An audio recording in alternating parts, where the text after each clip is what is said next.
10年之期已到，小姐往后不必再依靠这心头血续命。丞相府近来似乎听到了什么风声，私下到处在寻人，为免不必要的麻烦，有些人咱们得趁早处理掉了。那便杀了吧。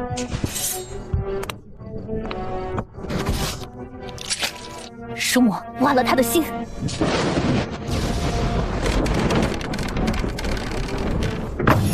花心。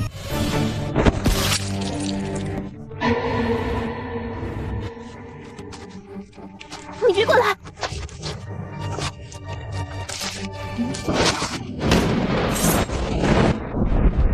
小月，对不起，我根本不想杀你的，都是乳母，都是他想杀你，我也是被他的坏意使迷了心窍，对不起，对不起，小月，求求你放了我吧，我答应你，我放你离开这里，我放你离开这里，好不好？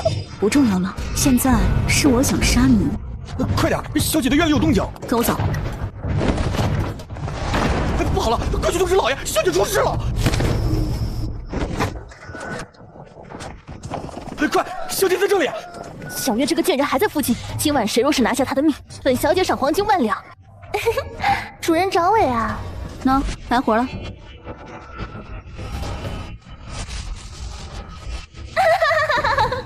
小哥哥们，来快活呀！妖怪啊！你们做什么呢？小月人呢？小姐，喂！一群废物，这朗朗乾坤哪里来的鬼？我看你们，大妹子，你看见我的头了吗？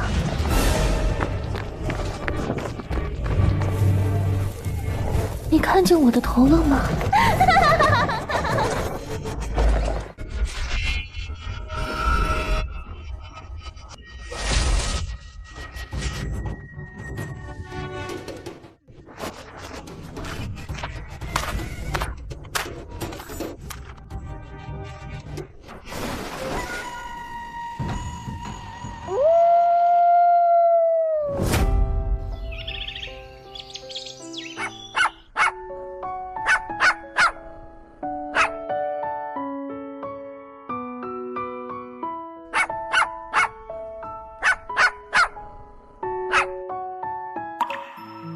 小姑娘，这丹能保你去气，3日期限，能不能活，且看你自己的造化了。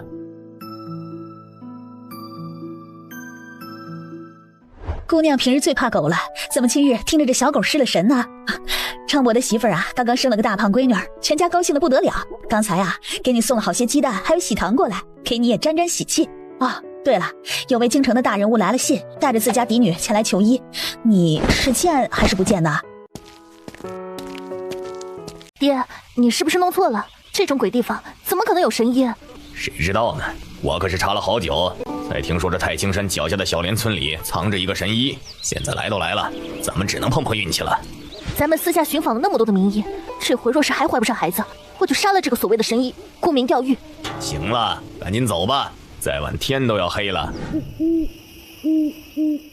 什么破神医，到底能不能治病？让二位久等了。陆妙龄盯着这个身影，隐约觉得眼熟，但又觉得是自己想多了。你是谁？让你们的神医出来。我便是这里的大夫，请问谁要看病？你，一个黄毛丫头，你能治病？治不治？不治出去。敢这么和本小姐说话，是不知道本小姐的身份吗？竟敢如此怠慢本小姐，信不信本小姐一声令下，你们整个村的人都得死？都说穷山恶水出刁民，本小姐今日算是长见识了。神医啊，之所以被称为神医，那自然是有别人及不上的本事。姑娘若不是诚心来看病的，那就请回吧。你，爹，赶紧把他们都杀了。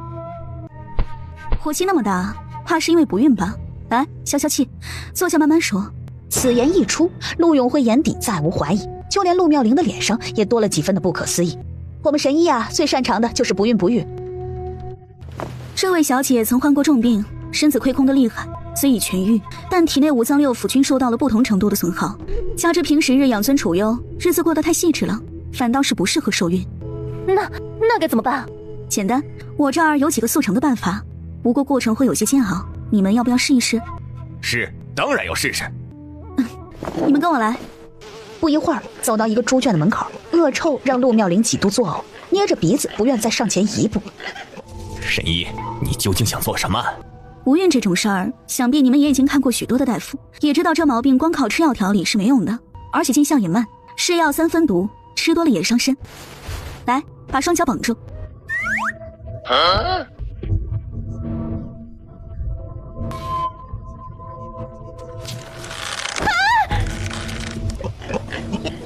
你们要干什么？这位老爷，咱们这是在给这位小姐治病呢。方才神医说了，这位小姐平日里过得太精细了，现在这个办法就是快速让她接地气起来，这样容易受孕。你要是不信，可以去我们村里还有隔壁几个村打听一下。喏，今早还有人给我们送了红鸡蛋和糖过来呢。妙玲，你且忍忍啊，等熬过去了，一切都会好起来的。这位老爷，一路舟车劳顿，累了吧？不如去吃点东西。这边啊，我替你看着，放心，不会有问题的。爹，快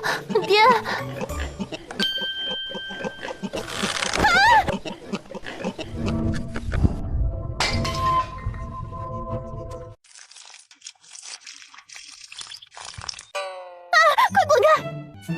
啊！猪圈里有蜘蛛，它成精了！什么猪精？来人呐！本小姐不治了，快放我出去！爹！大补的童子尿对治病最是有益，这才第4天呢，陆小姐就要放弃了吗？这就是你所谓的治病吗？哪有人是这样治病的？你分明就是在耍本小姐。耍你又如何？你……慕幽月缓缓摘下了面纱，一脸云淡风轻地看着陆妙龄。看来这几年你过得也不怎么样，怎么现在连个孩子都怀不上？昆王和太后知道这个事吗？原来是你啊！谁敢碰我女儿一根头发？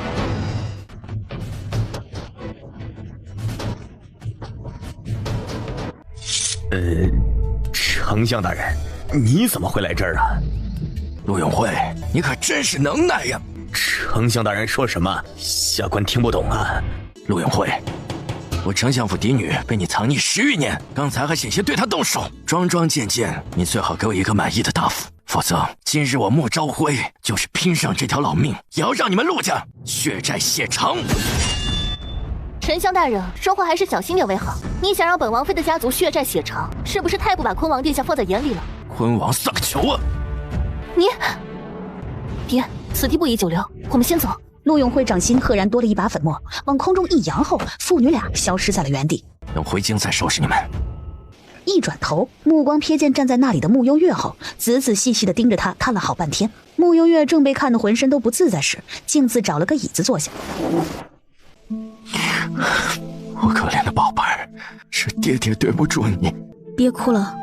这么多年，爹爹一直以为你和你娘一样死在了那场大火里，却不知道原来你一直就在爹爹的身边。是爹爹没有让你受了这么多年的苦，我只要一想到那些事情，我……说完，哭声更大了。慕幽月脑瓜子有点疼，有些无奈地揉了揉太阳穴。穆丞相、幽月，你们先吃点东西，慢慢聊。说完，李婶又走了出去。甜甜，在外面受了这么多苦，爹和哥哥们都盼着你早日回家。你跟我一起回家好不好？等回到了京城，爹就给你报仇，把你这些年受的委屈统统拿回来。爹爹把陆妙龄和陆永慧扒了皮，放干血，挂在墙头风干，好不好？慕幽月望着他，似想从他面上看出其他的想法，但是没有。木相的眼内除了真诚，便是对他的心疼，丝毫不像是在作假的模样。面前的穆丞相见他久久不回话，又是一嗓子嚎了出来：“闭嘴，不许哭！”穆丞相下意识地抿住嘴，一个嗓音都不敢往外蹦。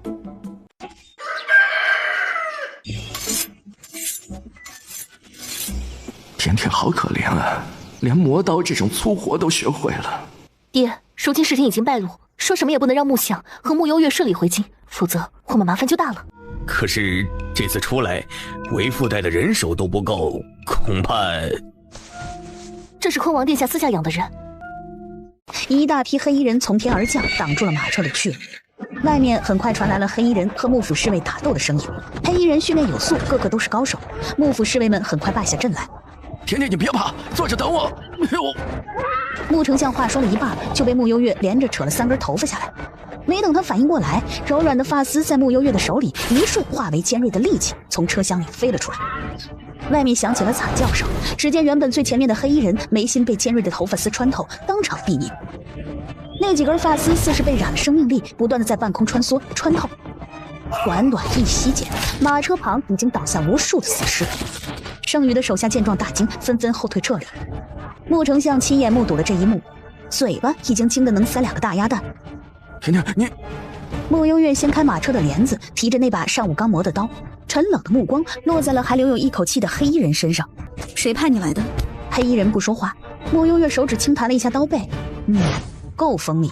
不过短短眨眼的时间，穆幽月站在那里，正面无表情地擦拭着手上的血迹，脚边躺着刚死透的黑衣人。走吧。穆幽月重新坐上马车，察觉到穆丞相惊讶的嘴巴到现在还没合上。嘘，秘密。对，秘密，这是甜甜和爹爹之间的秘密。搞定这些黑衣人后，穆幽月又往某处看了眼，手上的刀又一次脱手而出。而此时，躲在树丛里的陆永慧父女俩见到迎面有寒光闪现，吓得往一旁躲避。锋利的刀划过陆妙龄的衣袖，强劲的气息将她的身体往后一带。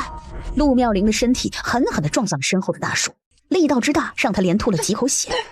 陆永慧和陆妙龄同时吓得浑身是汗，但凡穆幽月的刀稍微再偏一点儿，两人不敢再继续往下想。穆幽月真的太恐怖了，他明明可以在这里轻易杀了他们，可是没有。他到底想做什么？一瞬间，父女俩都感觉到了死亡正逐渐的靠近他们。对了，甜甜，那个传说中的太清山神医是你？穆幽月也不瞒他，点头算是默认，这可把穆相给高兴坏了。等到了丞相府时，穆相刚带着穆幽月进了府邸，就有一道如影般的身影嗖的一下出现在了穆幽月和穆相的面前，大咧咧的朝他挥手。嘿，甜甜，我是二哥。这么多年过去了，我们家甜甜还是和以前一样娇弱。面前父女俩默契的抬眼，娇弱？哼，你怕不是对这个词有什么误解？走，二哥带你进去。穆星则抓着穆幽月的手腕，带他往穆相府的方向走。穆幽月默不作声的跟着他走，有些不自在的抽回手。甜甜一路赶车累了，我先带着她去住的院子休息一下。那我先差人去太医院把小三叫回来。对，赶紧先把小三喊回来。老大最近还在军营忙活，小四也接了一个案子，去了外地，估计还有2天才能回来。甜甜啊，你以前住的院子太小了，爹爹给你准备了一个大的，是我们府里最大的一间院子。一会儿你看看缺什么，和爹爹说，爹爹叫人啊去给你准备。还有这些啊，都是给你配的人手，如果不够啊，爹爹再去安排一些过来。够了，我不需要太多人的。那好，红坚、紫竹，先带小姐去沐浴。等穆幽月进了院子，穆相走出来，见到穆星泽后板了板脸。你过来。干嘛呀？穆星泽被这突然的变脸给吓到了，老头子这个变脸怪。我让你调查的事情查得怎么样了？趁陆永慧不在府里时，我私下去打探过，陆府的几个老魔，在我一通美男计之下，说正经的。几个在陆家10几年的老魔都告诉我，甜甜是10年前被陆永慧抱回去的。陆永慧对外说是在外面捡到的一个孤女，当时甜甜还昏迷了好几日，醒来后就被安排在了陆妙龄的身边。其中有人说陆妙龄自幼身患隐疾，但甜甜被安排在他身边后，陆妙龄的气色逐渐好转了起来。我想大概和甜甜那一身古怪的血有关。果然和我猜测的差不多，真是可恶！我们家甜甜，我连一根头发丝都宝贝得很。陆永慧这王八犊子，竟然用我女儿的血来救他的女儿，10年呐，整整10年！甜甜就在我们的眼皮子底下受苦，我们却什么也不知道。陆永慧此事欺人太甚，爹，需不需要我出手，一把火烧了陆家？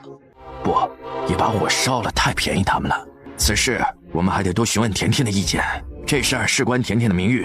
闹大了，对甜甜也不利。你先去。穆星泽听完一脸狐疑：“你认真的吗？让他去把陆家后墙的马蜂窝捅了？这真的是不是在整他的儿子？”叫你去就去，哪儿那么多废话？先给他们来个下马威再说。行吧，听你的。甜甜回来了。穆叔言，穆家3公子年纪轻轻便凭借一手过硬的医术坐上了太医院副院判的位置。穆幽月朝这位三哥看了一眼，在外也惯了，突然出现了一群关心他的人，竟也有些无措起来，轻轻的点头。穆叔元想起年幼时兄妹几个亲密无间的模样，见他此刻脸颊上还有几分生疏，更是心疼。甜甜，这是你从前最爱吃的杏仁干，几年前店铺转让，哥哥便把店铺盘了下来，想着你若有一日回来，还能吃到这熟悉的味道。穆幽月心生引动，发自内心的道了声谢。见兄妹2人重新站在一起的样子，穆相激动的差点老泪纵横。见他们这般，穆星则真怕老头子又嚎出来，连忙转移话题。大哥和这么好的日子，他们什么时候回来啊？你以为都跟你似的，随叫随到？老大如今身为军务提督，最近正在军营练兵。老四大理寺少卿这2天也忙着处理几桩大案子，军务在身，不能及时回来。不过我已经修书，把甜甜回来的好消息告诉他们听了。老爷，蕊小姐来了。你叫蕊儿来的？不是。义父、二哥、三哥。穆星泽懒得搭理，穆舒言倒是微微颔首。这位就是月姐姐吧？听说你被拐卖到了乡下，如今可算是回来了。穆相刚吃一口菜，直接被呛在喉咙里，随即又往穆星泽看去，那眼神好似在质问：是你胡咧咧的？穆星泽连白眼都懒得翻了。穆幽月慢条斯理地喝了口茶水，眼底闪过几分嫌弃。月姐姐，你回来了真好，以后我们俩姐妹就可以作伴了。府里平时就蕊儿一个女孩子，蕊儿怪无聊的。蕊儿就是副管家的女儿，副管家前年去世了，我就收了蕊儿做义女。行了，继续吃饭吧。蕊儿啊，没事的话你先回去吧。甜甜今天刚回来，我们还有好多话要说。傅蕊身体一僵，面色浮现几分尴尬。是，义父。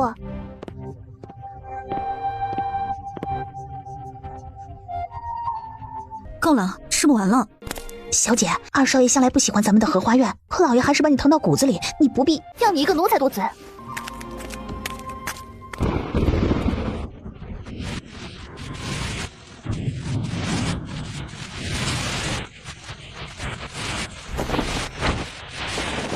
小姐，老爷去上朝了，吩咐二少爷送来了一些东西。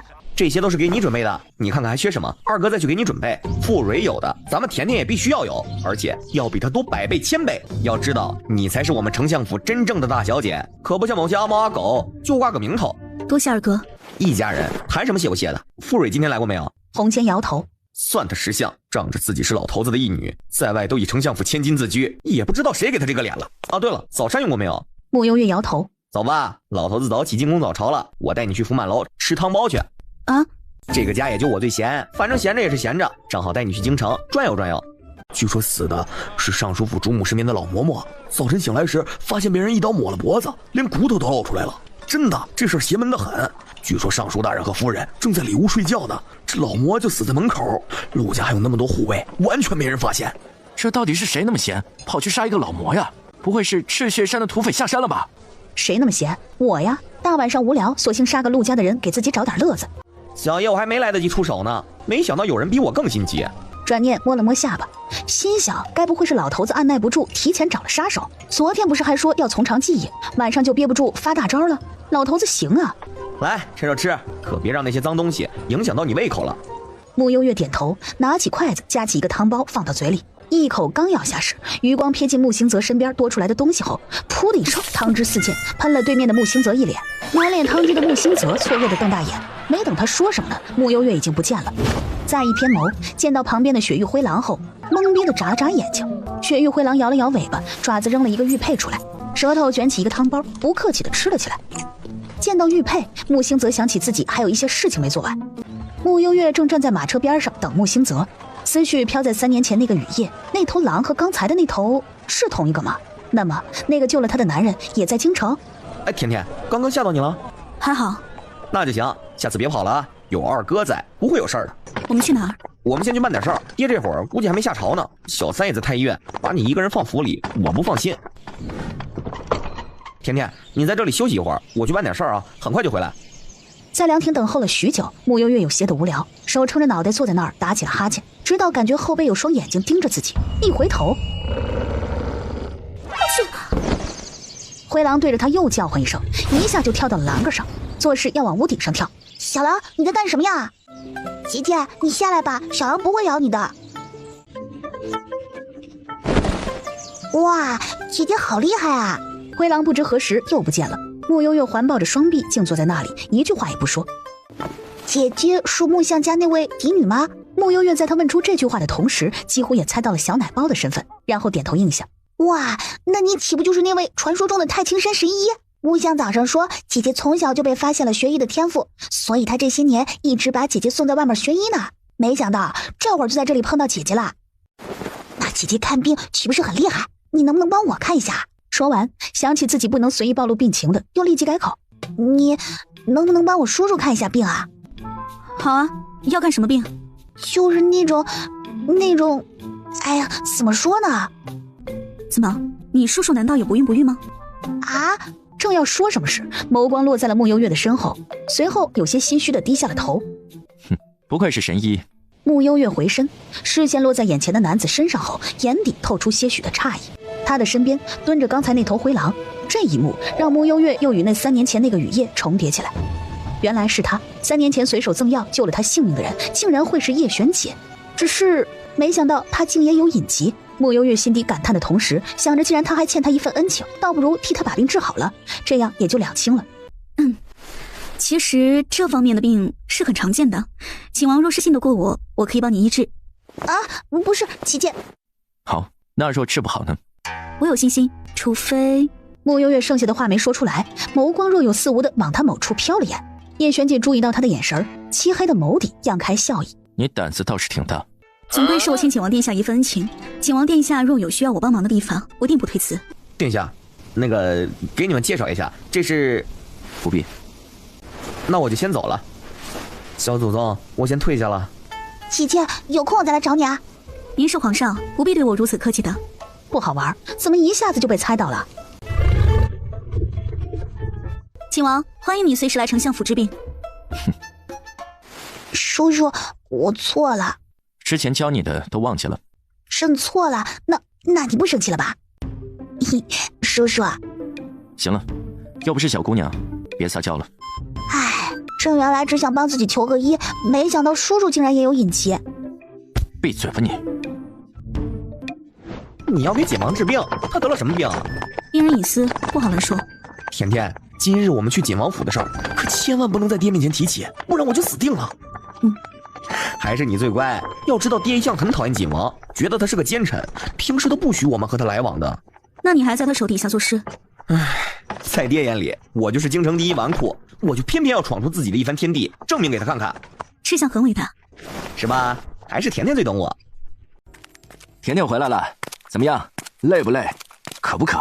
爹爹已经叫人准备好了茶水点心，要不要吃一点？完全被无视的穆星泽一度又怀疑自己是不是捡来的。正好有些饿了，谢谢爹爹。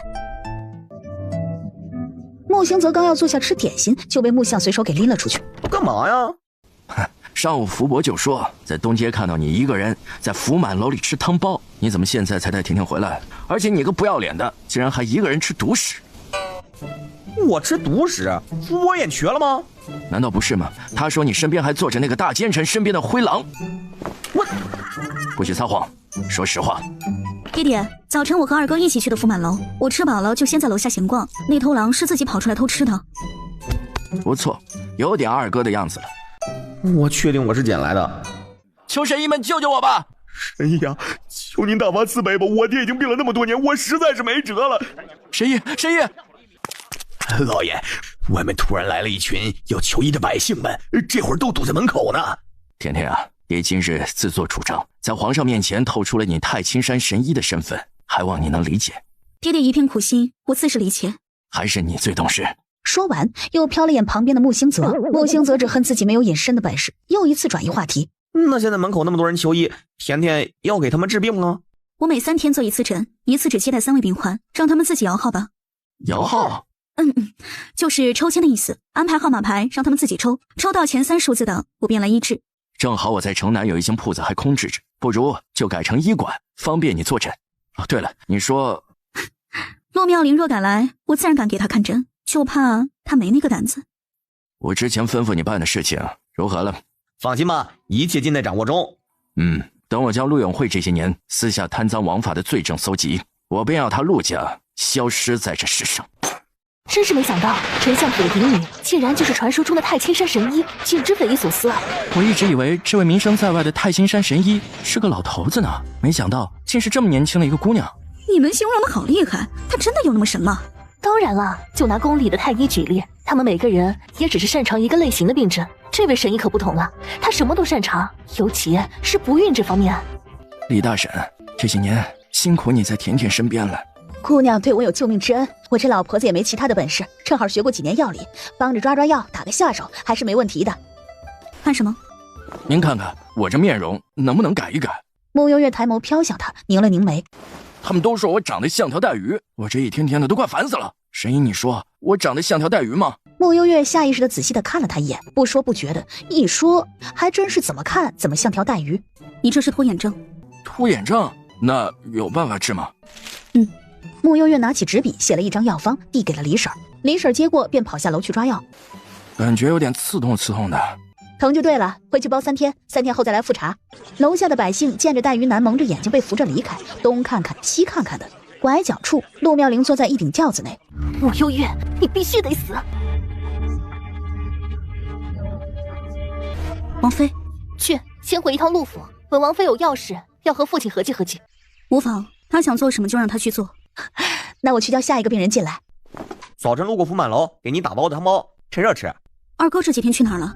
去外地办了一些事情。穆幽月呢？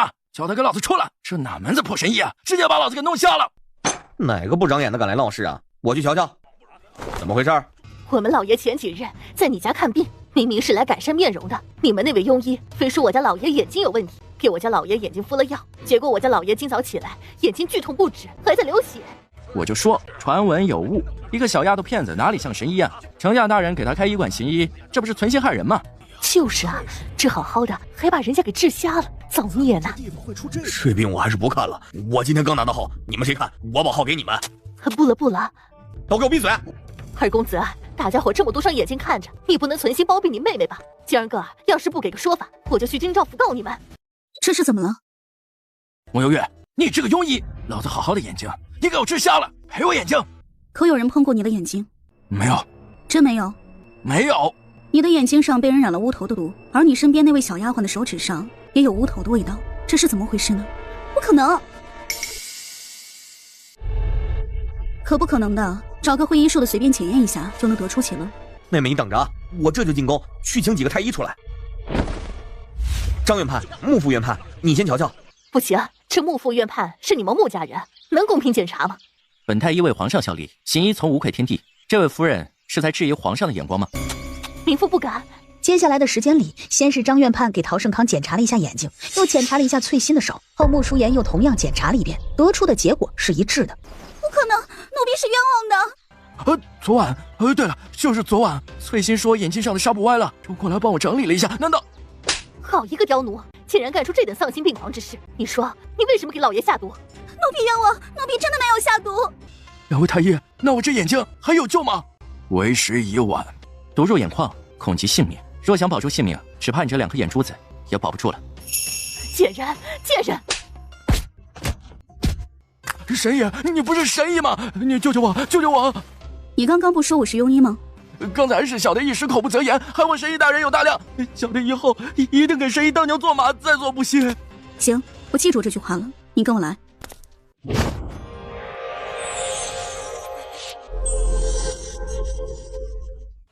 别动。陶胜康疼得浑身发颤，总感觉有什么东西钻进了眼睛里，不停地拽着自己的眼珠子，一度以为自己的眼睛真的要保不住了。可以了。陶胜康睁开眼，刺眼的光线让他下意识地眨了眨眼，发现自己能够看清楚东西后，一脸惊喜与不敢置信。这就可以了。出门右拐照镜子。陶胜康有些懵了，听他的话走了出去。天哪，神医，真是神医啊！他的眼睛不仅可以重新看见东西了，而且眼珠子也没那么突出了，他的面容看起来再也不像带鱼了。我遇到神医了！神了，真的是神了，竟然连个伤疤也看不见。神医，方才是我们有眼无珠，还请神医救救我们的命吧。今日可多亏了陆大小姐安排这一出搬起石头砸自己脚的闹剧，让他在这京城彻底坐实了这神医的身份。今日目睹了一出大戏的叶璇姐，看来小姑娘的确挺厉害的。楼下又传来翠心的惨叫声，陶胜康和焦氏夫妻2人不顾颜面，2人当街几乎就要扒了翠心的皮。翠心有些撑不住，正要交代一切时，暗处飞来一枚飞镖，扎破了翠心喉咙，翠心当场毙命。叶璇景往飞镖的方向看去，只见到一个黑影一闪而过。云清，天生护卫云清会意，旋身朝着黑影追了过去。穆兴泽、穆淑妍以及张院判3个男人齐齐地站在穆幽月的面前，似要把他看出个花来。穆幽月环抱着双臂，酷酷地站在那里，最后被他们的目光盯得浑身发毛。怎么，你们谁也要看病吗？别说啊，还真神呢！穆小神医，你是怎么做到连个疤痕都不留的？要不然怎么能叫神医呢？你个小老头一边去啊！别来找我家甜甜套话，我们家甜甜目前没有收徒的打算。那行，那哪天啊，你们家小神医要收徒了，记得通知我一声啊，我第一个报名。今日这件事儿，摆明了是有人背地里使坏。甜甜，你放心，背后的事儿交给二哥。树大招风，只怕今日之事只是一个开端。甜甜，你要记得多留一个心眼。放心吧，两位哥哥，你们都这么优秀，我这个做妹妹的又怎会被你们比下去呢？好啦，三位小英雄，都先吃点东西休息一下吧。这人情先记下了，改日请你喝酒。好说。说，是谁派你来闹事的？旁边的穆幽月以及穆星泽下意识地揉了揉耳朵，这大嗓门快逆天了。黑衣人嘴里还被塞着布团，使劲地摇头。嘴还挺硬的是吧？你别以为我不知道，你是陆狗派来的。爹，少和他废话，既然不承认，索性弄死他得了。整日喊打喊杀的，不知道的以为我们是土匪呢。甜甜，你觉得呢？你认为咱们该和他先讲讲道理，还是直接弄死吧？你说的很好啊，俗话说斩草不除根，春风吹又生，还是直接弄死，以绝后患比较好。您老这差别对待，敢不敢再明显一点啊？穆丞相一回头，见穆星泽还站在原地，又吼了一声：“还愣着干什么？快动手啊！”穆星泽委屈的哭唧唧。好吧，他确定自己一定是捡来的。我来吧。你等一下。话落，穆幽月和穆星泽便见他朝黑衣人跑去，一把揪住黑衣人的头发，拔了2根下来后，笑呵呵地递给了穆幽月：“给，用他的头发，别浪费自己的，省得一会儿把自己拔秃噜了。”眼看着穆幽月用一根软的发丝就解决掉一条人命后，穆星泽惊讶得合不拢嘴：“爹，甜甜的，甜甜是我们穆家的骄傲，你以后多和你妹妹学习，别一天到晚就知道吃喝玩乐，吃啥啥不剩，干啥都费劲。”穆星泽心绞痛当场又犯了。可恶，义父真是偏心。城南那间旺铺，我之前问他要来做首饰的买卖，他都拒绝了。现在竟然拿来给穆幽月开医馆了，还给穆幽月挂了个神医的头衔，是想让穆幽月成为百姓心中悬壶济世的仙女吗？老爷大概是怕小姐您经商辛苦，所以才婉拒的吧。除此之外，小姐每个月的吃穿用度一向比几位少爷的都要好，老爷还是很疼爱你的。这些东西又有什么用？义父，是蕊儿啊，你这手怎么了？没事，只是方才在厨房做糕点时不小心烫伤了而已。怎么这么不小心啊？哎，记得去找大夫拿点药擦擦。多谢义父。这糕点是给我的吧？那我自己拿吧。你早点回去，擦点药，好好休息。不是，义父，我还有话说。怎么了？傅蕊张了张嘴，很想问穆丞相要承袭店铺的地契，可发现这会儿却是不合时宜。义父每日辛劳，还请保重身体。好孩子，有你这句话就足够了。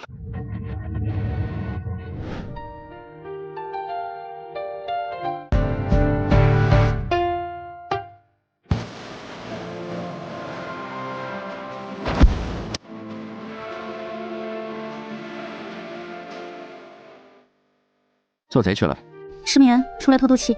天快亮了，早些回吧。再见。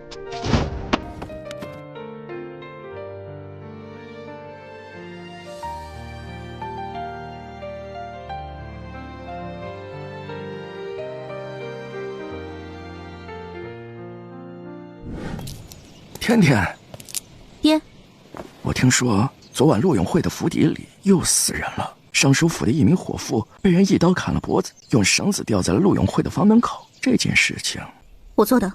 甜甜，爹知道你对陆家有恨，可这事情太冒险了，这接连2、3次了，陆家一定会有所防范。你下次还是别去了，整治陆家的事情交给爹爹就好。爹爹现在就希望你每天开开心心的，不要陷在过去那些仇恨里了。你就学你那没心没肺的二哥一样，每天逛吃逛喝的就好，怎么高兴怎么来，其他的事情你就不要。穆幽月的视线往他身后看去，穆相身后刚搜集到一些情报，跑来的穆星泽冷不丁听到老头子那句没心没肺的二哥，瞬间觉得膝盖被打穿了好几剑。穆星泽默默地看了眼手里攥着几份热乎乎的情报，错付了，终究是错付了。你怎么来了？穆星泽把情报递到他面前，又自顾自端起水壶倒了杯茶水。刚刚听到一个好玩的消息，快说来听听。听说陆永会方才去了一趟京兆府，把府里连出2条人命之事上报了上去。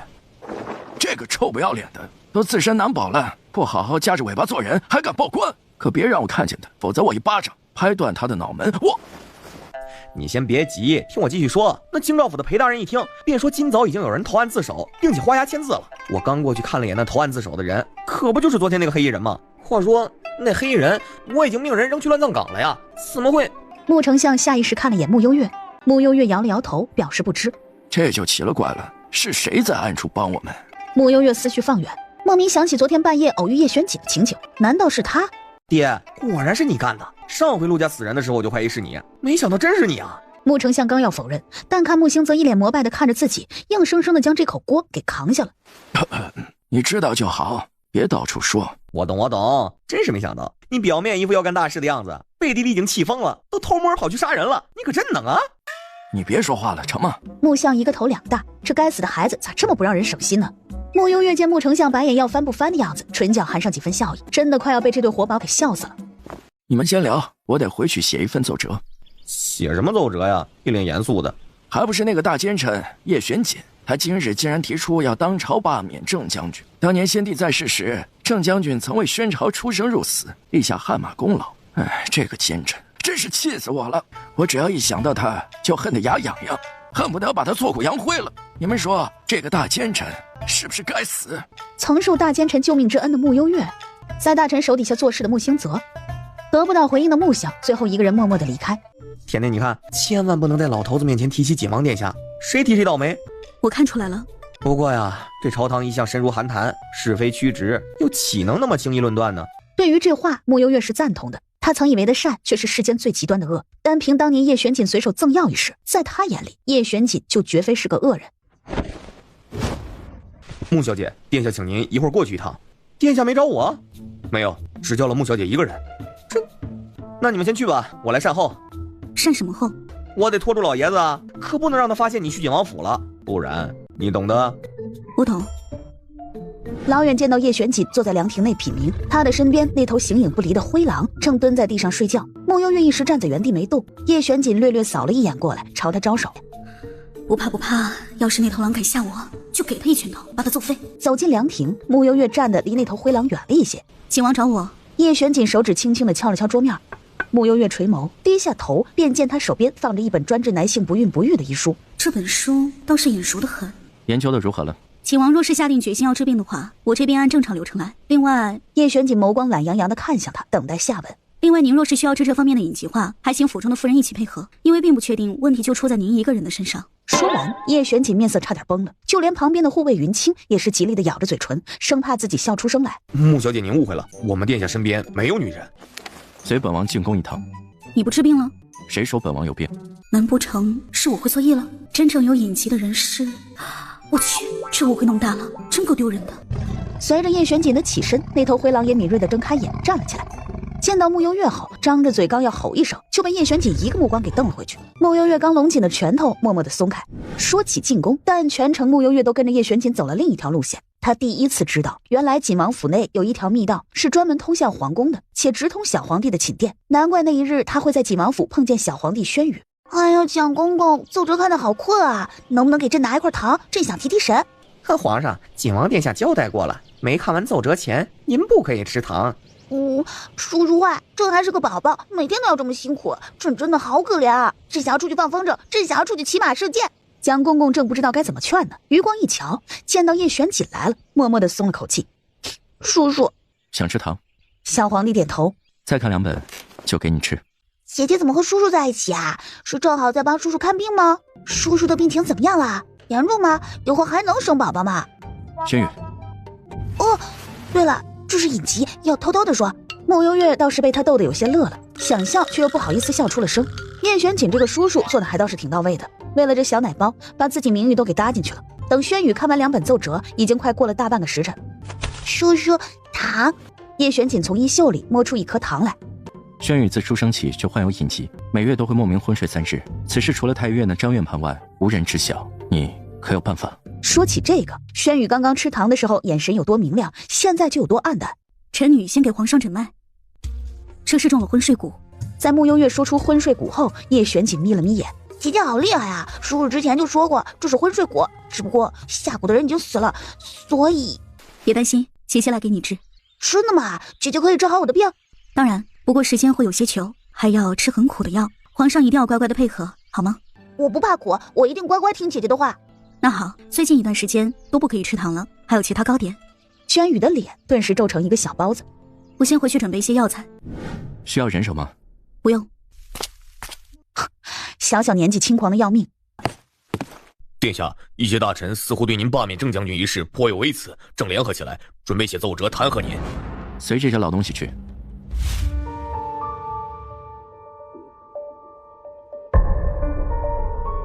见到穆幽月，陆妙龄浑身的血液几乎沸腾起来，下意识地往门口走，盯着穆幽月的背影看了半晌。陆妙龄给身旁的护卫一凡使了个眼色，一凡会意，一路跟在了穆幽月的身后。穆幽月去郊外的风罗山上了。他去那里做什么？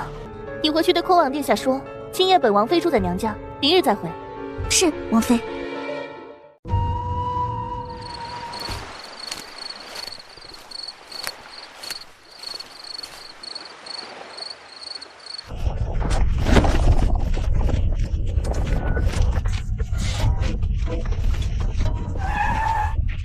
去，把穆幽月给本王妃找出来。主人，找我呀？又是那些人，你懂的。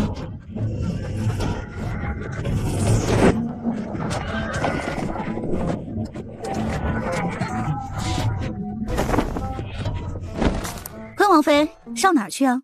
穆幽月，你。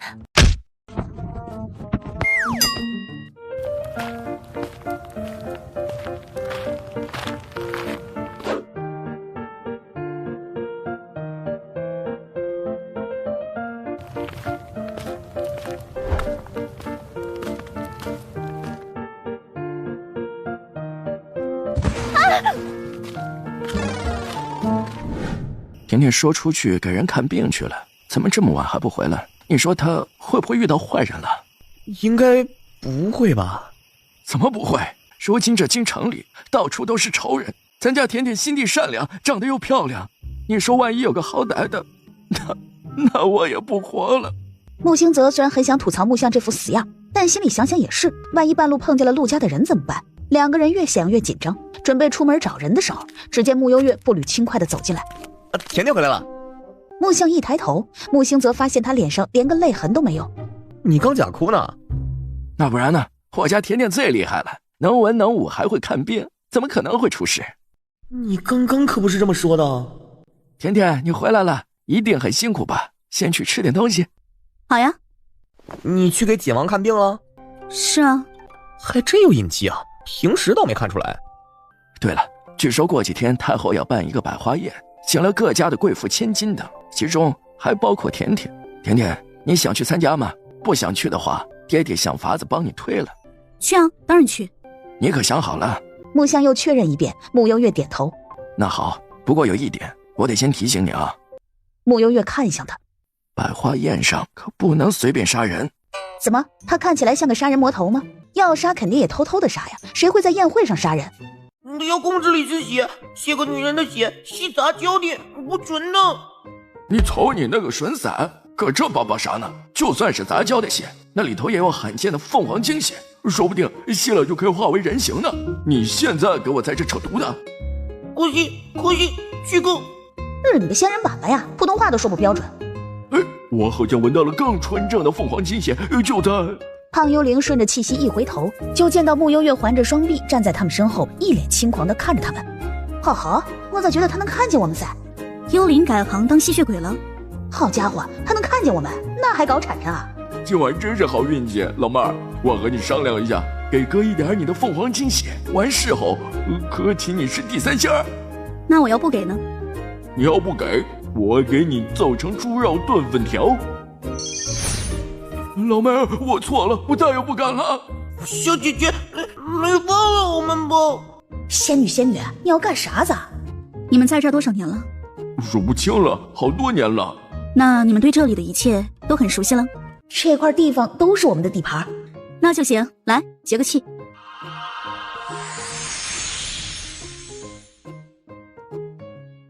主人，你有什么吩咐？去给我找些鲜竹藤来，越多越好。遵命。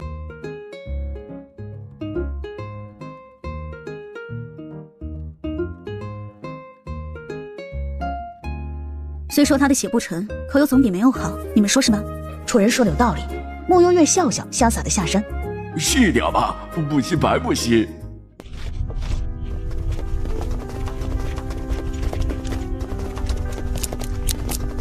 小玲，你怎么样啊？爷，是风罗山闹鬼。我说什么？哪儿来的鬼呀？爷，怎么了？没事，先回去再说。甜甜，这是外公。慕幽月往他的外公前护国大将军黎瑞贤看去，四目相对，彼此双方的视线如同一场无声的较量一般。果真是和素婉一个模子里刻出来的。原本听说这已经死了10年的丫头突然回来了，我心中还存疑。今日一见这面貌，的确不假呀。丫头，你运气不错呀，那样都能活下来了。当然，毕竟我还时刻惦记着外公已经年迈，想急着回来在外公的身边尽孝呢。不过看外公这容光焕发的模样，想必这些年过得很好。看来我的想法是多余的。林瑞贤站了起来，一步步地走进慕幽月，身后的慕晓几乎也下意识地站起来，握紧拳头。旁边的慕星泽先一步挡在了慕幽月的面前，朝林瑞贤淡淡的笑笑。外公难得来府上，不如去别的地方走走。不必了，能确定这丫头的确回来了，我就放心了。小年纪，还是收敛一些锋芒为好，否则小心将来怎么死的都不知道。这世间因果循环，这些话如今该我说给你听才是。这个臭老头子竟然还敢上门，理他做什么？当年若不是他，就不会有那场大火，你的娘亲也不会死，你也不会被陆永辉趁机掳走。若说起这一切，黎瑞贤这个老狗才是那罪魁祸首。不过甜甜啊，这黎老狗虽已卸下护国大将军一位，可到底在这京城手眼通天，背景更甚陆永辉。你之后一定要多加小心，尽量不要与他正面交锋。不行，我必须得先把那个大奸臣给弄死。这慕幽月和慕星泽莫名的心虚。甜甜，你那里有没有什么惊天地泣鬼神的毒药？爹，你这是要做什么呀？弄死叶玄景啊！我打不过他，我就毒死他，最好让他七窍流血，肠穿肚烂而亡。哦，对了，二哥，我想吃福满楼的汤包。走，二哥请你，管饱。好嘞，谢谢二哥。这兄妹之情真是让我羡慕啊！真好，真好。不出姑娘所料，陆妙龄的旧疾啊，的确是复发了，且她似乎被风罗山上的情景给吓得不轻啊，整个人变得神神叨叨的。陆永会怕她回昆王府会惹事儿，就借口啊，让她在陆府小住几日。只怕再过不久啊，陆永会那边又要找上姑娘了。若是陆妙龄找上门来，咱们就给她治病。她想要血，我就给她，越多越好。姑娘啊，真是越来越调皮了。既然回来了，那就玩得大一点嘛，不然就没意思了。按说她完全可以一刀就解决了陆妙龄，可她偏不。那10年被欺凌的时光岂是一刀就可以解决的？陆妙龄，好戏才刚开场，你可得撑久一点。狐狸精，叶姐姐，太后娘娘今日也邀请了我呢。那恭喜你啊！叶姐姐，你今日是第一次入宫赴宴吧？宫里规矩多着呢，你今日啊可得好好跟着我，万一惹出了事情，到时候不丢了我们相府的脸啊！这就是丞相府的那位嫡女吧？我听说她医术很好，从小呀就拜在一个神医的门下。城南那医馆是她开的吧？每天人山人海的，也不知道是不是真的有本事。我感觉她好厉害啊！竟然一学就是10年，换成我肯定做不到。什么神医？穆丞相真是会编故事。我怎么听说他是从小被拐到了深宫里，最近才找回来的？李香姐姐，不会吧？可是他不是开医馆了吗？谁知道是不是他在给人看病，搞得神神秘秘的。这年头呀，连个管家之女都配合我们一同出席宴会了。傅蕊的脸刹那间青一阵白阵的。喂，穆幽月，和我们说说你在乡下的趣事呗。穆幽月靠坐在椅子上，仿若未闻，慢条斯理地端起面前的水杯，看见杯中有几片花瓣，似有些嫌弃，轻轻的一吹，在谁也看不见的地方，红烟化为人形，飘到了梨香的身后，张大嘴，露出尖利的牙齿，对着梨香的脖子狠狠一口咬下去。啊！表妹，你怎么了？还是小心一些吧。梨香摸了摸脖子，发现脖子上并没有伤口，真是活见鬼了！可恶！不远处的高台上，叶玄锦站在那里，将宴场内的一幕幕都尽收眼底。这小姑娘竟然还有御灵的本事，着实有点意思。殿下，柔公主朝这里来了，需要本王教你。老太监一脸胆战心惊，赶紧退下去，把正往这里来的公主宣柔给挡下了。你这狗奴才，敢挡本公主的路！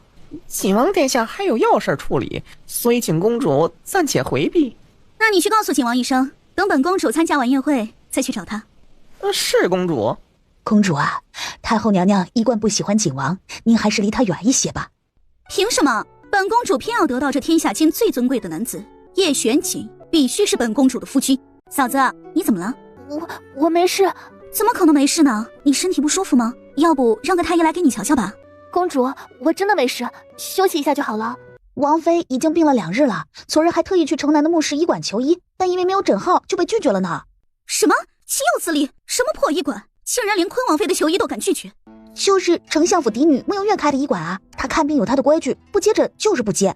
哼，一个小小的丞相府嫡女，她还能反了天不成？坤王妃找她看病，那是看得起她。明天本公主亲自去她的医馆瞧瞧，看看她是否敢拒绝本公主。公主，一点小事而已，说不定是误会呢。穆幽月今日也来参加百花宴了，咱们别弄得不好看，毕竟都在京中，以后打交道的机会多着呢。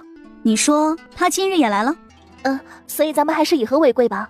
嫂子，你就是太善良了，这种人咱们可不能惯着。你既然不舒服，那今天就好好休息，一会儿看本公主的。宣柔说着，大步朝着宴场走去，身后陆妙龄一脸得逞的笑容跟在宣柔的身后。这个陆妙龄唯口天下不乱，哀家今日倒是要瞧瞧，谁敢动甜甜的半根毫毛。林嬷嬷，你现在即刻去一趟坤王府，就告诉坤王。母后，儿臣敬你一杯。母后，儿臣的脚扭了，好痛啊！来人，传太医。不用了，等太医过来还要好久呢。咱们这里不就有个现成的大夫吗？穆幽月，你不是会医术吗？还不赶紧过来帮本公主揉巧？这帮公主千金是不是每天养在深闺里，一个个闲得非得找点事儿来做？哀家听闻穆相府千金有一手好医术，被誉为太清山神医，不知请穆家小姐来帮柔儿检查一下。行吧，治病就治病吧，反正是宣柔自己要求的。正当穆幽月起身准备给宣柔好好瞧一瞧时，宴场的入口处忽然来了一大批的皇宫禁卫军。哼，文统领，哀家在这里举办百花宴，你突然带这么多人来做什么？拜见太后，宫内混进可疑刺客，卑职奉命搜查。不等魏太后再开口，文潇手一挥，搜。穆幽月看了眼四周，并没有感觉到有什么异样。宫内混入刺客，太后娘娘、公主等又是千金之躯，以防万一，还请太后娘娘先结束宴会吧。罢了，那就结束了。见太后都走了，众千金们也都站起来，一个个利索的往外走，巴不得现在就飞出宫。公主，你没事吧？嫂子，我没事。这里闹刺客，咱们先走吧。陆妙龄，坤王殿下，你怎么来了？陆妙龄，本王一天天给你脸了是吧？你一个坤王妃半夜晕倒在郊外的山上，是怎么回事？你说你是不是耐不住寂寞，又去偷男人了？不是，殿下您误会了，我只是……陆妙龄一时不知道该找什么理由，下意识地往穆幽月看去，只见穆幽月视线也从他这里扫过，与他对视后，视线收回，转身离开。这俩人还真般配。你哑巴了你啊！殿下，这里人多，咱们回府再说好吗？免得让人看了笑话。哥，不相信嫂子的人品。你懂个屁呀你！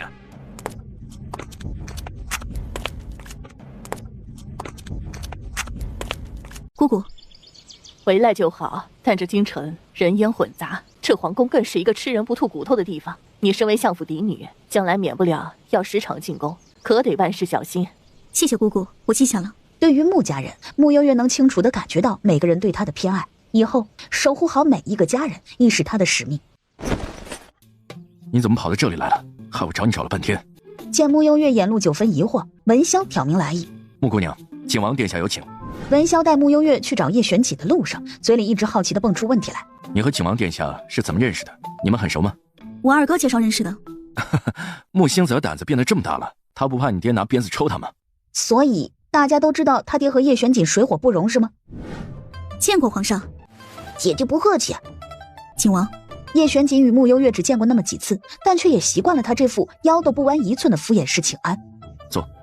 穆幽月顺势坐了下来，瞥见手边的茶水，一想到在百花宴上喝的那些甜腻腻的花茶，就反胃得很，于是自然而然地拿了起来，将这杯清茶一饮而尽。喝完一杯茶，穆幽月知道叶玄锦找他来的意思，便也开门见山，从储物袋里拿出提前准备好的药来，一共是15包，1天1包，连喝半个月，最后1天的时候我要在现场监督。这么多啊！吃药先称了。小皇帝不理他了，拿起奏折，用一副很认真的表情看了起来。今日多谢景王解围，这个人情我记下了。顺手之事，不足挂齿。叶玄锦一副完全不放在心上的样子，想到3年前那晚的情景，似乎也是同现在一样。对叶玄锦来说，赠药就是一件很顺手的事儿，所以即便是他现在出现在他面前，叶玄锦也完全不记得他了。怎么一直盯着本王看？因为你长得好看啊。叶玄锦看向他的脸，果真是敷衍惯了，夸人的时候都不带看他一眼的。多谢。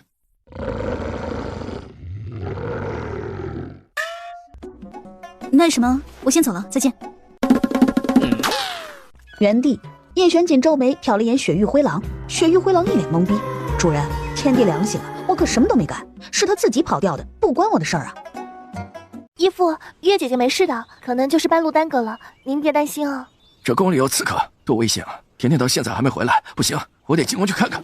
义父，我刚刚回来的时候，看见月姐姐和几个千金在聊天呢。月姐姐刚回来，正是交朋友的时候呢。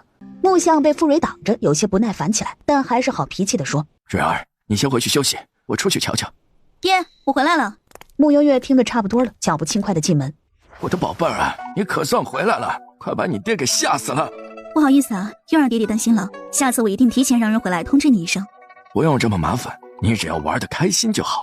旁边，傅蕊看着这父女情深的画面，喉咙里像吞了一只苍蝇一样，不上不下的。义父，月姐姐，那我先回去了。好。木相连头也没回就应下了。傅蕊转过身，脸色瞬间暗沉下来。穆悠月回到出云院门口时，傅蕊站在那里等他。你很得意吧？对啊，我很得意，非常得意，超级得意。你别得意的太早，站得越高，摔得越惨。凭我多年的学医经验，傅蕊姑娘，我觉得你的脑壳好像有个大洞，等你有空，不如来我的医馆一趟，我给你开个后门。穆悠月，你，哎呀，疼死我了！怎么又是头发丝啊？傅蕊小姐是不是得罪什么不干净的东西了？这么软的头发丝是怎么穿透膝盖的呢？这回伤了2只膝盖，恐怕得躺大半个月了。彩兰再度悄悄地把头发丝扔了，转头去服侍躺在床上下不来地的傅蕊。这蕊儿怎么回事？3天2头的在受伤。说完，一转身见到穆悠月，还说了一句：“甜甜，蕊儿的腿经常出问题，也不知道是什么情况。”缺钙吧？穆悠月随口说了一句，然后指了指门外，示意自己要先出门了。哦，是这样啊。等，缺钙是个什么意思？我今天是拿到了号的。哪里不舒服？悠月啊。穆悠月不动声色地看向他，好家伙，能屈能伸都给他跪上了。悠月，对不起，我之前不该那样对你的，但是我那天也不知道怎么了，我害怕你知道身份后会离开，那样我就会死的，都是我鬼迷心窍，听了乳母的话，这3年来，我几乎每时每刻都在忏悔，你在我身边陪了我10年，我们情同姐妹，我怎么能那样对你呢？在小莲村的时候，我发现你还活着，我起初确实很心虚，因为是我对不起你，但同时我又很高兴你还活着。悠月，真好，你还活着，还能再给我一次赎罪的机会。妙龄，我就知道，凭我们10年的姐妹之情，那天晚上一定不是你的本意。是啊，你救了我10年，我一直都是把你当亲姐妹来看的。说真的，我爹将你抱回来的时候，并不知道你是丞相府的嫡女，也是后来才知道的。但是这件事情牵扯得太大了，我们还不知道怎么对你说呢。其实说起来，我爹又何尝不是你的救命恩人呢？要不是我爹从火场里把你带出来，你说不定已经死在那场大火里了。悠月，这一切其实都是天注定的。是啊，那些年你们是怎么对我的，一点一滴我都记在心里呢。你们可是救了我的命呢。你起来吧，别跪了。你今天来找我是看什么病？陆妙龄默了几秒，把自己衣领掀开一些，一条红线从脖颈处一直到了胸口那里。这恶疾怎么又复发了呀？悠月，你能不能再帮帮我？妙龄，你这是做什么呀？快起来吧，你我情同姐妹，我又怎么会袖手旁观呢？2个各怀心思的人相互演戏，这就很好笑了。既然对方要演，那他一定会配合。随后让陆妙龄等了一会儿，自己则站了起来，走到一旁的桌边，拿起一杯茶，往里面倒了杯清水，银针刺破了自己的手指，滴了几滴血下去。陆妙龄见到这熟悉的动作，激动的心花怒放。给。等穆悠月端来水杯后，陆妙龄毫无犹豫的一口饮尽。短短片刻，陆妙龄脖颈间的红痕肉眼可见的以光速消失。悠月，谢谢你。不用客气。那我按照惯例7日后再来找你可以吗？穆悠月点头。用这蛇蝎美人香来搭配帝王蛇的毒血，陆妙龄有的好受了。蛇蝎美人倒是挺配他的。真没想到我也是个演技派呢。慕幽月，你也不过如此，只是他身体里究竟是什么邪，竟有如此起死回生的本事？我可去！这些破烂玩意儿留着给你以后烧到阴曹地府吧。爹，你别激动。甜甜，你该不会真的原谅了陆家的人吧？怎么会？只是我另有打算。那就行。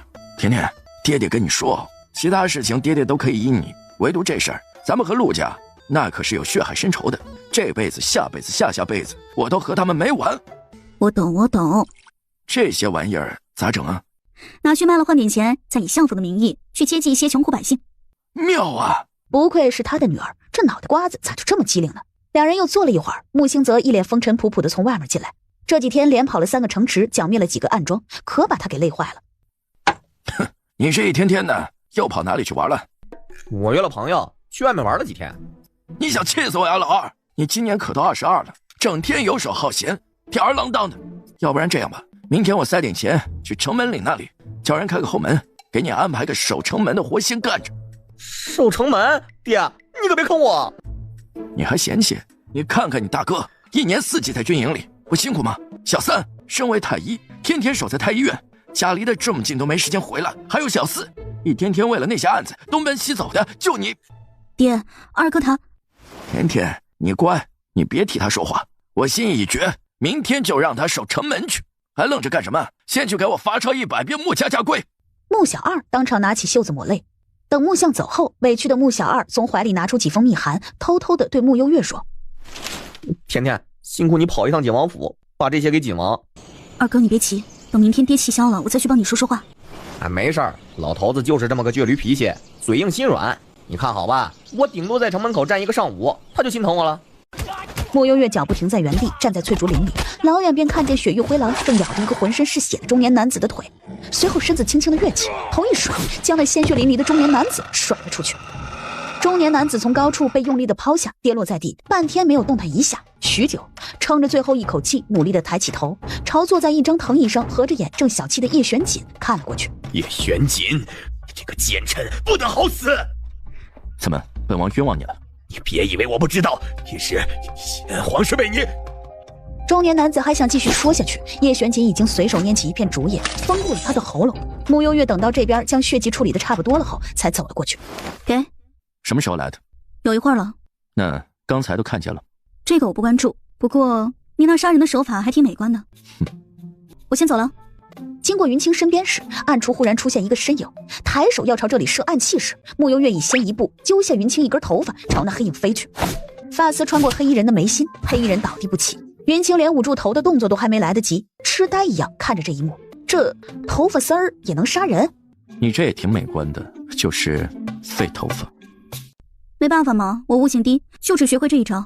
那我先走了，兄弟，刚才谢谢你的头发。小怪物。天没亮的时候，老爷就去把二少爷拽了起来，说是去城门岭那儿了。这回来真的了，穆二少还真的来守城门了呀，这也太辛苦了吧。就是啊，丞相大人怎么忍心让玉树临风、风流倜傥的新泽哥来守城门呢？新泽哥哥流了好多汗哦，看得我好心疼。二少爷，撑了一上午，奴家来给你擦擦汗吧。不用，多谢这位姐姐。那喝点茶水吧。谢谢，不用。真是没劲。新泽哥哥，给你。各位，我今日有要职在身，还请各位不要打扰，否则……小姐，这些茶水和点心，咱们还要拿去给穆二少吗？不必了，还是别打扰他了。云香，我们先走吧。是，二小姐。二哥，甜甜，你可算来了。给。还是甜甜对我最好。一会儿这个涂脸上要把皮肤晒坏了。啊，对了，爹呢？他今天有没有提起过我啊？爹从早上进了宫，还没回来呢。这样，怪不得呢。这里太晒了，你细皮嫩肉的，晒黑了可不好看。那我先走了。穆幽月走了一段路后，进了一处暗巷，把那天在风罗山上的3只幽灵给放了出来。老妹儿，你找我？难道是我热的产生幻觉了？这小哥长得贼俊，可惜没有凤凰精血。这个可惜仙女的姑姑，你不要乱来哦。用你说。若幽灵全程一句话也没说，为了在穆幽月面前正表现，卯足了劲儿，不断的在穆兴泽的面前绕圈圈。一个下午，木星泽衣服裹得里3层外3层，哪怕太阳再毒辣，愣是一滴汗都流不出来。木星泽抬头看了看天，激动不已，一定是连老天爷都看不下去了，派了哪个小仙女守在他身边，给他送来凉意吧。孺子可教也。老爷，那明天不用让二少爷继续来了吧？那怎么行？我今早是给那城门岭塞了100银票呢，怎么也得让老二站个10天半个月才能回本吧。夜晚，木星泽拖着疲惫的身躯，好不容易回到相府，听到第2天继续守城门时，差点2眼一昏晕过去。爹，我错了。木相留给木星泽一个绝情的背影。甜甜呢，爹知道你们兄妹感情好，不过老二这小子懒散惯了，借着这次给他收收骨头，爹也是为他好。惨还是二哥最惨，明明有正经的活在做，偏偏不要对外抖了。要是让爹知道二哥在替叶巡寝做事，恐怕能当场把二哥的皮给扒了。那就让二哥再辛苦几天吧，大不了明天再让胖幽灵他们去陪二哥。这小子搁这跟我抢话呢，看我的！胖幽灵深吸一口气，像个旋转陀螺似的，以若幽灵10倍的速度围着木星泽转，释放凉气。要瘦了，我也不能过负。呀，转起来！木星泽被冻得腿都软了，头发丝都快竖起来了，最后受不住，找人跑去相府，压箱底找了一件最厚的大棉袄，裹在了衣服的外面。城门口进出的人都一脸震惊地看着他，这盛夏酷暑的季节，这小哥裹成这样，是得了什么大病吗？木星泽还真在这里守城门，只是怎么穿的那么多啊？他这样真的不会热死吗？木相的这些个儿女怎么一个比一个奇怪？木星泽以前看起来不是挺正常的一个人吗？云清停下马车，嬉皮笑脸地看着他，打量了他一番。二少，你这是修炼寒功呢？没有啊，你不觉得今天挺冷的吗？云清嘴角一抽，按规检查。殿下，果真不出你所料，昨夜城门关闭之后，景正远华的人秘密来到了京城，我也顺势放他们进入了城内。有微凉的风钻进马车内，叶玄锦微微抬眸，瞥一眼木星泽的周身，随后似笑非笑。的确挺凉快。木星泽一怔，他说正事儿呢，景王到底听到没有？你妹妹倒是对你挺好的。木星泽啥意思啊？我妹妹对你难道不好吗？不还亲自上门给你治疗隐疾吗？我咋觉得她也能看见我们呢？幽月，这些是我昨天经过宝玉楼买的。谢谢。穆幽月又与那日一样，给了陆妙龄一杯血。闪开，别挡路！那些是黎家的人，黎家身为教门世家，以你的2位表妹黎香、黎珊为首，每年都要在这京中办比武的擂台赛，今年也不知道怎的，就提前了那么多日子呢。等陆妙龄走了，李婶出来吹灭了熏香。姑娘，黎家欺人太甚了，是否要属下出面解决？别啊，这擂台赛听着就有意思，我还想看看热闹呢。不过说起这个，的确有件事情需要你帮忙跑一趟。今年这天气不对劲儿啊，怕不是要6月飞雪了吧？老二这小子，难道是得了失心疯吧？老爷，白天我就听大街小巷有人说咱们二少抽风了，我还骂了他们几句呢。可现在这坏了，老二该不是真成傻子了吧？这可怎么办？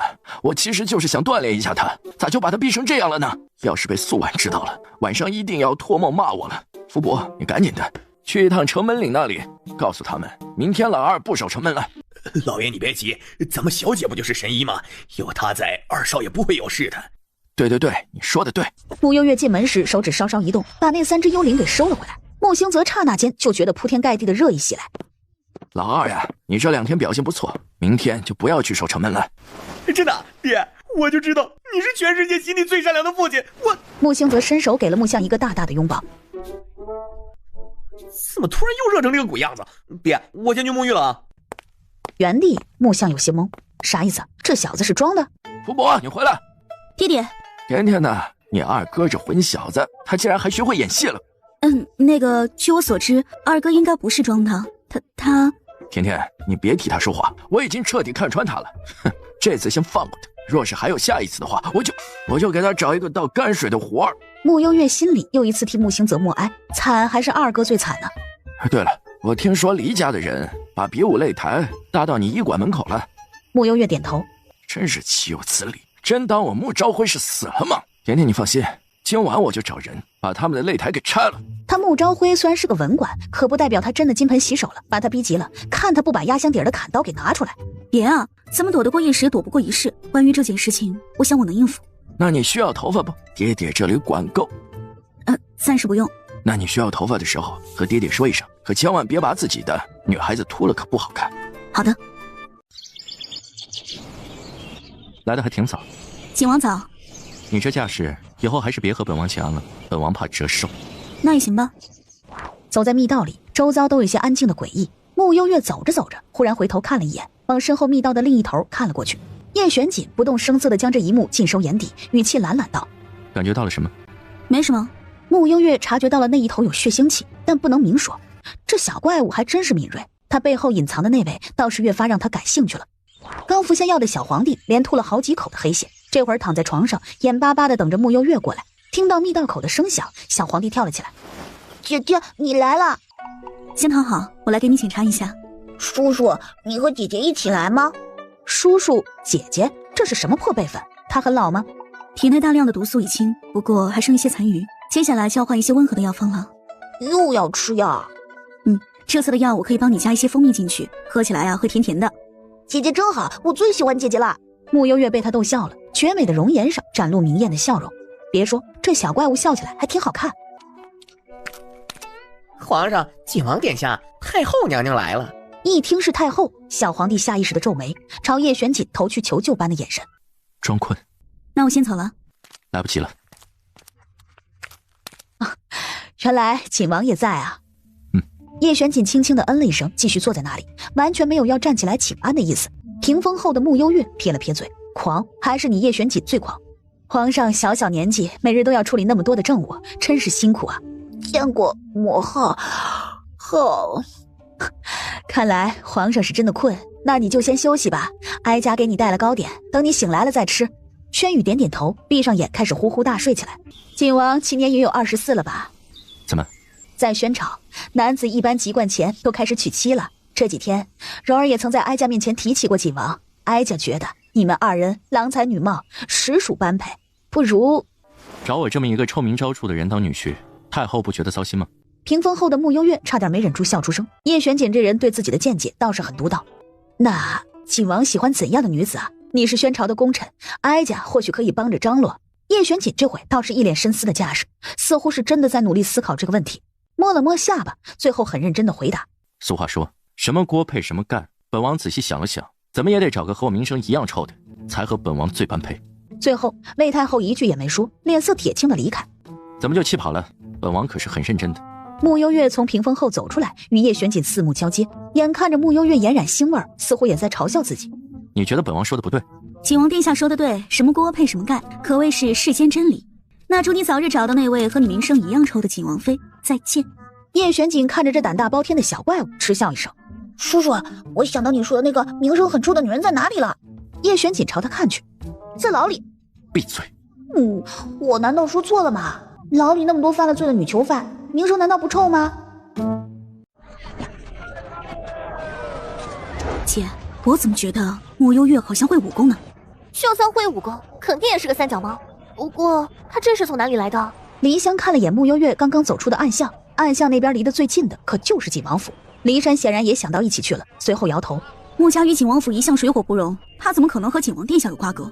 说的也是，不过这穆幽月刚回来不久，这大街小巷到处都在说他这位神医，我可真是看不惯。放心吧，我刚刚已经找了几个百姓去散布穆幽月这些年在外面练成了绝世武功的谣言。之前穆相给他搞了个神医的头衔，百姓们都深信不疑，这回一定也都信。后天就是擂台赛了，到时候咱们怂恿他上擂台，你信不信他一定不敢上台？那天全城的百姓估计都会来，穆幽月要是不敢上擂台，那可就成为全城笑柄了。而且就算他敢上台，也一定不是你的对手。珊珊，你这招可真聪明。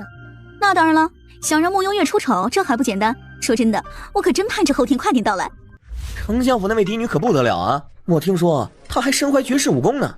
这么大的事情我还能没听说？这位穆小姐可真不简单，前段时间治好了陶盛康的带鱼脸，现在又传出她会武功，也不知道穆丞相这些年把她藏在外边究竟是什么目的。这京中可真是越来越热闹了。随着百姓们的谈话声，穆幽月和穆兴泽先行离开。甜甜，我怎么觉得这事情有点蹊跷呢？甜甜会武功的事儿，府里除了老头子和他，基本也没人知晓。是谁传出来的呢？难道是陆家人？那也不应该呀，陆家的人不该盼着甜甜越低调越好吗？两人走着走着，路过了穆幽月城南的医馆，比武的擂台已经搭建完毕。这是谁干的？当老子死了吗？原来是二表哥呀，怎么那么大的火气？这每年一次的擂台赛，当初可是得到先皇允准的。文，谁是你表哥？少在这里攀亲戚！也是，鬼姑姑都死了10多年了，咱们两家的确是没什么关系了。话一出，穆幽月和穆星泽同时眸光锋利地落在黎香的身上。这擂台赛马上就要开始了，我听闻幽月表姐武功盖世，今日不知能否赐教一番？对呀，穆小姐今天都来了，也露一手给我们瞧瞧吧。参赛，都给我闭嘴！你们二哥淡定，想让我妹妹赐教，你还不够格，除非先打赢我。就你？穆幽月看着黎家姐妹眼中的奚落，仿佛在看2个跳梁小丑一般。外人对二哥的确是不太了解，但他知道能在叶玄锦手下做事，二哥的武功绝对不容小觑。你们2个在这说了半天，说到底是不敢来参加吧？幽月表姐，你那一身绝世武功，该不会是骗人的吧？如果是这样的话，那你那个神医的名号，莫非也是夸大其词？可能是吧，若不然的话，别家医馆天天开门接诊病人，怎么就他这个3天才开一次，一次就只接待3个病人呢？你们2个八婆闭嘴！真以为本少爷不揍女人吗？好啊，我应战。那可提前说好了，咱们这擂台赛生死不论，就算你是我们的表姐，我们也不会手下留情的。生死不论，这个规则不错，就按这个来。你们2个死定了！你怎么来了？路过凑个热闹。您老可不像是爱凑热闹的人。甜甜，确定没问题吗？放心吧，我一定会谨遵这个比赛规则的。好吧，是我多嘴了。穆幽月，我要挑战你，你敢应战吗？穆幽月没动，好像没听见他的话似的。你是不敢上来了吗？这边叶玄锦似乎也很期待穆幽月的反应。小怪物的本事他是领教过的，只是今日不知道他又要玩哪一出。起开，都给老子起开！这比武赛听起来真有意思，我能试试吗？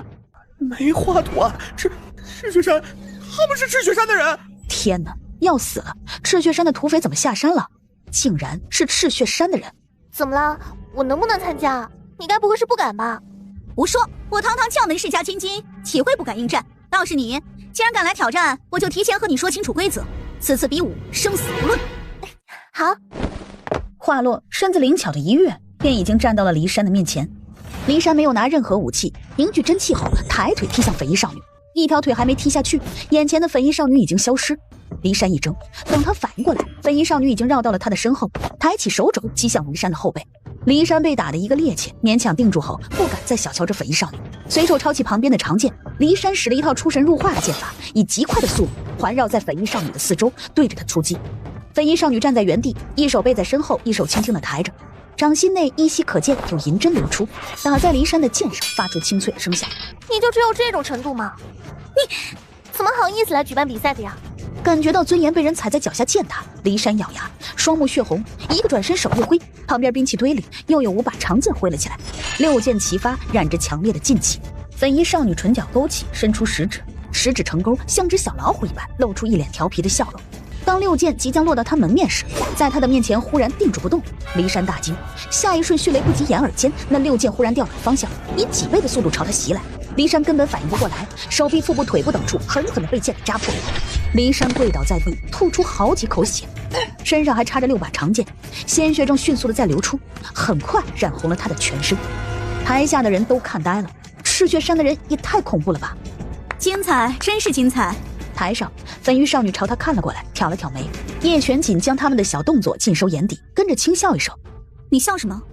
这年头，小姑娘都挺厉害的。”珊珊，敢伤我李府嫡女，你这个贱民，活腻了吗？啊，刚刚不是说生死不论吗？难道是我听错了？还是说只有参赛者是生死不论的？你给我等着！黎香说不过他，又怕骊山失血过多，赶紧吩咐人先把骊山送回去医治。黎家这回啊，怕是只能打落牙齿活血吞了。比武规则是他们定的，就算对方是赤血山土匪，他们恐怕也不敢找对方麻烦啊！真是太爽了，赤血山的人出现的也太及时了吧！穆星泽，你个臭小子，把我的话当耳旁风了吗？突如其来的吼声吓得穆星泽差点一屁股从椅子上摔下去，往那声音的来源看去，只见穆相正怒气冲冲地朝这里大步流星地走来。更要命的是，穆星泽惊恐地发现叶玄锦还坐在这里没走，要死了，竟然被老头子给逮了个现行。旁边穆幽月显然也发现了这一点，和穆星泽对视一眼，两人莫名都有些的心虚。叶玄锦则和没发现这一出似的，还优雅地换了个舒服点的坐姿。你能不能告诉我，你为什么和他坐在一起？坐在一起就算了，你小子好歹坐中间呢，还让你妹妹挨着这个大奸臣坐，你是缺心眼吗？万一这个大臣起了色心，对甜甜起了歹念，那怎么办？穆家的列祖列宗恐怕要气得从坟里跳出来揍你了。爹，这巧合纯属巧合，我和甜甜今天就是来看比赛的，恰好和景王殿下碰见了而已。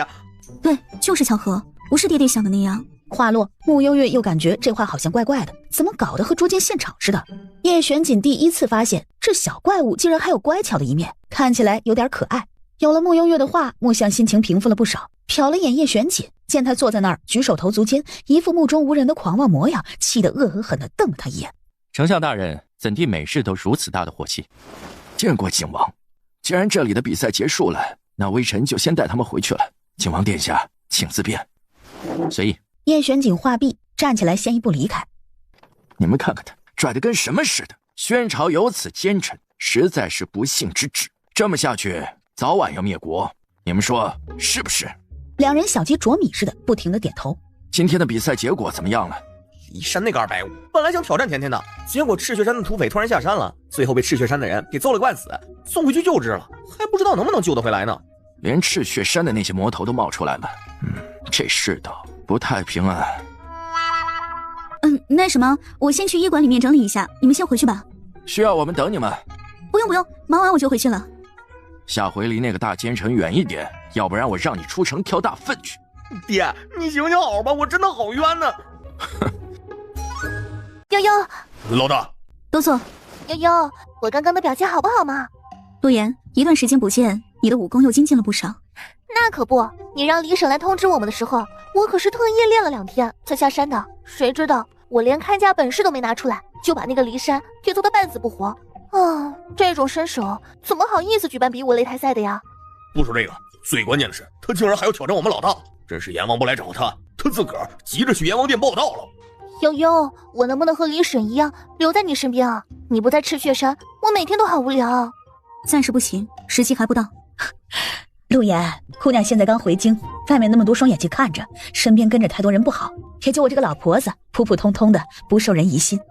李婶，您这话可太谦虚了。这李婶看起来是个普通的大婶，可谁知道她竟是江湖上赫赫有名的无影怪物，一身轻功出神入化，来无影去无踪不说，还耍得一手神仙刀法。父亲，今日之事，谁也没想到赤血山的人会突然出现。往年这比武擂台赛都办在秋季，你们为何要提前3个月举办呢？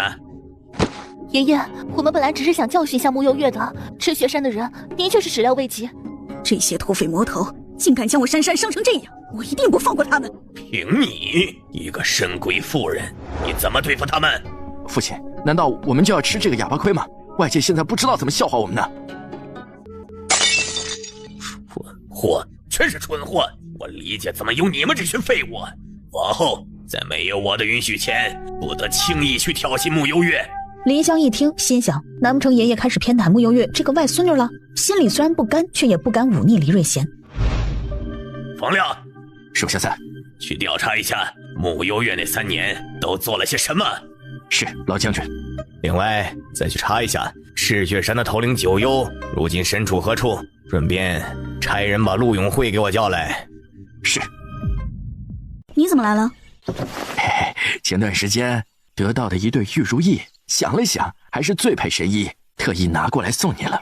今天也是来看病的？是啊，听说神医最擅长不孕生子这方面，是不是？然后呢？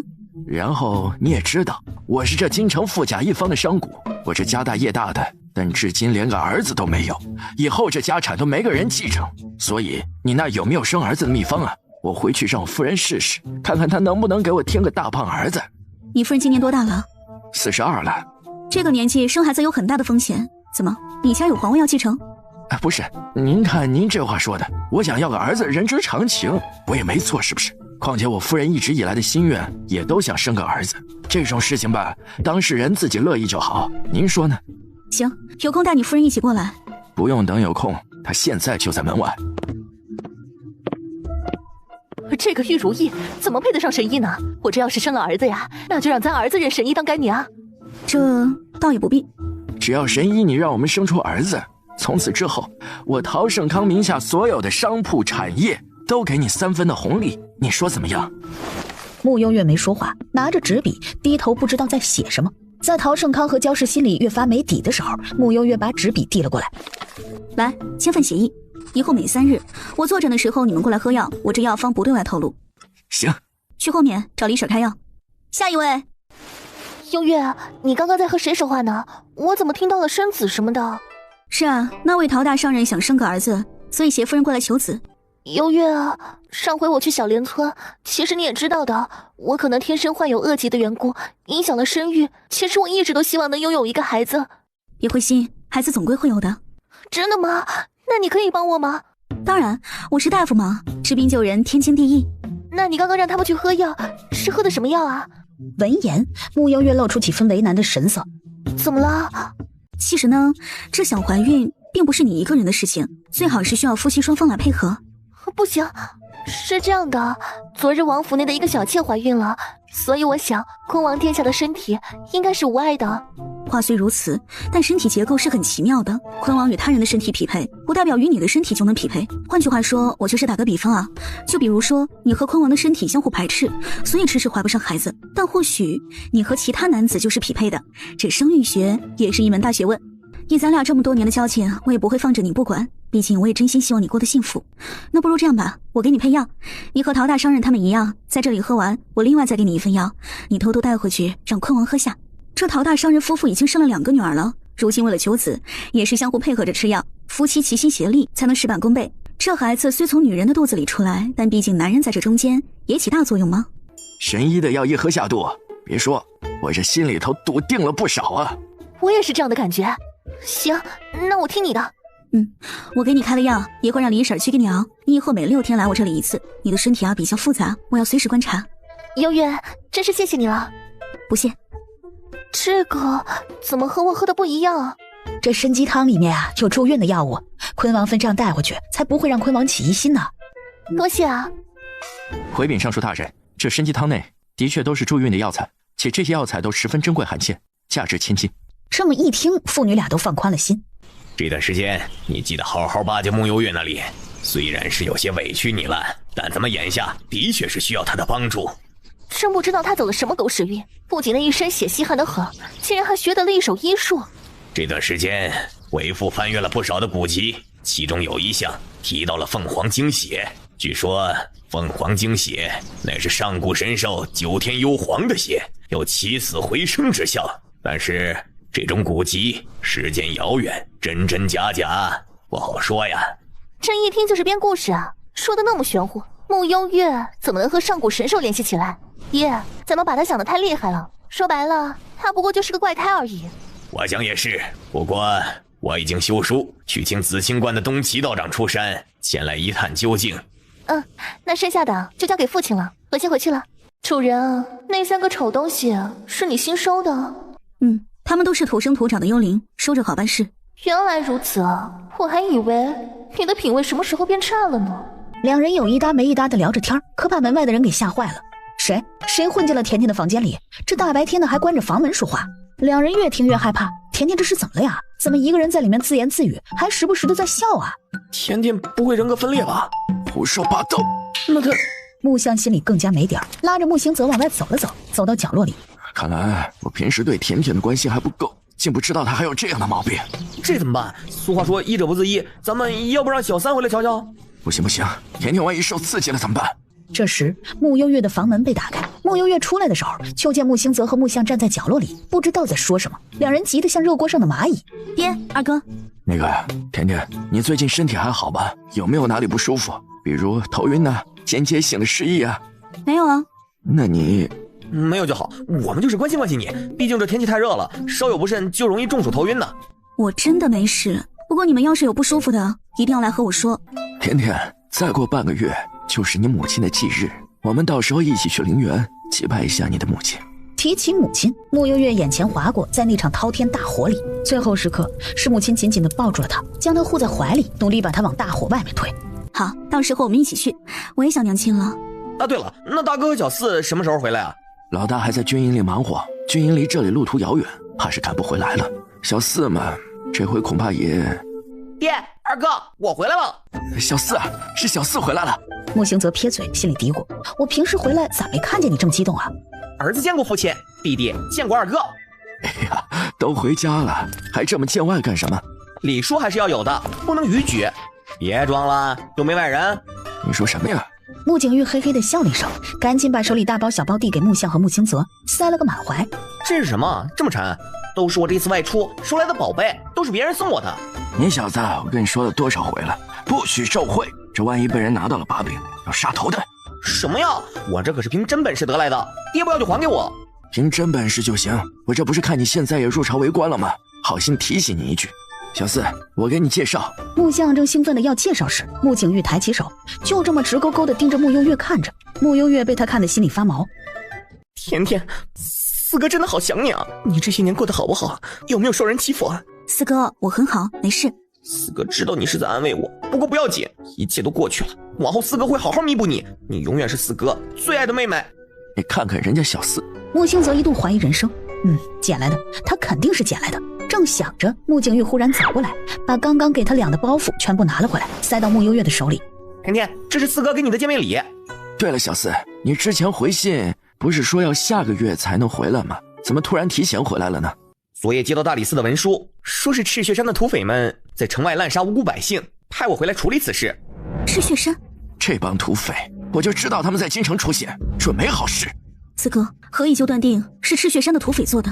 是现场遗留了赤血山的梅花图案，要躲过一劫的百姓目击称那些贼人的衣服上都有梅花图案。我怎么觉得这件事儿没那么简单呢？这据我所知，赤血山的那些土匪虽然被称为土匪，但从前大多都是一些江湖门派的人，且也只杀江湖之人，以前从未有过滥杀百姓的行为。而且赤血山杀人之前还挺讲道义的，都会提前通知对方，在对方的身边留下一朵血色的梅花，告诉对方我要来杀你了。这次突然残杀无辜百姓，我觉得不是赤血山的作风。穆幽月听完倒是对穆兴泽刮目相看，没想到二哥已经把赤血山的行径给打探清楚了。都什么时候了，你怎么还替赤血山说话呢？四哥，那你现在又去办案了吗？此事事关重大，大理寺卿最近又称病假，我得先进宫禀报一声皇上，让皇上下旨批我这个少卿一些办案特权才是，否则这案子没法展开。那我和你一起进宫。甜甜，四哥先去忙点正事，回头咱俩再好好絮叨絮叨。四哥快去吧。殿下，何事？今早有不少住在城外的百姓来京兆尹告状，说是赤血山的土匪残杀他们的亲人。你是说赤血山？就是赤血山？不可能吧？那小怪物平日里虽是凶厉些，但也不像是滥杀无辜之人。殿下的意思是此事还有蹊跷？听闻赤血山的人前2日把离家嫡女骊山重伤，您说这件事情会不会与离家有关？景王殿下，穆丞相和大理寺少卿来了。今日可真是热闹。见过景王。不必多礼。微臣有要事要和皇上禀报，皇上人呢？皇上今日身体欠佳，穆相有事便同本王说吧。这怎么行？叶玄锦，你虽是帝师，又有监国之权，但毕竟不是皇帝，有些事你做不了主。本王说能做主便能。爹，你先靠边，我这里要处理正事呢，耽误不得。裴大人来此，想必也是因为赤血山土匪杀人一事吧？怎么，这事儿也惊动大理寺了吗？是，赤血山土匪此次行径嚣张至极，所以微臣特意前来，想从皇上这里请一些办案的特权。如此，那此事便由你们2部共同协力办案。说完，又随手给了穆景玉一块令牌。多谢景王殿下。确定好后，裴彦之和穆景玉便着急回去处理此案。走到门口，忽听背后传来叶玄锦略带期许的声音：“可一定要还赤血山的清白。”穆相差点摔得一个趔趄，什么玩意儿？赤血山清白，果然是个奸臣呐！这脑袋瓜里全是黑水。殿下，我们这是要去哪儿啊？今日有些无聊了，本王去凑个热闹。你老最近怎么那么爱凑热闹呢？这以前也没看出来呀。殿下，你等等我呀！杀赤血山，又杀了他们，给我爹报仇！他们连个孩子都不放过，毫无人性，他们一定会遭报应的。娘子，我的娘子！穆幽月躲在一棵树上看了一会儿，眯起眼睛，眸底有红光闪过。下一刻，只见那些百姓的身旁还站着几个幽灵。穆幽月从储物袋里摸出了御灵网，神不知鬼不觉地将这几个幽灵收了起来。转身要离开的时候，背后撞上了一堵肉墙。穆幽月一抬眼，竟直直对上了叶玄锦的视线，这一瞬仿佛又见鬼了。叶玄锦什么时候在他身后的？关键是他怎么也躲在这棵树上？这么着急去哪儿？没撞疼你吧？你说呢？叶玄锦低头看了眼自己的胸口处，小怪物胆子果然大，还敢摸他。这里刚发生命案，你跑来做什么？凑热闹呗。旁边的角落里，云清嘴角一抽，合着你俩一天天闲的都跑树上来凑热闹了呗？巧了，本王也是来凑热闹的，那不如一起。我看的差不多了，得先走了，你继续吧。慕幽月说罢，便猫着腰从叶玄锦的身侧绕开，刚挪动一步，后领又被人揪住。干嘛呀？叶玄锦松开他，指了指他右边的一个方向。慕幽月顺着看去，仔细看了好一会儿，忽然发现右边一个茂密的树林里有一个鬼鬼祟祟的男子躲在里面，朝案发地看着。没一会儿，男子看得差不多了，便悄声离开。跟上去瞧瞧。话毕，似是怕慕幽月又跑了似的，握着他的手腕一起离开。进不去了怎么办？没事，我有办法。慕幽月将手放到身后，伸出手心，一股红烟飘了出来，以极快的速度飞进了当铺里。皇上这2天怎么样了？不怎么好。怎么？是哪里不舒服？经常喊浑身疼，本王也没办法解决。等我明天进宫看看他吧。好。我站得有些累了，我先回去了。也好，明日先来景王府一趟，本王有个礼物要送你。行吧，那我先走了。在他走后，一股红色的烟雾也随他离开。云清，抓人。是，殿下。我进去后，那个男的从衣袖里拿出了一个锦盒，对老板说要当东西。老板接过那锦盒，又从柜台的抽屉里拿了1两银子给了那个男子。除此之外，那男的还对老板说：“怎么就给的这么少啊？哎，算了算了，我明天再来找你当一些东西。”老板还数落说：“你这破锦盒又不值钱，等你明天再拿个值钱的来吧。”从外向上来看，没什么纰漏，像是正常的买卖。至于那锦盒里面的东西，我看不到。慕幽月收起红烟，又把玉灵王里刚收的几个幽灵放出来。别跑了，跑不掉的。你是活人吗？那不然呢？你竟然能看见我们？你们突然遭了横祸，凶手还在逍遥法外，你们不想报仇吗？我想娘亲了。别哭了，你和你娘亲还有缘分，你们还会再见面的。真的吗？姐姐你是神仙吗？我不是神仙。最近正值夏季，每晚我们村口都热闹极了，大家晚上都会出来闲谈吹风。突然就来了一群黑衣人，我临死前清楚地见到黑衣人的肩膀上有一个梅花的图案，他们是赤血山的人。对，其中有男有女，他们像恶鬼一样大开杀戒。我也看到了那个梅花图案。哦，对了，那个黑衣人砍我的时候俯下了身，我看到他的胸口那里还有个黑色的图案。黑色图案？能说出那个图案大概的样式吗？我只瞥到了那么一眼，具体长什么样并未看清。这次杀你们的人并不是赤血山的人，而是另有其人。如今大理寺与金兆尹联手，在追查真凶。你们如今可还有什么心愿？若是没有，我放你们去轮回。我舍不得家人们呀！我送你们去做最后的告别。话毕，双指凝聚真气，只见有蓝色的灵力溢出，冰蓝色的光芒在这风罗山上漫开。眼前的幽灵身体忽然发生了变化，变成了一只蓝色的梦蝶。去吧，蓝色梦蝶往山下飞去，回到了亲人的身边，入了亲人们的梦境里。这引灵入梦会损耗你的灵力与真气，你什么时候变得那么善良了？怎么，在你眼里我一直都是黑心黑肺的？难道不是吗？我先回去了。慕幽月有些吃力地站起身来，缓步下山。甜甜，你去哪儿了？你脸色怎么那么差？是哪里不舒服吗？我没事，休息一晚就好了。真的吗？要不我进宫去找三弟回来给你瞧瞧？真没事，我保证休息一晚就好了。那行，你早点去休息啊。不要告诉爹哦。知道了，放心吧。谢谢二哥，你也辛苦了，早点休息。黑大人，你过来看看。怎么了？你看看，这是早晨探子们拿回来的，是3个月前赤血山在玉林城作恶时提前送到那户人家的梅花。这是大理寺的藏书阁内记载的赤血山梅花图样，而这边是城外遗留的梅花，以及一位目睹全经过的百姓画下来的梅花。你看看有什么不同？这梅花的颜色虽是差的细微，可仔细一看，深浅不一样。还有这花瓣的形状，赤血山的花瓣带点弧形，城郊外遗留的没有。不错，虽然差的不明显，但的确是不一样的。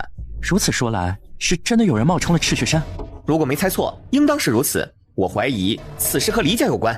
这黎家做事一向缜密，想要描绘一个赤血山的梅花，应该不会出这样的纰漏才是。此次若真是他们，说明这背后之人十分心急。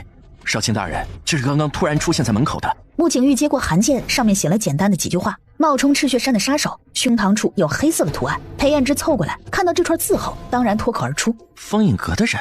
这个风影阁不是一向给钱就出手吗？如此说来，这案件越发的通顺了。你怎么来了？陶帅给你们送个人来。人呢？替你们送到审讯堂里面去了。你倒是挺贴心的。那是自然，我们殿下还说了，往死里审。这青天白日的，你们有没有王法的？把我一个平民百姓绑到这里来做什么？找你来自然是有事要问问你。你若老实回答呢，说不定关个10天半个月的就放出去了。你要是不老实……穆景玉又朝侍卫使了个眼色，但侍卫从旁边的炭盆里拿出一块烫得猩红的烙铁，男子直接吓晕过去。霍言，烫他的嘴。霍言点头，手持烙铁一步步地走进男子。正当烙铁离男子的嘴还有几公分时，男子忽然睁开眼睛。你们到底要我说什么？我真的是冤枉！你们大理寺平时就是这么办案的吗？昨天午后你去城外做什么？啊？什么？我什么时候去过城外了？不承认是吧？嗨，再给你们送个人。你俩认识吧？不认识。怎么昨天还去人家当铺里当东西，今天就不认识了？霍言，烫他们的嘴。下一刻，一道杀猪般的惨叫在审讯室里响起。霍言面无表情地把一块烧红的烙铁烫在了当铺老板胸膛。继续烫，烫到说实话为止。若是还不肯说，就拿刀捅他们。捅这几个穴位，又疼又死不了。裴彦之听得眉心直跳，不可思议地往穆景玉看了过去。穆家这位小老弟平时都是这么办案的？我招。照你这意思，这件事情还真不是赤雪山做的。小厮现在已经出发去抓真凶了，估计今晚或者明天就要结案了。咱们小厮越发有出息了，这破案的时间也越来越短了。说完又扫了眼穆兴泽，欲言又止。穆兴泽看着自己可能又要躺枪了，余光瞥到穆幽月的身影，仿佛抓到了救命稻草一样。甜甜来了。甜甜，你起来了呀？饿不饿？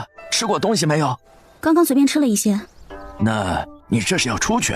是啊，有个病患情况复杂，所以需要我登门去检查。甜甜果然义正人心呐，那你快去吧，二哥在家等你回来。甜甜，尽量往阴凉的地方走，不要被太阳晒到了。爹，昨天我路过市集的书铺，买了2本兵书，我先回去看书了啊。穆兴泽说罢，赶紧跑了。好，孩子们一个个努力又上进，真是我穆家前世修来的福气。莫非是本王记错了？你昨日和本王约的是晚上。抱歉，我睡过头了。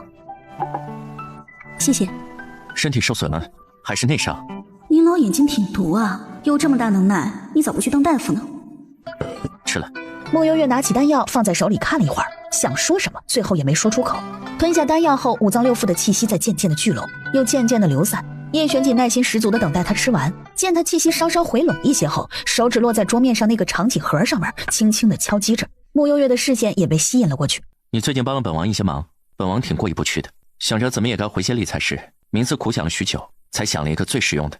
下一瞬，当叶玄锦锦盒打开，露出里面的东西后，穆幽月嘴角抽搐。这，请王是让我以后假扮太监进宫，还是说扮道姑更像一些？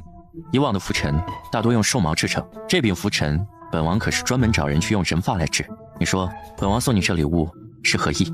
喜欢吗？喜欢，非常喜欢。叶玄锦似乎很满意他的回答，将锦盒里的拂尘拿了出来，递到他的手里。穆幽月手提拂尘，总觉得有些别扭。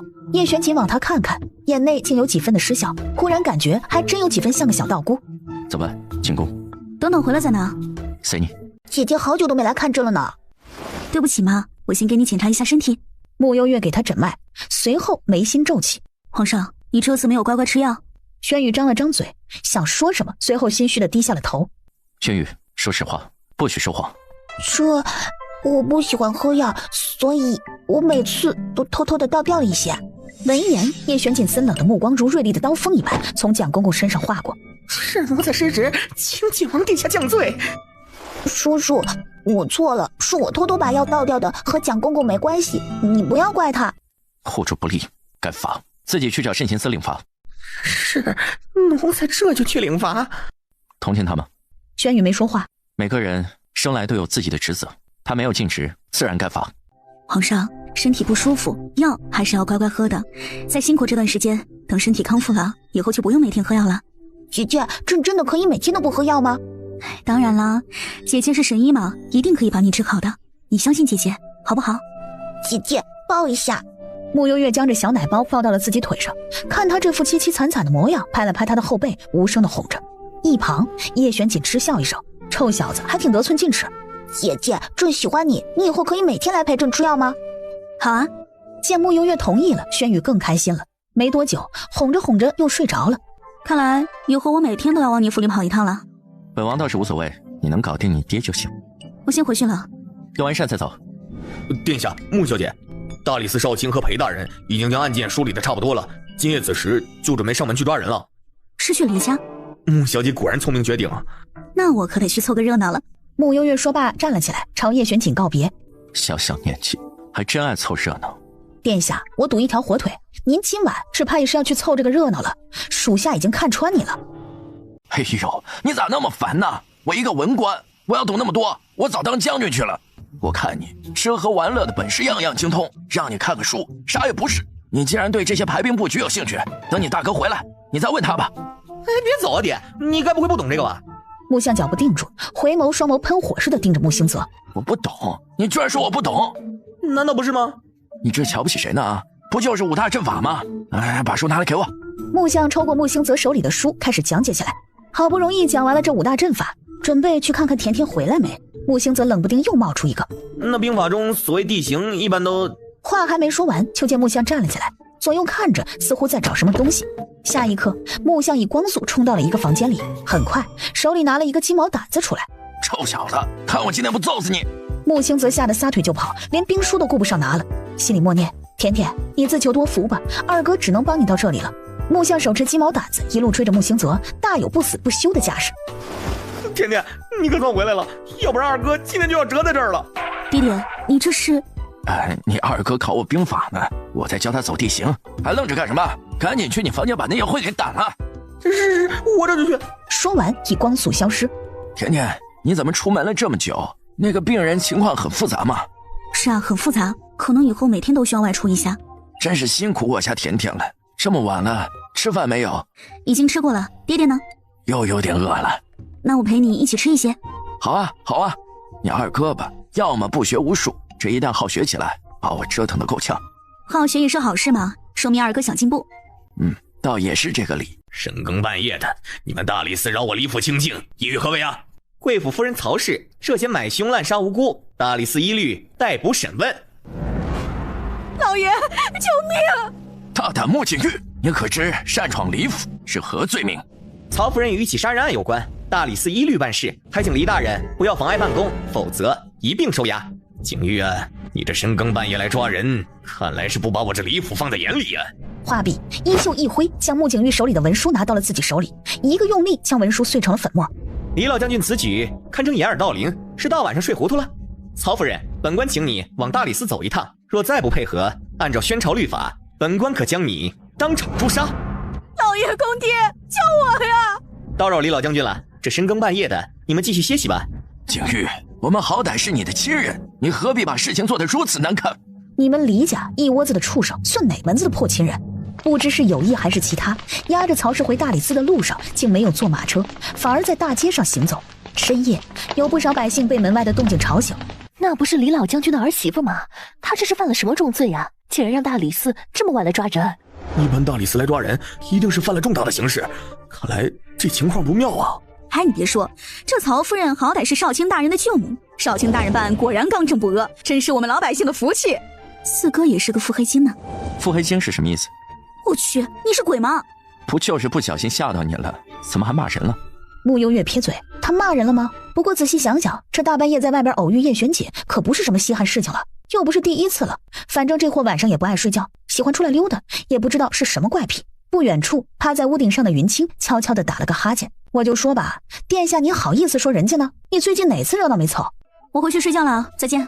本王送你回去。不用，我认得路。正要走，就见雪域灰狼忽然摇着尾巴，悠哉悠哉地拐进了这个僻静的角落里。深夜里，灰狼眸中泛着绿光，尤其是诡异。穆幽月和雪域灰狼对上眼神的那一刹那，下意识后退一步。要不你还是送我一下吧。感觉到他是真的害怕这雪域灰狼，叶璇姐也觉得稀奇，这小怪物身手上乘，怎么会怕一头狼？殿下，怎么？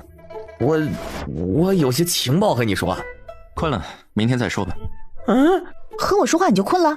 殿下，辛苦你送甜甜回来了。作为你的属下，非常感谢你对我妹妹的照拂。和你没关系。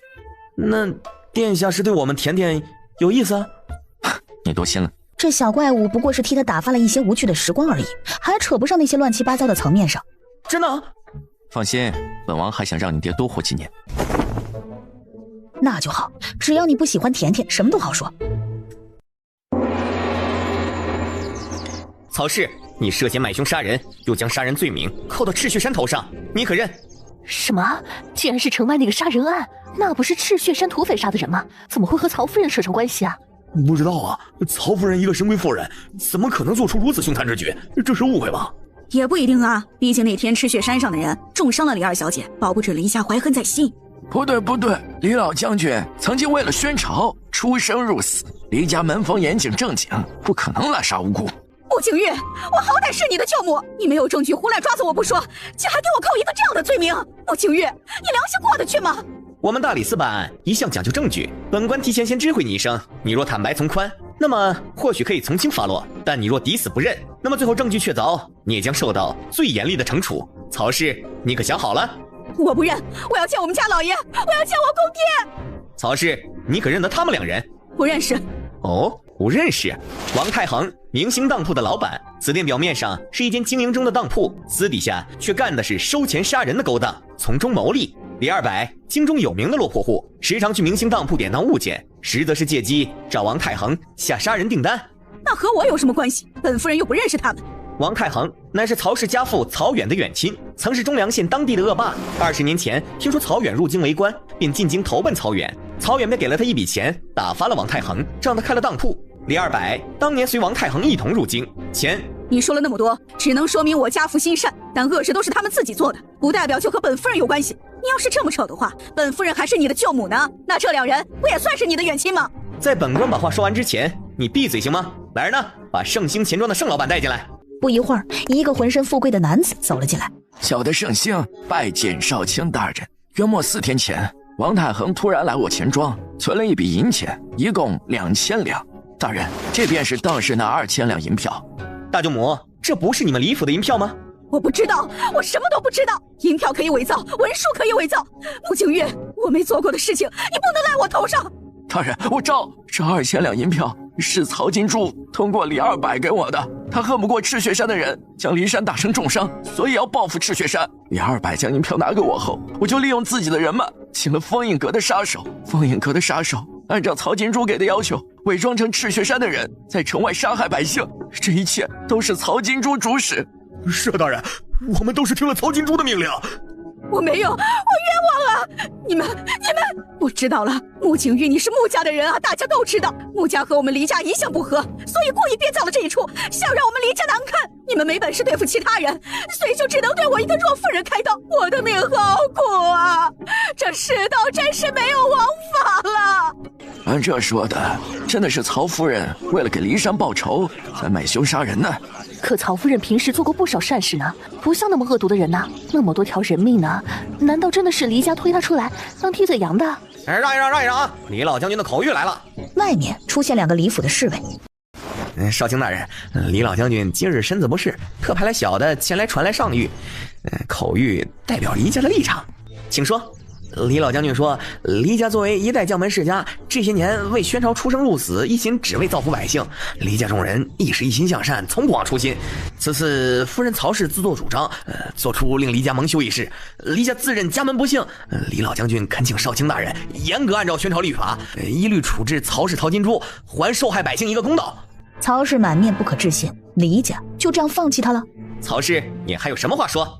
我不认，这件事情不是我做的呀，我不过是为了给我的女儿报仇而已。赤血山那些土匪平时杀了那么多人，你们大理寺怎么就不去抓他们呢？欺软怕硬吗？要拿我一个妇人开刀？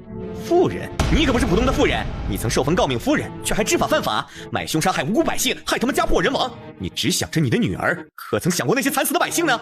曹氏罪无可赦，曹金珠买凶杀人，又嫁祸他人，身为朝廷命妇，蔑视圣威，无可饶恕。现判曹金珠游街示众一圈，于午时押往刑场，处以腰斩之刑，以儆效尤。听完宣判，曹氏当场吓晕过去。穆景玉又把目光落在王太恒和李二百身上，那2人瑟瑟发抖地看着穆景玉。穆景玉手一挥，连个多余的眼神都没给。斩！悠悠，你这个四哥哥不错嘛。我四哥当然厉害。原本我还想着，如果李老头从中作梗的话，那我就要亲自动手宰了那个曹氏。现在用不着我出手了呢。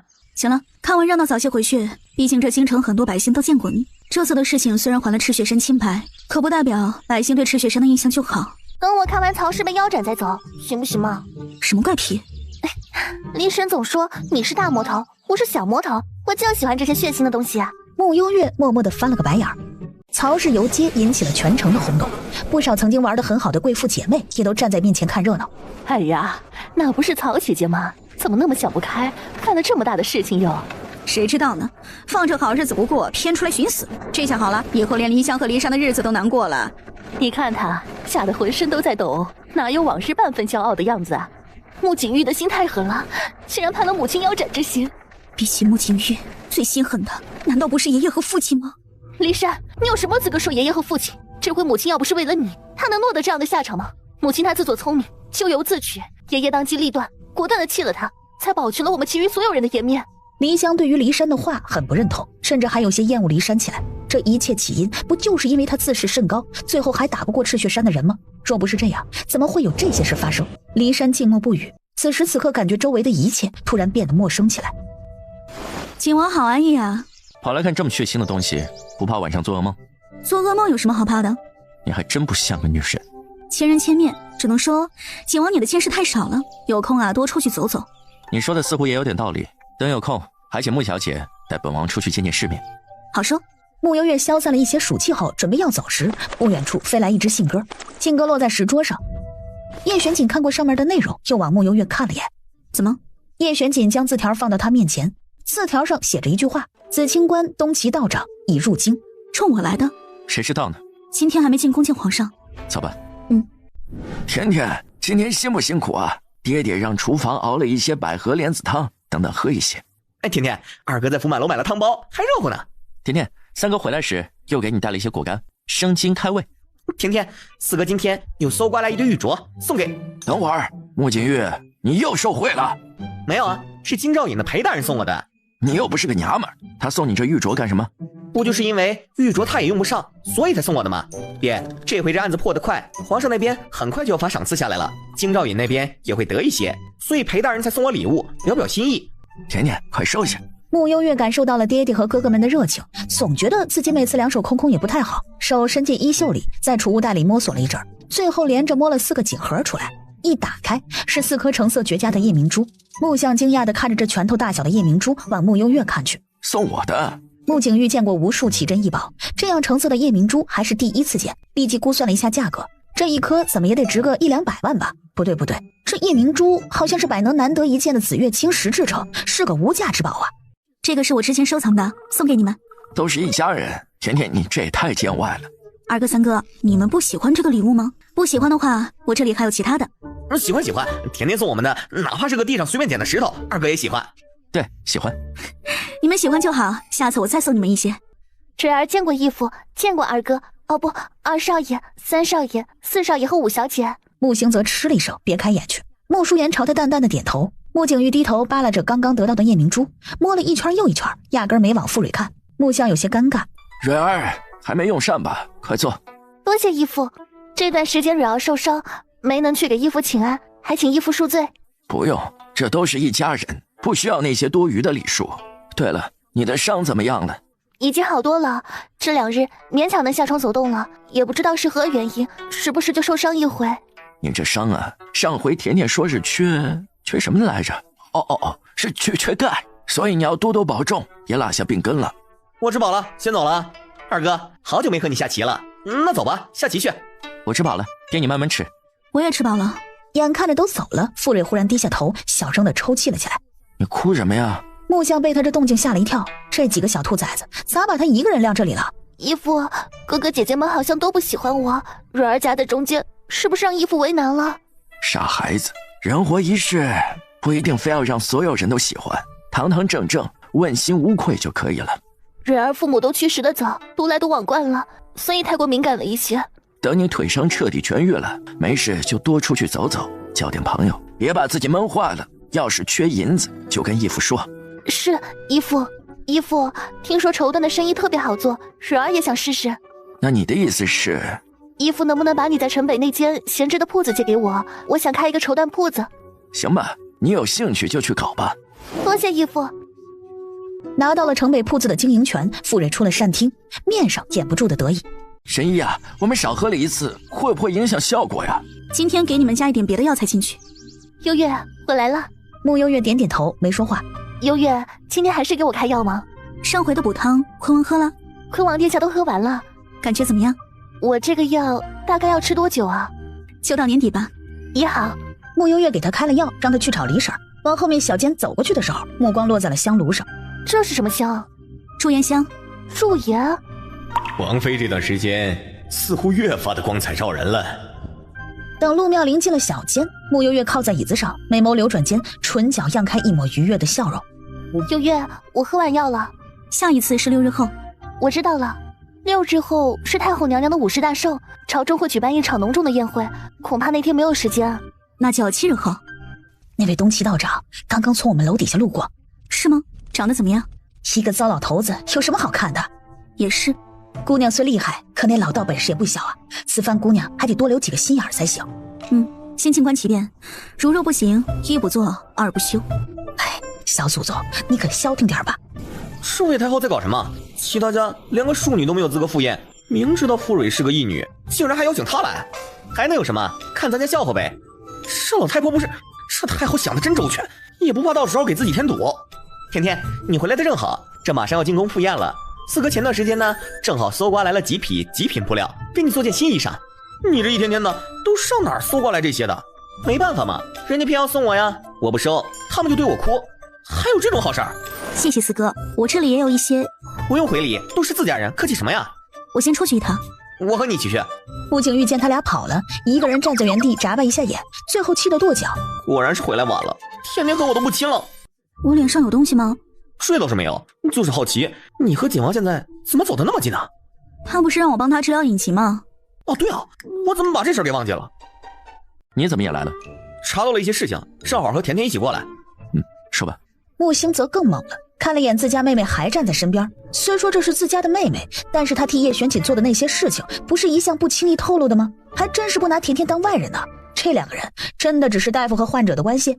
据我幻星楼的属下来报，那位东岐道长在离开紫清观之后，先去了一趟雪阳城，在那里逗留了1日半的时间，才离开前往了京城。哦，雪阳城。幻星楼，江湖第一情报组织，二哥竟然就是幻星楼的楼主，真是神奇。那我先去进宫了，你们慢聊。说完，不等叶玄锦作何反应，自己往密道的方向跑。穆星则又懵了，连密道都知道了。继续。是老道来了京城后，最先去了一趟陆家，想必是陆永会招来的。我觉得此事8成是冲着我们家甜甜来的。你妹妹都不慌，你慌什么？我这做哥哥的不是怕她受欺负吗？她不欺负别人就不错了。这小怪物天不怕地不怕的，王母下凡估计都能被他打个半死。这是什么？竹编蚂蚱，今天路过街市看到的。哇，这是送给朕的吗？不喜欢吗？那我下次换一个。姐姐每天那么忙，还要你每天进宫，朕是不是太任性了？叔叔说朕最近很不乖，可是皇上虽然是天子，可毕竟还是个孩子，别的孩子有的你也会有。等你身体好了，姐姐陪你去放风筝，好不好？小皇帝果然高兴的不行。这时外面有人通报太后来了，见着魏太后又来了，穆月月让小皇帝赶紧去躺好，自己则又站在了屏风后面。皇上呢？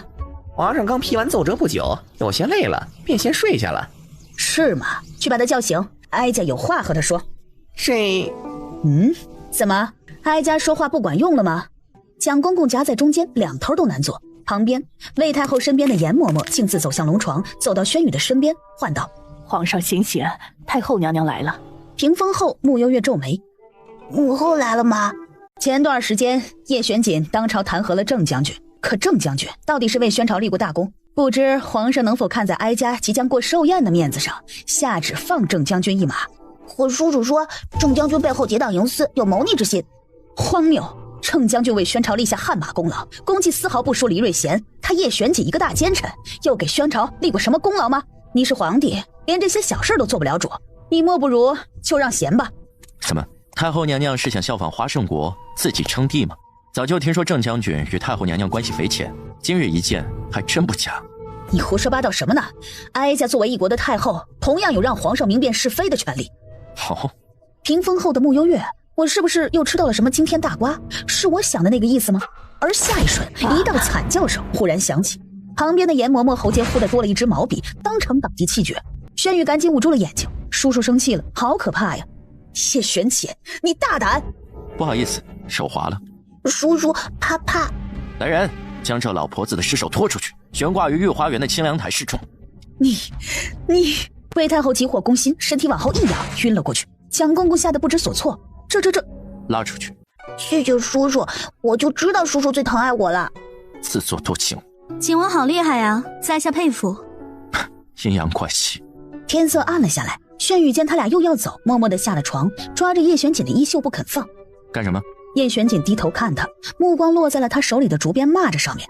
叔叔，我害怕，我今晚能不能和你一起睡啊？不能。可是我一害怕我就会做噩梦的，我一做噩梦我就会哭，我一哭……闭嘴，借我玩2天。啊？就2天？那今晚我能和你一起睡吗？你睡地上。叔叔最好啦。轩宇像个树袋熊似的努力爬到了叶玄锦的身上，对着他脸颊亲了一口。叶玄锦嫌弃死了，再有下次小心我揍你。嘿嘿。木星则等到他们出现时见到这场景，以为自己花眼了，怎么看起来像一家3口？见过皇上。姐姐的哥哥你好啊。二哥，我们回去吧。你晚上不会真的睡地上吧？不会的啦，叔叔就是看起来凶一些，从没让我睡过地上哦。那就好。咦，小狼去哪了？好久没有看到他啦。小狼，你在哪儿呢？二哥，我们走吧。好的。小没良心的。不知道多买一个吗？真是气死我了！叶玄锦这个奸臣越发的目中无人了。昨天竟然杀了太后娘娘身边的严嬷嬷，那可是太后身边的人，他就那样杀了，你说他是不是太狂妄了？咱们宣朝再这样下去，迟早要改姓叶。先帝在世时，叶玄锦就如此了，没什么稀奇的。太后娘娘马上就要办50大寿了，叶玄锦这个节骨眼杀了严嬷嬷，摆明了是故意要和太后作对。甜甜，你的毒药研究好了没有？若是没有的话，我今晚出去买点砒霜，我1不做2不休。爹爹，我觉得凡事不能只看表面。在目前看来，自小皇帝登基后，在叶玄锦的辅佐下，宣朝蒸蒸日上，百姓安居乐业，叶玄锦似乎没有做出任何出格的事情。是啊，我觉得甜甜说的不无道理。那万一他是借皇上的手，给自己铺上一条平稳的路后再谋反呢？我觉得他应该不屑借助别人之手给自己铺路，因为他有随时覆灭一个王朝的能力。这是你们一个个的怎么都帮着那个大奸臣说话？有吗？穆幽月一怔，他帮叶玄锦说话了吗？他不是在分析当下局势吗？我知道你们都关心我，怕我和叶玄锦硬碰硬没落到好处，但身为朝廷命官，爹爹身上的担子也很重啊。爹，这事要我说，你先别急，过几日不就是太后寿宴了？到时候看看魏家、陆家和李家他们那几大家的反应再说。就是啊，咱们光在这里操心也没用，先静观其变吧。比起叶玄锦，我倒是更想弄死姓陆的和姓黎的这俩。等太后的寿宴过了，就是你们母亲的忌日了，到时候都把时间空出来，别忘了。木相说完，有些疲惫地站了起来，往后院走去。看着木相的背影，穆幽月微微叹息一声：“你俩刚才去哪儿玩了？出去随便逛逛。啊，对了，小四，昨天下棋你没赢我，不是说要赢回来吗？咱俩下棋去。二哥，我和你说，今天我要是再输给你，我就把我新搜刮来的宝象送给你。你们大理寺还缺人不？能经常搜刮东西那种职位还有吗？”见到陆永慧书房的烛火还亮着，门口还守着2个护卫，视线定格在其中一个护卫脸上，些许久远的记忆浮现在眼前。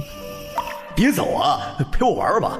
你每天跟在小姐身边，难道不觉得寂寞吗？快走开，别碰我！一个奴才而已，装什么清高啊？来，跟我走！你再碰我，我就自尽。小姐还需要我的血，我要是死了，后果你知道的。小贱人，你给我等着！小姐，你来的正好。这个贱丫头刚才说，如果没有她的话，你早就死了。什么？你这个贱人，看本小姐打不死你！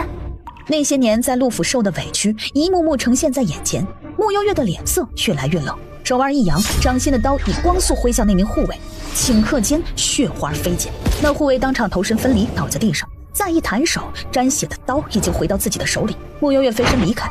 不好，那个神秘杀手又出现了！书房里，陆永辉赶紧跑出门来，见到书房门口血腥场面后，一阵的干呕。身边，东岐道长缓步走出。这就是师兄说的，府中常有神秘杀手出现，已经是第3次了。对方身手高超，根本查探不到任何的底细。如此利落的杀人手法，对方应当对你们陆府地形格外的熟悉，只怕是你们自己人。东岐，你说一个毫无武功内力的人，会在3年的时间里练出这样出神入化的武功吗？这世上没有不可能的事情，更何况你还怀疑他拥有凤凰精血。拥有凤凰精血的人，乃是逆天命格。如若那姓穆的丫头体内真的拥有凤凰精血，那么你们陆家早晚要亡。那可用逆转的办法？自然是在她的凤魄真正苏醒之前，除之而后快。可是妙龄如今还需依附她来治病啊。这世间还有一人是个绝顶的炼丹高手，他手里的丹药珍奇无比，可救昆王妃。是谁呀？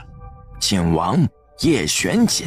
叶玄锦那人深不可测，由于我陆家素来没有交情，他有机会轻易赠药。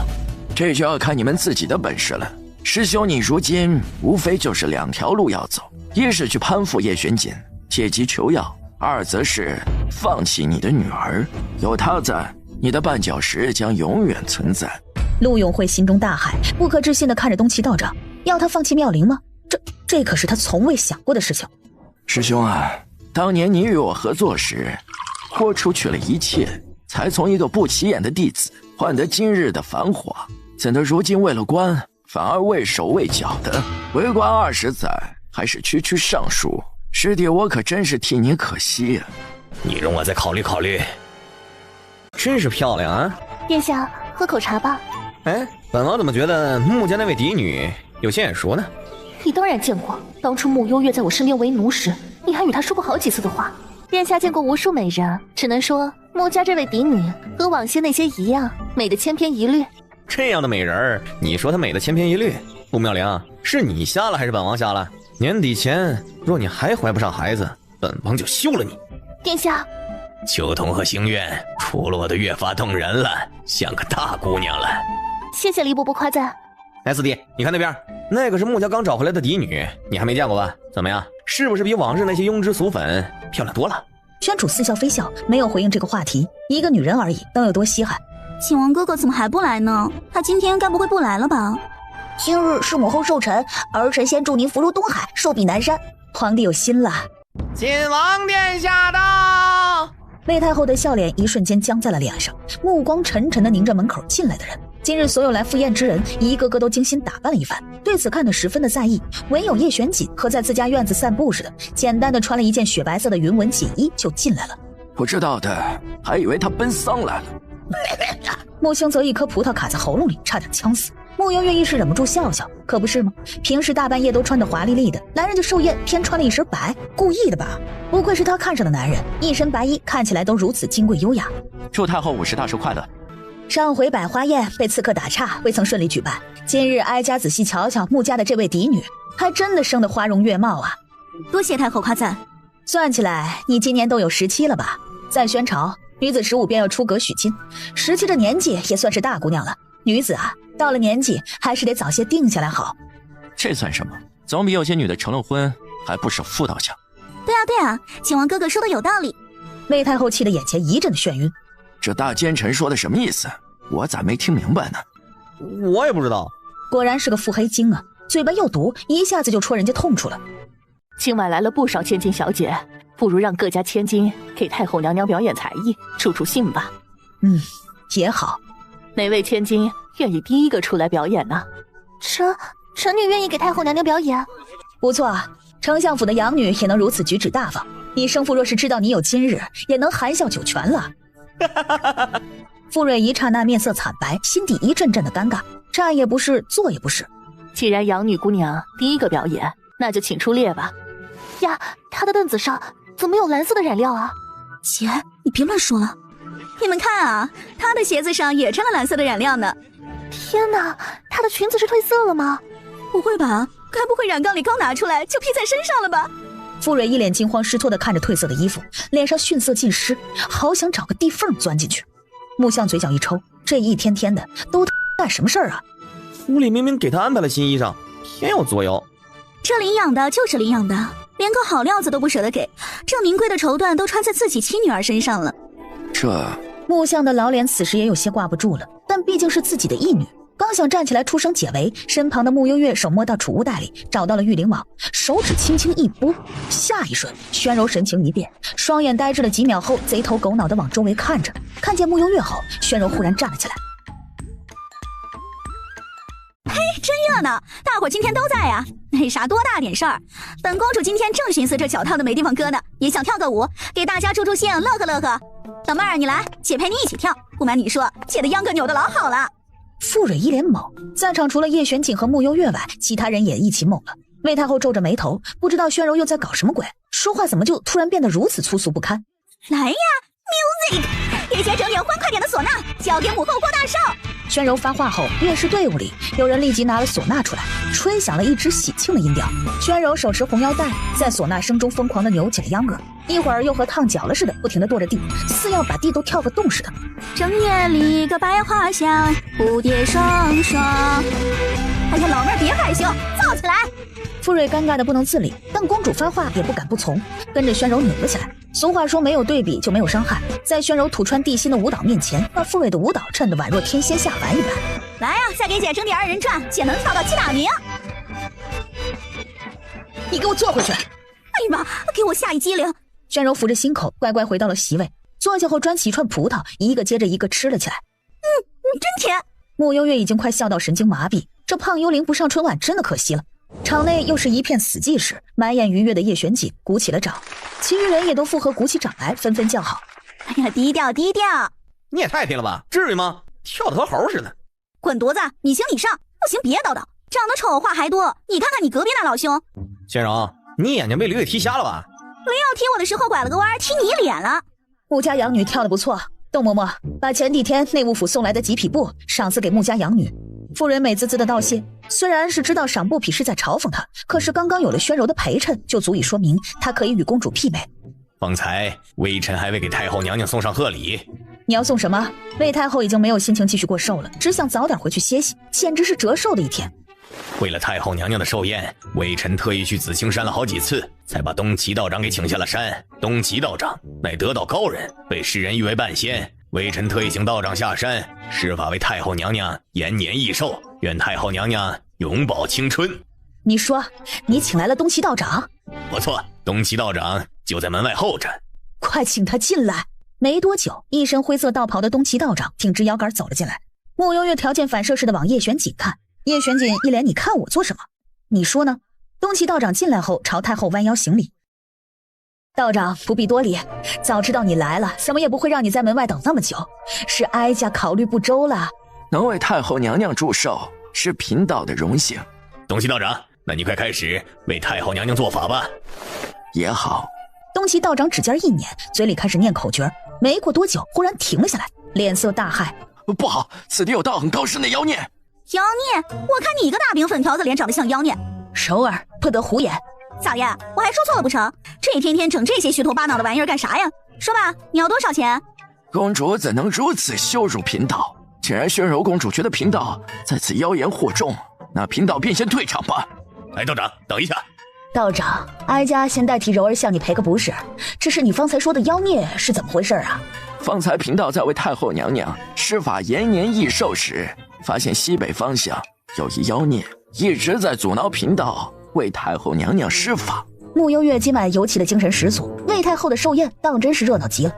此妖孽道行高深，乃天煞孤星转世，他屡屡阻挠贫道，只怕是想趁着今晚吸取太后娘娘凤体的寿元。如此可怕呀！那妖孽可有什么特征？道长本领高超，可一定要将这妖孽给除去啊！此妖孽大约是1个月前来到京城，在此之前，在血阳城方位停留多年，养精蓄锐，滋长妖法。此妖属阴，据贫道推断，恐怕是个女。好可怕呀！妖怪是不是会吃人的呀？朕长得这么可爱，身上肉又多，会不会第一个吃了朕啊？本王也被吓到了。摆祭台。等候的过程里，叶玄锦身边的雪域灰狼摇着尾巴，大摇大摆地从宴场外面进来，走到叶玄锦的身边。叶玄锦摸了摸他的脑袋，又往穆幽月看看。穆幽月看到那灰狼，果然条件反射抱着双臂，一副戒备的模样。魏太后见到一个畜生都敢随意进出，攥了攥拳头，看来她必须尽快想一个除掉叶玄锦的办法。甜甜别怕，有爹爹在，爹爹会保护你。没事儿，咱们不慌。一会儿我喊1、2、3，咱们拼尽全力砍死东岐道长。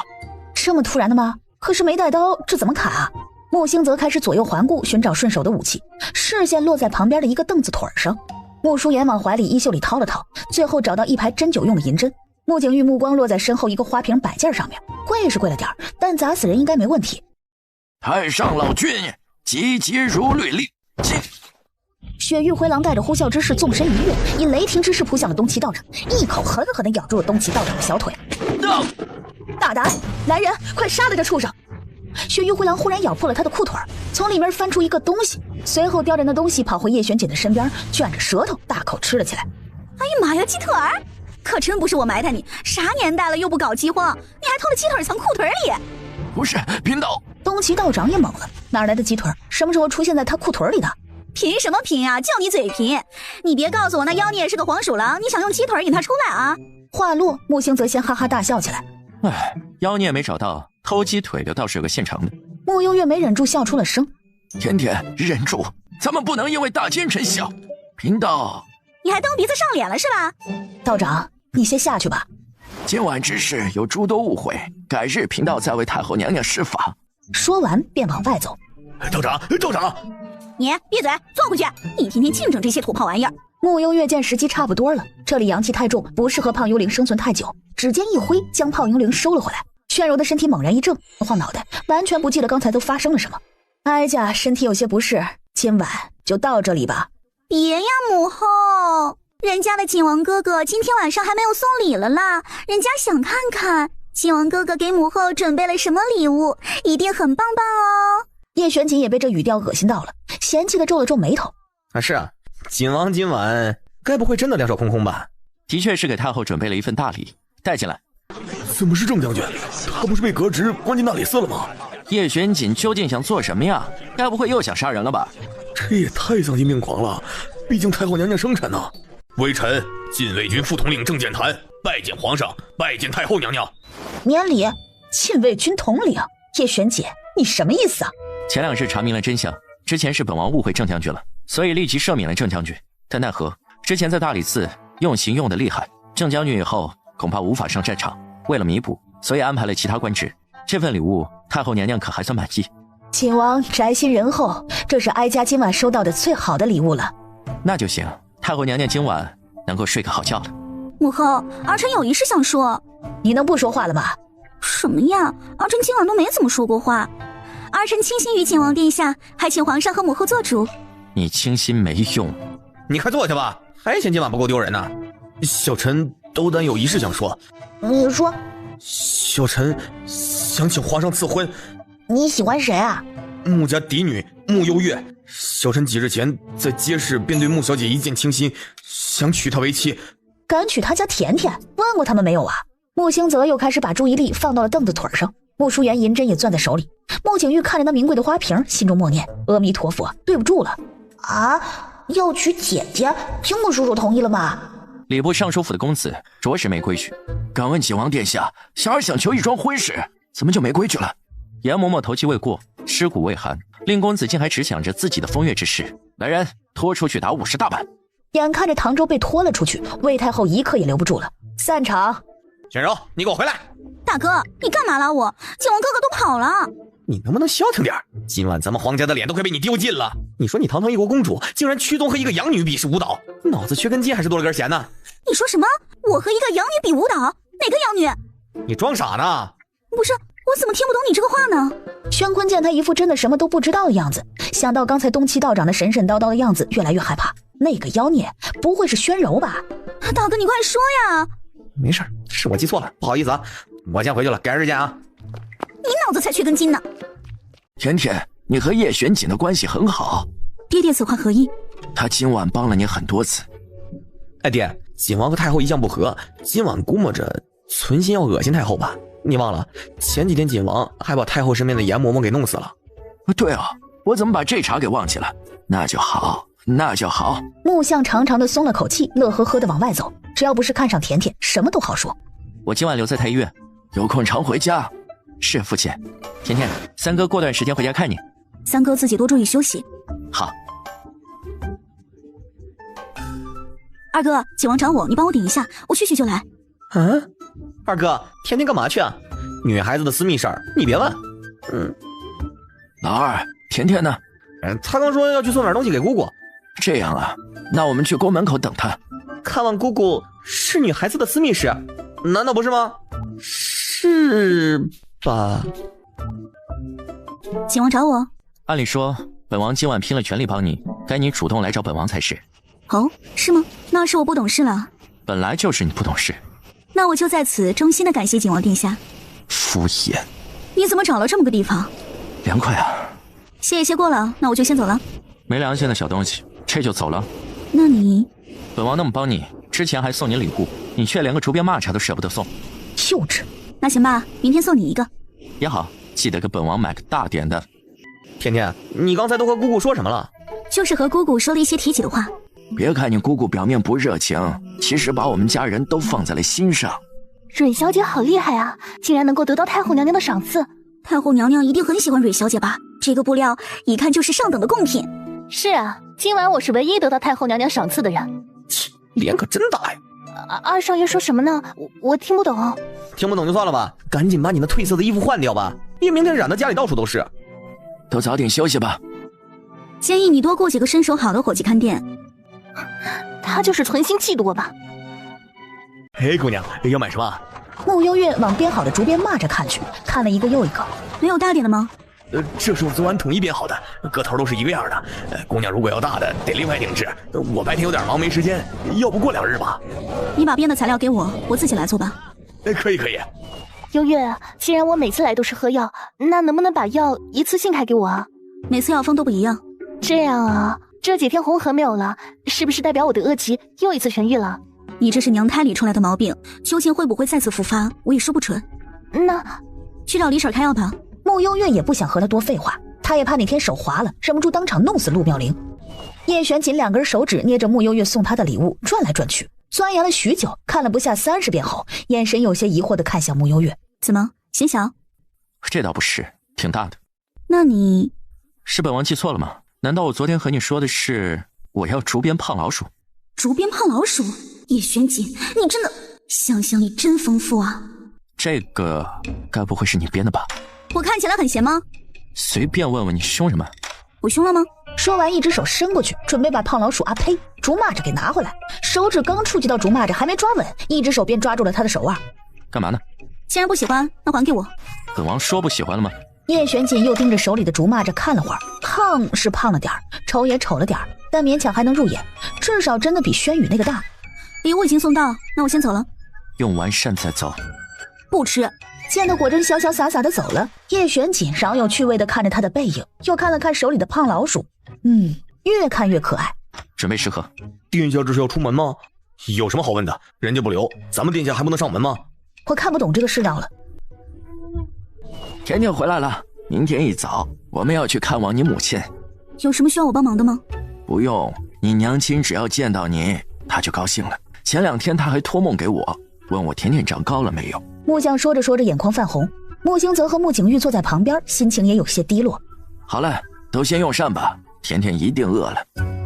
擅闯女子闺阁，景王这是什么癖好？找你吃饭。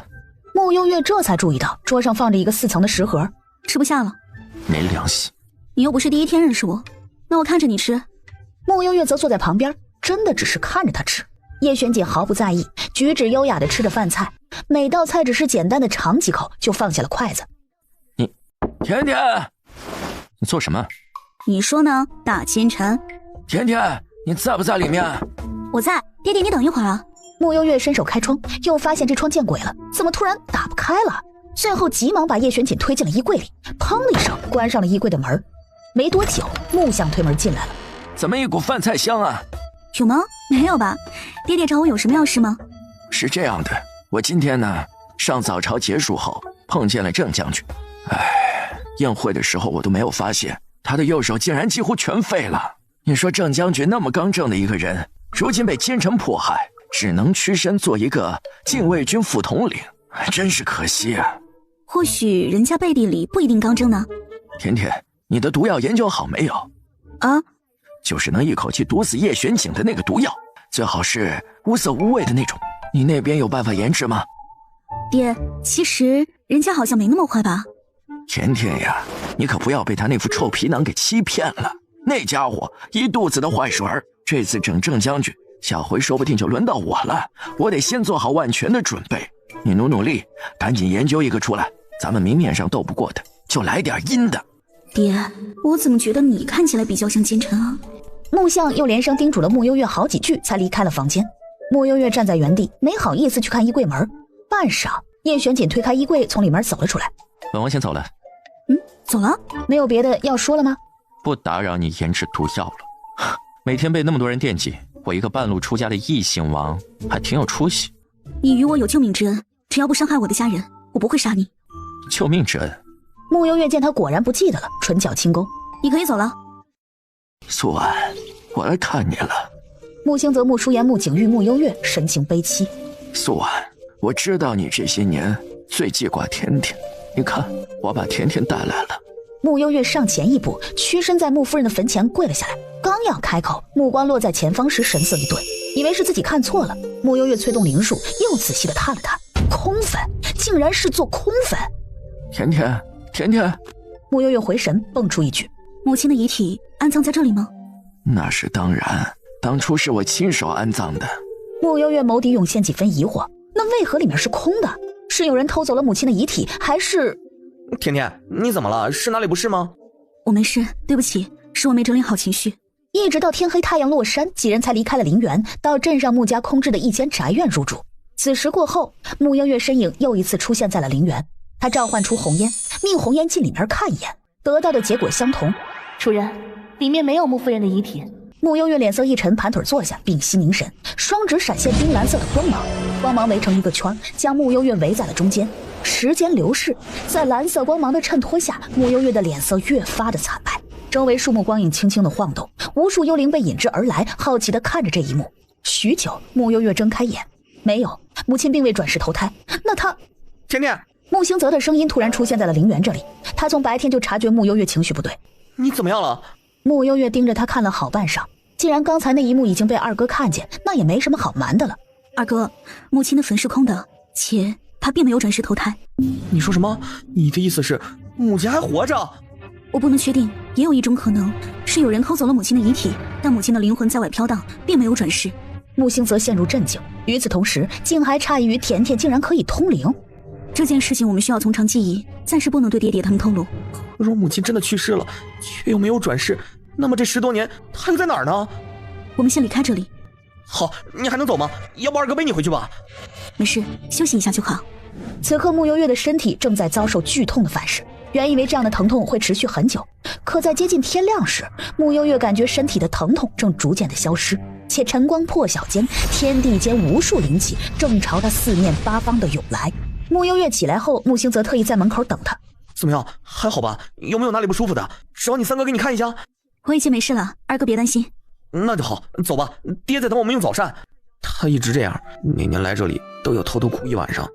臭小子，你胡说八道什么？我昨天下山被风迷了眼，眼睛不舒服而已。甜甜，快坐下吃饭，别理他。今天过后，生活还在继续，大家不要太过伤心。你们娘亲可都在天上看着你们呢，你们一个个的都给我争点气。好。用完早膳，木香又独自一个人出门，去了趟陵园和夫人告别。有空带我去一趟你们大理寺的卷宗阁。你要做什么？想翻阅一些案件。经过昨晚，他觉得有些事情不能再拖下去了。黎家、陆家这些贼人已经活得够久了。出门了，天没亮就拉着四少爷去大理寺了。四少爷困得人都在飘。这小子最近挺好学的呀，天天往大理寺跑，难不成也想和小四一样在大理寺当值？不错不错。啊，对了，方才听说尚书府昨晚又死人了，陆永辉一大早去京兆尹府报官了。裴大人，我府邸接连离奇死人，弄得整个京城都人心惶惶，烦请裴大人派人彻查一番。陆大人是不是得罪了什么人？回禀景王殿下，微臣为官20载，处处与人为善，想不起来得罪了什么人。兴许是江湖上一些亡命之徒所为，也不一定啊。江湖上，比如赤血山、安明殿，皆有可能。江湖门派可没那么闲，要杀就杀你们一窝了，谁还每天跑来杀一个？路飞，你说。陆永辉被他说的半天插不上一句话，怎么那么倒霉啊？来亲自报个案，还能碰到叶玄锦在这里。陆大人府中最近死了多少人？连续15天死了15人。都有哪些人？第1天死了一个丫鬟，第2天……裴大人，穆家小姐来报案了。裴艳之悄悄地瞟了眼身侧坐着的人，一副看热闹不嫌事儿大的样子。好，快请他进来。穆幽月一袭简单的素裙进了门，来到主会堂后，直接无视了陆永慧，往主位看去。见叶璇锦也在，轻瞟一眼便收回目光，眼前浮现起昨天深夜的场景。怎么那么晚才来啊？你怎么在这里？想跟女侠一起见见世面。我忙正事，没空理你。别走啊，带我一个。穆幽月盯着他看了好一会儿。本王给你打下手，如何？一炷香时间后，两个人一起潜进了陆府。穆幽月本来的目标是陆家的总管，最后却被叶璇锦直接拉到了陆永慧的房间里。本王觉得这里比较刺激，刀给我。叶璇锦手提着刀朝床榻走近，没一会儿，刀背上染了血迹。穆幽月挑眉，到底谁跟着谁见世面啊？明晚继续。回过神，穆小姐，你要报什么案？我的手镯丢了。这么严重？手镯贵不贵？严重吗？我家突然死了15个人，不比一个手镯严重吗？挺贵的，8两银子买来的。什么时候不见的？昨天从医馆回来后不见了。或许是哪个病人偷走了。来人，末将在。去查。是。一说完，直接招呼了20多个京兆尹府的官兵，浩浩荡荡的出去搜查。多谢景王殿下。裴大人，景王殿下，我那边。来人，去查。陆永慧正高兴呢，就将旁边站了2个官兵出来，朝他示意。陆大人，我们走吧。不是这。一个8两的手镯丢了，派了20多个官兵。他家死了15个人，就派2个官兵去查，什么意思啊？景王，我府里接连死人，加上之前那些，加起来怎么也有20人了。此事事关重大，难道如此敷衍吗？怎么？难不成你还要本王亲自登门给你查吗？陆永慧哪里敢？最后带着2个官兵悻悻离开。你俩什么情况啊？没什么，也就昨天本王杀人时，他在旁边望风。裴艳之直接被哽住了，不可思议的看了看这俩人，你俩都有病吧？一个杀人，一个望风就罢了，今天还存心合起伙来气陆永慧一回，绝了！我手镯真的丢了。没事，本王送你一个，感谢你昨晚带本王见世面。裴艳之真的没眼看。过来。穆幽月走近，拿回去看看。穆幽月一脸狐疑的接过，随意看了2眼，见到上面的内容后，眉梢轻挑。你们京兆尹府来这么多人做什么？丞相府穆小姐的手镯，昨日在医馆丢失，卑职查到坤王妃昨日曾去看诊过，特意前来请坤王妃配合调查。你说什么？本王的王妃会惦记穆幽月一个手镯吗？不对，王妃昨天回娘家了，怎么会去医馆的？你们在搞什么？去把陆妙龄给我叫出来。房间里，陆妙龄正坐在软榻上，一脸痴痴地看着手腕上的血玉手镯。姑娘，你那个血玉手镯能不能借我这个老婆子戴几天呢？你哪里不舒服吗？唉，最近总有些不适。你那个神奇的血玉手镯，乃是你的精血以及紫晶石制成，不仅可以去除病气，还可以避灾驱邪。对我这个不爱吃药的老婆子来说呀，最合适不过了。行啊，今天有点忙，下午给你。里面有穆幽月的血，还可以去除病气。有了这个，他的恶疾是不是就可以压制住了？几乎是想也没想，陆妙龄趁着穆幽月没回来，就把血玉手镯藏进了自己的衣服里。等穆幽月出来后，陆妙龄赶紧和他说话。幽月，我今天是不是还得继续吃药啊？是啊，我给你开个药方。王妃，王爷找你。陆妙龄，你昨天去哪儿了？你怀着孕呢，不用给她请安。多谢王爷体恤。问你话呢，哑巴了？臣妾昨天去了一趟娘家，探望母亲，有什么问题吗？听见没？王妃昨天没去什么破医馆。听到医馆2字，陆妙龄眼底一慌，难道是不好？可昨日城内许多百姓，包括医馆1楼守门的王大爷，都说见过坤王妃。本王妃的母亲昨日病了，所以我去了一趟医馆，去请穆家小姐开了一些药，有什么问题吗？那就对了，穆小姐今早报官，说她的手镯昨日在医馆丢了，所以昨日去过医馆的人都有偷盗的嫌疑，还请坤王妃配合调查。放肆！我乃是堂堂坤王妃，什么金银珠宝没见过，怎么会去偷盗穆幽月一个手镯？你们这是存心打我们坤王府的脸面。就是，你们京兆尹如今都是这么办事的？这件事情用脚趾头想，也不可能是王妃做的。双方僵持时，外面又跑来几个官兵，正要和张浩说悄悄话时，宣坤开口：“大点声说，昨日看诊的3位病人的府邸都搜查过了，没发现手镯。陶胜康的家宅也搜过，只差……你们这是存心和我们坤王府过不去了。”陆妙龄想到藏在枕头底下的血玉手镯，心里暗自懊悔，早知道刚刚藏得隐蔽一些。你们是铁了心要和本王作对是吧？行，你们去搜，如果一会儿没搜到，通通给本王爬着出去。王爷，你闭嘴！天就知道给本王闹一些幺蛾子。得了宣坤的同意，京兆尹府的官兵们开始在坤王府里大规模的搜查。眼看着张浩去他房间的方向，陆妙龄下意识地往房间跑。王妃今天好像的确有些奇怪。哪里奇怪啊？听闻那位穆神医一天只接待3位病人，王妃又是怎么去看药的？除非她和穆小姐关系很好，和他们又是哪来的交集呢？本王去瞧瞧。匡王妃，请让一下。本王妃被你们气得头疼，连躺一下都不行吗？把他拉起来。你们大胆！本王妃玉体尊贵，你们敢碰一下？宣坤大步跨进来，老远就听到陆妙龄的声音，走过去一把将他扯了起来。你给我配合一点，要不然看本王怎么收拾你！王爷。刚一掀开枕头，见到一枚血玉手镯安安静静的躺在那儿后，所有人都愣住了。这手镯是我自己的，是我们陆家的传家宝，不是穆幽月的。听到没有？还请坤王妃随我们去一趟京兆尹府。我不去，我凭什么要去？叫你老实点待在府里，3天2头的死出去，赶紧去京兆尹府，拒捕是要被关押判刑的。我都说了不是我偷的，我陆妙龄要什么没有啊？谁会稀罕偷一个手镯？可等他进了主会堂，见到里面的穆幽月后，一颗心沉到了谷底。偏偏宣坤还缺心眼似的，手里举着那血玉手镯，生怕别人看不见似的。这就是你们陆家的传家宝啊！陆永慧暗感不好，看来穆幽月这个小贱人存心给妙龄下了套。不错，这手镯乃是我陆家的传家宝，名为血色红玉，8两买的。穆幽月点头，买贵了，最多3两。碰到好脾气的卖家，或许还能砍价。把穆幽月说的一通无语后，叶璇姐又略带鄙夷的朝陆永慧看去。你们陆家穷成这个鸟样了。这回陆永慧无语了，一个染色石头做的手镯，竟也能当传家宝？陆永慧一怔，陆妙龄一脸震惊：什么？染色石头做的？不是紫金石制成的吗？这手镯就是我丢失的那个，多谢你们帮我找回来。你胡说，这玉镯是本王妃的，是我们陆家的传家宝。传家宝代表传承，谁说一定是名贵之物？不错，这传家宝是我祖上传下来的。我祖辈那时候过得艰辛，没什么好东西，但这手镯对我们全家都意义非凡。莫小姐是不是看错了？可这真是我的东西啊！你有证据吗？这手镯写你名字了吗？写了呀。叶玄锦朝宣坤看去，招手。宣坤没反应过来，傻愣愣的就走上去，把手镯递给了叶玄锦。写哪了？知道为什么我买贵了吗？叶玄锦表示不知。因为我这是独家定制的。穆幽月将手镯放在烛火上面烤了一会儿，没多久，玉镯内清晰可见刻了3个字：穆幽月。朱会堂内安静了许久。原来穆幽月是你们陆家的老祖宗。你吃屎了吗？跑去偷东西啊！陆妙龄被踢得跌坐在地，浑身颤抖着，百口莫辩。坤王别谢啊，万一真的是巧合呢？陆大人，你们家老祖宗叫什么？不错，我们陆家有位老祖宗，也叫穆幽月。看来今天是一场误会了。既然事情都说清楚了，陆大人快把你家老祖宗的东西带回去。多谢景王殿下。既然是一场误会，那么此事是否可以翻篇了？那是当然，是我误会你们了，我该向你们道歉才是。今天来时，那么多百姓都看到了这件事儿，你也得向全城百姓澄清。没问题，今日打扰景王殿下和裴大人了，不耽误你们办案了。穆小姐客气。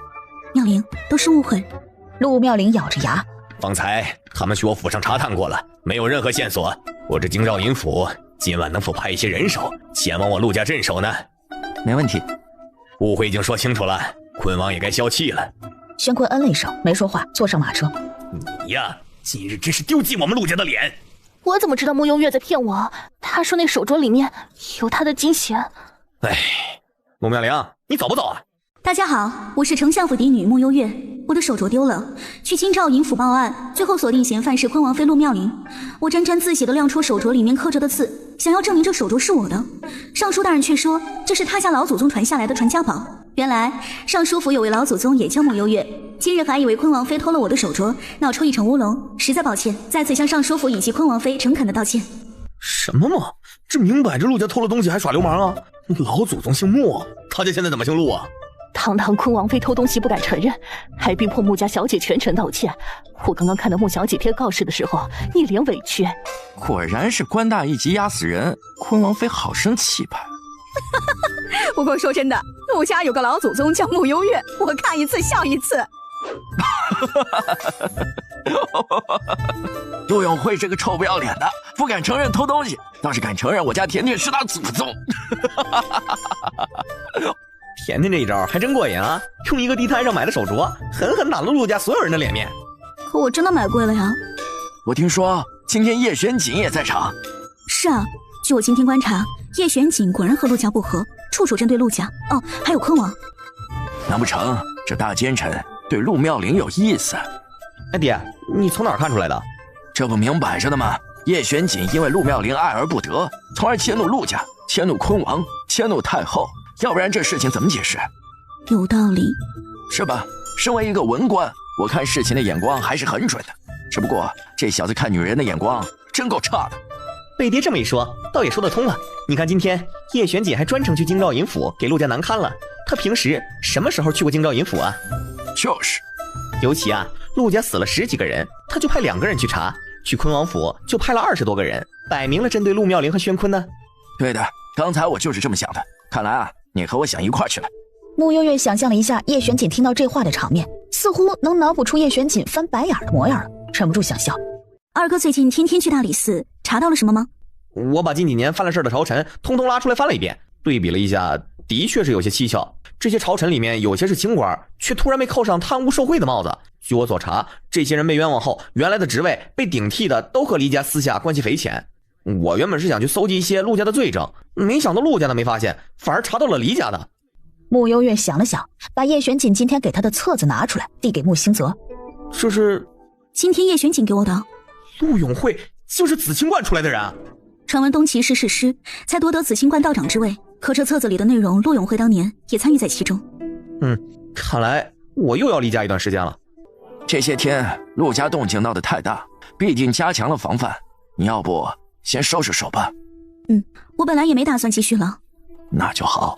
陆永慧这人阴险狡诈，加上东岐市老道还未离京，咱们得低调点，改天再杀他个措手不及也不迟。我听爹的。真乖。对了，既然叶玄锦那大奸臣可能对陆妙龄有意思，保不准哪一天他俩就擦出了爱的火花了。你最近离陆妙龄也远一些，免得那奸臣发起疯来重伤你。不至于吧？叶玄锦就是个疯子，他什么事情都干得出来。回到自己房间，穆悠月沐浴后便沉沉的睡了。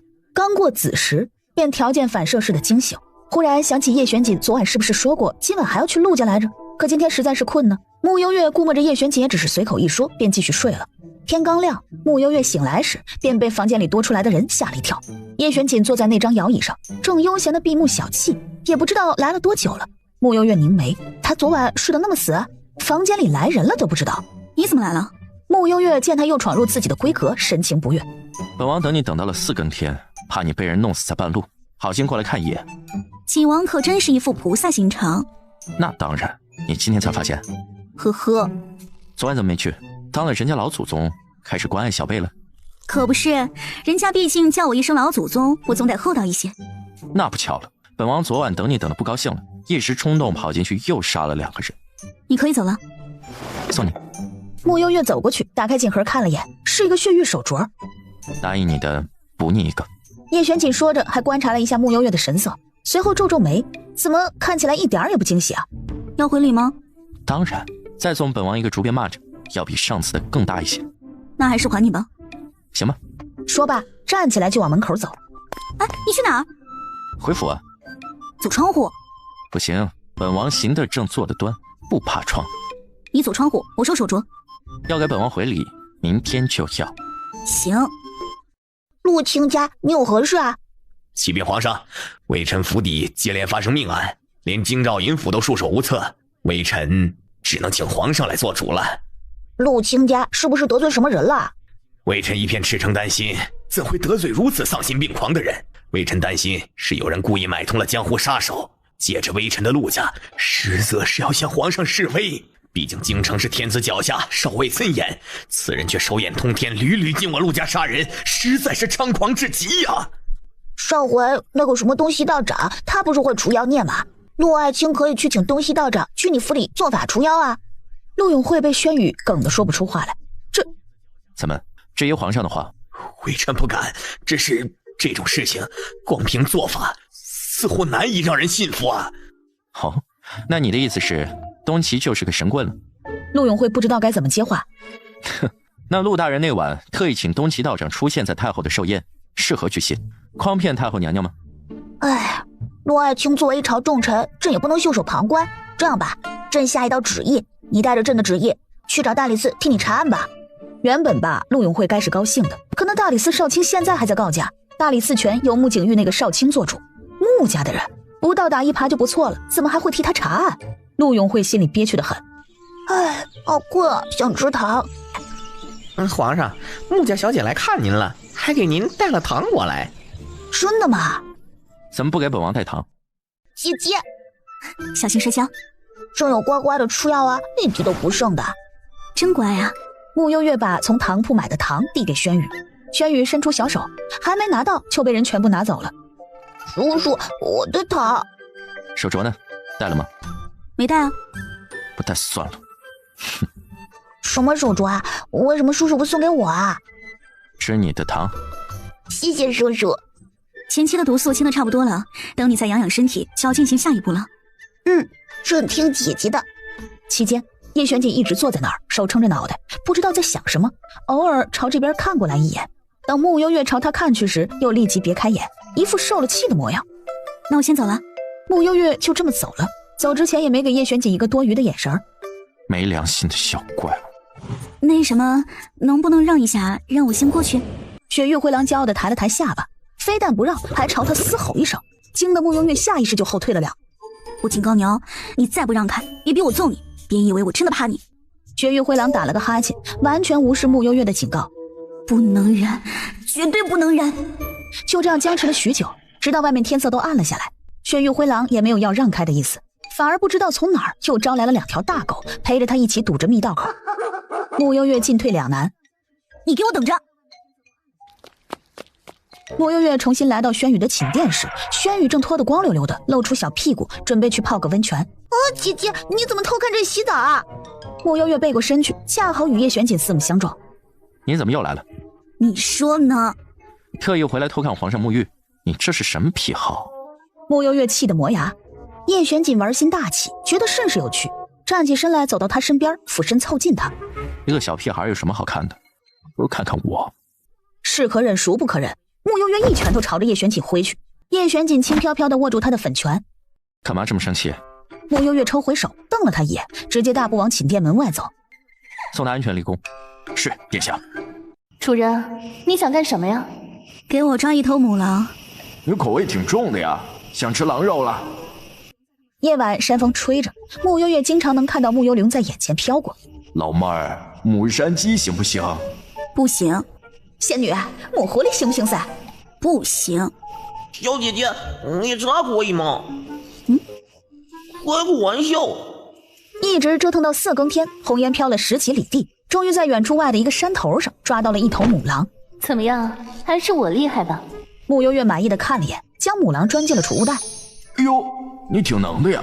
不过这母狼的肉看着就塞牙，你得多炖一点时间，放点白菜粉条，贼拉香。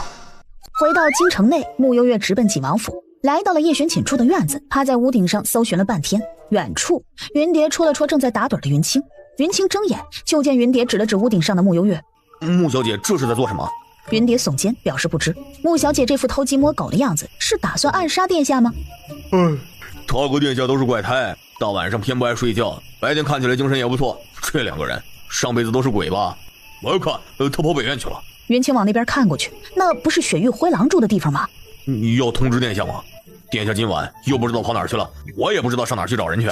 穆悠月顺利找到雪域灰狼的住处后，正在熟睡的雪域灰狼感觉到他的气息，睁开绿眸看他。下一瞬，穆悠月朝雪域灰狼扔了个东西过去。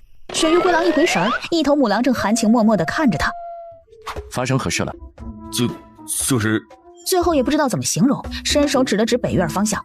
叶璇锦皱眉往北院走去，踏进北院院子，那双幽眸微微眯起。眼前雪域灰狼正和一头杂毛母狼如痴如醉地缠在一起，相互依偎，一副缠绵到天地崩裂的样子。哪来的？雪域灰狼再也不纯洁了。哪来的？4更天的时候，穆小姐来过一次，后来府里就多了一头母狼。记仇的小怪物。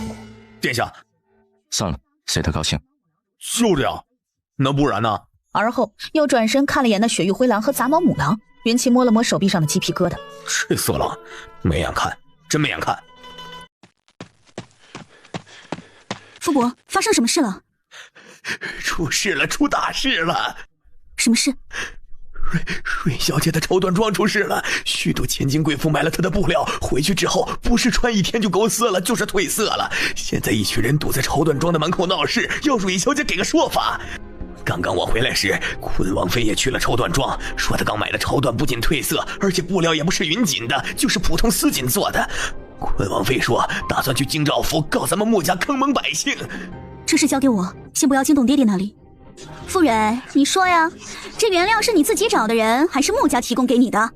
我也不知道怎么回事，我发誓，我真的没有骗你妈。其实呢，我们也不想为难你一个养女，但你以次充好，骗了我们那么多银子，这件事情按照宣朝律法，你恐怕要被判5年的刑牢呢。坤王妃，我冤枉呀，我也是被人给骗了。给我提供缎子原料的那个老板和我义父是好兄弟，应该不会骗我的。哦，你的意思是穆丞相对此是知情的了？对，是傅蕊，幽月，你来的正好。你们穆家的绸缎庄以次充好，衣物不仅褪色，还勾丝。我前2日花50两买的一匹云锦，结果却是只值1两的丝锦。这事情你说怎么办啊？怎么办？怎么好歹都是京城有头有脸的人物，穆家就这样诓骗我们？这件事情我必须要告到京兆尹府去。就是，本来就是冲着穆家的面子来的，结果衣服褪色，害本小姐昨天被人笑话了一通，这事咱们没完。幽月，其实凭我们的交情，我比较想私了的。谁让你私了了？月姐姐，咱们还是私了吧，这件事闹大了，会影响穆府的声誉的。你一个姓傅的，穆府声誉跟你有什么关系？怎么回事啊？关键时刻，你们穆家说翻脸就翻脸，人家不是穆丞相亲自认的义女吗？来人，去京兆尹府报官。月姐姐，对不起，刚才我太害怕了，所以才口不择言。清者自清，等京兆尹府的人来了，你若清白，人家不会把你怎么样。听说这里有人卖假料。对，就是丞相府的这个义女傅蕊，她卖给我的衣料都是褪色的，不仅褪色，还以次充好。裴大人，你看，我的衣服都勾丝了。去查。身后几个官兵开始在绸缎庄翻了起来，没多久便翻了好几箱的布料出来。经过一番试验，果然不是褪色就是勾丝的下等货色。傅姑娘，这事儿你怎么解释？大人，冤枉啊！我都是正常付银子给那些材料商的，是他们骗了我。单据呢？拿了一大堆的单据出来，递给裴燕之。裴燕之看了眼那些单据，皱了皱眉。一匹云锦，你卖给我50两，结算给人家就2两银子，你还敢说没有掺假？这可是对方和我说这就是云锦啊！你是真没见过好东西啊！也是，毕竟是管家之女出身，2两一匹布对你来说的确是好东西了。穆小姐，这事儿你想私了还是公了？这事儿无端赖上我们穆家，我们穆家也是一肚子冤枉，当然也要个说法。那就是公了的意思了。行，去把这个吕老板也叫到京兆府尹去，其他人跟我走。真不知道你是怎么想的，你瞧不起我也就算了，可我毕竟是义父亲口承认的义女，这件事情闹大，对穆家没有好处。既然想靠着穆家过好日子，就少做点白眼狼的事情。这么些年，穆家欠你了吗？傅蕊被他的神情吓得一句话也说不出来。怎么了？有什么问题吗？2两银子我卖给傅蕊的，就是普通锦缎，是他自己非要说是云锦的，我能怎么办？你胡说！你这单据上明明白白写了云锦，是你骗我！哎，你别瞎说啊！我平时很忙的，所以2两银子这种布料，我就写个锦字，是他自己偷偷在前面添了一个云字。大人，你看这个云字和我后面的字迹都不一样，摆明是有人后加的。果真，云字和其他字的字迹都不一样。傅蕊，你有何话说？不可能，这上面本来就写了云锦，不是我添加的，是你故意留了一手。我留什么呀，傅大小姐？你一共付了2两银子，我给你一匹布，你自己对外说是云锦，这其中有什么猫腻啊？你以为大家看不出来吗？你是没穿过云锦还是怎么的？2两，你上哪儿买真材实料的云锦啊？做生意可不能这么贪心。你看，你这不遭报应了？李老板说的很有道理啊，人家卖给你普通锦缎，你偏说是云锦，怎么还赖上人家吕老板了？就是啊，温王妃是个明白人。你刚才不是还说吕老板和丞相大人交情匪浅？你莫不是照着丞相大人给你撑腰，才故意诓骗我们的？是否要请丞相大人过来一趟？要。不要。云字的确和其他字迹不同，但从那字迹的墨痕来看，出自同一品种的墨以及同一支笔，而且这云字字迹走向显然是用左手写的。吕老板，这个字是你用左手写的吧？穆小姐可真爱开玩笑，你说为了这几两银子的事儿，我犯得着吗？就是啊，穆幽月，你这个借口也太烂了些。裴大人手底下应该有专门验字迹笔墨的人吧？找个人验一下便可。有是有，不过诗苑一早被景王那边的人借走了，还没回来。好了，别挣扎了，事实都摆在眼前，咱们同在一个京城，抬头不见低头见的，我们也不想故意为难人家傅姑娘，毕竟她也不容易。子不教父之过，我们的要求很简单，既然是穆丞相认的义女，那让穆丞相站出来，当着全城百姓的面向我们道歉。这要是做不到的话，那就只能请京兆尹府秉公办案，该收押收押，该判刑判刑。好一个子不教父之过，有道理。看来你们最后还是讲私了的。你这个提议非常不错。下一瞬，门外响起一阵急促的脚步声，众人一转头，便见一个中年男子身体僵硬，脚步却急促地往主会堂里走进来。明明是一个人走进来的，却走出了被人推拉的架势。哟，咱们施大人回来了。施大人回来的正好，这里有几份单据，需要你来鉴定一下。施远擦了擦脑门的冷汗，定了定神，往前走去。这是西周西家产的海棠墨，顾名思义，占有淡淡的海棠花香。且这海棠墨最绝妙之处，便是这黑墨在阳光下会泛出淡淡的红粉色，而这毛笔用的则是鼠须笔，字体柔中带刚。其中有问题的是这个云字，这是用左手写的，和其余的字出自同一人。所以我刚才说的都是真的，是吕老板的撒谎。仅凭墨汁和鼠须笔，不能说明什么吧？昆王妃有所不知，这海棠墨是西周西家独有的，且十分珍贵，每卖出一份都会做登记。你们若不嫌麻烦，可以去西家查一查。我记得吕老板和西家一向交情甚好，是有这么回事吧？如此说来，这单据是出自吕老板之手。吕老板，你是故意给傅蕊下套了？裴大人，这话说的，我至于和一个小姑娘过不去吗？施大人刚才说的，其实牵强极了，根本不能服众。一听对方质疑自己的专业能力，施远不服气了，开始左右找东西。干什么？我看我带钱没有。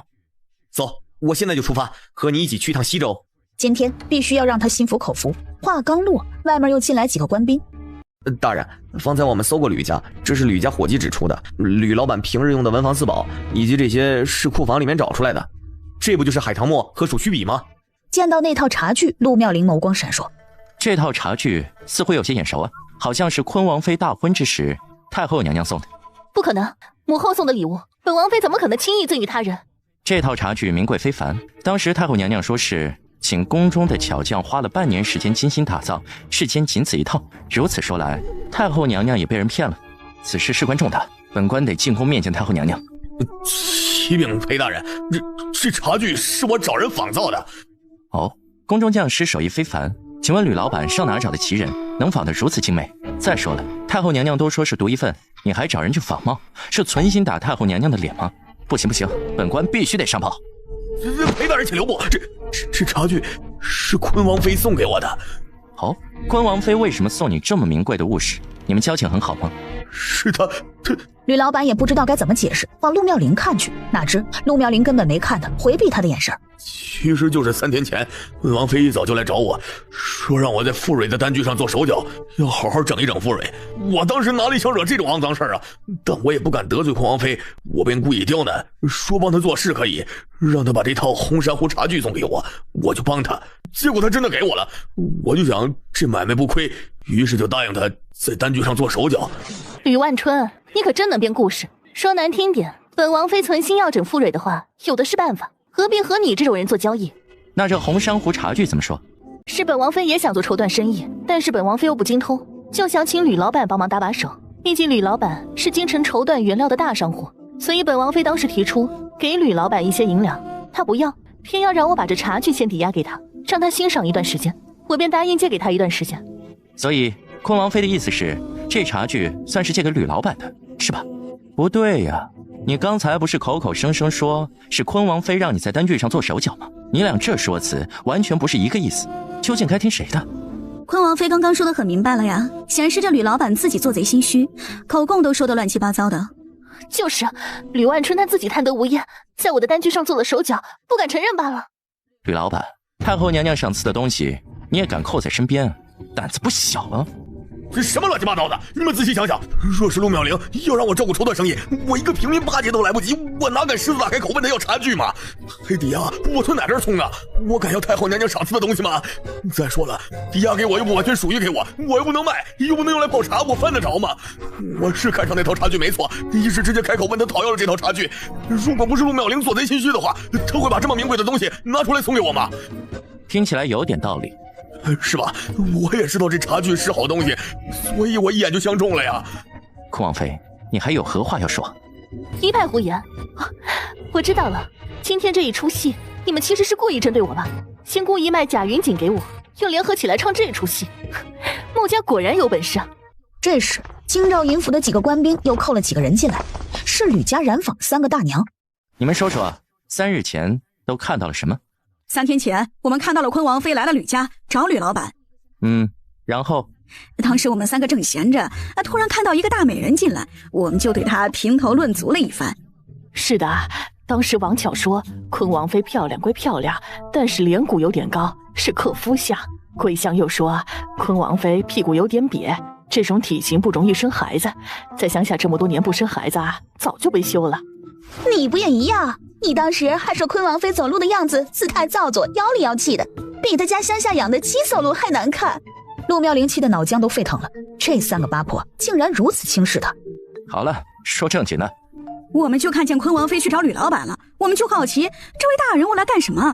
对呀，而且进门的时候鬼鬼祟祟的，我们当时都想歪了，可寻思坤王妃也不能够看上吕老板呐。说正经的。后来我们就趴在门边上听里面坤王妃说，让吕老板在傅蕊的单据上做手脚，要让傅蕊抬不起头来。对，当时吕老板说坤王妃这事儿有点难办呐，对方毕竟是丞相府的义女，也算个正儿八经的小姐，我一个小小的商贾哪里敢得罪丞相府啊？那你是想得罪坤王府了？不敢，说起来嘛，这其实就是随手的事情，只是你想要什么？钱财还是金银珠宝？你放心，本王妃既然叫你做事，不会白白占你便宜的。坤王妃果然爽快，上回坤王妃大婚时，太后娘娘送您的那套红珊瑚茶具，可谓精美至极，不知坤王妃可否割爱？李万春，你好大的胃口啊！那可是太后赏赐之物，你也敢觊觎？坤王妃若不肯，那此事就作罢吧。这2个八婆，当染公真是委屈他们了。都记下来了。记下来了。现如今人证物证都已吻合，坤王妃还有何话要说？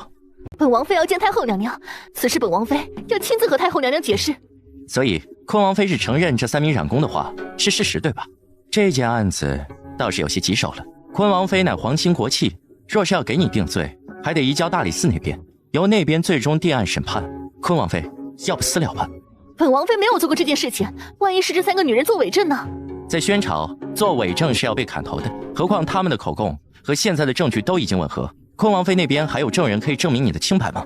陆妙龄百口莫辩，微微垂眸，有些不敢想象这件事情要是闹大了，宣坤会怎么教训他。刚才坤王妃你也说了，大家都在京城，抬头不见低头见，闹得太难看也不好。今日傅蕊姑娘也着实受了委屈。刚刚你也说了，子不教父之过，若不然的话，你让陆大人站出来，当着全城百姓向穆家道个歉，咱们这件事情就算解决了，如何？见自己刚刚说的话，如今原封不动回到自己身上，陆妙龄气得急火攻心，一阵天旋地转之下，突然晕了过去。在场没有一个人去管他。今日事已查明，云锦这件事情与穆家无关，与傅蕊无关。太好了。不过傅蕊依旧涉嫌以高价卖褪色布匹以及劣质绸缎，按照宣朝商法，需要查封绸缎庄，不得继续经营。来人，去封店。是。今日辛苦裴大人了。穆姑娘客气，清者自清，本官一向秉公办案，只认证据。穆幽月淡笑，便准备离开。经过陆妙龄身边时，穆幽月忽然蹲下身，手指搭上她的手腕。坤王妃有孕了，裴大人仔细着些。傅蕊满心气愤陆妙龄给她下套，这会儿听到陆妙龄怀孕的消息，咬着下唇，看来陆妙龄不会有样了。这个逆女，崔姐想气死我呀！老爷，都是你教的好女儿，前几天刚丢了那么大的脸，害我陆家平白无故多了一个姓穆的老祖宗，今日又徒生事端，让我去全城百姓面前道歉，我陆永慧的脸都被他丢尽了。或许东岐说的是对的，妙龄真的会是他的绊脚石。陆大人，请吧。我不去。聂燕只是怎么办案的？故意针对我们陆家吗？哪能啊！若按照宣朝律法，坤王妃这会儿恐怕都已经进大理寺了，那地方的人才是真正的不讲情面。陆大人，这私了的法子是坤王妃自己提出来的，你可要体谅裴大人的一片苦心呢。本王在附近喝茶，听闻陆大人要给丞相大人道歉，便来凑个热闹。说罢，还径自走向穆相身边的空位坐下。这是给我家甜甜留的，景王殿下还是换个位置吧。无妨，本王不介意他坐在我腿上。你想得美！臭不要脸的，我家宝贝甜甜一根头发你都碰不着。陆大人，开始吧。丞相大人，对不起。太小声了，听不见。木相诧异的看了眼叶璇姐，又看看陆永慧，心里莫名还挺爽。丞相大人，对不起，没诚意，至少得说200个字吧。不行，得500、800、1000、1500、2000、2500。台上，陆永慧快给他俩跪下了，怕他俩继续加码，赶紧阻止。就2500，2500。最后，在叶璇景和木相严格注视下，陆永慧站在高台上，磕磕巴巴地说着道歉的语句。直到天黑了，一些看热闹的百姓都赶回去做饭了，陆永慧还站在那儿。还差1070个字，是我们陆家狭隘了，这句刚才说过了。陆永慧憋着一股子怨气，狠狠地瞪了眼木相。木相这会儿正和叶璇姐一样，翘着2郎腿，一副饶有兴致的模样，乍一看还相似的腔调，不知道的以为这是父子俩呢。怎么不见穆小姐？肯定不来了呗。还是甜甜聪明，知道避开这个大奸臣。饿了，甜甜还在府里等我吃饭呢。说完，直接无视叶璇姐，从她面前走过。小怪物还挺孝顺。片刻后，叶璇姐也离开。陆大人，还差500字呢。一直说到高台下的人都走光了，陆永慧终于说完了2500字的道歉，一脸阴鸷的就往台下走，准备去找陆妙龄这个不争气的玩意儿。大小姐身在何处？大小姐有孕了。什么？真的吗？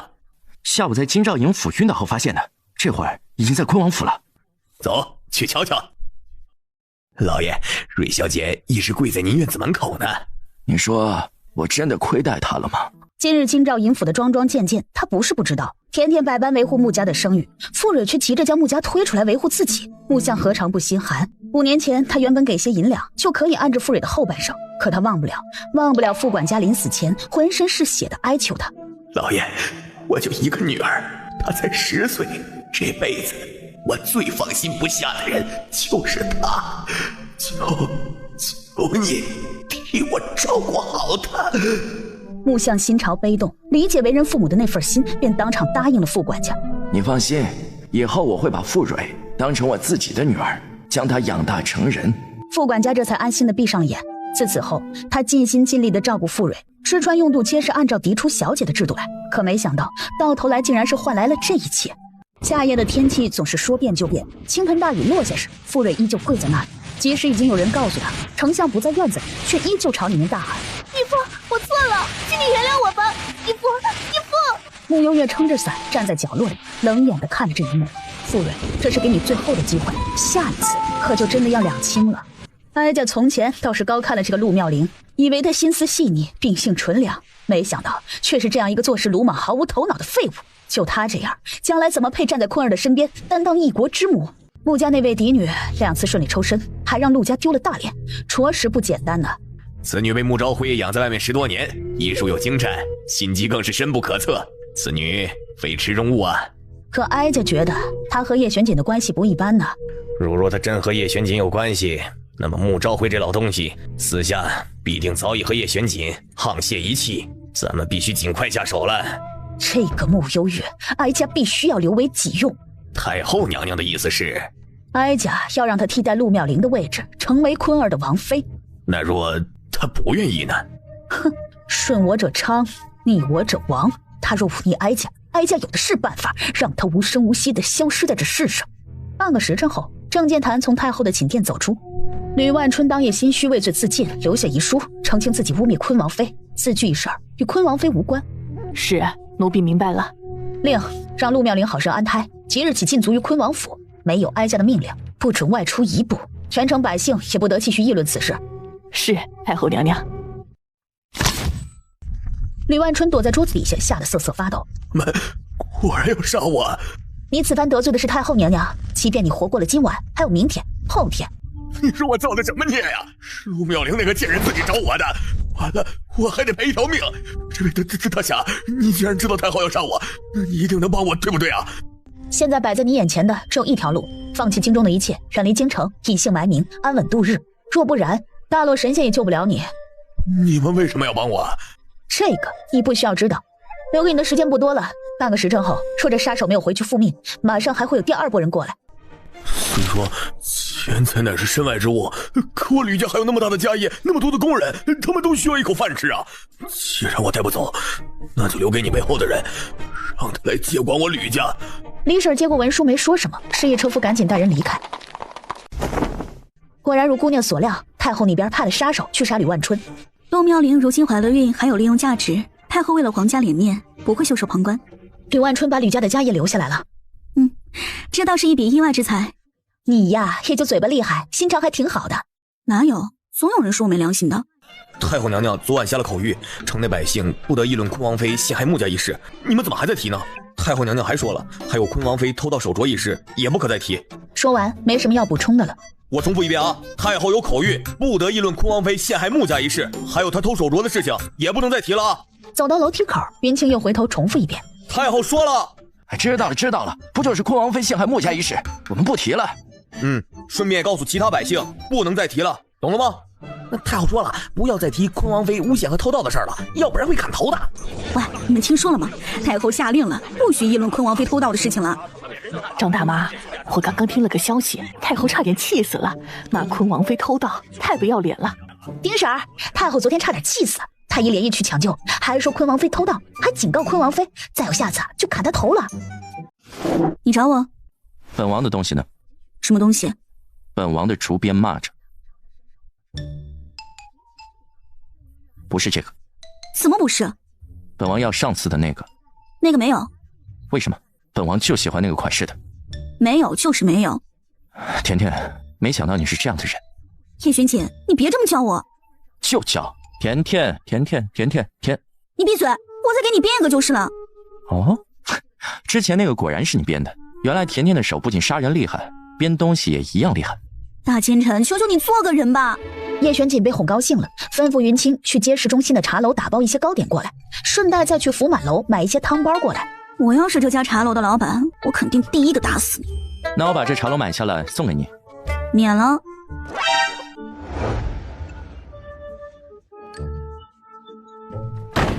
是谁呀？大白天的关窗户也不嫌热。这小破茶楼就这样污糟糟的，要不咱们去街市中心那家？不用了，这家比较实惠，挺好。见过丞相大人，还有陈大人、魏大人、曹大人。云护卫好啊，你这是？我家殿下正和睦。不对，我家殿下在此饮茶。云护卫请。瞧见没？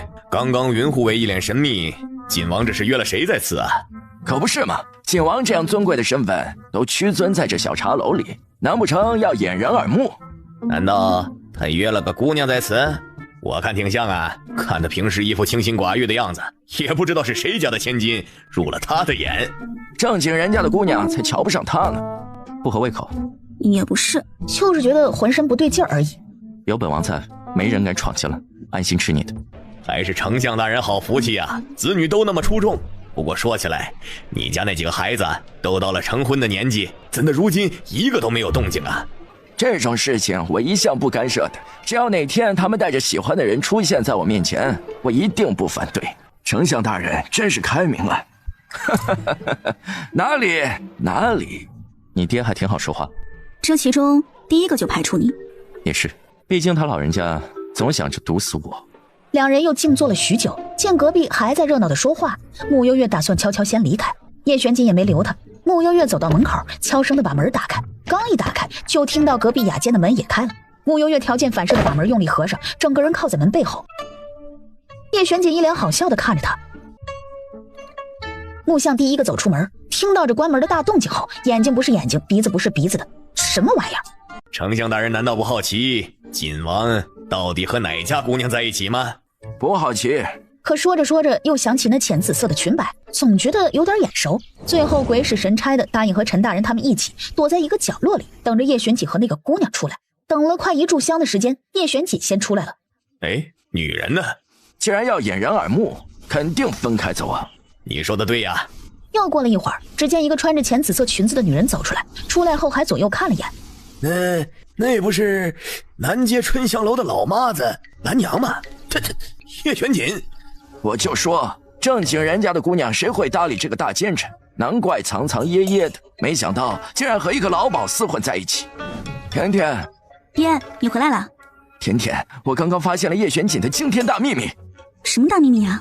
我今日去茶楼，发现叶玄锦和一个女人在茶楼私会。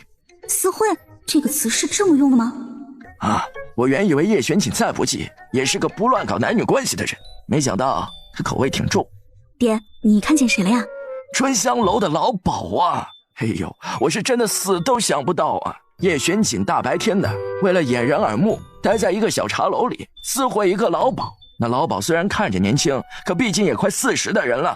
所以就这么巧吗？要是叶玄景知道他爹脑洞开得那么大，还不得吐一斤血出来啊？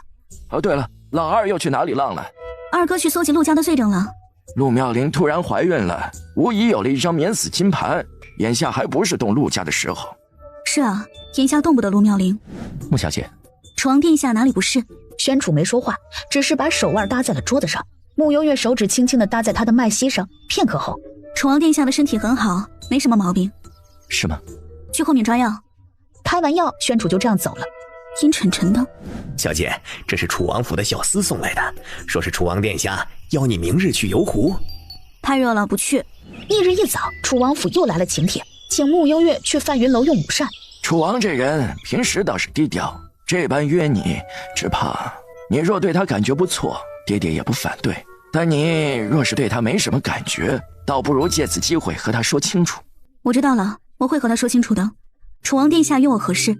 本王对穆小姐一见倾心，你说本王约你是何事？很抱歉，我对楚王毫无感觉，这顿饭还是免了吧。那你对谁有感觉？叶玄景吗？这个和楚王殿下似乎没关系吧？殿下，楚王好像在疯狂追求穆小姐。哦，反应这么冷淡的吗？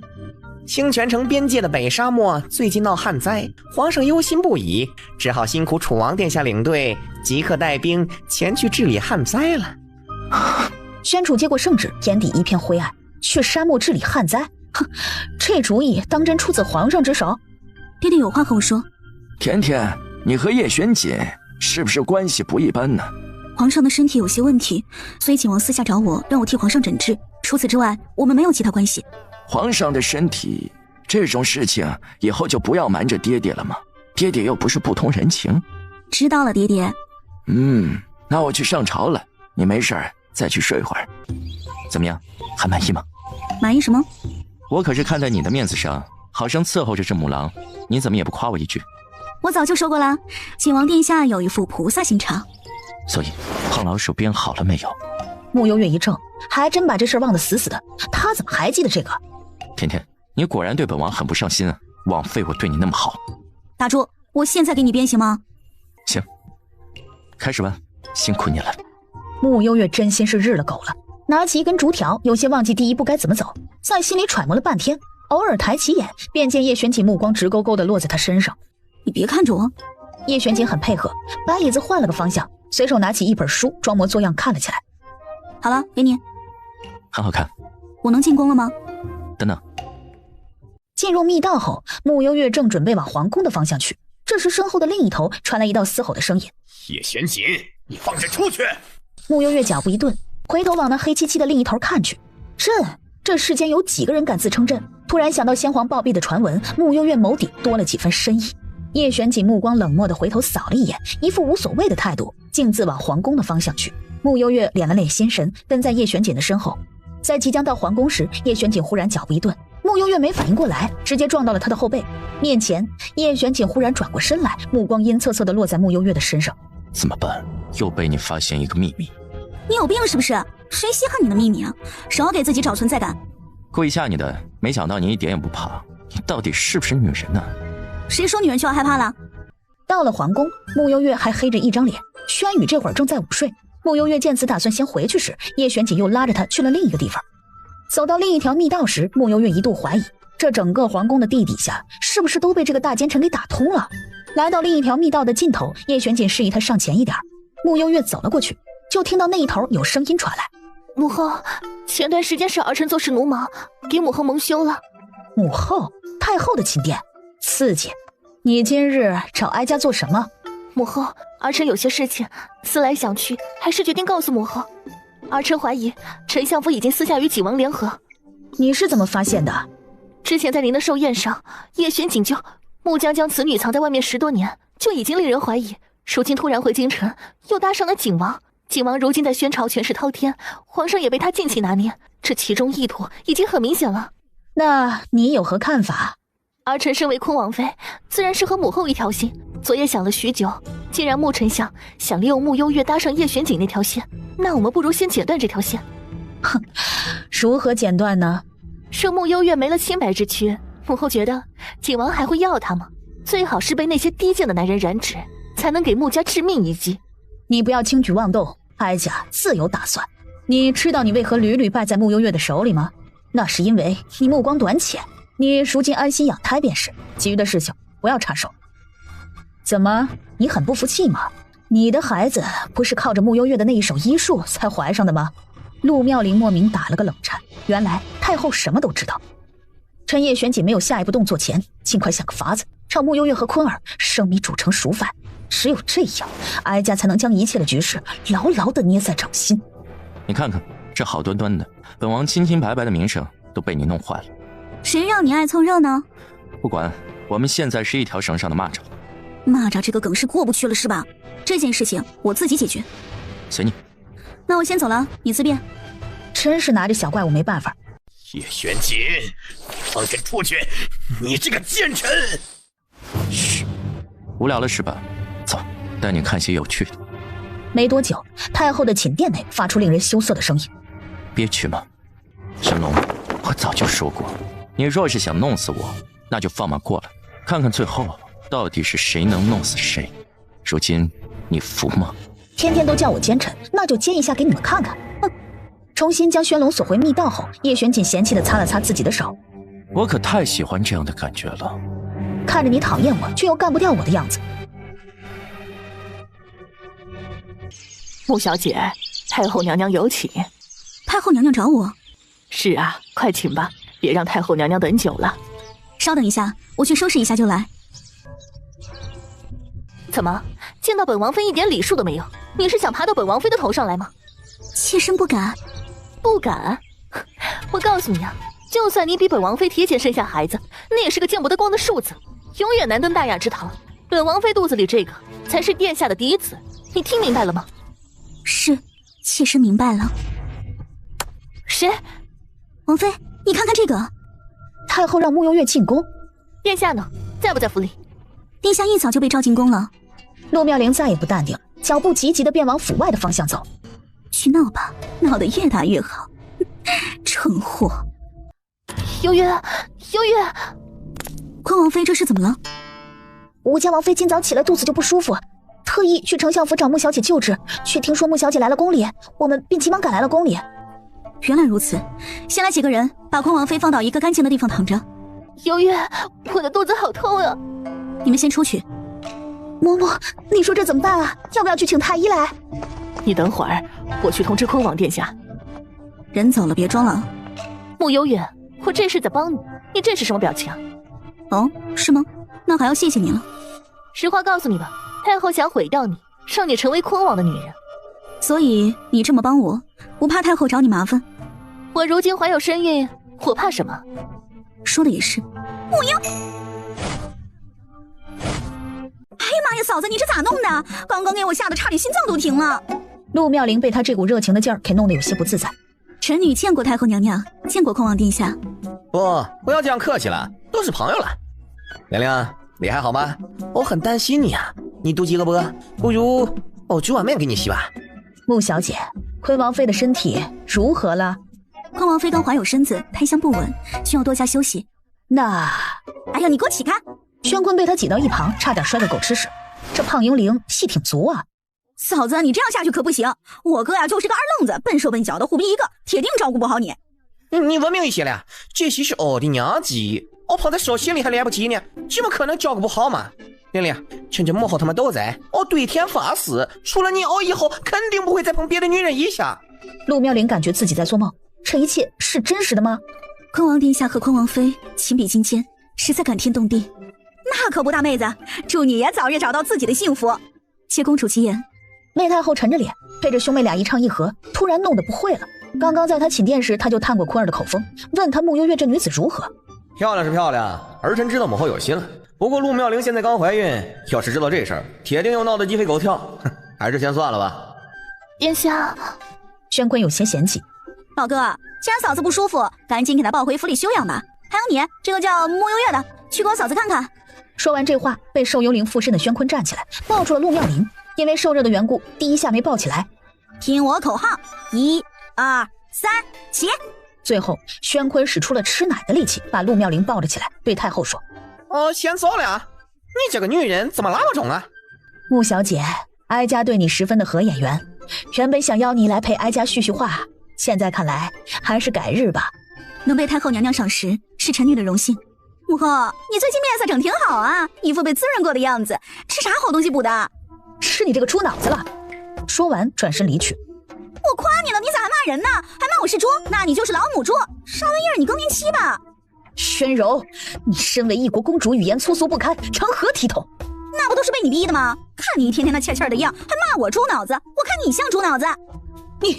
你来人，把公主给哀家关起来，没有哀家的允许，不准出门。哎，干啥呀？说你2句，你咋还急眼了呢？哎呀，这一天天的，把我给累得够呛。表现不错啊。那当然了，我和你说，你老哥我就是这一代幽灵中的扛把子。你有没有办法让我附身的时间可以久一点？做幽灵那么久，其实我还是想做个人。你当初为什么不转世？我生前被奸人所害，是个罪孽深重之人，就算转世，下辈子也要投畜生道，还不如就这么飘着。说起来，你到底是什么来路？说不上来，不过等有机会，我送你去转世。殿下，我肚子饿了，你刚刚不是说要给我煮面吃吗？你做梦呢？还让本王给你煮面？府里下人死光了吗？穆幽月，你凭什么那么好命？最近宫里有什么安排吗？5日后是1年1度的去清净寺祈福的日子。陆妙龄听后嘴角弯了起来。二哥这几天又跑到哪里去了？外出办一些事。爹天天说二哥游手好闲，可我总觉得二哥不是那种人。爹，三哥，今早宫里下了旨意，明天朝中3品以上的官员要携家眷一起去清净寺祈福，你们到时候都准备一下啊，穿得素一些。我4品是不是可以不去了？你是家眷，和我们一起去。不行啊，明天还有个杀人案要审，真没空去。老二这些天到底跑哪儿去了？正说着，这边4人忽然觉得围墙那边有些动静，视线触及到面前4个身影时，穆行泽整个人都傻了。这么巧的吗？怎么全在后院里？赶紧下来！有正门不走，偏要翻墙，你做贼呢？旁边的穆幽月总觉得这话好像也在说自己。爹，小3小4，你们今天不忙吗？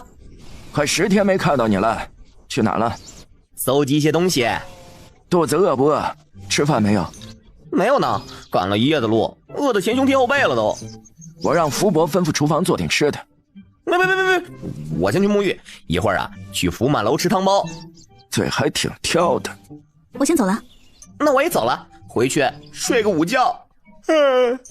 最近在宫中，我发现一件不寻常的事情。走，去我房里说。太后娘娘和那位郑将军，也就是现在的正副统领，似乎有不寻常的关系。不寻常？我每天傍晚都要去给太后娘娘启平安曼，好几次离开时都会迎面撞见郑将军进太后的宫殿。最近几次我留了些心眼，发现郑将军都要待到子时过后才会离开。甜甜，我要先去一趟景王府，你去不去？我不去了。那算了，不过我这次出去收获不少，查到了一些关于陆永会的事儿，还发现了离家几个暗桩，等我回来和你细说啊。你这小怪物，怎么还不来找本王？殿下，穆二少来了。怎么是你一个人来的？那我要半个人来吗？穆小姐今天没空吗？甜甜在家绣花呢。她还会绣花？女孩子嘛，多少都喜欢这些绣花啊，毕竟以后还可以给心仪的男子绣荷包之类的。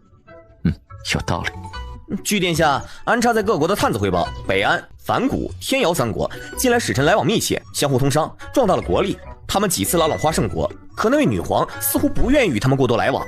北安国国君曾书信给花圣国女皇，想2国联姻，也被女皇拒绝了，称不会让任何一个公主远嫁他国。黎瑞贤近来与边境联系甚密，其2子黎元林驻守在边关，与北安国和反谷国皆有来往。黎元林曾在寒光派修习过功法吧？穆星泽点头，这件事儿在宣朝并不是什么秘密。这是哪里买的竹编玩件啊？怎么手工如此粗糙？贵不贵啊？无价之宝4个字把穆星泽的话全给堵死了。还是明日见了面再说。明日3品以上的官员携家眷要去清净寺祈福，殿下不是不去吗？殿下也去清净寺不就行了？哦，对。老衲拜见皇上，拜见太后娘娘。方丈免礼，一切是否安排妥当？一切都已安排就绪，请皇上随老衲前来。甜甜，我们差不多该进去了。哦，对了，昨天我去景王府，景王问起你，我不知道他是不是有事找你，但也不好说你闲着，我就说你在家绣花、绣荷包什么的。一会儿他问起，你别穿帮啊。这怎么了？二哥，下一回你还是说我闲着吧。这位姑娘，景王有请。他来找你干什么？我和你一起去。爷没事儿，我去就来。早点回来啊。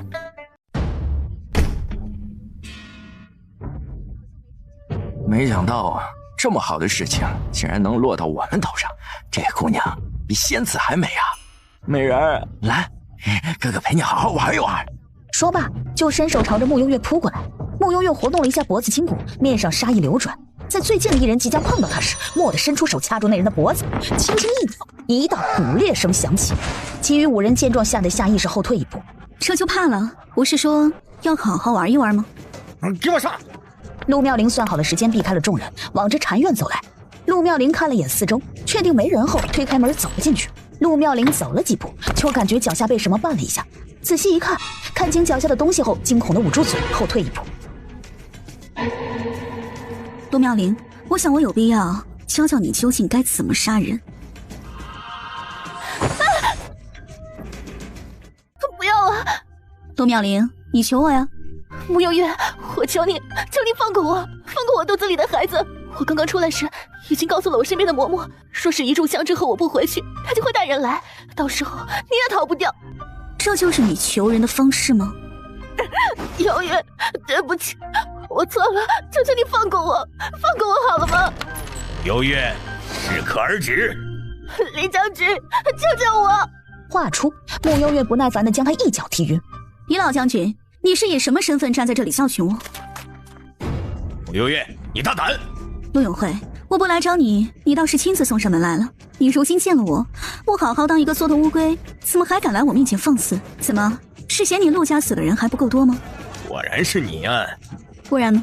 当初那场大火，你们一个是主谋，一个是从犯，我们是不是该好好清算一下了？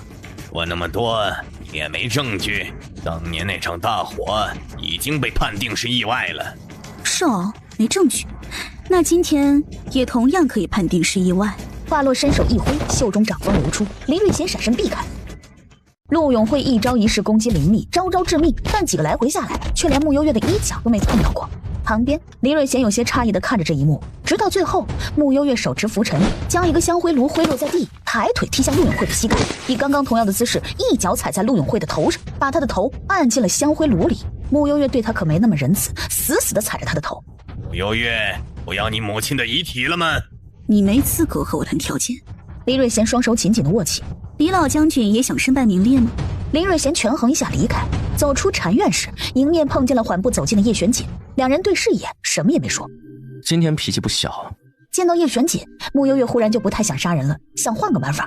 今天反正是要丢人，是你丢还是陆妙龄丢？换我夫人来行不行啊？听起来很有趣。陆大人，毕竟是你的发妻，不至于吧？换我夫人。难怪世人都说男人靠得住，母猪也能上树。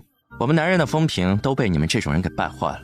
穆幽月好笑地看了他一眼，搞得自己名声多好一样。甜甜，干嘛这么看着我？今日这事儿要换成本王，打死也不会把自己的媳妇换出去的。等你娶到媳妇儿再说吧。陆大人，说话算话啊！天哪，西边禅院出事儿了，据说刚刚有人找不到尚书府夫人，结果找了一圈啊，竟然发现尚书府夫人在和几个僧人私会。不会吧？尚书府夫人不就是昆王妃的母亲吗？她都多大了，怎么还这样？哎呀，偷偷告诉你们吧，陆夫人早就和陆尚书各玩各的了，私下还经常找小白脸的。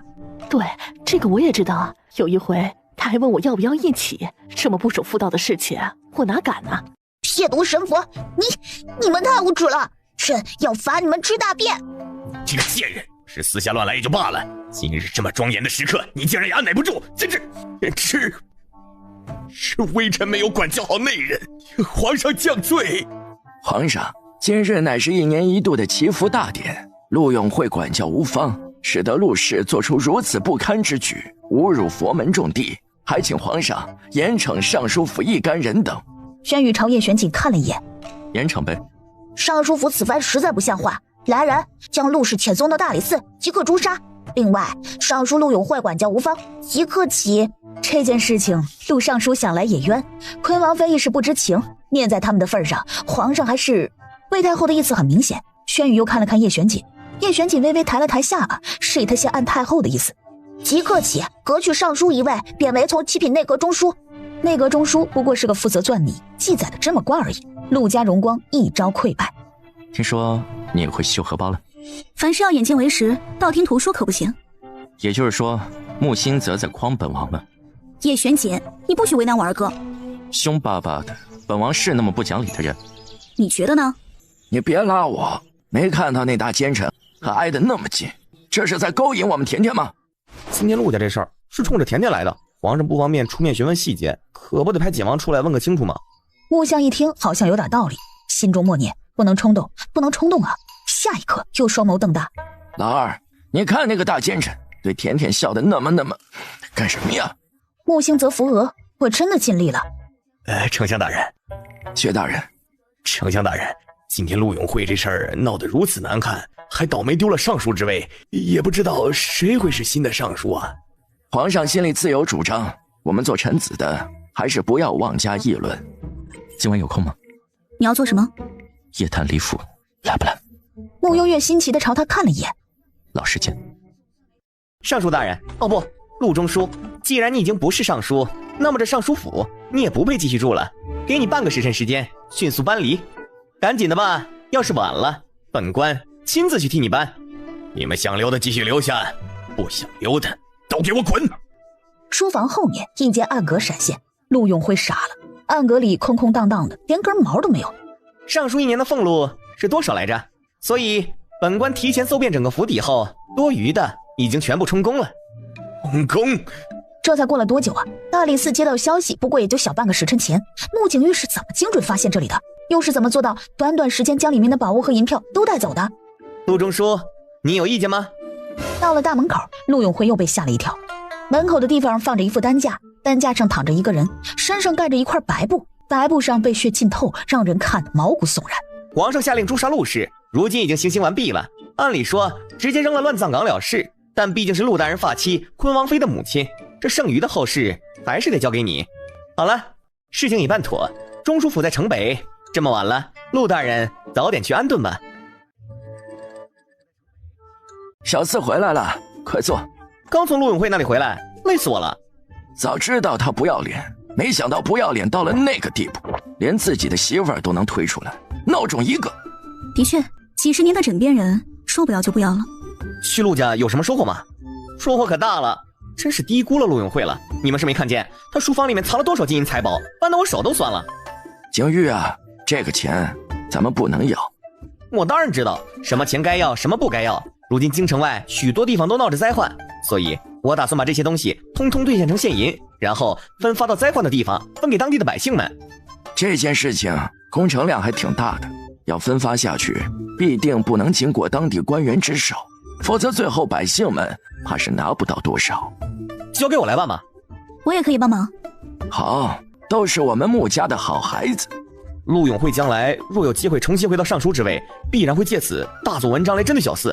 好想知道他得知真相后的表情啊！还想做尚书之位，我看他这个从七品中书最后都保不住。还以为你又不来了。不好意思啊，睡过头了。跟着我。说罢身形一闪，已经进了离家的地界。他们大晚上都不困的吗？我看起来不太困啊，岂止是不太困啊，这两人的精神能一口气杀10万人。来点刺激的。听你的。好，都不问问是做什么？正经点。哪里不正经了？此时有脚步声朝这里走来，叶玄锦朝声音来源瞟了一眼，拉住穆幽月的手，带他往前面去。穆幽月看了眼自己被他牵着的手，心中有股异样的感觉，不自在地动了动，想要抽出去，可却被叶玄锦牢牢地握着。穆幽月只好继续跟着他，最后来到的是黎瑞贤的卧房。床榻上，黎瑞贤似乎感觉到了异样，眉心刚皱，叶玄锦随意的一抬头，掌心一股黑色的流光触入黎瑞贤眉心。穆幽月稍稍凝眉，有些不可思议地看向叶玄锦。黑色玄灵术，那么他也有通灵的本事了。你来我来。来什么？穆幽月刚说完，就见叶玄锦手里已经多了一把刀。不是吧，这么刺激，今晚就要宰了这老东西了吗？这样会不会太便宜他了？还好吧，反正还会长出来。长出来？下一刻，叶玄锦对他说：你抓这里，然后……接下来的一炷香时间，穆幽月抓着黎瑞贤的发尾，面无表情地看着叶玄锦拿着刀，动作笨拙地割着黎瑞贤头顶发丝的模样。你这刀也太钝了，出门不知道磨刀的吗？穆幽月实在是有些看不下去了，随后从储物袋里把他今早刚磨的刀递了过去。再说了，直接用剪刀不好吗？多谢。一刀下去，果然很锋利。这老东西头发养得不错，正好给你做一柄拂尘。所以礼尚往来，甜甜你有什么要送给我的？拂尘还是你自己留着吧。这就走了，离家地库不去？去。那就这么说好了，这头发是本王亲手割的，所以礼尚往来，你也要亲手给本王做个礼物，知道吗？看来他提前把人移走了。甜甜，下次得早点约了。看来母亲的那座空坟的确是和黎瑞贤有关了，只是若母亲已经身故，他留着母亲的遗体做什么？别多想，狐狸尾巴总会露出来的。我先回去了。甜甜，你有心事啊？二哥，你还记得当年母亲下葬的时候，她佩戴的什么耳坠吗？耳坠？想起来了，是一整套的青玉首饰。那套青玉首饰是祖母在爹娘成亲时送给娘的，说是只传给穆家媳妇的。后来母亲去世，爹就把这套青玉首饰留给娘了，说是穆家媳妇永远只有娘一个，不会再有其他人了。怎么了？忽然问起这个。穆幽月伸出手，一只青玉耳坠赫然放在手心里。这个怎么会？昨晚叶玄锦带我去李家，衣裤里面有个痕洞，里头放着一个冰棺，这是在冰棺里发现的。也就是说，是黎瑞贤偷走了母亲的遗体啊？现在还不好说，也不排除这是黎瑞贤设下的障眼法。一口真是费尽心思，心狠至极。这事儿暂时不能告诉爹，我怕他扛不住。我知道了。二少、穆小姐都在呢。原来是青青啊，这大清早的干嘛呢？你别这么叫我，这不显得亲切吗？穆小姐，这是殿下吩咐属下送来的。穆幽月看着那长锦盒，不用打开就知道里面放了什么。他俩关系好到这个地步了？这什么东西啊？我能看看吗？就是个小玩意儿而已。对，说是送给穆小姐的，二少还是别看了。对了，殿下说了，很期待穆小姐的回礼。他说一定要手工的，才显得有诚意。吃完汤包，云清先跑了。穆星则一脸八卦地看着穆幽月。他为什么一定要手工呢？你说呢？这回真的是被坑惨了啊！可能显得与众不同。新货出炉，荷包香囊丝帕团是应有尽有，走过路过不要错过呀！姑娘，要买荷包还是香囊？这边都是新到的。有没有辟邪的？姑娘可真爱看玩笑，我这卖的是荷包，又不是福包。你看，我这虽然是个小摊，可这荷包的做工一点也不比那些大商铺的差。你看这做工，这针脚啊，还有啊，这种荷包最适合你们这种小姑娘佩戴了，款式精致好看，同样也适合送给心仪的男子。偷偷告诉你，刚刚那几个买了荷包的姑娘，都是准备送给情郎的。香包也行啊，这个呢是牡丹香的，牡丹多富贵。还有这个丝帕，这边空白处可以绣上诗句和名字呢。就这个了。这姑娘眼光真不错，随手就拿了一个桃花香包，这下铁定能招来不少桃花了。穆小姐你来了。叶玄锦呢？殿下昨夜太累了，还没醒呢。原来这大奸臣也是要睡觉的。那我先回去了。穆小姐请留步，属下去叫殿下。穆小姐都来了，殿下你还睡什么睡啊？对不住了。砰砰砰，云清用力的敲门。说，殿下，穆小姐来了。甜甜，你怎么来了？穆幽月直接把手里的香包扔了过去，叶玄锦伸手接住，低头一看，是一个粉红色的香包。再拿到眼前仔细看了看，香包上面还绣了8个小字儿：相见恨晚，生死相许。叶玄锦不可思议地看了眼穆幽月，低声笑了笑。原来甜甜对本王已经到了如此地步。你就说你要不要吧？要，怎么不要？本王又不是那么没情义的人。虽说自己对他没那份心思，但这小怪物对他都到了生死相许的地步了，他还能怎么办？总不能给小姑娘泼冷水。那我先走了。你爹知道吗？现在还不适合告诉他。也是，否则你们幕府就要翻天了。你说的对。等穆幽月走后，叶玄锦把那香包拿到面前仔细看了看，手指轻轻地摸了摸那8个小字儿。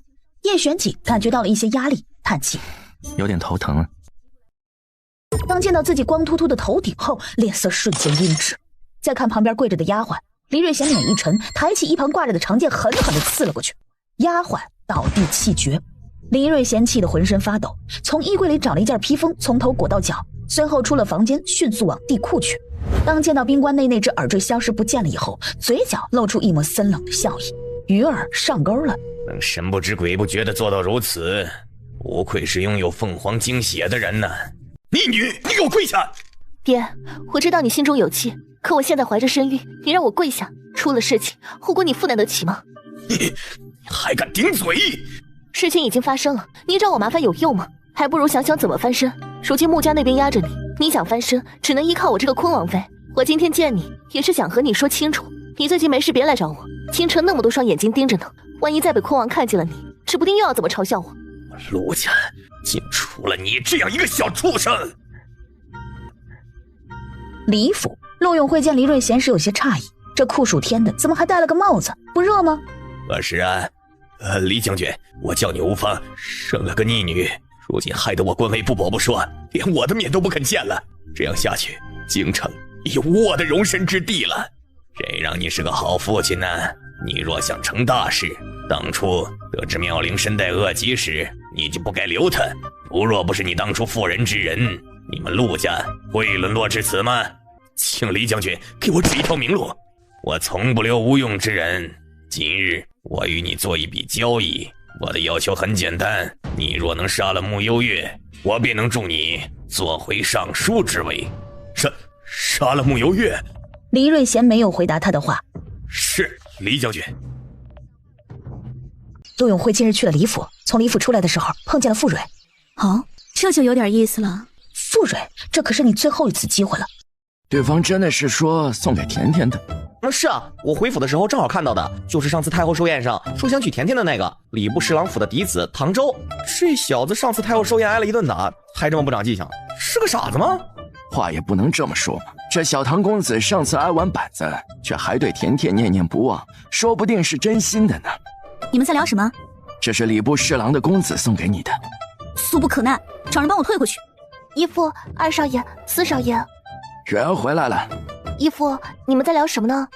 随便聊聊。那我先走了。蕊儿也快到了出阁年纪吧，到时候咱们好好张罗一下，给她选个好人家，免得以后被人欺负了。不是我说啊，你除非让她嫁入皇室，否则就傅蕊这白眼狼，我看选谁都够呛。去，一天天瞎说什么呢？后院门口，傅蕊将他们的对话都听了进去，垂着眸，一言不发地离开。义父，你们不要逼我。第二天，昨天刚退回去的那些首饰，今天唐周又差人送来了一幅画，画像上是他亲手描摹的在太后寿宴上的穆幽月。这个唐公子怎么那么死心眼啊？我都跟他父亲说了，我家甜甜对他没意思。我去找他。不用了，我刚刚回来时在茶楼碰见了他，还有锦王。这小子竟然和叶玄景还有私交，不能要，铁定不能要。看清楚没？唐周一顿不明白是什么意思。这是甜甜送给本王的。叶玄景似乎怕唐周看不见，招了招手，示意他走到前面来一点。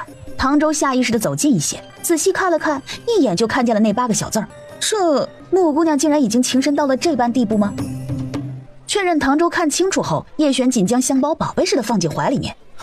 不该肖想的东西别想。请锦王殿下恕罪。罢了，看在你眼光不错的份上，本王不与你计较。多谢锦王殿下。穆幽月手持画卷，面无表情地走了进来。我先走了啊。说完，脚步急急地往门外跑。等等，你的这画工，若不然本王亲手替你画一幅。别，我拒绝。皇上最近怎么样了？甜甜，本王的画工很好的。好久没见皇上了，有点想他了。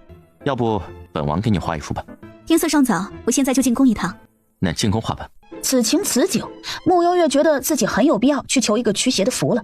走到茶楼下，穆幽月先用余光观察了一下叶玄景，趁他视线看往别处时，脚底抹油似的就想往外跑。叶玄景一把扯住他的后领。进宫不是这个方向。父母的话还是要听的。卖荷包啦，香包、荷包、丝帕应有尽有，牡丹香、桃花香、桂花香通通都有。送长辈，送小辈，送情郎，送相公，走过路过不要错过呀。买的哪有自己做的好，是吧？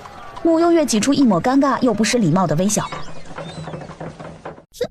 蒋公公，这个故事好好笑啊！大白鹅有一天出门碰到了一只小黑猪，小黑猪说：“确实好笑，真是太有趣了，对吧？”还有这个小狗碰见了小鸡，小鸡说：“太好笑了。”蒋公公继续陪着笑，笑得腮帮子都疼了，也不知道自己在笑什么。皇上，时间差不多了，你应该看奏折了。不想看，不好看。轩宇，哦，这个陈大人想法不错哎。你的奏折拿到了。姐姐抱。多大人了还要抱？叔叔，我是个6岁的小宝宝。皇上在忙什么？姐姐，你又好久没来了。轩宇作为一国之君，就这样溺在慕幽月的怀里。姐姐，朕刚刚看了一个故事，讲给你听好不好？好啊。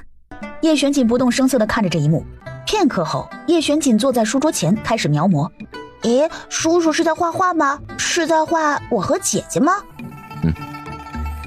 该来的躲不掉。怀里的轩宇听到叶玄锦在画自己，兴奋极了，乖巧地摆了一个可爱的造型。不知道过了多久，轩宇嘴巴咧的都快没知觉了，才见叶玄锦放下手里的画笔。我看看，我看看。下一刻，当见到那幅画后，本王的画工怎么样？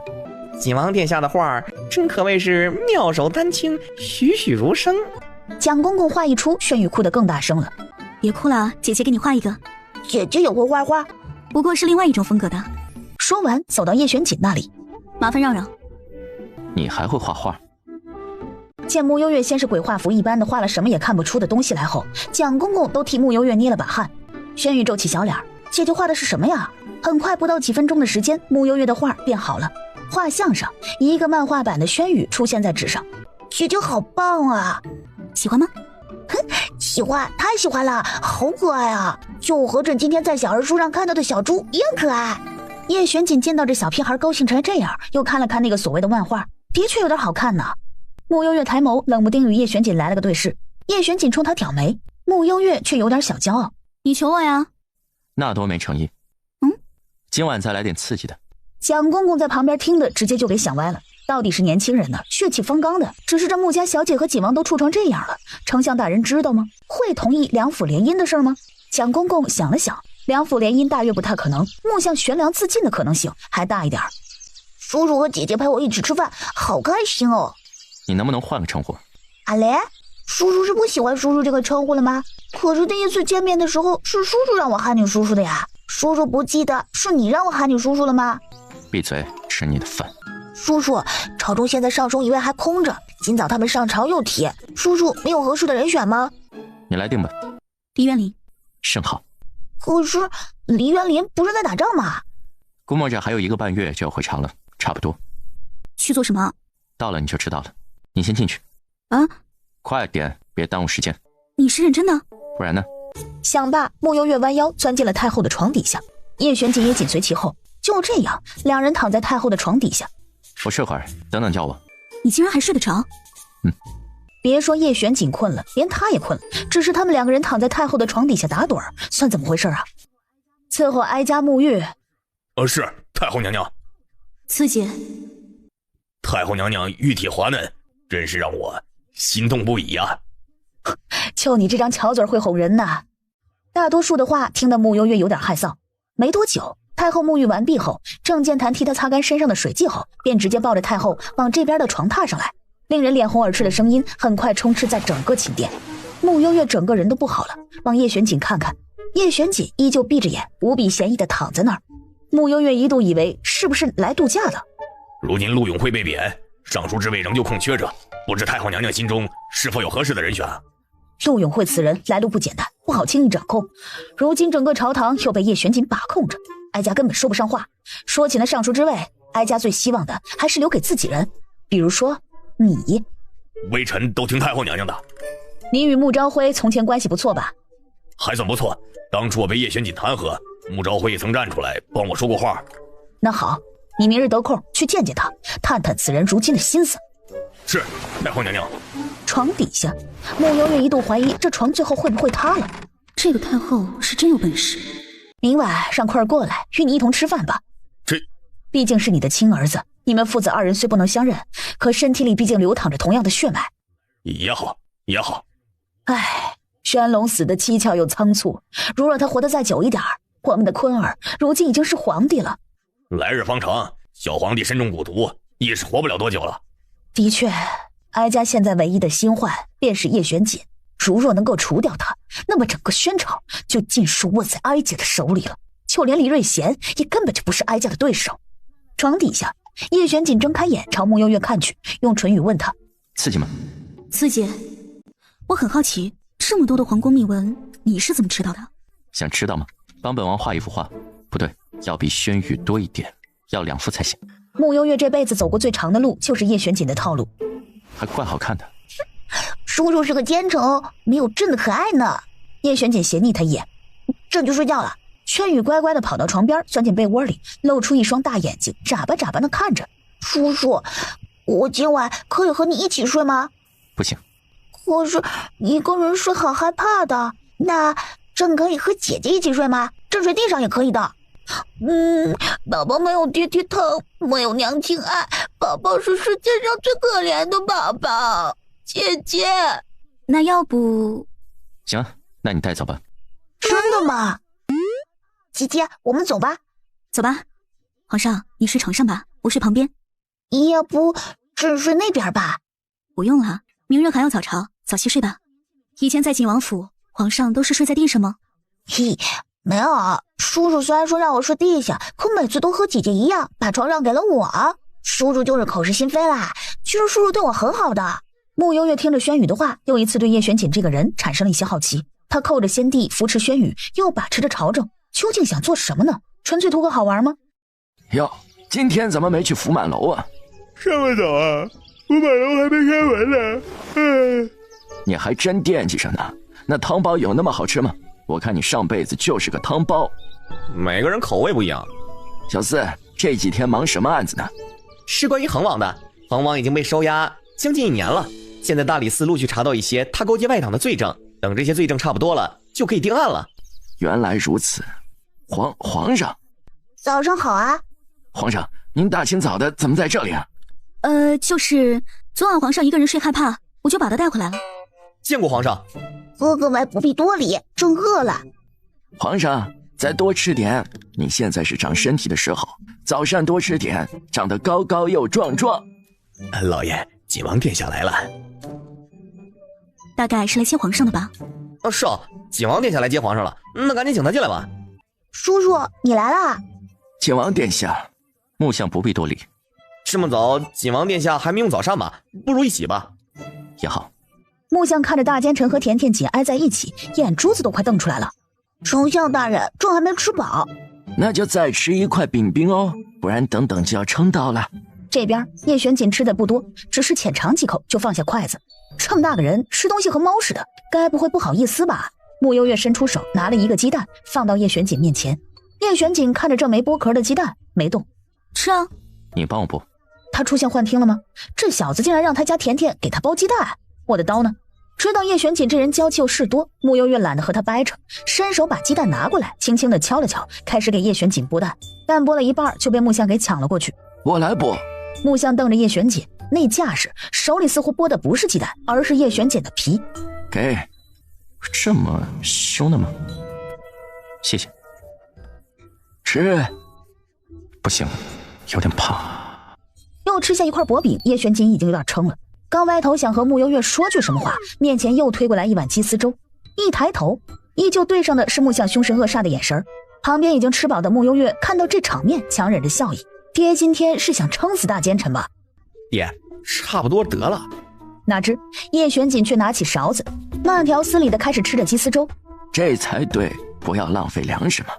朕心中已经有了决定，此职再由坤王来兼任，等1个半月后再宣布正式的人选。台下正在发呆的宣奎一愣，原本他一个闲散王爷是不需要上朝的，今早突然被传唤进宫，以为要说什么大事呢，结果是这个上书啊，每天忙得要死，他才不想做。坤王，快领旨吧。臣领旨。历来从未有过王爷兼任3品官员一职，也不知道皇上这样的安排是不是还有其他的深意啊？丞相大人，可否借一步说话？烦死了。轩宇这个小屁孩是不是疯了？我像是做尚书的人吗？真是我的好父亲，竟然拿他的恶疾来做要挟。你坐在这干什么？刚睡醒，有点头晕。头晕就继续睡。殿下，我有些心里话想和你说一说。说吧。先前母亲的事情，我也一直不知情。最近几天心里有些难过，可是又在想，自己身为昆王妃，凡事要以大局为重，不能任性。好在殿下你时刻包容着我，对我不离不弃。行了，别哭了。你既然嫁到了昆王府，那么你是你，陆家就是陆家，本王不会混为一谈的。啊，对了，你爹最近挺闲的是吧？啊，可能是吧。中书的事务没有尚书那么繁琐。那就好，赶明儿你让他过来一趟，替本王处理一些尚书的事务。皇上那小屁孩都烦死了，我哪懂尚书的东西啊？是，殿下。姐姐，你们这是？小屁孩吵着要住你们丞相府，本王实在拦不住。毕竟是皇上，做臣子的也不能忤逆皇上的意思，是吧？我信了你的邪。真好害怕晚上一个人睡的，寝殿里面好黑好黑的。别哭了，一会儿我带皇上回去。这是姐姐开的医馆吗？是啊。姐姐好棒啊，朕最崇拜姐姐了，比崇拜叔叔还要崇拜姐姐。我们先回去吧。叔叔再见。叶璇姐嗯了一声，为了掩人耳目，慕悠悠用轻功带着轩宇离开。真破神医啊！老子都求医求了1个月了，比我来的晚的都拿到了号，偏偏不给老子看，怎么的？以为是丞相府的嫡女，老子就怕你啊？既然是个开医馆的，那就是个大夫而已。别家大夫都医者仁心，怎么到你这里就那么多规矩？是在作秀吗？哎，李婶，正阳那个京城第一恶霸又来闹事儿了。此人什么来路？此人的父亲是京城那家顺兴镖局的大当家。正阳平日里仗着自家父亲的背景，没少在京城作威作福，许多官员都要给他3分薄面。刚刚我见他浑身酒气，怕是喝多了过来撒疯了。兄弟们，给我把这间医馆砸了，出了事小爷给你们兜着。围观的百姓们当见到站在2楼的叶玄景后，一个个吓得噤声。给我砸，砸个稀巴烂！郑哥，快撤吧，景王在楼上呢。什么景王啊？今天天王老子来了，小爷我都不怕。去，把这狗东西的腿先废了。云清飞身而下，在郑阳冲过来时，抬脚踢在他的下颚，郑阳直接被踢飞10几米远。郑阳双腿膝盖粉碎，趴在地上，像条死狗一般，完全无法动弹。兄弟姐饶命，我们再也不敢了。给你们一个机会。郑阳的兄弟们脸色一喜，下一瞬听到叶玄景的话后，又刹那间垮了下来。用你们手里的斧头，一人砍郑阳一刀，必须要见血见骨。但是谁若是把他砍死了，本王就让谁先死。好半晌，郑阳被砍得血肉模糊，偏偏还有一口气在，整个人生不如死。停手吧，把他吊在顺心镖局的门口。大当家，少爷还有一口气在，可景王殿下下了命令，没人敢放他下来。再这么下去，少爷身上的血怕是要流干了。今天顺心镖局的少爷去穆家小姐的医馆闹事，没想到碰到了景王在那儿，现在呀，怕是就剩一口气了。景王怎么会出现在穆小姐的医馆？是治病还是什么？你傻啊！景王殿下要看病，怎么可能亲自去医馆？八成是去见心上人了。天哪！景王殿下穆家小姐，平日里没看出来呀。景王其实是恰好路过的，看不下去那个郑阳满嘴污言秽语，就帮甜甜教训了郑阳。穆萧听后心里复杂的要命，脑袋似乎有2个小人不停地在辩论。这个大奸臣骨子里就透着残暴，今天是郑阳，下回就是你了。放你个大头屁！人家是在为停电出头，又把矛头全部引到自己的头上了，多么大义又有担当的一个人啊！这个大奸臣哪有你说的那么好？他无耻奸诈狠毒无恶不作，就是个杀人魔头。我呸！人家是在帮甜甜，你个傻缺狗蛋玩意儿，看不出来吗？爹，你干嘛？没事，就是耳朵里嗡嗡的。一个京中恶霸而已，值得你闹出那么大动静吗？怎么不值得？本王虽对你没那么多的心思，但你都对本王生死相许了，本王也不好坐视不理。啊？生死相许？什么鬼？叶玄景，你在做什么白日梦？我什么时候对你生死相许了？你不承认？你是真的没睡醒吧？物证在此。伸手接过，仔细看了眼，才在背面看见8个小字儿，顿时整个人都不好了。卧槽，这香包居然还留了这手！怎么？难道这香包不是你绣的？这香包其实就是我在监视的摊位上随手买的。随手就挑了个桃花香包，你手气挺好。好尴尬呀！带本王去那个摊位。不用了吧？叶玄景绷着脸，一副说一不二的样子。慕悠悠理亏，没辙，只好带着叶玄景去了街市。靖王殿下。叶璇姐没搭理他，自顾自的在摊位上挑选，找到几个香包后拿起来看一眼，连看了好几个都没锈字儿。这个有吗？摊主大娘一看，连忙点头，蹲下身从底下的箱子里拿出来一个盒子出来，盒子里面放着好几十个同样款式的桃花香包，花色针脚如出一辙。叶璇姐身上的气压放低，随手拿起一个看了一下，忽然抬眸：刺呢？啊！叶璇紧把每个桃花香包都拿起来看了一眼，发现每个上面都没有锈字儿。穆幽月凑过去看的时候也惊到了，发出同样的疑问：刺呢？这香包上的字也太露骨了，我们这样送给心仪的男子，会不会显得特别轻浮啊？算了，不买了。摊主大娘想想也挺有道理的，所以这2天卖的香包都是不带字儿的。靖王殿下，我这里卖的香包都是不带字的，带字多俗气呀。咱们讲究的是那种男女之间没挑破那层窗户纸之前，梦幻朦胧的感觉。没有字哦。穆幽月真是跳进黄河都洗不清了。前几天买的不是有字吗？所以你知道是有字的，对吧？不行，像杀人。姑娘，我这里卖的都是没有字的，你想要字的话，可以自己在底下空白的地方绣上去呀。穆幽月转身就走，叶璇锦心情大好，临走前扔了一锭金子在摊位上。靖王殿下，欢迎您常来呀。你气什么？本王又不介意。你以后不许让我给你做手工活。好，听你的。把香包还给我。那可不行。这是我随便买的，穆幽月还在继续说着，忽然被叶璇锦拉住手腕，带到了一个角落里。这老道怎么又来了？天瑶国巫医。巫医，感情是去给陆妙龄治病的。陆妙龄的恶疾，除了我以外，谁都治不了。这么自信？就是这么自信。一起去喝杯茶。不去。叶璇锦昨日当街行凶，手段残忍，实在是目无王法。如此下去，只怕会引起他人效仿，还请皇上严惩。你愣着干什么呀？这大奸臣丧心病狂，杀人如麻，必须弹劾他，让他下地狱。你这个没有心的人，人家是为了谁呀？是为了你的宝贝甜甜呀，为了给甜甜出气，自己担下了所有的臭名，你还不去帮人家说话？一码归一码，你是丞相，要以身作则，实事求是，不能徇私啊！以身作则有个屁用，到头来吃亏的还不是你，人家是为了甜甜啊！陆相感觉自己整个人都分裂成了2半，这个咋整啊？北大人所言极是，叶璇锦此举已经引起了百姓惶恐，这样下去民心难以安抚，还请皇上出面。启禀皇上，据微臣所知，景王昨日教训的对象乃是京城一番恶霸，名为郑阳。此人在京中为非作歹多年，吃喝嫖赌，强抢民女，无恶不作。百姓们早已对他避如蛇蝎，这随便拿出来一条，都触犯我们宣朝律法。景王作为一朝亲王，虽然做法不妥，但其确实也有权利这么做。丞相大人，可有那人强抢民女、无恶不作的证据？自然是有的。郑阳先前就做过一些恶事，在京兆尹府都有案底。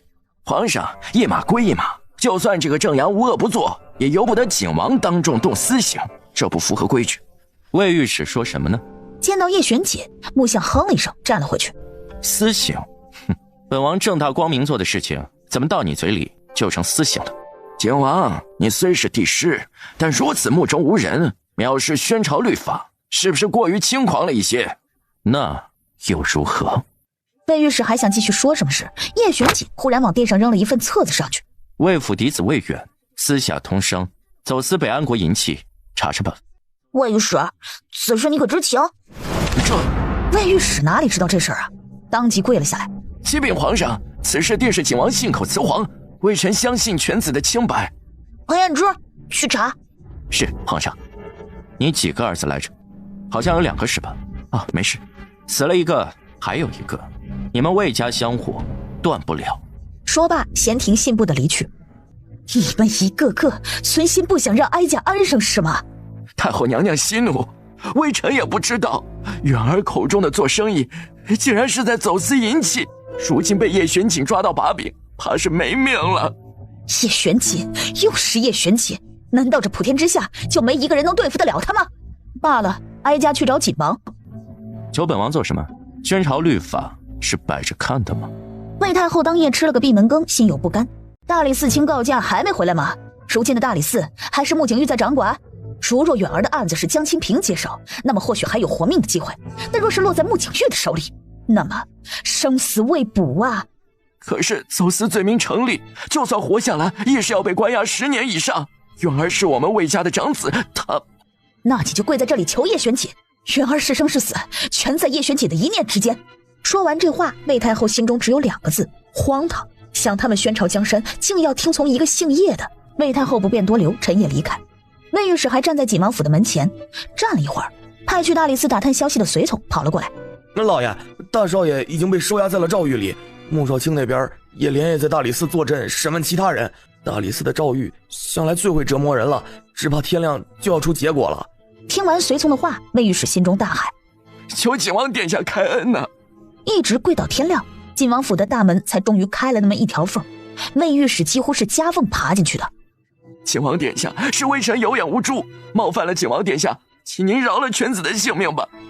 魏御史昨日张口闭口规矩，张口闭口法纪，咱们今日到了自己这里就全然不顾了。你这样如何给他人做表率？景王殿下，只要你放过允儿，你让微臣做什么都可以。哦，是吗？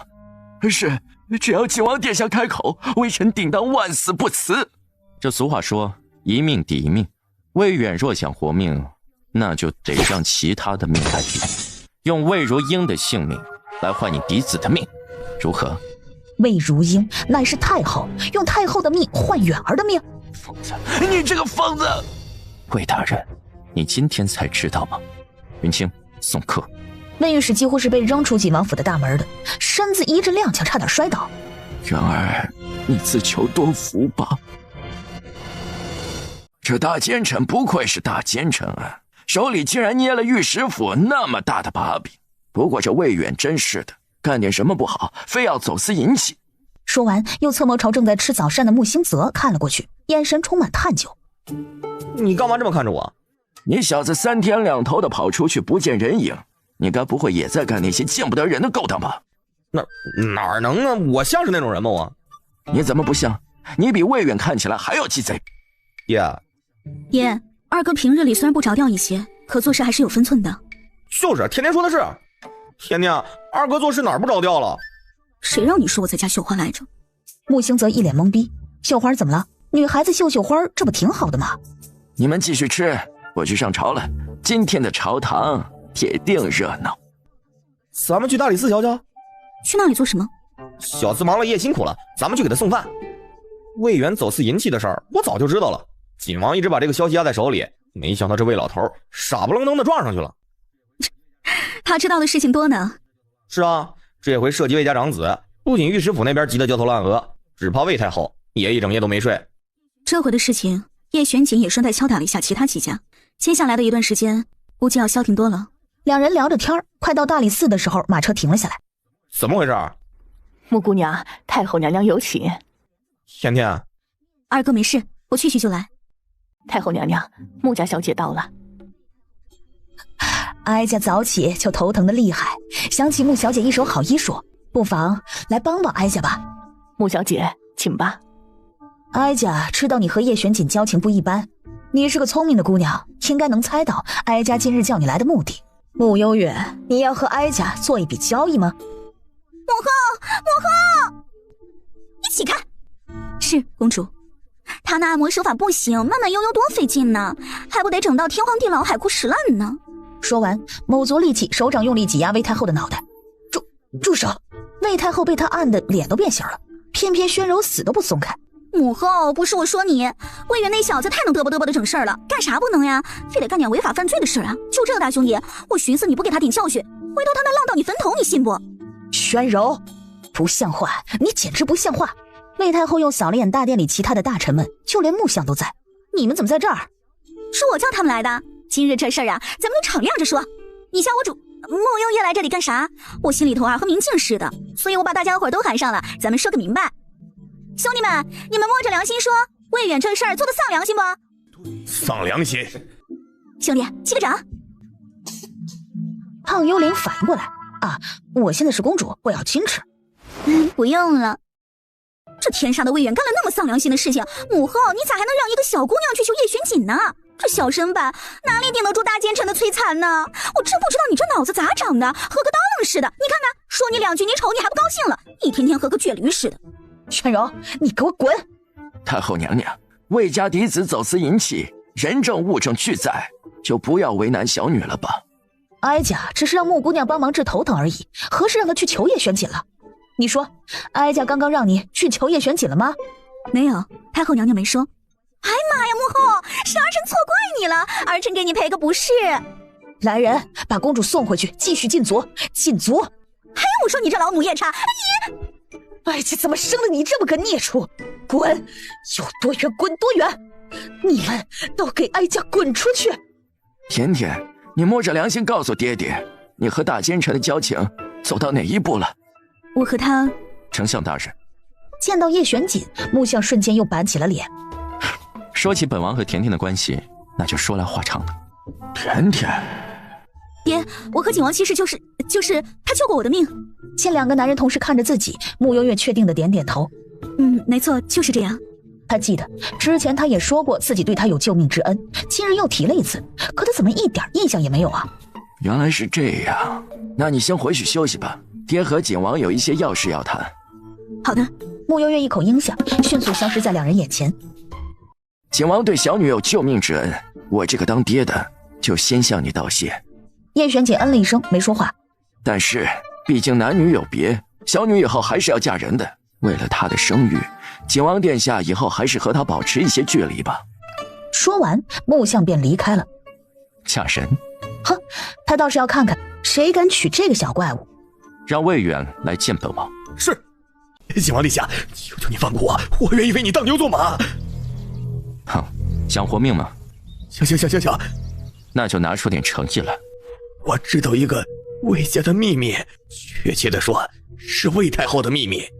说来听听。魏太后曾经拜在北域古人门下，私下练过几年的蛊术，但因为蛊术邪门，每月的初七都要昏睡上一整日。如若中途有人打断，那便会遭到反噬，人会身心俱疲，需取7名童子的心头血饮下方可复原。若他中的蛊被破，是否会同样遭受反噬？按道理是的。有点意思。出去吧。魏少爷，请。魏远以后便是景王殿下的人，只要景王殿下开口，魏远万死不辞。经查明，魏公子走私银器一事乃是旁人所为，魏公子无罪释放。远儿，你是不是和叶玄锦交换了什么？这事你少管。我真的没想到陆家的人能心狠到这般地步。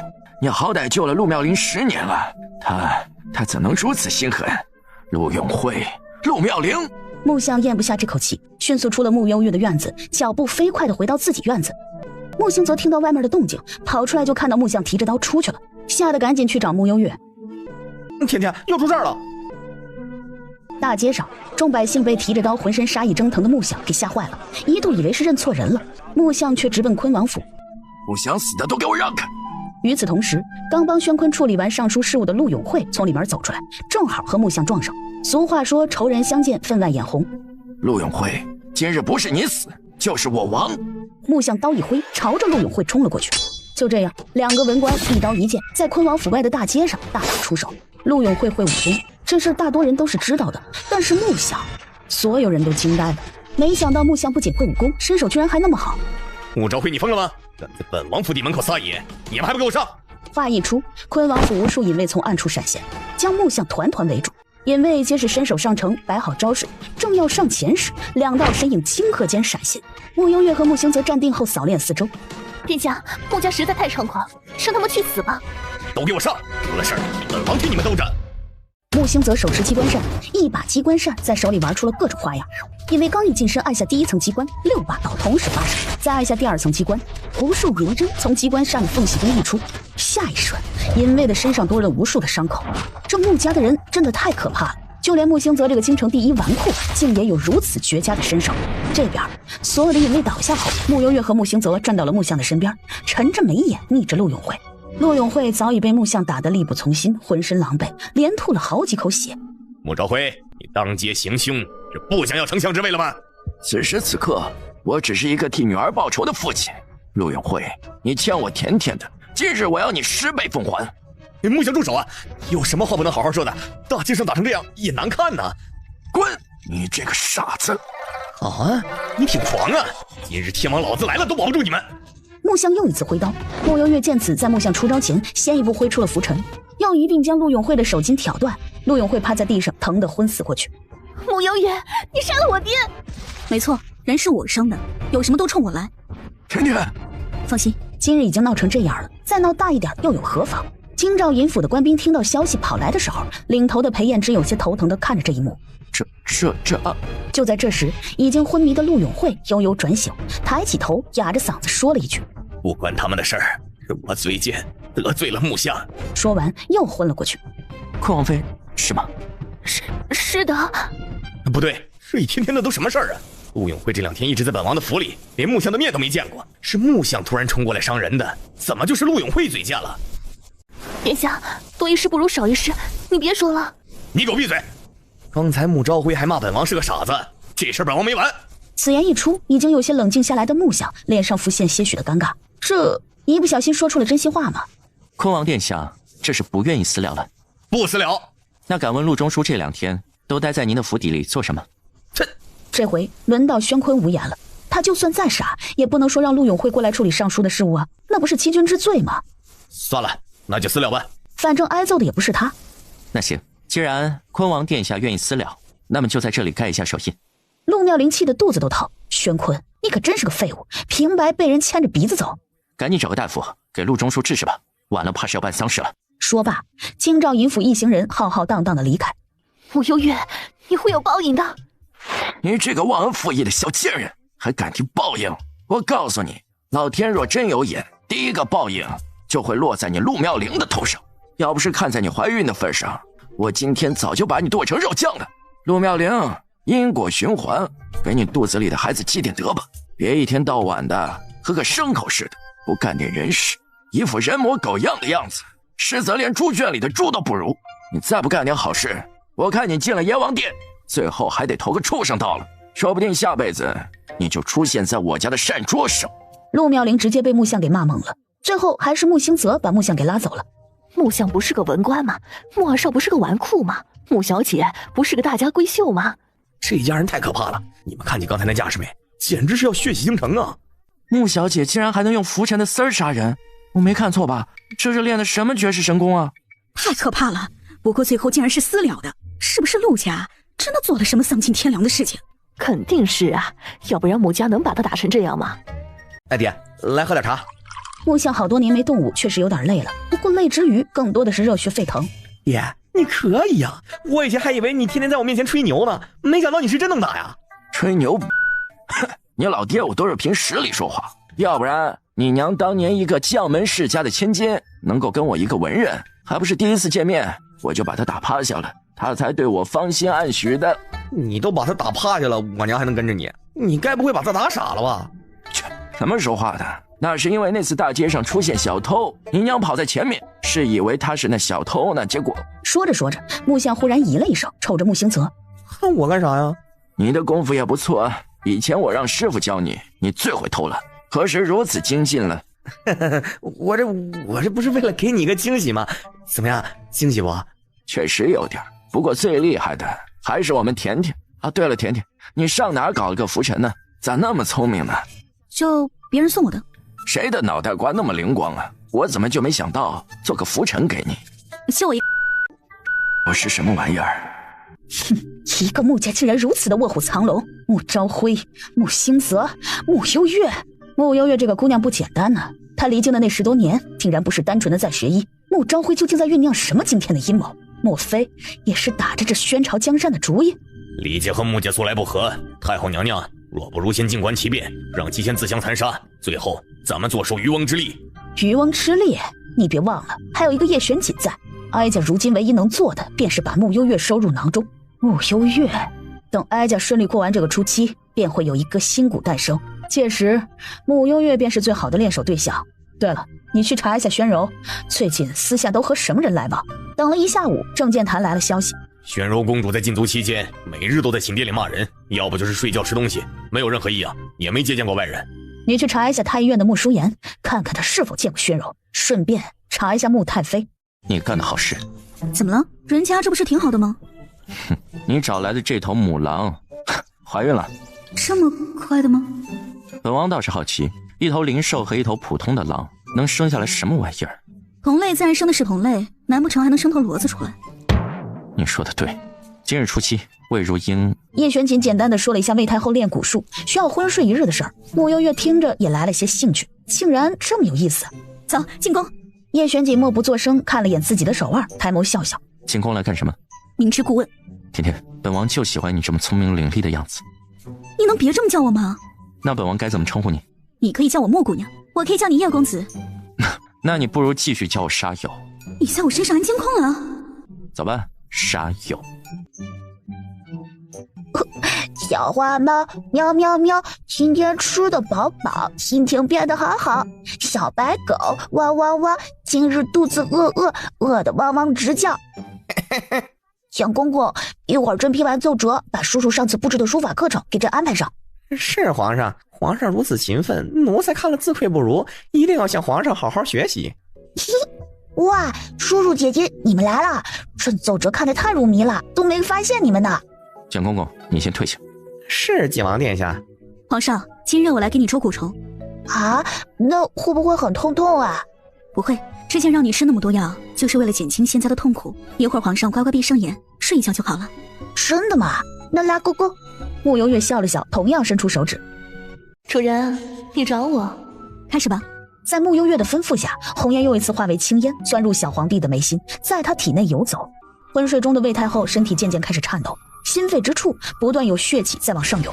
魏太后感觉不对劲儿，极力压制着身体内的那股不适，可越往下压，那股血气又越加的凶猛的上涌。有人正在破解她的蛊，魏太后心头满是不安，额间布满了汗珠。许久，魏太后忽然坐起，嘴里吐出一大口的黑血。她的蛊破了。来人，来人！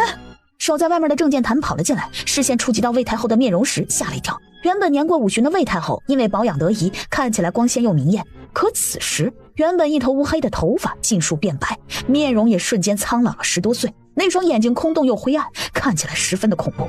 太后娘娘。郑健谈话刚落，魏太后便陷入昏迷。搞定了。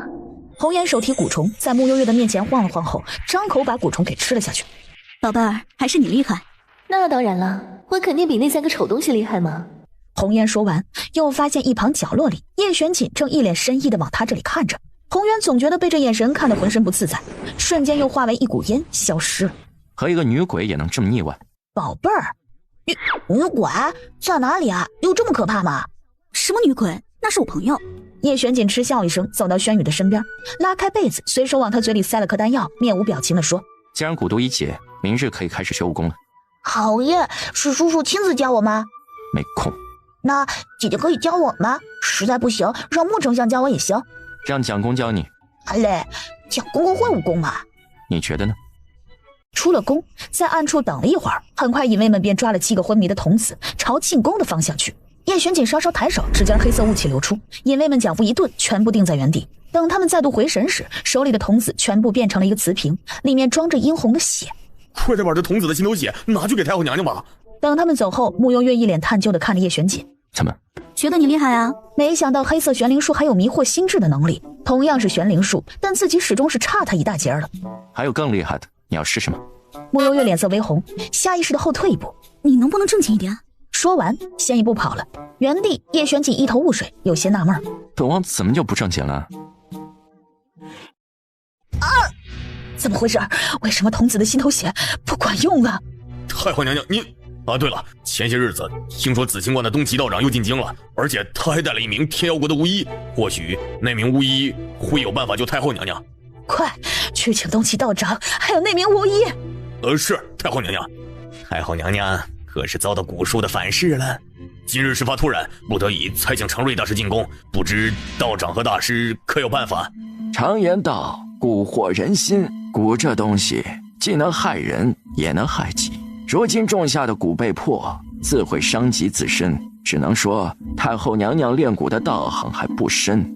想解除反噬倒是不难，我这儿有一套阵法，或许能帮到太后娘娘。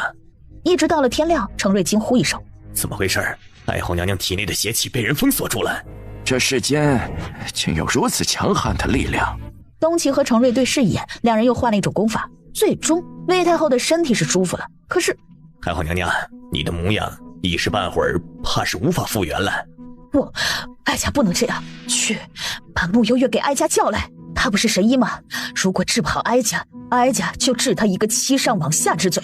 太后这事儿可有意思了。一国太后竟修炼如此歪门邪道，还被人平白摆了一道，的确有意思啊。是，看来宣朝内部不稳，你们天瑶国成为这天下霸主指日可待。待我回去后，把此事禀报给国君，国君一定很感兴趣。本王身子不适，劳烦穆姑娘给本王瞧瞧。穆小姐，太后娘娘那边还等着。怎么，宫里御医死绝了吗？怎么说话呢？他三哥还在太医院呢。宫里院判以下的太医都死绝了吗？还不滚！奴婢先告退了。看病吧。穆幽月服了他这股无耻的劲儿了，手指搭在叶璇锦的手腕上，然后拧了拧眉。什么表情？你的脉搏跳得真慢啊！这大奸臣连脉搏都不走寻常路，你究竟是不是人啊？叶璇锦伸手摸了摸他的脑袋。甜甜，甜甜，爹给你买了。说好的只是救命之恩呢？你俩救命就救命，需要摸头吗？我头发上的脏东西拿下来了吗？刚刚有只小虫子。谢谢你啊。不客气。去后面抓药吧，然后顺便把枕巾敷了。十全人参大补汤，这是在内涵谁呢？枕巾多少？给你抹个零，敷个1000两整就好。这小坏物，感情开的是家黑店。罢了，他高兴就好。靖王保重身体啊。东岐和巫医程瑞这几天倒是宿在陆永会的府邸，以程瑞的本事治好陆永会倒是不难。这个陆永会啊，就像个墙头草一样，背地里虽与黎瑞贤走得近，可以他的记性，真的甘愿为黎瑞贤做事吗？哼，这世道太乱了，还不如咱们在小莲村时清静。是啊。穆小姐，救救我！你这是被谁打了？就从5天前开始吧，我发现殿下每天都会去小厨房熬了一碗汤，然后熬完了又放在那儿不喝。今早也是这样，作为属下，我就好心提醒，说殿下这个不喝就都浪费了。然后殿下就对我笑笑说：“你想喝就喝。”我见那汤里还有人参、虫草这等好玩意儿，心想竟然还有这样的事儿呢，就把那碗汤一饮而尽。喝完见汤锅里还有，就又盛了一碗。然后我的身体就好热，后来就喷鼻血了。果然殿下的东西，我这个做属下的无福消受，也不知道他上哪儿搞的这害人的东西。面前穆幽月一脸尴尬，他开的这十全大补汤补是补了点，但也没想到能把云清补成这样啊！不好意思啊。难道我这治不了了吗？我还没娶媳妇儿，还没孝顺爹娘，我……好了，我给你煮点败火茶，吃完就没事了。真的吗？群公子，你跟我来吧。好的，好的。见到叶璇锦，穆幽月仿佛看见他脑门上刻了2个字儿：缺德。药是你开的。甜甜，你该不会真的下毒了吧？本王原本要带着云清外出一趟，如今他病了，只怕出不了院门。这事你说怎么办？他喝点败火茶就没事了。是吗？谁知道会不会有后遗症？毕竟木相不还让你研究无色无味的毒药，你下毒的嫌疑还是很大的。这样吧，看在你身手也不错的份上，云清生病这段日子，你来当本王的贴身护卫。不是还有云蝶吗？云蝶身手哪有你好？木姑娘，你都没点认错的诚意吗？这时，云清喝完了败火茶，从里面走出来，本想激动地告诉穆幽月自己一杯败火茶下肚，现在神清气爽，连老虎都能一脚踢死。一转眼看见叶璇锦坐在这儿，身体一僵，怎么虚弱成这样？虚弱？云清捕捉到了关键词。我怎么还是好晕啊？行吧，就按你说的。穆姑娘果然深明大义，明日一早城外见。穆姑娘，给您添麻烦了。没事。殿下，属下已经恢复好了，不会耽误明日的行程。你不用去了。正当云清一头雾水时，面前叶璇锦忽然转身递给他1000两银票，云清吓得不敢去接。今日这事儿怪本王，为表歉意，你自己玩几天。我该不会要被逐出景王府了吧？天底下竟然还有这么好的事儿！云清看了眼医馆的方向，忽然明白了，麻溜的接过银票。多谢殿下，您可真是一副菩萨心肠。爹爹，那个我可能有些事情要外出几天。外出？这是要去哪儿？就是我之前在小林村的时候，有个伯伯对我很好，听说他最近病了，我就想去替他诊治一下。这的确是该去。说起来，那些小莲村的村民也都对你照顾有加。爹爹之前去的匆忙，都没好好拜访一下，不如和你一起去吧。啊，不用了吧？小莲村路途遥远，一来一回最少也要10日时间，爹爹怕是走不开吧？没事，我可以称病告假。大爹，你怕是告假不了了？干嘛？木相睨他一眼。皇上那边刚刚传来口谕，要你明日下朝后，每天教他2个时辰武功。什么玩意儿？我一个文官去教皇上武功，没搞错吧？谁让你那天在大街上那大砍刀挥的和切韭菜似的？你以为这事儿瞒得过皇上吗？这大概是你之前为皇上吃饼饼，皇上觉得你很慈祥和善吗？这都什么事儿啊？这边甜甜虽然身手好，但要出远门，他怎么能放心呢？想了想，又看向穆星泽，你看我干嘛呀？要不你陪甜甜外出一趟吧？你平时虽然不着调，但身手不错，帮甜甜提个包袱，当个贴身护卫也不错。穆星泽一顿，刚想拒绝，木相对他做了个抹脖子的动作。行，交给我。不错不错，这样我就放心了。明天先教皇上一套我独门秘创的刀法。你确定皇上提得动刀吗？那我就教拳法、掌法，我会的可多呢。穆星泽和穆幽月给他鼓起了掌，穆相抬头挺胸，一脸骄傲地走了。甜甜，冤冤相报何时了？穆小姐，接下来几天就拜托你了。我早上又流了好多鼻血，也不知道这样下去还能活多久。云清，你是不是山珍海味吃多了呀？云清摇摇头，一副生无可恋的样子。你先回去休息吧。那我就不打扰穆小姐了，穆小姐辛苦了。你怎么在这儿？我爹不放心甜甜出门，让我替她背包袱，做甜甜的护卫。帮本王提包袱。穆星泽和穆幽月两人大眼瞪小眼，感情两人出趟门都是提包袱的命运。我们去哪儿？去一趟北安国，皇上准备和北安国解除一些先帝遗留下的矛盾，所以特派本王去商谈。云清最近身体很虚吗？吃了什么大补的东西，把身体都补坏了？二哥，你哪壶不开提哪壶。人参加虫草，没补死算他命大。我能跳车吗？哇，这阵子怎么有点凉飕飕的？穆幽月站定后皱起眉头，这阵子阴气也太重了。进去吧。要住店吗？几间啊？3间。这家客栈怎么那么冷清呢？可不是嘛，活人一个没有，全让幽灵住满了。我累了，先休息了。二哥，安神珠，好好休息。谢了啊。哎呦妈呀，这是啥好地方？咋感觉来到了天堂呢？这个地方怎么那么多的幽灵啊？这个镇子阴气甚重，怕是有道行颇深的厉鬼镇压在此。那还能胜得过你吗？你不也是幽灵界扛把子吗？一般，世界第3。你竟然能抓到我！告诉我，这里从前发生了什么？我为什么要告诉你啊？就你张嘴了，搁这叭啥呢？再不回答，小心我主人让你灰飞烟灭！穆幽月把他扔到地上，小姑娘才缓缓开口：“我们这镇子半年前发生过一件，你们知道风都统吗？”知道啊，风长河对吧？这家伙3年前被派遣掌管诸军，是个不可多得的军事人才，但听说半年前得了怪病，突然就挂了。对，就是风长河。半年前他被派驻边境，但是经过此地时突然得了怪病，没过3天便七窍流血而死。他似乎是被人害死的，死后怨气极重，不愿意去转世投胎，便驻足在此地，不断降服这里的幽灵。我们自从被他召唤来后，就被困在这儿，再也逃不出去了。他也不准我们转世，要我们在此地等待时机。木星则钻在被窝里，努力地裹紧被子。这鬼地方真的太可怕了，想回家，想老爹了。风长河来了！好家伙，一下就给我整得热血沸腾的！你小心点噻，别等被人吊打了噻！滚一边去！你以为我和你似的怂了吧唧的？我告诉你啊，这会儿就算风长河出现在我眼前，你看我皱一下眉头不？话刚落，窗户砰的一声被狂风猛烈地震开。哎呦妈呀，来了！好汉饶命，我再也不敢了。你行行好，别跟我这孙子计较，我谢谢您呢。瞅你那傻了吧唧的样子，可耻死了。哎，老乡啊！胖幽灵尴尬地从床底下钻出来，指着瘦幽灵和弱幽灵：“我给您俩试过了，凭您俩这小身板，一会儿躲进去没问题。哟，雷声大雨点小，我看这风长河8成是知道爷爷我在此，不敢来喽。”扭着，前面几个人脸色都变了。咋地？我扭的不好啊？那我换个古典的。刚转第1圈，完美；刚转第2圈，不对劲；刚转第3圈，哎呦妈呀，真来了！窗户边，此时一个青头白面的中年男子站在那里，此人便是风长河。李瑞贤孙女，你侮辱我！一下给我整不会了。这时下去快滚，否则你红颜姑奶奶要你好看。没错，你胖幽灵爷爷也不是吃素的。你是幽灵祖宗的子。我是你的仙人板板。砰！房门被人推开。哎呀妈呀，又来了！红烟恨不得踢死这怂包，这货以前咋成我们老大的？这么热闹，叶玄锦，害我性命！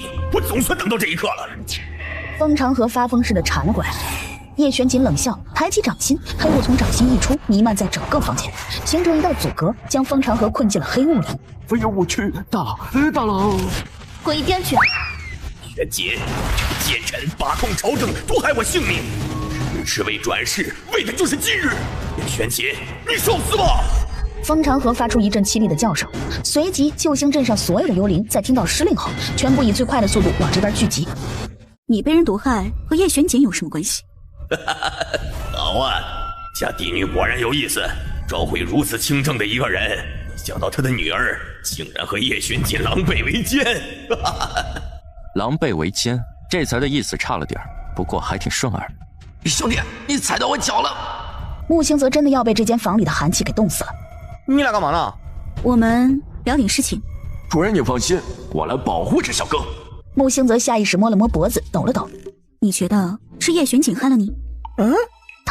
他在和谁说话？我那日临行前几日，便有人秘密送信，说叶玄锦要对我出手，奈何我多加防范，到了这救星镇还是毒发身亡。只能说这个奸臣手段实在厉害。你这个猪脑子是怎么当上都统的？都统？莫非是风长河？你们这对狗男女实在猖狂！今日我要你们看看我的厉害！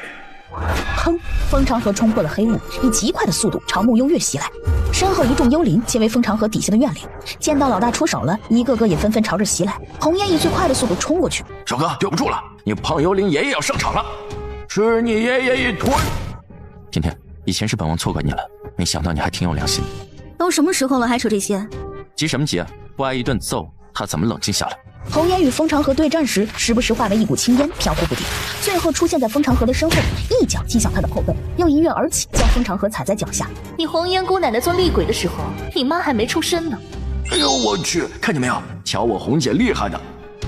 你就没想过给你送信的人是谁？如此粗糙的计谋，竟也能把你诓骗这么久，练兵练傻了。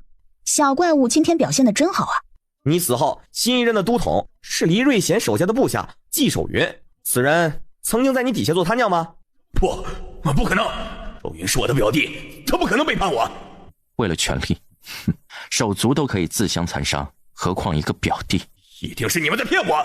风长河大喝一声，一股力量漫开，他挥开红烟某族全身的怨灵之气，飞向叶玄锦。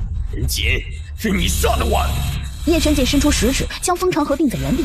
风长河满面的惊恐。叶玄锦，你究竟是什么人？本王是比你们还要恶的鬼。这话倒是不假，这人狠起来比鬼厉害多了。换成厉鬼不容易，既是要报仇，那圆了他的心愿便是。你为什么要帮我？巧了，我们仇家同一个。黎瑞贤可是你外公。外公又如何？你表弟不也要杀你吗？是啊。慕幽月又往叶玄锦看了眼，叶玄锦哼了一声，撤回内力。带我回去报仇。这就对了，咱们识时务者为俊杰，我看好你哦。最后，慕幽月将风长河收进了御灵网内，又往其他幽灵看去。没等他说话，叶玄锦已经一挥手，将其中一些收入囊中，打入恶灵洞。剩下的交给我。慕幽月明白他的做法，慕幽月催动灵力送他们去投胎。红烟看着这一幕，微微拧了拧眉，对这二人行为一股熟悉感扑面而来。好啊好啊，男女搭配，干活不累，你俩可以啊。他们都走了。真要命。不过你俩修习的是一种功法。他比我的邪恶一点。翻脸不认人。有吗？没有吗？有吗？没有吗？木星则看不下去了，抖了抖身上的鸡皮疙瘩，打算回房间好好的睡一觉。天快亮了，我睡会儿，你回去吧。和你商量件事儿。慕幽月看向他，进你房间睡一会儿。叶玄锦说完，走到慕幽月的床榻上，就这么躺了下来，闭上眼睛。你没房间吗？这无尺度一下又超标了。你去隔壁看看。你是不是故意经过救星镇的？在你眼里，本王就这么厉害？慕幽月别开眼，这天儿是聊不下去了。巧合而已，别把本王想得深。马车行走的平稳，慕幽月渐渐睡了过去。许久，他做了个梦，耳边响起一道声音：九幽神皇，你要牢记你的使命，儿女私情是你最大的阻碍。慕幽月被这声音惊扰的睁开眼，车厢内安安静静的，坐在对面的叶玄锦也正合着眼小憩。九幽神皇和他的凤凰精血莫非有什么联系？这时马车忽然一个剧烈的颠簸，停了下来。此山是我开，此树是我摘，要想过此路，留下买路钱。景王殿下，小姐，我们好像遇到山贼了。叶玄锦闭着眼没理。大哥，快看，那小娘们长得真好看。叶玄锦阴着脸睁开了眼。见穆幽月一派淡定地坐着，唇角划过一抹弧度。穆护卫，记得保护好本王。睡你的！叶玄锦还真闭上眼继续睡了。穆幽月伸手一朵梅花射向山贼脚边。赤血山！与此同时，一道鬼魅的身影忽地闪现在山贼们的面前。姑娘先走，这里交给属下。死老太婆，看我不把你剁成肉泥！无影圣姑，这厢有礼了。什么无影圣姑？我还雪山姑爹呢！老大，我也是圣姑李庆来，江湖上赫赫有名的无影怪物，来无影去无踪。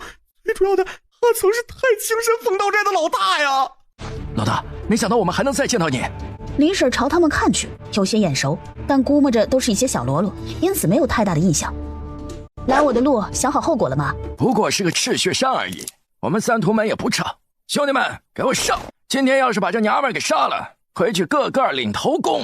话落，身后无一人敢动。老虎就算落难，那也依旧是老虎啊！在领头山贼还没反应过来时，眼前寒芒一闪，脑袋与身体已经分离。其余人更是吓得脸色煞白，跪地不断的求饶：“带我去你们的三屠门！”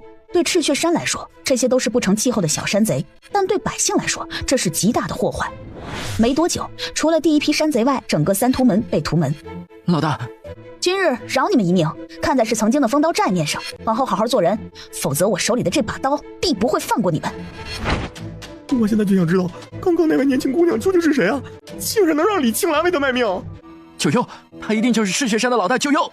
九幽，说起这个名号，小山贼们都长长的松了口气，大有劫后余生之感。幸好他们碰见的是李青兰，若是落到九幽的手里，恐怕尸身都要被挫骨扬灰了。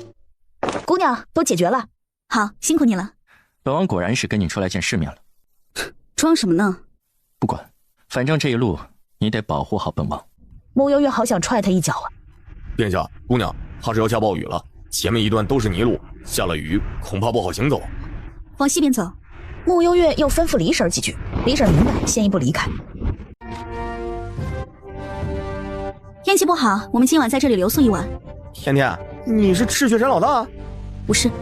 悠悠回来了，我好想你啊！哎，老大回来了！我去，打脸了！还以为要好久才能见到你呢，没想到你竟然回来了。这个粉衣姑娘她记得，只是万万没想到李婶居然也深藏不露，还以为她就是个普通抓药大婶呢。嗨，悠悠二哥。穆星泽本就活宝一个，同样朝他挥挥手，又和后面一些赤血山手下一一打了招呼。二哥，快进去坐吧，别在这站着了。悠悠，这位是远朝第一大奸，不对，大权臣叶玄锦。你们好，这次出门匆忙，没有给你们准备见面礼，抱歉。装得挺好，这口气挺谦虚啊。来，喝酒。二哥，来干一个。来。说完，一碗酒一饮而尽。好。叶玄锦坐在一旁，在这热闹的氛围里，似乎显得格格不入。来，吃点东西。多谢。中途，穆幽月离开了一下。叶公子啊，你和我们家悠悠什么关系啊？你们觉得呢？我猜你一定喜欢我们悠悠。别说，还挺般配啊。改明儿我给你们算一卦，算算你们的八字。所以你们到底是不是那种关系啊？你们猜？猜什么猜？这不明摆着吗？猜什么猜啊？我俩顶多算半个盟友。盟友？听他的。悠悠，别人我不了解，你我还不了解吗？你要是带二哥来这里就算了，若非真正信任交心的人，你怎么可能带他来这儿？小小年纪，胡思乱想什么呢？那你干嘛还帮他夹菜，帮他端水啊？以前在家里，只有我娘才会这么对我爹。甜甜，我住哪？以天为被，以地为席，随你顺。景王，里面请。多谢。客气客气，这是我应该做的。眼看着叶玄锦毫不客气地进了自己的房间，穆幽月望着叶露言，一副要吃了他的样子。女孩子嘛，有时候适当脸皮厚一些，不会有坏处的。叶露言，干嘛？你最好没有落到我手里的时候。啊，你干嘛去啊？我睡你房间。那我呢？你睡走廊。不行不行，我还小呢，我还在长身体，不能睡走廊的。你当你是6岁孩子吗？13岁也是孩子吗？你房间有鬼。穆幽月皱眉，进了屋子，穆幽月环视一圈。你就是那个鬼？可能被你吓跑了吧。这里留给你睡，我睡里边。穆幽月说着，按下房间一个机关，里面一堵石墙打开，露出一个小房间。叶玄锦只轻轻地瞟了一眼，差点被那个小房间给闪瞎了眼。穆幽月从衣柜里找了个垫子铺在小房间的地上，果然是进了土匪窝了。跟你这个大奸臣比起来，怕是差得远吧？彼此。晚安。穆幽月说罢，按下机关把门给关上了，把叶玄锦隔绝在外面。探索人体奥秘，叶玄锦皱了皱眉，随手翻开一页，便是一男一女摆设高难度的姿势。探索人体奥秘，哼，原来这小怪物还有这口啊！平时还真没看出来。叶玄锦随便翻了几页，就把书放回原处。思绪涌动间，不禁想起傍晚时赤雀山那些人问他那些问题，他和小怪物的关系，坦白说，连他也不知道。自从这小怪物回京后，他的日子是日渐有趣起来，但这能扯上喜欢吗？很快，叶玄锦在心底否认，不可能的，他存在这世界是为完成自己的使命，这辈子不会爱上任何人。叶玄锦竟然也好这口，果然是男人。你们平时的生活就是这样的吗？对啊，平时没有接到任务的时候，我们大多都在山庄里面吃吃喝喝的。悠悠二哥，你是不是也觉得我们赤血山就和外界传的一样，动不动就下山杀点人啊？没，我之前虽没有与你们近距离接触过，但我也知道你们杀的大多都是些穷凶极恶的人。我们这些人都是没有家的，如果没有悠悠，我们都是江湖上的亡命之徒，整日活在逃亡之中。我们不轻易杀人，但一旦出手，就是我们的仇人。叶玄锦呢？锦王啊，刚刚被那个白发老爷爷缠着，好像去前面了。七叔又在搞什么鬼？啊，这书你看了？你忘了吗？上回你回小莲村前，沈大娘说你年纪到了，8成很快就要嫁人了，就说给你准备个礼物，让你带走。后来你提前去小莲村，沈大娘这书也没来得及给你，就先放你床头，等你回来就能看见。怎么样？是不是真的如沈大娘说的，看完醍醐灌顶，血脉膨胀？还是说你昨晚已经试过了？小丑竟是我自己，这一个个的怎么都那么不着调呢？来，抽个签。拿过签筒，随手摇了一支签儿出来。出了签儿，就见齐叔神神秘秘的捂着，嘴里似乎念着什么咒语。老人家以前是算卦的。对呀，我乃宣朝第一神算子齐花花是也。没听过。你想笑就笑出来吧，我不介意的。为什么要笑？我一个大男人，名字叫齐花花，难道不好笑吗？我们那时候家里说男孩子起个贱名好养活，结果就给我取了个花花。你说说，花花他妈娘们唧唧的名字，哪怕给我取个狗蛋也行啊。签字怎么样了？哎呦，这是一支月老签。签上说天赐良缘，但却情缘不足。古人云惜福惜缘方可顺遂圆满，但你这里却情缘不足。那如何化解？这个嘛，齐叔伸出手朝叶玄锦比划一下。叶玄锦从衣袖里摸出5张银票递给齐叔。你等会儿啊，我先开个天眼。在齐叔又是开天眼又是念口诀，过了好一阵后才又开口。情缘不足，需要借助贵人方可圆满，不可见异私签，否则必遭天谴。切莫固执己见，方可换得百年好合。固执己见，说通俗点就是别死鸭子嘴硬啊。叶玄锦听完一时没回话，这老头好像灵又好像不灵。齐花花，你这个糟老头子，说好了帮我看着灶台上的锅呢，我能一锅粥都给熬黑了，一会儿你给我舔干净。要死了，我把这事给忘了。对不住啊，我刚开了个天眼，把时间给忘了。你又在这糊弄谁呢？我看你是拿屁股开的天眼吧。你咋骂人呢你？给我洗锅去。你先和我道歉。你先和我的锅道歉。果然是个老神棍，说的话怕是不能信。你被骗了多少钱啊？没事儿，我也被骗过。他说什么了？什么凤凰和鸣必得良缘，还说我成婚后一口气能生3个，一听就是唬人的。恐怕不是唬人的。你严格按照书上的标准，或许真能一口气3个。这天儿是没法聊了，亏得见他被骗钱了，还好心安慰他。这个狗男人被骗得倾家荡产也是活该。走了。我不就忘记帮他看锅吗？他竟然让我舔锅底。那你舔了吗？我像是会低头的人吗？后来我答应帮他刷1个月的碗。那我宁愿舔锅底。哎呦，锦王来了，快坐快坐。锦王快坐，我给你倒杯水。这一晚上累坏了吧？今天还要赶路吗？要不然再住几天吧。我听到了什么？晚上躺床上睡觉能有多累啊？什么意思啊？昨晚没有空房了，锦王就在柴房凑合了1晚。赤血山这么狠的吗？竟然让叶玄锦至尊大佛睡柴房？不愧是江湖第一土匪窝，做事果然与众不同。沈姨没什么好送你的，这些都是我这么多年的珍藏，有空就看看啊。哎呀，你这个老色娘们儿，成天看这些东西，你能学好啊？厨房的碗都洗了吗？给你1个时辰的时间，还剩几个碗，我就抽你几鞭子。齐叔吓得往厨房飞。他们平时就这样？都是些什么书？给我看看。没什么，一些人体养笔书，学用的。毕竟能让人一口气生3个呢。沈大娘，鞭子借我一下。这一路还有点路程，一个人坐马车好无聊，和你们聊聊天。甜甜，你这赤血山打理的挺不错啊。我也很喜欢他们。在经过利州城内之前，穆幽月忽然让马车停了下来，随后走下了马车。都出来吧。嗨，悠悠。哎呀，你们还没走远呢，我们前几天就说好了，今天去利州赶集呢。是啊，好巧。那七叔，你的碗刷完了吗？没呢，我偷偷溜出来的。我这双手是用来算卦的，可不是刷碗的。悠悠，你这一路就你一个女孩子，多不方便啊！身为属下，我有保护你的职责，要不你带上我吧？不错，江湖险恶，属下同样有保护老大的职责。我拉倒吧，你是不想刷碗吧？刷碗哪有保护老大重要？一点觉悟都没有。乖啊，我不是去二的，此行是秘密行事，不能带上你们。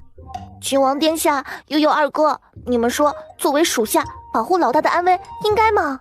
一会儿我给你们免费算一卦。车夫大哥一路赶车累了吧？要不换我来吧？前面刚好有辆空置的马车。哦耶！微臣恭迎景王殿下。带路。那你去忙，我们自己玩。本王此次代表宣朝，就一个人出门，宣朝颜面何测？穆护卫，你跟本王进宫，其余人去东街安置。上次一别，到现在快有2年了吧？说起来，那一次多亏了你的丹药，要不然的话，今天我哪儿还能坐在这儿啊？宣龙已死，如今你也没什么好顾忌的。话是如此，可北安国在他的打压下，这些年过得并不好。我出去透透气。别走远。穆幽月点点头，走了出去。玄锦，这姑娘不只是护卫那么简单吧？叶玄锦往夏侯路这边看了一眼。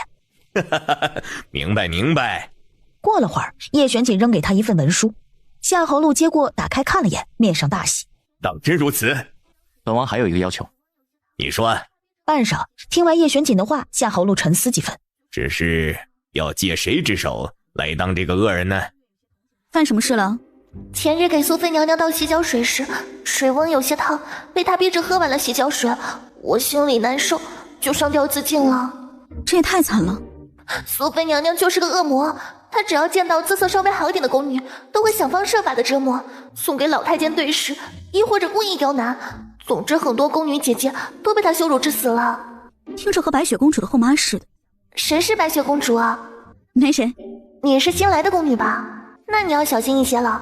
要是被苏妃娘娘看到你长得那么美，她一定会对付你的。谢谢你的夸奖。我不是这个意思啊。小宫女话说一半，便被从御书房出来的叶玄锦随手掀飞。等久了。有点儿。走了。你不是还要参加晚宴吗？不去了。真有你的，走哪儿都挺狂。还不是和你那个土匪头子学的。你用丹药救过很多人。你当本王的丹药是批发的？谁知道呢？叶玄锦低头看向他的侧脸，月色下小怪物面上的表情看起来鲜活无比，那双眼睛，久违的熟悉感又在心间冒起。我们前面那个女的站住！穆幽月脚步微顿，看了眼四周，这周围的女的好像就她一个，只不过她凭什么要停下来？叫你站住，听见没有？快跑啊！苏妃娘娘来了！我还护书宝呢。小宫女被扔进了一个花丛里。阿乌，什么宝？你是哪个宫的宫女？我是你爹。你放肆！苏菲说着就要伸手朝穆幽月扇过来，穆幽月可不惯着她，握住苏菲的手腕，直接将她甩进了月季丛里。来人啊！给我杀了这个女人！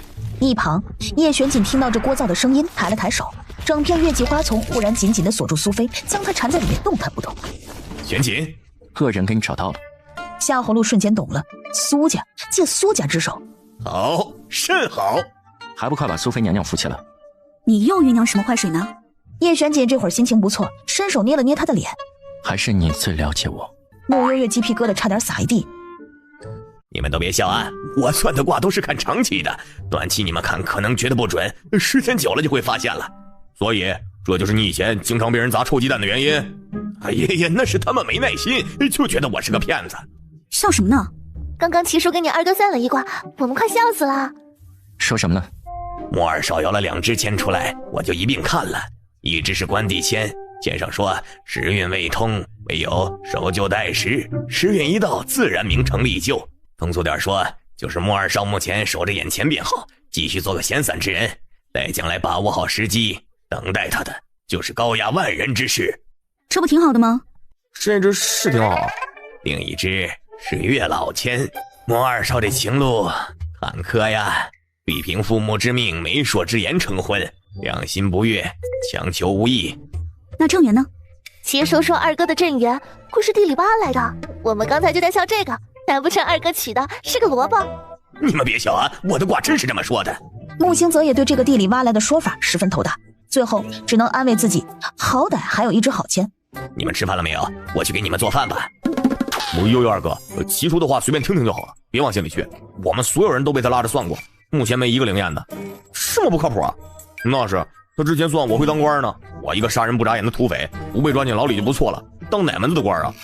这么一听，穆星泽心情好多了。不好意思啊，好久没做饭，手有点生，想了半天不知道做什么好，就做了老大之前教我的蛋炒饭。2碗蛋炒饭炒了快1个时辰，齐叔你是特意等母鸡下了蛋才炒的吗？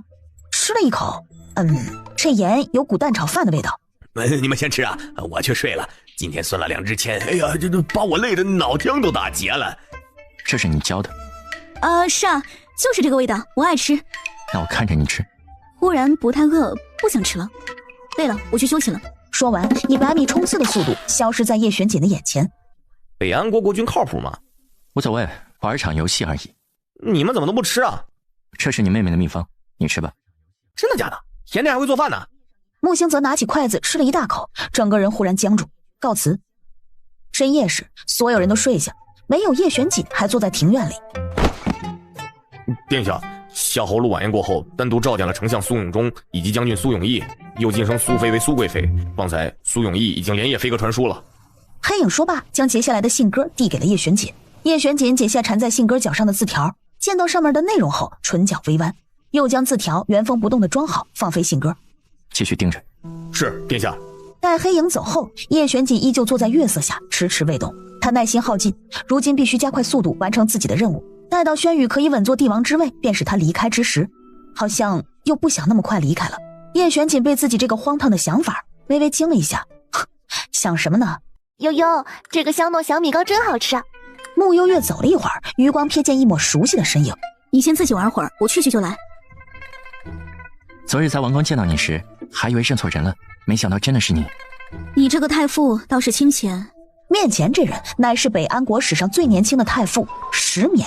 那位景王进了宫，国君没空搭理我们，我自然落得个清闲。倒是你，怎么做起人家的护卫来了？欠他一个人情罢了。是吗？我看不是这么回事吧。你近来怎么样？托你的福，一切都好。前不久见过师父一次，他老人家很是想念你。师父有些担心你，你若得空，不如和他报个平安。他虽表现得对你很是放心，可毕竟你是他的心头肉，他老人家嘴又硬，从不在你面前表现出来。晚点帮我送封信给他。好。昨夜你被苏妃欺负后，国君后来单独召见过苏家2兄弟，又晋升了苏妃，只怕那位靖王在替你做些什么。那人似乎不如传言那般不近人情。以前没发现你那么八卦，以前也没发现你会委屈自己做个护卫。老大呢？怎么不见了？不知道啊，刚刚突然神神秘秘的就跑了。该不会遇到相好的了吧？怎么可能？这里可是北安国啊！有什么不可能啊？咱们老大深藏不露，长得又漂亮，想娶她的人啊，恐怕得排2条街。不止。穆星泽听得头都大了，虽然知道甜甜私下背景不简单，但这会儿突然不见人影，还是有些担心。他人呢？我们还是去找找吧。走了没一会儿，叶露言忽然咦了一声，指了指前面的茶楼。还真有相好的。我就说吧，喜欢我们老大的人能排2条街，你们还不信？那小子看起来斯斯文文的，我们老大倒是很般配。瞎说什么呢？我们老大的男人不是在这里吗？齐叔也忽然反应过来，拍了拍自己的嘴。年纪大了，嘴就是碎，差点忘记这里还有尊大佛呢。穆幽月也见到了他们，朝他这里走来。走近时，便听叶玄锦阴阳怪气的出声：“还挺受欢迎。”你以为呢？这好像不太行啊，北安国太远了，爹得恐怕不舍得你远嫁呀。你们一个个想象力真丰富啊。云清云蝶，你们俩什么时候来的？刚到。他怎么好意思说他和云蝶是特意晚一天出发的？殿下，收拾一下东西，回城。这么快啊？临走前，穆幽月想说什么，找了纸笔开始写书信。身后好几个人见他写得很投入，表情又特别严肃，一个个好奇地凑了过来，悄悄地探着脑袋偷看，以为穆幽月又要布置什么杀人计划呢。就连叶璇姐余光也朝着他的书信上瞥着。当触及到书信内容时，眉心微微皱起，身旁其余的人也都看呆了。宝，我知道你想我，但我也很想你。等我忙完这段时间就回来看你，记得照顾好自己的身体，乖一点。什么叫用最狠的表情写最肉麻的话？帮我送去太傅府。红颜领了命，很快消失。搞定后，穆幽月转过身，便见大奸臣环抱着双臂靠着门框，一脸阴恻恻地看着他。怎么不舍得走？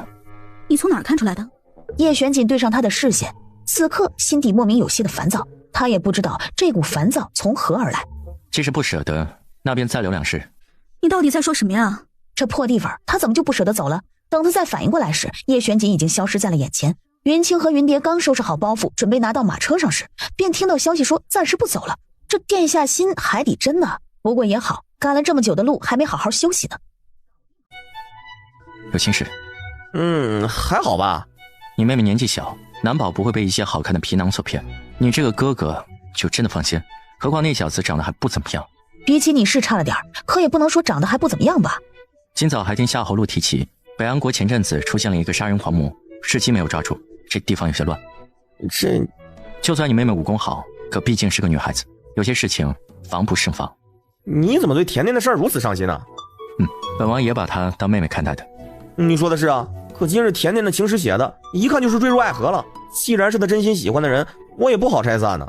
要不然我去找那小子谈谈，问他愿不愿意入赘我们家，彩礼什么的，我爹估计也要求不高。叶玄锦抚了抚额，觉得十分头疼。你先去吃饭吧。这时送信回来的红烟飘了回来，没等他去找穆幽月，就被一股力量给收紧，扯到了后院。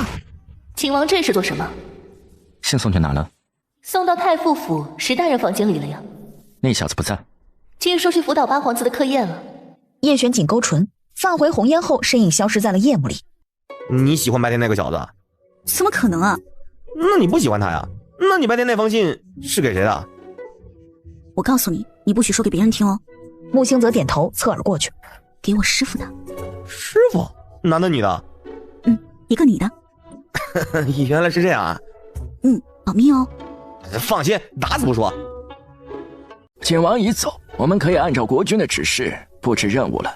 苏大人，我们此举是否太过冒险了？国君真的要和那些人联手吗？那是自然，这些年宣朝欺人太甚，你以为国君咽得下这口气吗？只要我们北安国成为这片大陆上的第一强国，以后何须看宣朝的脸色？而我也不仅仅是个丞相而已。人往高处走，苏大人英明。师父，这是师妹留给你的信。他还舍得给我写信呢，我看看这小兔崽子给我写了些什么。师妹和师父最像，都是嘴硬心软之人，平日里又惯爱对师父撒娇，这信上怕都是一些黏糊糊的话。这个小兔崽子，我看他皮痒了吧，存心气死我呀！怎么了？你自己看。管好你自己，不要沉溺我，我是你永远得不到的仙女。小师妹吃错药了？我看她是下山久了，翅膀硬了，先收拾。我要下山。师父，我倒是要亲自问问这个兔崽子，到底谁才是仙女？悠悠，我能不能和你一起去京城啊？你就说我是半路买来的丫鬟，行不行嘛？不行，京城有人见过你了，太危险。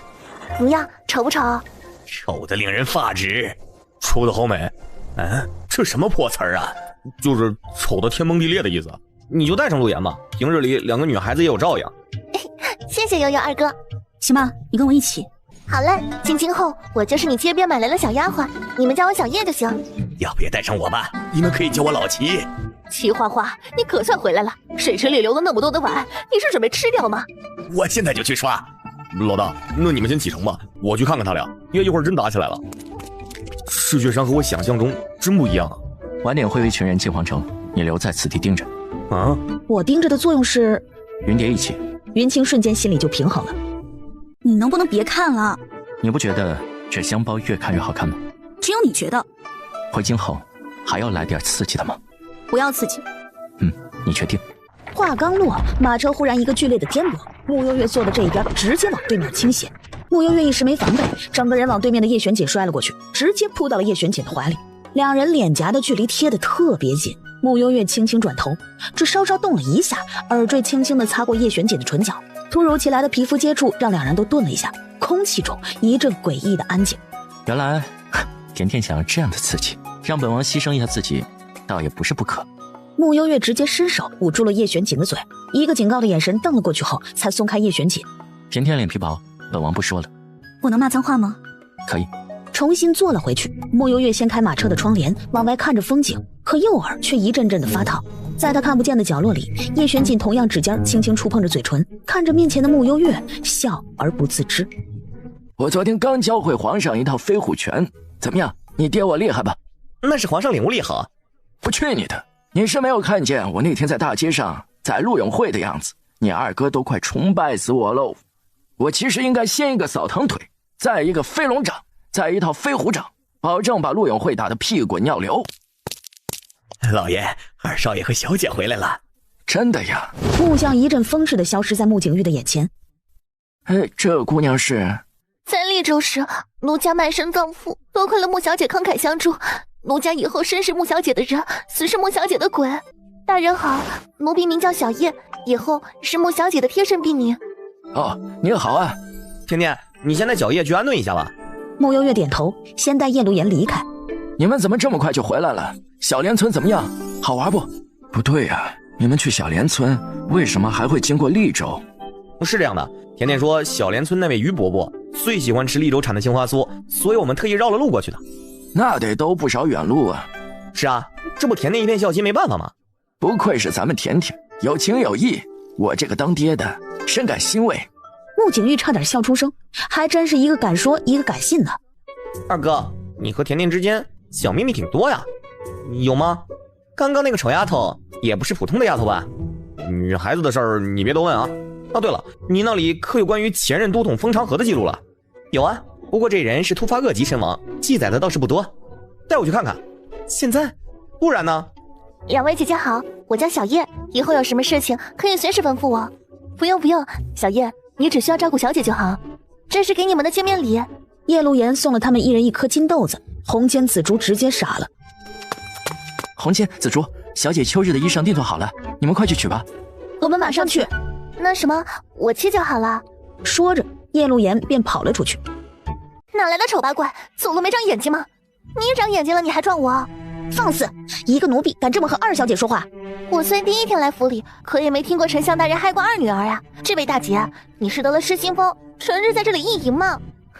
你实在大胆！你给我跪下！彩兰，这贱丫头以下犯上，给我掌嘴！来人呐！救命啊！要杀人了！傅姑娘，小叶是小姐的贴身婢女。怎么，穆幽月的婢女就不是婢女了吗？彩兰，你还愣着干什么？两个一起打！话刚落，面前一阵厉风袭来，傅蕊忽然感觉两个脸颊被厉风狠狠地抽打一下，像是挨了两耳光似的。啊，小姐你的脸！贱婢，你敢打本小姐？这位小姐，我两只手都包着衣服，我又没长第三只手，怎么打你啊？丑八怪，你给我去死！傅蕊！傅蕊身体一怔，转过身，当看见一脸不悦的穆小以及穆幽月站在那里后，一颗心跌到了谷底。前日被这般羞辱，我不想活了。小叶呀，你别难过，身体发肤受之父母，这不怪你。义父，是这个丫头先撞了我，还对我百般言语羞辱。是吗？刚刚小叶抱着一堆衣服往前走，是傅姑娘撞上他的。不是的，义父。还不快向小叶道歉！我道歉。对不起。大声点，听不见。小叶，对不起。没事的，您是主子，不用和我一个下人道歉的。况且你刚才也没说错，我的确是个丑八怪。回你的荷香院，抄写静心诀500遍。义父，蕊儿，不要再让我失望了。他真的不知道自己对他还有多少的耐心。穆相走后，周围也都散去。你别得意的太早。夫人，你还真是不见棺材不落泪啊。你要做什么？杀了你啊！吓你的啦，怎么那么不惊吓？好了，小姐别气了，刚刚给你领了好多漂亮的新衣服，快回去试试吧。好自为之。穆幽夜，穆昭辉，这是你们逼我的，我让你们穆家每一个人都不得好死。皇上，中书陆永会在外求见。这会儿是早朝时辰，有事儿等皇上退朝再议。陆中书他要弹劾丞相大人。叶玄锦抬抬手，示意文霄放人进来。微臣陆永会拜见皇上。陆中书，你扰乱朝堂秩序，该当何罪？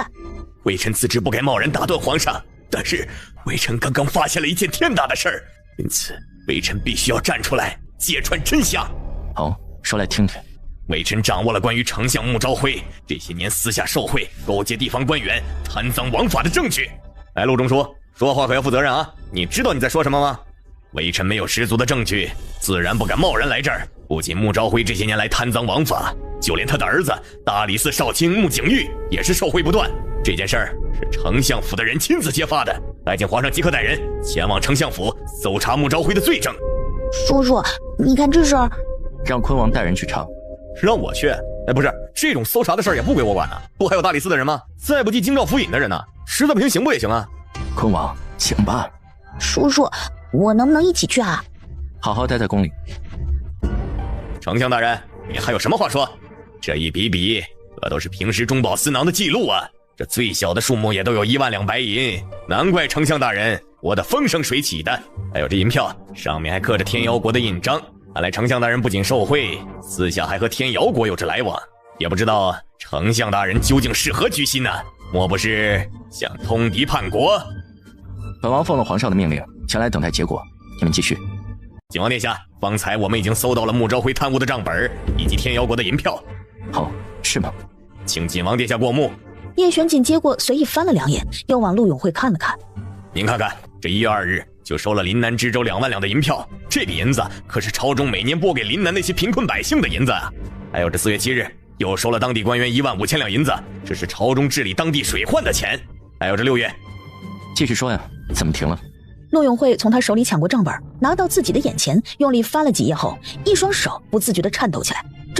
这不是他先前准备的账本啊，而是他自己的私人账本。怎么回事？陆永会第一时间看向了傅蕊，傅蕊回避他的目光。怎么回事啊？哑巴了？你继续念呢。陆永会，这不是你的字迹吗？什么情况啊？不是说我父亲贪污吗？怎么这账本是陆中书的呀？鬼知道是不是有人故意想陷害我，结果拿错了账本了呢？那这天瑶国的银票是怎么回事？北天前窗，存去。陆中书啊，这么重要的东西你也能乱放？陆永会，你先前身为尚书，私下贪赃枉法，又通敌叛国，还有什么话说？上次这位大理寺少卿之前将我尚书府一干财物都没收走，只怕都收入自己囊中了吧？没错，之前尚书府那些银两我的确扣下了，但是那些银子我已经尽数按照账本上的归还到了各地，先给当地百姓应急，且包括这些名单上下贿的知州、巡抚等人，本少卿已经整理好了名单，已于昨日上午交到了皇上的手里。诸位若有疑问，大可以去请示皇上。确有此事。是这个贱人，是他昨夜给我飞鸽传书，说穆昭辉贪污的。我早上在朝堂说的话，穆家内部的人就是他。我没有，陆大人，我虽是穆家的义女，可当年也算是穆家人，怎么会背叛穆家？你何苦冤枉我一个小女子？陆永辉，你是真的被打脑残了吧你？这事和本王没关系啊，本王什么也不知道。景王，这事儿你来定夺吧。按宣朝律法来。先关押，等所有证据搜集后再判。今日之事，丞相大人受委屈了。哼，你看我今天皱了一下眉头了吗？景王今天辛苦了，小姐刚刚说要请你吃顿饭。也不是不行，那就麻烦穆姑娘了。小姐快出门吧。等会儿，天，哎爹，事情还没完全结束呢。义父，这件事情是蕊儿自作主张了。上次蕊儿外出，半路陆永会找到了我，他说我不过就是个管家之女。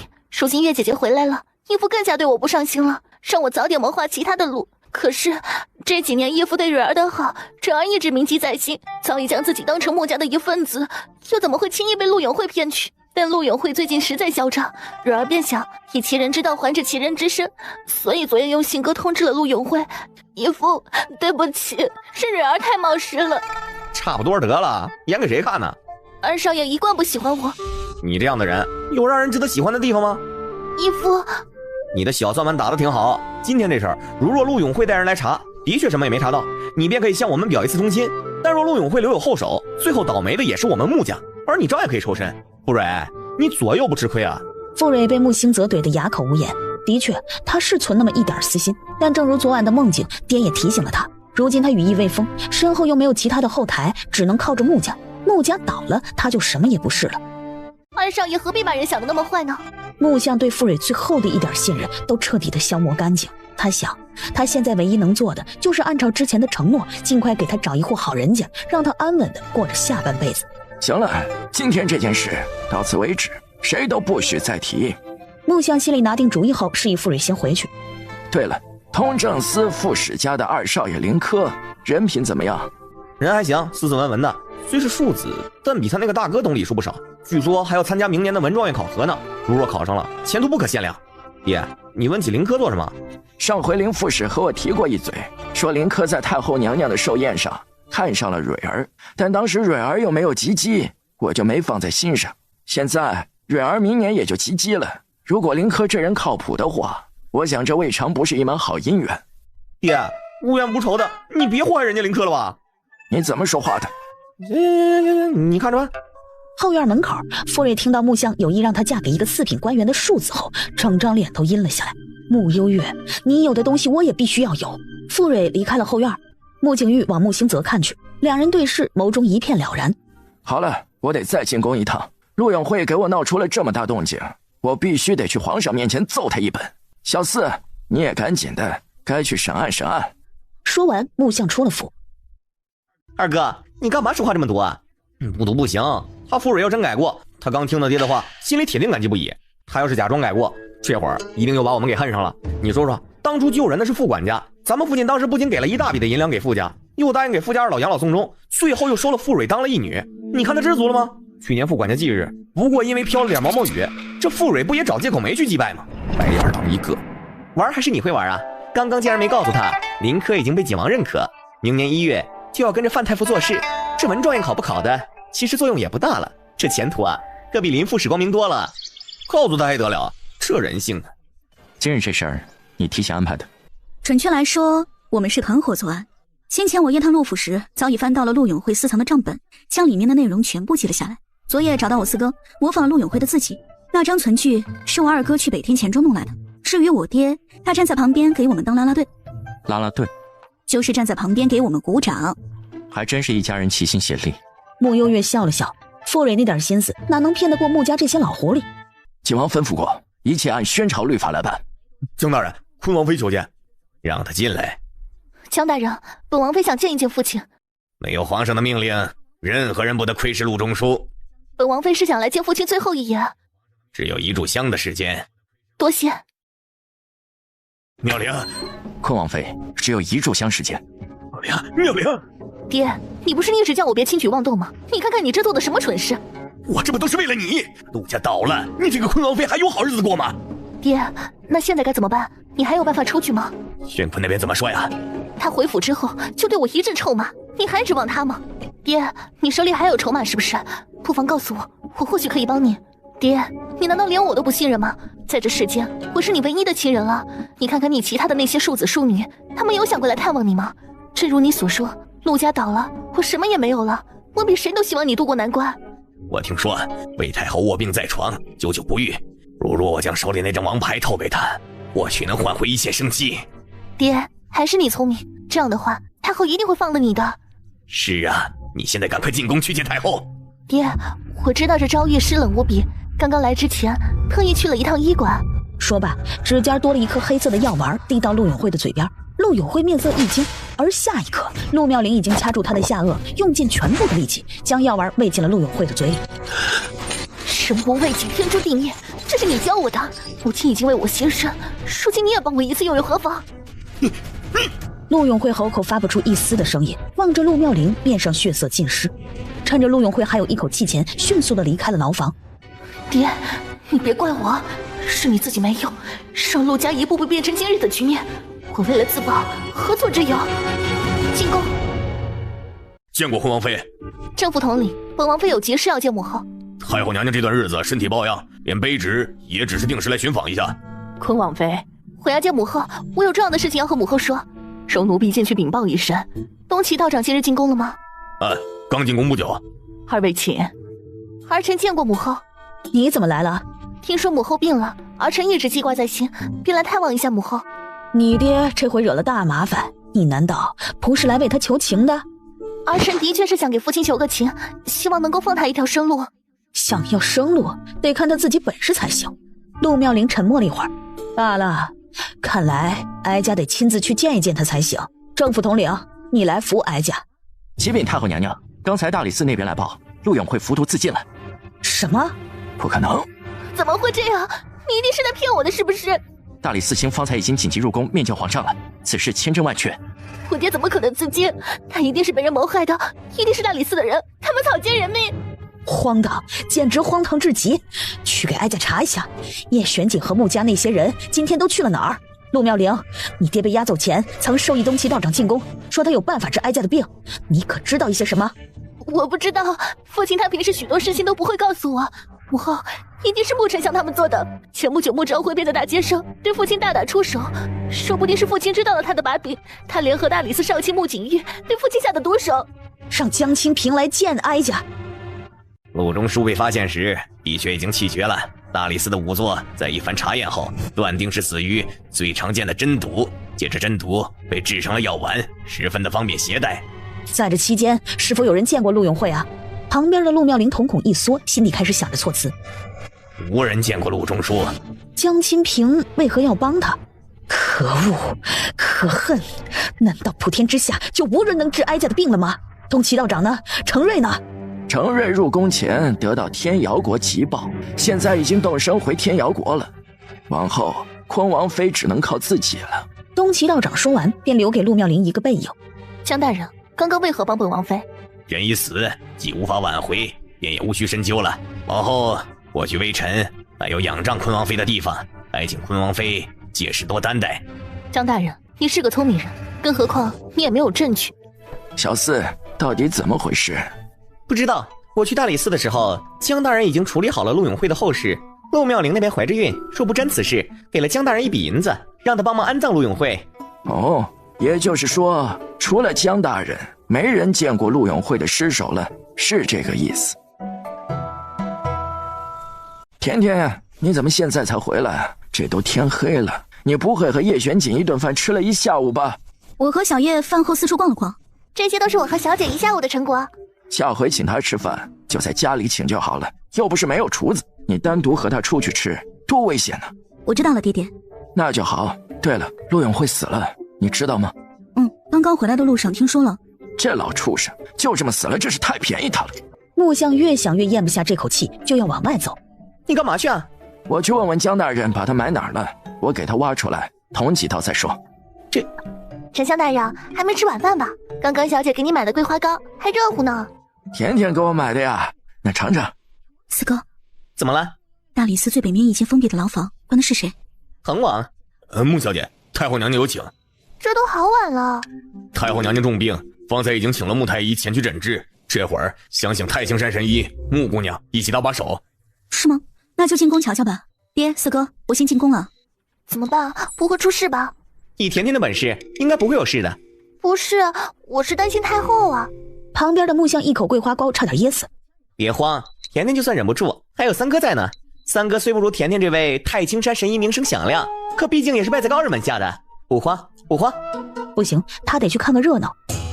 穆幽月，哀家给你最后一次机会，今夜你若治不了哀家，哀家让你和穆舒言都有来无回。太后娘娘此举，臣女甚是恐慌。想要活命，那就看你的本事了，否则哀家对付你就和捏死一只蚂蚁那样简单。太后娘娘，您放过佳妹吧，微臣愿意替她受惩罚。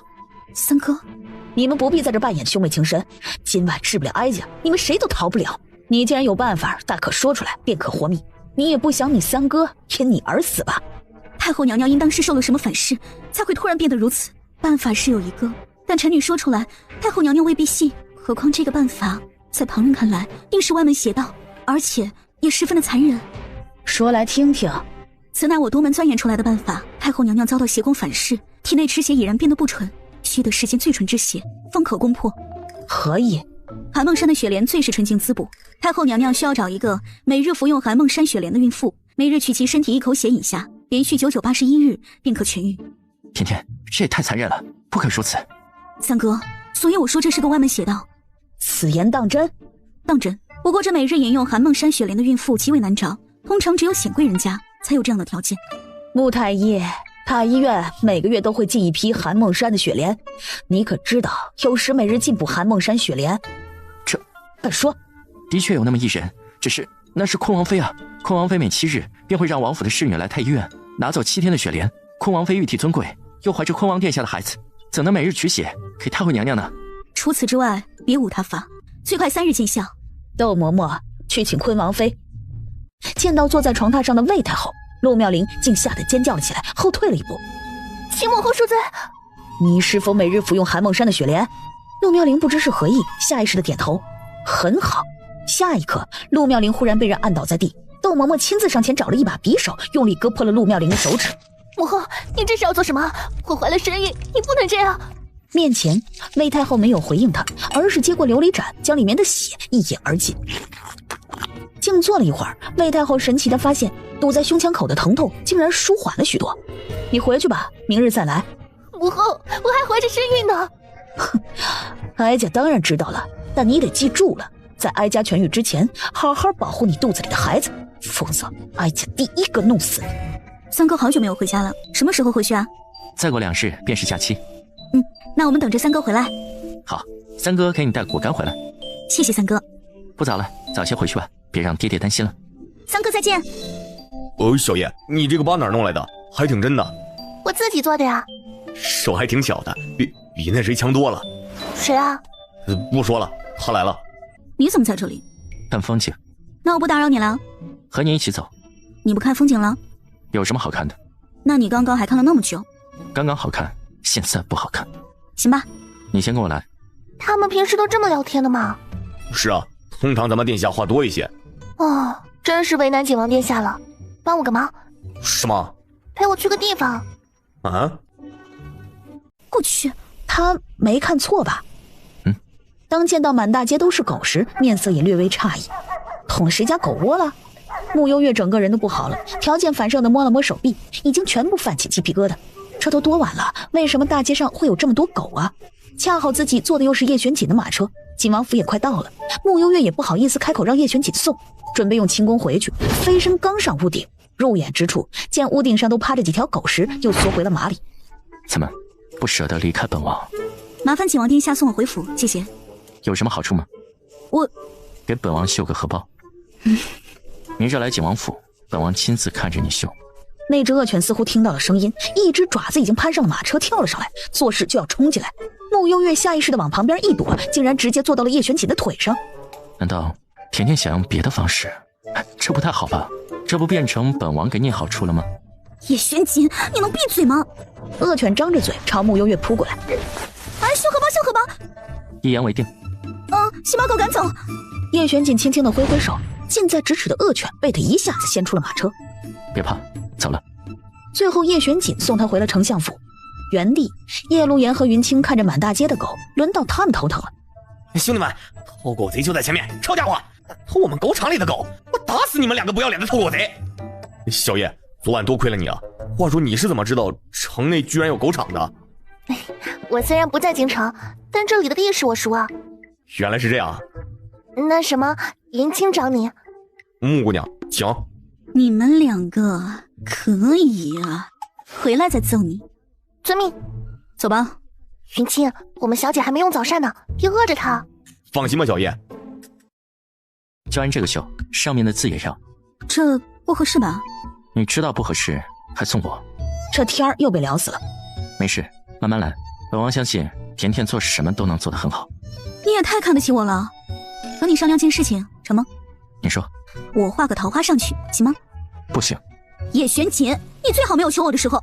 一上午脖子都快断了，只绣了半朵花出来，连他自己也没注意到自己绣花的姿势也早已变了。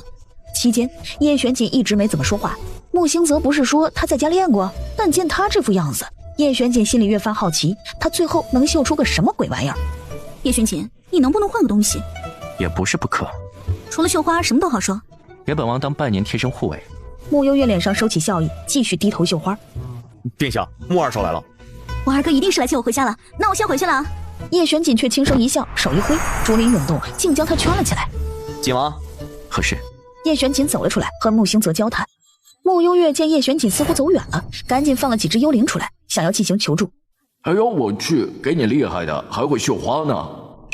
哇，主人好厉害噻！你们谁会绣花？弱幽灵立即后退一步，瘦幽灵也跟着后退。眼看着胖幽灵要跑，穆幽月一把将他收进掌心。小胖，帮我绣一会儿。不是，我寻思你叫我吓吓人还好，绣花这玩意儿，你看我这手指粗的跟个大萝卜似的，也不是绣花的料啊。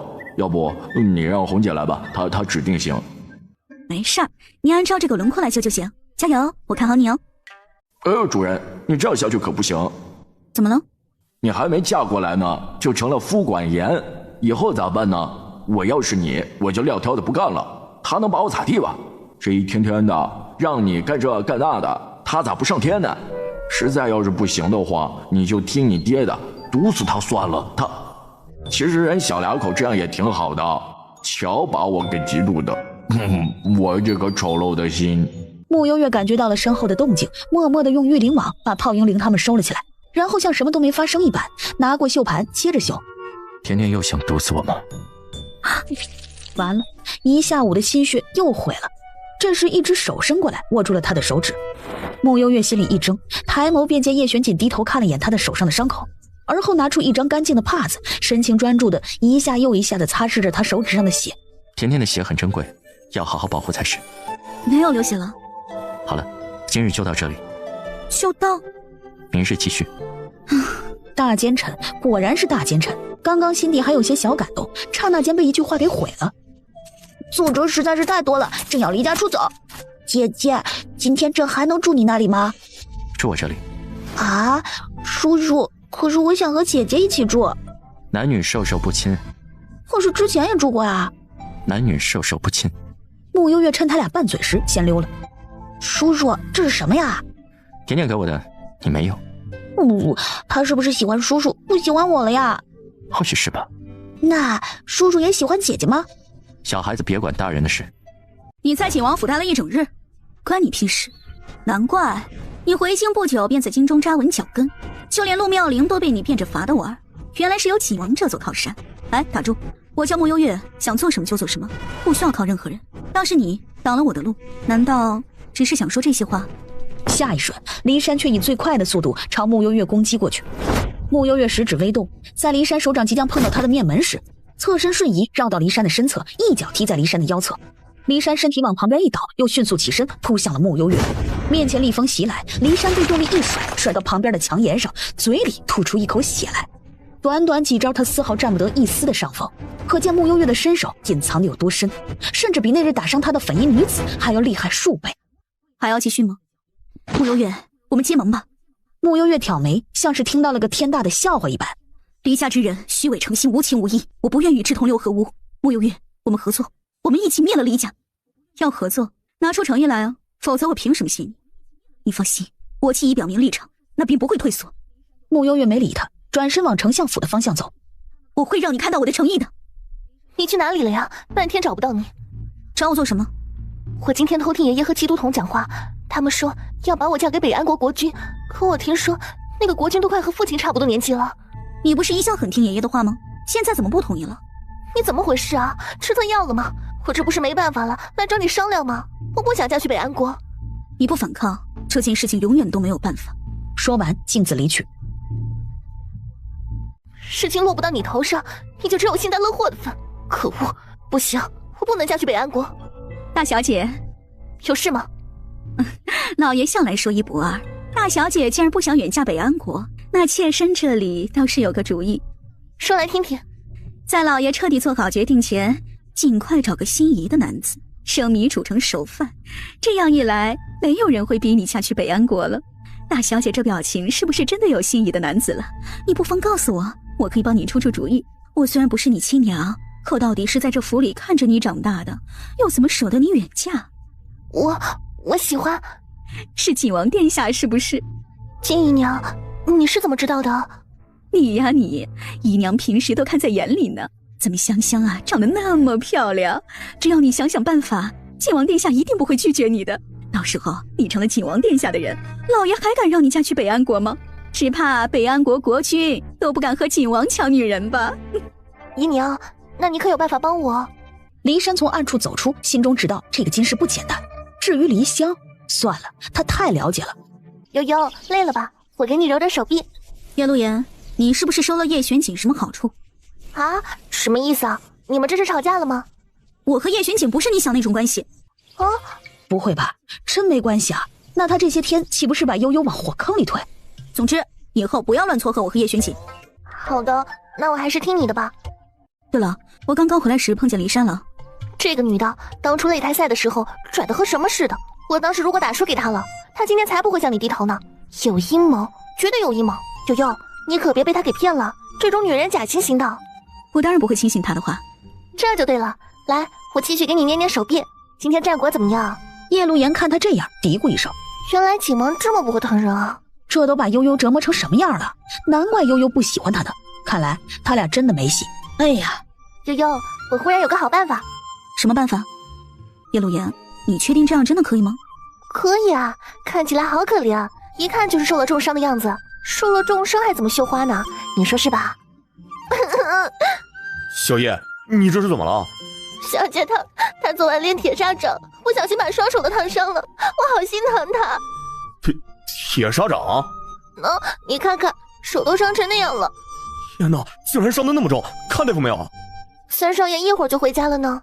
那就好，那就好，让穆小姐好好休息，我先回去复命了啊。怎么样，我这个办法好不好？哎呀，痒死了！这时，外面又有脚步声传来，叶陆言以为是云清回来了，让穆幽月先休息，自己跑去看看。你好啊，悠悠二哥。陆言，甜甜呢？在房间里面休息呢。小三回府了，小四今天也空闲着，我们兄妹几个好久没聚了。小四提议去游湖。啊，游湖啊，那一定很好玩。你也一起去了？那我去通知悠悠。悠悠，去游湖吧。好。殿下，属下刚刚去过丞相府，穆小姐受伤了。伤哪里了？听小叶说，是昨晚练的铁砂掌，把双手都烫坏了。铁砂掌？是啊，属下去的时候，穆小姐双手都被包了起来，伤得特别严重的，连说话的力气都没有了。悠悠，快点！哇，这个船好大，我真的好久没有游湖过了。来了，跟上。小叶，既然是一起出来玩的，你就别拘束了。多谢二少爷，那我就不客气了。大哥什么时候回来啊？快了，也就半个月时间。爹爹之前就已经把找到你的事儿休书给了大哥，想必大哥会比原定的时间还要早回来。哇，好羡慕小姐啊，有那么多哥哥保护着。你不还有我吗？对啊，我最喜欢小姐了。悠悠，吃核桃吗？说完，准备去找剥核桃的工具。哎呀，忘记带了。我来帮你吧。一掌拍了下去，核桃当场被砸了个稀碎。顺便帮我们也砸一些。我还带了花生呢。今天这个湖上船还挺少的，就只有2艘船。天气热，出来的人比较少吧。不过今天还挺凉快的呀。那双手还真是灵活呀。云清站在一旁，一声也不敢吭。撞上去。2艘大船相撞，砰的一声，发出剧烈的摇晃。过程中，云清使出吃奶的力气，趁乱把叶玄景的这艘船又砸了一个大洞出来。看着湖水慢慢流进船舱，擦了擦脑门的汗，他可真是太不容易了。我去看看。哎呀，穆二少，怎么是你们呢？云清，你怎么在这儿啊？殿下今日在此游湖，刚刚那个不长眼的船夫操作不慎，撞上了你们。我正出来看看情况呢，没想到是穆二少。你没事吧？没打扰你们吧？没事，一场误会。那你继续吧，不打扰穆二少了。哎，糟糕，殿下的船怎么漏了个大洞啊？哎，云清，快请锦王到我们船上来。好嘞。真是巧了，隔壁竟然是锦王殿下的船，他今日也在这里游湖呢。不过他的船撞了个洞，我怕出事儿，请他来我们船上了。锦王来了，赶紧的！叶陆言忽的就把带来的包袱撕成2半，二话不说就往穆幽月的手上缠去。你们正说着，一道风光霁月的身影已经走了进来。锦王，本王没有打扰你们吧？怎么会呢？锦王先坐吧。穆幽月的手刚刚被潦草的包裹了一下，此刻面对叶玄锦，心虚的把手藏到了背后。天天，你把手包起来干嘛？我有点冷。我们先午膳嘛。穆小姐的手还冷吗？有点儿。话落，一双筷子伸到他嘴边，上面夹着一块排骨。本王喂你。穆星泽、穆舒言和穆景玉又一次傻了。多谢景王，我自己来。好，手好了。2少爷、3少爷、4少爷，你们也快吃吧。石敏，那兔崽子真的在那艘船上吗？师父，小师妹现在和几位兄长在聚，我们还是不要打扰吧。谁说我要打扰他了？我就是来看看他那几位兄长对他怎么样。自从回了家，都不来看我了。石敏，你瞧瞧，那几位小哥长得多标致啊！他们穆家的人从小就喝仙露的吧？怎么长得一个比一个好看？难怪兔崽子敢在为师面前自称仙女呢。哎，年轻真好啊！师傅也很年轻。就你会哄我高兴，老了就是老了。走吧，先回岸边，让这兔崽子啊再逍遥几日。等过几日，为师亲自去拧这个兔崽子的耳朵。我不想绣花，不想做手工活。不想就不想，我还能拿刀架在你脖子上不成？穆幽月以为自己听错了，这么好说话，很喜欢他。谁？穆幽月没等他叶玄锦的回话，叶玄锦只留给他一个背影。你去哪里？杀人啊！叶玄锦走了一段距离，发觉身后没动静，回眸看了一眼，空空如也。小没良心的，竟然一点也不关心。这京城永远都这般热闹。这臭小子吃锅忘盆，想到小怪物情真意切地写下那封肉麻的信，却是一副真心喂了狗罢了，还是让小怪物亲自来看看自己喜欢的究竟是个什么狗东西。那师傅好好休息，有什么事情随时吩咐徒儿。你先出去吧。是师傅。甜甜，什么情况啊？就普通朋友啊。不见得吧。好了，此事相信甜甜自己有分寸，我们也不要过多干涉了。甜甜，先去休息会吧。爹，今天怎么进宫了那么久啊？下朝后顺便教了皇上几招，瞬间找到了年轻时候的感觉。爹既然那么厉害，当年怎么就当了个文官呢？说起这个呀，就得说到你们爷爷。当年咱们宣朝最不缺的就是武将，你爷爷让我避避锋芒，弃武从文，我才靠着自己一步步走到丞相的位置。现在想想，的确如此。宣朝那么多的武将，到头来没几个能善终的。哦，对了，听说你们兄妹几个今天去游湖了，怎么样？玩得高兴吗？高兴，很高兴。那不错，下回带我一起去，我教你们一招惊涛骇浪。怎么来杀我的？磨刀吧。刚磨过。不错，目光很长远。你在看什么？本王在看你的眼睛。我白瞎了一双大眼睛。带上刀，跟我走。景王殿下。那个景王，我在后面等你。说罢，先一步跳出高墙，刚站定，便碰见了朝这里而来的石冕。师兄，这么巧啊，我正好要来找你。师兄，你怎么突然来京城了？师妹，你给师傅的那封信是怎么回事？认真的？是啊，我可是绞尽脑汁才想出来的。你是在和我开玩笑吧？我没有和你开玩笑啊，我发誓苍天为证，日月为鉴，我是认真的。叶玄锦来的时候，完整的听到了穆幽月最后的一句话。这狗东西刚应付完另一个女人，现在还敢来找小怪物。清风拂过，石冕正想说话时，一股强大的杀气朝他袭来，一片竹叶快如闪电的扫向他的眉心，速度太快，穆幽月和石冕都惊了一下。危险关头，穆幽月推了石冕一把，躲过了竹叶的攻击。那片竹叶坐到了石冕身后的高墙上，狠狠地嵌了进去，墙体瞬间裂开了几道缝隙。叶玄锦，你干什么？你就真的那么喜欢他？你在胡说八道什么呀？苍天为证，日月为鉴，哼，倒是比那8个字有分量多了。景王，你是不是误会了什么？穆幽月，过了。你今天到底受什么刺激了？你为什么要给他写信？写信？这里真热闹呢。听到这熟悉的女声，叶玄锦在对方的话语里听出了几分挑衅，正准备把对面那对狗男女一锅端了，只听穆幽月倒吸一口凉气。师傅，师傅，师傅，你怎么出来了？你小子的功夫都是为师教的，偷溜出来，真当为师察觉不到吗？还有你，小兔崽子！师傅，哟，石冕，你听听，仙女管我叫师傅呢，是不是我耳朵出问题了呀？仙女？怎么不承认了呀？你那信上不是明明白白的写着，你是我得不到的仙女吗？女子说着，从衣袖里掏出一封皱巴巴的信，一旁的叶玄锦忽然有股不祥的预感。师傅，这个不是我写的呀。这不是你让石冕交给我的吗？现在不承认了？真不是我写的，这字迹不是我。穆幽月说着说着，忽然觉得这字迹有些眼熟，默默地往身侧的叶玄锦看了一眼。叶玄锦别过眼，避开他的目光。叶玄锦，你这个大奸臣，无耻！要是让老娘知道这是谁的恶作剧，老娘第一个撕了他！你这个兔崽子，下山这么久，一点也不想为师的吗？想啊，当然想师傅，只是手边事情太多，暂时抽不开身。行吧，暂时原谅你了。不过要是有事你就放手去做，天塌了，为师给你撑着。哎，新上人，师傅你别乱说。师傅，这位是景王，这是我师傅秦，算了，你就叫他王母娘娘吧。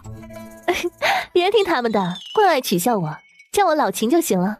王母娘娘，今日之事有众多误会，为表歉意，本王明日在府中设宴，请你还有还有石冕一起。那就提前感谢景王殿下招待了。石冕，我们走。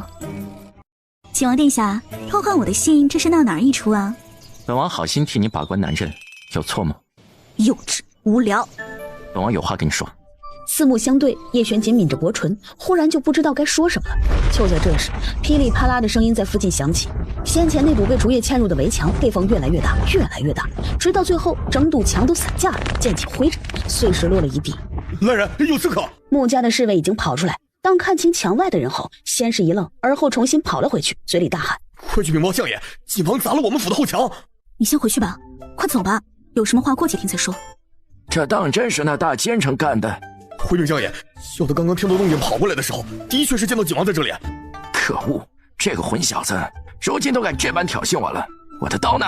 爹，你先冷静，是不是有什么误会啊？是他干的。哪来的误会？证据都在这里。小四，你们大理寺管不管这个事情？这事吧，属于生活琐事，一般由京兆尹府管。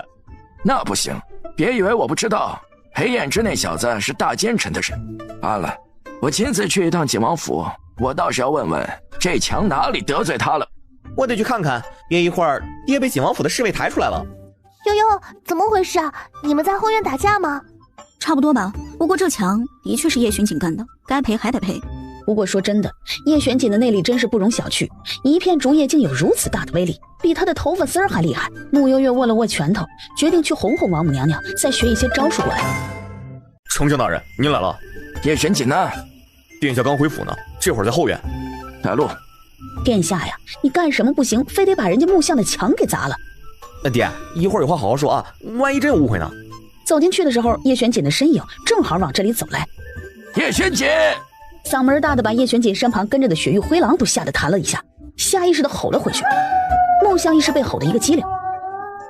穆丞相，今晚真是抱歉，本王奉皇命捉拿天瑶国的奸细，奈何贼人狡猾，交手时一不小心失手误伤了相府的后墙。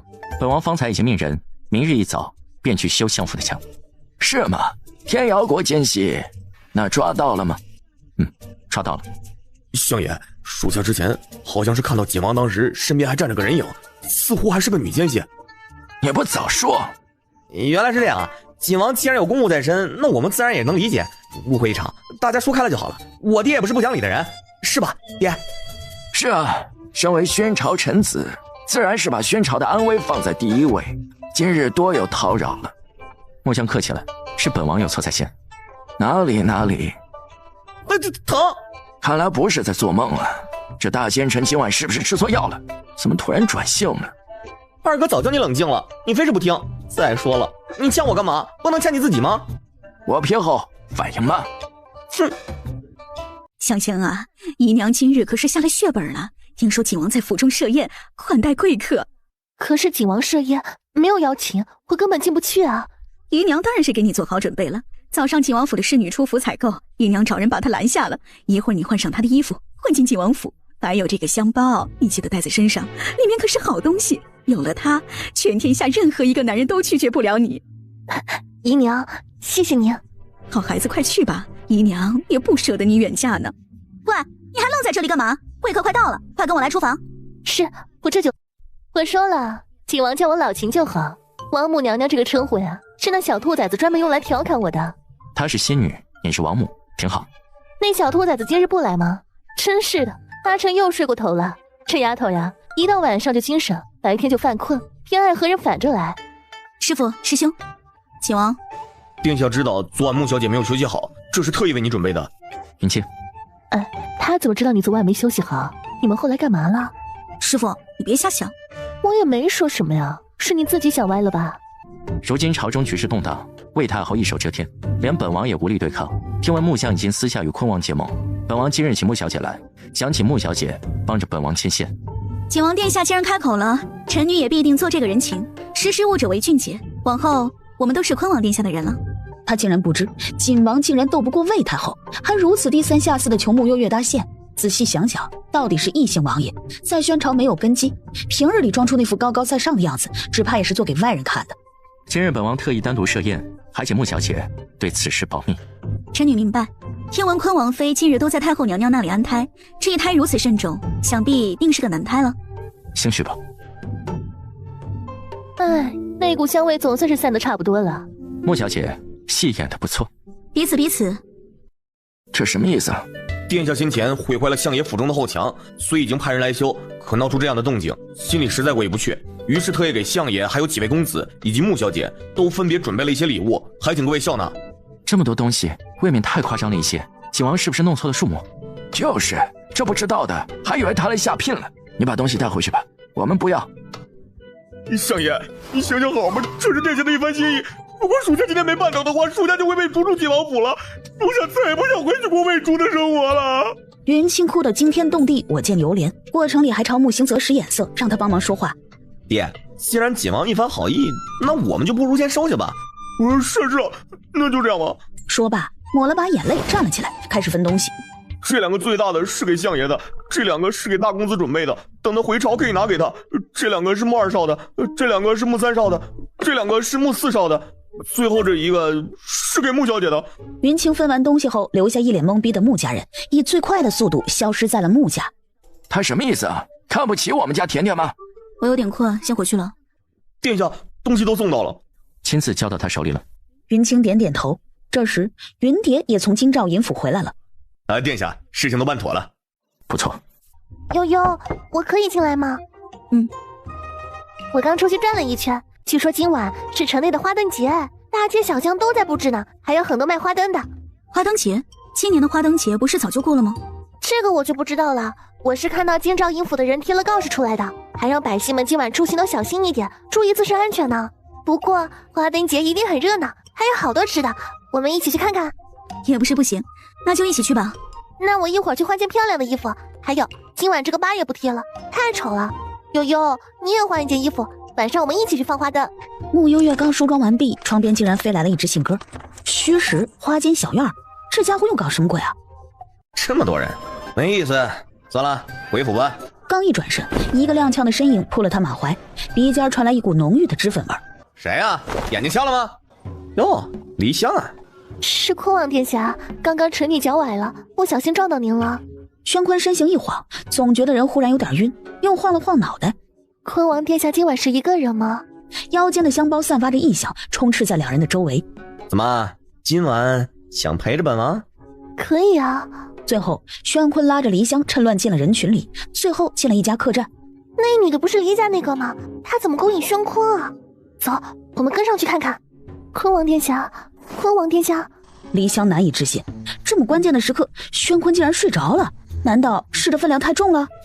真是没用，就睡着了？哎，什么嘛，这时候也能睡着？这个昆王是不是不行啊？哎，快看，黎家来人了！趁着他们上楼时，穆幽月指尖银针一出，扎向了宣坤露在外面的手臂。疼！你们！宣坤的尖叫声比黎香还要大了3倍。昆王殿下，你哭个屁呀你！到底怎么回事啊？本王怎么会和你在这儿啊？昆王殿下不记得了吗？是你强行拉着我来这里的，我百般推脱，但毕竟是个弱女子，根本推脱不掉。什么玩意儿？我拉着你，你们先穿好衣服。爹，现在这事情怎么弄啊？你不是还打算把香香嫁到北安国吗？事已至此，只能从长计议。这怎么从长计议啊？香香的清白没了，宣坤如今已经有了正妃，难不成我们黎家的嫡女要去给人做个侧妃吗？不可能！昆王殿下，臣女的清白都给了你，你不会不认账吧？你能不能别哭了？就你一个人委屈是吧？事已至此，昆王打算给我黎家一个交代。黎老将军想要些什么？自古以来，女子最重名誉，我们香香还未婚配，如今没了名节，自然是要昆王殿下负责的。但黎府之女向来不给人作配，微臣要的很简单，只要昆王殿下以正妃名义娶了香香，此事便到此为止了。什么正妃啊？本王已经有了正妃了，你们不知道吗？如今朝中局势混乱，陆永会已死，陆家也帮不上昆王什么忙了。但你与我黎家联姻，我黎家往后将会是昆王殿下的后盾。昆王殿下，你且仔细斟酌斟酌吧。若明日午时前我没有听到你的回应，那么这件事儿我们黎家不会善罢甘休的。倪瑞贤，好大的胆子！你敢威胁本王？本王今天就放话在这儿，黎香要么做侧妃，要么就自己接受这个后果。威胁本你当本王吓大的？哼，香香原本已经被安排嫁给北安国国君，如今清白被毁，本王既然不愿意负责，那么只得请你去向北安国那边解释了。这宣坤惊了，千想万想，怎么也没想到，竟然还扯到了北安国。这事情的确是闹大了呀！待本王明日先去请示母后。那么就等坤王殿下的好消息了。真是开心的一天。我不开心。慕幽月吓了一跳，回眸便见叶玄锦不知何时站在他的身后，这会儿正一脸不高兴地看着他。你们慢聊，我下去买花灯了。怎么，宣坤比我好看吗？他精心布置了花间小院，等着他到来，他却跑这里来看宣坤了。叶玄锦恨不得现在就去宰了宣坤这个碍眼的东西。你找我干嘛呀？没事就不能找你了。我也不是那个意思。那现在还要去花间小院吗？不去了，没兴致。叶玄锦做事就要走，慕幽月见人怎么又变脸了？坐在原地撑着下巴，看着他的背影没动。叶玄锦到底还是没走，又折了回来，俯身在他身边坐下。你送我的地图和钥匙是什么？也没什么，就是我全部的家当而已。然后呢？然后叶玄锦拉长尾音，侧眸看向他的双眼，视线慢慢落到他嫣红的唇上。他慢慢靠近，慕幽月下意识的身子往后仰。家当都给你了，还剩一个我。甜甜要不要也一起收了？空中这时炸开无数道烟花，绽放在这个绚丽的夜晚。慕幽月莫名被这话惊得心跳加速了一下，目光定格在叶玄锦的脸上。半晌，他伸出手摸了摸叶玄锦的额头，在确定他没有发烧后，慕幽月别开眼。你是不是遇到什么麻烦了？需要我罩着你？的确遇到一些麻烦。那么甜甜罩着我一辈子吗？你好好说话行不行啊？对于慕幽月的一系列反应，叶玄锦皱皱眉。他难道表现的还不明显吗？还是小怪物故意装傻？突然还挺羡慕那2头狼的。走了。叶玄锦坐在原地，看着他的身影混入人群，目光紧紧地盯着他。在意识到自己的心意后，对他的感觉突然变得凶猛又热烈，整颗心都被牢牢地蛊惑。慕幽月走远了一些后，下意识地回头看了眼，叶玄锦还坐在那里，两人视线也在这一刻对上。悠悠，你的脸怎么那么红啊？我先回去了。主人，大晚上干啥？就是有几个头大的问题，想要你们帮忙分析一下。脑力活呀，我最会了。就是我的一个朋友，他和一个男的平时差不多也就是合作关系吧。今天那个男的突然送他一把钥匙，说是他的全部家当。你们说这男的什么意思？这不明白吗？这男的喜欢你那个朋友。不会吧？他平时对我朋友完全没有表现出任何喜欢的样子啊。我觉得这个事情不简单，一定有诈斗。也有可能这个男的犯了大事情，要被判死刑了噻。胡扯！我敢打包票，这个男的一定暗恋你朋友好久了，现在指不定是受了啥刺激，突然脑子开窍了，才突然送你朋友一把钥匙，想牢牢锁住他的心了啦！真的太浪漫了吼！他刚表白，直接给出全部身家。想想那场面，我要是你朋友，我铁定当场小心脏扑通扑通的狂跳。慕幽月摸了摸心口，忽然感觉被内涵到了。那男的和你朋友说喜欢他了吗？没有。那这件事现在还不好说。是你朋友，要不再观察一下吧。这种事情还得挑明了才能说得清啊。叔叔，最近怎么样？是否有头疼的事情？的确是有那么一点头疼。说来听听。可能是我年纪太小吧，总觉得那些大臣和我特别有距离感。这的确是你的问题。那我是不是还有什么地方没做好啊？作为君主，不够体贴臣子。体贴？当皇帝还要体贴臣子吗？好多臣子，包括家眷，至今没有婚配，皇上不打算做主吗？原来如此啊，那先给谁配呢？轩宇，你想要个婶婶吗？好嘞，叔叔想成亲了吗？难道不可以吗？那个我先看奏折，今天奏折很多呢。殿下，太后那边怎么办呢？他一直很希望姐姐可以和叔叔在一起呢，可是现在叔叔着急要娶妻了，姐姐怎么办呢？皇上，姐姐你来啦，我好想你啊！我们等等去放风筝好不好？皇上现在很忙吗？奏折算什么呀？就是我现在遇到一个很头大的事儿。什么事情啊？是关于叔叔的。他怎么了？姐姐还记得之前叔叔说要娶宣朝名声最差的女人吗？然后呢？然后叔叔现在可能真的喜欢上一个女囚犯了，他还想和那个女囚犯成婚呢。女囚犯，他和你说的？没有和我说明，但差不多就是这个意思了。虽然我一直希望叔叔可以和姐姐在一起，但是姐姐名声那么好，肯定不是叔叔喜欢的类型。姐姐，你别难过，叔叔刚才还说要让朕多体贴体贴臣子呢。等我看完奏折，我去看看还有谁家的少爷没成婚，到时候给姐姐安排一个最好的。这个倒也不必。女囚犯，叶玄景口味这么重的吗？母后，你带个面纱干什么？无事不登三宝殿，你来有何事啊？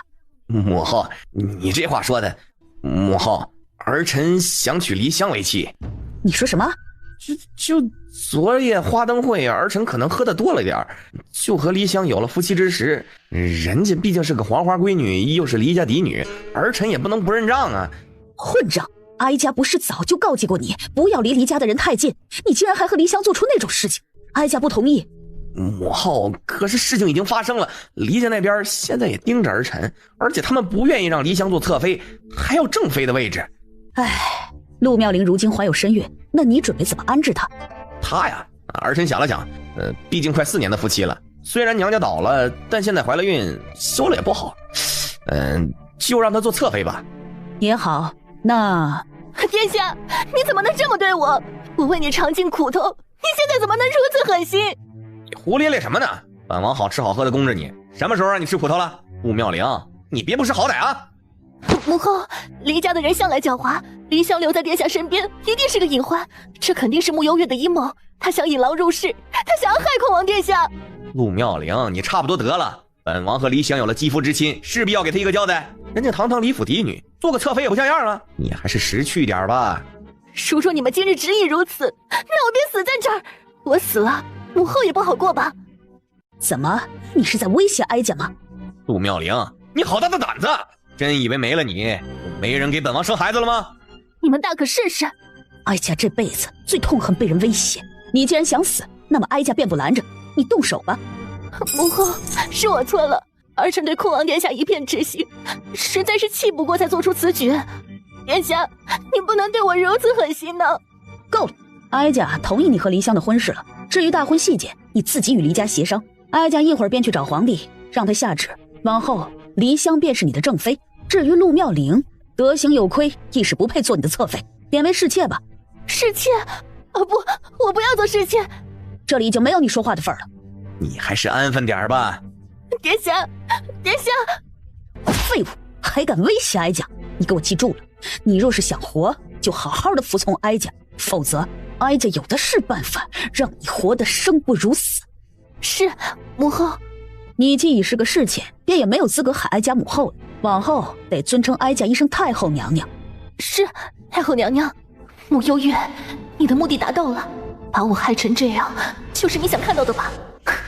可惜，只要我陆妙龄还活着，便不会让你有安生的日子过。公主，坤王妃在外面求见。嫂子来了呀，快让她进来。嫂子，好久没见你了。哎，你的脸怎么了？我没事，公主最近还好吗？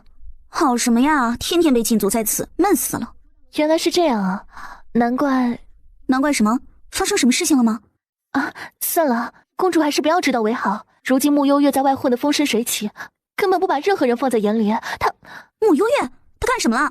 公主，我虽是你嫂子，可我们年龄相仿，我一直都是把你当亲妹妹来看的。我今日也是实在看不下去了，才来找你的。你可千万别说是我告诉你的啊！哎呀，你快说呀！世人皆知公主对景王殿下一片痴心，可那个慕幽月实在大胆，明知如此，竟然还私下勾搭景王。近来他们二人走得很近，再这么下去，景王恐怕就要被慕幽月那个狐妹子给勾搭走了。这个慕幽月着实不把公主放在眼里，现在外头的人背地里都在笑话公主呢。好啊，这个贱人果然长本事了，连本公主的男人都敢抢。真以为本公主禁足在此就没办法教训她了吗？公主，你要去哪儿？你还是别去了吧。如今景王殿下对她很是呵护，你斗不过他的。我一个公主还怕她一个丞相之女不成？慕幽月，你就是凭这副狐媚样勾引男人吗？本公主听说你之前被人拐到了乡下，生活了10几年，想必定是一身的乡野粗鄙习气。就你一个乡野村妇，还敢和本公主抢景王哥哥，你配吗？怎么还对女人动手啊？我一个无恶不作的奸臣，踹人还分男女。不过他现在可不能死，否则正中了某些人的下怀。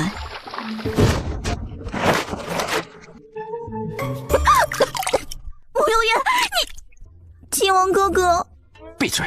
你也配这么叫本王？秦王哥哥，我对你一片真心，你怎么能这么狠心将我踹进荷花池呢？没办法，本王除了自家宝贝不舍得踹，其余的还真是不放在眼里。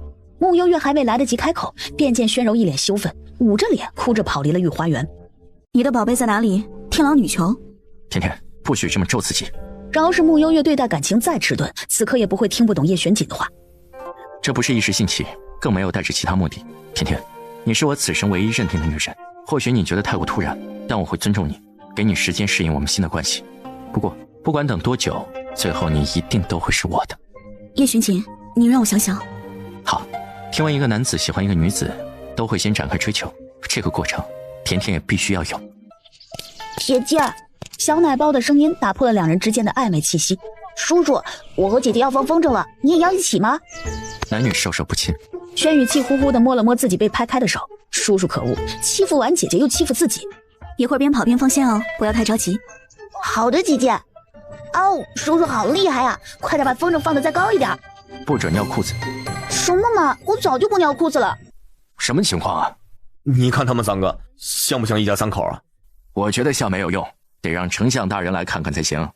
从宫里出来后，叶玄锦打算送穆幽月回府，却被穆幽月拒绝了。不行，甜甜是害怕我们的关系被发现吗？啊，不对，如今只是我单相思而已。你还是多行善积德吧。说完，以最快的速度消失在叶玄锦的眼前。原来喜欢一个人的感觉如此美妙。穆幽月，你什么时候来的？你竟然还敢出现在本公主的面前，你是故意来炫耀的吗？哼，魏太后手段凌厉，却不想生的女儿竟是个顶级蠢货。你说什么？你这个村姑，你现在知道怕了？你大胆！来人啊！给本公主杀了这个！话音未落，宣柔已经被穆幽月一掌劈晕。没多久，胖幽灵被穆幽月单独放了出来。主人，你找我？你不是想再好好的当一回人吗？我给你这个机会，在魏太后彻底倒台前，以后你便是公主宣柔。哎呦妈呀！真的假的？你没有骗我吧？当然没骗你啊！说罢，指尖一点，胖幽灵已经附身在了宣柔的身上。宣柔苏醒，睁开了眼，已经变成了贼头贼脑的胖幽灵。这小胳膊小腿虽然脆弱一点，但我已经很满意了。加油，好好干！本公主要吃葡萄，给本公主剥好了端进来。本想来割了宣柔那个狗东西的舌头，现在看来暂时不用了。甜甜依旧是那个不吃亏的甜甜。天瑶国和范谷国最近来往密切，北安国前段时间有意讨好，皇上不如利用北安国先去打压天瑶国和范谷国。臣认为不妥，北安国乃我们宣朝的附属国，先前两国停止通商时，已被我们宣朝打压的一蹶不振，如今刚恢复通商，便去利用北安国，对方国君也不是傻子，太过心急，最后说不定反而会被摆上一道。话虽如此，但北安国实力雄厚，若不趁此机会，万一将来他们与其他两国联手，宣朝麻烦就大了。臣认为魏御史说的有理，李老将军说的对。本王认为丞相说的有理，你们继续。如今其余几国虎视眈眈，背地里小动作不断，宣朝若再不行动，恐怕会毁了100年基业。那按李老将军的意思，是想彻底斩草除根了。那行啊，给李老将军封个镇国大元帅，让他即可带兵剿灭所有的附属国。李老将军，你觉得这个提议怎么样？魏御史，你觉得呢？继续。轩辕已经开始神游了，现在回过神，让蒋公公颁布黎香与宣坤婚事的旨意。黎香和坤王，这两个人怎么勾搭到一起了？听闻相府后墙已经修理好了，丞相大人还满意吗？木香又是皮笑肉不笑的点点头。那就好，这事儿实在是抱歉。哪里？云清、云蝶，属下在。去把木香的马车拦一拦。老许，怎么回事？老爷，前面大街上有人撒钱呢。什么玩意儿？撒钱？都记下来，一个铜板也不能遗漏，回头还得让殿下给咱们报呢。你怎么来了？想你了。我爹快回来了，你还是先走吧。放心，他一时半会儿回不来。甜甜呢？今天想我了吗？小姐，糕点都准备好了。知道了，我要去见师傅。我陪你一起。师兄，给你们带了一些糕点，师傅不在家吗？师傅一早就出去了，还没回来。师兄的字越写越好了。你呢？近日可曾练字？叶璇锦默不作声地瞟了眼石勉写的字，心中轻斥，不就那样。石勉，为师今天收获颇深呢。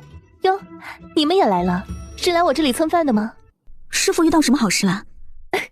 我和你们说啊，今天真是邪门了，也不知道哪个傻子啊在大街上撒钱，百姓们都跟着哄抢。虽说为师不差钱，可活了半辈子也没见过这种好事。你们看，我捡了一大堆呢。对了，为师刚刚好像看到你爹了，被人群挤得走不动路，后来就不知道去哪儿了。穆幽月听着听着，下意识地看了眼叶璇锦，叶璇锦回避了他的眼神。你们先坐，今日为师亲自下厨。爹，甜甜回来了呀？现在外面大街上怎么样了？人都散了吗？穆幽月点点头。那就好，今天可把我给累坏了，走了2条街去京兆尹府报官，又一路走回家。撒钱的人抓到了吗？不知道啊，估摸着是个傻子吧，抓了也是训斥几句就放了。我今天也捡了一些呢，刚好抵了一顿汤包钱。你个臭小子，这种钱你也敢捡？白捡的钱干嘛不要啊？我还希望这事儿多来几次呢。甜甜，下回还有这样的好事儿，二哥带你一起。好呀。穆幽月刚应下，下一秒眼前便是穆相追着穆清泽打的场景。大奸臣真是害人不浅啊！啊，对了，有个事情忘记说了，后天是宣柔公主的生辰，今年是她的及笄之年，加上她又是先帝和魏太后的女儿，按照惯例，宫中上下要隆重操办的，到时候我们得去赴宴。爹，你一个人去不行吗？二哥，这样于理不合，我们还是一起去见证一下宣柔公主的及笄礼吧。你看看，还是甜甜懂事。母后，你真是好棒棒哦！好了，及笄礼当日需要你表演一段雀羽丹青舞，这段舞你自幼哀家便让你勤加练习了，为的就是让你在及笄里大放光彩，你可不要让哀家失望了。雀羽丹青舞啥玩意儿？跳舞就跳舞呗，还非得加个蛋清，合着鸡蛋黄都得浪费了呗？这败家娘们儿，你有问题吗？哪能啊，不就是跳舞吗？我这辈子就没怕过谁。那就好，哀家就期待你的表现了。得嘞。想我了吗？穆幽月见周围还有那么多人，瞪了叶璇锦，回过眼去，没有回答他的话。甜甜，你怎么脸那么红啊？有点热吧？今天是有点热，你多喝点，消消暑。好的，爹爹。随着大殿内奏乐声响起，及笄礼正式开始。一辆满是鲜花的礼车推了进来，所有人可以看到礼车上面有一朵巨型的花，只见那朵巨型的花正在慢慢的绽放，寓意含苞待放后将迎来繁华似锦的人生。此时当那朵花苞彻底绽放后，只见宣柔身子灵活的从花苞里跳了出来，令众人震惊的是，宣柔浑身插满了鸟毛，尤其是腰间还带着2个红色的腰鼓。胖幽灵一个转身，已经开始在大殿狂放的起舞。怎么回事？公主的呢衫雨衣呢？为何是这样的衣服？窦嬷嬷惊恐的摇头。哇，宣柔姐姐好像书上写的麻雀精啊！我是一只勤劳的麻雀，我要飞上天，天空啊天空啊，哎呀呀，你怎么突然下了雨？半死不活的歌声配合着跳到高潮时，一个腰鼓的盖子被他打开，伸手一挥，满满一罐鸡蛋清被他转着一圈洒了出来。坐在殿上的魏太后冷不丁被他泼了一头的蛋清，蛋清从他的头上不断的滴落下来，整个人呆得反应不过来。坐在前面的这些人，宣坤和黎香以及黎瑞贤等人都被泼了一脸黏腻的蛋清，就连穆幽月和叶璇锦这边的席位都被蛋清洒到了一点手背。好家伙，刺激！哎，下雨了，下雨了！哎，怎么还下冰雹了？说着，另一个腰鼓被他打开，当他准备来个天女散花时，脚下被自己撒的蛋清踩到，扑哧一声滑了出去。另一个腰鼓里满满一桶蛋黄，全都泼向了魏太后。宣柔尝试了几次，都被滑得爬不起来，最后索性开启了一段魔鬼式的地板舞。旁边所有人已经做不出任何表情，呆呆地看着大殿中央，一个浑身插满鸟毛的人混在一滩鸡蛋清和鸡蛋黄里，陶醉忘我的尽情起舞。穆幽月完全被小胖的舞姿折服，如同迷妹一般，一脸崇拜地鼓起了掌。于是沸沸扬扬的掌声、欢呼声在大殿内响起。宣柔听到掌声，才心满意足地摆了个最后的造型，结束了这段舞。一段舞下来，把他累得呼哧带喘，差点小命都要交代在这里了。一段舞结束后，李官都愣了好一会儿才回神，先吩咐宫女们清理一下场内。魏太后这时已经换了一身衣服走进来，你存心想气死哀家是不是？嘿，我说你个没品味的老娘们儿！话说一半才反应过来今晚是什么场合，我是公主，端庄美丽又大方的公主，你给我老实点。哎，公主，您要不也先去换件衣服？不必，下一刻，所有人又被他里面穿的大红袍子给惊住了。宣柔姐姐，你怎么穿得像个红辣椒一样啊？我寻思我这不是本命年吗？整一身红的过个寿，喜庆点儿。今日是你15岁的吉吉日，怎么就成你本命年了？哎呀妈呀，我给起劈叉了！你先坐回去，先去给公主重新打扮一下再来。今日是宣柔公主的及笄典礼，是否有人愿意出来表演才艺，为公主祝贺呢？听闻表姐跳舞也跳得很好，不如让表姐来一段吧。黎大小姐如今挤走陆妙龄的位置，想必定有过人之处，不如你先来一段，让我等开开眼。来人，把黎大小姐抬上来，坐着跳。锦王，黎瑞贤，这里没有你说话的份儿。锦王，今晚是柔儿的及笄礼，你适可而止吧。那又如何？奏乐。最后，黎香打算给自己挣回一点脸面，坐在椅子上，双手开始摆动起来，做着几个柔美的动作。叶玄锦侧过身，见木香眼睛一眨不眨地看着黎香，忍不住伸出手，紧紧地握住了穆幽月的手。许是心境发生了变化，穆幽月自己都没发现，他已经不知不觉地回握住了叶玄锦的手，两人的手牢牢地牵在一起。这一幕木香没看见，可坐在木香身旁的穆星泽可全部都看在了眼里。完了，甜甜真的沦陷了。陆妙龄听说今晚是宣柔的及笄礼，可她却被魏太后反锁在房间里。她满心期盼着宣坤来找她，带她出席宴会。在房间等了不知道多久，陆妙龄站在房门口，似乎看到一个鬼影一闪而过。下一秒传来开锁的声音，陆妙龄打开门冲了出去，一眼便见到房门口站着一个宫女。今晚坤王殿下带了黎香小姐前去赴宴，黎香小姐坐在了坤王妃的席位上。坤王妃，这是她的位置。陆妙龄彻底疯魔，不顾一切地冲到了宴场。完成任务的红烟离开了宫女的身体，半路遇见了重新梳妆过的宣柔。红姐，这不是宣柔公主吗？你不接着表演一个大鹏展翅？我现在可是公主，公主哪能天天表演啊？这不掉价吗？行了，快回去吧，有人抢你场子呢。我去，我得赶紧去看看。黎香，你这个狐狸精，勾引有妇之夫，你竟然还有脸出来！各位看看，黎香这个贱人，趁着我怀孕，爬上了坤王的床。陆妙龄，你住口！还有太后，她现在每天都要……陆妙龄，你看看你现在的样子，怎么，你怕了吗？那你就让黎香滚，让我继续做坤王妃，否则谁都别想好过。木香这一晚只顾着看戏了，完全没注意到隔壁的桌子已经与他的桌子并在了一起，身旁的两人衣袖贴着衣袖，已经差不多靠在一起了。来人，把陆妙龄给我拖下去！我不走，我不走！今天我就要让大家看看你们的真面目！哎，这几个娘们真是反了天了！我给你们点颜色看看，你们就不知道胖爷爷的厉害！我能死你们！就你俩搁这嘚瑟臭显摆是吧？宣坤跑上去想要劝一劝。哎呀，你起开！宣柔一手肘过去，宣坤直接被捶成了熊猫眼。宣柔，你还要闹到什么时候？快松开他们！你也不是什么好东西，滚！胖幽灵又是手一挥，直接挥到了魏太后头顶的凤冠上。砰！魏太后的凤冠被掀起，一头灰白的发丝垂落下来，原本被珠帘挡着的面容暴露在了大庭广众之下。哎呀，鬼呀！太后娘娘，这是怎么了？母后，你……我的老母亲呀，是孩儿不孝啊！孩儿没有时刻陪伴你呀，害你年纪轻轻就白了头啊！我的个老母亲，辛苦了一辈子，苦啊苦啊苦啊苦啊！闭嘴，哀家还没死呢！哎呀妈呀，我给忘了，我咋还开始哭丧了呢？甜甜，你抖什么？唉，被宣柔公主的一片孝心感动了。这样啊，确实挺感人的。哀家近日身体欠佳，让各位看笑话了。哪里，太后娘娘每日辛苦操劳，还得多多保重身体，继续造福宣朝。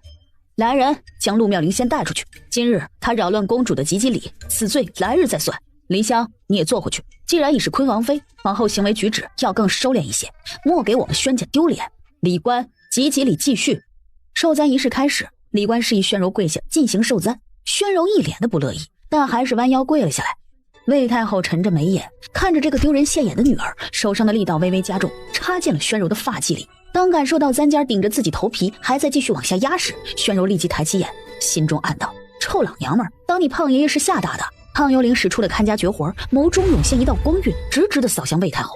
魏太后莫名的头一晕，手松开了簪子，整个人下意识的后退了几步，又是一个趔趄，摔了个人仰马翻。魏太后躺在地上，已经没有任何计较的力气了，眼一翻，晕了过去。哎呀，真晦气！行了，及笄礼到此为止。老娘们戏真多，不知道还以为是你的吉吉里呢。皇上，您看。轩宇不知该怎么办，看向叶玄锦。散了吧。这怎么回事？他竟然都没发现，这大奸臣和甜甜坐得这么近。哦，这个呀，刚才是为了方便看热闹。甜甜，我们回家。景王殿下，那我们先走了。景王殿下，微臣先告退了。景王，我们谈谈。好。你和甜甜在一起了？目前他还没有松口，只是本王单方面的喜欢。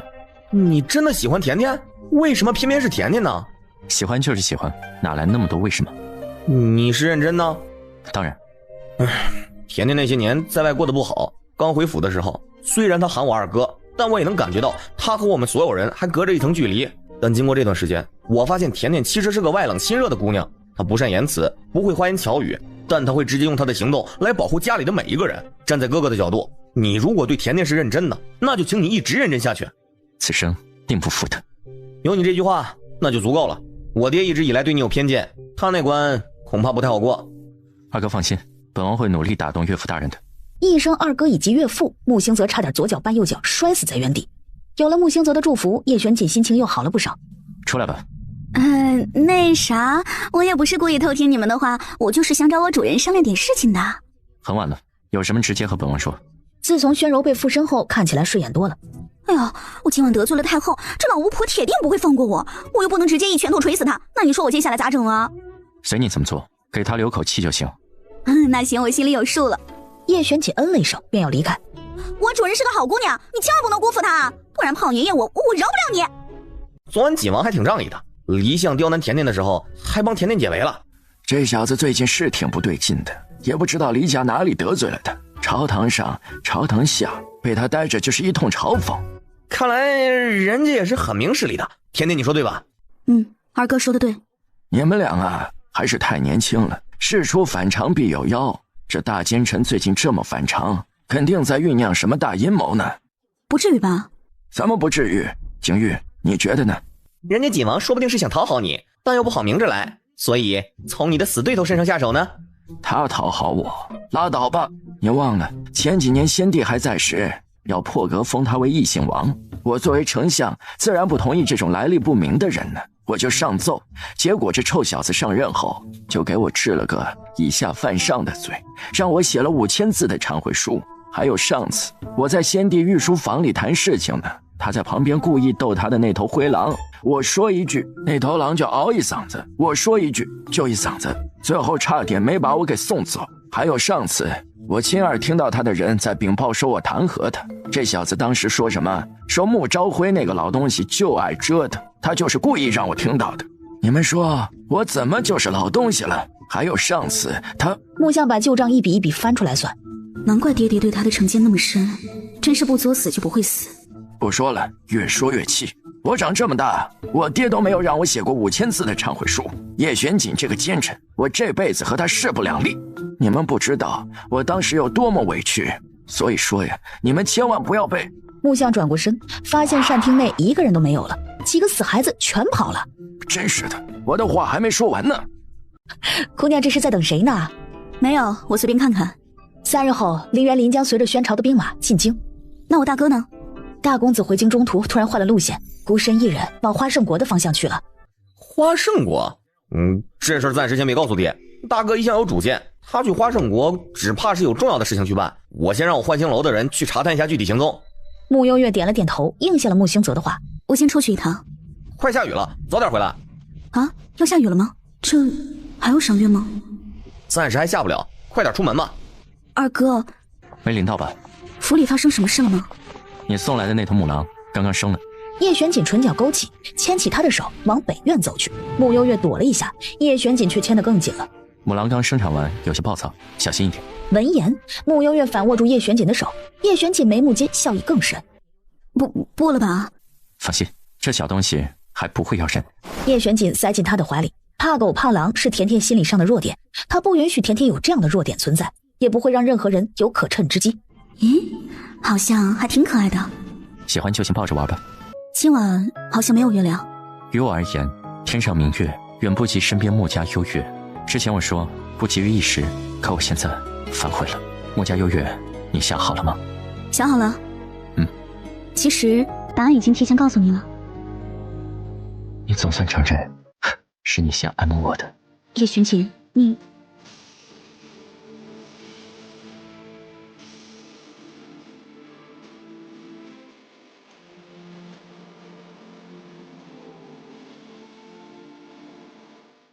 甜甜，遇到什么高兴的事情了？捡到宝了。居然还有这种好事，捡到什么好东西了？爹，你再不走，上朝就要迟到了。哦，对哦，今天本来就起晚了。驻守边境的大军马上就要回朝了，黎元林此次战功显赫，恐怕要继承黎瑞贤的衣钵了。这样一来，黎家估摸着又要崛起了。启禀皇上，镇安大将军此次功勋显赫，先帝在世时便夸赞其是宣朝的定海神针，臣认为该晋升镇安大将军为元帅了。至于穆提督，年纪尚轻，还需多加磨练。封将军的话，恐怕过早了一些。我去你的定海神针吧，什么玩意儿？以镇安大将军对宣朝的贡献，的确是该封个元帅。何况他之前不是寒光派的弟子吗？武艺超群，这样的人最适合当个元帅了。至于那个穆承安呢，年纪都和我差不多，当将军恐怕镇不住底下的人啊。启禀皇上，臣虽是个文官，但也知道上了战场都是凭功绩说话，若只看年纪，恐怕过于草率。穆丞相想帮大儿子说话，我们都理解，但军营内结构复杂，那些在军营里驻守了10几年的老将们，都是熬了多年才出头的。如今破格封穆承安为将军，恐怕难以平定悠悠之口。穆提督年纪轻又如何？人家凭本事说话，战功就是比那些老将强。那些老将自己应当反思才行啊。就是年轻多好呀，反应快，头脑灵活，这样的人才要珍惜。此事朕心中已有决断，待镇安将军和穆提督回来后再说吧。退朝。韩离拜见师父。起来吧。谢师父。难为你刚回京就来拜见师父，你倒是有心了。徒儿回京前回过师门一次，听闻师父下山来京城寻小师妹，便快马加鞭赶了回来。苏苏的身份你也知晓，你们黎家与穆家有着血海深仇，不是为师偏心。韩离，有些事情你要好好考虑一下了。从黎瑞贤亲手杀了家姐的那一刻起，韩离便不再是黎家人。好，韩离已经和为师保证过了，这么多年你也该知道，他比你更痛恨黎家。当初他来寒光派时，为师便问过他，你一个将门世家的少爷，何必来我这里吃苦？他只说了一句，世姐之仇，不共戴天。哟，王母娘娘也在呢。殿下说皇上今天想放风筝，请穆小姐进宫一趟。是皇上想放风筝，还是他想啊？这个属下就不知道了。哟，刚刚还一脸不高兴呢，一听见景王的名字，高兴成这样。师父，你别笑话我了。得了，师父也不打扰你，就先走了。看来我们都揣测不了皇上的心意，某些人还想着封将军呢，真是平白做白日梦呢。我听说某些老色胚又抬了一位才20岁出头的姨娘进门，也不看看自己多大年纪了，成天就像个宫驴似的，就知道夜夜叫春，我都替他臊得慌。穆朝辉，你……景王殿下，这可是本王亲自下厨做的糕点，微臣无意间冲撞景王殿下，还请景王殿下饶命。御史大人，你慌什么？本王有那么可怕吗？真是的，他好好的风评就是被这些老东西给迫害的。听闻御史大人体力不错，今日马场那边恰好缺个人手，不如去帮忙搭把手。哎呀，叔叔亲手做的糕点，我好想吃啊！真的是他做的吗？当然不是，御膳房随意拿了一盘而已。甜甜想吃我亲手做的糕点吗？叔叔，我想。奏折看完了吗？今天练字了吗？跟着蒋公公练功了吗？轩辕扁了扁嘴，心虚的不敢开口。都没做呀，那很遗憾，今天不能放风筝了。练字。啊，练字？练字。轩辕晃着小腿，从他的角度只能看到叔叔，看不见姐姐，但听姐姐也要练字，心里瞬间平衡多了呢。时不时的趁着轩宇不注意，叶璇姐又会偷偷的亲穆悠悠的脸颊，或者飞快的在她唇上轻啄一下。你就不能换几个字吗？穆悠悠看着一张白纸，写满了相见恨晚、生死相许这几个字后，感觉被骚到了。这几个字对我来说意义非凡，这是甜甜暗恋我的证据。早知道是来练字的，打死不来。叔叔，天饶国使臣说，天饶国国君慕容北萧有意与我朝联姻，想求娶宣柔公主为王后，下个月会亲自来宣朝求亲。这事儿得问问宣柔的意思。皇上，太后娘娘求见。甜甜，我们换个地方。可以，不过我不练字了。不练了，回去逗小狼玩。皇帝，梨园林那边你作何打算呢？太后作为后宫之主，前朝之事还是不要干涉了。皇帝，你就是用这样的态度和哀家说话的吗？哀家方才听到一个极为荒谬的事情，魏御史作为宣朝的重臣，对宣朝忠心耿耿，现在竟然被罚在马场挑马粪，岂有此理！叶玄锦不过是个异姓王爷而已，皇上难道要一直纵容下去吗？母后也说了，魏御史是被罚的呀，那肯定是他做错事才会被罚的呀。母后，儿臣很忙的，你没事就先回去吧。刚刚天瑶国来了消息，说是他们的国君慕容北萧想娶宣柔公主。竟有此事！李彦霖回来了，手握几十万兵权，李瑞贤无疑是如虎添翼。叶玄锦那边一向让人找不到任何的破绽和弱点。至于北瑶国，那位国君慕容北萧今年不过26，便在天瑶国众多皇子里杀出一条血路，踩着一众兄弟的血登上王位，手段凌厉。如今宣朝那么多公主，慕容北萧却指定求娶宣柔公主，显然是在向太后娘娘示好，这真是一个难得的好机会。不错，不过此事得哀家亲自见了慕容北萧才能定夺。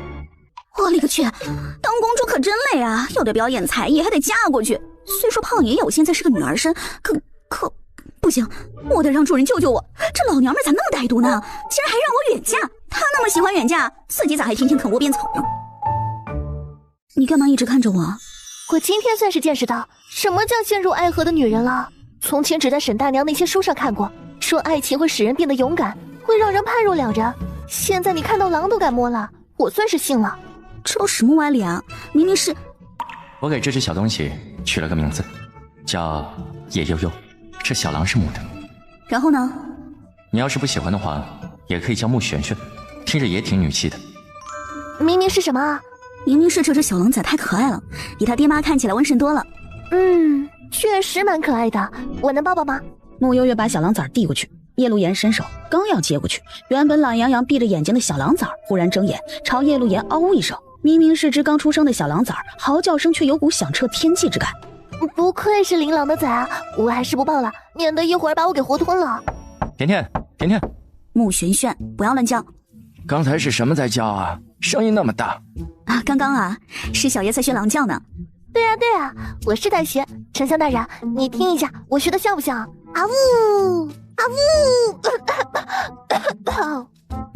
不错，中气十足，说明小叶你的身体很健康。主人救救我！璇璇，这是自己人。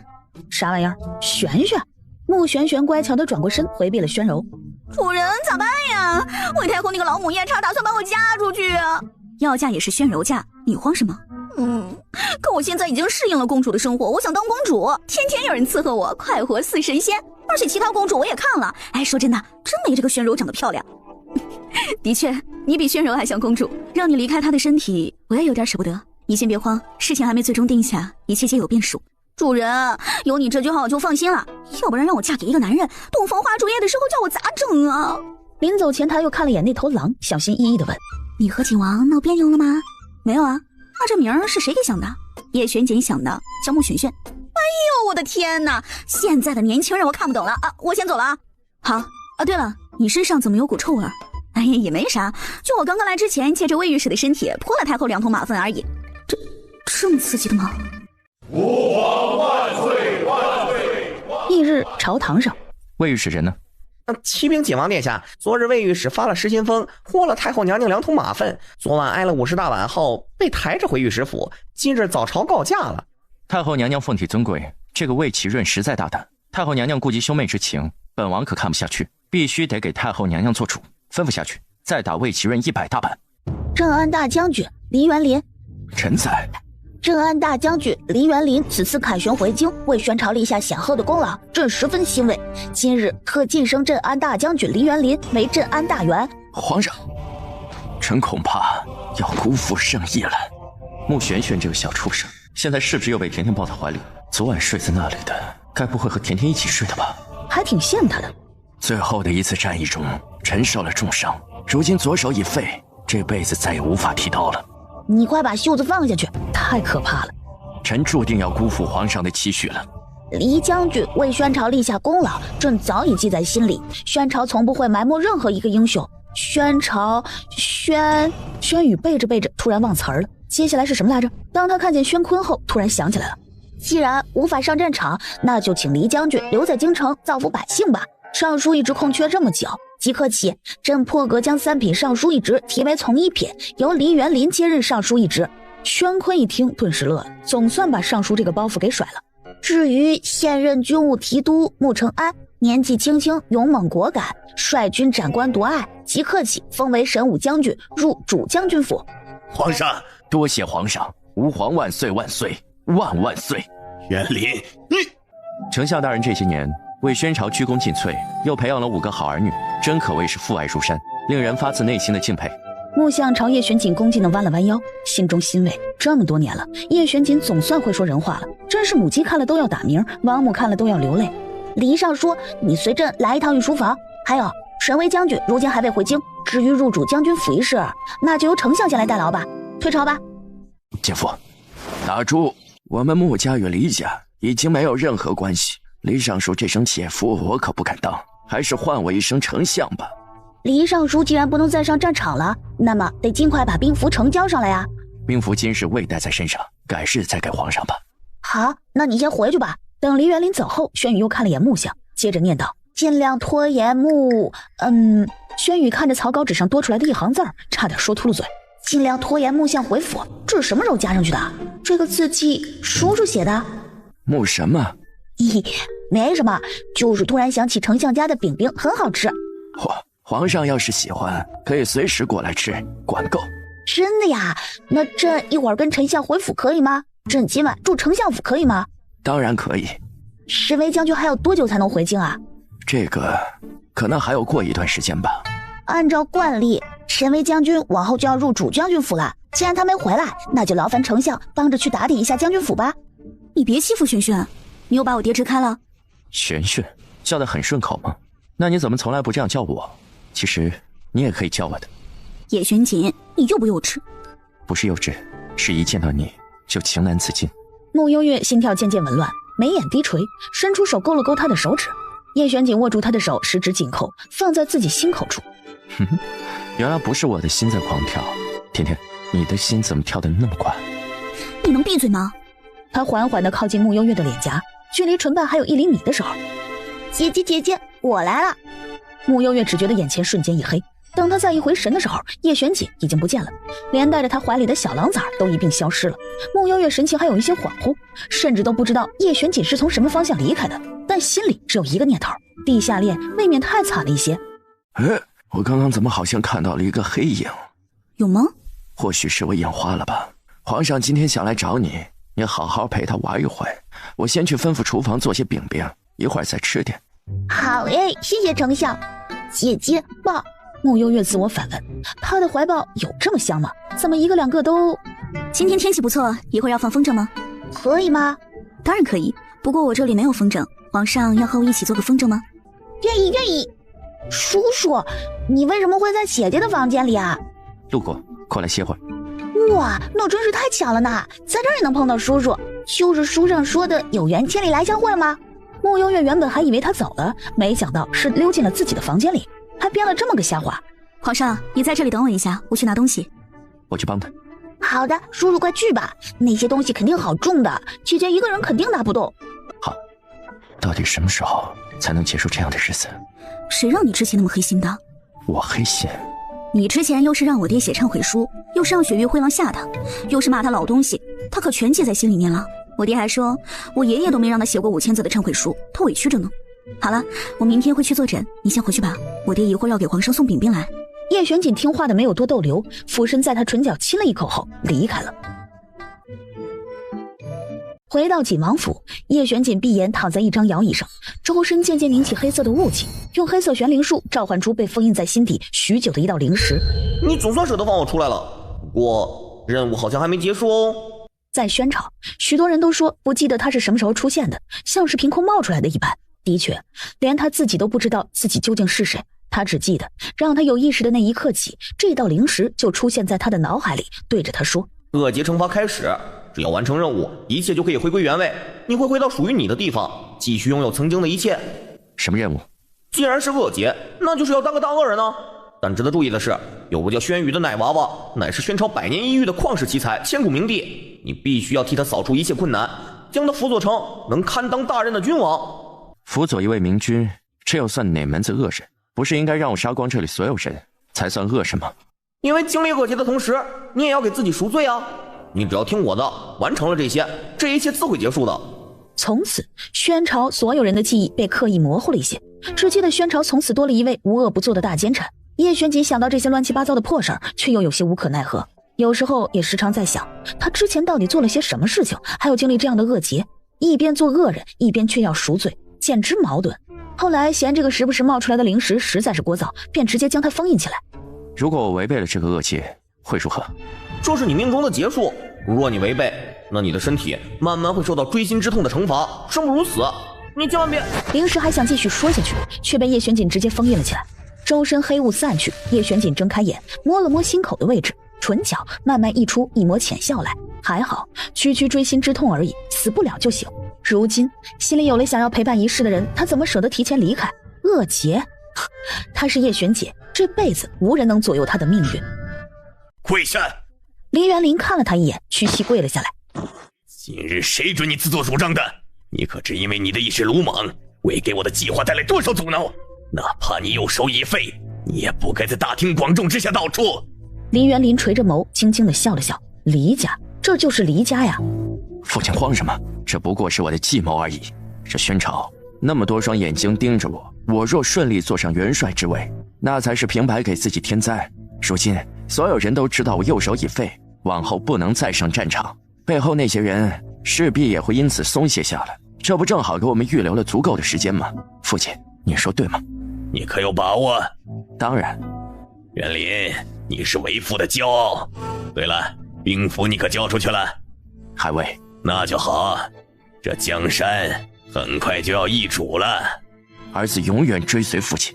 近来魏太后一蹶不振，早已不是我的对手，但这老父野心勃勃，穆承安这次接任了你的位置，魏太后不会就此善罢甘休的。鹬蚌相争，渔翁得利，叶玄锦那个奸臣，如今被儿女私刑牵绊住，也有了致命的弱点。看来老天都在帮我们黎家呀。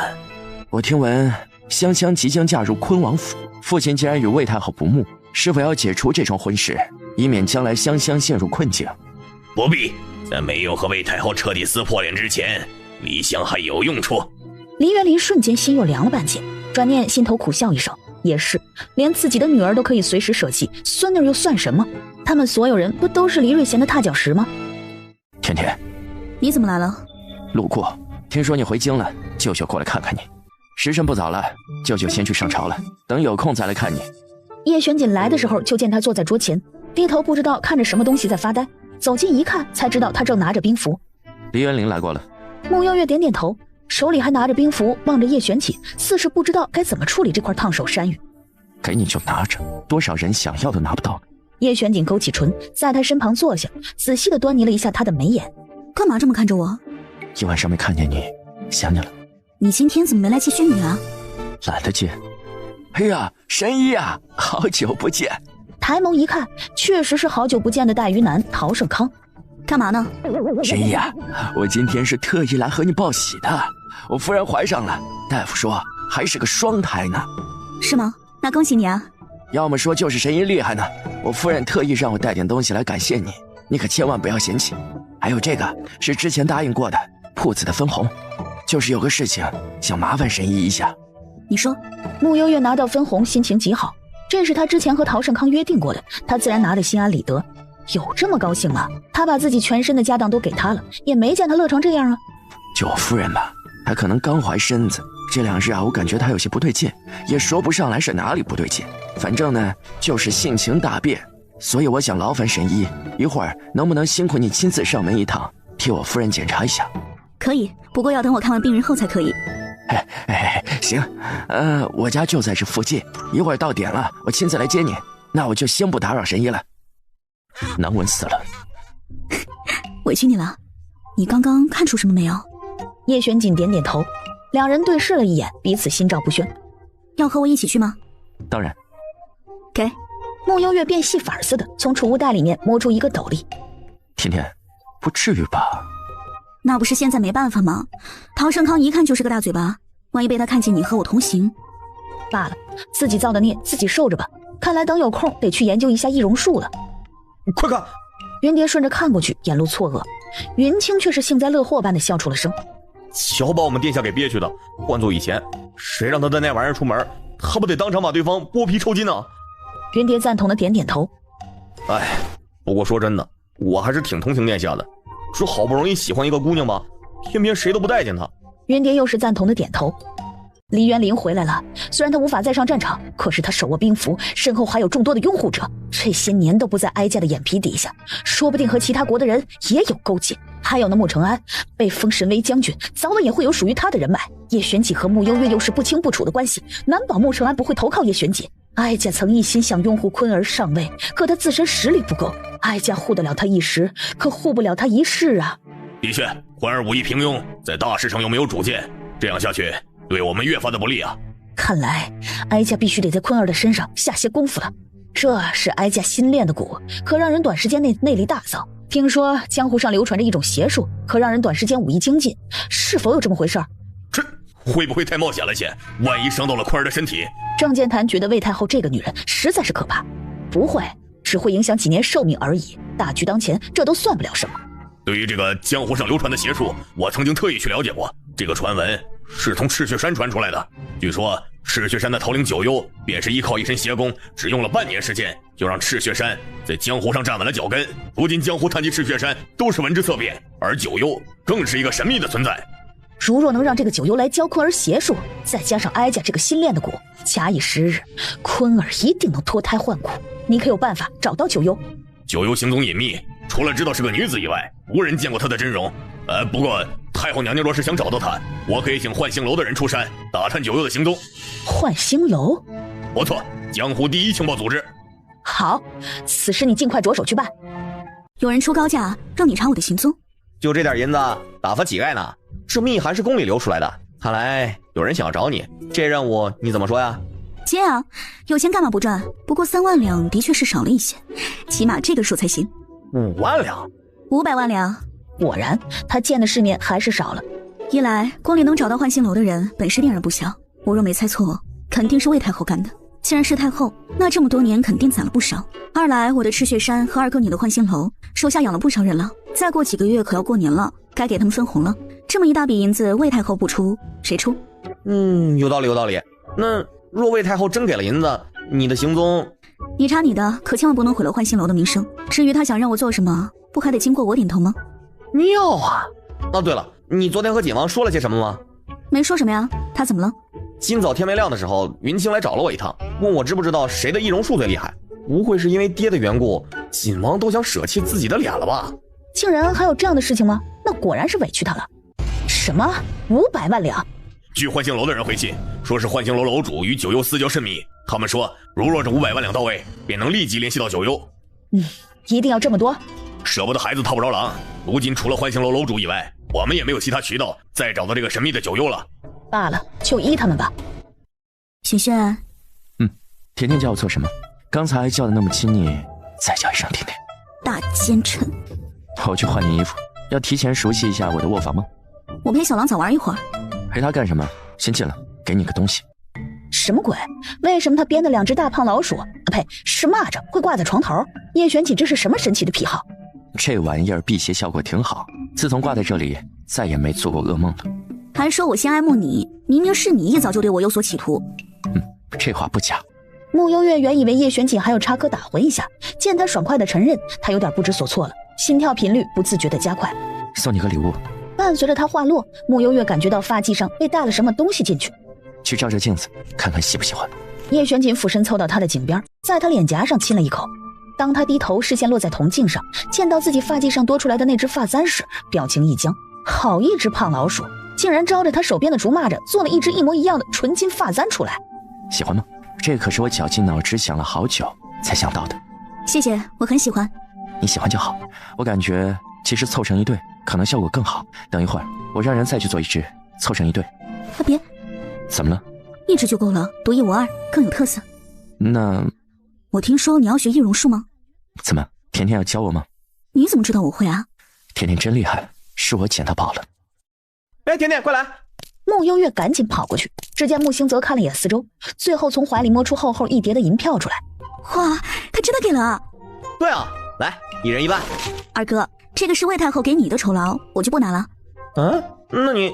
魏太后突然找我，肯定是有事求我，我自然也不会白白帮她做事。绝了，真的绝了啊！穆景玉今日提前忙完案子，这会儿走到后院，就见二哥和甜甜两个人凑在一起，神神秘秘的，不知道在说什么。穆景玉悄悄走过去，当视线瞥到穆星泽手里那厚厚一叠的银票后，一口气差点没提上来。财迷小厮迅速跑过去，目光一眨不眨落在那堆银票上。二哥，你去洗劫国库了？嘘，说什么呢？谁家国库就这么点存货呀？那你是哪儿弄来的？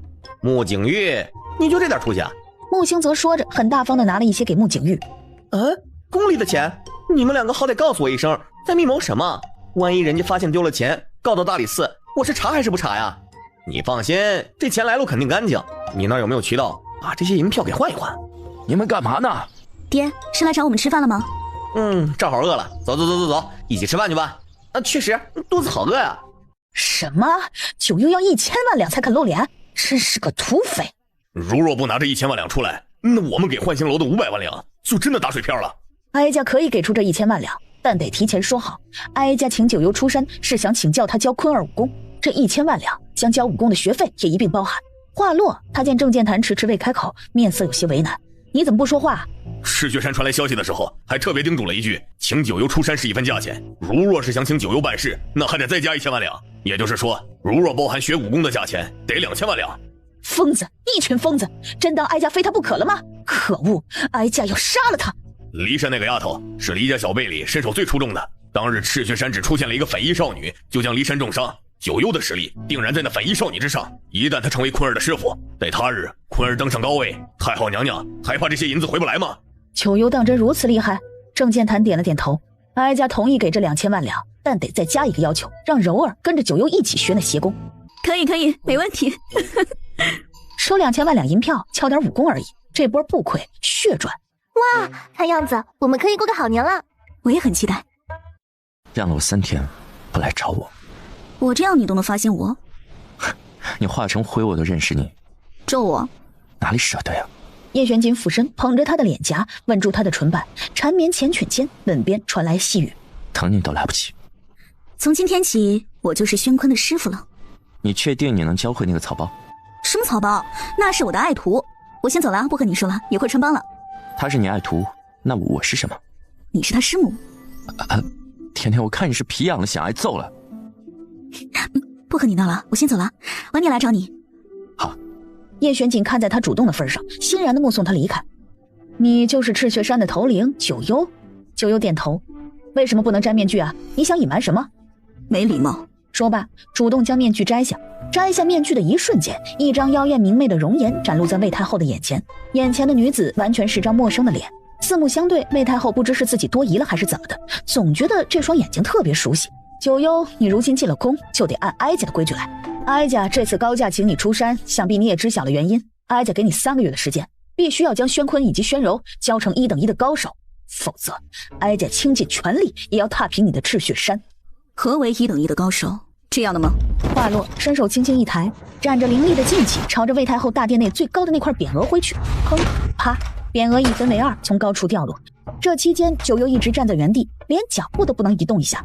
这个邪功是真的邪呀！与此同时，魏太后心底一阵的狂喜。拜见师傅，求师傅以后好好教我，我一定认真学，不枉费母后的一片苦心。但请你千万不要吝啬你的绝学哦。如果我偷懒不好好学，请你给我2大耳刮子，不要客气，爱你哟。烦死了！本王身边那么多暗卫保护着，学个屁武功啊！宣坤，快来拜见你的师傅。宣坤一脸不耐烦，当余光瞥见一身红衣的九幽后，心跳砰砰砰的加速。哇，好美啊！杵着干嘛呢？赶紧跪下拜师！宣坤摔了个大马趴，虽然对学武功这件事儿不太情愿，但看在师傅长得很美的份上，学就学吧。先练体能吧，看一下身体素质。把这2个石块举到头顶，扎马步。别走啊！宣坤石块是举起来了，别说扎马步了，脚跟都站不稳，这会儿不受控制的到处乱走。哎呀，再给我加2块，不对，加4块。柔儿竟有如此天赋，我不行，我真不行。宣柔，你是牛吗？力气那么大？你个废物，你可闭嘴吧！娘们儿唧唧的，你胖呸！你柔姐现在一膀子能挥死你，你信不？师傅，再给我加10块。疯了！就这样，宣柔头顶16块石板，扎着马步，愣是腿都不带抖一下。穆幽月退了一步，让宣坤头顶1块石板，扎着马步。两人站在一起，没有对比就没有伤害。坤儿，你先过来一下，哀家有东西要给你。宣坤如获大赦，赶紧往魏太后那里跑，边跑还边回头看一眼宣柔。疯了，这还是那个娇滴滴的宣柔吗？老妹儿看见没有？看见了，胖爷爷保到位了。那是想到你，算了，好汉不提当年勇。坤儿累了吧？喝杯茶。这茶怎么黑乎乎的，闻着还臭臭的？哀家放了一点补肾的药才进去。坤儿啊，哀家特意请了江湖高手教你学武功，也是为你好啊。暗卫们虽然能护着你，可你总有落单的时候，你要明白哀家对你的苦心呐。这些话宣坤听得老茧都要出来了，心一横，将一杯茶水一饮而尽。好了，继续跟着师傅去练功吧。你不是说有东西要给我吗？哥，咱们继续。宣坤被他用力的一拍，刚喝下的一杯茶水尽数吐了出来。宣柔，你有病啊你啊！哥，我是为你好。一个两个都说为我好，我一点也没看出来。继续练体能吧。还练呢？什么时候开始真的学武啊？还敢质疑师傅？你懂个屁呀你！基础不打好，你也就是个空架子。再好的武功教给你，在你身上施展出来啊，那也就是个花拳绣腿。说的你练过武功似的。嘿，你不服气是吧？行，你尽管睁大你的狗眼，看看3个月后你柔姐如何碾压你。我是一只勤劳的麻雀，今天练呀么练武功，我头顶苍茫大地，脚下踏风云。今晚回去后，我想吃猪蹄儿，一个不够得吃俩。旁边同样在倒立的宣坤脑袋都快充血了。宣柔，你能不能别唱了？真把自个儿当个鸟了？就唱！我是一只老麻雀，我是一只大鹏鸟，我是一只宣坤做的鸟。有病！行了，今天就到这里，明儿继续。在说完这句话后，身影一闪，身姿轻盈地离开了原地。宣柔，你别说啊，这个美人师傅武功确实不错。瞅你那色眯眯的样，和你娘一个德行，老不正经。坤儿、柔儿，感觉怎么样？小菜一碟，毫无难度。也就这么回事吧，没什么难度。魏太后见大约是她的鼓奏效了，很是满意。你不会等了我1天吧？也不知道选张丑点的脸。那不行，拥有这么好的一个技能，我巴不得越变越漂亮呢。臭美。甜甜今年17了。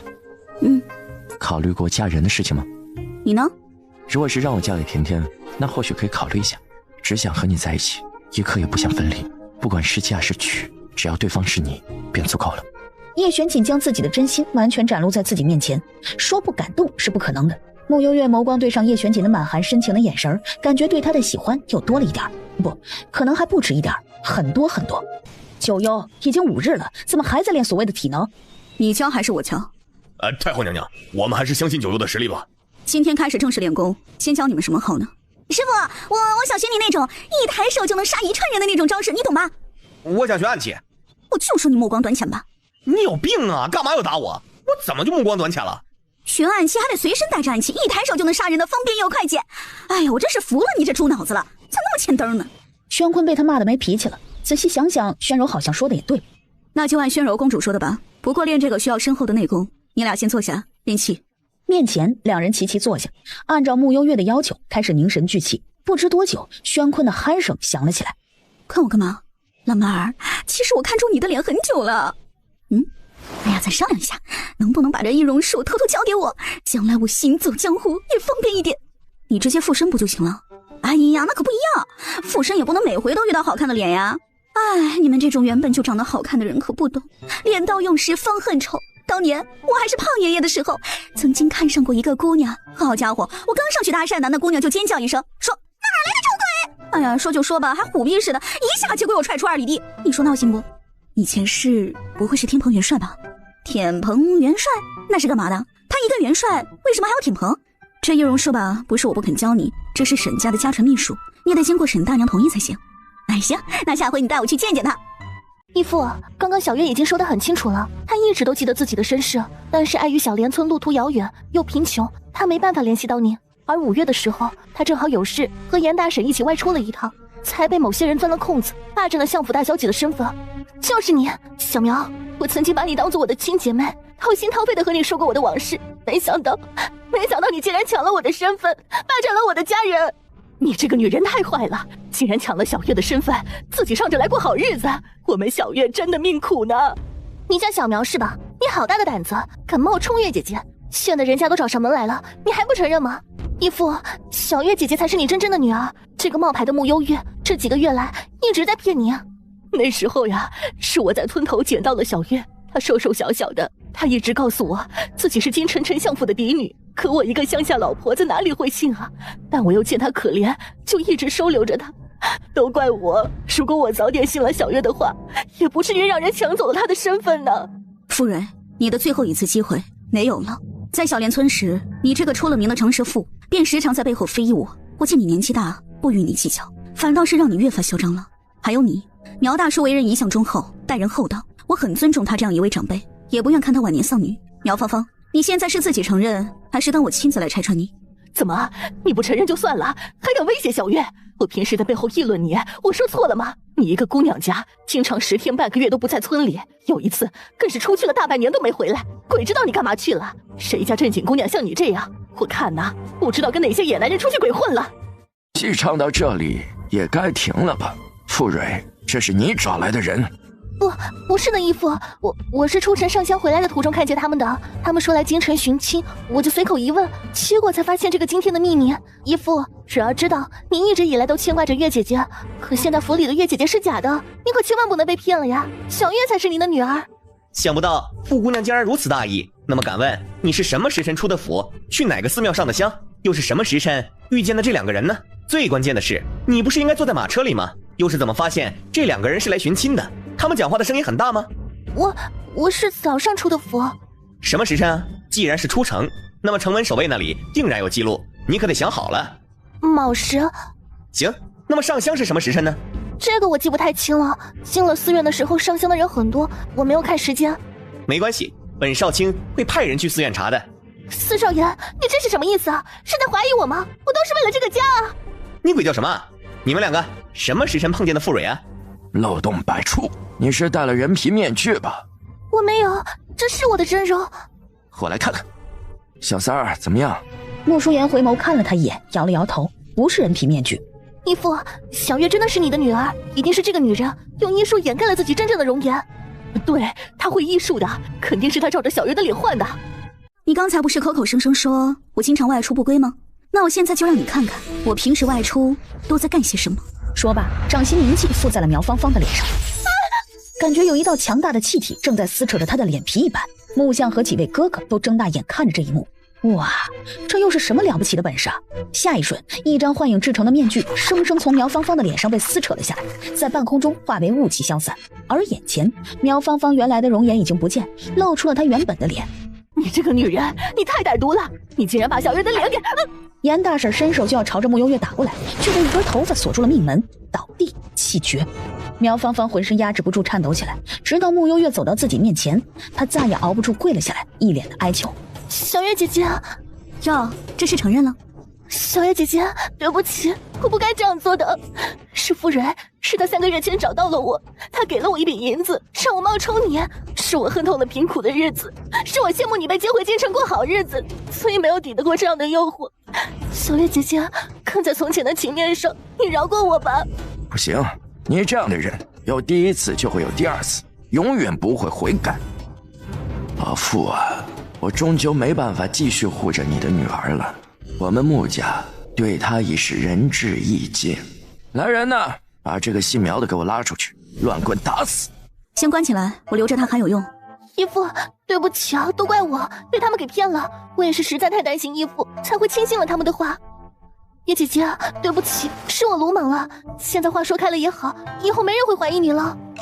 傅蕊，除了你以外，我们从没有怀疑过甜甜。自从甜甜回来后，你处处针对她，你以为我不知道吗？我总想着你没了父母，缺少关爱，害怕甜甜回来后没人会继续关爱你。我还为此反思过自己，是不是我这个父亲做得不好？可现在我发现，终究是我太心软了，一次次的纵容你，才会让你越发变本加厉。你走吧，我们穆家再也容不下你了。从即刻起，你再也不是我的义女，你回到你原本的生活里去吧。不要啊，义父！你答应过我爹的，会照顾我一辈子。我爹为了你命都没了，你怎么可以这样对我？傅蕊，你要点脸吧！不管你当初入府时签了卖身协议，说难听点，他为了我爹而死也是应该的。你爹当初死后，我们穆家可是给了一大笔银两，赡养你们傅家留下的人，更是收留你一个管家之女当了府里的小姐，锦衣玉食的供着你。我就搞不懂了，你到底还有什么不满意的？我们欠你了吗？你们怎么不欠我？你们通通都欠了我！什么府里的小姐，你们不过是为了给穆家留一个好名声而已。还有啊，既然都是穆家的小姐，为什么穆幽月可以和景王在一起，而我只能嫁给一个从四品官员的儿子？凭什么？凭什么？穆相听到这句甜甜和景王在一起时，眼睛忽然一瞪，但一转念，估摸着傅蕊是气疯了，说了胡话，就没往心里去。此刻听到傅蕊全盘道出心声，穆相甚至庆幸，还好真没祸害老林家。来人，将傅蕊轰出去！从此以后，她再也不是我穆昭辉的义女，是生是死都和我穆家没有任何关系。最后是穆兴泽和穆锦玉亲自驾着傅蕊把她轰出了穆相府。甜甜，没事，我先出去一趟。城楼上，一道身影站在那儿，举起手里的弓箭，三箭齐发。傅蕊蓦地觉得双腿以及腹部剧痛，跌倒在地。他努力地回头，见到城楼上的那道影子后，咬牙切齿般的大喊：“穆幽月！”傅蕊，这个才叫虐待，知道吗？你别得意，你现在不过是有叶玄景做靠山而已，没了他，你什么也不是。我忘了，你还得罪了黎家的，怎么办？你的敌人比我还多呢。唉，不知悔改。站在城楼上，衣裙随风翻飞，缓缓地举起了手里的弓箭，拉弓。在他射出一箭时，对面进城的方向同时射来一箭，最后同时刺进了傅蕊的心口处。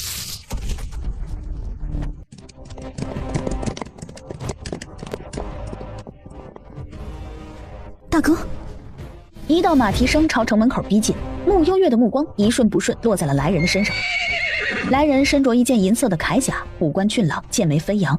待他走到城门口时，穆承安已经下了马，幽沉深邃的目光落在穆幽月的身上。剑法不错呀，大哥。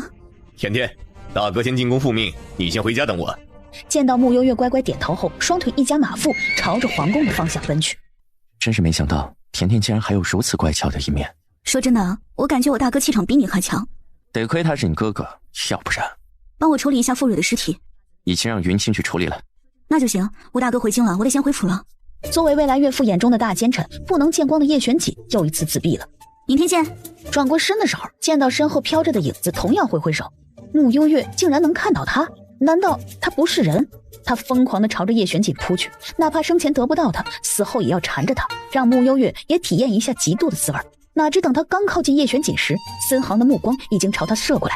叶玄景身如寒潭的视线落在傅蕊身上。你也能看见我？本王的宝贝也是你随便欺负的。须臾，傅蕊蓦地感觉眼前有黑色的雾气袭来，灵魂被黑雾紧紧地锁住，魂体传来一阵阵撕扯爆裂般的剧痛。最后，傅蕊的灵体彻底炸开，灰飞烟灭，再也不得重生。叶玄景唇紧抿着，歪了歪头，思索着该如何快速打动未来岳父的心。难，真的难。这是他自己选择的路，怨不得谁。你刚说承安回来了。穆幽月点点头。你们兄妹俩在城门口碰面了，怎么样？承安认出你了吗？爹，你问的都是废话。甜甜那时候刚出生不久，大哥就天天抱着她玩了，哪能认不出啊？也是。父亲，我回来了。穆相已经好长一段时间没见过穆承安了，激动之余想要先拥抱一下大儿子。大哥，两人像个毛头小子一般，几乎快要挂到穆承安的身上。就连一向内敛的穆舒言也走到穆承安的身边。大哥，你来起开。就是你俩先一边待着去，就不能学学小三，沉稳一点。承安啊，你看看，我们甜甜终于回家了。是，我们甜甜终于回家了，以后有大哥在，大哥护着你。对了，你去花圣国干什么了？办点私事。什么私事啊？非要这个节骨眼办？你都不知道朝堂上有多少人想给你使绊子。傅蕊是怎么回事啊？他呀，今天出去了。穆兴泽将今日发生的经过全部说了一遍。早就说过，此女心术不正，是个隐患。就是，谁让某些人非要为了报个救命之恩引狼入室了？你死一边去！别以为你大哥回来了，就有人给你撑腰了。承安啊，你如今是身为将军了，皇上特意单独赐了府邸给你。我先住这儿。也行，你这一路累了吧？先去休息一会儿。你们说承安去华圣国能办什么私事？华圣国以女为尊，难不成大哥去找心上人了？你以为人人都和你似的？再说了，承安在军营里待了那么久，军营里哪来的女人？凭我办案的敏锐程度，大哥如果是办正经事，肯定会明说。我猜啊，他是去见心上人了。我也觉得。我要2个馒头。我要4个。压馒头是什么意思？都是一家人，压钱都伤和气啊，卤点馒头意思意思就行了。一个个看你们抠的。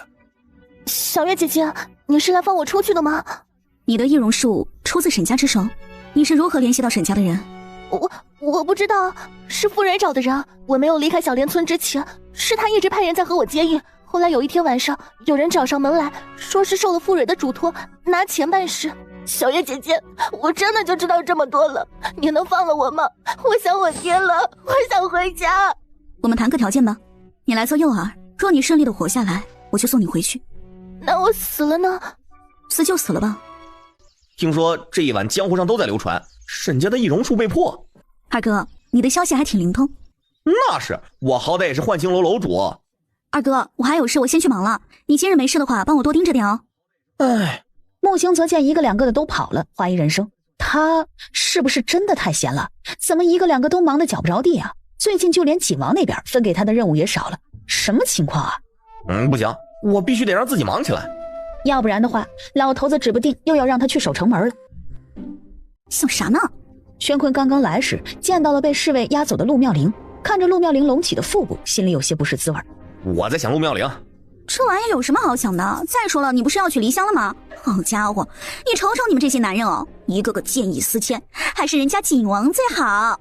叶璇，您怎么了？你再喜欢人家，人家照样不要你。嘿，你以为我稀罕他呀？行了，开始练功吧。我今天来宫里的时候，看见有几个老嬷嬷聚在一起，他们通常是干嘛的？你是说分养宫的那些吧？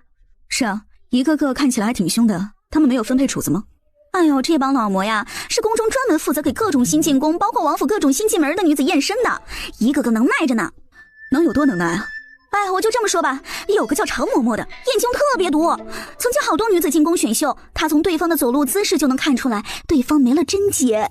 皇室好像都挺注重这些的。那当然了，不过说真的，我听说好多人第一次后都会流血的。流血？宣坤眼前画面一闪，忽然闪过那日客栈的床榻，好像没看见血啊。完了。什么完了？妹妹啊，有件事你可得帮帮我。好好说话，别扒拉我。你要说什么赶紧的，我还得练功呢。公主，你耐心一点吗？就是，还是师傅通情达理。你说。宣坤小声地将心中的想法说出。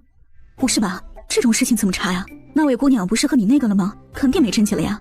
师傅，我不是这个意思。其实我有点怀疑，我那天没和他那个。哥，你不会这么惨吧？哎呀，这事我可看不下去。你等着，我现在就去找人。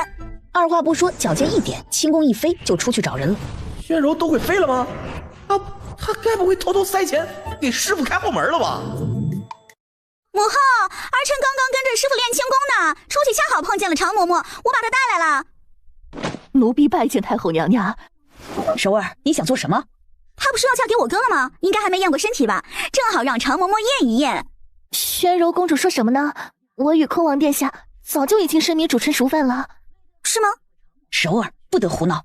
母后，你听我说，我哥刚刚突然开窍了，他怀疑自己那天压根没有碰黎香，被黎香那个小娘们给耍了。你说说，黎香那伙人多鸡贼呀，一个个比猴还精呢，咱们可不能被他们给骗了。让你验就验，验一下不就完事了吗？婆婆妈妈的。闭嘴，常嬷嬷，验吧。太后娘娘，我和坤王殿下已经有过肌肤之亲了，这实在是多此一举啊。常嬷嬷，师傅，我觉得丹田处热热的。坦白说，穆幽月对宣坤一点没什么敌意，至少他回京这么久，没看到宣坤身上有任何的野心，反而是处处被魏太后施压。看他这副惨兮兮的模样，穆幽月还真有些想好好教他几招。时间差不多了，去大殿看看情况吧。太后娘娘，黎小姐她怎么了？她还是个黄花大闺女啊！哦啊，这个女人果然在骗我。那天一定是他们黎家合起伙来演的一出戏，否则黎瑞贤怎么就刚巧赶到了呢？哼，好一个黎家！黎家狗胆包天，退婚，必须退婚！对，退婚。此事哀家自有主张，今日之事吓到你了，哀家不过是按照公规来办而已。你先回去吧，婚期照旧。怎么还管起别人的婚事来了？我嫉妒我表妹啊。嫉妒人家要成亲了，其实你也可以。你先搞定我爹再说吧。看把甜甜着急的，为了甜甜的幸福，我一定尽快搞定岳父，娶甜甜进门。我和你大哥要去祭拜一下你们娘亲，顶多3、5天就回来了。就只有你们2个吗？我们不用一起去吗？不用，你们最近都忙，你要看诊，小4要忙案子，小3太医院每日都忙得家都顾不上。至于老2，算了，去了也是给我添堵。趁天还没黑，我和你大哥就先出门了，家里就交给你了啊。星泽，好好照顾妹妹。哎，放心吧，有我在呢。说罢，2人骑着马扬长离去。啊，对了，甜甜，据我幻星楼的人来报，已经有了一批势力在朝京城那边赶过来了。真的？来的正是时候。此时门口忽然来了一批禁卫军，为首则是蒋公公。穆幽月冲撞皇上，以下犯上，押入天牢。蒋公公，走吧。看着一行人又浩浩荡荡的离去，穆星泽整个人在风中凌乱。这会儿老爹和大哥刚走，要是被他们知道甜甜被关进天牢了，回来还不得把他给活剐了。景王人呢？二少出什么事儿了？景王人呢？殿下的身体不适，说是要闭关1日。怎么关键时刻闭关了呢？皇上把甜甜关进天牢里了。算了，我先进宫找姑姑。在穆星泽走后，云清往叶玄锦的院子方向走，刚一靠近就被阵法挡了回来。殿下，你自求多福吧。景王，我感觉你最近好像刻意在拖延进度，这样下去不行啊！违逆天意，你要倒霉的。叶玄锦没搭理他，想要继续把灵石封印起来，偏偏这个灵石这次像是进化了一般，怎么也赶不走。你这次是来渡恶劫的，你说你最近坏事一件都不干，这怎么能行啊？你是奸臣，不是忠臣。闭嘴！我必须要说服你。还有，你怎么还儿女情长起来了呢？你应该把阻碍你脚步的人都杀了。狗东西，你再说一句试试。好吧，我不说这个了，但你得加快进度，要不然你的锥心之痛会提前发作的。穆姑娘，皇上命你在此好好思过，顺便让你写5000字的忏悔书。忏悔书？大约是皇上平时犯了错，景王殿下总是爱让他写忏悔书，皇上觉得这样认错的效果比较好吧。叶玄锦，你可以的，最终连我也逃不掉这个5000字的忏悔书。皇上，大街上都在传穆小姐被关押的事儿，名声已经彻底臭了。皇上，刚刚百姓们说……轩宇听到百姓的话，虽然心疼姐姐，但是事情的发展越来越按照他想要的标准来了。叔叔说了，想要娶宣朝名声最臭的女人，而且还是牢里的。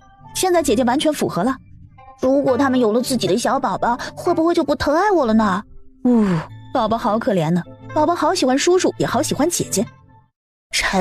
臣女不该放着巴适的日子不过，硬是得罪皇上噻。你能不能说人话？没事，说的挺好的，继续写。甜甜，姑姑，我听宫人们说你被关进天牢了，你怎么样？受伤了没有？姑姑，我没事。皇上这是想做什么？我也不知道，不过我想问题不大，姑姑你别担心。宫里现在盯着你的人太多了，你要多加小心。我知道了，此地不宜久留，姑姑先回去吧。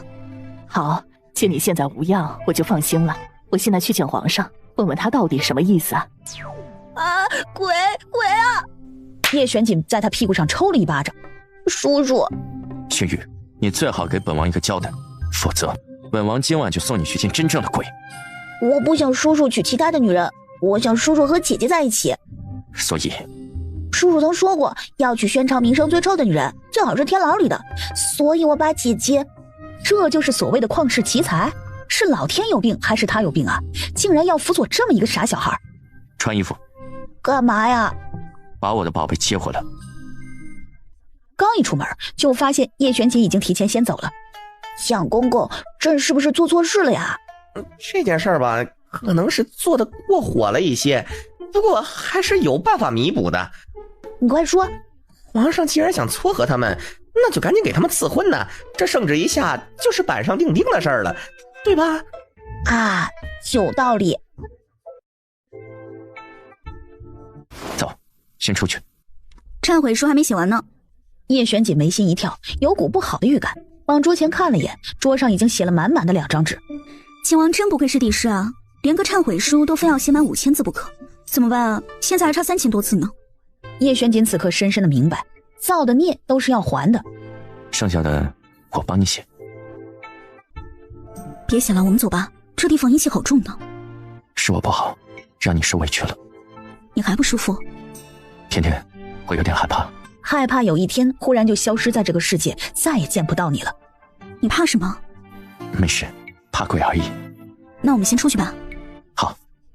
姐姐，对不起，我不是故意的。可我现在名声真的臭了，怎么办啊？我有办法了，这件事情就交给我吧。今天好晚了，姐姐早点回去吧，明天等好消息啊。你真的靠谱吗？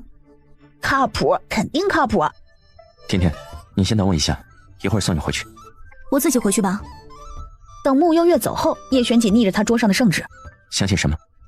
就是既然叔叔和姐姐情投意合，我就想给你们早点赐婚呢，这样姐姐就不会被别人给拐跑了。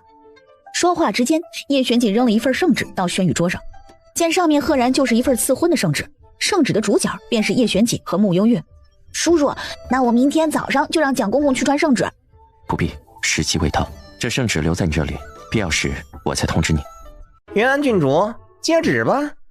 哎，说真的有点可惜，本来还以为今早要来宣赐婚的圣旨呢。二哥，哇，这么多的金子，看你那没出息的样子，今天不忙吗？忙啊，哪天不忙啊？听说宫里来旨意了，回来看看，正好还有一份卷案忘记在家了，顺便带走。哇，好多的金子啊，这一箱子得多沉啊。穆幽月走近看了眼叶露言，注意到他脸颊后，朝他使了个眼色。啊，怎么了？你的疤贴错脸了。真乃大型社死现场，不愧是大理寺少卿啊！救命！竟然被人发现了！悠悠，你那个四哥眼睛也太毒了吧？你说他会不会把我抓起来毒打一顿啊？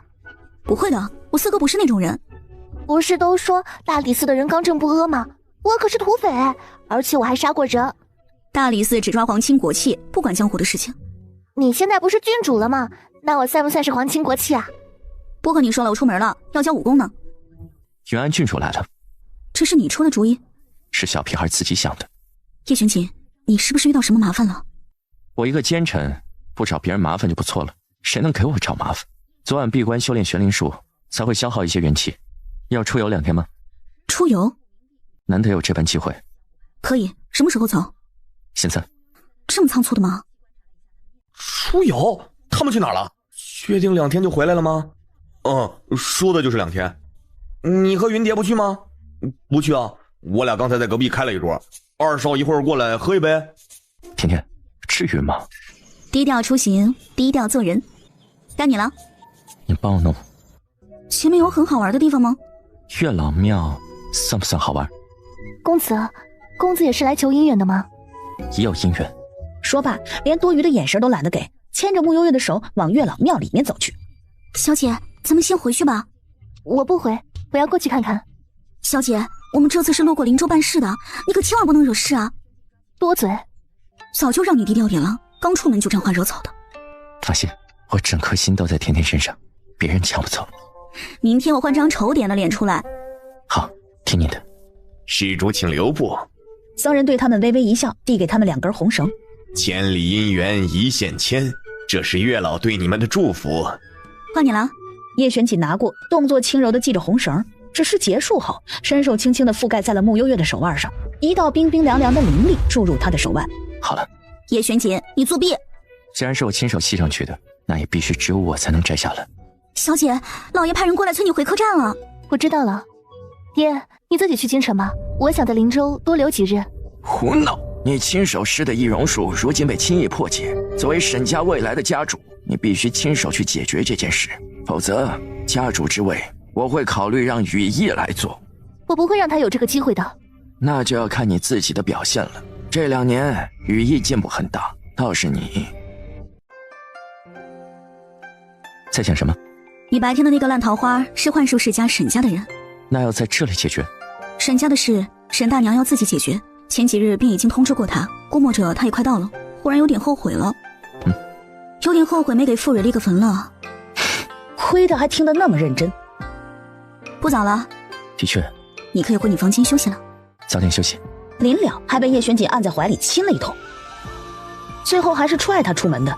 叶璇锦刚走出房门，穆悠月便无情地关上了门。公子，这么巧啊！话刚出，刚刚还闭紧的房门突然被打开，唰的一下把叶璇锦抓回了房间里，房门又用力地关上。长得好看的确有点麻烦，怎么办？要不要换个客栈？万一他晚上敲我房门怎么办？你睡地上吧。好。也不知道老二有没有把甜甜照顾好。轻则做事有分寸，就不必太过担心了。也是，那小子虽然看似不着调，但对甜甜还是很上心的。哎呀，那么大的雨，我这把老骨头啊，得先泡个热水澡。齐花花，就你事情多，早就说了，我和卓涛来就行了，你非要跟过来干嘛？谁跟你啊？我是来京城探望老大和陆岩的。沈文英，你别自作多情啊！小二，开3间房。不好意思啊，客官，就剩1间房了。给我！今晚住店的太多了，要不你们仨凑合一晚吧？哎，不行，我还得泡澡，这老娘们和我一间，我不方便。一天不抽你皮痒是吧？好了，别打了，咱们这回是来办正事的，就先凑合一晚吧。你个色老娘们儿，一会儿可别偷看我洗澡啊！我今天不拿鞭子抽死你，我沈文英3个字倒过来写。这几个人该不会是土匪进城了吧？睁眼时便感觉一只手搭在自己的腰间，身体也被包裹在一个温热的怀抱里。叶璇锦，你为什么会在我床上？地上太凉了。老板，这红豆糕怎么卖呀？听到这声音，穆悠月几乎是背脊瞬间僵住，惊恐的偏眸望了望眼身边站着的人，不是自己老爹还能有谁？穆悠月快吓傻了，谁能告诉他爹为什么也在这里？为什么？姑娘，这红豆糕怎么卖的？穆悠月庆幸自己此刻是易容的，又穿得简单朴素，但见老爹笑哈哈地看着自己，生怕自己一开口就被拆穿了。最后，穆悠月伸出手朝他比了个3。来，姑娘，你的好了。穆悠月拿过糕点，又朝木像点头示意，随后撒腿就跑。多好一姑娘啊，可惜是个哑巴，看起来也和甜甜年纪差不多，也不知道这个哑疾是天生的还是什么。如果甜甜能给他治治就好了。饿死我了，感觉能吃10头牛。切，你就吹吧你要是能吃10头牛，我把我自己炖了给你吃。哎呦喂，哪个不长眼的？老大。穆悠月扯扯嘴角，谁能告诉他今天是什么日子？怎么都凑一起了？跟我来。你们什么时候来的？昨天半夜到的。我在赤雀山收到你的消息，便一路往京城赶。昨夜路过此地大雨，便在这里歇了一晚。巧了，沈文宗也在这间客栈下榻了。真的？我曾看过你画的沈文宗画像，就是他，不会错的。这么久了，他总算舍得露面了。这一次，我一定不会放过他的。老沈，你先别冲动啊，冲动容易坏事儿。悠悠也在这儿，咱们听他的。是啊，沈文宗此次来势汹汹，咱们不能轻敌。我明白。你们先待在这里，别乱走，我出去一趟。你做贼去了？比做贼还可怕好吗？把刚才出门的经过告诉给了叶璇锦。竟然这么巧的吗？果然一天不搞定未来岳父，他和甜甜的关系永远见不得光。虽然我易容了，但我的栖息地应该很熟悉，也不知道他认出没有。应该不会，如果认出了你，这会儿房门已经被砸烂了。有点道理，我爹容易糊弄，那我大哥就不一定了。现在该怎么办才好？速战速决。我出去一下。穆悠月出门了一趟，很快又跑了回来。我爹在楼下吃饭，我大哥好像在房间里待着没出来。沈文宗也在楼下。沈文宗此次进京目标是穆家，对于这等心胸狭隘之人，又怎会容忍世间能有人破他的易容术？楼下大堂，沈文宗坐在一个角落里，视线却牢牢锁着坐在不远处的穆小，衣袖下一柄淬了毒的弯刀随时伺机而出。哎呀，这位施主，我看你天庭饱满，看起来要有好事发生了呀。别打扰我。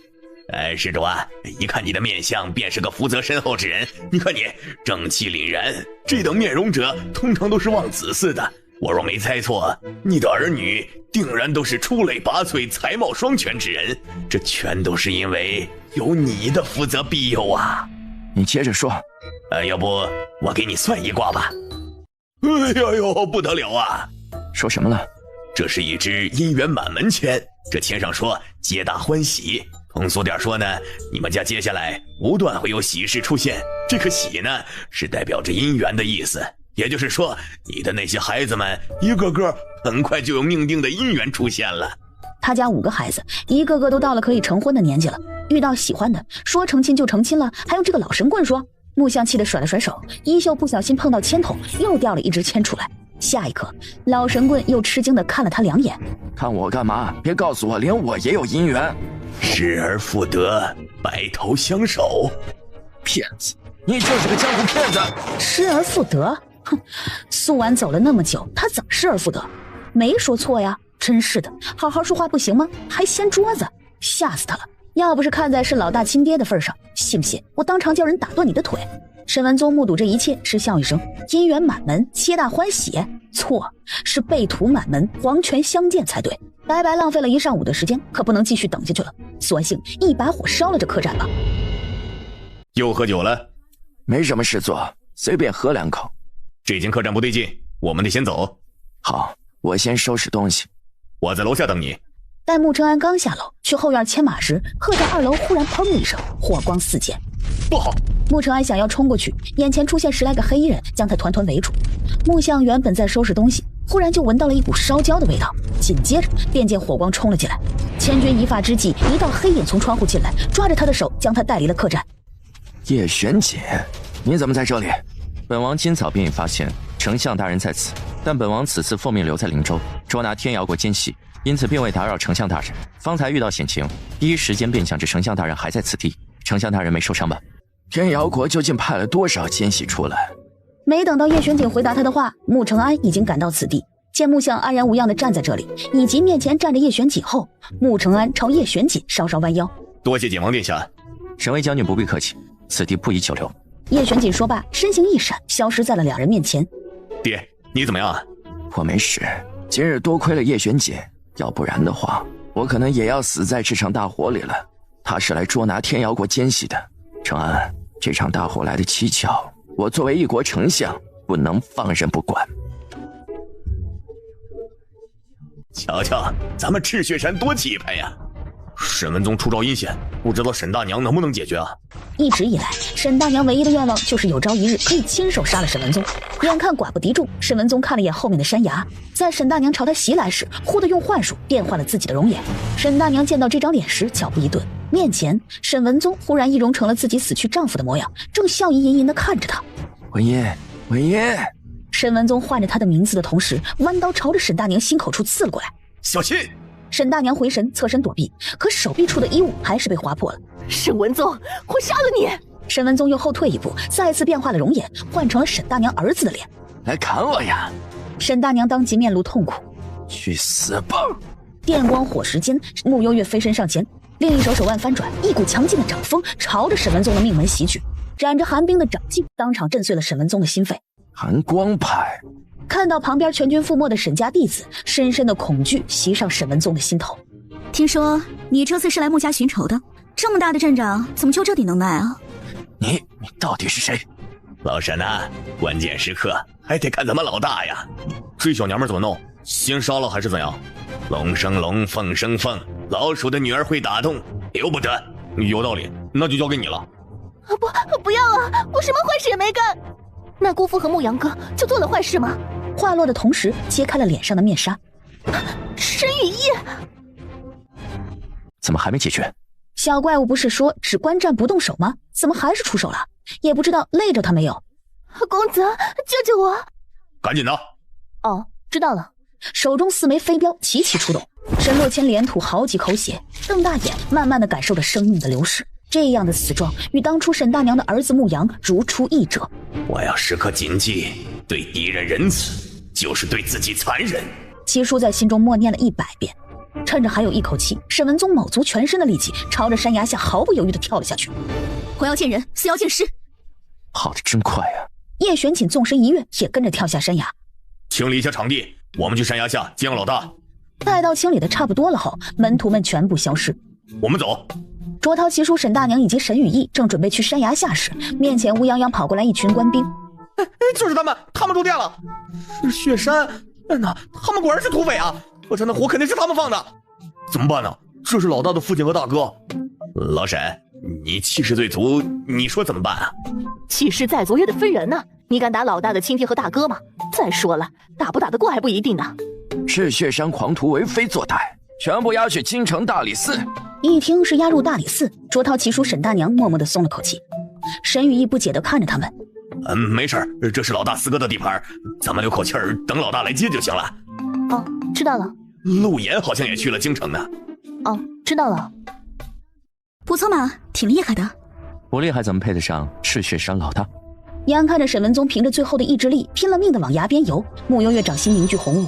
沈文宗极力往岸边游的时候，感觉无形中身体被人扯住，脑袋被人往水里面按着，来回几次。沈文宗感觉自己即将溺亡的时候，身体被人从湖里提了起来。过程里他根本没看到任何的人影，直到被扔到岸边，眼前站着一男一女，如睥睨蝼蚁一般看着他。现在杀还是缓缓？带回去给沈大娘杀。最后两人废了沈文宗的武功，又折断他的腿骨，将他带走，重新回到山崖上。咦，齐叔他们都走了吗？这时一个赤血山小门徒悄悄地冒了个头出来。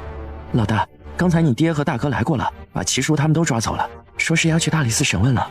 我去，差点把老爹给忘了。他们现在一定回京了，我们必须得比他们先赶回去。挑2个人出来和我一起回去，顺便压着他。四少爷，今天的都整理完了，我可以回去了吧？还真是小瞧你了，那边还有几份案卷，明日继续吧。不会吧，还要来啊？禀报少卿，丞相大人来了。哦，少卿大人，丞相大人有何吩咐？本官路过灵州时，遇到赤血山狂徒，怀疑他们涉嫌当街纵火伤人，便将人扣押了下来，准备移交给大理寺审问。赤血山狂徒？不错，人都在外面审讯堂了。穆景玉感觉事情不对，起身往审讯堂走去。小叶，你怎么在这里？哎呀，我闲着无事，来帮四少爷打下手。你没事做，那甜甜呢？老爷还不知道吧？小姐立了功，被皇上封为云安郡主了。啊，郡主？青天大老爷，你要给草民做主啊！这些天上的赤血山土匪恶意纵火，把我的客栈烧了个精光。这火可不是我们放的，你别血口喷人。我的天哪，怎么办？原来陆岩第一个被抓了。今日记录案情的人告假了，小叶，你来做记录。哦，好的。我就说陆岩这孩子出息了。你可闭嘴吧，话都被你一个人说完了。纵火时辰是什么时候啊？快到未时的时候。这几个土匪是昨天夜里来住店的，7点未时就纵火了。纵火后，2楼的其他客人都逃了出来，还有一些客人都受了伤，但只有他们跑了。你确定就他们跑了吗？还有一对年轻的男女。不是还有一对妇女吗？不对啊，下午我和丞相大人他们赶到的时候，你们几个土匪还刚刚杀过人，地上全是血。我猜你们一定把尸体扔到山崖下去了。我们闻讯赶到山崖边的时候，只见到他们4个人正在清理地面的血迹。那也就是没有亲眼目睹他们杀人了。此事光凭你一人之词，不能轻易断论，本官得派人去细查。这4个人先押入大牢，择日再审。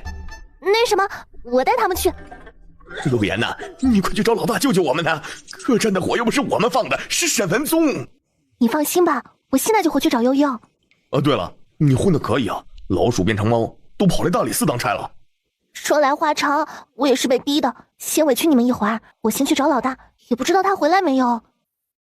景王殿下，穆少卿不必多礼，本王前来是有一事相告。本王奉命捉拿天瑶国奸细，将其捕获，经过审问后，得知此人恶意在灵州客栈纵火，便将人带来了。沈文宗已经在半路被毒哑了，这会儿恍惚中听到自己被冠了个天瑶国奸细的名头，想辩解都说不出话来。对，这个人在我们客栈住了好几天了，没想到是天瑶国奸细啊。那赤血山那几个人是干嘛的？我刚刚问过他们了，他们说是来京城游玩的，半路见到景王抓奸细，就顺手帮忙了。这个奸细带了很多高手来，赤血山那几个人是帮忙对付的，只是当时景王去抓这个主谋了，所以他们才背了锅。而且他们刚才在审讯堂没坦白这件事情，就是怕打草惊蛇。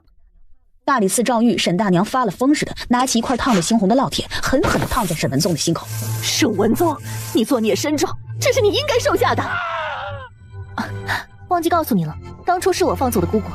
最后，在沈文宗绝望又不甘的眼神里，沈文英给了他致命的一击。杀夫世子之仇终于报了，可是他却一点儿也高兴不起来。爹，你回来了。是啊，这2天在家还好吧？听说你被皇上关进天牢里了，怎么样？没出什么事吧？没有，其实就是一场误会而已。既然是郡主了，往后可得更加谨言慎行啊！毕竟那么多双眼睛看着呢。你们这2天在家干嘛呢？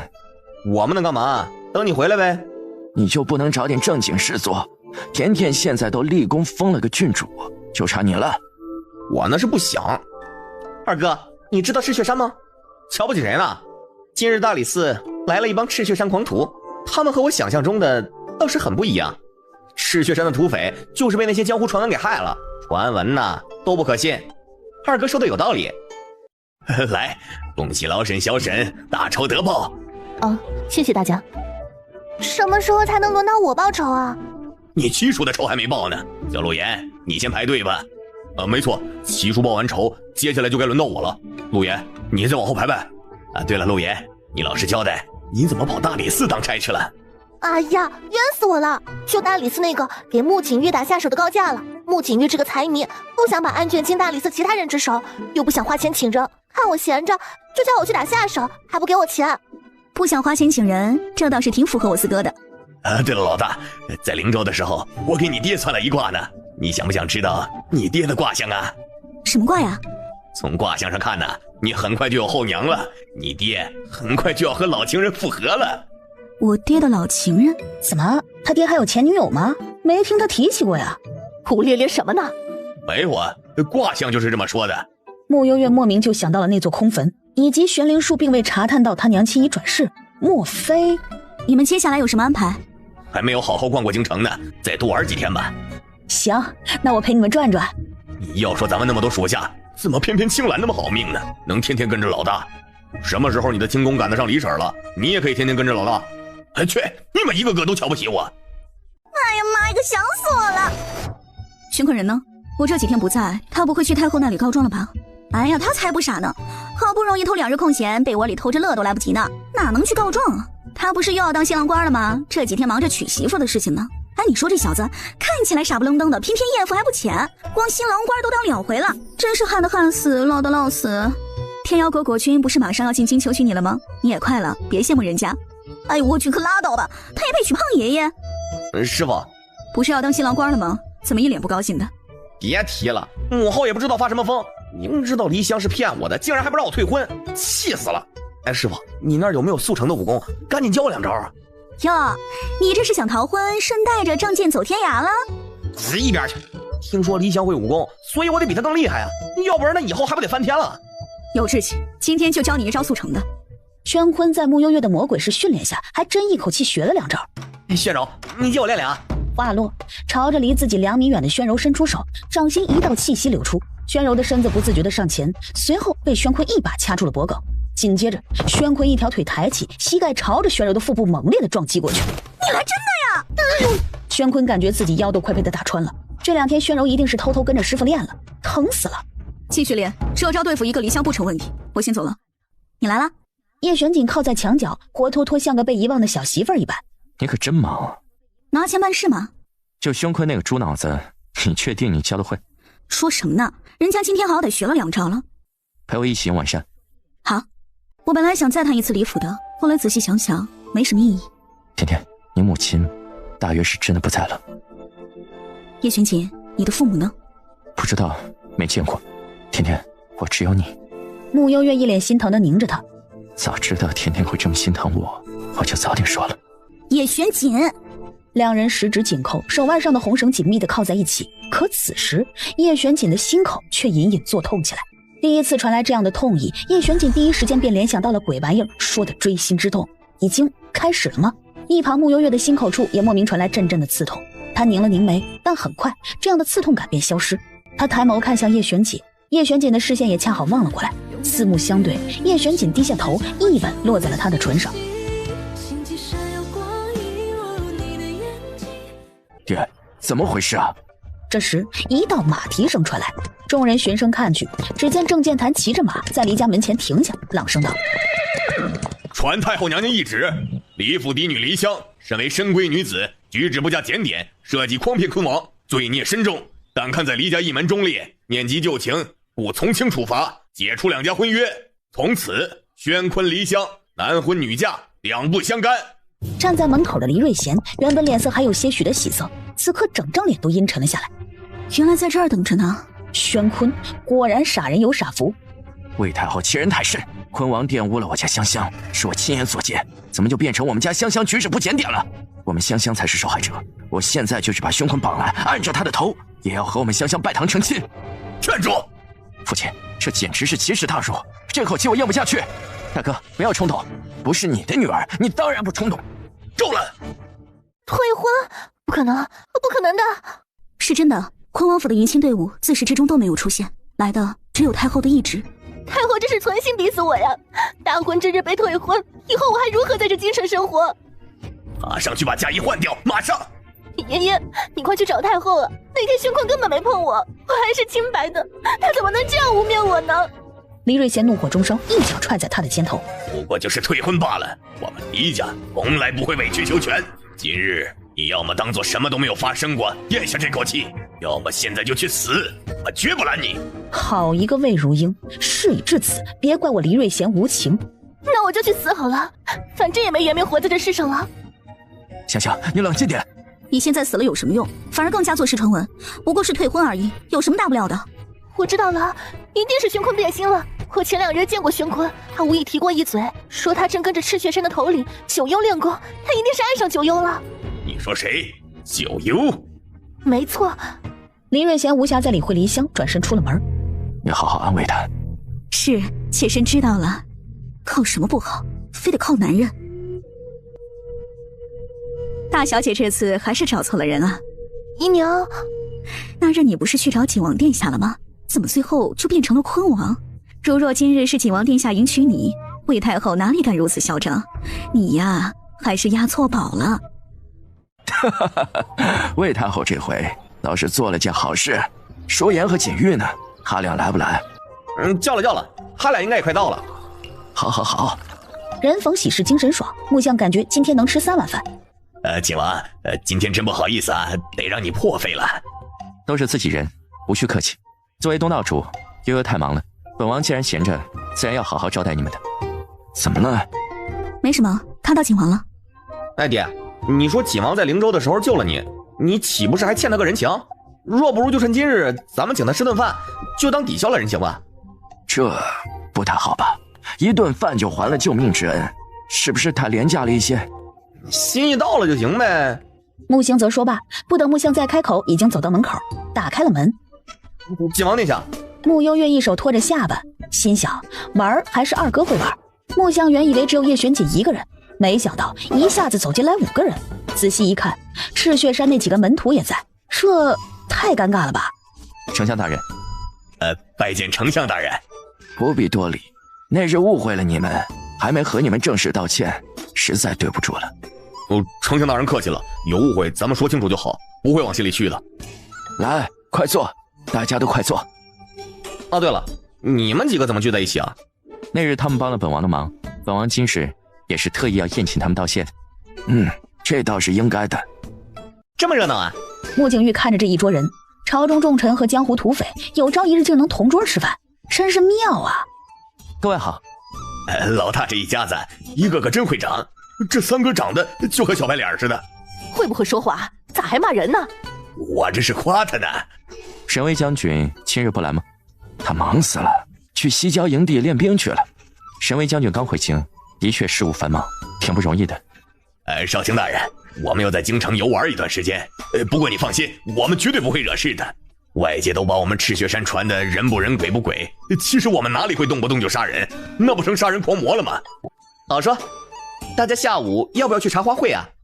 我就不去了，你们年轻人好好去陶冶一下，我去楼下结账，你们慢慢玩。二少，茶话会这种地方，我这种大老粗欣赏不来。你要不就蹴鞠去吧。这个还行。别看我年纪大了，年轻的时候可是蹴鞠第一高手啊！悬死你了！又是宣朝第一神算子，又是蹴鞠第一高手，你能不能谦虚点儿？我说的是实话。小四，我先回宫吧，太医院那边还有事。三哥，难得大家聚在一起，就一起去吧。就是啊，三哥，今天张院判不是也在当值吗？你就和我们一起去吧。那好吧。就是你看到的那样。爹知道吗？你觉得呢？看来是不知道了。你说什么？退婚了？该死！黎香这个贱人，自己没坐上昆王妃之位也就罢了，还害得我丢了昆王妃之位。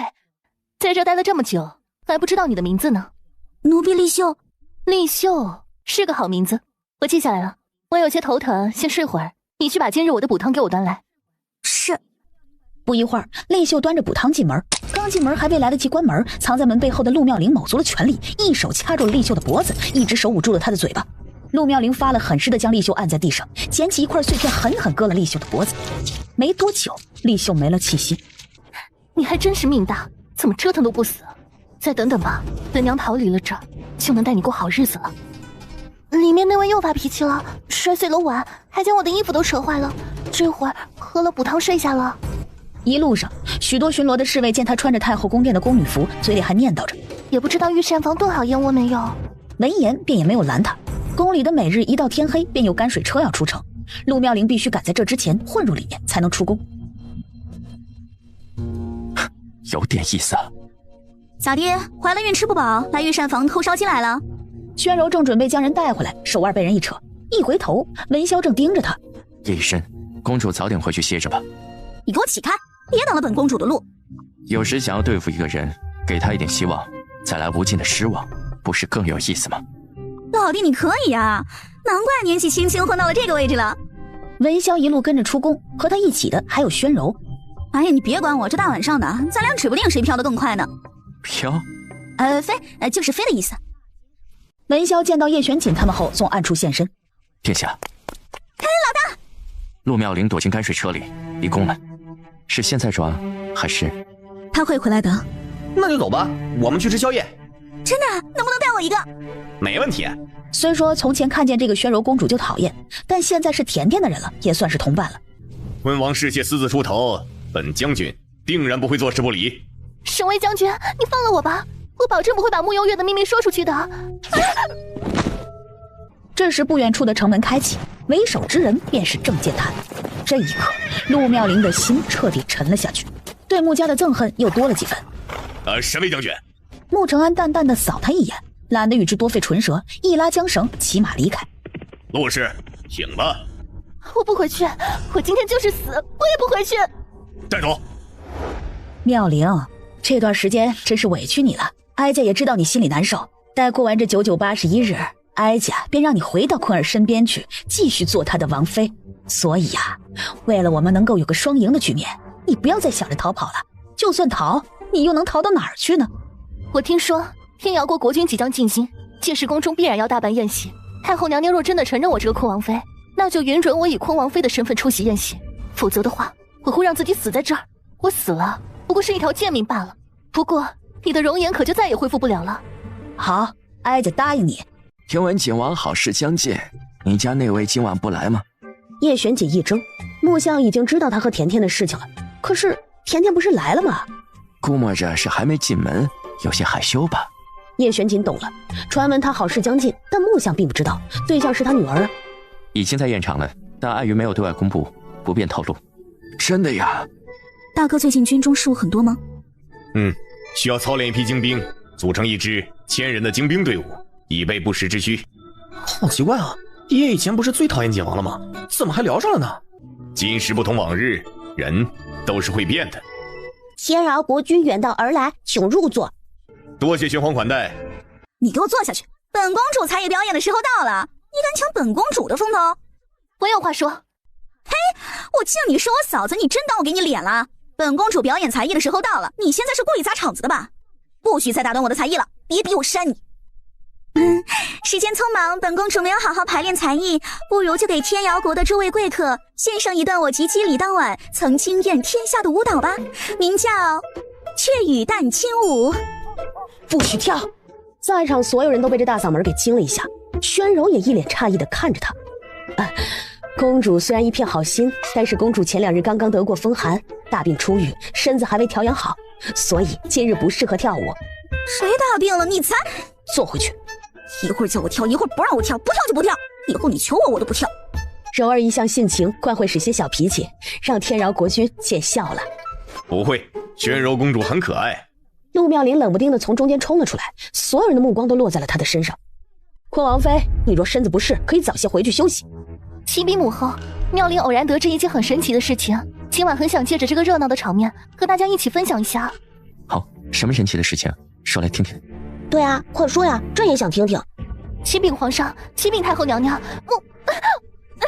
我的肚子好痛。愣着干什么？还不过来！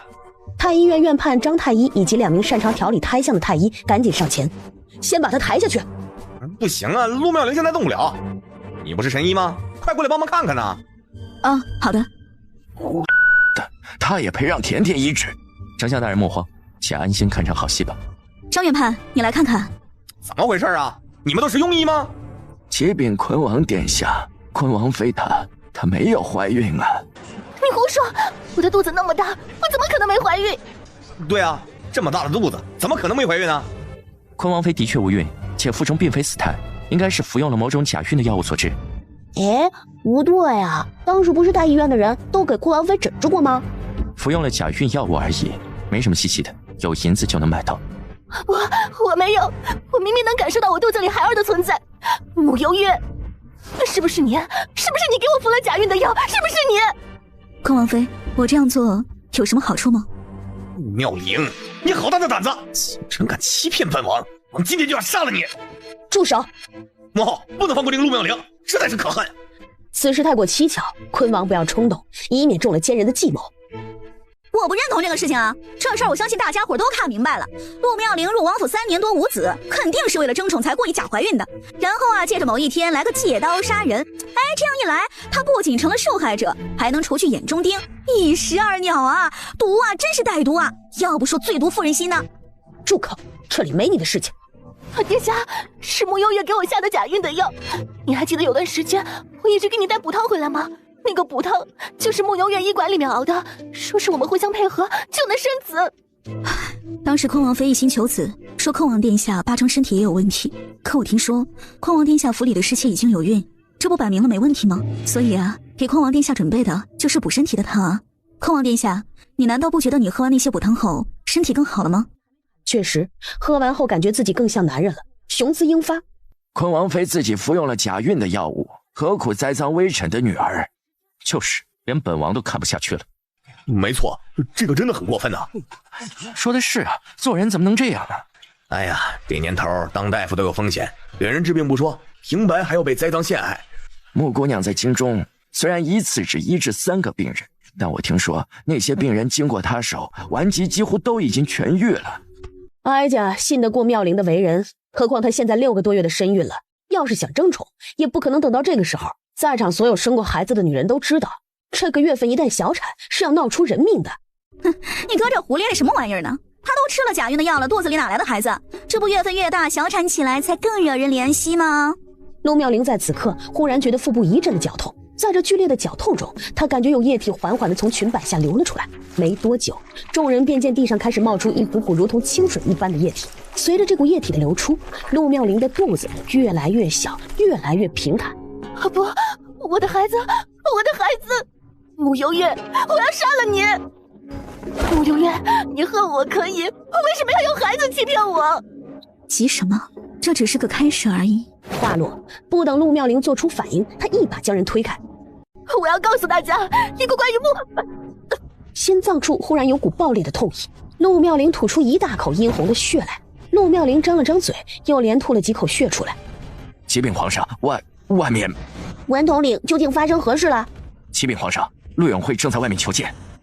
没多久，一身灰色素衫的陆永慧走进了大殿里。短短几个月，陆永慧像是老了20岁一般，走路都一瘸一拐。甜甜干得漂亮，还有更漂亮的呢。罪臣陆永慧拜见皇上。陆永慧，你竟敢炸死欺瞒朕，你好大的胆子！启禀皇上，此事说来话长。当日罪臣被关押在大理寺等候发落，可后来罪臣之女陆妙龄来了大理寺，担心罪臣会波及到她的荣华，便逼着罪臣吃了一颗剧毒的药丸，让罪臣差点当场殒命。事后他慌乱离开，是景王殿下派了人过来，及时救了微臣。原本吧，看在坤王妃怀孕的份上，本王不想多管闲事的。现在既然没怀孕，那么这件事情就好好清算一下吧。说真的，像昆王妃这么恶毒的女子，本王还真是第一次见。你为什么要害我？是你教我的，人不为己，天诛地灭。你也说过，陆家的存在就是为了给我一个强大的后盾。你既然没死，为什么不继续在角落里活着？为什么还要来揭发我？我都是听了你的教诲，我做错了什么？这个毒妇，死到临头毫无悔改之意！陆妙龄歇斯底里的尖叫起来。然而在他往穆家席位这边冲过来时，他的眼睛、鼻孔、嘴巴、耳朵忽然渗出血来。大殿中央，陆妙龄浑身是血，全身上下已经没一块好的皮肤了。蛇蝎美人，天饶国君，这是什么意思啊？是一种混合了各种剧毒的熏香，搭配帝王蛇的血，会让人体内产生类似于血蛇一般的东西。现在昆王妃便是中了此毒，而她体内靠她精血生存的血蛇已经成长苏醒，正在撕咬她的五脏六腑，直至人浑身血肉模糊，耗尽气息而亡。陆妙龄轰的倒下，死状恐怖。玩意儿呢？赶紧清理一下！启禀皇上，罪臣陆永会先前贪赃不法不说，又受贿给一些商贾安排官职，罪无可恕，请皇上发落。此案不必再提流程审问了，罪臣陆永会直接诛杀。皇上，请饶罪臣一命吧，罪臣愿用余生时间来赎罪。不可以，你坏事做尽，叫你无方，不能活。皇上饶命啊！丞相大人，我知道你恨透了我，但我当年也是为了……吵死了，拖下去！穆幽月面无表情地坐在席位上，觉得手腕有些酸痛，下意识地把衣服撩起来一些，揉了揉手腕。身旁，穆相刚想和他说些什么，凑眸望了过去，这一眼，当触及到穆幽月手腕上的一根红绳时，心尖猛地一沉，大脑也跟着一瞬间的空白，整个人僵坐在原地。叶璇姐、甜甜，他们这事究竟是从什么时候开始的？爹，怎么了？皇上刚刚宣布今日宴会到此结束了，改日再安排宴会。哦，好的。穆相站了起来，自顾自地往外走。这是怎么了？怎么突然就和丢了魂一样？没走两步，穆相忽然转过身来，快步走到叶璇锦的面前，瞪着他。叶璇锦，你跟我出来。叶璇锦也被穆相这气势给唬到了，下意识地跟了过去。在他们走出宴场后，穆幽月起身跟了出去，忽然有股暴风雨将至的感觉。你们是不是有什么瞒着我和爹啊？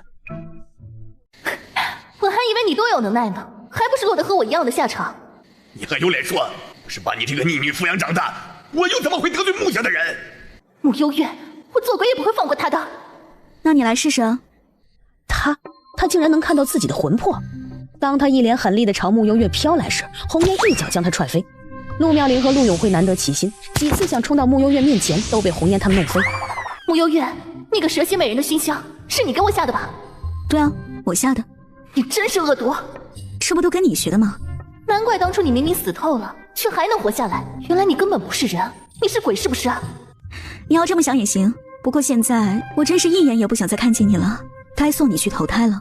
原本吧，穆幽月想直接让他魂飞魄散的，可又觉得这样没意思，那就按爹爹曾经说的，让陆妙龄下辈子出现在他们家的膳桌上吧。红颜，我明白了，投畜生的。这个也一起带上。下一刻，父女俩被红颜一手一个掐着脖子，化为一股青烟离开。我喜欢甜甜，还请丞相大人成全。我不同意。无论如何，我不会放弃甜甜。靖王殿下，咱们宣朝漂亮年轻的姑娘多的是，您行行好，高抬贵手，放过我家甜甜行吗？丞相大人，你以为这世间还有比甜甜更好的女子吗？穆相下意识地摇头。我只要她。爹，我和景王在一起并不是一时兴起，我喜欢他。从前爹爹对他有诸多的误会，可是抛开那一切，宣朝现在越加盛大繁荣，叶玄景真能如爹爹所想，只是一个奸臣吗？这件事情我不会同意的。穆相说完，绕过他们径自离开。原地，穆幽月和叶玄锦对视一眼，彼此眼中都有些的无奈。不被家人祝福的滋味挺不好受的，但他们不会因此就放开对方。我爹一时比较难以接受，慢慢来吧。叶玄锦微微叹息一声，俯身将穆幽月拥进怀里，一时无言。渡恶劫，种下的恶果，最后还是自己来尝试一遍。等我爹想通了，我们就可以光明正大在一起了。以后所有人都会知道，你叶玄锦是我一个人的。看来你早就想独占我了，真是霸道。那不然呢？哼。我本来就是你一个人的。这还差不多。这是干嘛了？爹知道我和叶璇锦的事情了？不会吧？完了，这下事儿闹大了。你说咱爹今晚该不会想不开吧？今晚我在他院子里守着。行，后半夜我来换你。木香静坐在床榻边缘，视线放空，脑袋里的2个小人又开始打架了。叶璇锦恶贯满盈，仇家那么多，说不定那天就被寻仇的给弄死了。甜甜要是和他在一起，以后还不得年纪轻轻的当寡妇啊？嘿，说啥玩意儿呢？大奸臣虽然平时看起来是讨厌了一些，但还没那么弱。说真的，他眼光挺好的。寡不敌众，你懂不？朝中上下，包括其他的国家，多少人想要他的命啊！再说了，这个大奸臣来历不明，十分可疑，万一他才是别国的奸细呢？甜甜又不是那种傻姑娘，她见的世面那么多，她选的男人一定不会差的，要相信她。苏婉啊，你若在天有灵，今晚给我托个梦，告诉我到底该怎么办。他也不想棒打鸳鸯，可叶璇锦那个人，木相越想越委屈，这2个人怎么就搅和到一起了呢？翌日，一脸忧郁的木相孤零零地坐在院子里，连早朝都告假没去。一晚上了，他还是没想通，素婉也根本没来他的梦里。老爷，锦王殿下来了。谁允许他来了？让他赶紧走。福伯被这阵势给吓了一大跳。福伯，我今天心情不好，你别往心里去。老爷说笑了，不碍事的。锦王那边，我爹对你成见太深了，一时接受不了，你也别心急啊。没事，来日方长。眼看着木相往这里走进来了，木星则自觉地找了个不起眼的角落坐下，以免一会儿打起来波及到自己。这一边是自己的亲爹，一边是自己未来的妹夫，谁都得罪不起呀。丞相大人，不敢当，不敢当。以前景王殿下不总喊我老东西吗？你还是继续这么称呼我吧。叶玄锦有些头大。您若不喜欢我称呼您为丞相大人，那么我也不介意提前唤你一声岳父。不，叶玄锦，你死了这条心吧。只要我穆昭辉在世1天，我都不会同意你和甜甜的事情。你树敌那么多，有没有想过，甜甜要是跟着你，会遭受多少的非议，甚至各种的刺伤？甜甜的树敌好像也不少。闭嘴！我问你，我和你大哥去祭拜你母亲的那2天，甜甜在哪儿？差点忘记了，陈庭轩还约了我喝茶，我先走了。站住！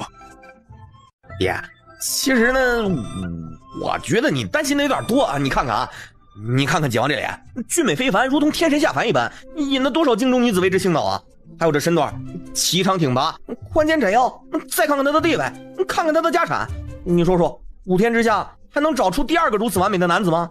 他和甜甜走在一起，那就天生一对，般配至极啊！木相瞬间血压都飙高了，老二这小子投胎到他们家是来报仇的吧？叶玄锦被木星泽夸得有点不好意思了，虽然木星泽说的都是实话。叶玄锦，你若让我成全你和甜甜也可以，我只有一个要求，在明日天黑之前，你若能够拿到一株传说中的地狱灵芝，我便同意你和甜甜在一起。此话当真？当真。岳父，我这就去办。木相差点从椅子上摔下来。他什么意思？感谢你的成全呗。臭小子，早知道你妹妹被大奸臣拐跑了，你也不告诉我，我打死你个小兔崽子！木星则吓得撒腿就跑，跑到门外时撞上了穆承安。大哥，救命啊！发生什么事了？承安啊，我心里苦啊。怎么回事啊？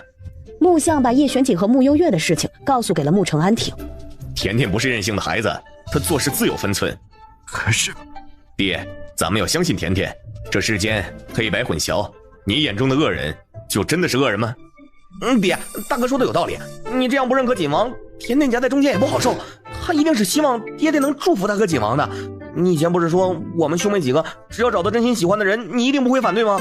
怎么到了甜甜这儿，这话就行不通了呢？你们别说话，让我一个人静静。木相摆手，转身往后院走去。大哥，还是你说话管用啊。灵州那一次，甜甜和锦王单独出去过了2夜。这个我也不知道啊。这老二心里苦，闲人真不好做呀。要不他明天还是继续去守城门吧。地狱灵芝。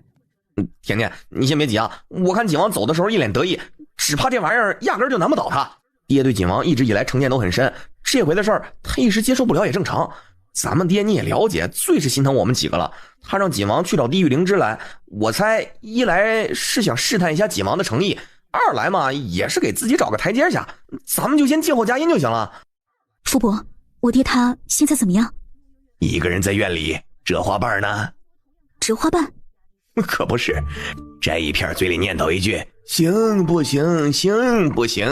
每次最后一片念到行的时候，就重新采一朵，接着摘。院里那盆刚开的墨菊啊，都快被他薅秃了，现在开始霍霍别的品种了。穆悠月尴尬地扯了扯嘴角，随后赶紧往木像院里走。连你们也被大奸臣收买了？爹，甜甜回来了呀，今天看诊都还顺利吧？还热乎呢，尝尝吧。正好肚子饿了，好吃。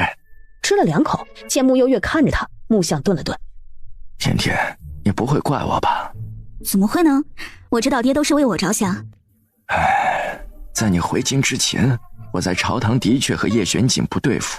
这人吧，狂得要命，谁都不放在眼里。朝中哪个大臣没有受过他的气？因此，一直以来，我对他的印象都是极差的，差到恨不得拿毒药毒死他。现在，我真的不敢确定，他对你的真心能持续多久。甜甜，我怕你吃亏。穆悠月闻言，唇角笑意渐浓，忍不住轻笑了几声出来。你笑什么？怀疑以后是叶玄景吃亏呢？他怎么可能吃亏啊？这件事儿，我必须得先好好考验他一番。若是他通过了我的考验，我就同意你们。在我同意你们之前，你可不许胳膊肘往外拐，你必须和我一条心才是。是，我听你的。这还差不多。啊，对了，今天的酥点特别好吃，哪家买的？谢记的。不错，我再吃几块。多吃点，都是你的。你会医术啊？你说地府灵芝这玩意儿，世间真的存在吗？万一这个大奸臣找不到怎么办？龙之心呐，龙之心，仅有一株，价高者得了。鬼草藤起价50万两，有钱的来，没钱的滚。别看，别问，别摸。白骨飞霜，剧毒之物，要毒死仇家的快来，绝对的好货，一瓶可毒一窝人呐。不盖灵芝可有？没有，那边有卖灵芝的，这位公子可以去那里问问。赤之子灵芝、铁山灵芝，只要是灵芝，我这里全部都有啊。全部都有？那不错，只要是灵芝，我这里都有。各管您要哪个，如果全部打包，我可以给你便宜点儿。不是我吹啊，我家可是灵芝世家。不盖灵芝。不好意思，我这儿没有。你算哪门子灵芝世家？你口气挺狂啊！我盖灵芝，你知道这有多珍惜吗？再说了，我只是说我这里没有，不代表我没有门路。我知道有个地方有补钙灵芝，但那儿地势险峻，你若有本事，你就去摘；若没本事，你那条命就要交代在那儿了。带路。见老头面有迟疑，又扫了眼他的摊位。这些我都买了。嘿嘿，好嘞，我这就带你去。就在那边的悬崖峭壁上，看见那棵树没有？它的基部有一株刚长出不久的补钙灵芝，那个位置太尴尬了。而且你看，旁边还有许多的蛇在那里，花花绿绿的，一看就是一些毒蛇。反正我可不敢去。这位公子，还是算了吧，太危险了。下回我若得到补钙灵芝，我再通知你，行不？不行。叶玄景话落，已经飞身而起，直奔半山腰那棵枯树。哎呀，怎么全不听呢？算了，我可不管你了。老头做事就要走，可走了2步又折回来。算了，一会儿好歹还能给你收尸呢。别说，这位公子武功真不赖。就在这时，一道纤瘦的身影从老头眼前闪过，直冲半山腰。有一个不怕死的。叶玄景，你没事吧？四目相对的这一刻，叶玄景一怔，月色下看着只露出一双明亮的双眼以及满脸是血的穆幽月后，眼前忽然浮现一个久远的画面，一个浑身是血的女子坐在山间奄奄一息。他一时感到有趣，便随手赠丹，生死全看他自己造化。是你，甜甜，是你。才分别不久啊，见到我不至于这么激动吧？这里的伤口后来是怎么好的？你认出我了？甜甜，对不起。不用向我道歉，说真的，多亏了你的丹药，让我可以聚气催动玄灵术自愈伤口，否则我可能真要死在那里吧。灵芝呢？你之前说我对你有救命之恩，是早就认出我了。对啊，回京见到你的第一眼就认出来了。叶玄景伸手戳了戳他的额头，似是在气恼，竟然没有早点告诉他。灵芝呢？走，去见岳父。去丞相府的路上，叶玄锦心尖传来一阵猛烈的绞痛，他极力的忍着心口的不适，生怕穆幽月看出不妥。你怎么了？身体不适？没事，刚刚采灵芝，耗费了一些精力。这么晚了，甜甜到底跑哪儿去了？他该不会和叶玄锦一起私奔了吧？哎呀，你说叶玄锦这小子，你灵芝拿不到就拿不到，咱们有事好好商量，怎么还把甜甜给拐跑了呢？爹，你未免想得多了一些吧？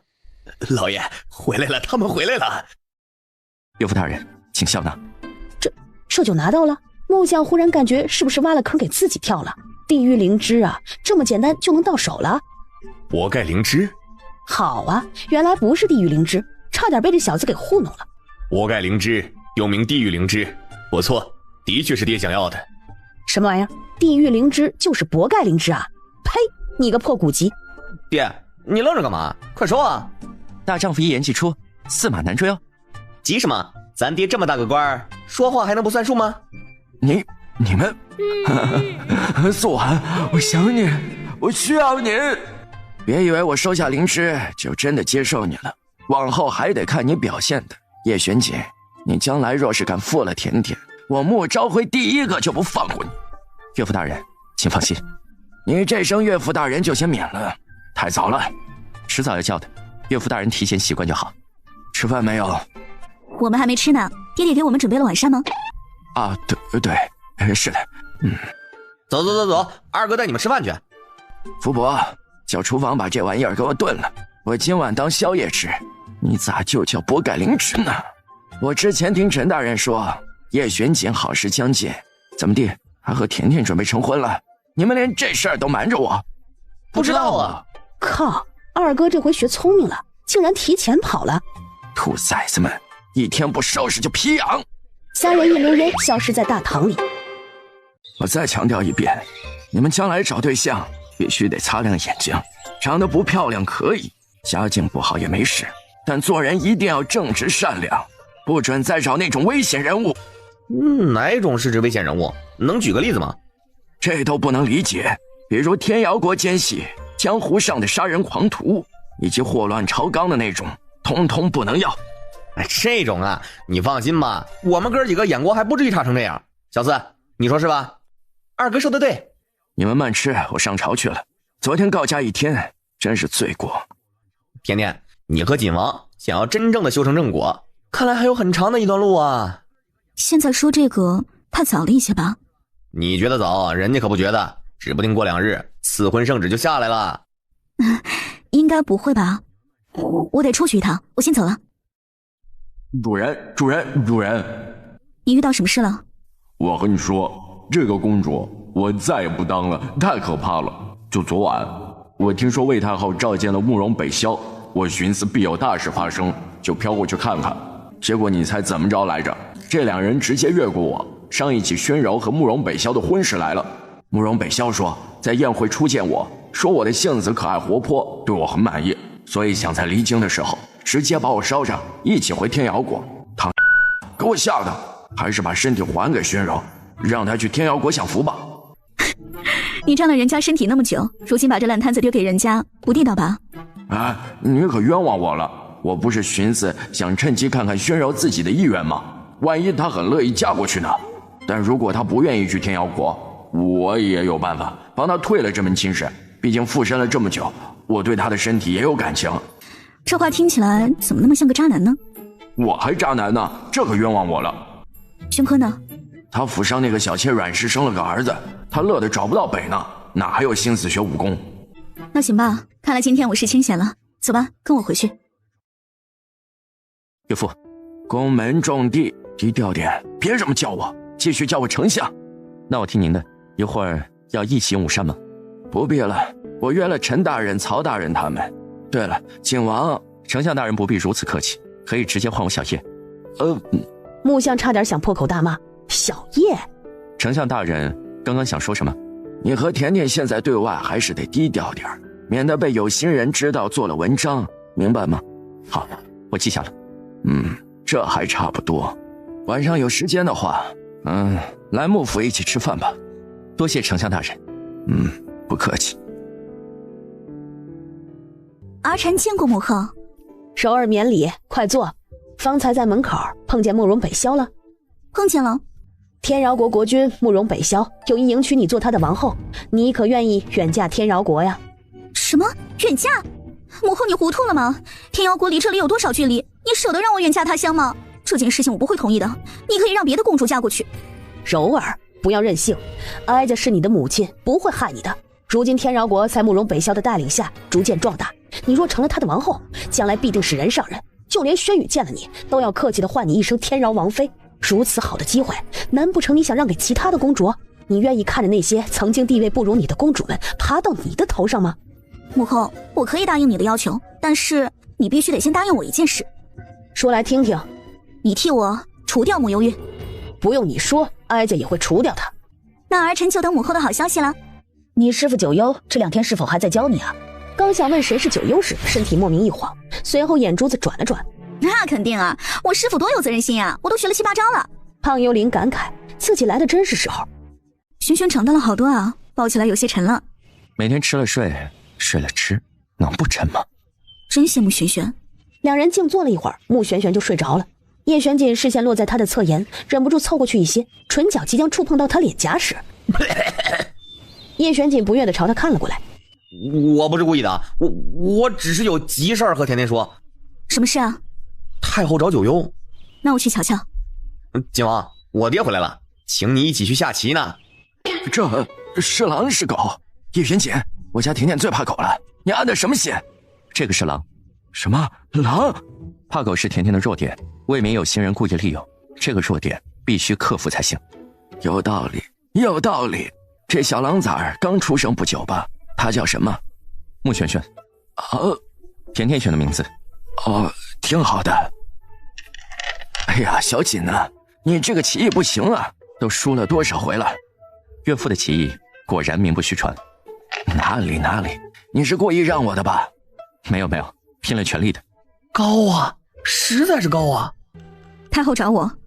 哀家听说赤血山上下高手无数。怎么？哀家想求你办一件事儿。说来听听。哀家想请你杀个人。太后娘娘找错人了吧？我们赤血山是土匪窝，可不是杀手组织。要杀人，您恐怕得去找安民殿才行，人家那才是专业拿钱杀人的。九幽，杀个人而已，对你而言轻而易举。只要你帮哀家把事情办成，哀家可以给你很多的金银财宝。谁啊这是？让太后娘娘如此大动肝火。丞相府嫡女慕幽月。我杀我自己？有趣，着实有趣。让我去杀一位官家千金，太后娘娘未免大材小用了吧？还是说你看不起我？不，哀家没有瞧不起你的意思，反而是你不了解她。慕幽月此女身手深不可测呀。那就请太后开个让我满意的价吧，3000万两起步，我看看你最高能出多少价，我再考虑帮不帮你这个忙。哀家身边没有太多的现银了，但这么多年收藏了无数珍宝玉器以及首饰，这些都可以拿来给你，你可以估个价。当慕幽月把这一大堆的东西全部塞进储物袋时，魏太后看得傻眼，就这样全部消失了。九幽，你收了哀家的东西，是否代表你答应哀家的要求了？当然，不就是一条人命吗？小意思。哀家等你好消息，最好是在月底之前就搞定，这样柔儿也能安心的嫁去天饶国了。慕幽月头也不回的走了。太后娘娘，此举是否太过草率了一些啊？这是没办法中的办法了，难不成你有办法杀了慕幽月？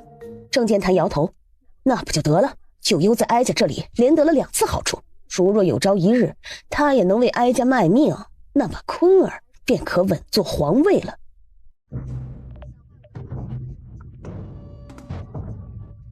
出来吧。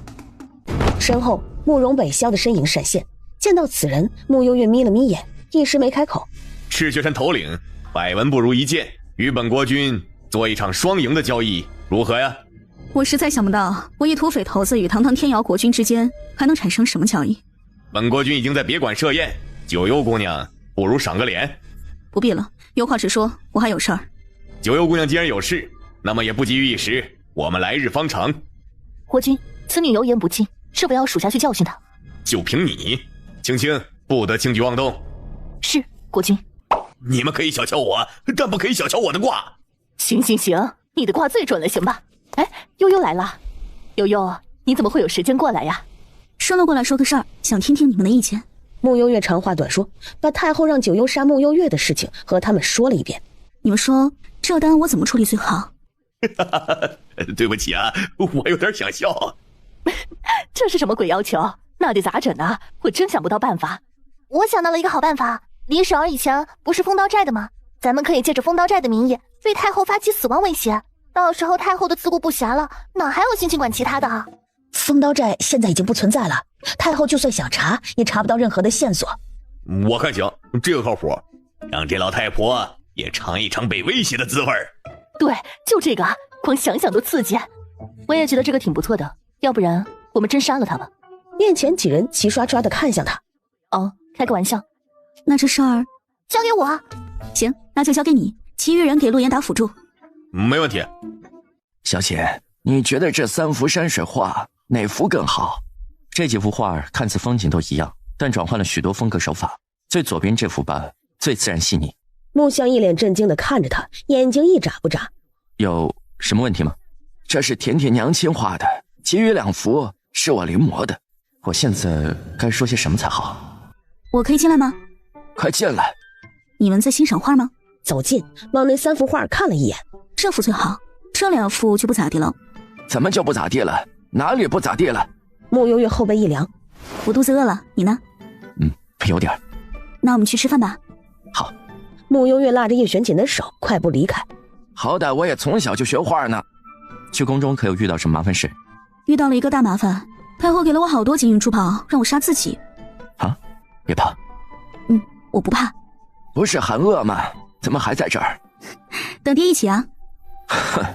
走吧。什么时候才能轮到我呀？上回七叔还说我将来的另一半是地里挖出来的，难不成还是个萝卜精转世不成？随便听听就得了，真要整个萝卜精出来，你敢娶吗？有什么不敢的？多刺激啊！你就嘴硬吧。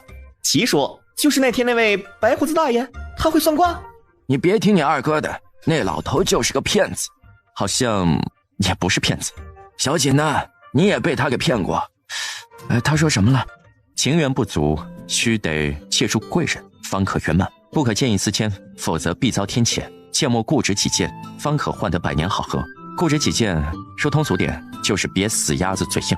老大，你身边有没有合适的对象啊？没有。不是吧？我不会真的娶个萝卜精吧？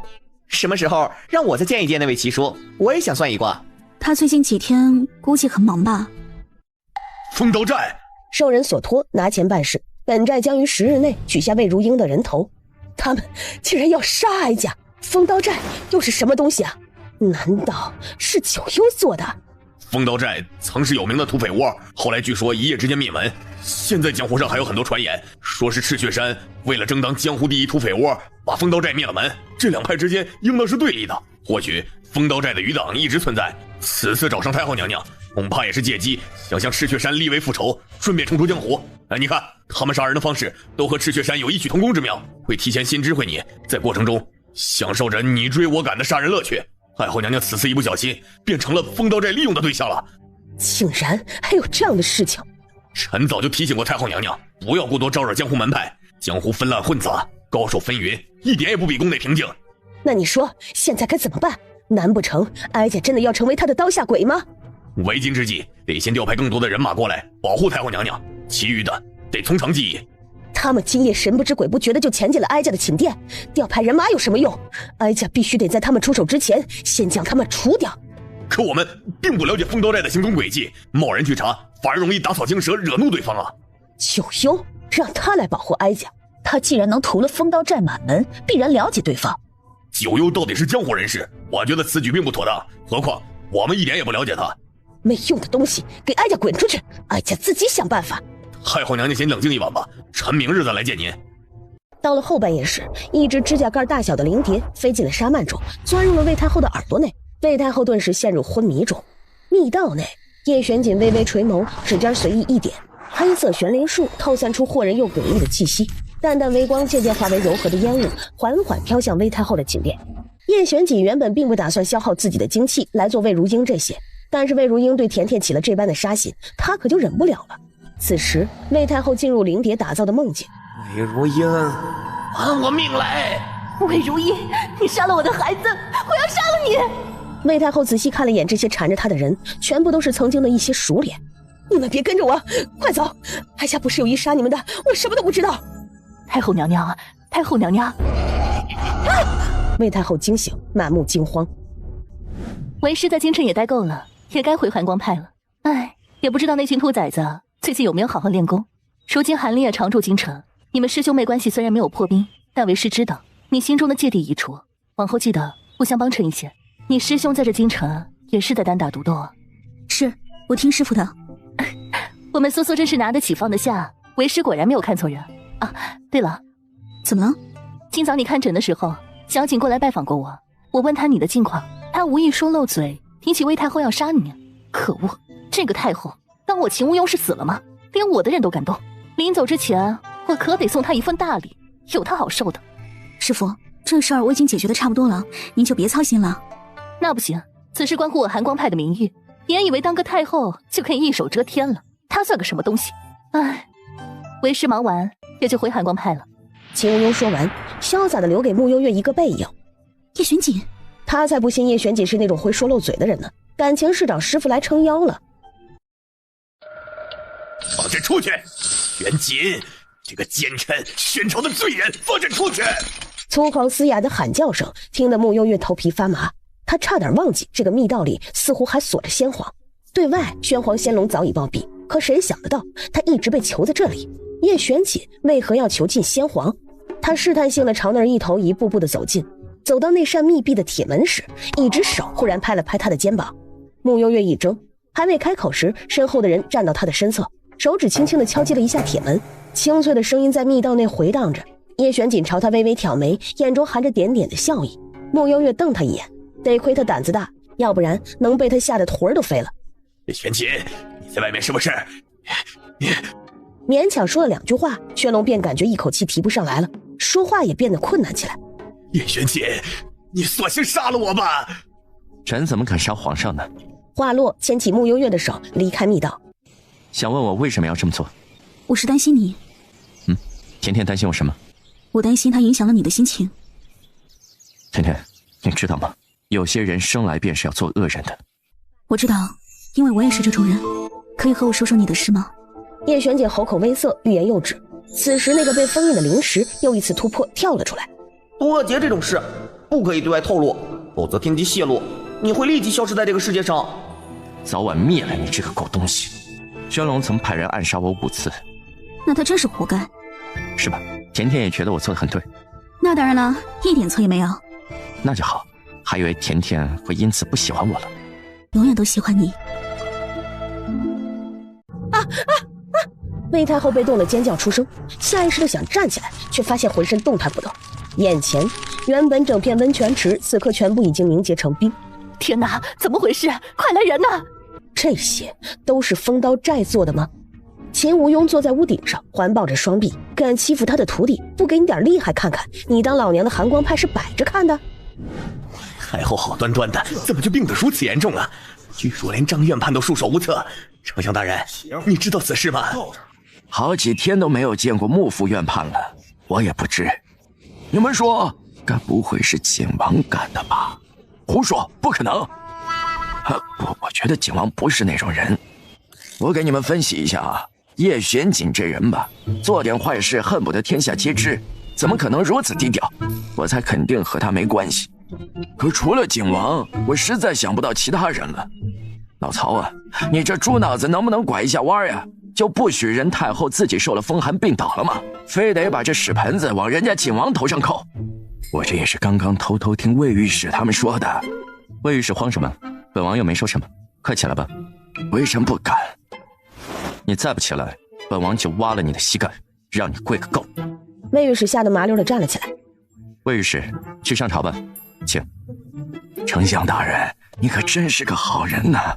要不是丞相骂他，他这张嘴指不定兜不住还要说些什么呢。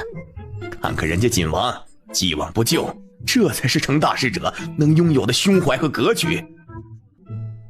穆姑娘，太后娘娘身子不适，请您前去看诊。郑副统领这些年过得很辛苦吧？穆姑娘，太后娘娘请你即刻入宫。郑副统领难道打算一辈子都过这样的日子吗？穆姑娘究竟想说什么？政府统领既然不想改变现状，那也没什么好说的。走吧，进宫。且慢，政府统领除了勋坤以外，还有一子一女安置在扬州吧？这一刻，郑健谈满目震惊。我听闻前几日魏太后以密派暗卫前往了扬州，你说她想干什么呢？穆幽月人呢？为何只有你一个人？方才来时碰见了解王和皇上，皇上缠着穆幽月放风筝，所以什么？究竟是哀家的病重要，还是放风筝重要？臣不敢忤逆皇上。废物！过来扶哀家，哀家要亲自去见一见这个穆幽月。唉，自从不当公主了，这一天天给我无聊的哦。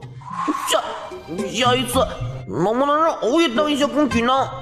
你不要去，话都整不利索，你还当公主呢？公主要表演才艺，你能吗？宣柔这几天在做什么？叔叔，要不朕去陪姐姐说说话吧？她看起来有些无聊，都开始自言自语了。她不无聊。真的吗？可是……你还想不想放风筝了？想。天天搁那琴棋书画呗。对了，那个慕容北萧还命人送过几次东西给他，但是都被宣柔当场给扔出去了。他还振振有词说他有喜欢的人是招蜂引蝶。声音虽小，但还是清晰传入了叶玄锦的耳畔。自己放。而后朝慕幽月这儿走来，幽灵们很有眼力劲儿的四处散开。哇，风筝飞得好高好高啊！就是突然有点冷呢。不过没关系，好开心！原来没有叔叔，他也可以把风筝放起来。哦耶！叶玄锦身影朝慕幽月弯弯俯下，轻轻吻住了她的唇瓣。你干嘛呀？我什么时候招蜂引蝶了？不就只招了你一个吗？你自己心里清楚。话说回来，有了别人的托付，这样不显得你更加招人喜欢吗？好像有点道理。大胆，竟然敢拦太后娘娘的路！太后娘娘恕罪，皇上下了命令，不许任何人打扰。是吗？皇帝如今连哀家都不放在眼里了，那哀家便在这里等他。太后娘娘脸色不太好。哀家听闻慕幽月在陪皇帝放风筝，哀家有事找他。怎么，你没告诉太后娘娘，皇上下了旨意，不许任何人打扰？区区一个臣女，还得让哀家三催四请？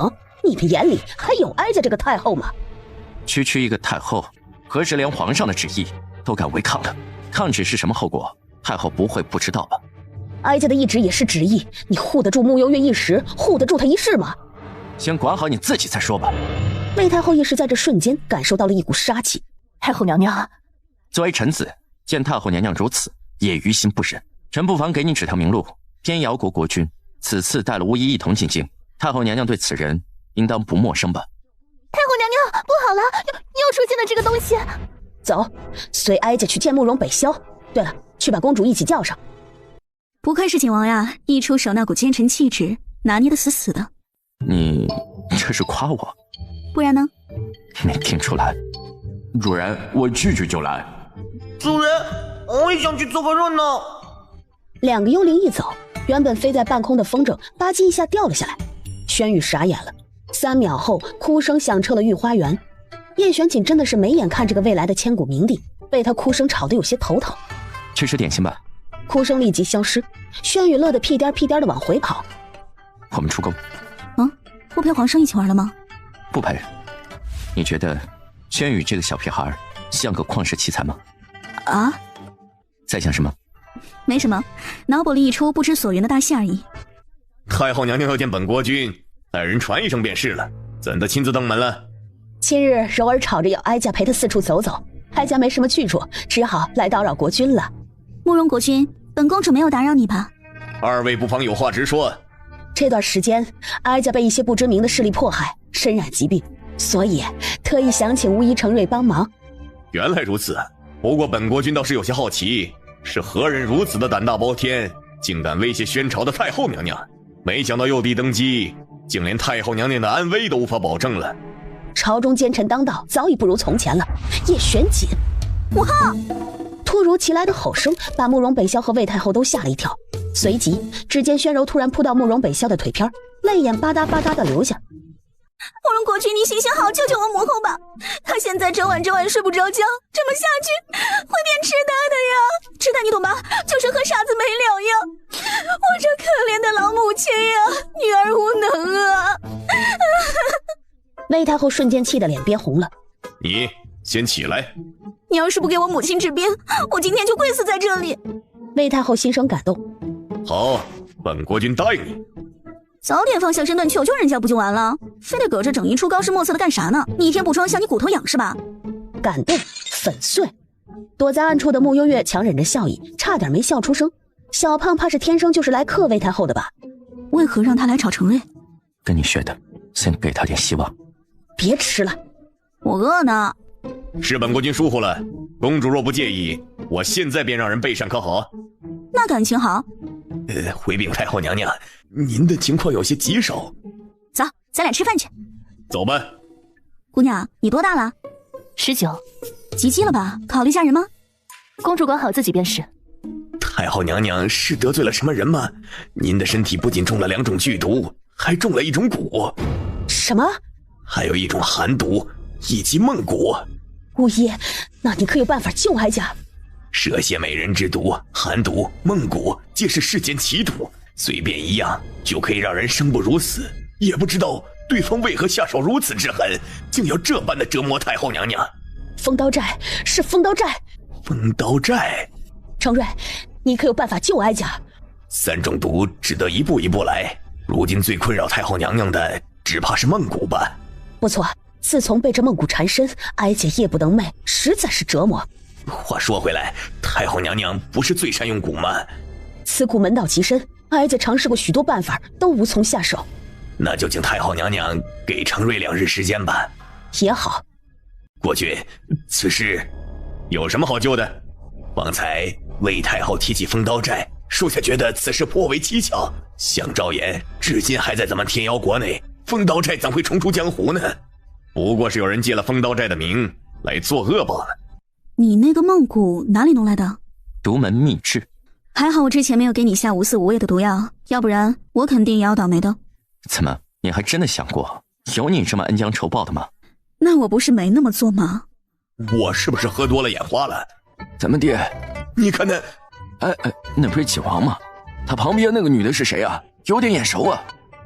穆幽月。这宝贝女儿和自己死对头搞在一起了，穆相知道吗？你不和我一起进去吗？这么舍不得我，那不如搬过来和我一起住。你也不怕我爹一把火烧了你的景王府？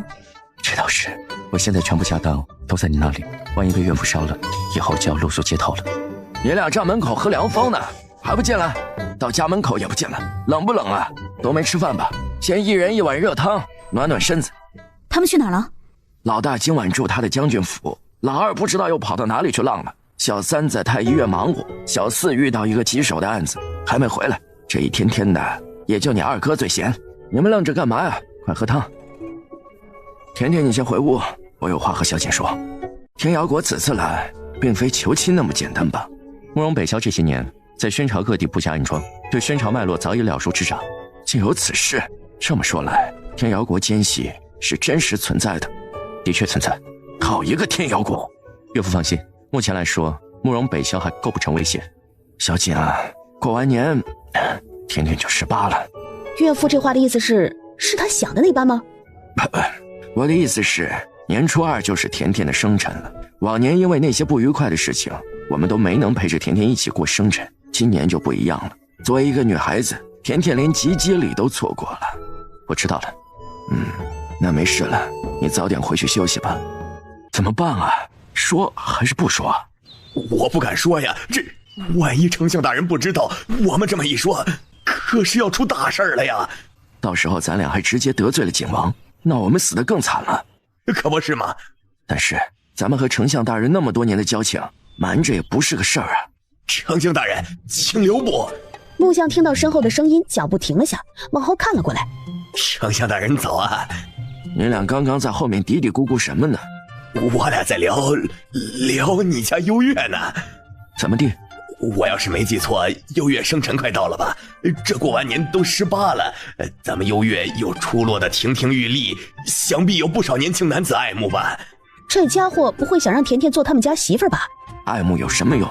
得甜甜自己喜欢才行，否则我是不会同意的。丞相大人说的对，不过常言嘛，男人不坏，女人不爱。幽月到底是个小姑娘，性情单纯，万一有一天她被坏男人骗了怎么办？你俩到底想说什么？你俩是不是知道了什么？大军即将启程驻守边境，原镇军将军黎元林因伤无法再上战场，虽已有神威将军穆承安，神威将军毕竟年轻，经验不足，因此臣想推荐一人。离京想推荐何人呢？现任军务都统纪守云。纪守云乃是封长河表弟，自幼随封长河出入军营，骁勇善战，足智多谋，是个不可多得的人才。臣赞同李老将军所言。臣也赞同。轩辕有些拿不定主意，看向叶玄锦：“你先自由发挥。自古英雄出少年，身为将军立下的功劳有目共睹，只用年轻二字来否定他，朕不赞同。一个朝代想要存活得更加长久，必须不断地注入新鲜的血液，穆承安便是一个最好的开端。不错，有点旷世奇才的调调了。”皇上圣明。皇上，你说的有理，可纪守云这个人才埋没了，实在可惜。谁说他是个人才了？就因为他是封长河的表弟？还是说黎元林卸任后，李老将军开始着急了？晋王此言实在令人寒心呢。老臣一家对宣朝忠心耿耿，这是大家都看在眼里的。晋王又何必把人想得那么龌龊呢？臭不要脸的！哦，忠心耿耿。皇上，晋王，李老将军只是稍加提议而已，并非有意扰乱朝堂。皇上，轩宇一脸乖巧地看着他。今日这朝堂局势也太复杂了吧？臣若是没记错，李老将军也早已卸任，不再上战场。既是如此，他这上朝的资格是哪来的？先帝在世时便下过旨意，准许老臣上朝资格。晋王如今未必管得太宽了一些吧？原来是先帝下的旨意，那便废了。臣附议。随后，轩宇当场废除了先帝的旨意，取消了黎瑞贤的上朝资格。黎瑞贤满面不甘，却不敢当众反驳。黎元林只是清淡地看了他一眼，并未再说其他的话。方才提起前任都统封长河，臣一直觉得此人死得蹊跷。臣恳请皇上下旨重新彻查封长河的死因。黎瑞贤瞳孔一缩，张了张口，最后还是没有开口。李老将军，怎么有事？赵辉，好一出美人计，卖女求荣，你也不过如此嘛！木相震怒，有些人脸真大呀。李瑞贤，不是什么人都和你一样没有心。莫幽月，你这是什么态度？想要态度，你配吗？黎香倒是想使美人计来着，可他没本事啊。我就是使美人计了，那又如何？你行你上，你猜对了，叶玄锦就是我的男人，我依靠我的男人有错吗？木相几度想说，甜甜，咱们要矜持啊。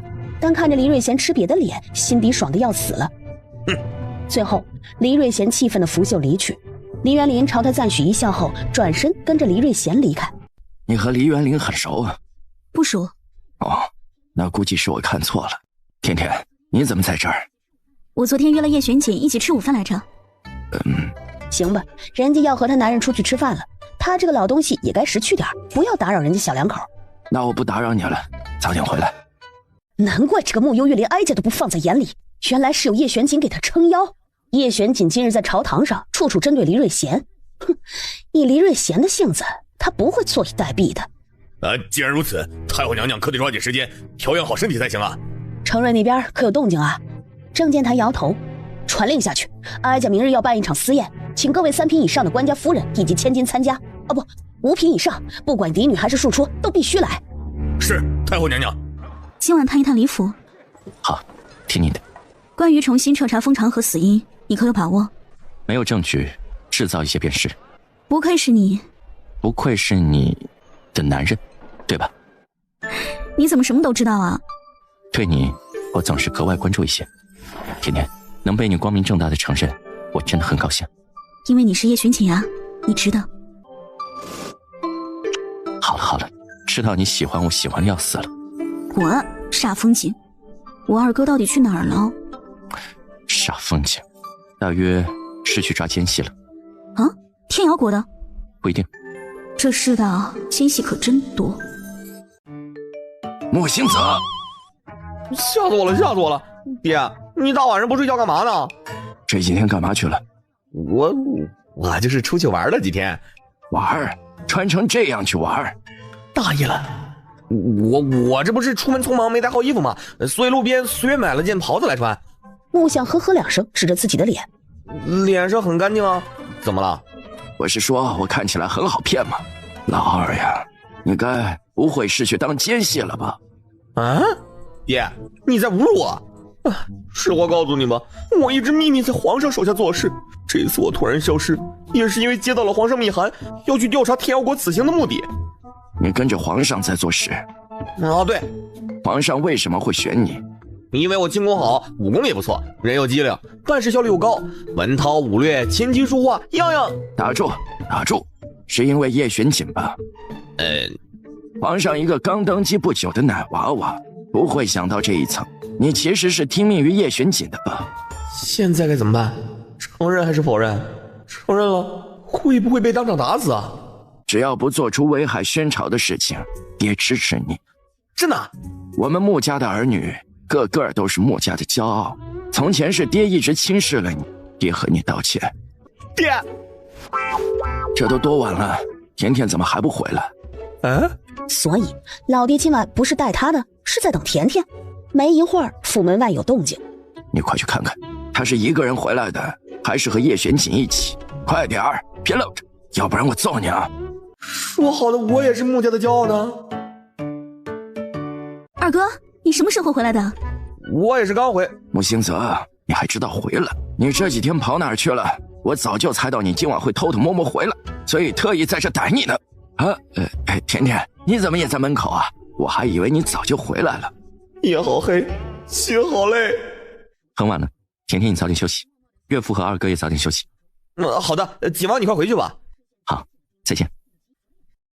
我今晚去了一趟李府。什么？你去那里做什么？多危险啊！黎瑞贤府邸机关重重，可不能随意去探。放心吧，我没有什么事。倒是有一点让我意外，大理寺丞长安竟然是黎瑞贤安插在大理寺的人。爹，二哥，你们对此人了解吗？此人出身寒门，当年是在刑部侍郎手底下打杂，后来有一日被刑部侍郎亲自举荐，进了大理寺，之后表现不错，便被先帝下旨升任了大理寺卿。这人我平时也见过几次，沉默寡言的，虽说做事很有条理，但有时太过激进，缺少理智。爹之前把小四弄进了大理寺当了少卿，虽说小四案子完成的漂亮，让人找不出一丝问题来，但对于长安这样从底层往上爬的人，心底自然是不服气的。从底层往上爬，你想的太简单了。这世上有多少这样的人，为何偏偏是他被举荐进大理寺？你呀，还是太年轻了一点。爹知道什么内幕吗？刑部侍郎韦玉明当年差点就娶了你们娘亲，但你们娘亲倾心于我，后来嫁给了我。这些年，韦玉明虽然面上没表现出来，可心里一直记着这个仇呢。他虽然做不成黎瑞贤的女婿，但黎瑞贤在京中根基深厚，韦玉明一直巴结着他呢。行了，都早点去睡吧。对了，傍晚的时候宫里传来消息，说太后明日午时设了私宴，要各家女眷前去参加，甜甜也在名单内。好，我会准时去的。哇，悠悠要去杀人吗？不一定，先备着。听说你今天要进宫赴宴，那你总得带个丫鬟一起吧？你想去？那当然了，京城其他地方我都玩腻了，就差这宫里。好，你跟我一起去。太棒了！去通知宣坤，就说太后今日设宴给他选妃，而且要给他一次性选20个。好家伙，好家伙！干嘛了？不得了了呀！这大殿后面坐的全是天瑶国的人，而且都是男人。这帮家伙一个个都色眯眯的往这里瞧，对着各家千金选妃似的，一顿评头论足。给我去附近再抓几个幽灵来，然后……听完穆幽月的主意，胖幽灵激动的拍大腿：妙啊！这简直是要开启一场百鬼盛宴呢，太刺激了！上回百花宴不欢而散，哀家遗憾了许久，便借今日筹办一场私宴，邀请各位前来。能被太后娘娘邀请，是臣女的荣幸呢。只是臣女有些好奇，这剩下这么多的空位是给谁安排的？都怪老奴疏忽了，忘了今天太后娘娘还安排宴请了天饶国的各位使臣们，各位千金应该不会介意与使臣们共宴吧？今天晚上是不砍死这个太后，我晚上一定觉都睡不好。你先淡定一些，一会儿有好戏看呢。周将军是菜色不合胃口吗？非也非也，是周围的各家小姐们姿色出众，远胜这一桌美酒佳肴啊！看得周某人心潮澎湃。哦，是吗？哀家听闻周将军早年丧妻，这些年一直未娶，是为遇到心仪之人吗？蓦地，门外刮起了一阵的阴风，除了穆幽月以外，没人看到10余个幽灵飘了进来，依次附在了天饶国所有的使臣身上。先前没遇上，现在遇上了。哦，敢问是哪家千金呢？若是方便，哀家愿意帮周将军做个人情。可不就是太后娘娘您吗？这被岁月浸染的皱纹，这鲜红的大嘴唇子，这黑白分明的秀发，在场还有比你更有特色的女子吗？魏太后当场傻在原地。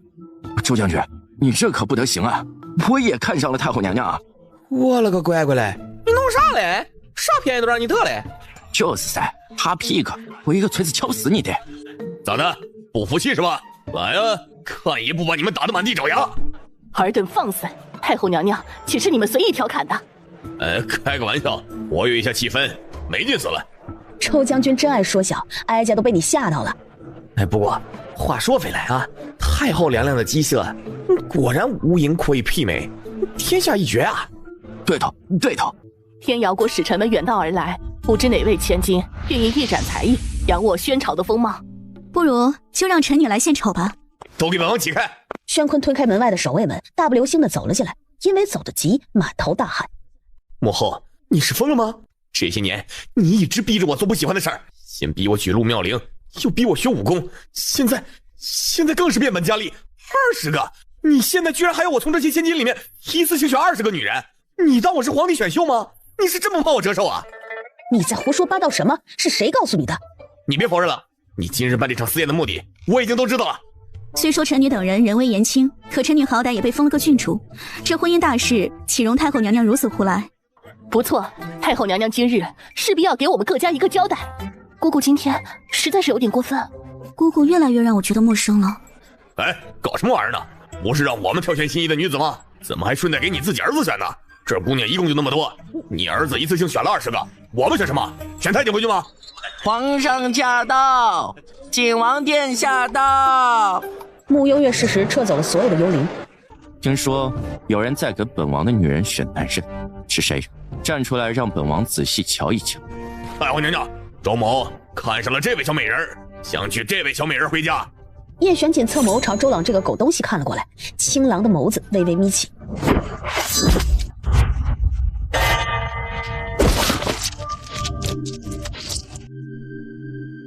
叶玄锦，此人是天饶国的将军。你先担心你自己吧。我刚才好害怕。没眼看，老大不愧是老大，随时都在放大招。别怕，有我在。太后私邀天饶国使臣，违背朝纲，今日若不给朕一个满意的解释，朕定要严惩，以正朝纲。皇上，你可要为臣做主啊！母后要给我一次性选20个千金回府，这不乱套了吗？这是哪里传出来的谣言？哀家分明只想给坤儿选个王妃而已。至于天饶国的使臣们，哀家也只是想尽地主之谊而已，并没有其他想法。是有心人存心勾陷哀家，请皇上明察。穆幽月再次放出幽灵，幽灵们又一次附身使臣们，使臣们悉数跪了下来，一个个发挥出了毕生的演技。不对啊，太后你明明说过，今天我们看上哪家千金，你就让我们娶回家的呀。我就是，要不然我们闲着来和你吃饭吗？我们不忙吗？真是没想到，堂堂的宣朝太后竟然出尔反尔！你是瞧不起我们天瑶国吗？皇上明察，太后娘娘今日设下私宴，邀请各家嫡女庶女，的确是为了供天瑶国使臣以及坤王殿下选妻，实在荒谬。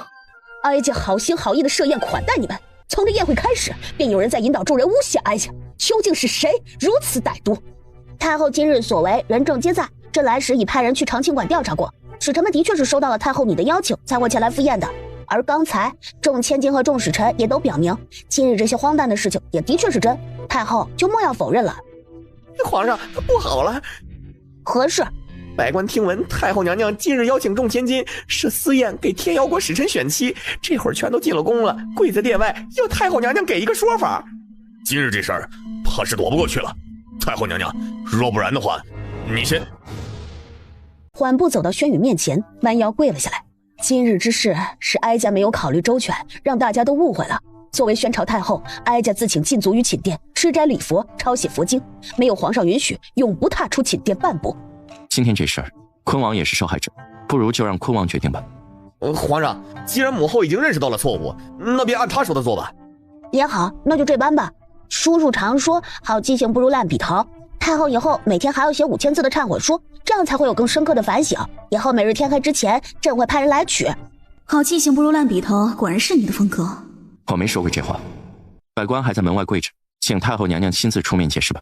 另外，天瑶国死了个将军，事关重大，此事因太后而起，也请太后逐一向天瑶国君解释。你杀的人为何要哀家解释？太后若是不邀请他，他会看上本王的女人吗？他不看上本王的女人，本王会杀他。这一切不都是因你而起吗？启禀皇上，天瑶国君适才已经在御书房等着了。都是你出的馊主意，害得哀家今天丢尽了脸。哀家早说此举荒唐，是你口口声声保证天瑶国的人会感激哀家，一些大臣府邸的庶女也能享受公主的待遇，远嫁和亲，为何会是这般的结果？今日这事儿的确有些不同寻常，怕是有人提前知晓了我们的计划，故意破坏。是谁？太后娘娘累了一天，还是先早些休息吧。休息？哀家怎么休息？哀家多少天没睡过一个好觉了。太后娘娘又出现了，风刀寨。眼下局势越发的不利于太后娘娘，臣倒是还有一个办法，不过还是要先委屈太后娘娘先低头。什么办法？今日众多大臣中，唯有黎瑞贤没有出现，太后娘娘不妨考虑与黎瑞贤联手，毕竟你们的敌人都是一致的，与其孤军奋战，不如寻找一个盟友，事半功倍。你在和哀家开玩笑吗？上回离乡的事情，哀家已经和黎家撕破了脸，黎瑞贤凭什么还会帮哀家？很简单，因为封长河的死和黎瑞贤有关，此时的黎瑞贤恐怕不比太后娘娘轻松多少，眼下与他议和结盟是最佳时机。你是如何得知此事的？太后娘娘别忘了，我也曾是将军，我虽没有与黎瑞贤同盟，可有些事情不代表就可以瞒过所有人了。此事就交由你去办。郑建坛点头应下，在出了太后寝殿时，郑建坛的脸色冷了下来。魏如英，若非你将我逼到悬崖，我今日必不会如此对你。竟然没派上用场呢！早知道那个周将军留给他看多好，白磨刀了。魏太后怎么突然傻成这样了呀？可能睡眠不足引起的脑袋短路吧。毕竟日日夜夜睡不着，伤神又伤身，想法自然不如平时灵活。再加上最近一系列头疼的事情，估摸着也慌不择路了。的确，年纪大了就容易睡不着觉，但今日这事儿，范纯也太明显了。马车又行驶了一段路时，突然停了下来，外面传来了沈大娘焦急的声音：“穆姑娘，姑娘，姑娘，我要求医。”爹，你先回府吧，我这里还有一些事情要忙。岳父，我陪甜甜一起。穆相稍稍愣了一下，还没彻底反应过来呢，马车便重新走了起来。早点回来啊！沈大娘，怎么回事？悠悠，出大事了！齐花花被神秘人抓走了。齐叔是什么时候不见的？就午时以后，说是和卓涛一起出去闲逛，完了就说想去听戏。卓涛一个大老粗，哪里乐意听这个，就留齐花花一个人在戏馆呢。然后一直到天黑都没回来，我们找了一圈都没见到人，也去戏馆打听过了。戏馆的小二还骂骂咧咧地说齐花花钱都没付就跑了。我心想啊，一定是出事了。今天你先别急，我派人去找。我也去附近找找。坏了，这不是黎瑞贤那个老贼吗？他抓我干嘛呀？难不成发现老大就是九幽了？你是赤血山的人，你没礼貌，抓了我不说，张口还就说我是土匪，有我看起来这么仙气飘飘的土匪吗？我没心思和你废话。嘿嘿嘿，老兄弟，咱有话好好说，别打打杀杀的。我看你眉头紧锁，印堂发黑，想必近来是遇到了焦头烂额之事吧？不要慌啊！本身算子今日与你相见，也算一场缘分，我可以给你算一卦，不灵不要钱，咋样啊？我的卦很灵，我看面相也很厉害。我从刚刚一看见你啊，我就知道你最近遇到大麻烦了。佛曰因果循环，种孽因必有孽果，这是所有人都逃不掉的结局啊！你继续说。你把手心摊开，我看看手相。齐叔看了眼这手相，连连摇头。怎么，你这个命啊，说好又不好，富贵分定，切莫强求，若或妄取，必有后忧，谋虑纷纷，日久无成，强行做之，必损命数。你别急啊，我还没说完呢，还有关于你家宅方面的呢。人心离散，各分东西，及时合谋，珍惜眼下。我说完了，你要杀就杀了我吧。若妄取，必有后忧。我若偏要妄取呢？哎呀，我说的话你真是一个字也没听进去啊。不过我既然有办法算出你的命格，我自然有办法帮你改命啊。但是吧，我这人比较娇贵，必须吃饱喝足睡舒坦了才能帮人改命。你今日把我捆在这儿，已经让我很不高兴了。老先生如何称呼？我姓花。你说你都这么大年纪了，要那么大野心干嘛呀？我要是你呀，找一处院子赏花赏水，不要太惬意。闭嘴！我其实算签子也很灵，你要不要个签，或者把你儿女叫来，我给他们算算，这样你也能知道谁将来能成大器。不过有天我就要收费了啊，一支签500两。不知花老这卦象是从何处啊？此乃天机，天机不可泄露。你虽然绑了我，但我还是要对你强调一点啊，记得把我刚才那些话放心里去。你说人活一世，生不带来死不带去，折腾那些身外之物干啥呢？我来要支签吧，500两。哎呦，这支签儿有点深意啊，下下签中的下下签，烂到姥姥家了。你笑什么？好手气啊！这是一支上上签，签的寓意是独霸天下。此卦红日当空照，凡事随意也。李老将军，你的命格真的非比常人呐！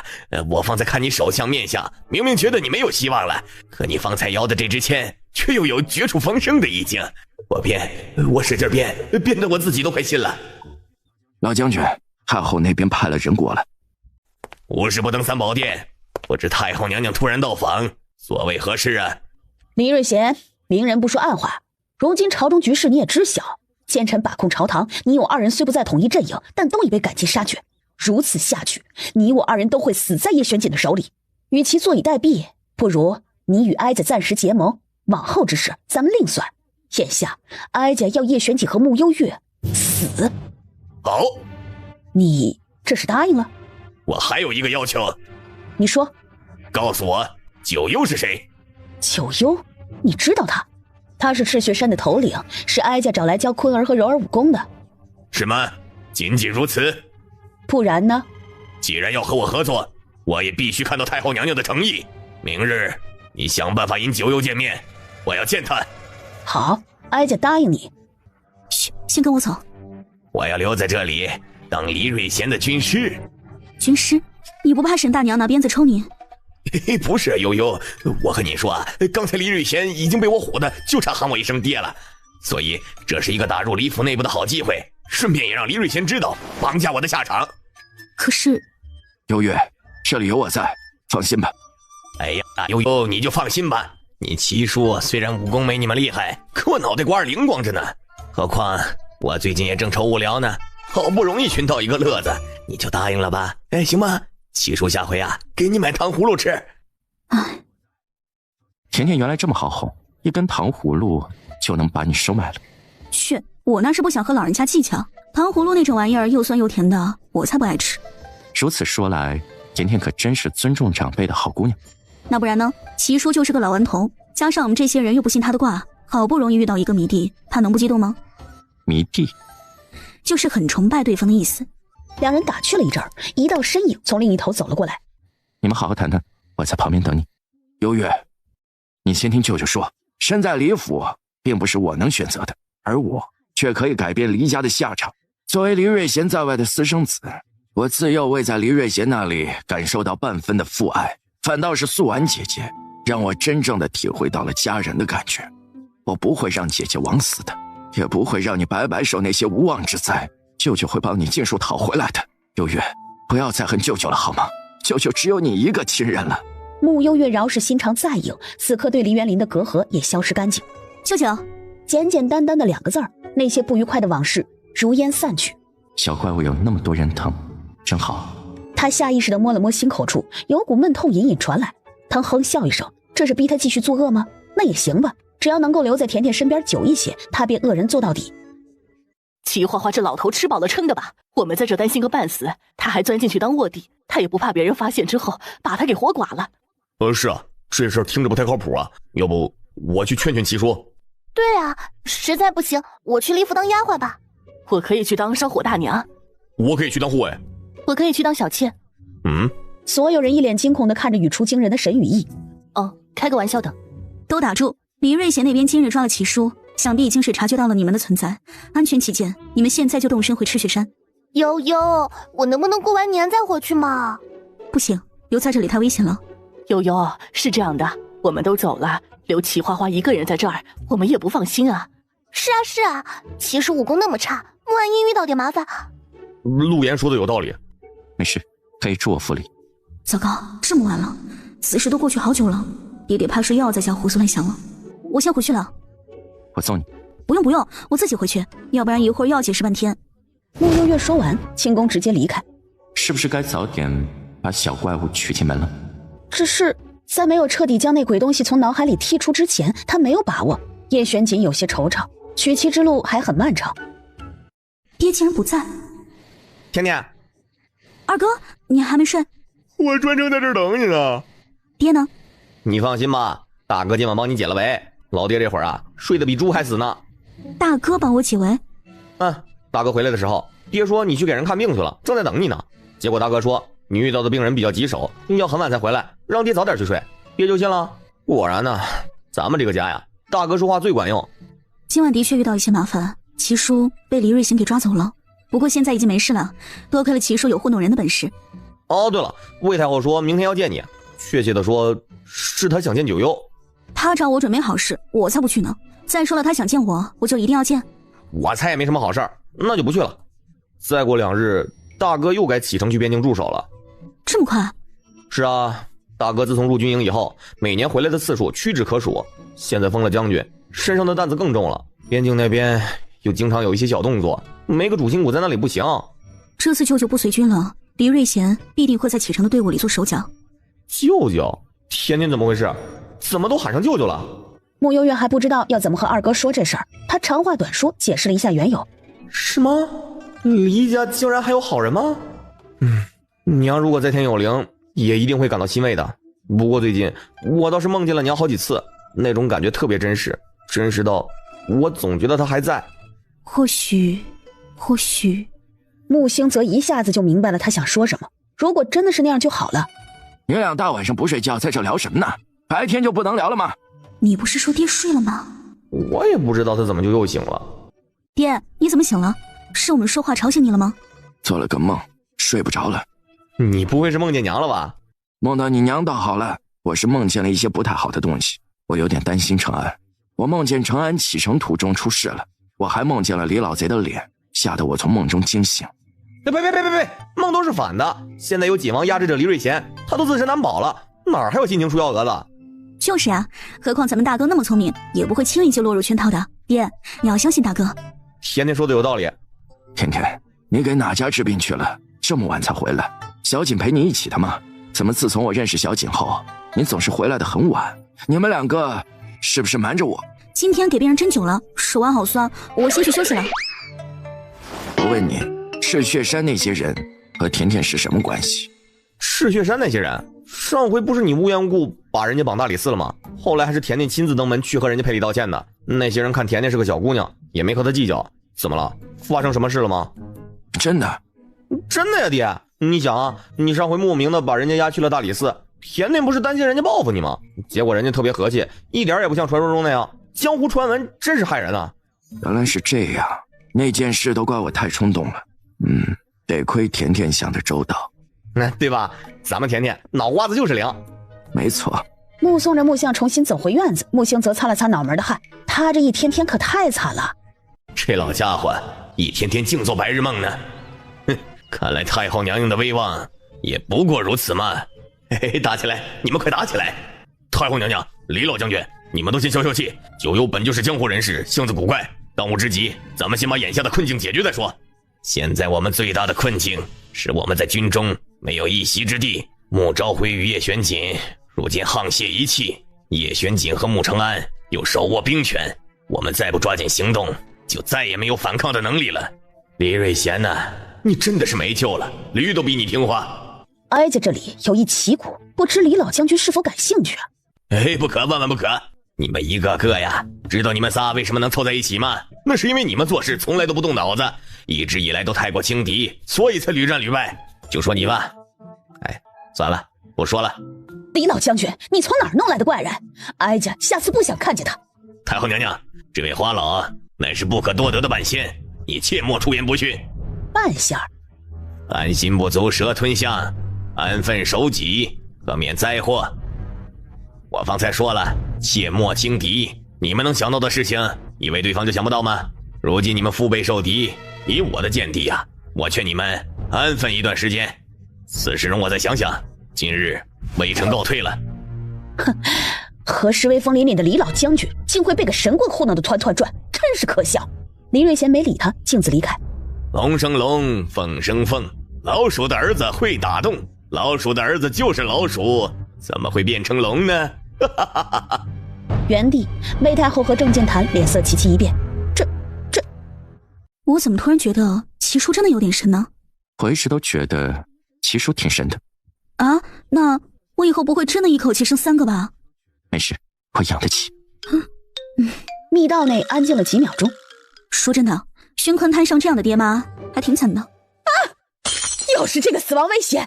哀家派了那么多人出去，到现在都没抓到风道寨那些人，废物，全是废物！承安呢？到了边境，记得多给家里寄书信报平安呢。爹放心，不必太担心我。我怎么能不担心呢？爹，你干嘛呢？搞得以后不见面了似的。你要是实在想大哥，没事，我以后可以帮你跑腿去探望大哥，反正我最闲嘛。去，你哪里闲了？你不是还得……木香说着，往叶玄锦看了眼，又把一肚子话给咽回去了。甜甜，记得替大哥照顾好父亲。大哥放心吧，我一定照顾好爹爹。乖，那就劳烦锦王好好照顾甜甜了。大哥放心。什么话？当我3岁小屁孩吗？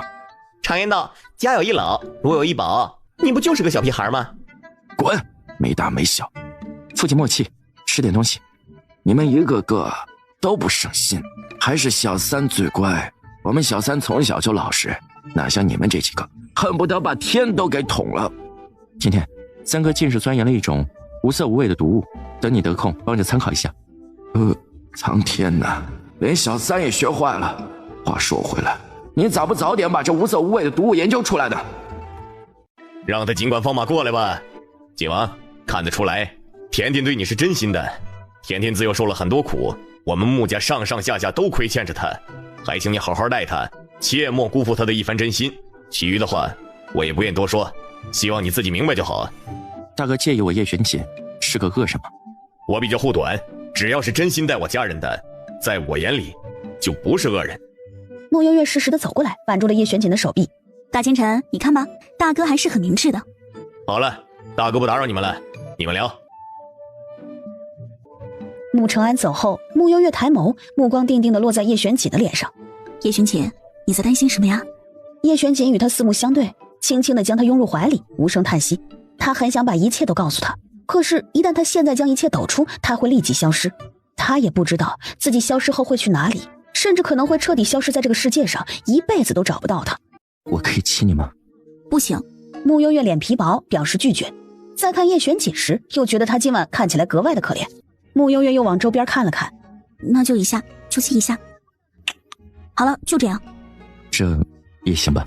说完，俯身又在穆幽月唇角亲了一口。你干嘛呀？是我要亲你，又不是让你亲我，我亲一口，不对吗？行吧，你最有理，歪理歪理歪理。师傅，你怎么来了？听说你喜得贵子，还没来得及恭喜你一下。穆幽月说着，从储物袋里摸出一对金手镯以及嵌了金镶玉的长命锁，放到了桌上。多谢师傅，徒弟替瑞儿先谢谢师傅了。不客气，应该的。既然你和宣柔公主都没有来练功，你们还练吗？若是不练了，为师可要离京了。最近我也挺忙的，恐怕没时间学了。那行吧，那我今日就要离京了。本想去和太后娘娘打声招呼的，可听说她被禁足了，那我就不方便去了。没事，母后那边我得空去说一声就行。师傅要去哪儿啊？路途远吗？干粮准备好了吗？我让厨房做一些点心，让你在路上吧，免得给饿着了。瞧瞧这善良的人儿啊，多好一孩子，活生生被逼成什么样了。往后你就是我九幽认定的徒弟，谁要是敢欺负你，师傅替你出头。多谢师傅。怎么回事？李瑞贤究竟有没有和哀家合作的诚意？他身边那个叫花老的半仙儿究竟是何方神圣？我已经去查过了，就是个江湖神棍而已。太后娘娘不必将此人放在心上，李瑞贤只怕也是走投无路，才会信了这神棍的话。哼，是吗？可是他说老鼠的儿子没有龙命。郑剑潭，你懂这个意思吧？这是太后娘娘自己选的路，与我何干？连你都要气我吗？微臣不敢。滚出去！我去和他说几句话。这种人你也乐意搭理？我当然乐意啊，他可是最了解魏太后的人，枕边人才知道捅哪里最疼呢。说罢，朝郑剑潭走去。走近，开门见山。郑红和郑敏我已经结下了，替换了我的人。郑剑潭一脸诧异地看向穆幽月，神情复杂，感激之余，心中又有些惶恐。你放心，我没有魏如英那么卑鄙，但你也该知道我的目的是什么。郑将军，你可得好好表现哦。常言道，心急吃不了热豆腐。穆承安那边现在必然戒备森严，不如过段时间等他们松懈下来。为什么松懈啊？因为过段时间你可能就已经死了呀。还有啊，我不是说过你种孽因得孽果，所以这段时间我建议你多诵佛经，抵消一些罪孽，会对你有帮助的。我能拖延你几天，那就几天。老爷，景王殿下来了，说是有急事。哎呀，小锦来了，你就直接让他进来吧。又不是外人，外面多冷啊！景王的地位直线上升啊！对啊，叶玄锦本来就是人见人爱嘛。出什么事了？大哥不见了。什么？怎么回事？承安怎么会不见了？国安拜见丞相大人。郭副将，怎么是你？你不是随着承安一起离京了吗？那日我们大队人马离京，途经百寺林时，将军突然说有事，让我们先行。可之后将军一直没有出现过，军中人多眼杂，末将感觉有些不妥，便先命人伪装成将军的样子继续前行。但是将军依旧一点音讯也没有，末将便快马加鞭赶回来，知会景王殿下一声。现在我们该如何是好？大哥不是鲁莽之人，他突然不见，要么遇到了难以抵抗的危险，要么就是有身不由己的事情。会不会和花圣国有关？不行，我不放心，我立刻派人去查。不用去查了，有眼睛看到前阵子花圣国大公主萧渊秘密进了京，又在大哥启程前1个小时离京。花圣国大公主，她和承安有什么关系？一定是萧渊绑了承安。小姐，你想办法帮我告假几天，我要去一趟花圣国。爷，你先别急，咱们一步步来。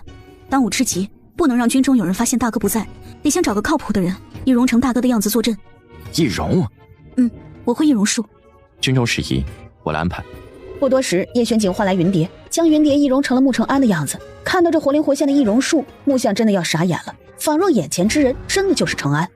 国安、云蝶，你们2人即刻动身入营，本王会再派一些精兵跟随你们。是，殿下。花圣国在南，如果不眠不休，一刻不停的赶路，约莫60日能抵达花圣国境内。我现在收拾东西。岳父，怎么了？还有什么问题吗？你必须留在这里，你若贸然告假一段时间，定会引起旁人的一些重视。让我去吧，花圣国不是个女宗国吗？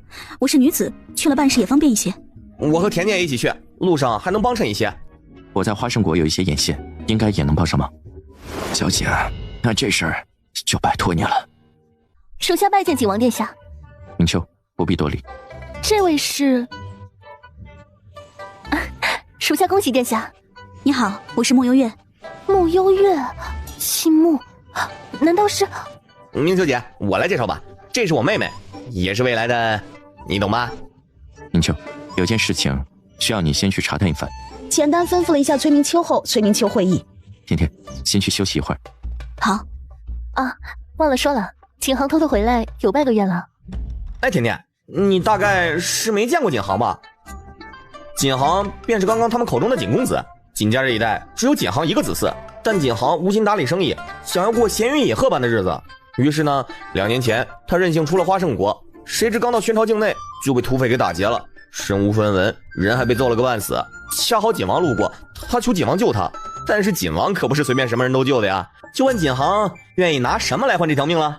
你该不会趁机勒索了景家家业吧？是他主动给我的。我看起来很好骗吗？是真的。景王说的真的。景航说他除了家产以外什么都没了，然后签了卖身契，所以顺理成章景家的家主就易主了呀。话说回来，那个打劫了景航的土匪该不会是甜甜你吧？怎么可能，我不会随便打劫良民的。也是。这个人，你女土匪，是你这个女土匪。好呀，踏破铁鞋无觅处，你们这2个女土匪竟然主动送上门来了，瞧这穿金戴银的架势，这2年没少打劫别人吧？嘿呦，怎么的？今日打算混进我景家打架来了？景航，别说了。我为什么不说？荒郊野岭，周围还有狼，这两恶婆娘杀了我的马，抢了我的钱财，最后连件外衣都不给我留，这就算了，他们还打我，把我洗劫一空，还打我，打得我爬都爬不起来。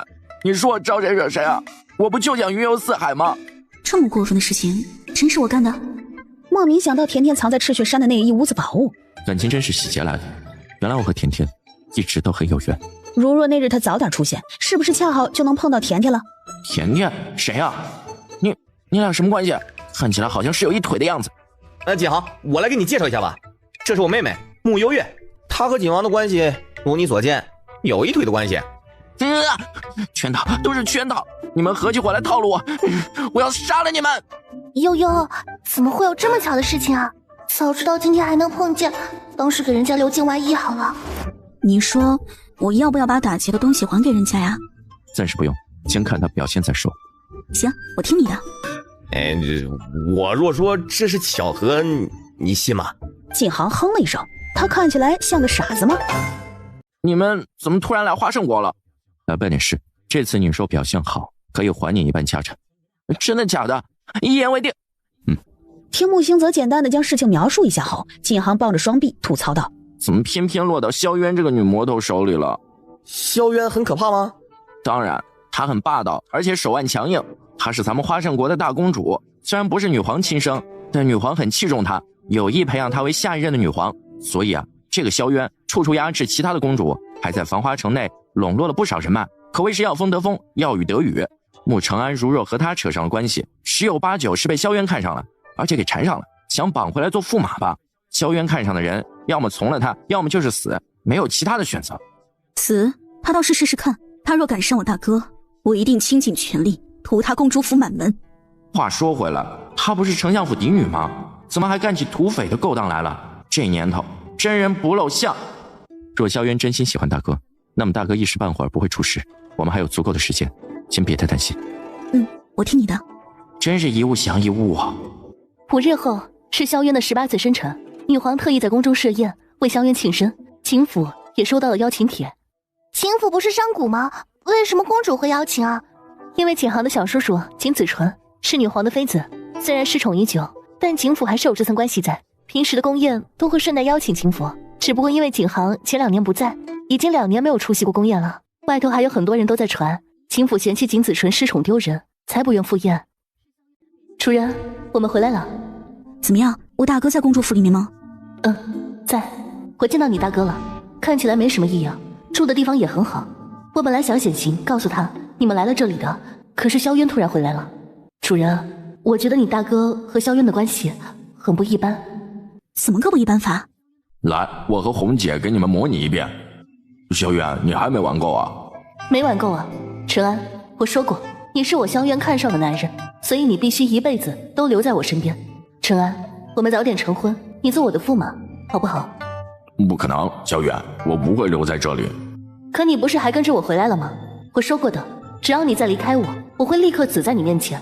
这个公主府你想离开其实易如反掌，可你却留在这里了。陈安，你明明也是喜欢我的，根本不舍得我死，为什么就不能为了我留在这里呢？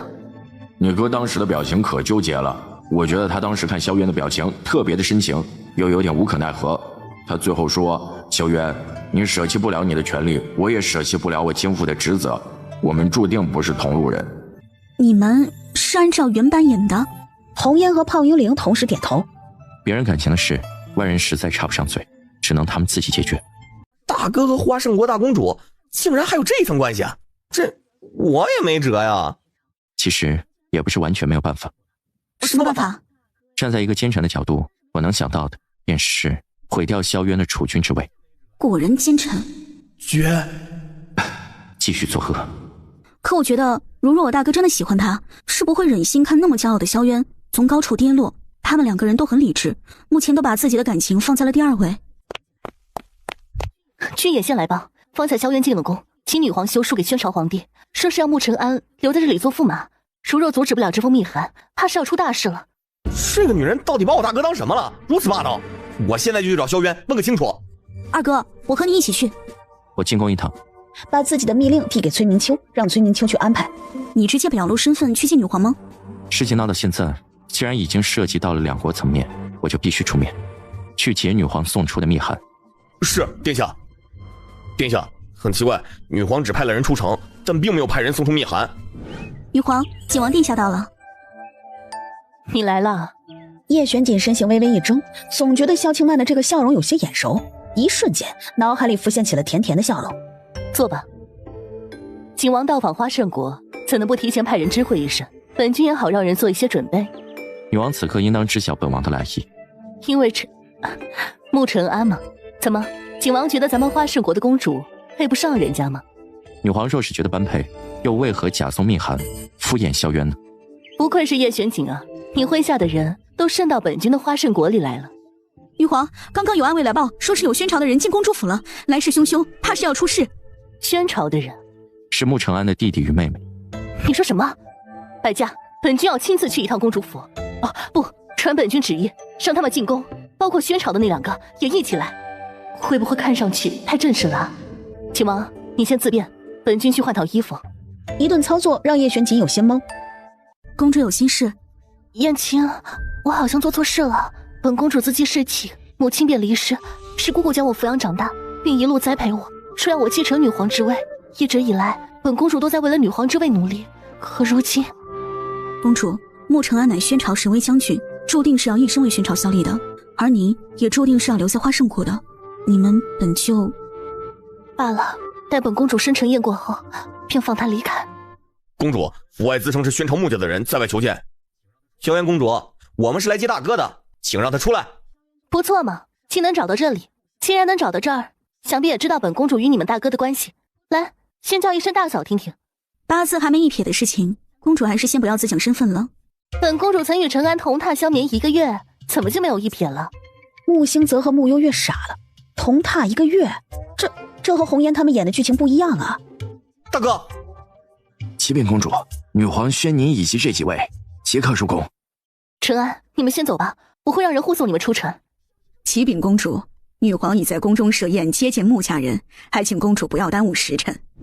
陪我过完生辰，我放你走，以后再也不缠着你了。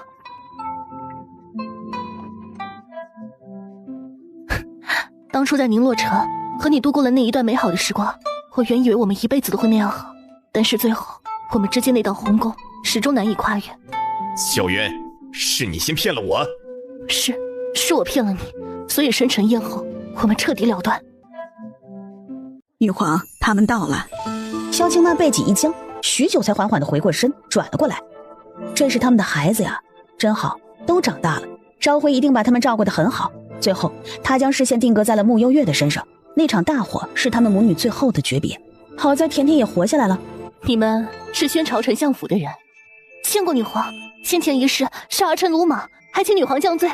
先起来吧，没事。看得出来吗？暂时没堵。什么情况啊？我没来之前你卖身给女皇了？气得叶玄锦当场在他腰上掐了一把，穆幽月疼得差点叫出声。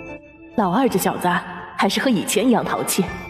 女皇，此次大公主萧渊私扣我朝神威将军，此事该如何解决？并非公主私扣，是我自愿前来私离大军。回朝后，我自会向皇上请罪。虐恋啊，虐恋！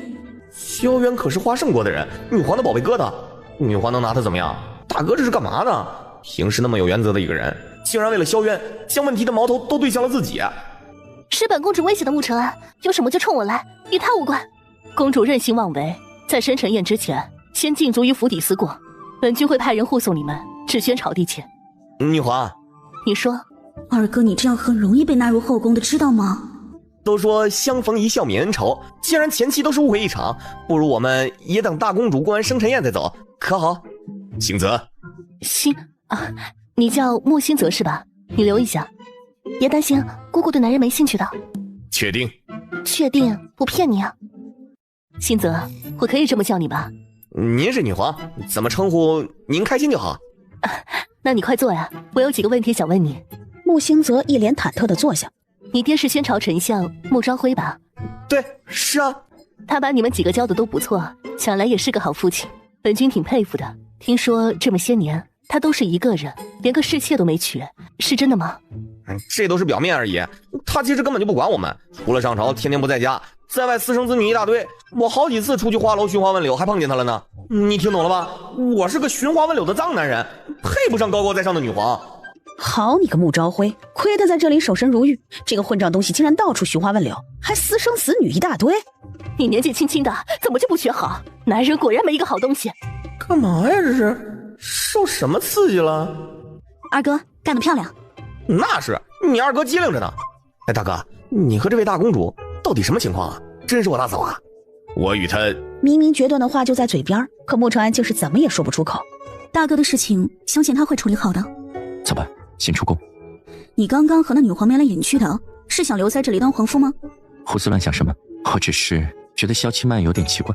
难不成他是在为萧渊的将来铺路？毕竟有你这个大奸臣在，得罪了你，可讨不到好处。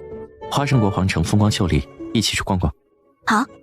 那个女皇啊，8成是看上我了，还打听咱们家里的事儿，我可得往里乱说呀。像她身份那么高贵的人，一定看不上我这种淫乱之人。我还说老爹外面私生子女一大堆呢。哼，让爹知道了，你可要倒霉了。哎，放心吧，爹怎么可能会知道呢？只不过你和大公主的事儿，爹已经知晓了一些了。这事儿等你自己回去后再和爹解释吧。哦，对了，上回你回京前还去了一趟花胜国，难道也是因为萧渊呢？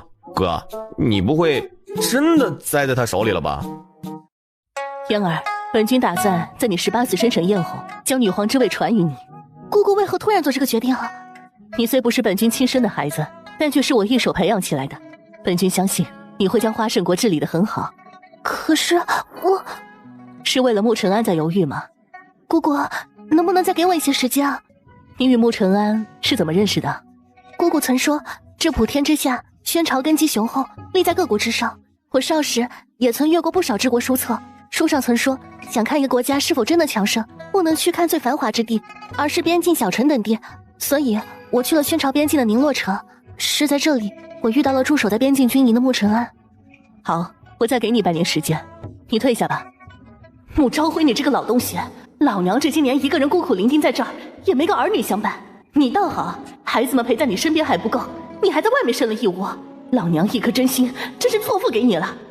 林嬷嬷，去把景妃给本君叫来。不就是男人吗？我后宫多的是。穆昭辉，你给我等着，看咱俩到底谁会完。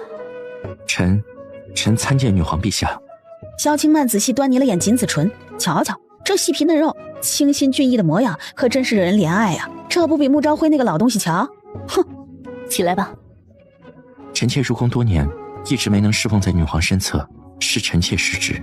萧清曼闭着眼没说话，但锦子唇一口一个臣妾，听得她浑身都发毛。女皇，夜色已深，不如让臣妾来服侍您休息。不用。是臣妾哪里做的不好吗？萧清曼头一次见到男人这样，鸡皮疙瘩泛起。你先回去吧。女皇。锦子唇一脸凄凄然的离开。在想什么？如此出神。叶巡琴，你觉得一个人死后会变成另外一个人继续活着吗？为什么不能？也是，我得去找我二哥聊几句。你和你二哥才分开不久，就有那么多话要说。你不会再吃我二哥的醋吧？不可以吗？你和女皇眉来眼去的事儿，我还没找你算账呢，你怎么还倒打一耙呢？叶玄锦冤死。我小叔叔真可怜，好不容易得到女皇的传唤了，大晚上竟然还被撵出去。女皇真是的，也不怕我小叔叔想不开。大哥，这是个是非之地啊，要不咱们今晚就走吧？这日子没法过了，我被土匪打劫，叔叔要不得宠，景家怕是要毁在我手里了。你再嚎一句，我把你头给拧了，你信不？锦豪抿紧嘴，一个字也不敢说了。悠悠，你们回来了，怎么样？逛街有收获吗？甜甜，你二哥被盯上了，大哥不舍得走，你要不要和我一起走啊？先不急着走，还是等萧渊公主逛完生辰再走吧。哼，是日子没法过了。你俩怎么了？二哥，今日女皇单独召见你，都说了什么？啊，我不是告诉你了吗？哦，对哦，好像是和我说过，就是你能不能再和我说一遍？他一开始就觊觎我，还叫我姓泽，然后叫我坐下说话，最后就是问我爹。他还问咱爹这么多年都是一个人，连个侍妾都没娶，是不是真的？他就是想试探我们的家风。得亏我机灵，我还说我在烟花巷柳之地经常和老爹巧遇呢。你真的这么说了？对啊，那还有假？不然我今天怎么能顺利从女皇那里脱身呢？二哥，要不然你就留在这里吧。留在这里？哎，不可能！我是那种出卖色相求荣的男人吗？我不行，要我留下来扶持女皇，我能和她同归于尽。二哥，女皇可能是我们的娘亲。对啊，她这年纪的确可以当我们娘亲了。她等等，你说什么娘亲？姐姐，你在和我说什么绝世笑话啊？只是可能而已。民间一直以来都有一种说法叫借尸还魂，包括我修炼的玄灵术也与阴灵相通，虽听起来荒谬无比，可未必没有这个可能性。姐王，你就帮帮忙，毕竟出门在外，你的面子比较大。和亲生子女比起来，我这个女婿算不了什么。正经一些。哪里不正气了？你们找本君何事啊？女皇，我考虑了一晚上，想想还是得和你说清楚一些。女皇，我知道你想将我收入你的后宫，但我穆兴泽是个闲散之人，我志不在此，所以还是请你放弃我吧。你从哪儿看出来的？本君对你有意思？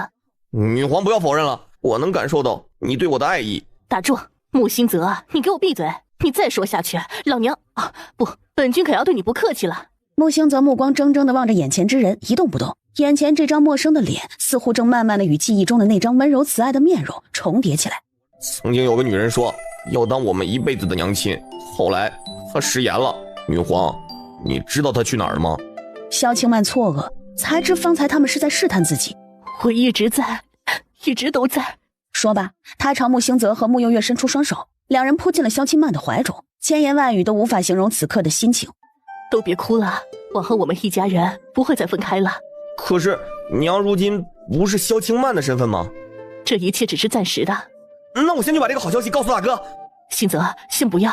陈安和萧渊之间的关系还没有彻底梳理清楚，在他还没有想明白之前，暂时不能告诉他。我已经给他们预留了半年的时间了。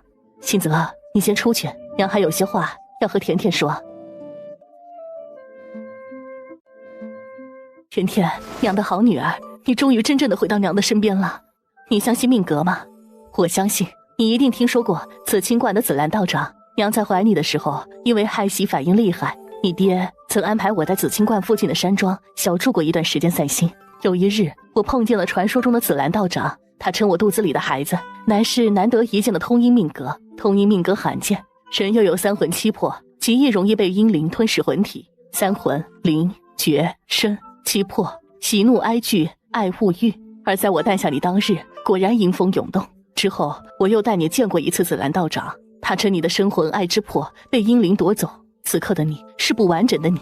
人一旦缺少三魂六魄，随时都会死去。这事儿我不敢对你爹说，怕他担心是我在臆想。可后来你在我身边的那4年，你是个乖巧的孩子，可我总觉得不懂爱的你是没有血性的。直到你和叶玄景一起站在我面前，我才知道你的生魂与爱魄回归，真正的你回来了。直至此刻，他才明白，他并非来自以后，而是回到过去。原来他真的是穆家的穆幽月呀！娘亲，老天待我们不薄。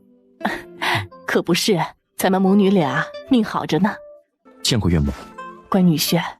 女皇，将军一家到了，将军夫人也来了。养病多年，许久没见过公主了，竟不知公主已经出落得如此花容月貌。多谢庄夫人夸奖。喝点水，淡定一些。咱们花圣国的皇室可真是冷清啊！别国的皇室光是皇子公主都能坐满2排，瞧瞧咱们这里，女皇整整13年空置后宫，未留子嗣。你是想毁了花圣国的未来吗？真是难为庄夫人养病这么久，还心系花圣国的将来。玉婵，你既然每天都这么闲，没事的话，可以琢磨着多生一些，送到本君身边来，本君替你好好培养。本君心胸宽广，只要是萧家的血脉，就都有资格继位，但就看谁有没有这个本事了。女皇圣明。玉婵，不要冲动。闭嘴，这里没你说话的份儿。女皇果然不爱，不过咱们大公主早已及笄，公主府连个驸马都没有，也着实不像话。今日我正好可以给公主举荐几位青年才俊，公主若是喜欢的话，大可全部收进公主府里。说罢，萧玉婵招了招手，外面走进来5位相貌俊朗、风度翩翩的男子。大哥，小心把手划破了。多谢庄夫人好意，只是本公主已心有所属，今日怕是要辜负你的一番美意了。这又何妨？公主身份尊贵，府中多留几个侧驸马又有何妨？相信这几位公子也不会介意的。将军夫人也说了，这几位皆是青年才俊，亦是我们花圣国未来的主力军。如此人才，定然抱负不凡，心怀凌云壮志，又岂能委屈他们一辈子活在本公主的身影下？这不是害人吗？公主深明大义，小臣定然会做出一番功绩，不负公主所望。他在看我们，我想挖了他的眼珠子。那我去给你挖过来。啊，我随口一说的。有了娘亲，甜甜都变得乖巧起来了。有吗？那几位贵客面生得很，不知是何来历。庄夫人的话是不是太多了一些？今日究竟是谁的生辰宴？你若实在憋不住想说话，本公主可以帮你一把。啊，公主见谅，我这大病初愈，看什么都新鲜，的确话多了一些。哎呀妈呀，这场子清冷的，一个个都跟死鱼似的，看来没我不行。是啊，好久没看你表演了，很期待呢。这不太好吧？那位公主不是你哥的相好吗？我一会儿万一太狂放了，会不会影响她在你哥心中的形象？毕竟我这么活泼又热情，你哥好像不喜欢这一挂的。谁和你说附身公主了？哎，不是公主啊，你该不会让我附身女皇吧？那成何体统？喏，看见那个贼头狗脑的女人没？身段看着还行吧，你附身她吧。这女的长得真丑。平心而论，萧玉婵虽不比娘亲和萧烟明艳动人，但也算模样标致，和丑不沾边吧。不多时，胖幽灵轻松附身萧玉婵，随后一个旋身冲到了舞池里。唯独穆幽月和叶玄景调整了一个舒服的坐姿，开始欣赏起了表演。公主过寿，我也没准备什么好东西，给大家伙儿表演一段，就当是庆贺了。姑姑，他又搞什么鬼啊？谁知道呢？咱们静观其变。不愧是将军夫人，英姿飒爽，我等佩服啊！可不是，将军夫人这还是大病刚刚出愈，这要是赶上身体好，还不直接窜上天了？我怎么觉着他有点挑衅女皇和公主呢？有点，你看他在空中劈叉了。公主生辰宴，他咋那么激动？等胖幽灵结束一段舞，离开萧玉婵的身体时，原来的萧玉婵直接累得昏死过去。娘亲，要不我留在这里陪你吧？你们先回去，我后脚就来宣朝。真的吗？可是这里……前不久，慕容北萧不是打着求亲的幌子去过宣朝吗？我也可以找个理由去一趟宣朝，这里留给萧渊监国就好，我亲自回去一趟。可是娘如今作为一国之君，贸然去宣朝，必然得寻一个天大的理由才行啊！我也去求亲啊！慕容北萧缺王后，我这还缺个皇夫呢。老爹辞官，提上日程。皇夫？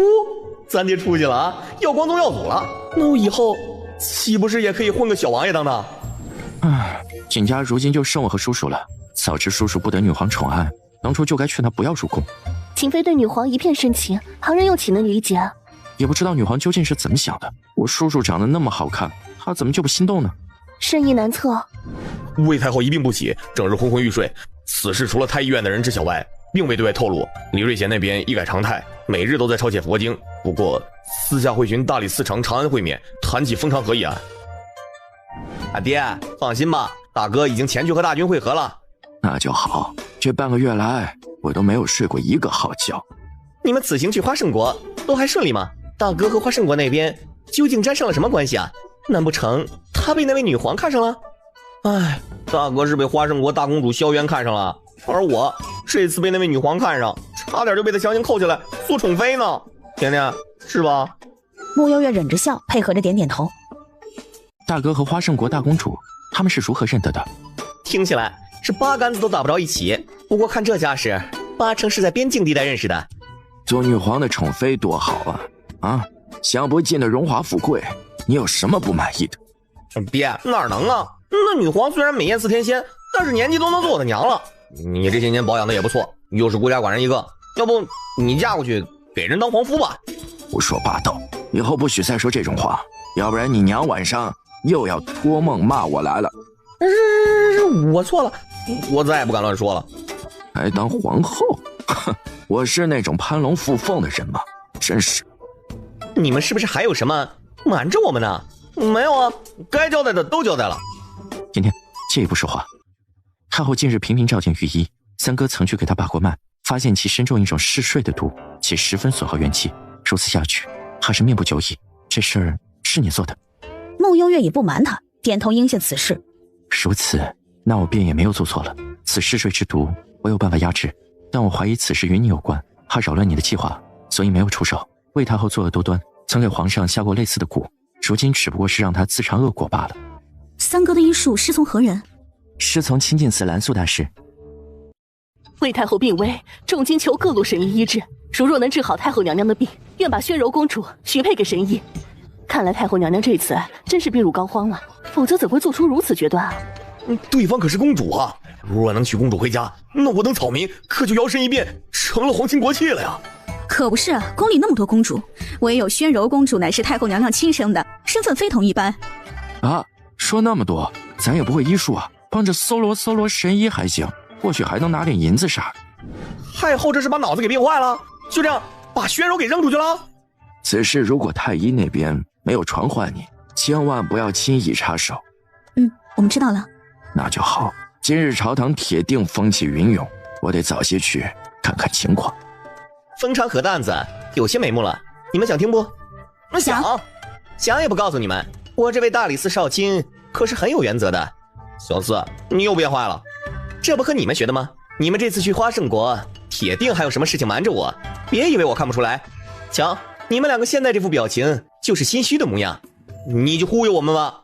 行吧，我也得早点出门了。锦王可是吩咐下来了，让我尽快断案。锦王这是要干一片大的呀！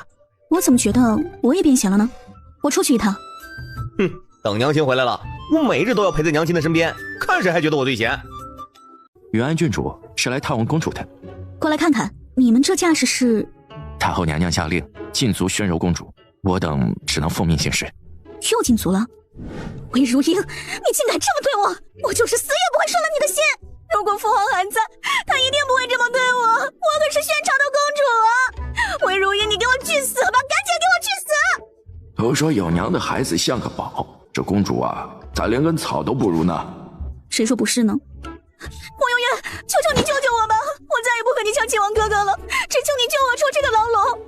公主怎么这般慌张？万一太后娘娘只是拿你当个幌子，想治好自己的病呢？不会的，她不会的，她是听了郑建坛的提议才想着把我献出去的。昨天傍晚我去探望她，结果我听到她和郑建坛在说话，两人话语无不透着亲密的关系。我被恶心到了，刚想冲进去，便听到郑建坛说有个办法，或许可以救母后的命。郑建坛提议抛出一个诱人的诱饵，吸引全城或者城外的神医出山给母后治病，这个诱饵就是我是她的亲生女儿啊，她怎么能如此对我？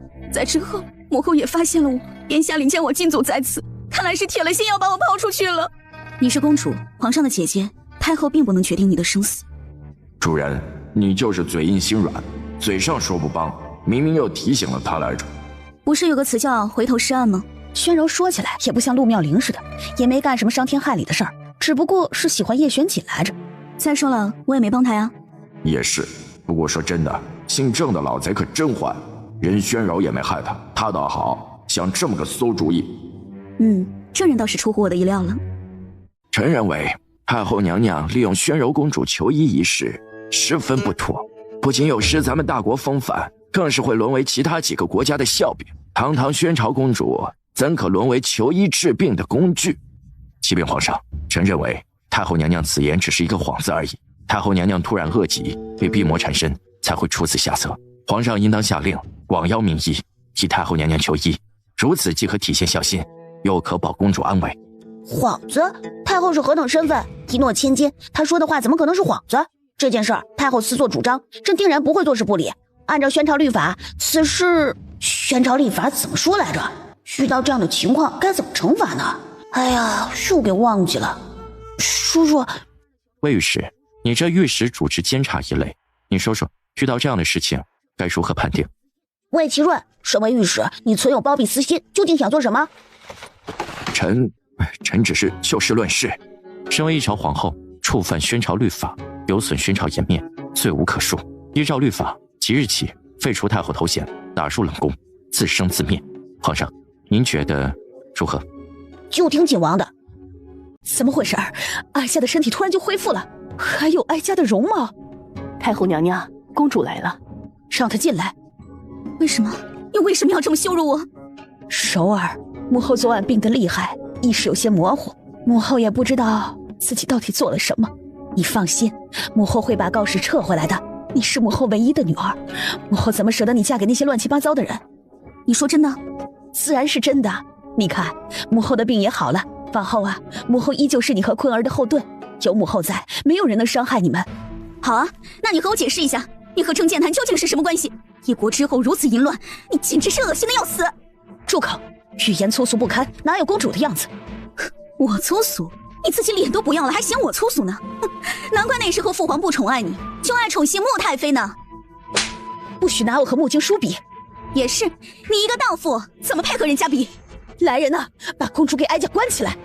又关我？你又要关我？你只会这一招是吗？圣旨到，卫士听旨。蒋公公，你好大的胆子，敢如此称呼哀家！也罢，事到如今，你坐着听旨，跪着听旨，都是一样的。魏如英身为一朝太后，作恶多端，又屡次藐视宣朝律法，德不配位，罪无可赦。即刻起，卫士废除太后头衔，贬为庶人，打入冷宫，钦此。胡闹，简直是胡闹！哀家乃宣朝太后，皇帝听信奸臣的谗言，竟敢废除哀家！你们这帮奸佞小人，黑白不分，哀家不服，哀家要见皇帝！哎，太后娘娘，您背地里究竟做了哪些事儿？您心里不清楚吗？您瞧瞧您自己，哪儿像是病危的样子呀？您装病欺瞒皇上这一点，可就是欺君之罪呀！还有啊，宣柔公主乃是皇上的亲姐，身份尊贵无比，您怎可不经过皇上的同意，就敢拿宣柔公主做筹码？您这是不把皇上放在眼里呀！皇上顾念与您的母子情，如今留您一条命，亦是仁慈。您还是别闹了，赶紧收拾东西去冷宫住着吧。您曾经给皇上下的昏睡蛊，这事儿您应该不是忘了吧？忽然间他就明白了为何病了那么久，今早身体忽然痊愈了。原来这一切都是阴谋。押卫士去冷宫。卑职有罪，请皇上降罪。正副统领何罪之有？卑职。历来祸乱宫闱之人比比皆是，人各有志，这倒也不能怪你。只不过你赌输了，念在你后期有悔悟的迹象，再给你做一个选择吧。启王殿下请讲。宣坤的身份想必你最清楚，宣坤和你只能留一个，你来选吧。请启王殿下高抬贵手，放过坤王殿下，卑职做下的孽，卑职自己来承担。你先退下吧。启王殿下的意思是？知道被带出御书房，郑健谈还是懵的。还愣在这里干什么？不去附近巡视？叔叔为什么要放过他呀？还有用？叔叔，你要去找姐姐吗？吃饱了吗？吃饱了，吃得好饱。吃饱了就去批奏折吧。一个皇帝怎么能成天就想着玩，一点觉悟都没有？放哀家出去！哀家是宣朝太后叶玄锦，你这个乱朝贼子，竟然将哀家关起来！天要亡宣朝啊！坤儿、柔儿，你们来救哀家呀！郑健谈呢？哀家要见他。窦嬷嬷，奴婢在。为什么郑健谈没有被关起来？为什么？他去哪里了？明明是他提议让哀家以柔儿作为诱饵，引出名医出面的。为什么现在只有哀家被关在这里？奴婢也不清楚啊。太后娘娘折腾了一日，要不您先休息一会儿吧。大病初愈，得养好精神才是。你出去吧。迷迷糊糊睡了一会儿，不知过了多久，耳边有脚步声传了过来，直到停在他的身边。一双如雄鹰一般鹰锐的眼眸正紧紧地盯着他。皇上，他竟然在这里看见了先皇的鬼魂。魏如英，费尽心思，竟然也有今日。你不是鬼，你是人。可是你，难道先皇一直没死？皇上，您还活着，臣妾真是太高兴了。你不在的每一日里，臣妾日年都思念着您呢。您回来真的太好了。皇上，叶玄锦那个奸臣祸乱朝纲，控制了宣宇。皇上，你可得想想办法，尽快铲除那个奸臣呐！贱妇，你与郑健谈做的那些见不得人的勾当，以为朕不知情吗？当初朕原意立宣坤为太子，诏书都已经拟好了，但朕发现你与郑健谈的私情，又怀疑宣坤的身世，才就此作罢，直到朕亲眼所见你们。皇上，魏如英还想辩解，只见宣龙的身后忽然多了几个青面獠牙的幽灵。红烟忽地变化成了当年魏如英第一个杀死的人，冲到了魏如英的面前。与此同时，宣龙的身影化为一股青烟，消失在了冷宫里。一夜过后，冷宫传来消息，魏如英疯了，彻底的疯了。叶玄锦，你究竟想干什么？你的江山病了，替你治一治。那你昨晚这个呀，抱歉，想让你出面吓一下魏如英来着。事实证明效果不错，而且你解了他多年来的疑惑，也算让他死得瞑目了。你把朕关在这个暗无天日的地方，又是为了折磨朕吗？当然了，不为了折磨你，难道还为了供养你吗？当初我也算好心帮你治理江山，你倒好，反倒对我起了杀心。如此，我们二人势必有一人死在前头，那就你来死吧。不早了，本王的宝贝还在等着我，你继续在这待着吧。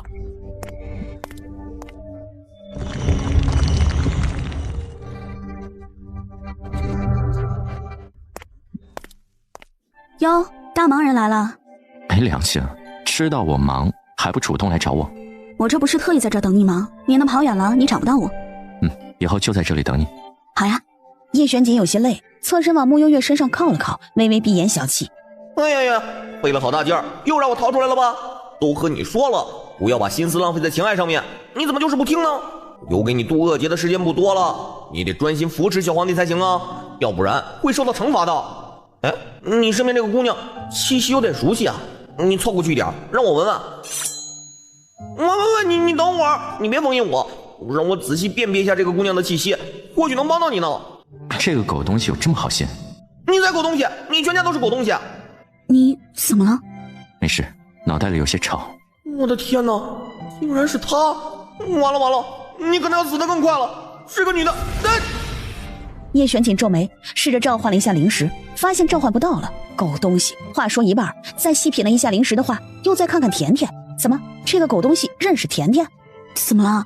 小姐，请王殿下，老爷请你们去膳厅用午膳呢。来，吃饭。小锦这2天也忙吧，多吃点，特意让厨房做了一些你爱吃的。方才碰到了京兆尹府的裴大人，他说花圣国女皇即将到访，皇上这次为表重视，特意让爹你这个丞相来接待女皇，负责女皇此次的衣食住行。这不是礼部该干的事儿吗？怎么摊到我头上了？岳父乃百官之首，花圣国女皇又登基许久，皇上此次做的这个决定，大约是体现了宣朝对花圣国的重视。爹，你放心吧，我见过那位女皇，挺温柔的，长得也漂亮。你就知道漂亮，我平时是这么教你的吗？做人呢，不要太肤浅，不能只看表面。是，爹说的有道理。女皇大约什么时候进京啊？10日后吧。还有好久啊。那位大公主会一起来吗？不会，萧渊留在花圣国带领女皇处理政务。哥，他连我的性命都不顾，这样的人你有什么好心疼的？你忘了他之前要给你一口气选20个女人回去吗？他就是丧心病狂，只想着自己，从不考虑过我们的感受。可她毕竟是我们的母亲啊。什么破母亲？他每日就知道和郑健谈干一些见不得人的事情，他管过我们的死活吗？什么意思？还能有什么意思？这母后靠不住，我们想要好好生活下去，必须依附轩辕。哥，你要好好的生活吧，不要再招惹那些不三不四的女人，尤其是像陆妙龄那样的。谁招惹不三不四的女人了？说的就是你。哎，知道了。公主，昆王殿下，不好了！何事啊？太后娘娘昨夜投井自尽了。叶璇锦，我刚刚干了一件缺德事情。什么缺德事？说来让我高兴高兴。我刚刚混进了长清馆，把里面刚刚修缮过女皇寝殿给砸了。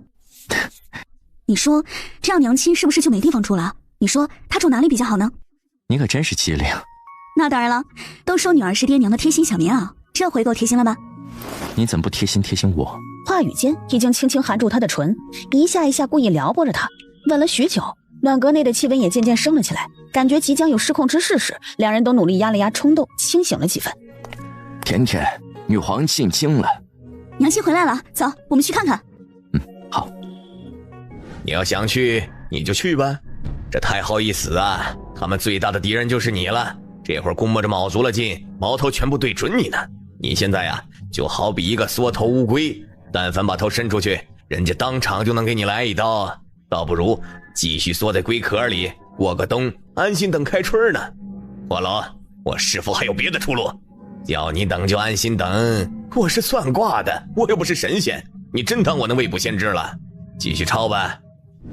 丞相大人，这就是你给本君准备的住处，看来丞相大人对本君的成见很深呢。这就是宣朝的待客之道吗？怎么回事？这下官不知道啊，明明昨日还……女皇，此事出现了纰漏，劳烦女皇请先去2楼暂坐休息，我这边立即命人来修缮。怎么，丞相大人是想让本君和下人挤在一起？不是，我不是这个意思。这女人咋这么不讲理呢？晋王殿下到！这就是你们办的事。晋王啊，这里出现了一些纰漏，也不知道是哪个不知死活的东西，竟敢把女皇准备入住的寝居给砸了个稀巴烂。你说现在该怎么办才好？本君来的路上，听说此次是丞相大人负责接应本君，怎的一出事就怪到别人头上了？不是我，女皇请先息怒，本王这边会给您一个合理的安排。也好，那本王就等景王的好消息了。要不然让女皇去宫里住吧，皇宫重地，混入他国之人，鱼目混杂，不太妥。也是啊，若不然在你的府上住一段时间。岳父，朝中那些大臣本就对我有猜疑，若是让花胜国的女皇住在我府上，外头指不定又得传出一些风言风语。也有道理啊。那这到底该怎么办啊？也不见得让人家一个女皇住客栈里吧。木匠头都大了，心里又把砸了寝居的人祖宗18代都骂了一遍。旁边的萧清曼莫名其妙地打了个喷嚏。天气炎凉，女皇在这站了这么久，景王和丞相究竟商量出结果没有？岳父，若不然的话，让女皇暂且先住你府上。什么？这不胡闹吗？住我府上，难道旁人就不猜忌了吗？无妨，我这里会帮岳父解决这些困扰，只要岳父点头便可。待这里重新修缮后，女皇便可出回来。眼下也的确没有别的办法了。那就这样吧，本君实在是累了，不想因为此事多做纠结。丞相府在哪儿？给本君带路。不是，怎么就住他府上了呢？呀，见过女皇。见过女皇。不知道是谁把本君的住处给破坏了，本君只好暂且住在丞相府，叨扰你们几日了。恭迎女皇入府。木匠感觉天都塌了，他是造了什么孽，摊上这种事儿？殿下，女皇住丞相府会不会不太妥呀？这似乎与理不合呀。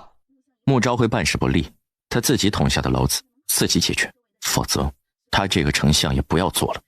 殿下英明。我真是倒霉透了，没想到把这尊大佛接到家里来了。别，近水楼台先得月，女皇这回是来选皇夫的，你的机会来了。滚，你个兔崽子！本君住哪儿？这个又让木匠头大了。算了，本君先去参观一下吧。穆悠月不想当电灯泡，于是拉着穆星泽去别的地方玩了。怎么不见丞相的各位夫人，其他的儿女也不见人影？怎么，本君不配他们来参拜吗？他们都身负官职，这个时辰各司其职，都在忙。是吗？丞相大人可真会生。这间院子景色不错，本君就住这里了。女皇啊，这间院子是微臣住的，恐怕不太方便。有什么不方便的？你收拾收拾搬出去就可以。这……看来丞相大人不太欢迎本君，那算了，本君即刻回花胜国吧。不是，别！眼看着萧清曼要往外走，木匠下意识的上前，匆忙中拉住了萧清曼的手。萧清曼回头，气呼呼的看着他。木匠呼吸一滞，一时间愣了神。为什么今日这个女皇会让自己频频想起素婉？丞相平时也这么随便拉女人的手吗？劳烦女皇稍作休息，微臣一会儿让人把这里收拾出来。好啊，那麻烦你了。本君有些累了，先睡一觉。晚点你们用膳的时候记得叫我。女皇先休息吧，微臣不打扰了，有事随时吩咐。去吧去吧。爹，我听说花胜国女皇住在我们府里，是真的吗？这事儿都传到太医院了。何止啊，我刚刚回来时，大街小巷都传遍了，说是景王关键时刻翻脸不认人，让你自己收拾烂摊子。这事儿是我掉以轻心了，事关他国，小景也难办，也难为他把这事儿都往自己身上揽。那现在女皇在哪儿？怎么府里连个花胜国的侍卫都没有？在我屋睡觉呢，他就带了个贴身的嬷嬷来，其余人都安顿在别馆2楼。你是说你把你房间给女皇睡了？那叫我怎么办啊？那女人非要睡在那里，要不是看她是个女皇，我早一脚踹她出去了。身为一个女皇，竟然就带了个嬷嬷进来，此事必有蹊跷。的确有一些。四哥误会了，女皇是怕带的人多打扰到我们，而且我们这里个个都有武功，所以女皇特别放心。相爷，女皇醒了，正喊饿呢，让你给她送些吃的东西。真是找了个祖宗回来。小三、小四，女皇既然醒了，那你们也该去拜见一下。我带你们去。女皇，丞相府的3公子和4公子回府了，这会儿来拜见你了。微臣穆叔颜拜见女皇。微臣穆景玉拜见女皇。快起来，真乖，长得也高，这长相一点也不随穆丞相，怕是像娘亲吧？女皇，你不是饿了吗？稍等片刻，厨房很快就送吃的来了。小乖乖们都过来坐，陪我聊会儿天。穆丞相，你先出去吧，别在这里打扰我们。忍无可忍，今晚本相爷亲自去给你修缮长青楼。舒颜啊，在宫中做御医，考核很困难吧？尤其是像你这样年纪轻轻，已经升到了副院判的位置，学医一定吃了很多苦吧？回禀女皇，微臣尚且年轻，吃些苦不算什么。真是乖死了。景玉，大理寺那种地方，每日和一些亡命之徒打交道，你可得注意安全呢。多谢女皇关心。怎么有芦笋呢？还有青瓜，全是我讨厌吃的。娘，这么多年还不爱吃芦笋和青瓜啊？娘现在的脸好看吗？你们喜欢吗？娘，你真是娘亲。三哥四哥，是娘亲，我们的娘亲回来了。下一瞬，只见两个大男人猛地扑进了萧清曼的怀里，痛哭出声。天色渐渐暗去，萧清曼这些年的经历，穆舒颜和穆景玉也已经全部知晓。二哥，甜甜，你们真能藏啊，竟然瞒了我们这么久。这不是想给你们一个惊喜吗？的确很惊喜，上回这么高兴还是甜甜回来的时候。难怪从娘一进门的时候我就觉得哪儿都不对劲，看来我这办案的敏锐度又提高了。咱们小四可厉害了。对了，爹还不知道此事吧？先不告诉他，看看他什么时候才能发现这是娘亲。告诉他干嘛？我现在是女皇，要什么男人没有？我可不准备吃回头草了。可是这他不是早就美人在怀了吗？何况还有那么多的私生子女，恐怕他早就把我忘得一干二净了。美人在怀？私生子女？坏了，之前怕女皇看上自己，他特意编排了一些有的没的。完了，这下子可把老爹给坑惨了。不是娘亲，这事儿这女皇，几位公子小姐，晚膳时辰到了，走吧，去吃饭，看看晚上的菜色合不合我胃口。娘亲，你误会爹了。我知道呀。你知道？就你爹那个死心眼，我走了那么多年，屋内还摆了那么多我的东西，怎么可能会做出那些事情啊？一定是新泽那个臭小子胡言来着。那就好，我还害怕爹要倒霉了。不过我倒是想看看他到底什么时候才能认出我来。这些年园林舅舅一直记挂着你，整个黎家怕是只有他还能念起我。那位景王没来吗？他不是甜甜未来的夫婿吗？景王要帮皇上处理政务，怕是在忙。哦，这样啊，那就让他明天过来吃饭吧。是，女皇。丞相大人，今日辛苦你了，多吃点。多谢女皇，微臣自己来就好。如今在你府邸，就不要有君臣之别了，我叫你朝晖可好？你也可以叫我清曼，或者青青、曼曼都可以的。哎呀，小心点嘛，来喝点水。完了，这女人一定是看上他了。不行，他要为苏婉守身的，他绝对不会屈服。许是默契，四人吃饭吃得飞快，随后各自找了个借口离开了饭桌。朝晖，咱俩聊聊天吧。你的院子让给我了，你今晚住哪？要不然的话，和我睡一起吧，如何？木相吓得一屁股从椅子上跌坐下来，连滚带爬似的离萧清曼3尺远。女皇身份尊贵，还是不要自降身份，微臣也不是那种随便的人。哦，丞相大人可真是位正人君子，本君实在是欢喜极了。微臣还要去盯着长青楼那边的进度，女皇请慢用晚膳，微臣先告退了。爹，这么晚了，你要去哪儿啊？我去长春楼，我要去盯着他们的进度，今晚不回来了。爹，我们刚才都看出来了，既然那女皇对你有意思，我们这些做子女的也不会阻碍你追求爱情。你要不嫁过去，给人当皇后吧。我打听过了，她后宫那些妃子全部都失宠了，你要是去了，铁定独宠你一人。滚！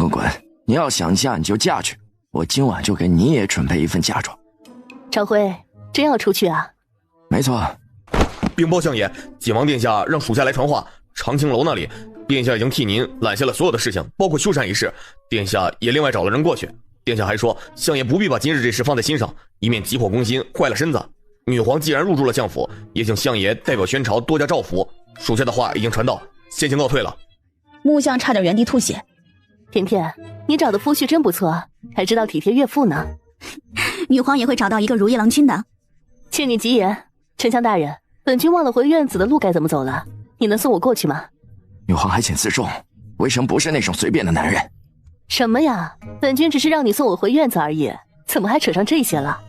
微臣还有事情要忙，幸泽，送女皇回院子。皇上中午在宫中设了私宴，单独宴请女皇，命微臣来护送女皇入宫。这就来了。我身上这件衣服好看吗？好看的。好敷衍啊，你都没仔细看呢。好敷衍啊，你都没仔细看呢。怎么回事？为什么自从萧清曼出现后，他会在他身上屡次的看到素婉的影子？女皇，请。听闻女皇此次是来选一位皇后啊，不是皇夫的，不知道女皇想以什么方式选呢？暂且看缘分吧，等缘分到了，挡也挡不住。丞相大人，你说是吧？万一缘分不来怎么办？要不朕给女皇想些办法吧，打擂台怎么样？这样选出来的皇后啊，不皇夫一定很勇猛。下棋书法比赛怎么样啊？要不然的话，刺绣比赛也行啊。画画比赛呢？讲故事比赛呢？你准备给自己选皇后呢？此次本君亲自来宣朝，选皇夫是其次，主要是想与宣朝交好，期待两国的感情更进一步。为表示对宣朝的诚意，女皇此次特意割让云乡、潞州2座城池，献给宣朝。云乡城、潞州城临近宣朝边境，加之粮产丰富，可轻易解决边境将士们的粮草问题，以绝后顾之忧。这是本君此次献出的诚意，当然，本君自然也不是白给的。本君需要宣帝签下一份协议，本君要宣朝与花圣国同生共死，永保花圣国周全。叔叔，签吧，没坏处。听闻景王与相府千金情投意合，不知什么时候才能修成正果呢？是啊，叔叔，你什么时候娶姐姐回家啊？丞相大人也在这儿，这事儿怕是还得你说了算吧？孩子们的事情让孩子们自己解决，等他们想明白了，自然会修成正果的。丞相大人倒是开明，你难道一点也不想抱孙子吗？我想，但我着急有什么用啊？景王啊，既然彼此有情，那就不要消磨时光了，珍惜当下。珍惜当下。叶玄锦在心中默默地念了这4个字儿。喂，那个有毒啊，剧毒！咦，你竟然一点事都没有？行吧，没事就行，你自己去玩吧，我要回家了。走了几步，回头看了眼，发现羊驼也跟着他。穆幽月又往前走了几步，见后面脚步声还没停，羊驼走着走着，已经与他并排走在一起。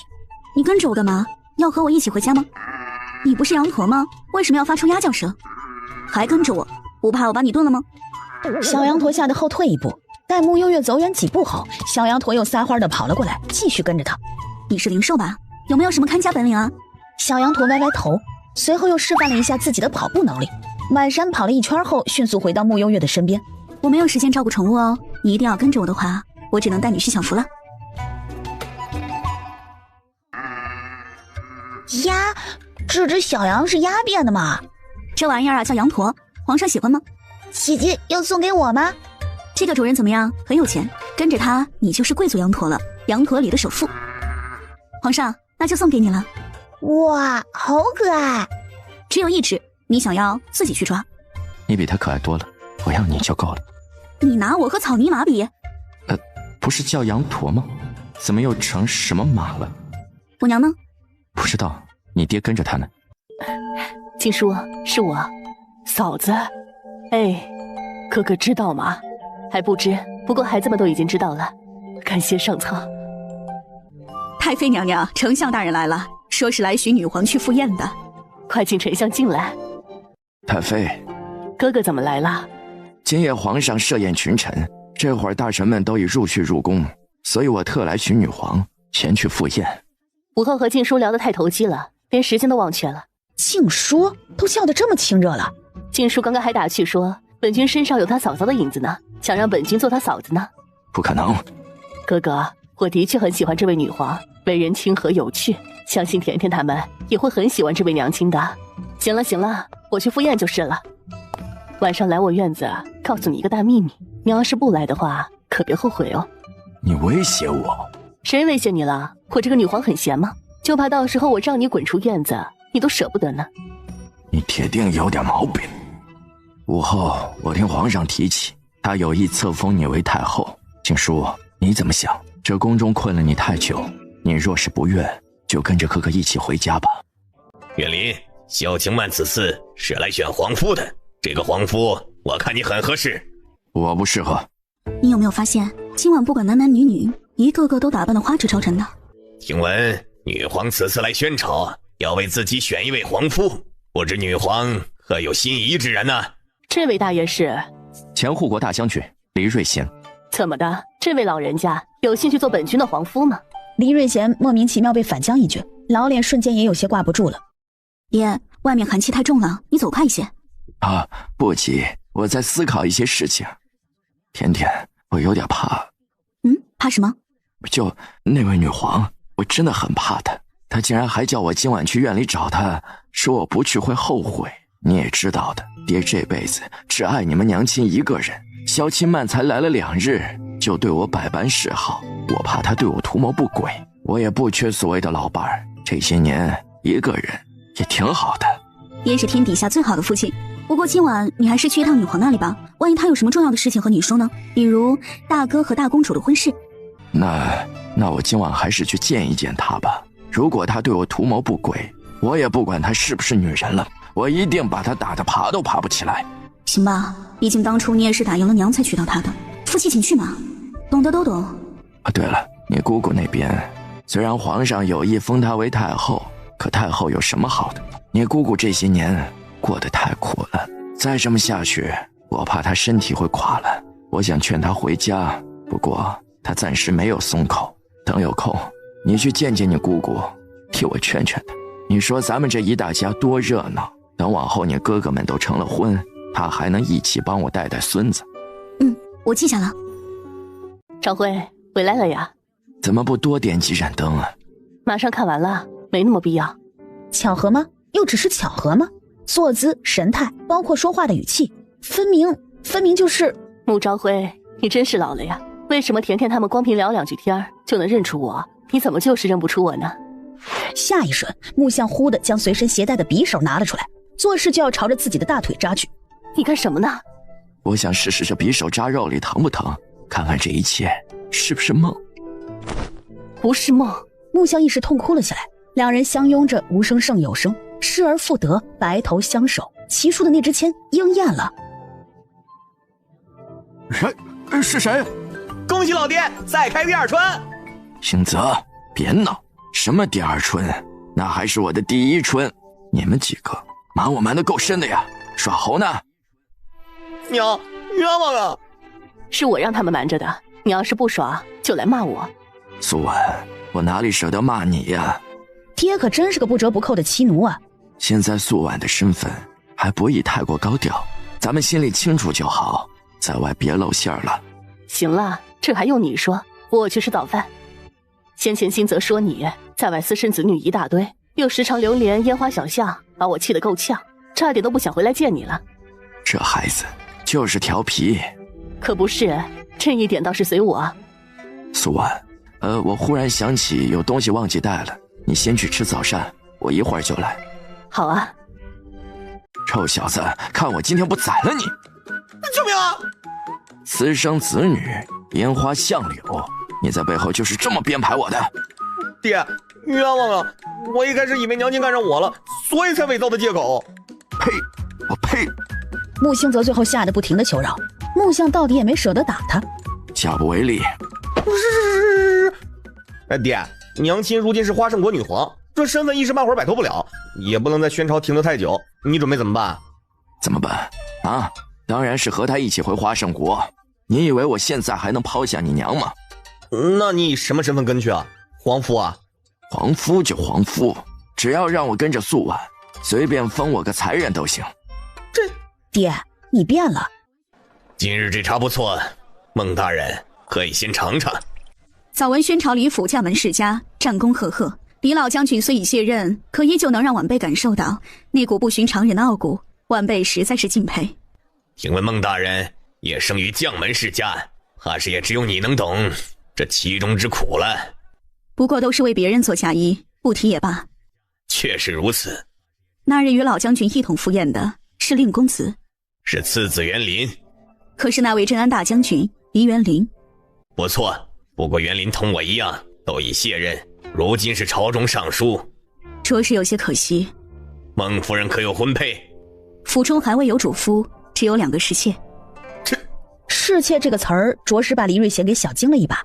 感情这孟大人也是位戏精啊，演技爆表。此次来宣朝，晚辈发现宣朝皇帝有意处处打压黎府，晚辈心中实在是替老将军有些鸣不平。就说皇帝那黄口小儿，哦不是晚辈失言了。无妨，孟大人不过是说出了真心话而已。来，李某以茶代酒，敬孟大人一杯。孟大人想做女皇吗？孟晚竹看了他一眼，笑了笑，没有回答他的问题。甜甜，怎么了？你那里是不是还差一位主妇？你觉得我合适吗？先给我捏捏肩，看你的手巧不巧。好。你以后会娶妾吗？叶璇锦，你有毒。岳母说珍惜当下，甜甜是不是该考虑一下我们的婚事了？穆幽月脸颊微微发烫，心底某处也像是炸开了一样。与此同时，叶璇锦的心口一股猛烈的绞痛侵袭全身，他忍着痛意，用力的从背后抱紧他。你怎么了？想抱抱你，你别动，我还有事，晚上一起用膳。说完，叶璇锦直接翻窗离开。他皱起眉头，叶璇锦突然的反常让他心中有股不好的预感。殿下刚刚传来消息，要替皇上去办一些事情，这会儿不在府内。哼，知道他了吧？你以为我在骗你呢？叫你放下儿女情长，好好作恶，你非是不听。我告诉你啊，这锥心之痛只是个开始，以后只会更痛，你明白吗？更痛。哪天痛死你了，你说不定就灰飞烟灭了。闭嘴！你还是安分点吧，放下儿女情长，不然你……我偏要去的，你能奈我何？你滚！好嘞。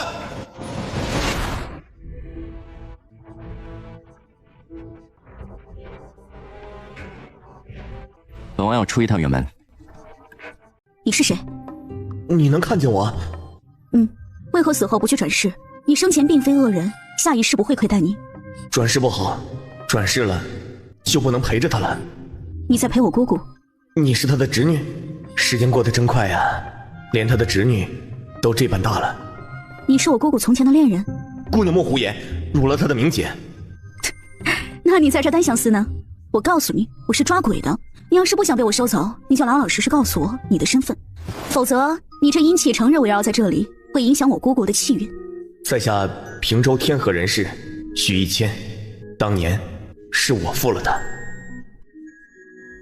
你这人咋那么倔呢？你这意思不是正好让抢你身份的人高枕无忧了吗？我文人风骨，关键时刻损人损己，傻得没边，蠢。唉，可不咋地，把人家姑娘的心给骗了，你丫的跳河去了，现在死都死了，还死乞白赖的在这陪着他，人也看不见你，你搞那么深情干毛线？渣渣哟！如果是你，你怎么办？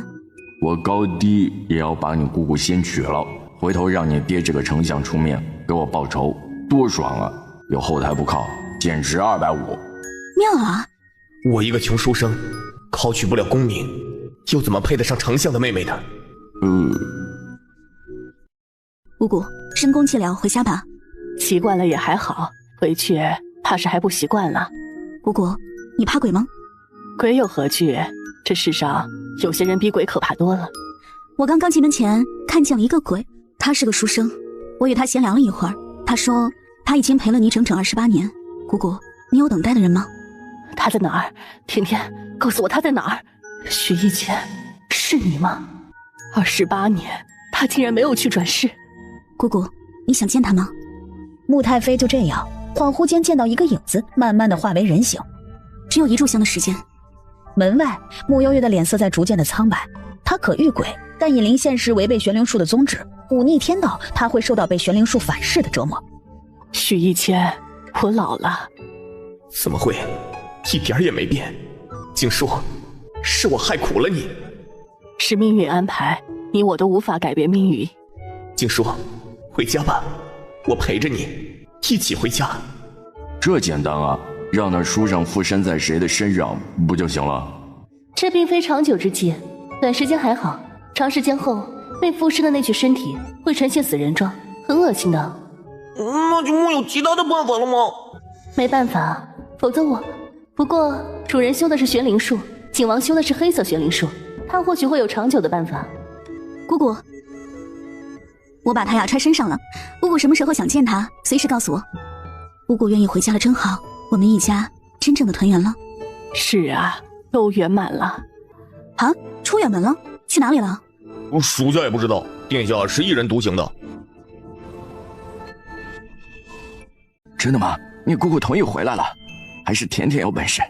那当然了，爹，我和娘亲有些事要说，你先出去。有了娘亲忘了爹。怎么，我们娘俩还不许说话了？行，你们慢聊，我去书房忙会儿。娘，你认识许一谦吗？你见到他了？穆幽月点点头，把今日在姑姑宫里发生的事情说了一遍。许一谦竟然放弃了转世的机会，陪了你姑姑28年。所以当初那个抢走探花名额的人究竟是谁？我今早还问起你爹这事儿呢。这事儿知道的人不多，当年虽然闹过一场，但许一谦投河，此事最后便不了了之。那人是长平侯的庶子白松行，也是如今从2品的内阁学士。28年过去，白松行也老了，他父亲长平侯因年事已高，早年已经告老还乡，回祖宅颐养天年。白松行这些年似乎是在夹着尾巴做人，在朝中没有与谁走得太近，倒是让人挑不出毛病来。你怎么了？脸色如此差？刚刚催动了玄灵术，有些耗费精力了。来，娘亲抱抱。娘亲，我的凤凰金血你知道吗？知道，当然知道。从你出生不久后，我们就发现了你的血特殊，为此我还特意去找过紫兰道长，他说了一大堆什么上天恩赐之类的，要我们好好保护你。怪我嘴贱，曾经在黎瑞贤面前提过一嘴，哪知后来……听娘亲的形容，紫兰道人应该是位得道高人，可我听说他已经被东岐处去，是真的吗？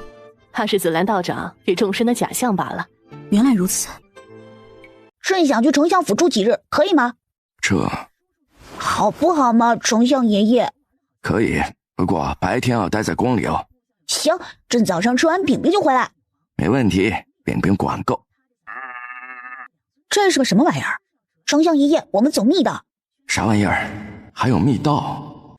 到了，这里出去就是叔叔的府邸了。雨儿，是雨儿吗？听到这声音，轩宇和木相皆是呼吸一滞。这声音可太熟悉了，只是怎么可能呢？雨儿，你还在不在？父皇，是你吗？是朕。皇上，丞相也在。穆爱卿，保重奸臣当道。叶玄锦胆大包天，给朕制造了假死的假象，实则一直将朕关押在此。好在朕总算等到了你们。穆爱卿，你先放朕出来，朕出去后势必要联合朝中其他重臣，揭发奸臣叶玄锦的罪行，让这奸臣不得好死。皇上，这锁微臣一时半会儿还解不开。无妨，都等了这么久了，也不差这一会儿了。丞相，朕只能将希望寄托于你的身上了。请皇上放心。好。拜见皇上，拜见木相。叔叔去哪儿了？殿下有事外出几日。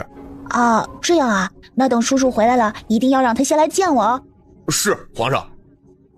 宣帝，女皇，你们这是怎么了？你们慢聊，本君先去休息会儿。叔叔，他囚禁了父皇。甜甜，这事儿你知道吗？我知道。这么大的事情，你怎么能瞒着呀？囚禁先皇，历来哪怕是奸臣，也无人有如此胆量敢这么做。我当然知道，不过我想叶玄锦一定有他这么做的理由。我头都大。皇上，爹，你们先别急，等叶玄锦回来也不迟。皇上怎么说？等叔叔回来吧，他相信叔叔。先帝竟然还活着，昭辉，你也别恼，我就这么和你分析吧。一个皇帝被人囚禁多年，对于他而言是奇耻大辱，神圣的污点。你放他出来后，他也不会将自己的遭遇公布天下，因为太丢人了，与他的身份根本不匹配。届时他就算解决了小景，作为见证这一切的人，你以为他会放过你和轩宇吗？不会的，只有死人才不会开口。效忠朝廷是对的，但于中就没什么意义了。别纠结了，要不然你就辞官吧，跟我回花圣国做我的皇夫。咱家这几个孩子啊，论起来现在个个都是皇子公主，不比在这快活吗？都不用看别人脸色。有被安慰到。醍醐灌顶，原来我也是个公主。那行，我就等小景回来。娘亲，你知道紫兰道人在哪儿吗？哎呦，这小胖墩是谁呀？看着面生呢。去你的，别埋汰我啊！哟，你瞅你这脸胖的都圆了一圈了，在李府整日吃香的喝辣的吧？不至于啊，虽然是胖了那么一些，但没你说的那么夸张。平时让你多照镜子啊，你非不照。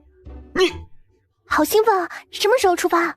陆言，你至于吗？咱们是要出远门，不是去打劫呀。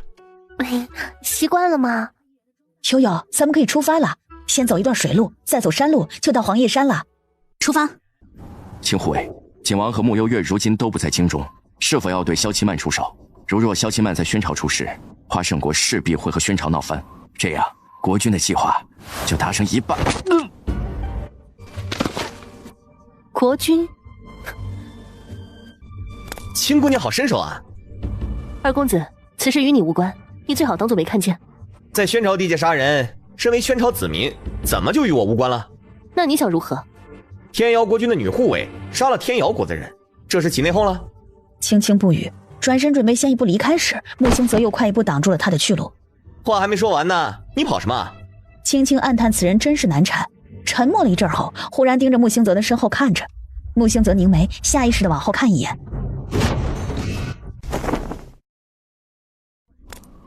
师姐，你回来了？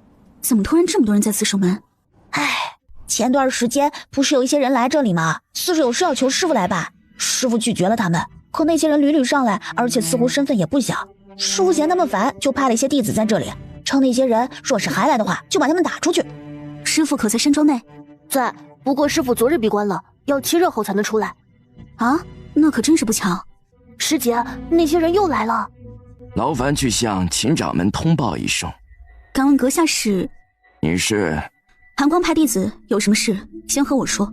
我们是要与秦掌门谈事情，你一区区小弟子，还轮不到你来说。你既然是来求人办事，就得拿出求人的态度。我师父又岂是你们想见就见的？也罢，趁我没生气之前，赶紧下山。若再让我见到你们，休怪我对你们不客气了。家师乃是万华派掌门向昭言，此番江湖有不明势力入侵，特意前来与秦掌门商量合作一事。你一个小弟子，莫要坏事。向昭言，敢问姑娘如何称呼？韩苏。此名一出，万华派的人面色均是微微一变。原来是韩苏姑娘，失敬失敬。向掌门，方才是我有眼无珠，该是我失敬才对。那向掌门先去一旁的小竹楼内饮杯茶，待我去通报师父一声。也好，多谢韩苏姑娘。啊，悠悠，你不是去见师父了吗？怎么那么快就回来了？向昭言出现了。什么？他在哪儿呢？他在寒梦山出现了，且如今是万华派的掌门。万华派不是在靠近天瑶国的位置吗？听闻也是个名门大派，向昭言竟然是掌门。我倒是第一次听说这个门派，既然是名门大派的话，为什么现在才知道掌门是向昭言呢？因为之前向昭言用了个江湖封号，叫做鬼影圣主，我也是刚刚听了老大说，才知道原来是向昭言的。好啊，这个臭不要脸的！青兰的江湖绰号是无影圣姑，他搞了个鬼影圣主，生怕我们发现不了他是吧？向昭言如今是万华派的掌门，在没摸清他的全部底细之前，贸然出手并非有利。那就请君入瓮好了。他此次有求于我师父办事，师父恰好又在闭关，所以我们必须尽快定制出一个方案出来。这事儿青兰先别出面，就先交给我们几个，最后人留给你来杀。不错，交给我们就好了。来，我先来算一卦，算算此行的凶险。试试。阴生阳符，鬼哭其事。什么意思啊？我咋听不懂呢？悠悠，你懂吧？我懂。悠悠懂就行了，反正你们其他人也没那本事。沈文音，你也别闲着了，从现在起赶紧的锻炼锻炼筋骨，免得真打起来了，把你那老蛮腰给闪了。你放心，我现在抽你100鞭都不带喘一下的，你要试试吗？你现在变得挺幽默呀。悠悠渴了吧？我去给你倒杯茶。那我先离开一趟。悠悠，我和你一起去，也好有个照应。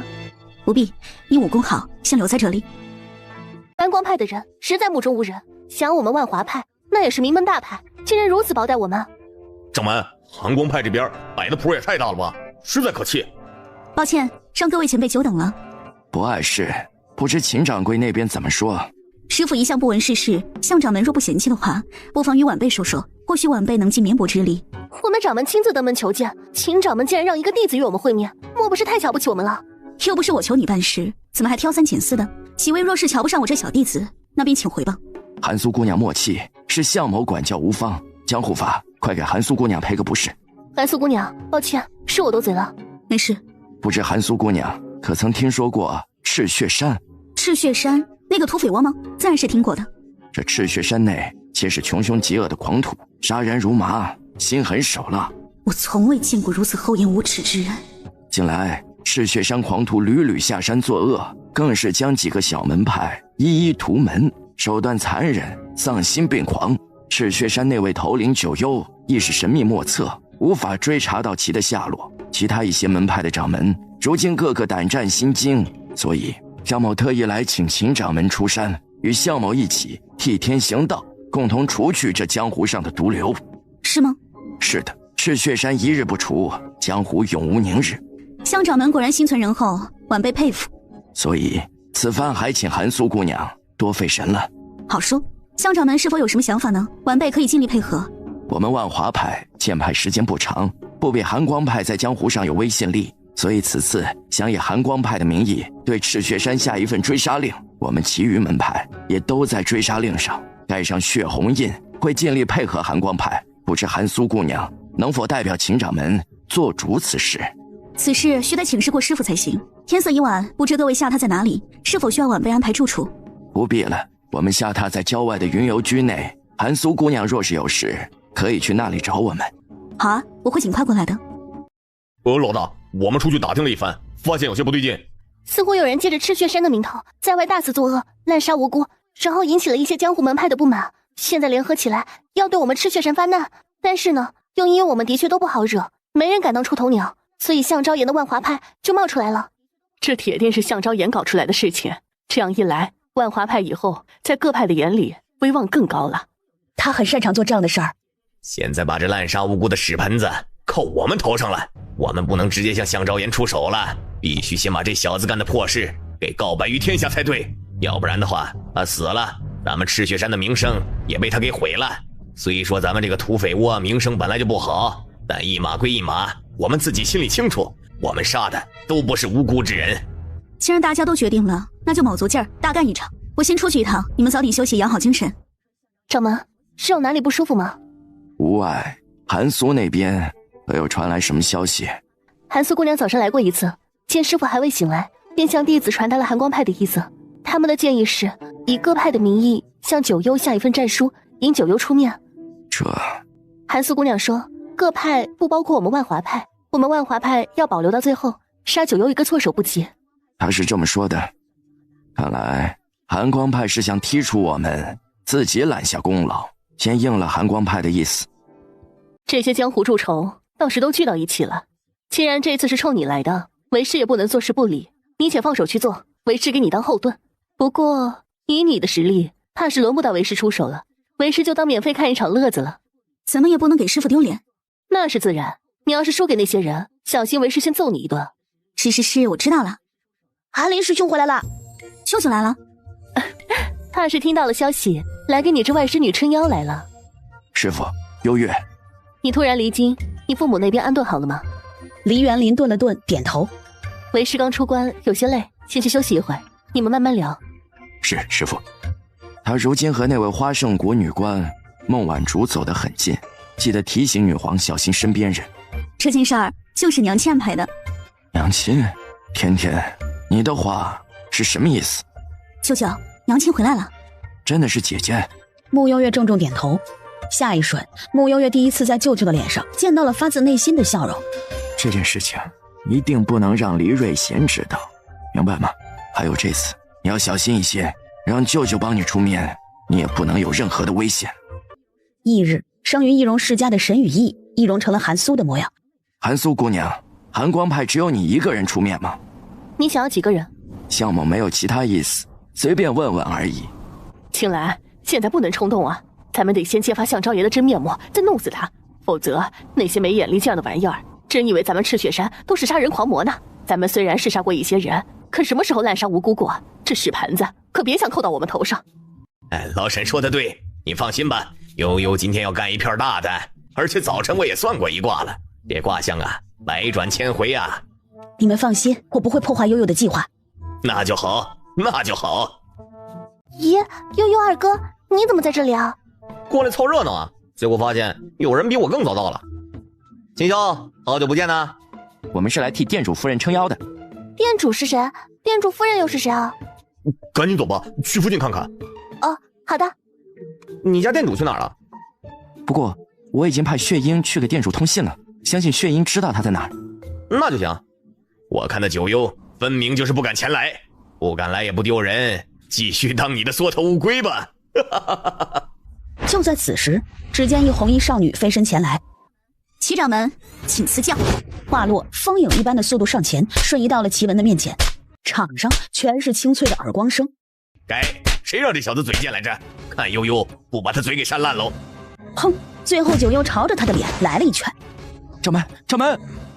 来了这么久，忘了自我介绍了。本尊便是赤血山首领九幽。今日诸位也在，本尊倒也有一件事情想要问一问。近来是谁打着赤血山的名义，在外胡作非为？笑话！你们赤血山自己做了恶事不敢承认，是想反咬我们一口吗？我九幽做过的事情绝不否认，但没做过的事情，休想让我来背这个锅。罢了，和你们这些缺根筋的老古板没什么好多说的。不是给我下战书了吗？下一个谁来，或者一起来都行。好狂妄的口气！今日我们就要替天行道，摆阵。话落，五大派竟联合起来，摆了一道天门阵法，将慕幽月围在了中间，筑成铜墙铁壁。好厉害的阵法！天门阵一摆，算是苍蝇来了也飞不走。动！随着一声令下，阵法缓缓移动起来。九幽眼睛微微一闭，在睁眼时，目光幽深又悠远。所有人都感觉到他身上那股气息在渐渐的沉淀，又似有一股强大的力量在渐渐的爆发。沉淀中，一股冰蓝色的光芒渐渐拢在他的周围。玄灵术开启，风云变色。下一瞬，只见慕幽月一个转身，一阵阵冰蓝色的光芒犹如利刃一般，带着呼啸之势朝着那紧密的阵法挥去。那阵法被这灵术凝成的光刹那间劈成两半，一分为二。众人发现，来自四面八方无数的灵气似乎全部朝他涌来，注入了他的身体里。原来悠悠除了用头发丝杀人，还有这样的本事啊！几天不见，小怪物本事又见长了。店主，嘘，别影响到他了。向昭言，看了这么久的热闹，还不打算来帮帮你的伙伴们吗？你要眼睁睁地看着他们都死在你的面前吗？说起来，向昭言这个名字很耳熟啊。哦，我想起来了，你不是风刀寨的伙夫吗？怎么如今摇身一变成了掌门呢？妈，风刀寨伙夫？什么？你们都不知道吗？哎呀，原来你们都被他给耍了呀！哦，我认得他，以前是风刀寨的一个烧饭的，后来呀，好家伙，他给风刀寨的所有人下毒，杀了人家足足100多口人呢。你们说说，亏得他这一身武功还是风刀寨的人教他的，转头就把人家全部杀了。现在呀，倒是折腾了个门派出来，还自诩名门正派。你们这些名门正派的人，竟然和这种人同流合污，我好看不起你们哦！我明白了，难怪要搞这么大的阵仗杀了我，原来是怕我把他的秘密给说出去。哎呀，冤死我得了！人在家中坐，锅从天上来。九幽，恶人做惯了，谎话随口就来。什么风刀寨，我从未听说过。是吗？是。你等会儿。下一瞬，周围的天色更暗了几分，所有人竟然真真切切地见到一些白色的人影在各处飘荡了过来。向昭言，还我命来！向昭言，你为什么要杀了我呀？向昭言，还记得我吗？李青兰，无影圣姑，李青兰。孙子，枉费我教你武功，你他娘竟然给老子下毒！不是我！你作恶多端，非但不知悔改，竟还利用众派的善心嫁祸给赤血山。向昭言，你该入地狱！想我赤血山虽是土匪窝，但我九幽杀人一向光明磊落，是我杀的人，我绝不否认。此番向昭言自己私下作恶，却将这屎盆子扣在我赤血山头上，着实不能忍。各位前辈，你们都是明理之人，此次被向昭言牵着鼻子走，你们能忍吗？不能忍！向昭言，你太歹毒了！要不是向昭言，他今天能这么惨吗？也不知道这脸还能不能恢复了。我没有，一切都是赤血山的阴谋。这位大姐，你小心点啊，一定要干掉他。叶玄锦，他什么时候冒出来的？二哥竟然也在这里。与此同时，李婶迅速快而准的将弯刀迅速扎进了向昭言的心口处。向昭言，这些年你真的没有一丝的后悔吗？李青兰，他们视你为最亲之人，是你没护好他们，与我何干？你不敢反思一下你自己吗？好一个倒打一耙！好生热闹啊！我们暗明殿怕是来晚了。属下秦修拜见店主夫人。不是悠悠啥时候嫁的人呐？她的相好不是锦王吗？我们幻星楼好像也来晚了啊。这出戏唱的也差不多了吧？请掌门。先自我介绍一下，在下秦无忧，也是九幽的干娘。通天派掌门下意识摸了摸自己的脖子，还好还在。祁文也摸了摸自己的脸，被打成这样还有命在，不远。向昭言，你害惨我们了！你们都给本尊记着，赤血山只杀有仇之人。向昭言与我赤血山有血海深仇，今日他的这条狗命，我们赤血山要了。其余人，今日我念在你们也是被向昭言蒙蔽了心，姑且先放你们一马。往后井水不犯河水，若再敢来犯，我九幽亲自登门，扭断你们的脖子。都听见了吗？众派都被这小姑娘的气场给震慑到了，下意识的点了点头。都滚吧！匕首又一刀划破她的腹部，一切都了结了。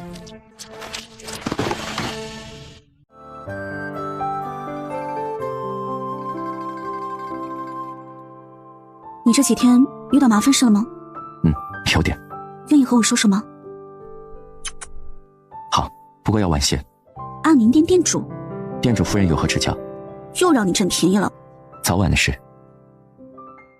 温以圣姑，你接大仇已报，恳请你将掌门的尸身留与我。你们要报的仇报了，但掌门对我有恩，我想替他安顿后事。去吧。师父，你一定觉得我是个白眼狼吧？可是你怎么能做出那样残忍的事情呢？没关系，待我将师父安葬后，我这条贱命也会还给师父的。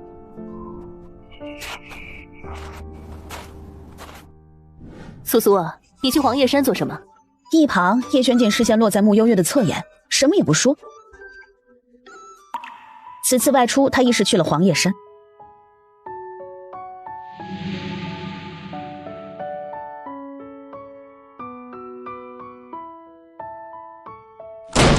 施主，何来那么大的火气啊？你就是紫兰道长？非也，紫兰已故。叶玄锦上下打量了他一眼，嗤笑一声：“你和玉灵树，你还魂了？”施主，请坐。是你操控了一切。黄叶山，紫兰道长，你去找他，他或许会有办法的。是吗？是，我不敢骗你了。如果你死了，我也不复存在了，我们的使命还没完成呢，死了多可惜啊！你说是吧？滚！好嘞。如何让我永远留在这里？施主有恶劫在身，不比常人，得牢记使命方可圆满，忤逆天意会遭天谴。你们这些僧人道士活在凡间，却只会拿天意说事，要点脸吧？不试试，你怎么就知道人不能胜天？你操控玉灵树将灵魂复原，难道不是逆天而行？你为何非要留在这里呀？想娶妻。如此俗落的理由，这不应该呀。你想再死一次？不想。紫兰道长站了起来，走到小屋外面，看着外面暗下来的天色，他遥遥望着夜空。渡恶劫是上天对你的惩罚，你可曾想过为何你会遭受这样的惩罚呀？我若知道，还来问你。渡恶劫对你来说其实算不得惩罚，这世间真正的惩罚是遗忘，此关无解，需要你们自己等待时机再来攻克。你们，我和甜甜，我就一道士，什么也不知道。突然很想踹你下去。紫兰气得跺脚，转身往回走。叶玄锦唇角缓缓勾起，与此同时，那股锥心之痛又再次袭上心头。他捂了捂心口处，忍着痛重新走向小屋。你是怎么被东岐那种人给弄死的？我不过是顺他意，让他看到想看的罢了。这世间名与利皆是身外之物，我不在意。身外之物是吗？把你手里的拂尘卖给我。你若觉得钱俗气，那就送给我。此兰遇到克星了。现在能和我说说了吗？你的凤凰金血是天生自带？生来就是自带的，否则当初也不会被陆家妇女给盯上了。那你可有遇到过一些奇怪的现象？你是指我娘亲曾说，在她怀孕时，紫兰道长曾说我是通阴命格，在生我时，我的生魂与爱魄被阴灵吞噬，因此分裂成了2个我，一个留在了这里，另一个则出现在了1000年后的世界。就在我们出狱的那一晚，我的三魂七魄才回归，才真正的变为我自己。如此巧合，你怎么突然问起这个？甜甜，你相信前世吗？叶玄琴，你是不是知道什么？你也和我一样，不完全是这个世界的人。叶玄锦默了一阵，手指轻轻地敲击了一下桌面。你是不是遇到什么禁忌了？说了会遭受惩罚。叶玄锦又一次手指轻敲桌面。啊，怎么能这样？作弊啊！你看我开口了吗？没有。穆幽月发现叶玄锦比自己惨多了，既然有些事情他不能开口，他也不敢继续多问下去。我们既然选择了彼此，那就要为我们的将来好好努力啊。好，我莫名很想去黄叶山见一见紫兰道长，明日你陪我一起去。你昨晚和锦王一起睡的？就是盖棉被纯睡觉而已，没别的。你还要去黄叶山啊？穆幽月点头。那二哥就不陪你去了，京中近来有些异常，我得早点回去。慕容北萧身边那个女护卫是反古国的奸细，已经被我抓起来了，关在了大理寺的诏狱里面了。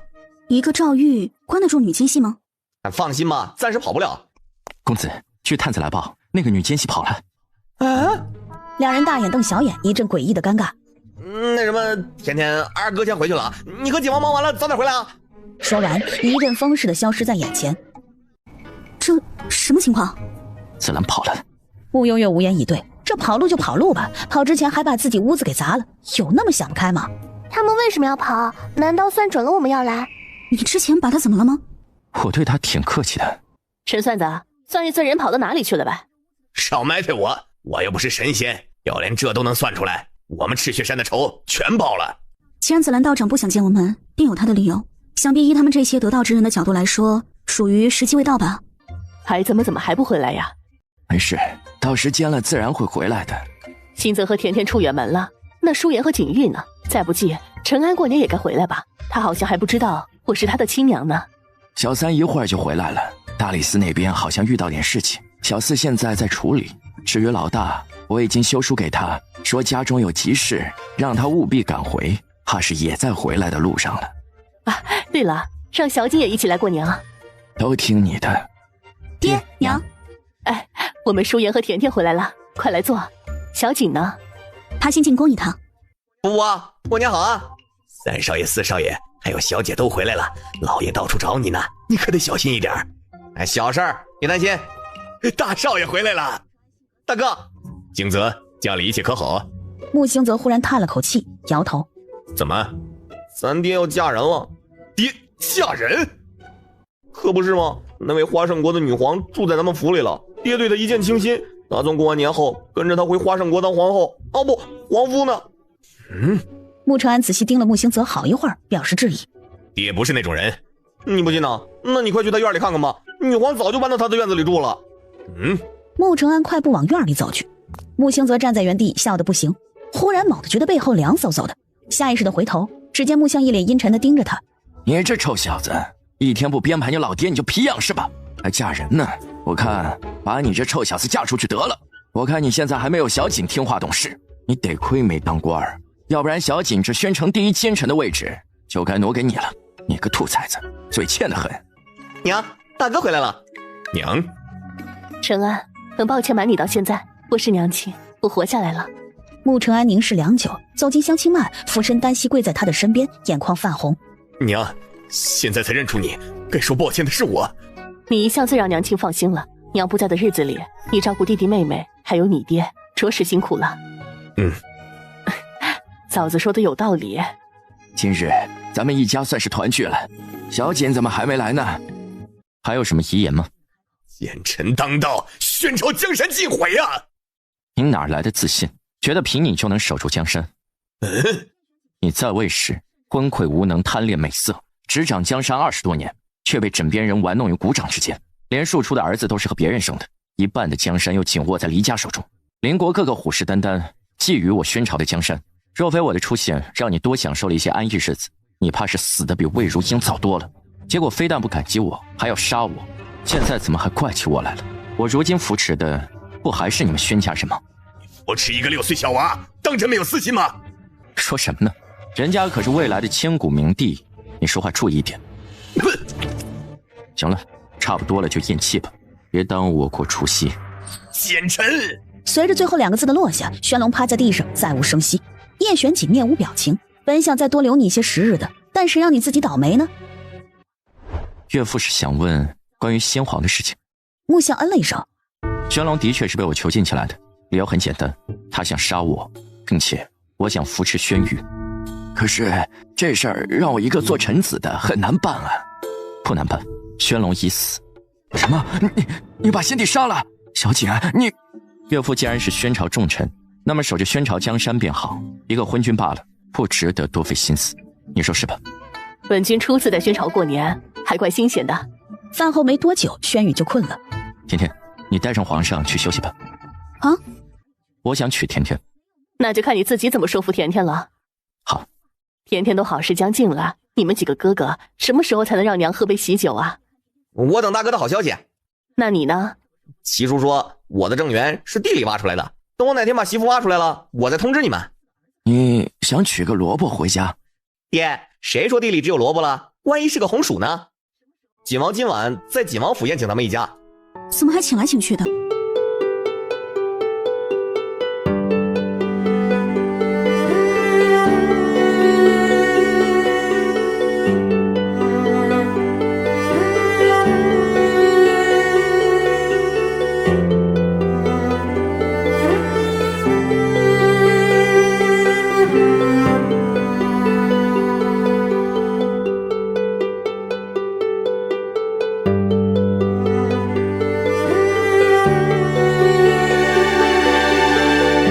好吧，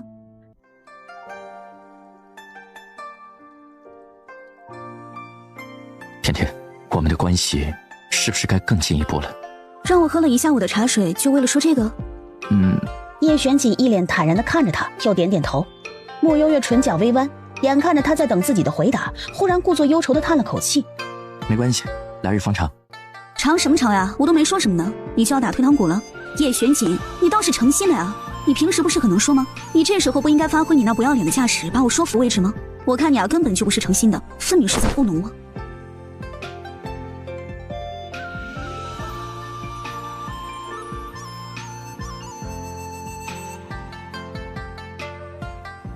你看什么？从始至终，你都是我唯一认定的人，哪怕你现在不愿意，多久我都会等你。但我还是要说，甜甜，做我的妻子，好不好？片刻，他点了点头，小声地嗯了一声。圣旨到！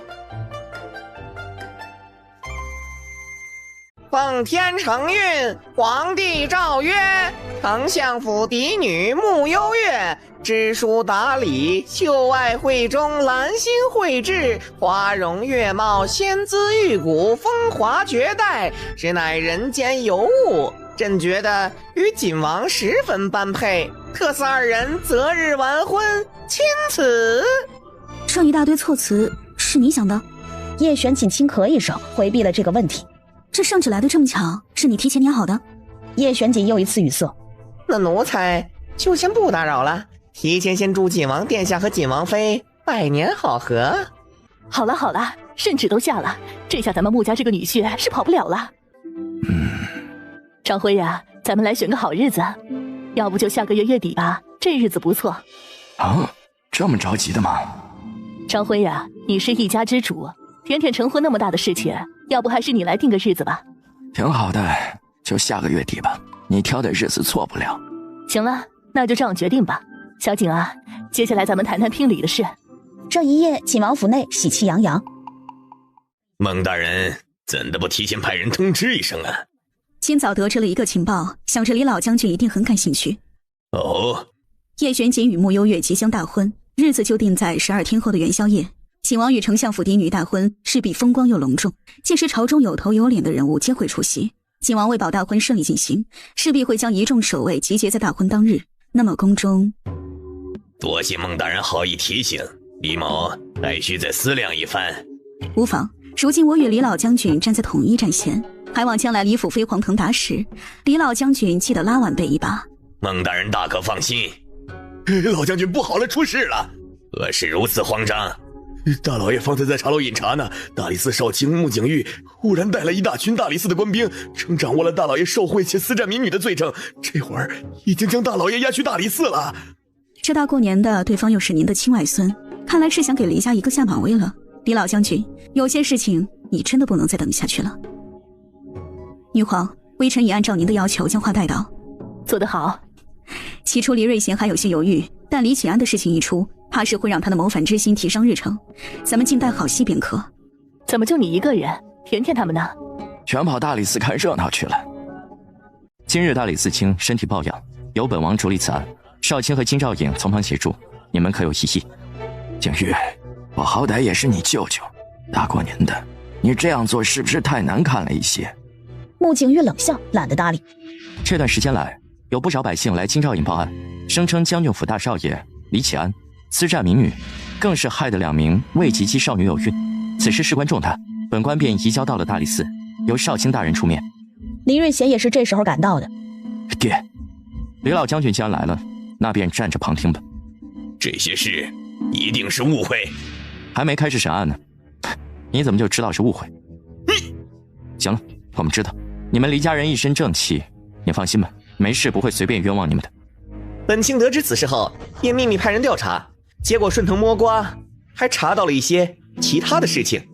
一桩桩来说吧，先说最近的一件，金兆尹接到了平州一商贾的举报，称给李启安封了50万两银子，想要买当地的知州一职，但李启安收了钱却不办事，因此愤然举报。本卿接着深入调查，却意外发现这几年发生过无数类似的事情。首先是临华城知州任学清，3年前升官前，在临华城的钱庄曾取出了20万两的银票，在取出银票后的2个月，原临华城知州方如海突然因病暴毙，接着任学清受到举荐，出任临华城知州一职至今。这和我有关系吗？8竿子打不到一起。本卿话还没说完，不要随意打断，否则治你一个扰乱公堂之罪。本卿顺着查下去，发现3年前，也就是任学清取完银票后的半个月，李启安在京城顺英钱庄存下了20万两银票。那又如何？我堂堂黎家少爷，20万两难道都没有吗？来人呐！李启安屡次扰乱公堂，监押下去，打50大板，再来审讯。穆景玉话落，几个官兵上前将李启安按在地上，一棍接着一棍的落下。穆少卿，你未免仗势欺人！本卿在审案，还请老将军不要妨碍公务，否则一并处置。50大板过后，李启安除了哀嚎，再也说不出话来了。2年前，同安知州，同样2年前，封长河并非突然疾病暴毙，而是被人喂了长期的毒药，才会在旧兴镇暴毙的。林瑞贤眸光一闪，心中警铃大作。按照前面几例类似的案情，本卿今早特意请了现任都统季守云来大理寺问话。来人呐，带季都统上来。见过靖王殿下。劳烦季都统特意跑一趟了。关于封长河之死，季都统可有什么要说的？刚想开口，便见到正前方，封长河正露出一张血脸，直勾勾地看着他。季守云下意识地后退一步，满面的惊慌。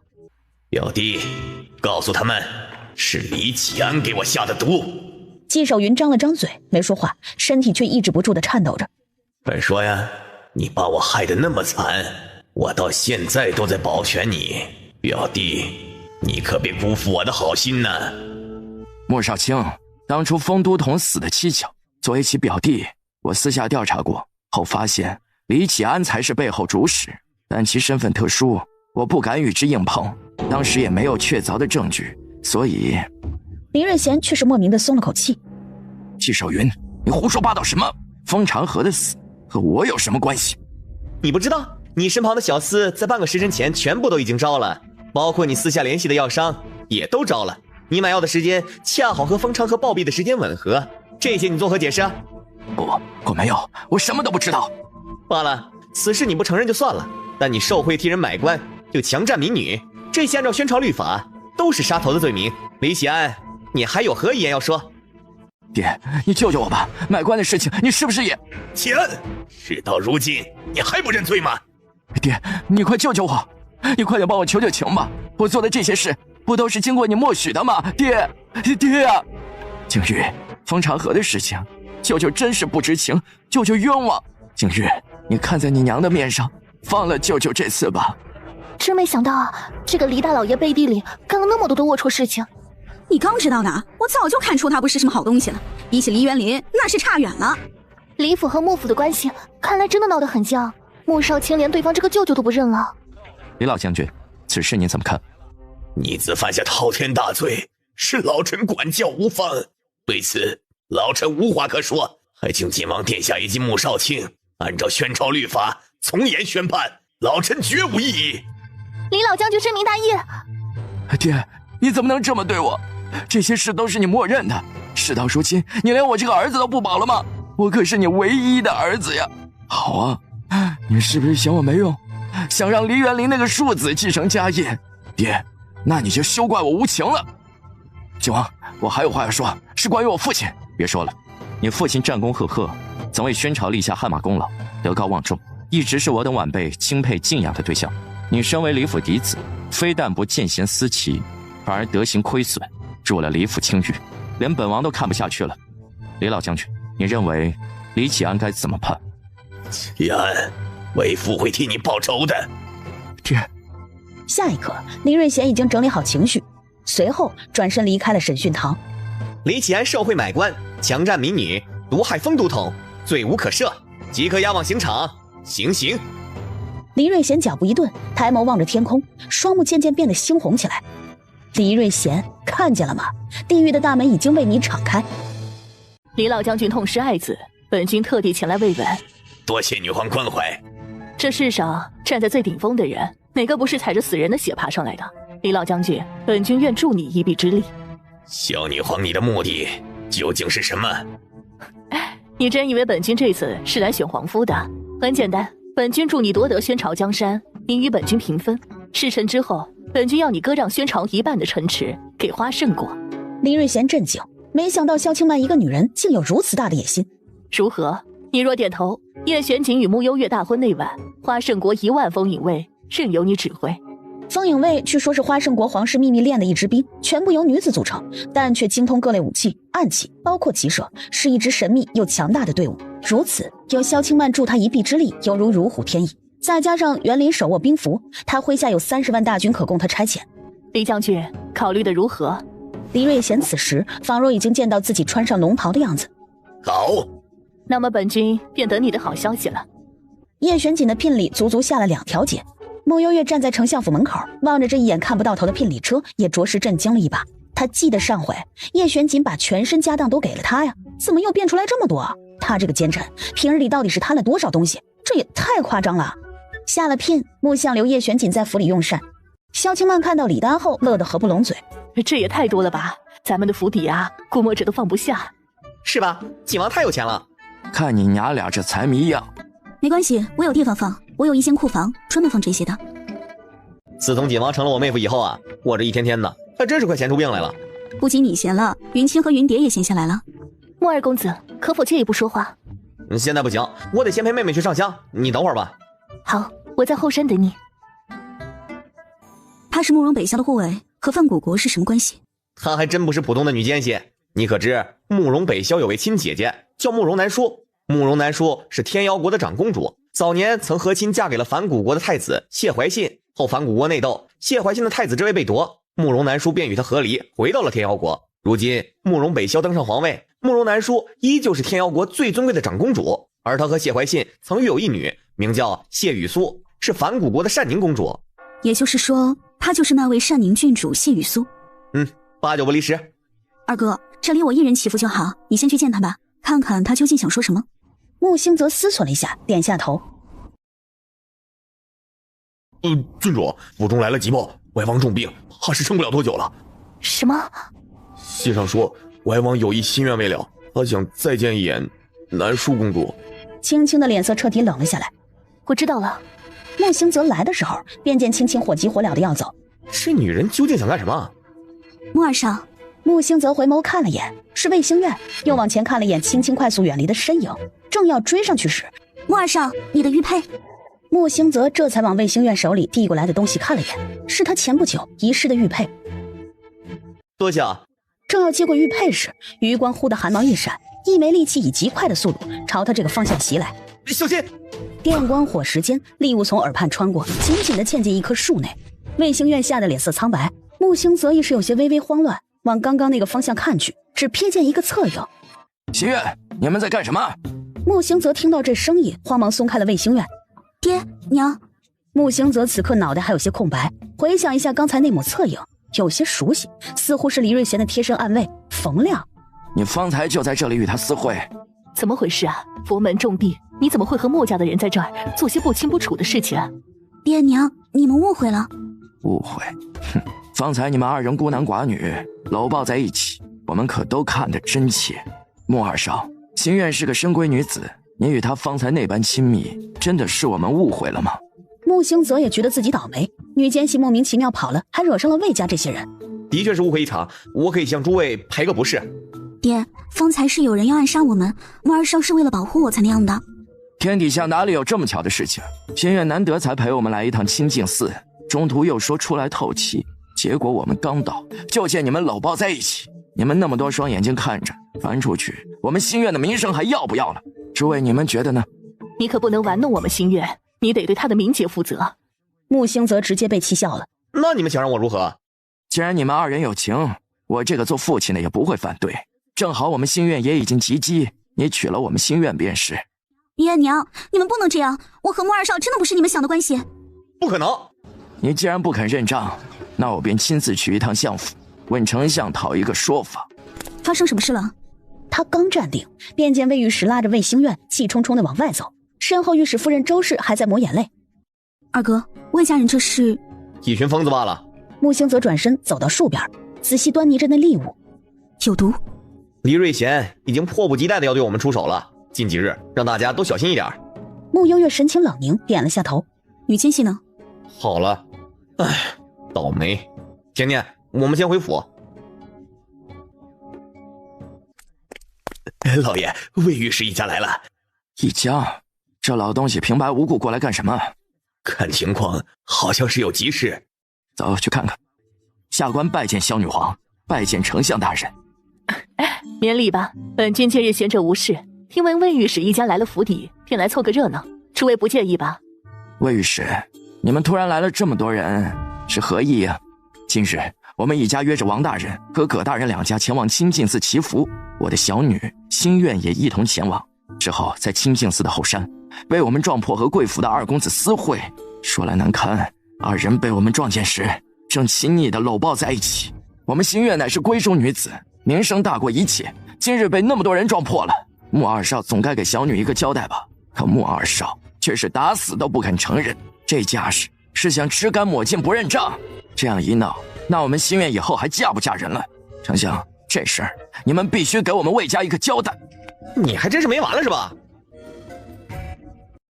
穆二少，我就问你，在我们出现在后山之前，后山是否只有你和心愿两人？是，恰好碰到。恰好碰到，然后我们过来的时候，你们又恰好搂在一起。天底下有这么巧的事情吗？还是说丞相府教出来的公子品行便是如此？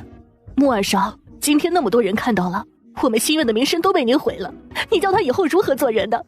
万一他一个想不开……行，穆二少，今日到底发生了什么？趁着大家伙都在，你大可说出来。穆星泽有些犯了难，说该怎么说呀？事关穆家那么多年的仇恨，他不可能在此时将黎瑞贤搬出来，真的烦死了。你还不承认是吧？行。不一会儿，两名清净寺的僧人进了大堂。两位小师傅，辛苦你们跑一趟了，只是今日魏某实在走投无路，所以想请两位小师傅帮忙做个证人。你们只需要回答2个问题便是：在后山时，你们是否见到了这位穆二少和我家小女搂抱在一起？魏御史问完后，两位小师傅轻轻地点了头。那当时后山是否只有他们孤男寡女2人？两位小师傅又一次点头，得到了印证。穆相和萧清曼都有些坐不住了，难不成是真的？不应该啊！出家人不打诳语，丞相若是还是不信，够了！魏兴愿有你们这种父母，真是倒了大霉了。二哥，不就是想让我娶魏兴愿吗？行，我娶就是了。新泽，老二，这事儿你可得想好了。穆二少，男子汉大丈夫，你说话算话。算，肯定算。我要娶魏兴愿，爹，你尽快帮我们选个好日子吧。说罢，转身往后院的方向走。穆幽月紧跟其后。恭喜丞相府双喜临门。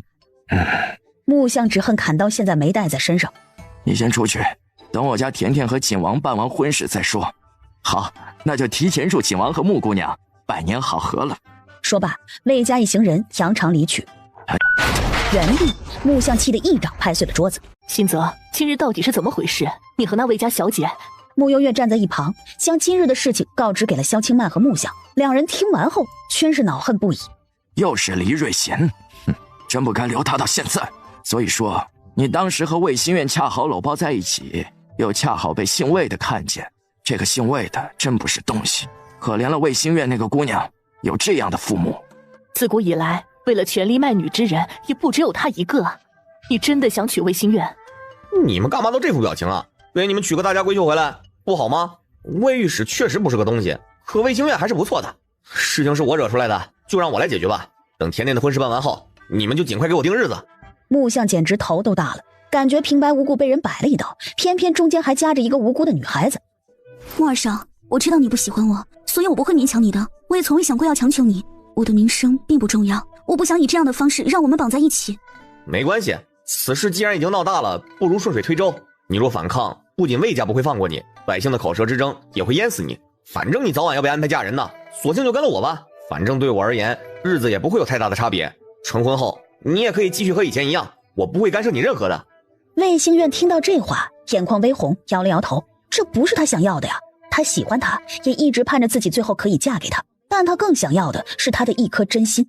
你放心，成婚后我也不会再娶旁人的。树叶里，周遭肆意的寒风好似完全感受不到。穆兴泽就这样坐在那里，一杯接着一杯的烈酒下肚。二哥，你怎么来了？这里凉，别冻着了。没事，我不怕冷，就是想来陪你说说话。干嘛呀？你们还在担心我成婚的事儿啊？真不至于啊！魏清苑那姑娘挺好的，不闹腾也不作妖，娶回来也是我的福气呢。你们都别瞎想啊！其实我还挺乐意的，真的挺乐意的。穆兴泽越这么说，穆幽月越是揪心。你不是去后山找那位善宁郡主吗？为何他当时不见了？不知道，跑了。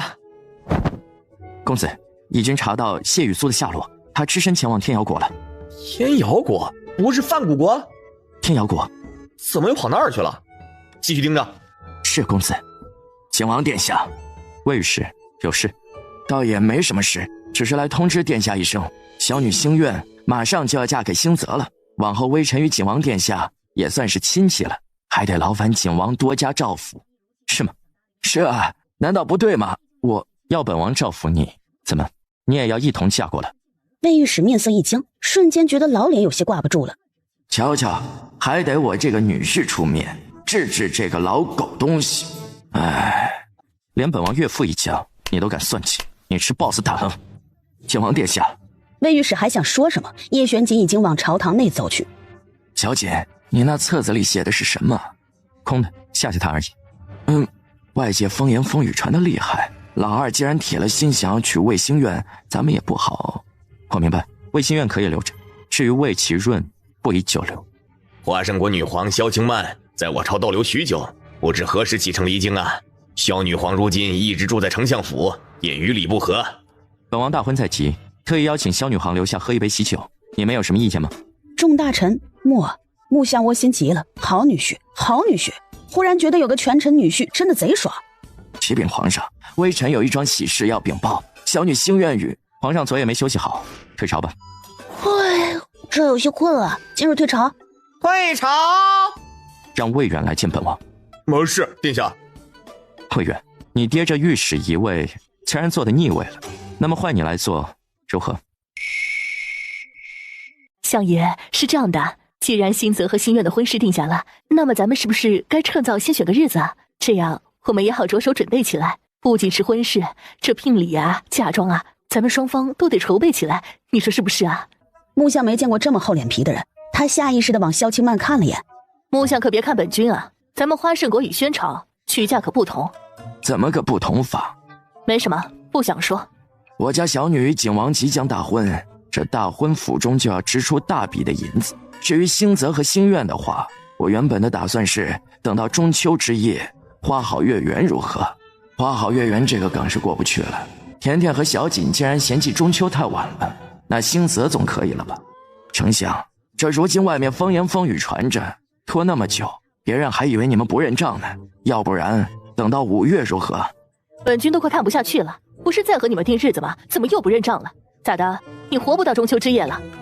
哟，不好意思，本君一向心直口快，说一不二惯了，魏御史可别介意啊。那这样吧，中秋节也行，但悠悠之口也得堵，不如先让新泽下聘如何？你们魏家究竟是嫁女儿还是卖女儿？靖王殿下，这本王倒是没有听说什么所谓的悠悠重口，反倒是你们两张破嘴说个没完。这随便搂一搂抱一抱就要娶回府，魏御史你那么多年搂的女子都快排到城桥10里地了吧？哦对，你怎么没把她们娶回府呢？想起来了，你爹死了，没人给你的婚事做主，那么是要本王来替你做主吗？眼看着魏御史一张老脸都快挂不住了，叶玄锦仍旧自顾自地说着：既然你那么喜欢办婚事，那行吧，本王就替你做一回主。明日你先把你在花街柳巷的相好娶2个回去，本王替你掏钱，别太感激本王，毕竟女子的名节重要，也要堵住悠悠重口，你说是吧？云清。云清冒了出来：殿下有何吩咐？去那些办喜事的铺子买些红绸喜饼什么的，先送去魏府，再去准备几套婚服来，再去一趟魏御史经常光顾的馆子，看看谁愿意嫁去魏府，本王再单独赏他们1人100两银子。属下这就去办。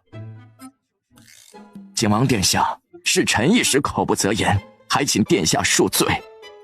那就按丞相说的，中秋之夜吧。也行，中秋之夜吧，正好先让你把婚事办了。没事的话，你先回去吧，明日还要诚心拜堂呢。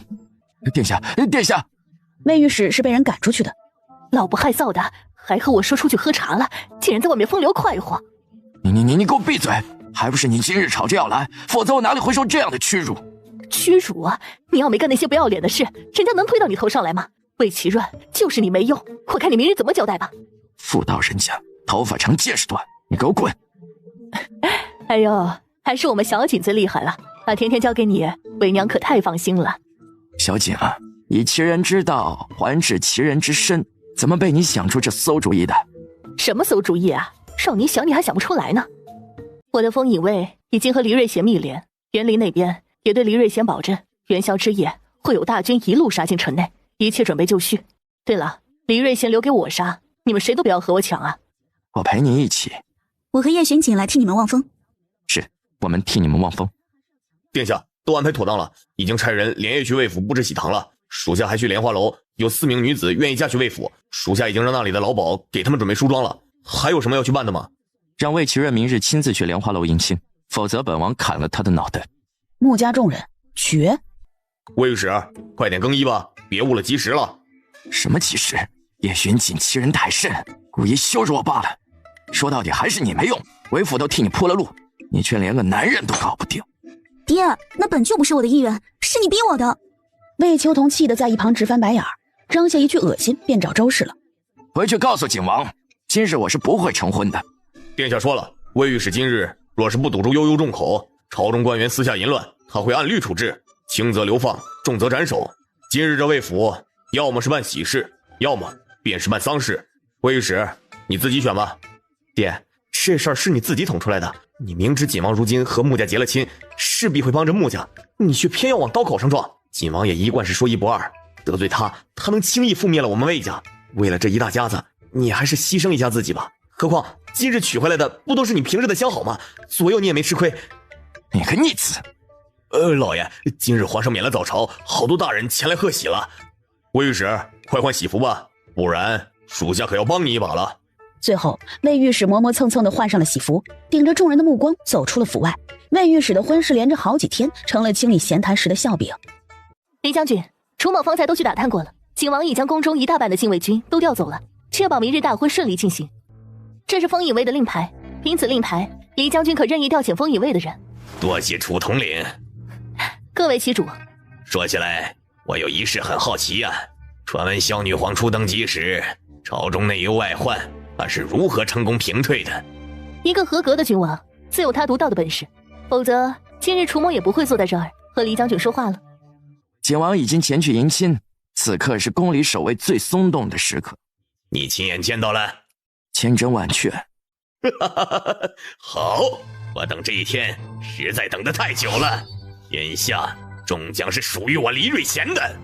景王已经将穆幽月迎回景王府了，再过一盏茶时间，大约要拜堂了。女皇也提前一早在穆家众人的膳食里下了毒，这会儿怕是已经发作了。好，立功。黎瑞贤的人马倾巢出动，穿着平民百姓的布衣，分散在大街小巷的各处。子楚玉带领的封尹卫也早已悄无声息地潜进了宫中各处。黎瑞贤出府时，只单独和黎元林一起进了宫。到了宫门，守卫的禁卫军见到是黎瑞贤，直接放行。御书房，轩宇正晃着2条小短腿靠在那里吃糖，冷不丁听见外面闹哄哄的声音，蒋公公凝眉：今日怎的如此吵闹？挪下去看看。门外浩浩荡荡冲进来一群人，为首之人便是黎瑞贤，身后紧跟着纪守云以及楚子玉。黎将军，你胆敢手持兵刃私闯御书房，你该当何罪？你大逆不道！玄宇，这宫里宫外已经全部都是我的人了。轩宇惊讶地张大了嘴：黎瑞贤，你这是要谋反？谋反？试问我黎家为宣朝立下汗马功劳，这皇位有何做不得？你皇口小儿整日里任由叶玄锦一个奸臣摆布，早晚这皇位也是保不住的。既然如此，倒不如让我们黎家继续来守护这个江山。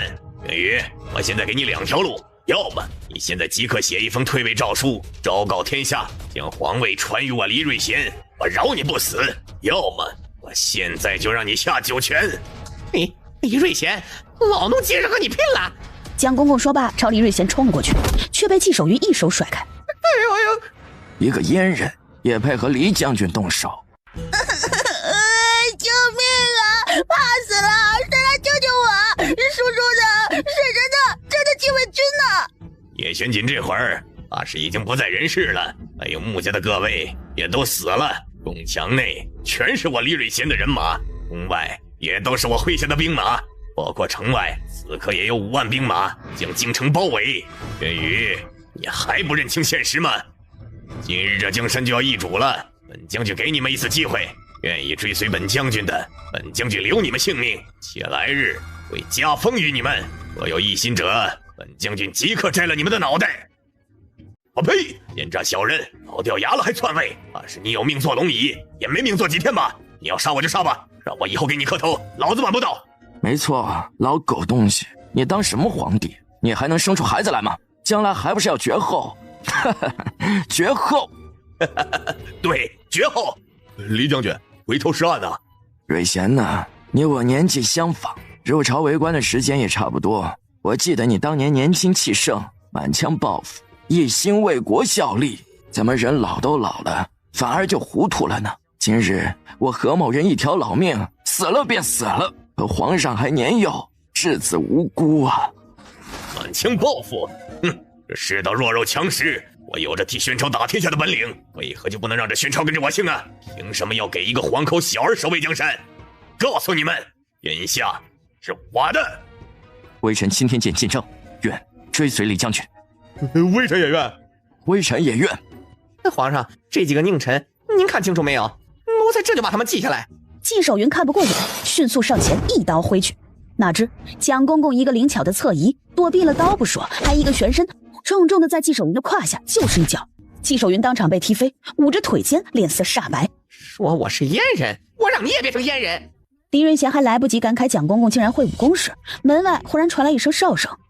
哨声一响，屋内忽然传来刀剑入腹的声音。黎瑞贤大惊转身，却见楚子玉手中一把长剑已经狠狠刺入他麾下一名副将的腹部。楚子玉，你……我早就说过，各为其主。纪守云发觉事情不对，想要爬起来，又被蒋公公2下子踢翻。事至此，黎瑞贤才发现这个蒋公公武力深不可测呀。楚统领，宫中黎瑞贤的人已经全部肃清干净。那么先前误杀的禁卫军们呢？全部安好，无人受伤。冯亮，快让本将军的大军即刻杀进城来！门外一道身影缓缓踏进门内，来人是黎元林，手里还提着一个血淋淋的人头，正是冯亮。见到黎元林，黎瑞贤心中生出了一个可怕的想法。元林，兵符呢？眼前黎元林望着他的目光是从未见过的冰冷与厌恶，甚至还有浓烈的恨意。父亲被至亲骨血亲手推入地狱的滋味不好受吧？黎瑞贤吓得后退一步，背后一阵寒意。自我回京后，便将兵符交予了甜甜，代表我这个舅舅的一番心意。然后姐姐婶婶又给朕送了哟。元林，这个孽障，我杀了你！却见黎元林右手抬起，握住了他的手腕，反将他扣住，将他拿剑的手腕骨头折断。你的手？做戏罢了。父亲，你又当真了。若非如此，我怎有借口留在京城里？又怎么给成安铺路呢？孽障！明明是我至亲之人，去！林瑞贤说着，却被黎元林踹了一脚。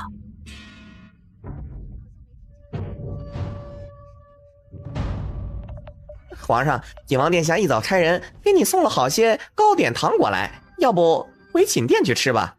叔叔今天居然对朕这么好啊！突然发现，若是今日大婚也不错，这样今晚可就是洞房花烛夜了。可惜了，正经一些，早晚的事儿。小女皇，机关算尽，是我错信了你。是否曾有人告诉过你，种孽因得孽果？也是否有人告诉过你，冤魂索命？爹，阔别13年，别来无恙。爹，林瑞贤的大脑轰的一声，一片空白。你是？怎么翻了张脸，你就认不出女儿来了？这怎么可能呢？爹啊，可多亏你了，让我借尸还魂，成了花圣国的女皇，如今才有了今日。你机关算尽，万般没想到，最后竟然全部折在自己人手里。我的孩子，我的女婿，他们原本都可尊你一声外公，但奈何是你造孽。今时今日，我将一切都告诉你，也算是尽一片孝心，让你死得瞑目一些。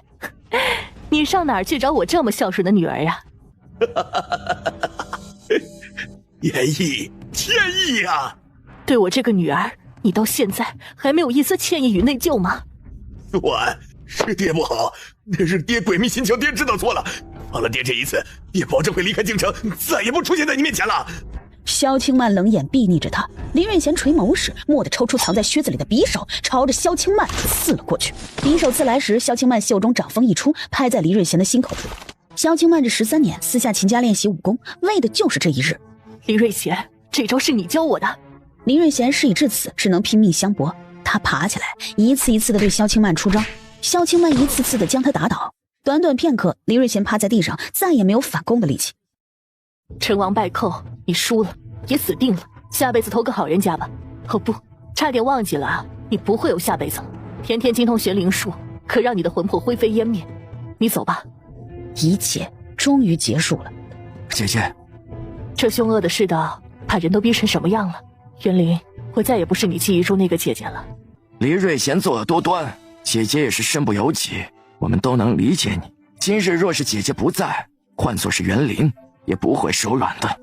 还有个全尸在呢，便宜他了。吃糖的轩宇冷不丁又被叶玄清给揪了出来。黎瑞贤逼宫谋反，你看看接下来该如何处理？李府一干人等全部诛。说了一半，才想起来黎元林也是李府的人呢。可刚刚他也看到了，黎元林没有同流合污，这可怎么办啊？黎元林救驾有功，该赏。以上书弃暗投明，救驾有功，改日朕拟好旨意，再来逐一加赏。其余和黎瑞贤有牵连此案之人，全部诛杀，一个都不可以留下来。还有方才的青天监监正等人，也全部诛杀。府中一干人等流放西疆。陈大人和曹大人他们几个忠心可见，待朕忙完此事后，也都会逐一封赏。剩下的只能拜托叔叔去查一下是否有黎瑞贤一党的余孽，旁人朕也不放心。千古明帝这一套倒是搞得有模有样。小叔，你救救我吧，我不想死。爷爷做的事情，我从头到尾都不知情，为什么我也要跟着一起死？我们姓黎，一荣俱荣，一损俱损。小叔无需为我费心，我不怕死。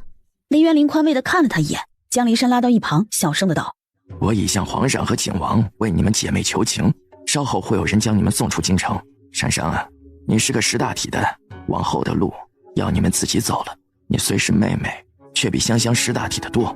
小叔，我定不负你所托。路上若他生事，我会亲手杀了他。离开后，新的身份我已经替你们安排好，你们都保重。小叔你也多加保重。魏齐润，你身为御史，朕又赐你负责监察朝堂官吏一职。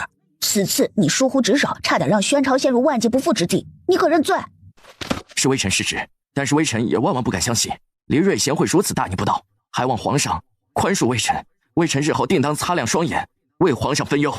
你这双狗眼擦得再亮也没用。你说你不知，很好。那么昨日闹了那么大的动静，为何你连宫门都未曾踏足？究竟是你贪生怕死，还是想碎了黎瑞贤的意？冤枉，微臣冤枉！御史魏齐润疏忽职守。告诉你们个好消息，魏齐润那个老贼被贬为从七品中书了。这官职你们熟悉不？当初陆永会可就是从尚书被贬到从七品中书的，你们是没看到啊？魏齐润当时脸都绿了。那御史一位如今是？空降了一个魏远下来，也就是魏其润的儿子，因此魏其润也不必搬离御史府的大宅，可以随此继续住在御史府内。换作是从前，我非得带着小锦问个清楚，可现在嘛，我想他自有用意。马上月底就是我们甜甜和小锦正儿八经的大婚了，咱们现在可都要好好准备起来呀。这是我刚找回来的女儿，这么快就被叶玄景给拐跑了。二弟，你可以让锦王入赘啊，我想他不会有意见的。不行不行，一山不容二虎，我怕时间久了，我又看他不顺眼了。小锦这孩子干了多少实事，也就你这个没长眼的，成天奸臣换着人家。是，夫人说的对。翌日，叶玄锦约着穆幽月来到了净月湖上游湖。甜甜，你怕吗？我曾说过，我们既然选择了彼此，就要为彼此的未来努力。叶玄锦，不管发生什么，我都不怕。你是我看中的男人，说什么也不能跑了。既然甜甜如此看重我，那叫我入赘，我也愿意的。你在我家装监控了？监控？是昨晚你二哥来找我，无意说起岳父不舍得你出嫁。那即使如此，我孤家寡人一个，入赘也无妨，也免得岳父牵挂你。你还是别入赘了。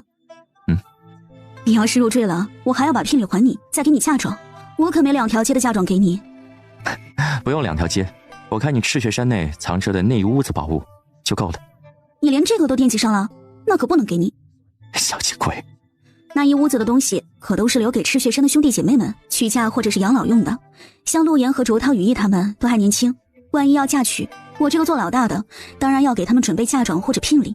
其叔沈大娘李婶儿又年岁已高，也得有些金银傍身养老，你说是吧？还是你这个做老大的想得周全。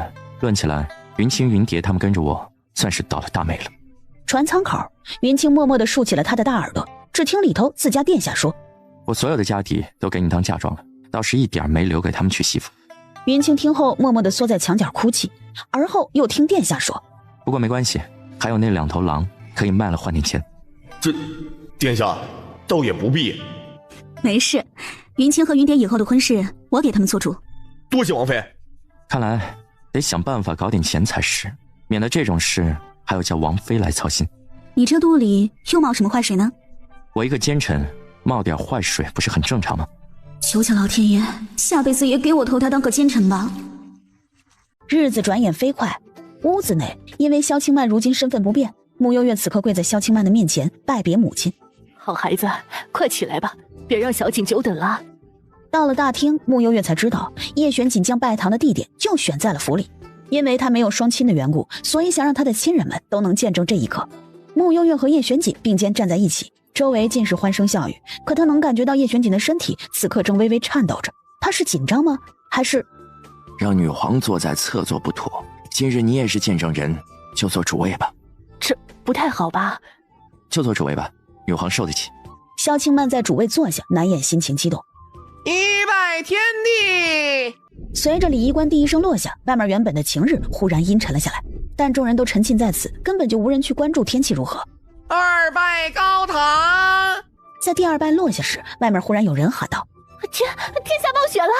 只见原本还晴朗的天忽然下起了雪，且这雪势之大，一会儿便从点点小雪变为了鹅毛大雪，狂风也随之呼啸而来。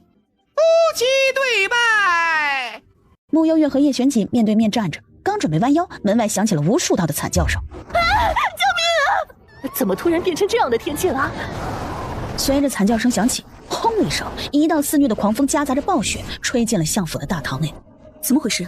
叶玄锦也感知不妙，往外看了一眼，只见短短片刻，暴雪已经堆积了厚厚的一片积雪，伴随着猛烈的狂风到处席卷着。外面的百姓已有不少人摔倒在地，爬都爬不起来。对于这突如其来的异象，穆幽月觉得诡异又蹊跷。不好，这是100年难得一见的天灾，违逆天意，玉石俱焚呐！甜甜，叶玄锦跟在他身后，勉强走了2步，锥心之痛又比先前剧烈了几倍，疼到连呼吸都快停止。到底怎么回事？好端端的，为何天象骤变？九幽神皇，你可知罪？这一次又多了一道清灵的女声。我从未有错，何罪之有？荒唐！罚你先去幽潭思过3年，你若不悔，定叫你万劫不复。为什么又是这个声音？九幽神皇到底是什么？这些究竟和他有什么关系？又究竟和今日这场大婚有什么牵连？为何要阻止他和叶玄锦？另一旁，叶玄锦的脑海里也多了一道女声，女声凄美又决绝。对不起，我撑不下去了。我们终是只能走到这里了。叶玄锦不知道这个女生是谁，可这声音却和甜甜极为的相似。气血上涌，一大口红色的血落在了雪地里。叶玄锦快步往被风雪卷盖的慕幽月那里去。甜甜，两人手牵手在一起的那一刻，掌心泛出一道淡淡的幽光，一道矫健的声音从旁处闪现，竟是许久不见的紫兰道长。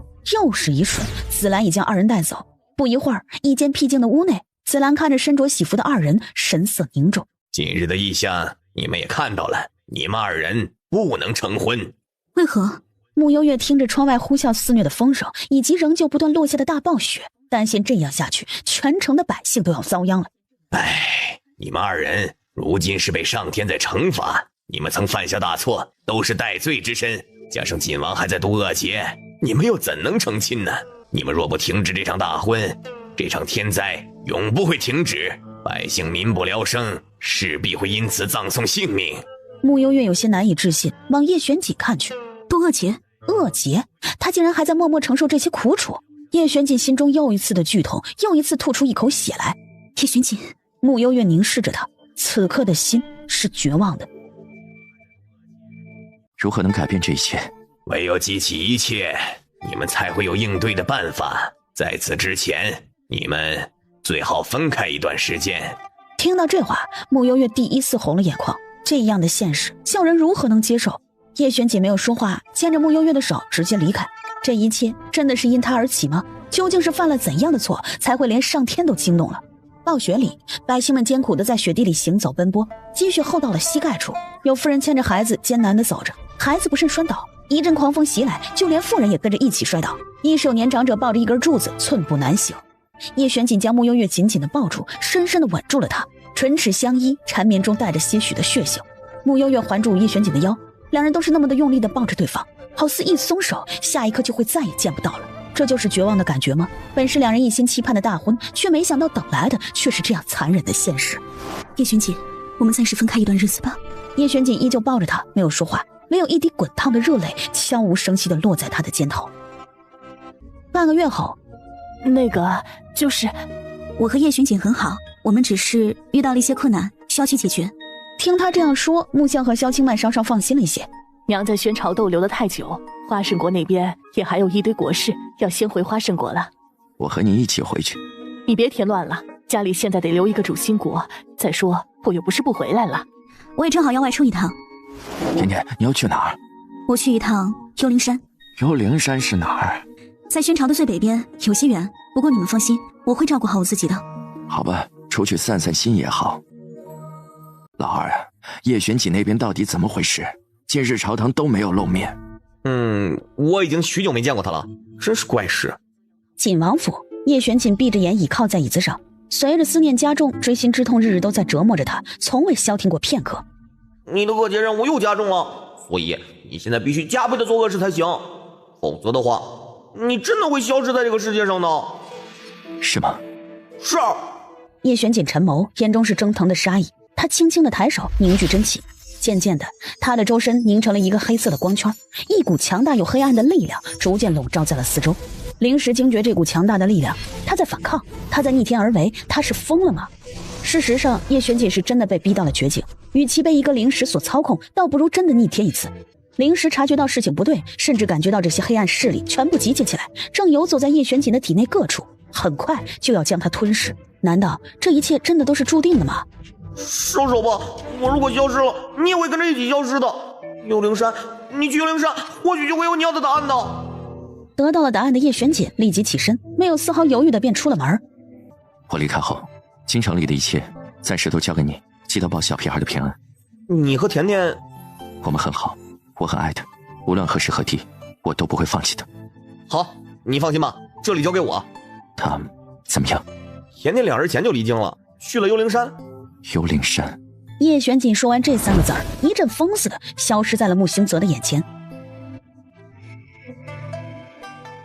殿下与穆小姐情投意合，这辈子非穆小姐不娶，谁若再乱嚼舌根，别怪本小爷不客气。那为啥大婚取消了？你瞎了眼没看见大婚那天暴雪啊？改期不行吗？啊，行。老妹，我劝你一句，幽灵山可不是啥好地方，你光听的名字就知道那里头的门道多。我虽是没去过，但我也听说过，那地方里面有千年老鬼，那家伙可比厉鬼还可怕呢。那血盆大口，或许还会吃了咱们。真这么邪门？胖幽灵赶紧点头。穆幽月没有出声，去幽灵山不过也是想碰碰运气，找找那里是否有幽潭而已。连续不停赶了4日的路，穆幽月终于是有些累了，找了一间客栈休息一晚，几乎是沾枕头就睡着。可这一夜却是梦境不断。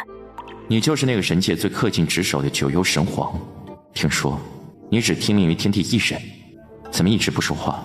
哑巴吗？哼，万年才难得演化出一个九幽神皇，却是这样的一个小古板，真是无趣没意思。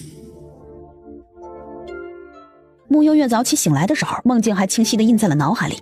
梦境里那被唤作九幽神皇的少女，与她一样的面容，但她却觉得很陌生。难道这真的是前世的她？那么那个在耳畔出现的戏谑调侃的男生又是谁？叶玄锦吗？穆幽月感觉脑袋有些疼。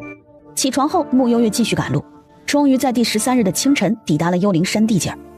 老妹儿，咱实话实说，我虽是幽灵界的扛把子，但这个地方也太邪门了，要不让红烟姐来打头阵吧。一旁早已现身的红烟难得没有枪胖幽灵，因为他也觉得这地方很不简单。穆幽月倒是不慌不忙，随手抓了个看起来比较厉害点的幽灵。哪一座？是幽灵山？别去那个地方，去了就是送死，快回去吧。我就是喜欢去送死。啊？不过你说的让我更加好奇起来了，那里面究竟有什么？那里面有很可怕的邪物，很可怕。我当年和你一样，初生牛犊不怕虎，想来这里一探究竟，结果刚踏进幽灵山，我就……他指了指心口的窟窿。往年来这里冒险的人很多，可渐渐的已经无人敢来这里了。你既然能看见幽灵，你往前走还会遇到很多和我一样的人。姑娘，快跑吧！主人，那里面说不定真有千年老鬼呢，万一把那家伙惹急眼了，说不定会把我们都活吞了。告诉我，幽灵山在哪？就是那里啊！说完，先撒腿跑了，连看都不敢看一眼。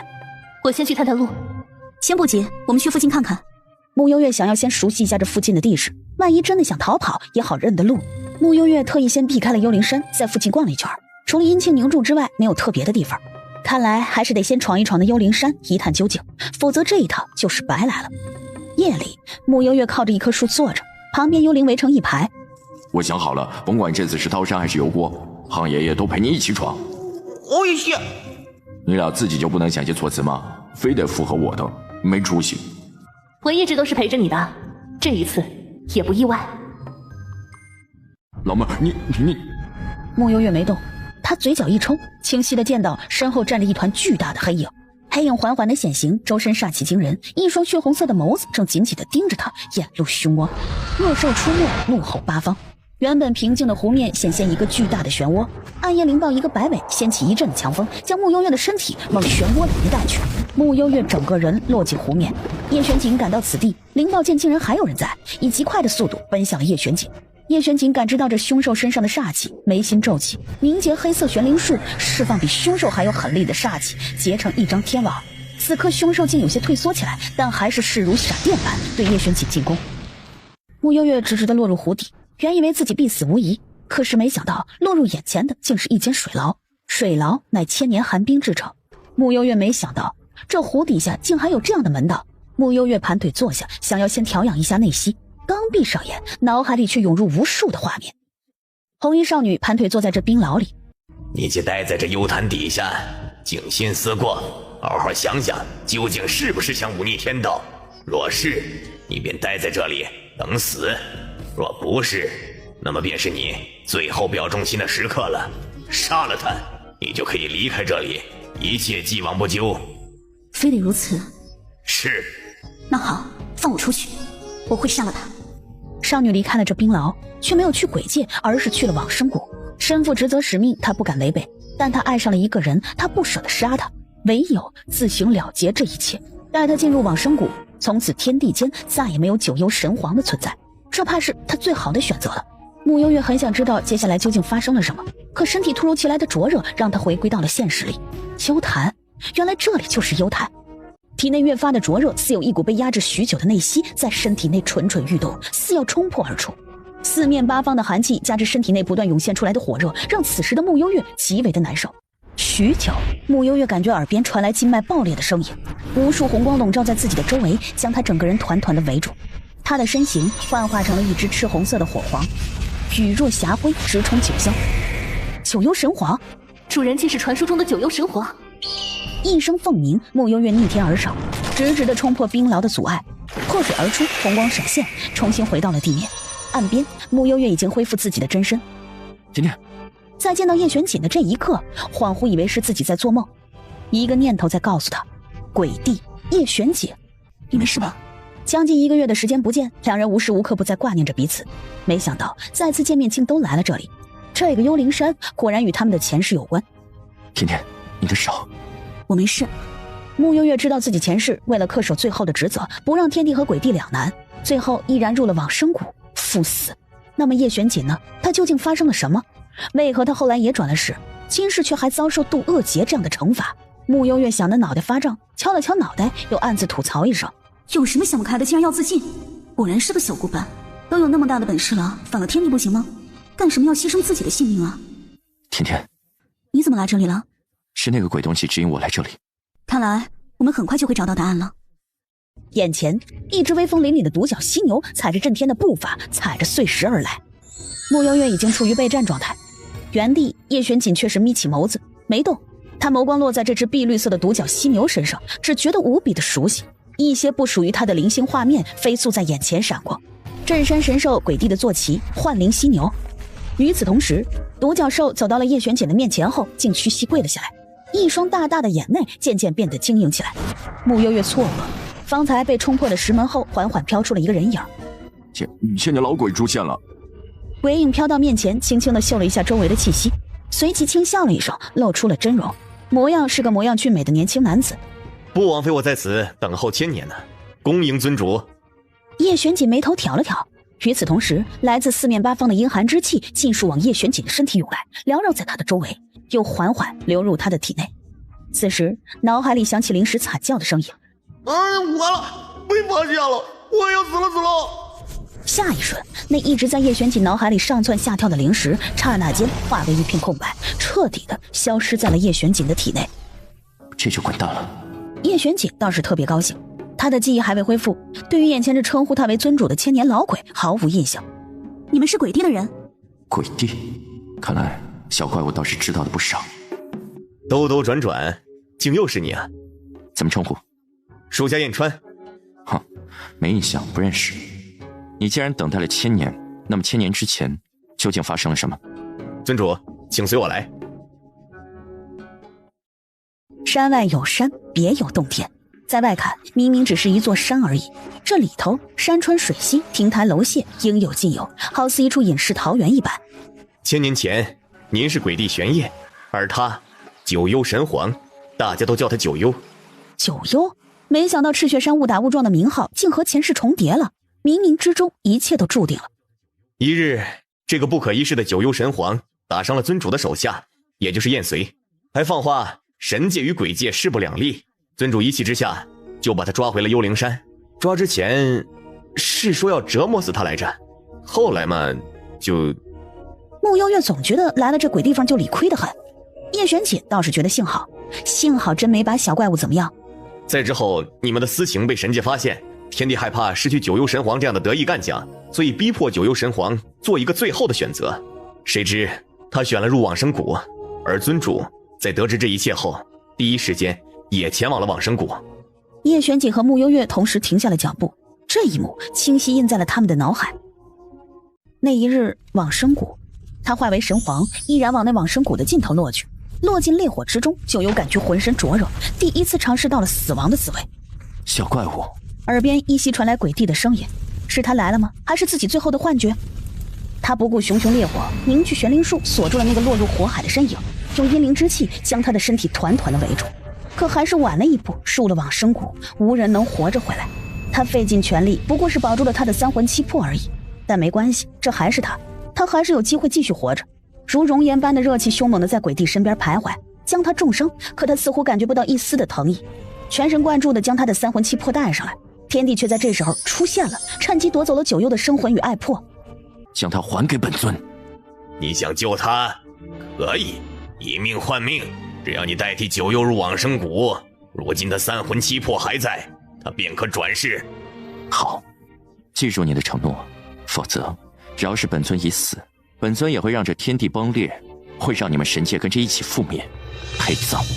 为了他，鬼帝失去了最后的理智，信了天帝这次，他进了这往生谷。可他是鬼帝，生存在这世间的极阴之地，这些熔岩烈火对他而言不足以让他灰飞烟灭。天地大警，即使如此也不会让鬼帝真正的好过。他拼尽全力加注筹码，最后用神剑的能力让鬼帝入人间，经历各方的劫难，渡恶劫。他想让鬼帝哪怕是转世也要受折磨，成为一个世人唾弃的恶人。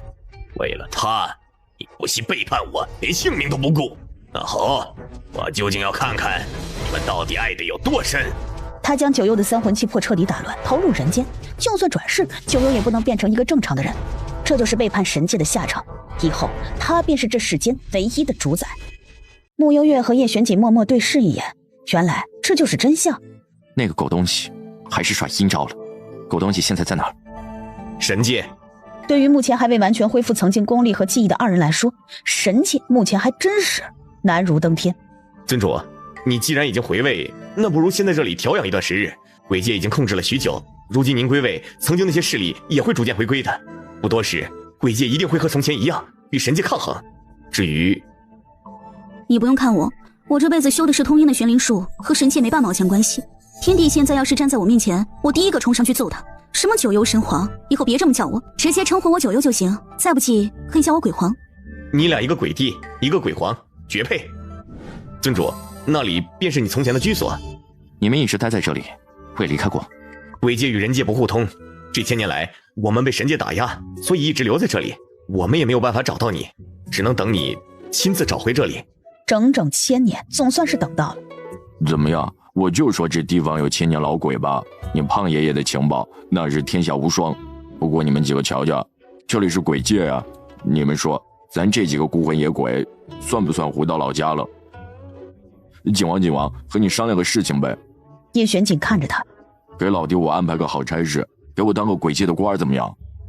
让你主人给你安排。往后这鬼界还不都得听这位鬼皇的？妙啊！进了房间，二人又一次同榻而眠。没多久，二人便进入深度睡眠。与此同时，铺天盖地的记忆一瞬间扑向脑海里。听闻青罗山长出了一种异果，十分特殊，万年才结一颗果子。你跑一趟，务必将异果带回。九幽点头，而后动身前往了青罗山。九幽到达青罗山顶后，却意外碰见了鬼界的人。神界的人？九幽没搭理他，径自朝着山顶的另一边走去。怎么想和我们鬼界抢异果呀？小姑娘，今天哥哥我心情好，劝你一句，早点回去吧啊！你不是我的对手。九幽被他缠烦了，他身形一晃，化为九幽神皇，直直地朝着异果的方向飞去。九幽神皇？坏了，今日怕是遇到劲敌了。燕穗到底也谨记着鬼帝给的任务，赶紧追了过去。眼看着追不上，伸手一团黑雾朝着九幽袭去。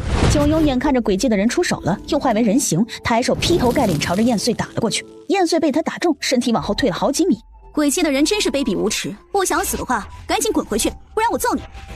你这个小跛鸟，骂我就骂我，怎么把我们鬼界都骂进去了？神界的人就这种修养吗？你骂我？骂你怎么了？那我打你。接下来燕穗单方面被九幽吊打。等九幽取到异果离开的时候，燕穗还在那里，浑身青一块紫一块的，连爬起来的力气都没有。我告诉你，神界与鬼界永远势不两立，你要是不服气，让你们鬼帝来找我呀。你狂啊！你等着，我让我们尊主来教训你。燕穗气冲冲地回到鬼界，燕穗酝酿了一下情绪，然后嗷了一嗓子，哭爹喊娘的往里头跑去。燕川正在后山和鬼帝玄烨汇报一些事宜，冷不丁听到这声音，愣了愣。鬼帝也是同样皱了皱眉，下一刻见燕穗一个闪身扑了过来，伏倒在鬼帝的旁边。属下没用，没能得到异果。怎么因为没得到异果，所以把自己做个半死，来一出苦肉计？燕川差点笑出声。尊主，属下冤枉啊！属下今日这小破鸟，这狂的还不要的，他夺走异果不说，竟然还把我打成这样，我挨打就算了，还口出狂言，说咱们鬼界的人都是卑鄙无耻下流，还要和我们势不两立。下流？你怎么下流他了？尊主，我没有。总之，这只小破鸟就是天帝手下养的，不知天高地厚。今日这异果已经被他夺走了，是属下没用，又入鬼界颜面，属下现在就去死。燕穗说着就准备当场撞墙，跑到墙边，身体顿了顿，回头看了眼，咋没人拦他呢？对了，那只小破鸟还说了，要是不服气的话，让尊主亲自去找他。行，本尊去找他。尊主，你要去找他决斗了吗？不，召回了，折磨死。小破鸟，你要完蛋了！一炷香的时间后，已经被打回原形的九幽被鬼帝拎着脖子，像只小鸡一样被提到了鬼界的门口。呵呵呵，我才出了一招就被降服了，我是不是要被炖了？你该！鬼帝将九幽随意的往地上一扔，九幽又化作人形，看了眼四周，准备要跑时，才发现功力全部被压制住了。这下糟糕了，他顿时板着脸，回眸怒视着玄烨。喂，还敢动我们尊主啊？鬼帝把我抓来这里，意欲何为？做卑鄙无耻下流的事情。九幽深吸口气，再也不说话了。喂，小古板，异果呢？被我吃了。是吗？是。你对天地还真是重信。不多时，一块抹布落在九幽的头顶。这里正好缺个打杂的，既然神皇那么能干，那便辛苦你了。九幽又试着操控一下神力，奈何这鬼界似乎刻意压制一般，他现在就像个废人似的，一点功力都使不出来。今日真是大意了。九幽盘算了一下，打算找机会再想办法离开这里。他不甘心地拿起抹布，抬头挺胸，一脸骄傲地盯着鬼帝。从哪儿开始擦？就从这儿。你看看，这可是神界最不可一世的九幽神皇啊，在咱们这儿只能当个打杂的。伤口不疼了？不疼。哼，让我伺候你沐浴？鬼界的人都很下流，不是吗？九幽真恨不得当场把玄烨的头按进洗澡水里，淹死他得了。过来帮我脱。果然下流。怎么，你不敢？九幽心中冷笑，有什么不敢的？又不是他沐浴，左右吃亏被看光的人也不是他。玄烨倒是被这阵仗给小小惊了一下。本尊改变主意了。九幽瞬间就乐了。本尊来伺候你，给你沐浴，怎么样？你直接杀了我吧。咱们鬼界和神界一向和睦，本尊怎么好意思杀你？那多过意不去。一向和睦，无耻！你好歹也是鼎鼎大名的神皇，让本尊这种小喽啰伺候你沐浴，不过分吧？九幽紧紧的握拳，心中默念功法的口诀，最后直接朝着叶玄锦心口处来了一拳。可惜他现在法力尽失，一拳打过去像是给鬼帝挠痒痒似的，不仅没把他怎么样，身体反而被他拉了过去。而后他感觉到鬼帝正在扯他的衣带，九幽心头里委屈极了，扑簌簌开始掉眼泪。还没把你怎么样呢，你哭什么？罢了，不逗他了。那颗异果呢？交出异果，本尊放你离开。你先放我离开，我再给你。你不是说异果被你吃了吗？所以还在你身上。大意了。玄烨看他一副油盐不进的样子，也懒得再与他周旋，拎起他的后领扔了出去。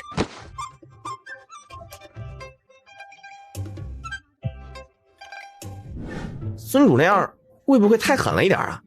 尊主只是为了异果吓吓他而已。那就好。燕川，你说一会儿他的凤凰毛会不会被这幻灵犀牛给拔光了呀？九幽神皇，你是神兽，我是灵兽，当神兽很威风吧？那当然了，你好好修炼，等你成了神兽，我带你叱咤风云。真的吗？你真好，一点神兽架子都没有。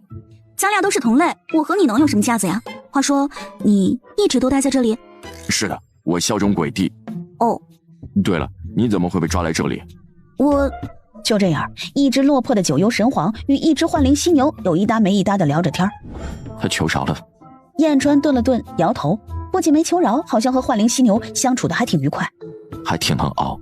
又望了望神界的方向，这几日毫无动静，丢了这么个小古板，没反应吗？就多泡一会儿，一小会儿。是哪个不知死活的东西？随即他站起身来，在一片雾气中缓步往前走去，直到见到那个小古板正一脸享受地泡在池水里。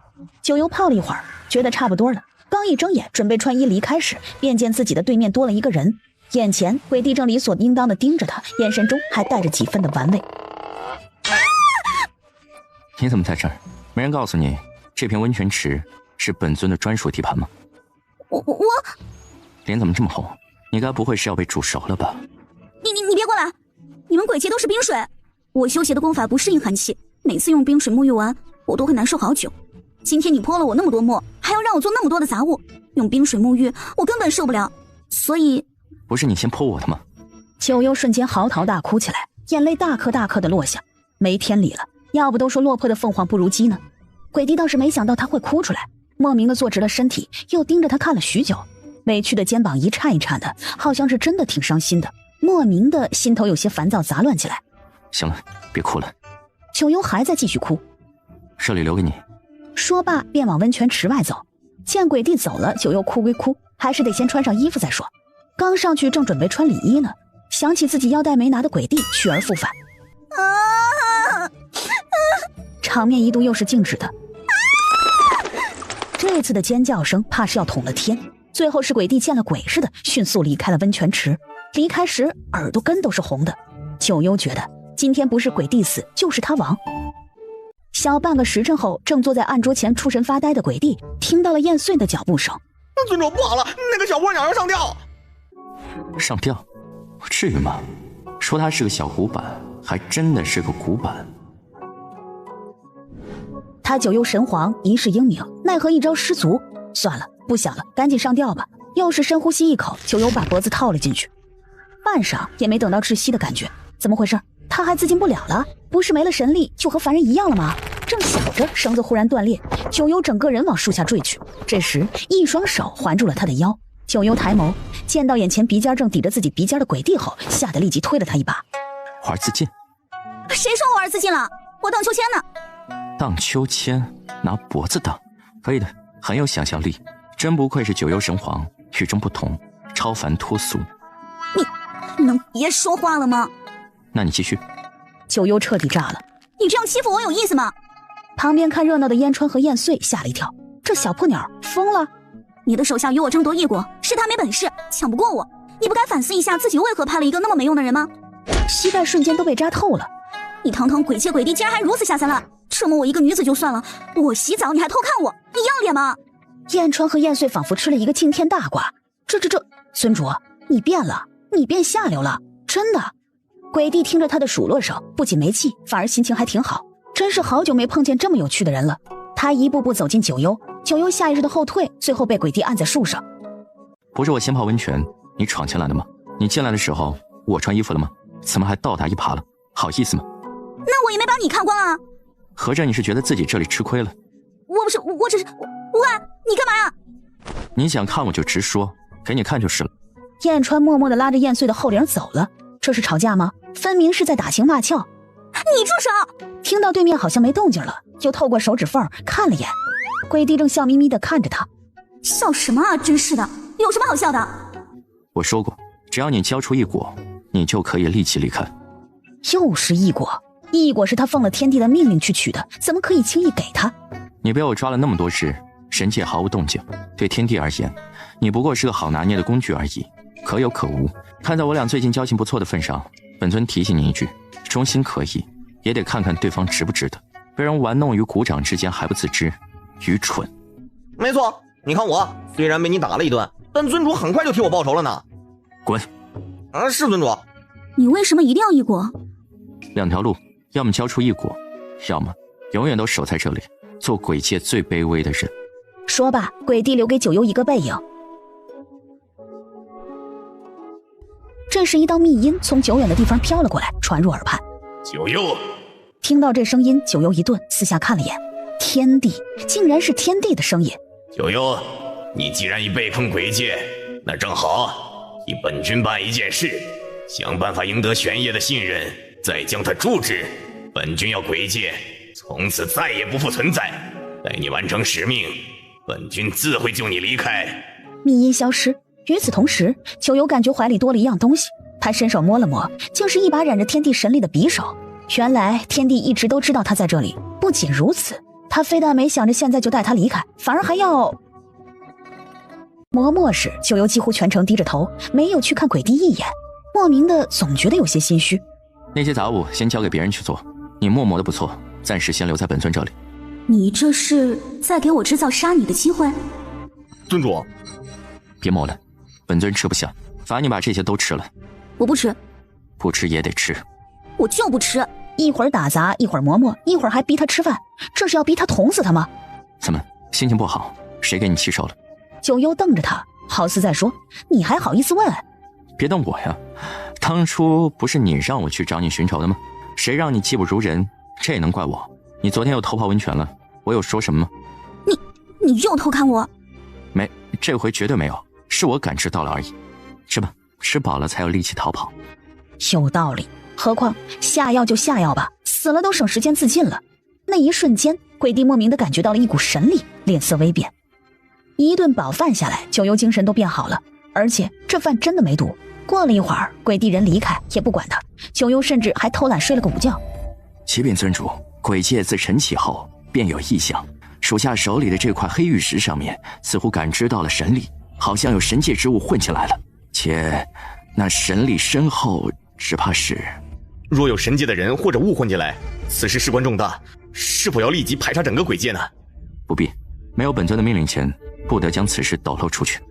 尊上，那颗异果时间已经不多了，若是再拿不到，尊主便要陷入万年沉睡了。到时候神界一定会趁虚而入，请尊主加快脚步啊！知道了。醒了？还要继续磨墨吗？不必。小古板，你是不是把异果藏在肚子里了？他是怎么知道的？没有啊。随便问问，你慌什么呀？我慌了吗？没有吗？两人一阵大眼瞪小眼，最后还是九幽先找了个借口离开。长老，要不我来出面宰了九幽吧？啊，这声音，天岁，好啊，他果然还是不服气的。不行，异果还在他那里，你别轻举妄动。可是再拿不到异果，鬼界便要毁了。虽然我也不是真心要杀那小破鸟，可是和尊主比起来，那小破鸟对我而言就一个指甲盖的分量啊。再等几日吧，若实在不行，由我亲自出手，鬼界不能毁。异果又是异果，听这话，异果关系到了鬼界的命脉，或者说，是鬼帝的命。你怎么在这里啊？我随便走走。这段时间很辛苦吧？其实尊主也不是有意要为难你的。是吗？你也知道的，神界与鬼界素来不和，两方的恩怨并非一朝一夕，你我各司其职，我能理解你。去哪了？听到是鬼帝的声音，燕川弯了弯腰，先行告退。九幽继续留在原地，心里头有些乱。怎么，燕川欺负你了？没有，他没有欺负我。那你一副死样，怎么回事？肚子饿了？没有啊。走，罚你去吃点东西。我不想吃。不吃也得吃。这是何物？小花仙们送我的脂粉，你还给我。如此女孩子气质的东西，不适合你。九幽怒了，说谁不是女人呢？伸手便扑过去要抢回。鬼帝存心逗弄他，把脂粉举得高高的。给我！九幽一个助跑扑到鬼帝的身上，鬼帝被他猛力一推，没什么防备，整个人往后栽去，吧唧一口，两人一瞬间都愣在原地。九幽率先起身，脸红扑扑的，看着完全撒完的脂粉，气呼呼的瞪了眼鬼帝，然后就往外走，嘴唇还挺软。是不是做的太过火了一些？老朽敬你是九幽神皇，已经忍你多时了，但尊主不急，老朽可忍不了。异果呢？若今日再不交出来，老朽定取你性命。九幽咬着唇没有说话，与此同时怀里的匕首渐渐发出微光。鹤鸣长老面色一变，朝他伸手，一道阴冷的气息袭来。不多时，那染着神力的匕首已经落在鹤鸣长老的手里。原来这就是神界的阴谋，难怪你在此做小伏低，竟然是存了这样的心思。今日说什么也不能留你了。九幽认命的闭了闭眼，一切都结束吧。鹤鸣长老掌心慢慢凝聚诡谲之气，一抬手，一团劲气打向九幽时，一道蛮力冲破了石门，朝着鹤鸣长老的腰撞过来。幻灵犀牛突然冲过来，鹤鸣长老一掌打歪，落在了冰面上，发出巨大的声响。外面刚从仙山回来的鬼帝察觉到这声异响，随后迅速赶去。这是在做什么？尊主，时日不多了，再拿不到异果，你便要陷入万年沉睡了，真的不能再对这个女人心软了。小古板，醒醒，千万别睡着，快醒过来！九幽睁眼时，自己正身处一片温热的池水中，而面前鬼帝正在不断的给他身体内渡气。下辈子我一定要修习通阴功法。好，我教你。他记得昏迷之前从鹤鸣长老的口中听到了那颗异果对鬼界的重要性。怎么不说话？傻了？九幽摇头。你看那里。九幽顺着他的目光看去，池边摆了整整16盒的脂粉，一看皆是出自小花仙之手。这是赔给你的。九幽抿唇，又一次陷入沉默，心内一股从未有过的悸动在心间慢慢的绽开。怎么，味道不对吗？那我重新去找他们去。鬼帝，恢复我的神力。不可！一道大嗓门传了过来，来者是鹤鸣长老。尊主，异果必须要得到，九幽也不能再留了。在本尊将你弄死之前，先消失。尊主。鹤鸣长老跪了下来，身后燕穗和燕川也都跪了下来。你们是在威胁本尊？鬼帝，恢复我的神力，异果在我的内丹之中，我需要神力才可取出。我给你异果，你放我离开这里。九幽如此轻易的就肯交出异果，是所有人都没想到的。鹤鸣长老甚至一瞬间满满的自责。你们先出去。鹤鸣长老等人告退。你不杀我，又给我异果，回去该怎么交差？天帝那种人会放过你吗？这些不要管，异果就当是你救了我命的报酬。好，那你可真是大方。说吧，为什么对我这么好？有什么目的？不给你异果的时候，天天追着我要；给你了，又那么多的问题。哎，不是你自己说的，给你异果放我走，你想反悔？倒也不是我想反悔，只是你的牺牲太大，我这人又一向心怀感恩。再留几日吧。你不是想学通阴功法，我教你玄灵术，如何？学成了就放你离开，也算是让我回报你的恩情。真的？真的。现在你先好好休息，子时过后我来找你。好，一言为定。拉钩。啊？这么幼稚，但还是爽快的与鬼帝拉钩。长老，这小破鸟看着心肠挺好的，他要是把异果交出来了，天帝会不会弄死他呀？你们放心吧，尊主会护着他的。尊主护着他有什么用？没看见小破鸟对天帝忠心耿耿吗？要不咱们去说服他加入我们鬼界吧？有道理，有道理啊！鬼帝带着九幽一路来到鬼界阴气最盛的地方。九幽从未靠近过这里，此时浑身已经开始不舒服。站定后，鬼帝催动玄灵术，当着九幽的面开始吸纳周围的暗灵之气，一些面目恐怖的阴灵也随意靠近。这时，一张鬼脸忽然窜了过来，吓了九幽一跳，下意识地挽住了鬼帝的手臂。怕鬼？倒也不是，就是突然一下有点怕。别怕，有我在这里，他们不敢把你怎么样。好的，坐下吧。两人一直待在这里，九幽认真地学习着鬼帝传授的玄灵术，原先体内那股不适感在逐渐的消失。黑夜整整持续了7日，这期间鬼界的天光从未亮起过。第8日，白日终于来临，九幽的身体已经完全适应了玄灵术。小古板，都学会了吗？我学会了。虽然没有鬼帝的厉害，可玄灵术的精华基本都学到了，但欣喜之余，心里莫名有些难受。学会了玄灵术，意味着他要离开了。有了玄灵术，即便是没有神力，他也能从内丹中取出异果。给你。鬼帝没有伸手去接，反而问他要走了。九幽点头。鬼帝沉默了好一阵儿，好像的确是没有理由再留给他了。行吧，放他回去，做回他骄傲的九幽神皇。接过异果，鬼帝逆着他，伸手将他的神力恢复，红色的光芒霎时围绕在九幽的全身。我走了。走吧。而后目视着化为九幽神皇的他，一路飞出鬼界，回到天地翱翔，绚丽的身姿缓缓消失在了他的目光里。九幽走后，鬼帝看了眼手中的异果，却迟迟没有吃下。他在想，他回去后天帝会不会责罚他？万一责罚他，那该怎么办？跪下！九幽，你太让本君失望了。你此行不仅没能顺利杀了玄烨，竟然还将异果丢失。本君实在无法容忍你这愚蠢的行为。本君要罚你去幽坛，让你受到最锥心的惩罚。九幽面无表情地听着这些训斥的话语，默默地领了罚，前往幽坛。站住！九幽回眸，你是不是对玄烨动情了？我没有。匕首呢？为何给了你匕首，还没有取到玄烨的命啊？你还说没有对他动情？九幽，你可知罪？我奉命去取异果，才惹了鬼界的人，神力被锁，我无法接近鬼帝。我从未觉得自己有错，何罪之有？放他！罚你先去幽坛思过3年，你若不回，定叫你万劫不复。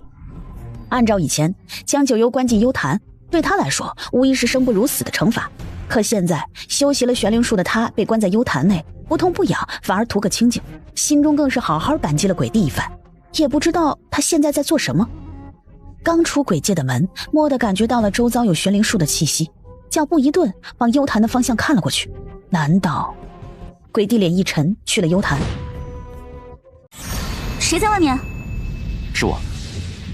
你怎么在这里？这里机关重重，你快走！你还在这里，我怎么能走？鬼帝看着这道锁，天帝那个变态狗玩意儿竟然上了9981道封印，他是不是疯了？这道锁除了天帝以外，没有人能打开。他若没有点本事，也不会做了这么久的神界之首。玄烨，你回去吧。要走一起走，你别忘了，你修习了我的独门玄灵术，以后就是我的人了。我可不像天帝那种狗东西，没本事光知道欺负自己人，不知道护短。知道你最护短了，否则我也不会被你抓去鬼界。鬼帝默了默，隔着牢门轻轻地拍了拍。干嘛？小古板，以后我只护短你一个。九幽在听到这话后，刹那间变红了眼眶。他极力忍着泪，咬着唇，不让自己哭出声来。真的，我不骗你，随我回到鬼界吧。刚想开口，眸光触及到一丝缥缈的神力，徘徊在附近后，面色一变，是天帝，他在附近。鬼帝，你先回去吧，我有办法离开这里，晚些时候我会去找你。真的？别忘了，我是神界的人，你先走，现在就走，要不然我就不去找你了。好，那我就在幽潭外面等你。九幽，本君给你最后一次机会，杀了他，你就可以离开这里，一切既往不咎。非得如此？是。那好，放我出去，我会杀了他。小古板，你没骗我。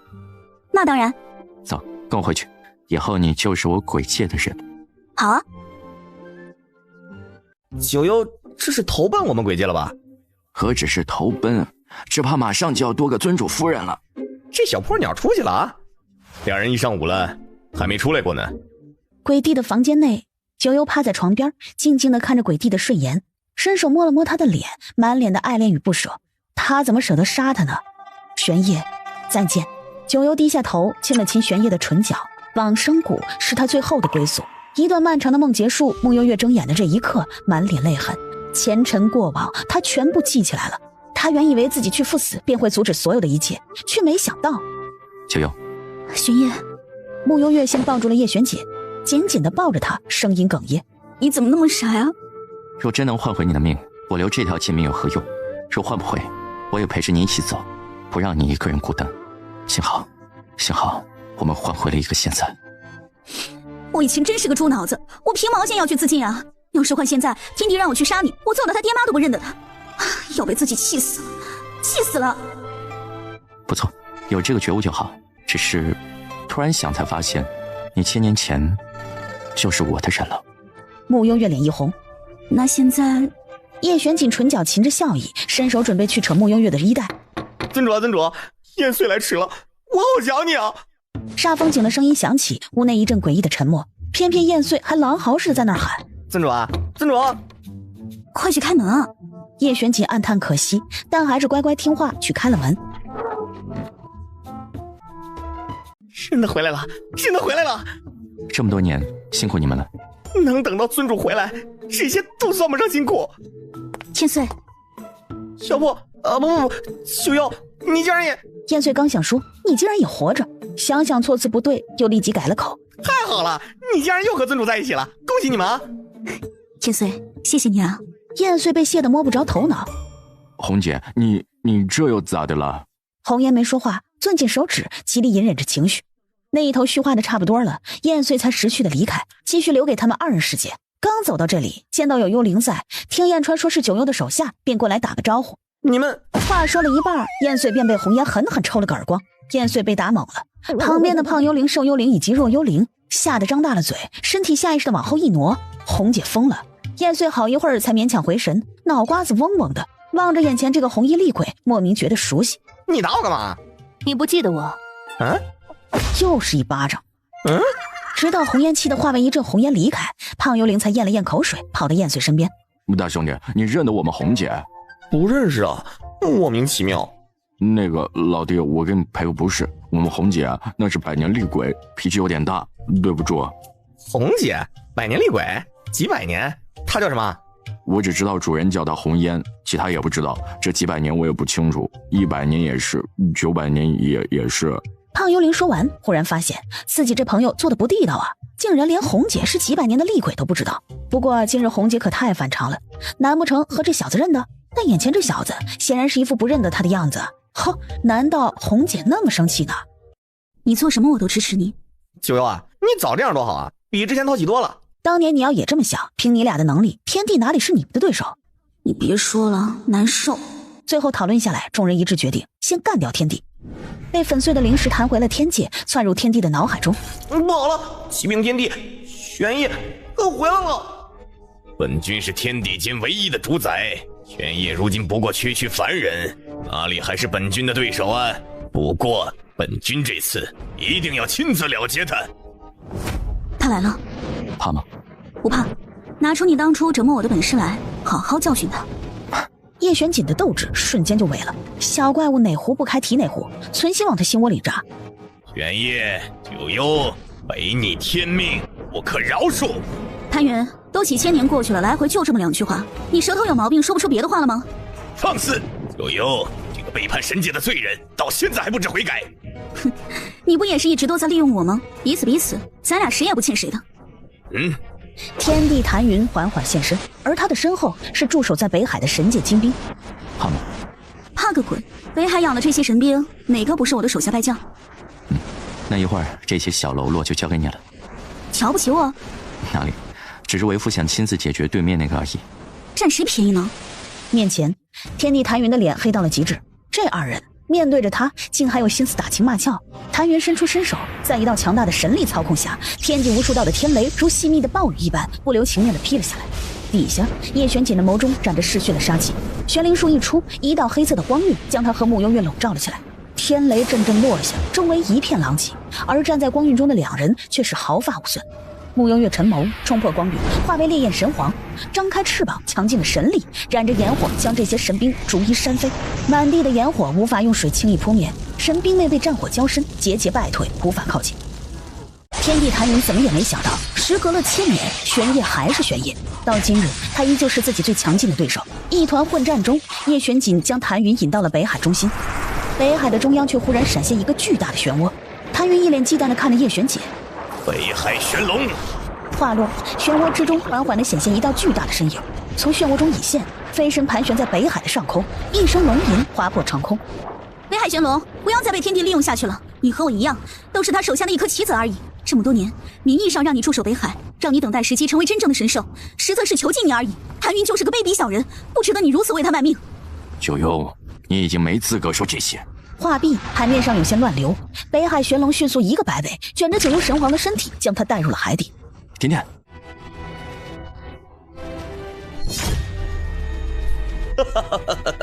这次我们跑不掉了。谭云，这是你自找的。今日神界任何一个人，我都不会错过。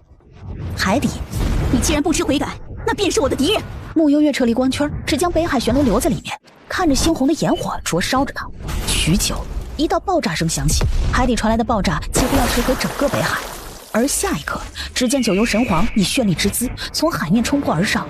谭云大惊，九幽没死，那么……眼前剑光斩落下来。我谭云，多活了1000年，你知足吧。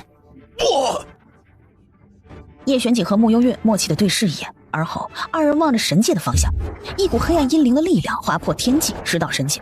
随着一阵天摇地动，周围的一切都剧烈地颤动起来。许久，黑暗中透出了一丝的阳光，神界已毁。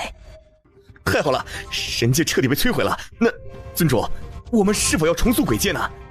鬼界自然要重塑，不过我不会留在这里。念川、念随，以后鬼界就交给你们了。红颜，主人，其实你不必称呼我为主人的，叫我名字就好了。好，明天就要走了，你有没有什么遗憾未了？没有。你认识燕穗？是，我认识她。那年我7岁，因为是女孩子，所以不受家里的重视。小年纪便要上山砍柴，做所有的家事。那一日，我偷懒没有去砍柴，被我爹发现了，痛打了我一顿。之后不顾已经深夜，逼着我上山去砍柴。红颜永远记得那日夜里的山上黑漆漆的一片，瘦小的她勉强走到半山腰，便不敢往前了，躲在一个山洞里面，抱着双膝在那里哭。怎么有人在这儿啊？还是个小孩。小小的红颜看去，见到有人也在这里，眼眶内满是眼泪在打转，恐惧地缩了缩身体。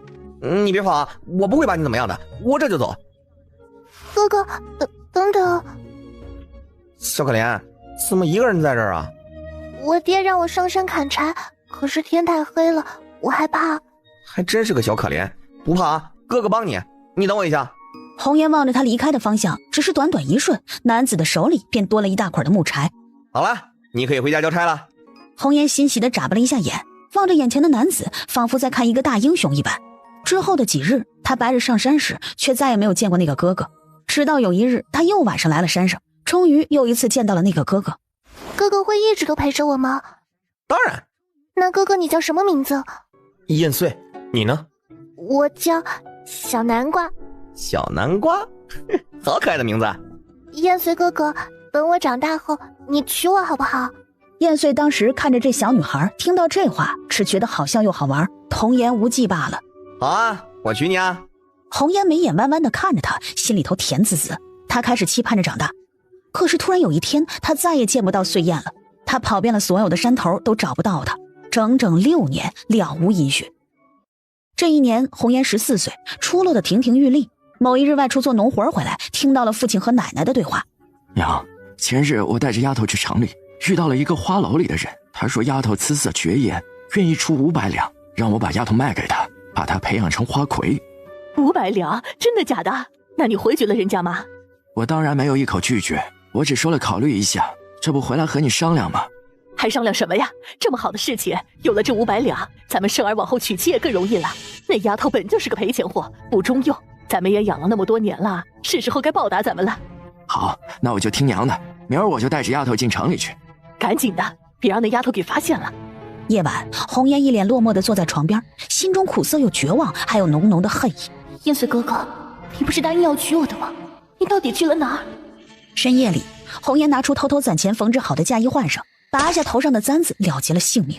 此后，他带着满满的不甘和怨恨，放弃投胎转世，化为厉鬼，亲手杀了父亲、奶奶，甚至自己的弟弟。之后在人间飘荡了整整700年，直到再次遇见他，他却早已忘记他是谁。听红颜说完这些后，燕穗整个人愣在了原地，脑海里这才飘回一些久远的记忆。小南瓜，那个女孩是他，当时说要娶她，不过是他哄小孩的一个玩笑罢了。他当时那么小，又是人，他一个飘荡在外的孤魂，怎么娶她？无非是想让她高兴一些罢了。回神时，突然发现旁边多了2个人，叶玄景和燕川正一脸看渣男似的目光逆着他。我红姐可太惨了，我可怜的红姐。都过去了，一个臭男人而已，我不稀罕。说得对。小南瓜，你当初为什么突然不见了？对不起啊，并非我故意不告而别，而是迫不得已。当初尊主和九幽离开后，韩云下令诛杀鬼界的所有阴灵。那一段时间里，我每日都在躲着神界的人。后来我在那里实在待得太久了，神界的人追踪到了我的气息，所以我才……红颜听到这里，低垂着眼，纠结了那么久的心事，在这一刻彻底的释然。燕穗永远是他人生中的一道光。燕穗，现在一切都好起来了。说完，他朝燕穗挥挥手，转身离开。你们呢？是留在这里还是……当然和你一起走。我们当然还是跟着主人混了。好，兄弟们啊，回头有空上京城来啊，老弟我请客，你们甭跟我客气。没问题。那么这里就交给你们了。尊主放心。待一行人离开后，燕川看了眼目视前方的燕穗，你怎么不跟着那个小南瓜呀？一起去啊！我去算什么？何况他现在已经长大了，不需要我了。你不会还真把人家当小女孩看吧？燕川，你什么意思啊？你当我没说？唉，不行了，我必须去一趟花圣国。爹，你就别去添乱了。我添乱？我已经36天没有见到素婉了，36天，也不知道她在花圣国过得好不好。娘好歹也是花圣国女皇，锦衣玉食，进出都有人伺候，你就放心吧。你以为我是担心这个吗？她那里不还有个后宫吗？你就放宽心吧。她要是对那些妃子有兴趣，这会儿后宫都住满孩子了，还有你什么事儿啊？你是不知道，她后宫有个锦妃，长得那叫一个风神俊朗。你小子想气死我是吧？老爷、少爷、小姐回来了，真的回来了，而且是和锦王殿下一起回来的。父子俩一阵风似的跑出去了。爹，二哥，回来就好，回来就好。娘呢？你娘回花圣国去了，过段时间再回来。岳父，哎，好女婿，你暂时不走了吧？不走了。太好了，你回来了，那也有人监国了。那我身体不太舒服，想告假几日，你替我向皇上说明一下。好，我想与甜甜尽快完婚，可能要麻烦岳父去请岳母回来主持婚事。好，这么大的事情当然没问题，我这就是收拾包袱，马上出发。木匠说着赶紧往后院跑。二哥，你最近还好吧？我就这样，挺好的。你们说咱爹这一去会不会直接封个皇后？皇夫回来？这个倒也不是不可能，但是听起来怎么就那么惊悚呢？对了，甜甜，你们这次去了哪儿啊？这么久才回来？和甜甜外出散了散心，然后发现我们深深爱着彼此，甚至有一种我们前世就相识相爱的感觉。真意外。相公公，丞相大人怎么告假了？这段时间晋王殿下不在，木相一边守在皇上这儿，一边又忧心自己的女儿，可不得熬病了吗？也是，真是辛苦丞相了。叶玄景和穆幽月进来的时候，便见小屁孩端端正正地坐在椅子上，旁若无人地看着奏折，完全没有又搭理他们的意思。皇上近日都是如此勤勉，从不懈怠朝政，还请晋王殿下见谅。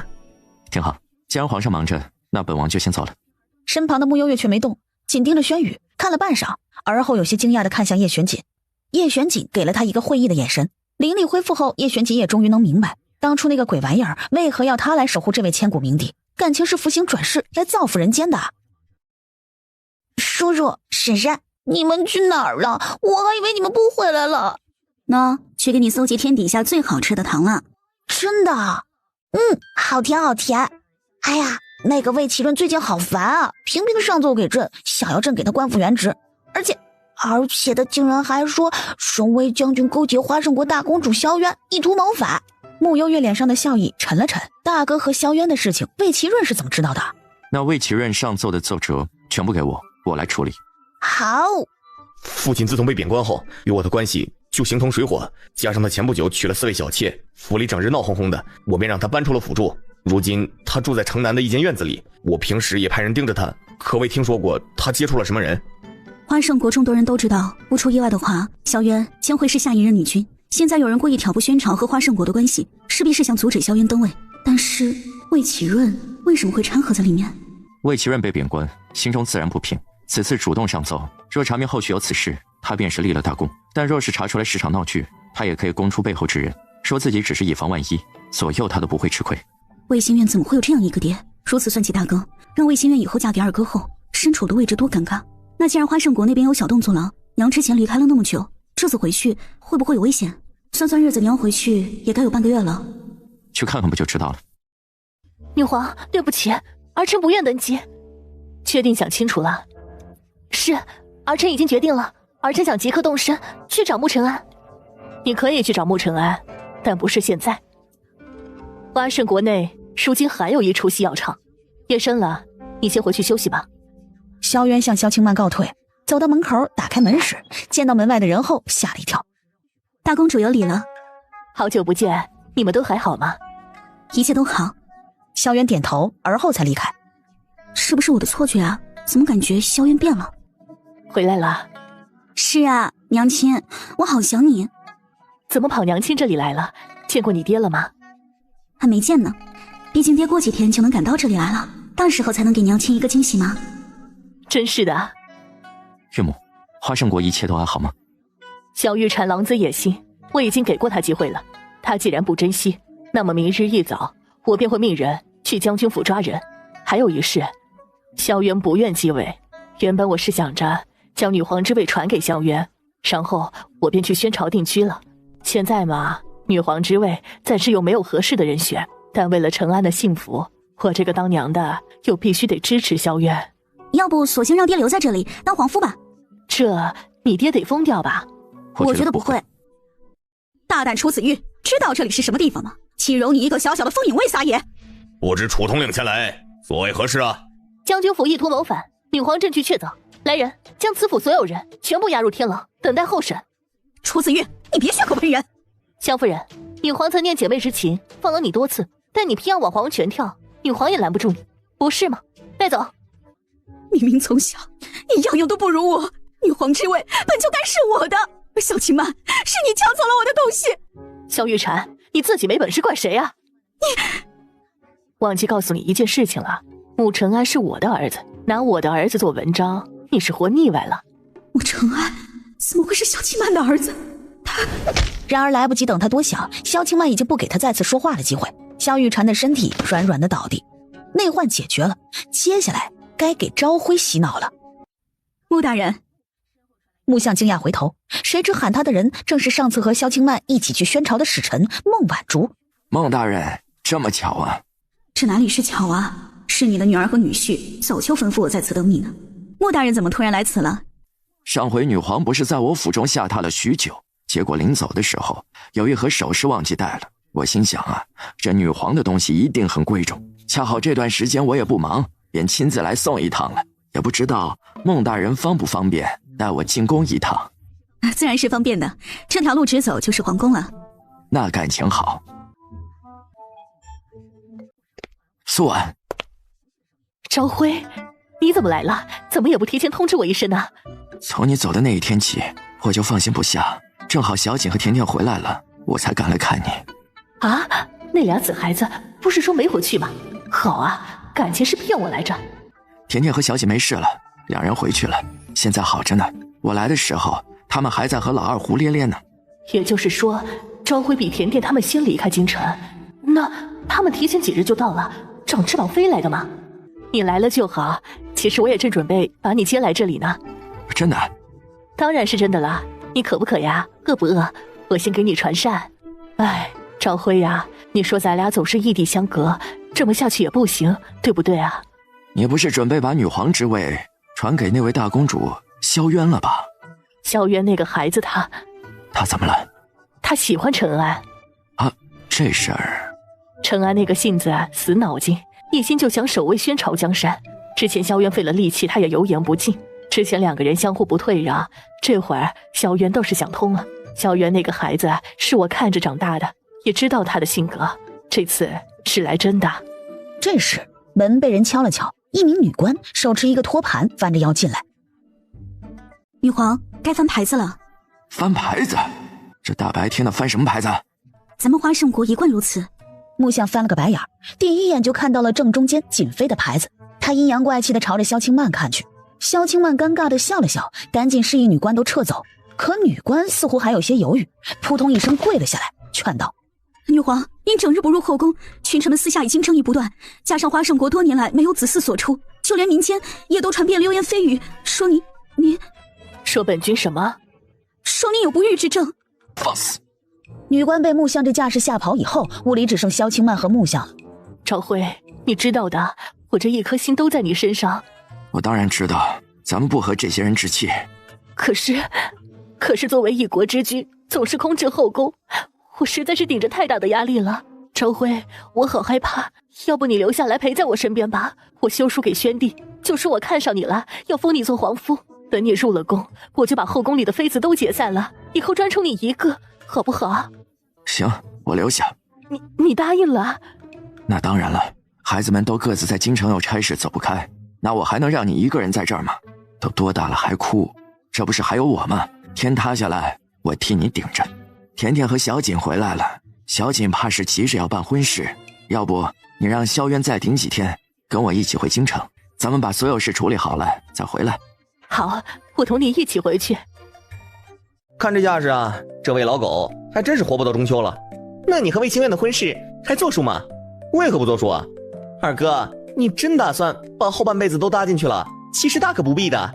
景月，不是所有人都能和锦王甜甜一样。对我来说，爱不爱的真的不重要。说的也是，哪有那么多爱不爱的？干嘛去啊？难得爹不在家，出去喝酒去，你去不去啊？去。二少，看来这酒是喝不成了。算了，我还是回大理寺继续看卷宗吧。进去说吧。二少，你能不能救救我父亲？父亲也是被人骗了，他是一时糊涂。魏清苑，你知道的，我比谁都讨厌魏其润。魏清苑面色一白，抱歉啊，我的话说重了，但是你父亲所做的事的确轮不到我一个闲人来管，你们自己另外想办法吧。对不起，是我鲁莽了。说完，朝穆兴泽俯了俯身，转身离开。穆兴泽站在原地，没做出任何的表态。真是一点用也没有，你爹和我费尽心机给你的将来铺路，你倒是好，还没进门呢，连个男人都哄不了，以后看你怎么办。你有能耐你自己去啊，总是拿心愿撒气干什么？再说了，之前你们逼着穆兴泽娶心愿，问过心愿的意思了吗？真是恶心。魏秋桐说完，拉着魏清苑离开。你别难过，以后出嫁后就好好跟穆新泽过日子，别管家里这些烂摊子了。我不想嫁给穆新泽了。你疯了？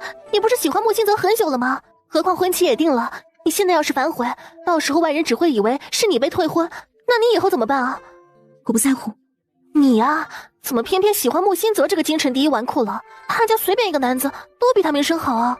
废除官籍，终身圈禁大理寺诏狱。魏其润的一条命算是保下来了。不会是你让四哥这么做的吧？我哪来那么大权力啊？好像也是，不过终身圈禁在大理寺诏狱那种生不如死的地方，还真不如死了算了。哦，对了，爹娘什么时候回来啊？大概有个6、7、8天吧。这么久？你干嘛那么激动啊？那我出门了，叫上陈庭轩喝酒去。这是那2个玩意儿生的狼儿。这2头狼生仔这么迅速的吗？这才多久又生了一个？所以我们呢，什么时候提上日程？这不得等我爹娘回来再定个日子吗？没事，不急，毕竟你能一口气生3个，可以赶超他们。穆幽月直接踹了叶玄启一脚。哎呀，累死了！福伯，快给我倒杯水。不，先给女皇倒杯水。听到这声音，穆幽月傻了，这2个也是长翅膀飞回来的。爹，女皇，是甜甜呀，我好想你。你们打算什么时候成婚呢？明天。啊，这也太仓促了，我们都没来得及准备。后天，最快后天。萧清曼默默地白了他一眼，这明天和后天有什么区别吗？老二呢？怎么没看到他？二哥外出办事了。好，让他忙要紧事。赶路赶得快要命，穆相和萧清曼回屋先休息一会儿，打算明日再进宫面见皇帝。你怎么还在这里啊？不回去准备准备吗？早就准备好了，就等他及时到来娶你回家了。你快去找我二哥，别让他喝了，免得晚点露馅了。行吧，帮夫人跑腿，乐意至极。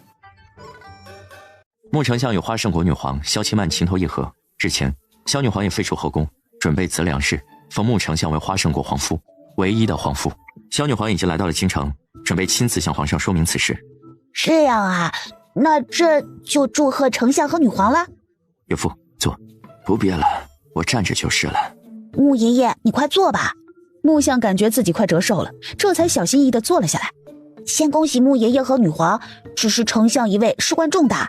穆爷爷现在辞官的话，那换谁上来比较好呢？有一人倒是挺合适，只是突然空降此位，怕是会招惹口舌是非。叔叔是谁啊？如果这个人真的可以堪当大任的话，饶是空降也会凭借自己的实力堵住悠悠众口的。你说的很对，穆新泽。穆相差点身体一软，从椅子上跌落下去。岳父，没事吧？没事，是同名同姓吧？不是，小锦啊，这个丞相一位可不是闹着玩的。你说新泽他平时跟着你做一些事情就算了，这正儿八经的当官，我咋觉得那么惊悚呢？还有，我这刚辞官就提我的儿子上来，历来都没有这样的规矩。这可不仅是旁人的口舌非议了，外人还以为我们穆家有什么狼子野心呢。这压力也太大了，我怕。叶玄锦微微弯唇，拿出早已准备好的一大堆子册子，直接递向了轩宇。这是穆新泽近1年内查到的诸国境况，还有一些被缴毁的暗桩，皆是诸国的奸细安插在宣国境内的。他虽是在替本王做事，但却做的是对宣朝有利之事。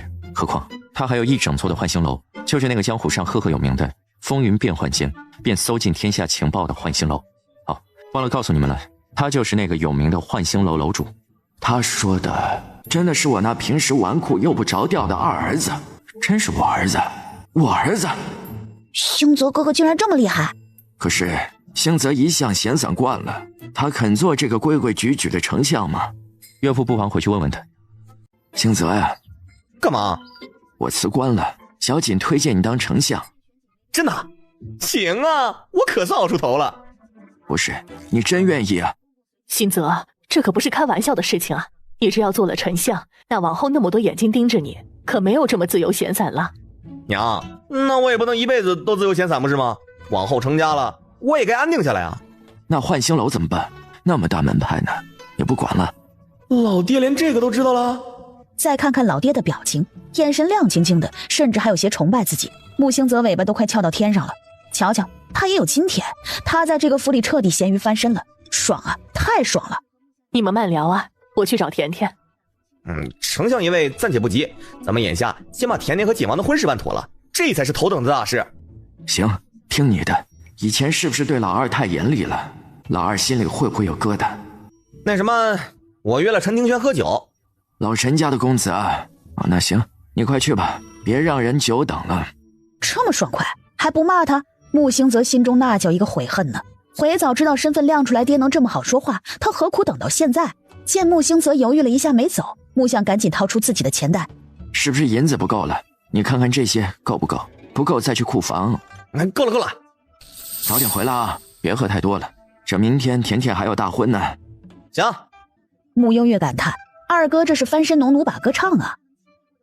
甜甜，你说你二哥当官了，这靠谱吗？七叔曾说，让二哥守着眼前，把握好机会后，等待他的便是高压万人之势，就是指的现在吗？那好像又算准了。天哪，七叔不会真的是宣朝第一神算子吧？这不会是……天哪，我要当外祖母了吗？难怪小姐那么猴急，非要明天就成婚，感情是都到这个地步了。娘，你怎么了？阿弥陀佛，没事没事。甜甜，要不你早点去休息吧，明日大婚，做新娘子很累的，你可千万别累到了。可是我不困啊。悠悠，我来了。叶露言直接一个猛子扑向了穆幽月，给了他一个大大的熊抱。我还以为你不回来了呢。不过呢，你和景王没事就行，明天依旧是最漂亮的新娘子。叶露言，悠悠，帮帮我。发生了什么吗？想归想，但在穆景玉靠近这里的时候，还是给了穆景玉一个这是我的人，你别动的眼神。穆景玉见此也没辙，只好绕道去找穆星泽。陆言，怎么个意思？可还不是你上次突然走了，然后留我一个人在这个府里，然后你那个黑心的四哥可能是见我太闲了，就非要抓我去大理寺，让我给他打下手。你知道的呀，我这种身份一去那个地方我就犯怵，所以我就连夜卷铺盖跑了。旁边萧清曼听得云里雾里，这姑娘什么身份？翌日大婚之日，4更天时，远在边境的穆承安总算是赶回了家中。承安，父亲母亲，一家人没那么多规矩，一路累了吧？好像又比上次瘦了一些呢。不辛苦，时辰还早，你先去休息一会儿，吃点东西，今天怕是要忙上一天呢。拜堂的地点依旧设在了相府，一切都是那么的水到渠成。一拜天地，二拜高堂，夫妻对拜。上一次就是卡在这里，而在这一次，两人深深的弯腰。礼成。礼成之后，叶玄锦才弯腰抱着穆幽月坐进了花轿之中，前往景王府。甜甜，偌大的喜房内，红烛轻轻地摇晃着，叶玄锦小心翼翼地摘下了穆幽月的红盖头。盖头下，穆幽月凤冠霞帔，红唇微漾，千娇百媚。叶玄锦心头一紧，穆幽月又何尝不是盯着叶玄锦出神？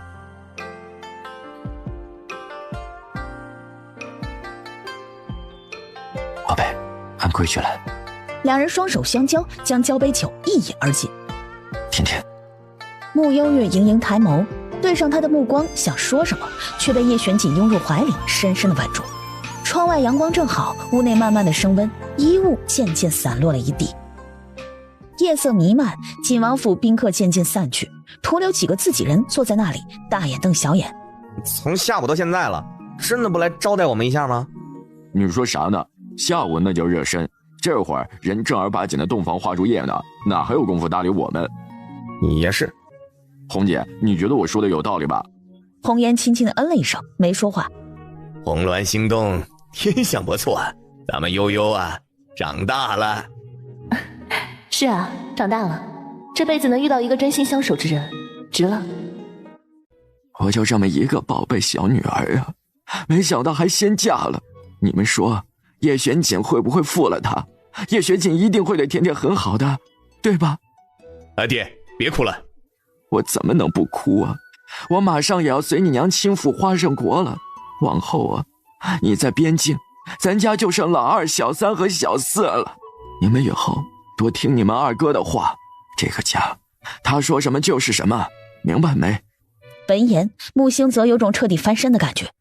俗话说，官大一级压死人，小心哪里得罪了他，往后给你俩穿小鞋使绊子。老爹，我在你心里就是这样的人啊？是，父亲，我们记下了。没爱了，我将来一定是个和蔼可亲的丞相。承安，你想问娘什么？没事，娘早点休息。你想问你爹的事情吧？没办法，我这女皇这位后继无人，我总不能随便就找个人顶上，只好委屈你爹去做我的皇夫了。那他呢？你觉得呢？承安，你应该比谁都知道渊儿不要这个皇位下了多大的决心。你啊，可别像个木头疙瘩似的，就知道排兵布阵，也该学会如何怜取眼前人。早些休息去吧。待萧庆曼进了院子后，穆承安还站在院外，久久未动。叶玄琴，差不多行了吧？你还有完没完了？为父等这一日，等了1000年，你多担待一些。你再这样没完，我就现原形了。叶玄琴顺的，原来这样就能治你啊！以后可以多用一些。你舍得这么对待我？星泽什么时候上任呢？暂时还不急，我总得先干一片大的，才能让那帮老家伙服我呀，要不然天天上奏弹劾我哪受得了啊？也不知道什么时候我能升上这大理寺卿的位置。大哥，你这次待多久啊？等明日甜甜回门后就走。这么着急啊？我可听说有你坐镇，周边几个国家都老老实实的，那些小部落也不敢造次，你可以晚点回去啊。我要先去一趟别的地方。别的？嗨，花圣国就花圣国呗，还有什么别的地方？真是见外。你俩从幽灵山飞来要多久？1个时辰够不够？差不多吧。哎呀，给你俩厉害的，要我少说得飘1天。要么说千年老鬼呢，这道行就不一般啊。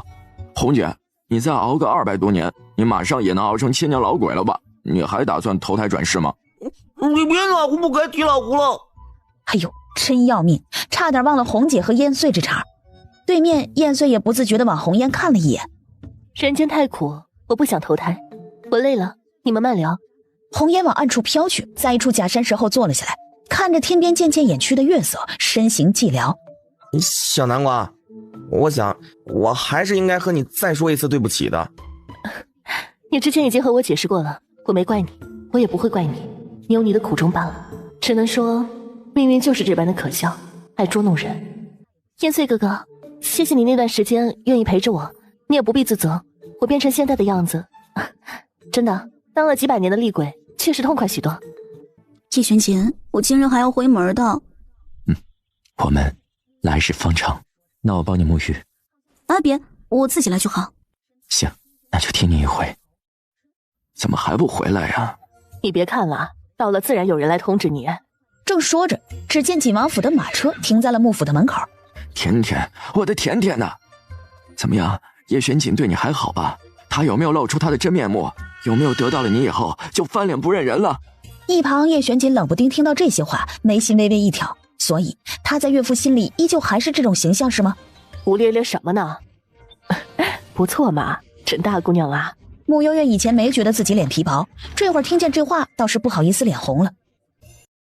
小锦啊，往后我和你岳母远在花圣国，我们宝贝甜甜可就完全交给你了，你可不能欺负她，要不然的话我那压箱底的砍刀可就你懂的。岳父放心，我哪里舍得欺负她，顶多就是晚上多欺负一会儿罢了。还是咱们小锦最乖，你们但凡有小锦一半乖巧，我就省心了。国不可一日无君，所以我打算尽快回花圣国。娘，你这个尽快是什么时候啊？穆承安没说话，只是默默地听着。萧庆曼顿了顿，看向了穆星泽，只见他朝萧庆曼使了个眼色，又瞟了穆承安。啊，那我要不再多住几天？多住几天，多住几天。行，那就多住几天。近来天气好，爹娘午后若是闲着，可以去游游湖听听戏，找点乐子放松放松。也不是不行，我还挺喜欢游湖的。大哥，爹娘这边我帮你多拖延几日，你快出发吧，争取早日把大嫂娶回门。谁说我要去找萧渊了？我也没提萧渊的名字，原来在我们家大嫂默认就是萧渊呢。啊，我懂了。你替我和爹娘说一声。行了，放心吧。目送穆承安离开后，穆星泽刚想进大门，一道身影从暗处闪现，对着他说了什么。穆星泽挑挑眉，恰好穆景玉也接到了消息，正往外走。景玉，今日又抓了一个回来，那些人你准备怎么处理啊？先去赵玉再说。天天大老爷啊，草民不知所犯何事，竟要被关来这大理寺。行了，别装了。你，京城里还有多少你们天妖国的人呢？中年男子闻言，见已经被拆穿，做事便要咬舌自尽。木星则却将他一脚踢翻在地，又喂了一颗丹药给他。顷刻间，男子浑身瘫软无力。要不要上刑具啊？最近我新研究了一套刑法，效果不错，可以一试。很快，中年男子被架在一个木架子上，他的眼前是那4个被抓来的人，他们看起来都完好无损。中年男子想不通，为何到了他这里就要受刑？穆景玉手里拿着一把锋利的小刀，笑得很是变态。我现在呢，准备把他的肉一片一片的割下来，再一片一片的喂进你们的嘴里，连血带肉，怕是别有一番风味的。穆星泽都被他给恶心到了，这个小厮平时都在研究哪些有的没的。等他的肉割完了，再来割你们的。准备好了吗？我要动手了。穆景玉话落，以极快的速度在中年男子的心口割了一块下来。我说，我们原本一共有8个人，剩下3个人在哪儿啊？还有2男1女，2个男的如今在城外。至于最后那个女的，她先前是我们的领头人，后来不知道犯了什么事，得罪了国君和长公主，已经被关押起来了。青青，对，就是她，是我们国君的贴身护卫。小四，你带人去抓剩下2个，我去一趟天瑶国。你去天瑶国做什么？干一片大的，否则我这丞相之位难以服众，做的也不会安稳。二哥，我平时真没看出来，你的志向如此的远大，胆子都是被练出来的。小四，我们分头行动，请。此时城外怎么办？我刚刚联系不上老五了，8成也是被抓了。可恶，这么下去很快就会查到我们的头上。穆家欺人太甚，我们不能坐以待毙。没错，我们如今少了那么多人，得尽快回去向国君复命。但若就这样回去，怕是我们也活不了啊。其实我有一个办法，穆星泽抓了我们多人，他们现在都生死未卜，我们也可以抓他的人，到时候在国君面前，我们也可将功抵过。你是说，哼，他不是还有个未过门的媳妇儿吗？心月，心月，快醒醒！另一边，穆景玉的人去城外扑了个空。回到城内时，又听说城内的一家脂粉铺出了事儿。二哥，出事了！片刻后，听闻天饶国剩下的2名奸细抓走了魏星月和魏秋桐。穆星泽有些没料到此事。小四，魏家那边先交给你安抚，我即刻出发。他们一时半会儿应该不会把他们怎么样。穆景玉点头。星泽，星泽，陈庭轩，你干什么？魏星月不见了，你是不是要去救他？你过来干什么？我和你一起去。你放心，我不会给你拖后腿，带上我吧。行，走吧。你最近得罪什么人了吗？魏星月摇头。难道我们要被带去花圣国？花圣国的那位女皇不是和穆丞相联姻了吗？按理说她不是穆星泽的后娘吗？那你不也是她未过门的儿媳妇吗？花圣国的人怎么敢抓你啊？这2个小娘们儿也不知道哪个是穆星泽未过门的媳妇儿啊！管他呢，宁可抓错1000，也不放过1个。也是，穆星泽那小子欺人太甚，若不是逼我们至此，我们也不愿拿个女人做文章啊！别说了，也不知道见到国君后，我们能否靠这2个女人戴罪立功。搞半天都是穆星泽害的，你看你喜欢上了一个怎样危险的人？我又给他拖后腿了。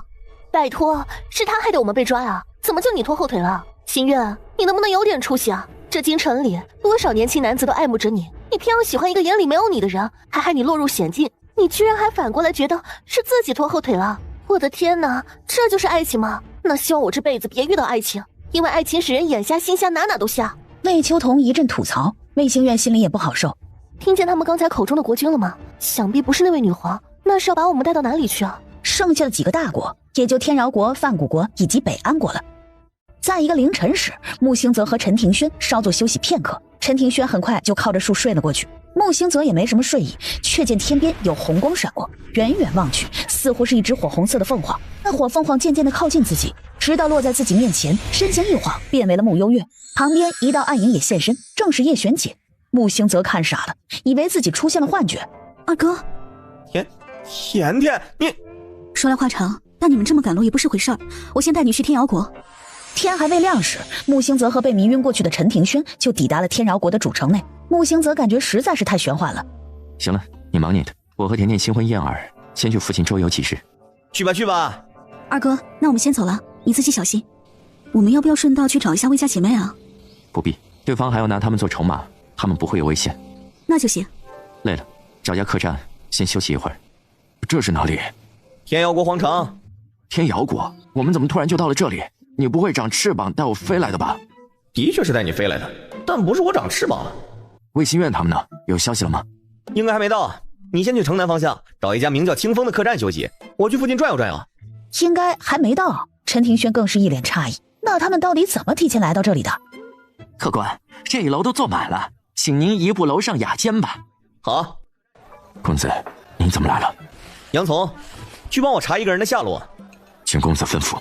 慕容北萧的贴身女护卫青青。在客栈里坐了一上午，杨从推门进来了。公子，已经查到了，那个叫青青的女护卫不知犯了什么事，被关在了幽冥炼狱里。那范谷国的人呢？进城没有？公子，你怎么什么都知道？前不久，范谷国有使臣来信，说是要拜访慕容北萧，估摸着这2日也快到了。你可有幽冥炼狱的地势图？有。杨从说完，将早已准备好的地势图拿给了穆兴泽。对了，你派一拨人。吩咐完后，临走前，再给我打包一些汤包。是，公子。不一会儿，穆兴泽提着食盒来到了清风客栈。客栈的小二见到后也是愣了一下。公子，住店吗？陈庭轩在哪个房间啊？3楼最里面那间。好。魏兴苑他们还有几日才到，我已经派人去路上接他们了。至于能不能成功，我还不好说。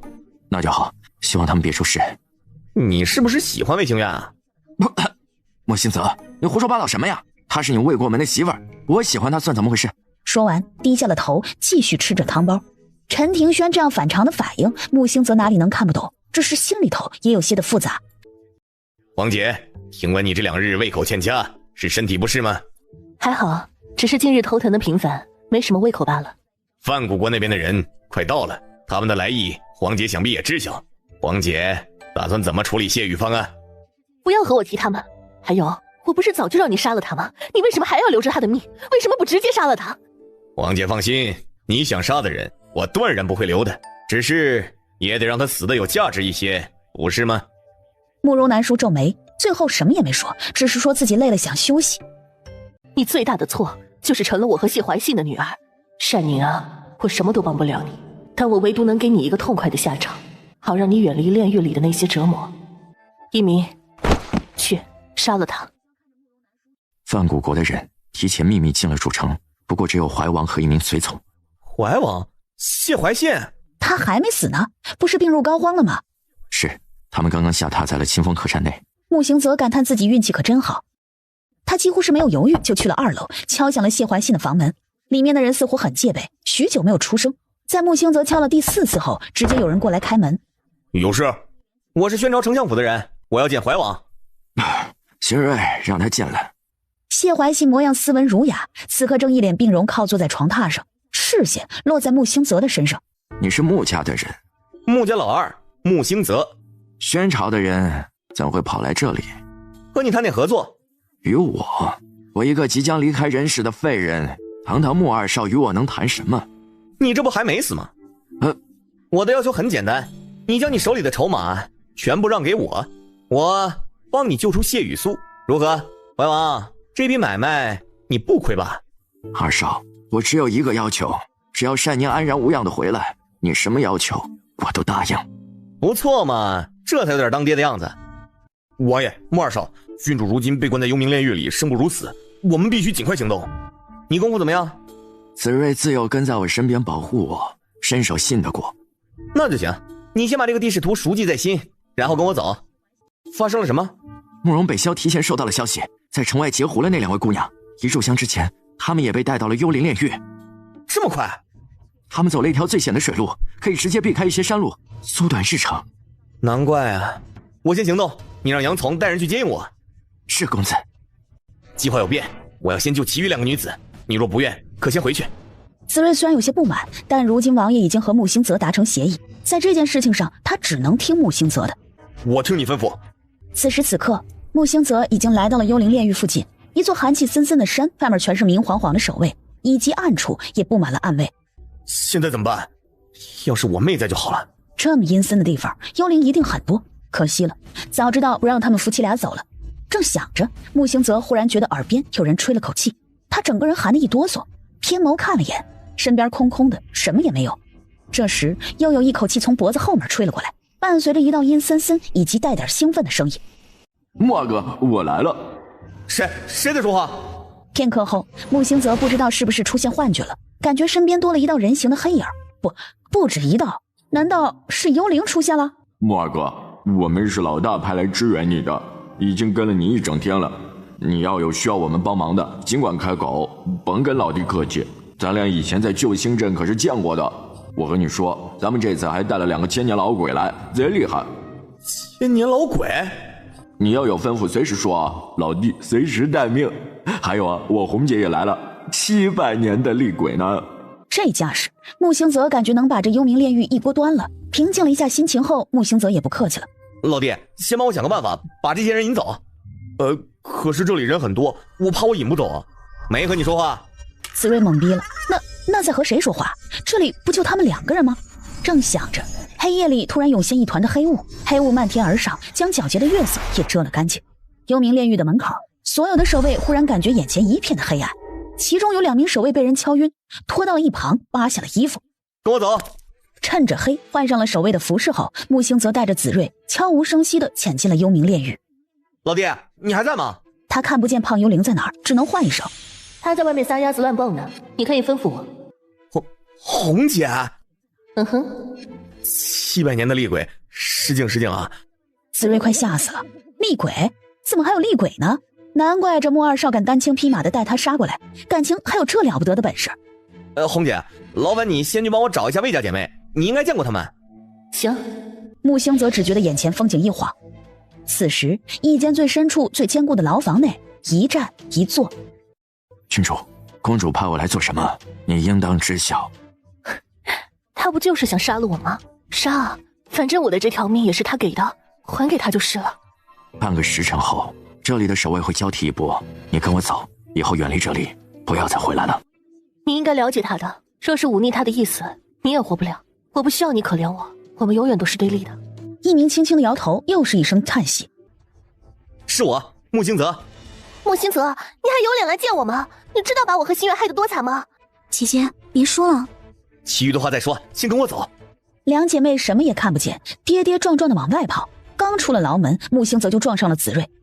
二少，找到郡主了吗？他在这里。木星泽和子睿回眸往声音的来源看去，只见就在魏家两兄妹的隔壁。一鸣护卫。子睿很快就听出了一鸣的声音，听到子睿的声音，原本很是淡定的谢雨苏立即站了起来。子睿，怎么是你？我父亲呢？他还好吗？郡主，怀王此刻就在城内。听到父亲来了，谢雨苏所有的理智全失，他一脚踹开牢门走了出来。一鸣一惊，子睿，快带我去救父亲，他不能出现在这儿。若是被那个女人发现，一定会派人杀了父亲的。见谢雨苏还完好无损，子睿也是很高兴，凑近谢雨苏才看见了木星泽。你怎么在这儿？我为什么不能在这儿？不是说这地方让人生不如死吗？你看起来挺能扛啊。此时大批的守卫举着火把正往炼狱里来，燕川和燕穗手一挥，火把逐一的熄灭。快去禀报国君，出事了！几人一起来到出口时，却发现出口外已经站满了大队的人马，以慕容北萧为首，正一脸玩味的看着出口处的人。真是热闹啊！宣朝、范古国怎么都跑到本君这里来了？也不提前知会本君一声，好让本君尽一尽地主之谊啊！郡主，你先走，这里有我们在。谢雨苏却是静静地站在那里，一双眼睛盯着慕容北萧，眼内是无尽的杀意与恨意。杨从，一会儿你先带着魏家姐妹离开这里。是公子。二少，你自己要小心。木星则侧眸看了他一眼，轻轻的点头。燕川、燕穗，你俩应该不认识那小子吧？当初我当公主那会儿，还差点和这小子联姻呢。真的，我要是个女的，我保不准真嫁了，还能混个王后来当，多美啊！这货看起来不像个好人呐，你嫁给他，说不定要吃亏的，能和你个千年老渣男比啊？燕穗翻了个白眼儿，下意识地瞟了眼红烟的方向。慕容国君，冒昧前来，失敬失敬。穆二少说哪儿的话呀？更深路重，不如移步本君的宫殿，其余的人该回炼狱的回炼狱，回府的回府，本君可以当做什么都没有发生过，如何呀？不了，这人嘛，我今夜是一定要带走的。哦，是吗？下一瞬，微微抬起手，杀！须臾，无数火球朝他们扔了过来。不好，这火球会爆炸，是火药！巨大的爆破声响起，溅起滚滚的浓烟。慕容北萧，吃你胖爷爷一腿！慕容北萧没防备，身体往后一个趔趄，差点摔下马。而后他的眼前似乎出现了阵阵的幻觉，无数的鬼影在眼前飘着，晃乱了他的视线。身旁的士兵们也似乎看见了不干净的东西，脚步虚浮，来回漂移。天色渐渐亮了，一堆山石里，刚刚火药爆炸的一瞬间，燕川和燕穗用玄灵术帮他们挡住了山石。此时一群人正掉落在一个被火药炸空的深坑里。公子，你们都还好吧？没事，先出了这个坑再说。木星则看了眼这个坑的高度，有2个他那么高，于是一个旋身，先用轻功攀了上去。见慕容北萧那边不知道在干什么，一个个晃来晃去的，怕是正被幽灵们缠着，于是在深坑边趴了下来，伸出了手。来，记住！谢雨苏，你先上来。谢雨苏抻着身体站了起来，扫了眼木星泽，不想理会他，想靠自己上去。刚一使劲，脸色又白了几分。快点吧，别逞能了。我没逞能。说完才运了运气，用轻功先攀上去一些，随后朝着木星泽伸出了手。谢雨苏，你先坐会儿，把这个吃了。多谢。也不怕我毒死你啊？谢雨苏别开了脸，显然不想再和他说话。子睿，先带他离开。这里还需要我帮忙吗？不用了，先带你们郡主去治伤。多谢穆二少，穆二少的大恩大德，子睿一定会如实禀告给怀王。继续帮忙，我暂时死不了。慕容北萧眼看着对方一群人正从侧边离开，再看眼前一些看不见的脏东西不断地缠着他们这里的人，慕容北萧放弃挣扎，眼神渐渐暗了下来。这世间真的有御灵术，这简直是不可思议。撤，感觉怎么样？二少，我没事的。什么没事啊？你从小到大哪里受过这样的重伤？木星泽，你以后可得好好对我妹妹，要是再让她受伤，小心我饶不了你啊！姐，你别再说了。公子，这2位姑娘身上都有伤口，我是男人，上药的话恐怕……我来吧，伤药我会。那就交给你了。忍着点疼。谢谢，麻烦了。你之前是不是来过玄朝啊？你是慕容国君的护卫，是不是？你和木星泽什么关系？他为什么要救你？没关系，那就好。木星泽和心愿的婚期定在了中秋那日。谢雨苏没搭理他这话，这和他有什么关系啊？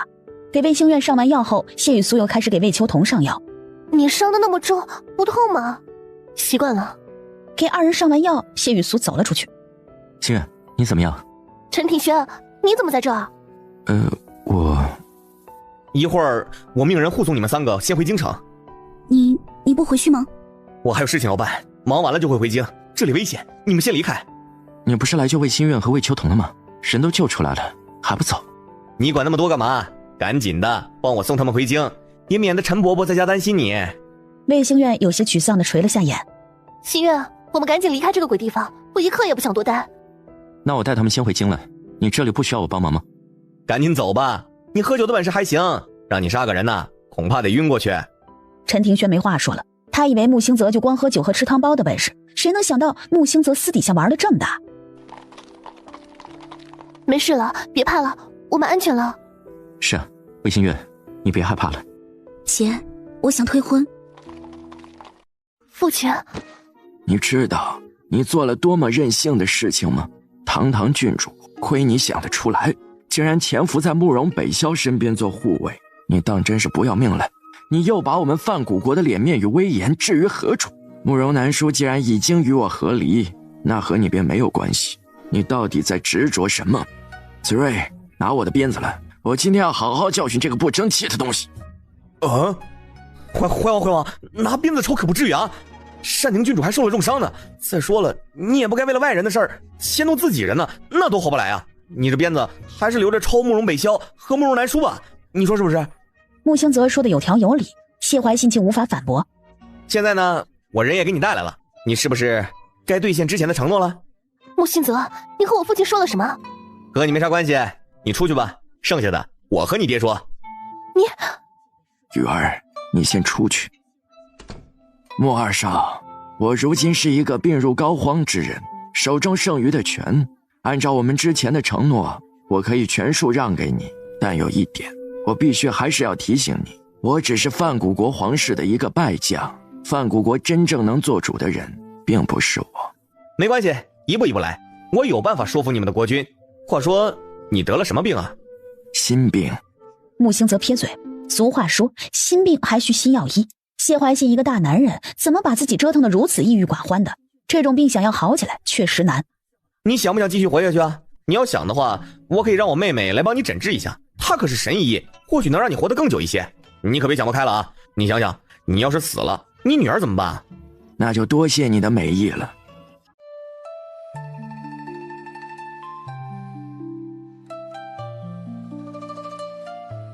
都跳的什么玩意儿？一个个和没吃饱饭似的。想当年胖爷爷我当公主的时候，那随便一支舞都得惊艳全场。你们看看天瑶国这水平，一个个僵硬的和个玉米棒子似的，我都没眼看。你确定是惊艳全场，不是惊吓全场？红姐，你咋能这么说？你不是在埋汰我吗？你俩也不信是吧？行，我给你们整一段。看了眼那个舞姬的面容，燕川和燕穗下意识的凝眉。这个小姑娘面上竟有一团死气，但是她的阳寿又未尽，实在太奇怪了。此时正一曲刚跳完，继续跳。一边去，别挡路。嫦娥奔月。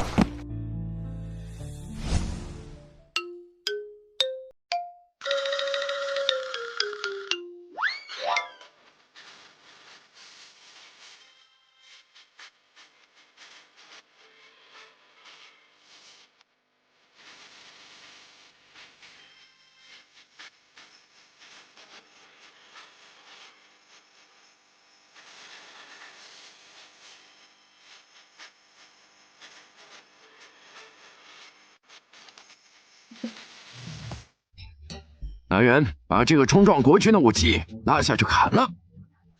住手！干啥呢？一个个都干啥呢？喊谁呢？胖友，哦不，姑娘，我是来给你们表演的。好家伙，演完了没个人鼓掌不说，还想砍我？抽你们一个个的，缺心眼吗？你叫什么名字？莫名扑面而来一股浊气，胖幽灵脖子一缩，灵魂被弹出了这个身体。面前，只见小舞姬左顾右盼，不知发生了什么。见慕容北萧站在面前后，差点吓晕过去。国君问你名字呢，还不快说？奴婢名叫林菲儿。我刚才跳的怎么样？棒不棒？燕川和燕穗对视一眼，对他温柔的笑了笑。胖幽灵又看向红烟，红烟直接回避了和他的对视。你们过分了！不行，我问问正主去。国君，人家刚刚跳的好不好嘛？大殿内又是一片死寂。与此同时，旁边的几个幽灵们可以清晰地看到林菲儿的魂魄正脱离身体。魂魄离身意味着原身已死。他怎么死了？幽灵们均表示不知，毕竟都是第一次见到这样奇怪的事情。林菲儿的魂魄见到了大殿内的幽灵，他只朝他们看了一眼，就飘出了殿外，不知飘向了何处。大殿内占用着林菲儿身体的胖幽灵还全然不知这具身体的原主已经死亡。慕容北萧伸出手，捏着胖幽灵的下巴，仔细端倪了一眼他，随后松开了他，而后绕过他往大殿外走去。临走时往自己随身太监刘忠看了一眼，刘忠瞬间会意。恭喜林姑娘，你的好日子来了，请随老奴去沐浴更衣吧。不用了，我回家自己洗。刘忠的嘴角一抽，也不知道这姑娘是真傻还是装傻。姑娘，国君看上你了，今晚你怕是要侍寝了。侍寝？胖幽灵吓得赶紧要退出这具身体，但一下两下，他瞬间后背一凉。哎呦我去，他为什么不能离开这具身体了？红姐，救救我，救救我！几个幽灵都围了过来，但也惊奇地发现，无论怎么弄，胖幽灵就像是牢牢吸附在这具身体上面，根本就出不来。他的魂魄和林菲儿的身体融合了。这刘忠等人也左看右看的，不知道他口中的红姐是谁。小胖，你这个事有点棘手，我们也是第一次遇到，恐怕得让悠悠或者景王他们出面了。我们先去找他们，你自己先稳住这里。啊，对了，听说你们范谷国这次派的使臣还在路上，准备来天瑶国做什么？使臣之事是国君谢怀迪的主意，是正常的两国交流。雨儿的事情之前还未捅到谢怀迪那里，我估摸着慕容北萧是想等着使臣来时再借机发难。我是私下收到了消息，才提前赶到这里。原本我想私下见慕容南叔一眼，我以为我与他再怎么说，他毕竟是雨儿的母亲，对雨儿至少不会那么狠心。现在想想，是我错了。行，那今天就先这样吧。既然人已经救出来了，你们最好现在就收拾东西，离开天瑶国的地盘。经过一处长廊时，木星泽远远便见到一抹孤寂的身影，正坐在长廊尽头的栏杆上，一动不动。谢雨苏听到动静，回过头来看了他一眼，就又转了回去。怎么被你爹骂了几句，还委屈上了？你都能潜伏当奸细了，按理说脸皮应该挺厚的呀。不至于大晚上在这儿独自伤心吧？你能不说话了吗？嘴长在我身上，我为什么不能说啊？莫二少，我虽知道今日你救我的目的并不单纯，但还是谢谢你的救命之恩，我欠你一条命，必要时我会还你。但除此之外，我们好像没有闲聊的必要。说实话啊，我挺佩服你的。想要报复一个人呢，有很多种的办法，但是你却用错了方法。不过我可以帮你，谢雨苏，看在你身手不错的份上，过来协助我，做我的手下，如何？你想要我做什么？作为宣朝即将上任的重臣，我的目的很简单，我要让天瑶国和范谷国主动后退一步，往后必须都老老实实的做宣朝的附属国。半晌，他点下了头，与穆兴泽达成一致。那你先好好的养伤，等伤好了，替我去杀几个人。慕容北萧那个能为这个美貌心动，就连胖幽灵自己都心动了好吗？她漂亮有个，这身体毒得很，竟然把他的灵魂都给扣住了。有毒，肯定有毒。真烦死了！这破身体是不是就没吃饱过饭，连飘都不能飘，还不如宣柔呢？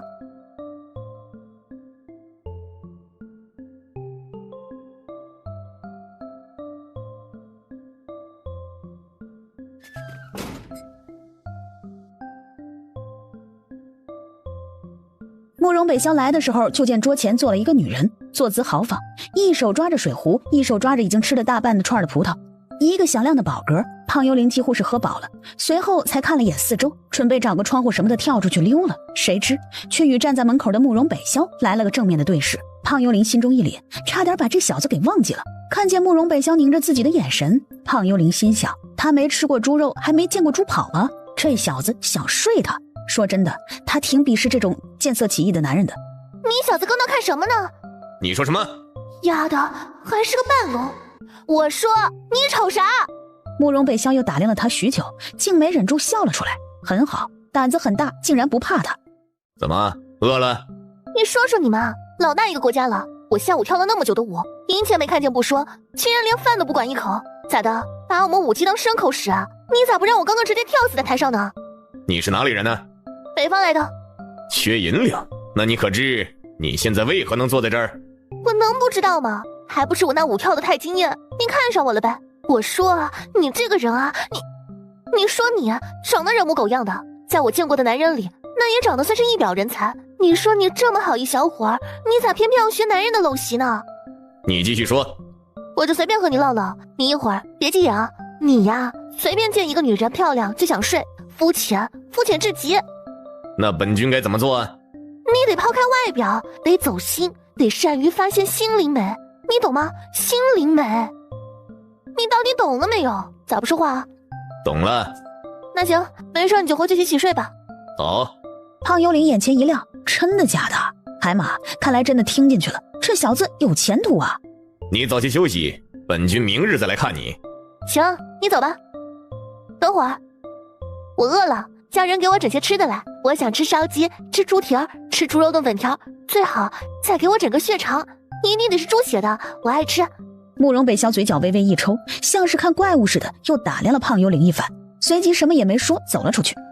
刘忠，奴才在，替本君传旨。啥玩意儿？封我为美人？这小子感情还是没把他的话听进去啊，还是想睡他，臭不要脸！这破美人，谁爱当谁当？你以为爷爷我稀罕？你天天给他能的，你回去告诉他，有种的让我当王后，什么玩意儿？满屋子的工人都被吓跑了，生怕这林美人发起疯来，到时候被国君弄死，还得牵连他们。主人呢？你快救救我吧！你帮他看看吧。催动黑色玄灵术，灵光整个将林菲尔的身体笼罩住，试图将魂魄与躯体分开。哎呀，疼！胖幽灵魂魄刚被扯出一些，就一个劲儿的喊疼，甚至还有种魂体爆裂的感觉。叶玄锦神色稍顿，眸中透出些许的深意，随后手一挥，撤回了玄灵术。不可能吧？这么巧合啊？到底怎么回事哦？若没猜错的话，林菲尔的这个元神之前被人下了剧毒，但他阳寿未尽，原本应该能救回来的。但是呢，小胖利用他身体跳舞的时候跳得太过激烈，加速了林菲尔体内的剧毒发作。他的身体柔弱，撑不住这样的毒，但是偏偏阳寿又未尽。恰巧你有一次附身了他，把他的魂魄挤走了，所以你现在已经是真正的林菲尔了。必须得等这具身体阳寿尽的时候，你才能离体。景王，你不是鬼帝吗？难道连你也没有办法吗？生老病死乃人间必经之事。林菲儿上辈子大约做过不少善事，所以这辈子确实阳寿未尽，这个我没有办法来改变。只是谁也没想到，你跳舞能把人家原身跳死。你不是一直想当个公主吗？现在当个娇贵的小美人也不错，等这具身体正常阳寿尽了后，你不就又可以回到我们身边了吗？好好享受当下，一辈子很快就过去了。胖幽灵还真的被他给安慰到了，也是一辈子很快就过去了。主人，谢谢你，还是你对我最好。慕容北萧那边，主人你放心，我可不怕他。天亮时，胖幽灵一个人在软榻上醒来，他现在已经彻底认清了事实。行吧，谁让他缺大德，把人家原身给跳死了呢？李美人，奴婢来伺候你洗漱更衣了。等会儿吧，我还得睡个回笼觉呢。可是国君方才传来口谕，下了朝后要与您一起用早膳。哎呀，他那么大人了，自己吃饭能死啊，还得叫人陪，整那些虚头巴脑的干啥？咋的？自己一个人吃饭能噎死是吧？国君，林美人他怎么了？他还没起床更衣。好大的胆子！那张软榻上毫不知情的林美人正躺得四仰八叉，丝毫感觉不到危险的来临。慕容北萧见到他这九曲十八弯的睡姿，生生有些气笑了。胖幽灵是被一道灼热的阳气给震醒的，冷不丁睁开了眼，便见床边站着一道身影。什么时辰了？林菲儿，谁给你的胆子，在本君面前如此放肆？嘿，我说你啊，咋还倒打一耙呢？谁让你闲得封我当什么破美人？我求你了吗？哎，你瞪我干啥？还想砍我是吧？来呀，你砍呢，你使劲砍！我跟你说，我今日要是眨一下眼，老子就不叫林飞啊！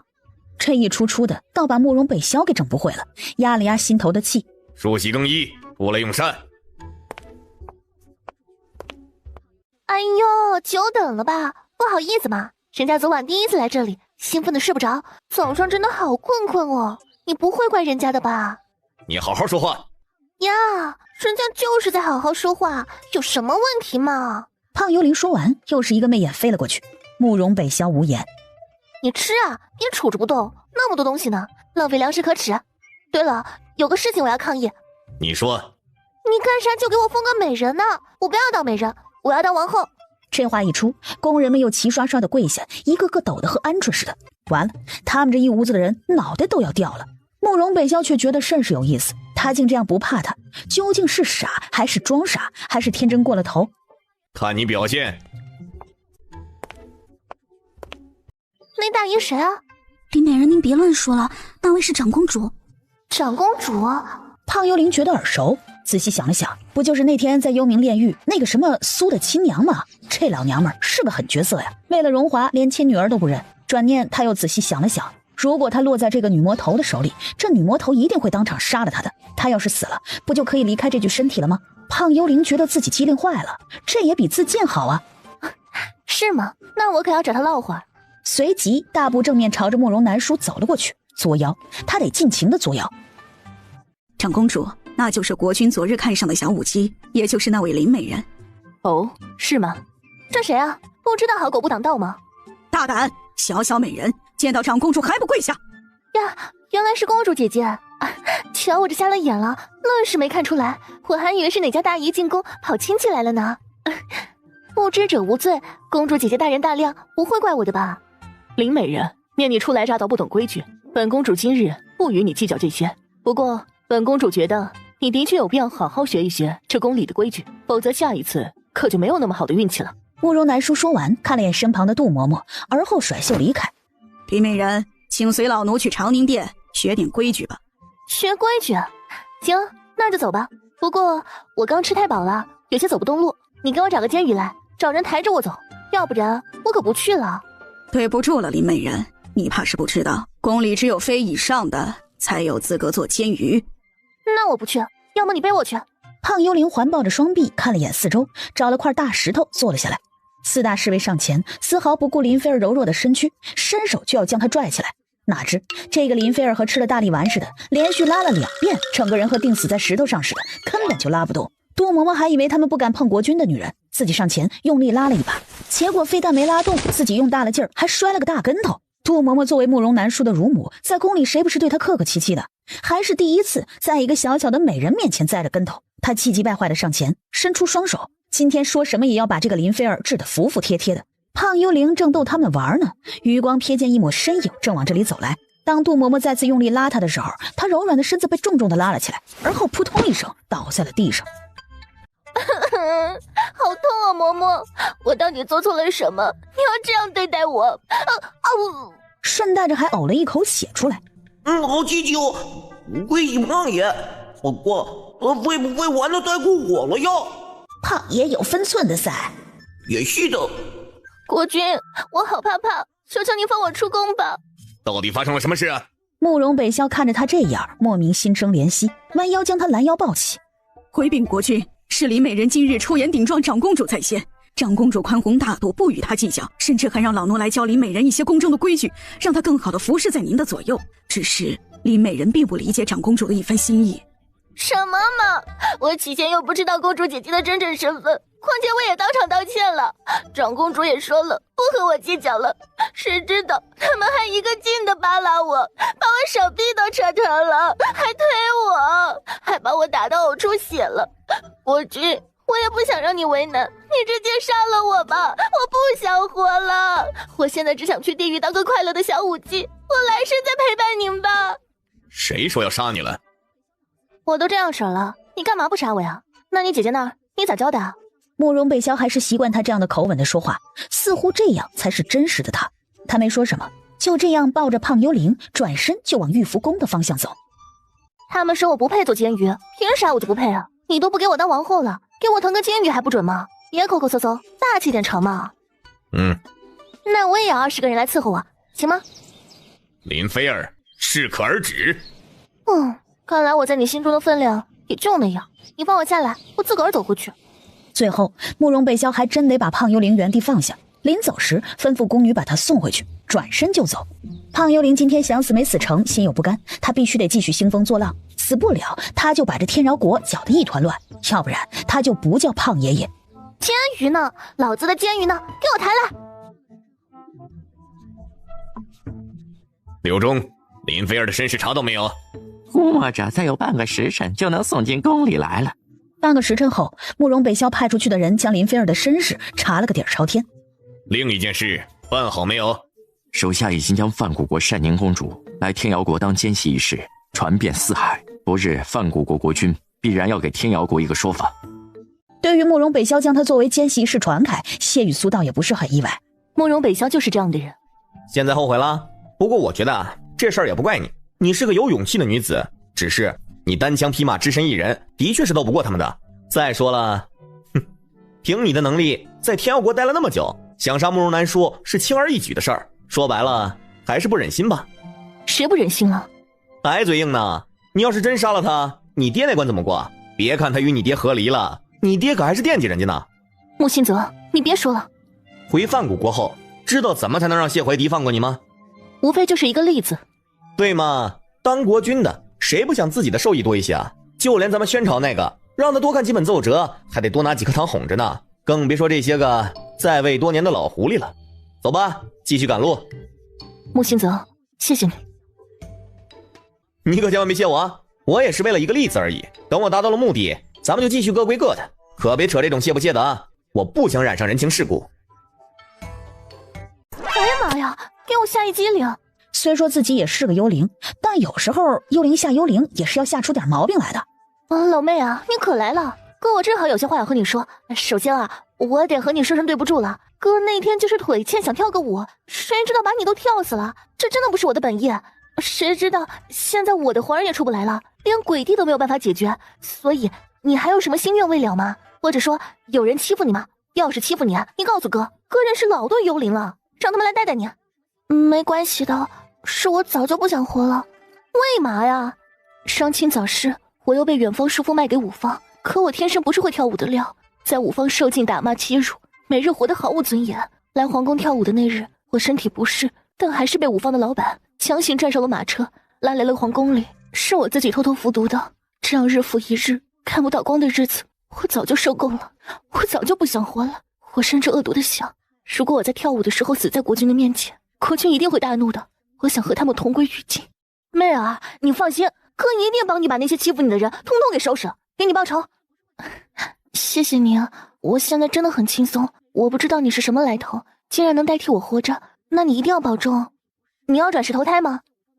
昨天有个女子找到了我，说有一座花仙山如今空置着，她会渡我灵力，让我去守护花仙山。我一会儿就要离开了，只是离开前想来见你一眼。既然天命如此安排，那你一定要好好的活下去啊。林菲儿说完，身影便缓缓飘了出去。林菲儿口中的女子一定就是主人了，主人真好，林菲儿也真好。梦魇，玉福宫的人就是这么传的，而且林美人还不愿意看太医。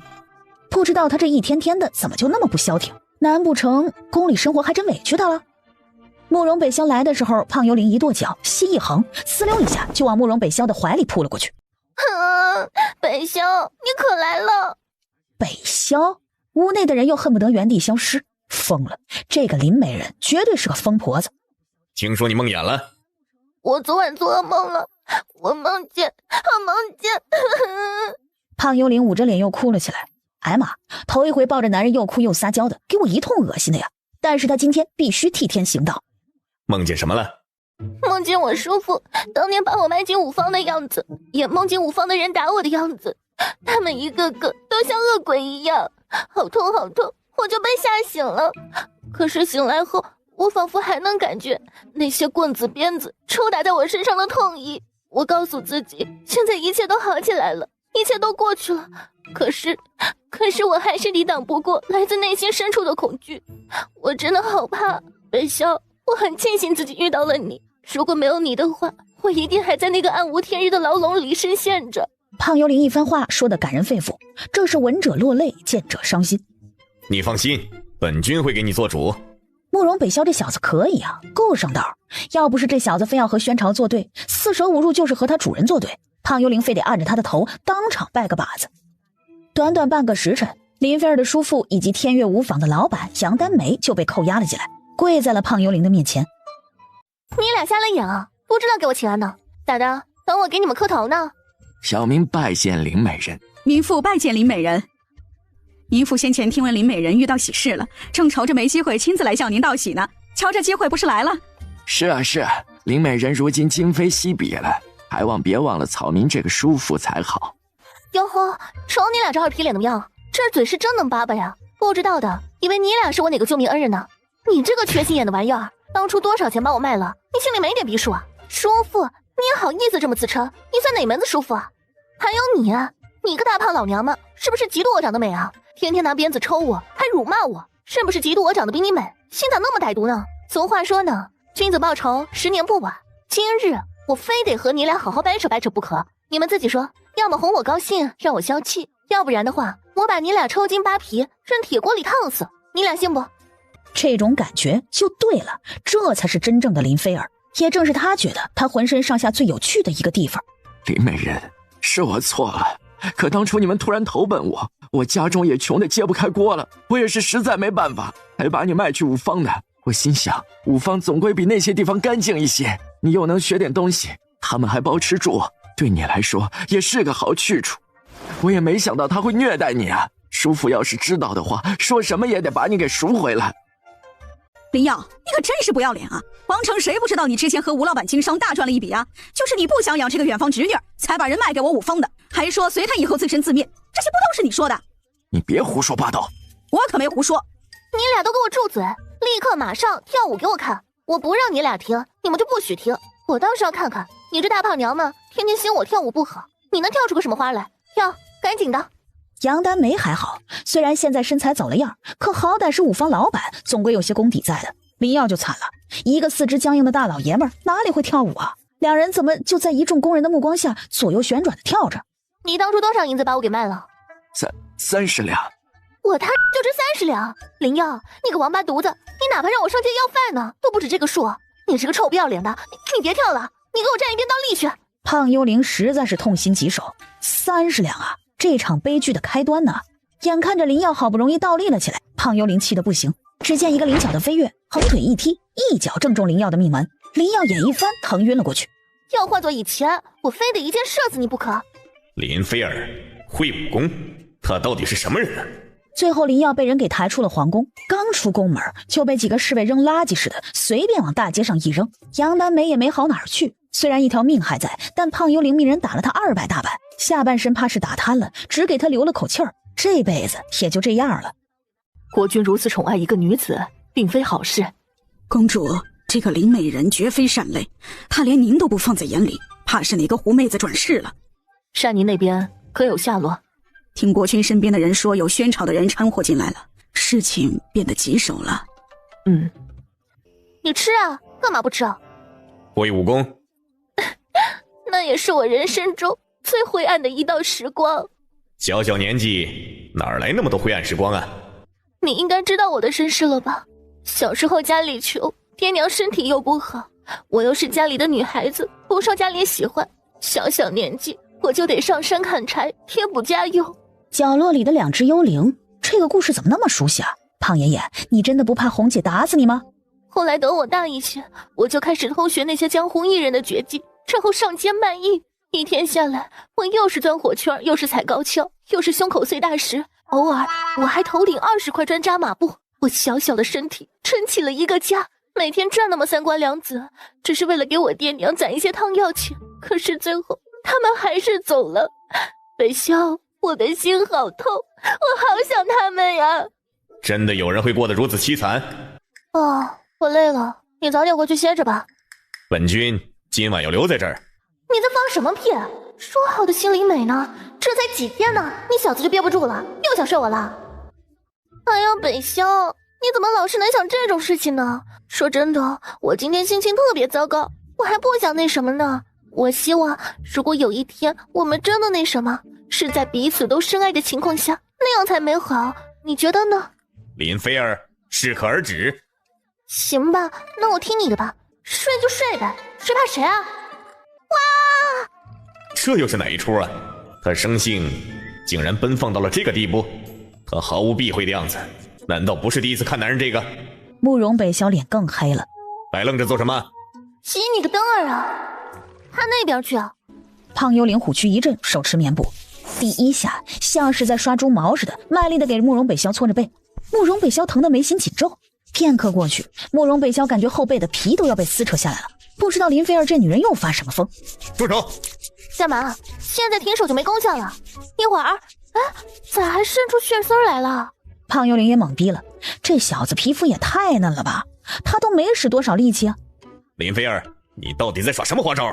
你接近本君究竟有什么目的？对不起啊，北萧，我第一次给人搓澡没经验，我担心我力气小，你觉得不舒服，所以拿出了我以前胸口碎大石的力气来。对不起，让你受伤了。国君，你别生气，你要实在气不过，你索性杀了我吧，我毫无怨言。慕容北萧原本满腔的杀意，不知为何看见他的眼泪后，心中的坚定又松反了。但林菲儿绝对有鬼，找几个可靠的人，盯着林菲儿的一举一动。奴才遵命。胖爷，刚刚慕容北萧说要派人盯着里，盯就盯呗，打死他也想不到我是个幽灵。对了，我主人呢？他咋还不来关心我一下？主人和几毛游山玩水去了，顾不上你。那我红姐呢？我川哥和穗哥呢？他们跟莫二少跑了。林美人，请止步，那里不是你该去的地方。哦，越这么说，他就越要去。他给瘦幽灵和弱幽灵使了个眼色。林美人，夜已深了，早些回去休息吧。行了行了，知道了。那个地方是个道场啊。你还记得那个东齐道长吗？我刚刚看到他了。我记得啊，这不上回在宣朝宴会上偷鸡腿那个老道吗？这老东西咋跑这里来了？我先睡了，改明儿我就去会会那个东齐，一个臭道士，我看他还反了天呢。我倒是要看看慕容北萧和他合谋什么呢？我非得给他俩掐死在摇篮里。夏雪和蚯蚓只听到最后几个字儿，两人对视一眼，掐死在摇篮里。林菲儿怎么如此恶毒，竟然要对一个孩子下手？放眼宫中，国君没有其他的妃子，自然没有孩子出生，那会是谁的孩子呢？国君，这宫中最近也无子嗣出生，放眼宫外的话，恐怕只有……刘忠，去查，再传本君旨意，即刻起林美人禁足玉福宫。奴才遵命。国君的王宫不知为何近日来阴气缭绕，怕是有什么不干净的阴灵混了进来，而且这阴灵道行颇深，连我都无法找到他的具体行踪，还望国君多给贫道几日的时间。阴灵？难不成是木星泽搞的鬼？那些阴灵已经渗透进来了，这世间是否有人会御灵术？御灵术已经失传已久，上一人是贫道的师傅紫兰。如今紫兰已死多年，他并没有将御灵术传授西夏任何弟子，而贫道也只是会制服驱灵而已。贫道曾说，国君是至阳之躯，乃真龙之身，普通阴灵无法近身。宫中大部分的小阴灵都已被贫道的符给驱散，请国君放心。你方才不是还说有厉害的阴灵混了进来？那若他靠近了本君，本君会如何？还请国君近日小心，那阴灵着实厉害狡猾，若他靠近国君，怕是会吸食国君的阳气。贫道一定会尽快想办法将那阴灵除去。还有些狡猾的阴灵可以附身在人体上，国君近日千万要小心身边的人。慕容北萧越听，眉心皱得越紧。说起狡猾的人，他的第一反应便是林菲儿，但转念想到林菲儿屡屡催他离开，甚至都不愿意侍寝与他亲近，又觉得是自己多想了。这时一阵风吹过，树上挂着的风铃发出一阵清脆的声响。不好，阴灵出现了！瞅瞅这个东西确实有2把刷子，夹着自己现在是肉身，胖幽灵赶紧往回跑。一路追到御花园时，东岐却在此时感觉不到阴灵了。国君，那阴灵属实道行颇深，已经渗透进了宫里，贫道恐怕需要开坛做法才能将那阴灵捉住，否则恐怕伤及国君的龙身呢。你尽快安排。是，国君。国君，是否出什么事了？林美人那里如何了？林美人正禁足着。她没闹。好一个歹毒的臭男人，想拿你的阳气来镇住我吗？慕容北萧，你给我起来！直呼本君名讳，林菲儿，你放肆！咋的？你想砍了我呀？来呀，你现在就砍！你发什么疯啊？我发疯？你莫名其妙进我族就算了，晚上还要躺我被窝，在你心里根本就没有我的位置。既然如此，你还来找我干什么呀？你去找别的女人啊！狗男人，阳气那么重，和东岐蛇鼠一窝，都不是什么好玩意儿。林菲儿，本君对你的耐性是有限度的，过来帮本君宽衣。过程里，刘忠敲了敲门，进来后见林菲儿也在，欲言又止。说吧。启禀国君，谢雨苏那边有点异样。他不是被穆家二哥给救走了吗？我们派出去的人皆杳无音讯，怕是都在路上出了事，或许是穆兴泽搞的鬼。穆兴泽？刘忠，你让家王即刻来见本王。对了，上回主人不是见过东岐的师傅紫兰了吗？那人不没死呢吗？如果没死，那他铁定有本事收拾东岐。兄弟，你俩谁帮我跑个腿，去把主人找来，让他去查一下紫兰的下落。这么个不孝弟子，还在人间为非作歹，紫兰就不着急吗？我去。好兄弟，那就拜托你了。这位道长是？在下紫清观道长东岐。一个破道士，见到本美人还不下跪请安，还一个劲儿的瞅我瞅我，信不信我告诉国君，回头把你眼珠子给挖出来？贫道。哎呀，道长，人家和你开玩笑的啦，你可别往心里去了啦。林美人，请松开贫道。道长，你手里的剑看起来很特别嘛，给我玩玩嘛，好不好嘛？哎呀，道长，你怎么汗都出来了？有那么热吗？慕容北萧来了！哎呀，你不要过来，你不要过来！我是国君的女人，你竟然敢轻薄我，你好大的胆子呀！我不活了，我对不起北萧，我不想活了。面前，东岐傻愣在原地，这是唱哪一出啊？再抬眼，慕容北萧不知何时来到了这里。地上，林菲儿挣扎着爬起来，作势就往最近的一棵树跑，准备一头撞死。快碰到树时，腰肢被人轻轻地揽住。这到底是怎么回事？东岐张了张嘴，刚要开口，北萧，你让我去死吧！我本来就身体不舒服，没胃口，刚刚好好的在这晒太阳，突然冒出来一个道士，没说几句话呢，就非要说我是妖孽，还说要扒了我的皮。可他哪里是扒我的皮啊？这贼手上来就拉我衣服，这个臭不要脸的！启禀国君，此女的确就是阴灵所化。从见到她时，贫道手中的摇铃和桃木剑便有异动。国君千万不要着了这个阴灵的道。看，明明是他色胆包天，还反咬我是妖孽，没天理啊！这光天化日，朗朗乾坤，哪来的阴灵啊？我看是这个道士心中有鬼吧。那你既然说我是阴灵，你把我的魂打出来就是了。你把我的衣裳干啥？咋的？你不把女人衣裳，你就想不出妖孽是吧？东岐，你有何话说？国君，贫道乃修道之人，早已断了世俗红尘之念，今日的一切都是这林美人设下的圈套。他的目的便是挑拨贫道与国君的关系，好让他这个阴灵诡计得逞。行了，说半天就是打死不承认呗。好吧，我就是妖孽，我就是阴灵。慕容北萧，我林菲儿虽然是清贱的5阶出身，但我也有尊严。既然这位道长不承认轻薄我，还口口声声说我是妖孽，那你就杀了我吧。我林菲儿一身正气，绝不屈服，我以死明志。卑鄙阴灵，满口谎言！国君，既然此事说不清，不如让贫道开坛做法，到时候林某人是否是阴灵，一验便知。那他若不是呢？那若不是，林菲儿口中的话便是真的。贫道治灵多年，不会认错的。好，北萧，说白了，你还是不信我。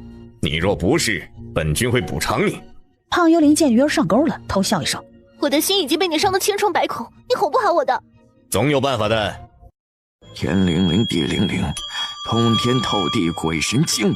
得神佑，斩阴灵，灵符所到，阴灵现身。说完，手中一张红纸黄符飞射而出，朝着林菲儿的额头飞了过去。也就在此时，迎面一股强大的玄灵术朝着东岐袭来。那张黄符在半空中停顿一下，竟迅速往东岐的脑门飞去，狠狠贴在了东岐的脑门上。东岐被这股强力震得身体往后掀飞，重重地落在祭台上。东岐也蓦地感觉胸腔似被人狠狠地打了一拳似的，脑袋一阵眩晕，倒在地上不停地吐血。不仅如此，里殿也发出阵阵的异响声。不好！东岐瞪大眼，眼睁睁地看着那些被自己困起来的阴灵们，似是冲破了阻碍，全数得到了自由。整个道场忽然阴风阵阵。这是什么情况啊？国君，道长怕不是被自己的咒术反噬了。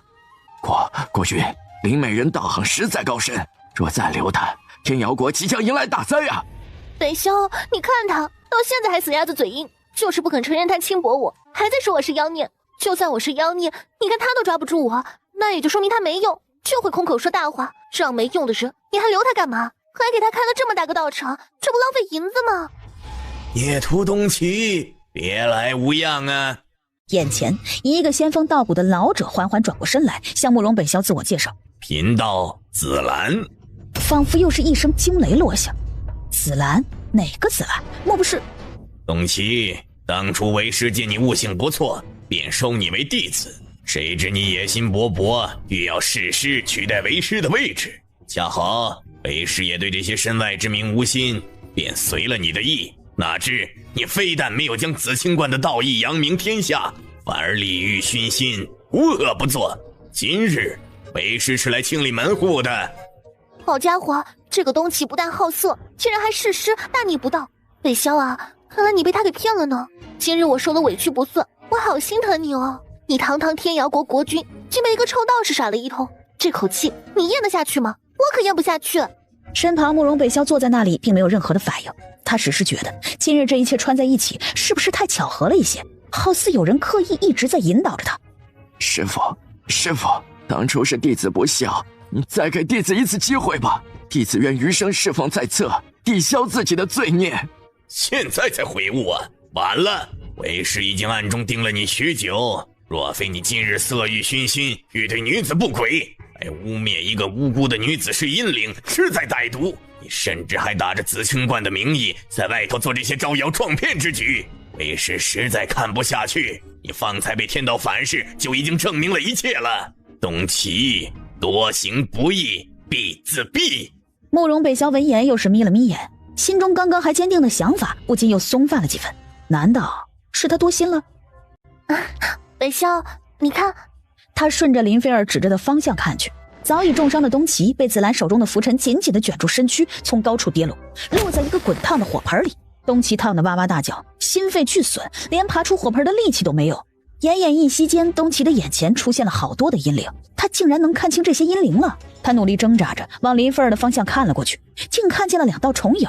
可笑的是，附在林菲儿身上的阴灵竟是个男子。林菲儿，他是……喂，你别死啊！你还没给我道歉呢！你快给我爬起来，给我道歉！道歉！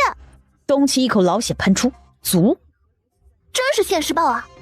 道长有礼了，不敢当，我去乱葬岗喂野狗。遵旨。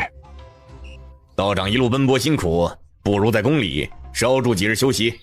贫道乃修道之人，这些年又做惯了闲云野鹤，今日来不过是来收拾孽徒，怕是要辜负国君的美意了。啊，对了，今日贫道来时，见天瑶国上空显现罕见紫霞，天瑶国怕是有祥瑞现身。祥瑞现身会给天瑶国带来福报的，但是还望国君能放下心中一直以来的执着，福报才会真正降临。正所谓退一步海阔天空。紫兰说完，朝慕容北萧弯了弯眼，随后飞身离去。海阔天空，哼，只怕是退一步自掘坟墓吧。慕容北萧转过身，视线落在林菲儿的方向，刚准备开口下旨将林菲儿押入天牢，话还在喉口，便见原本坐得好好的林菲儿忽然喷了一口血，倒地晕了过去。伴随着一阵突如其来的电闪雷鸣，众人清楚地看见了东西，哦，不是他的魂魄。林菲儿，你还我命来！我要拉着你一起下地狱！你他能吓唬谁呢？都变成幽灵了，你算老几？很快，东岐的魂魄消失，东岐怕是化为厉鬼来找林美人索命了。林美人身子薄弱，怕是撑不住这厉鬼。传太医，满意了？很满意。现在呢，这出戏主角由小胖来当，我们就帮着打配合就好了。启禀国君，有传言怀王离城，秘密前往了天瑶国。他与天瑶国长公主虽已和离，但毕竟有一段姻缘在，不知怀王是否存了其他一些心思，想借天瑶国之力来。当下宣朝、花胜国、北安国已经联手，剩下的也就咱们范谷国和天瑶国还未表态。若是谢怀信真的与慕容北萧联手的话，局势对国君很不利。荒唐！本君当初仁慈，念在谢怀信与本君手足之情，还饶了他一条贱命，留他至今。他竟对本君起了异心。国君，怀王和善宁公主求见，一同来的还有宣朝丞相府二公子穆兴泽求见。谁？宣朝丞相府的二公子穆兴泽。让他们进来。一会儿我说什么，你俩就应什么，配合我一点啊。谢怀信点头。谢允苏看他很自信的样子，嗯了一声，没多问。臣拜见国君。穆兴泽见过范谷国君。本君与这位小公子素来没有交集，又未曾听说宣朝派使臣前来探访，你今日来想做什么呀？国君果然圣明，什么都逃不过你的眼，你且说说你的来意。穆兴泽勾唇，从衣袖里拿出一封密函，谢怀迪打开，入眼是谢怀信的字迹。2个月前，我收到怀王殿下的密函，其中称天瑶国国君慕容北萧掳走善宁郡主，意图利用郡主来逼怀王就范，背叛范谷国，交出反谷国地使图，好借机杀范谷国一个措手不及。可怀王自幼在范谷国长大，是范谷国的皇亲，又是国君您的亲兄弟，怎会让慕容北萧奸计得逞呢？所以便来求助我了。既是如此大事，你为何不来找本君，而是去找了旁人呢？说来话长啊，我多年前游山玩水时，曾路过范谷国小玩了几日，当时阴差阳错下偶遇了善宁郡主，我们一见如故，私定了终身。怀王来求助我，只因我曾告诉善宁我是叶玄锦麾下的人。叶玄锦你们知道吧？我们宣朝的锦王，也是我如今的妹夫，拜给穆二公子赐座。多谢国君。所以这次为了善宁和我未来岳父，我肯定是要亲自跑一趟的。我来的路上，锦王的眼线还告诉我，天瑶国那边也出了一些动作，他们会散布假消息，说怀王秘密前往了天瑶国，有意与慕容南书死灰复燃，两人合谋吞了范谷国。这可是天瑶国唱的一出离间计啊！国君，您可千万别上当了。谢怀迪和彭岩他们的面色都有些尴尬，难不成他们被天瑶国传的消息给骗了？谢怀迪想想有些的后怕。国君，天瑶国既然准备对我们发难，我们也不能置之不理。对了，兴泽，你不是说等见到国君后才会将锦王的意思传达吗？现在还不快告诉给国君？啊，对，岳父不说，我差点忘了。锦王在宣朝有监国之权，他的意思便是我们皇上的意思，所以即便面对的是我未来岳父，我也不敢贸然传达锦王的意思，毕竟范谷国您才是国君。贤侄，你但说无妨。好家伙，称呼都变了。这一次只要范谷国愿意签下协议，愿意成为宣朝的附属国，那么宣朝必定会助国君一臂之力，让国君稳坐王位。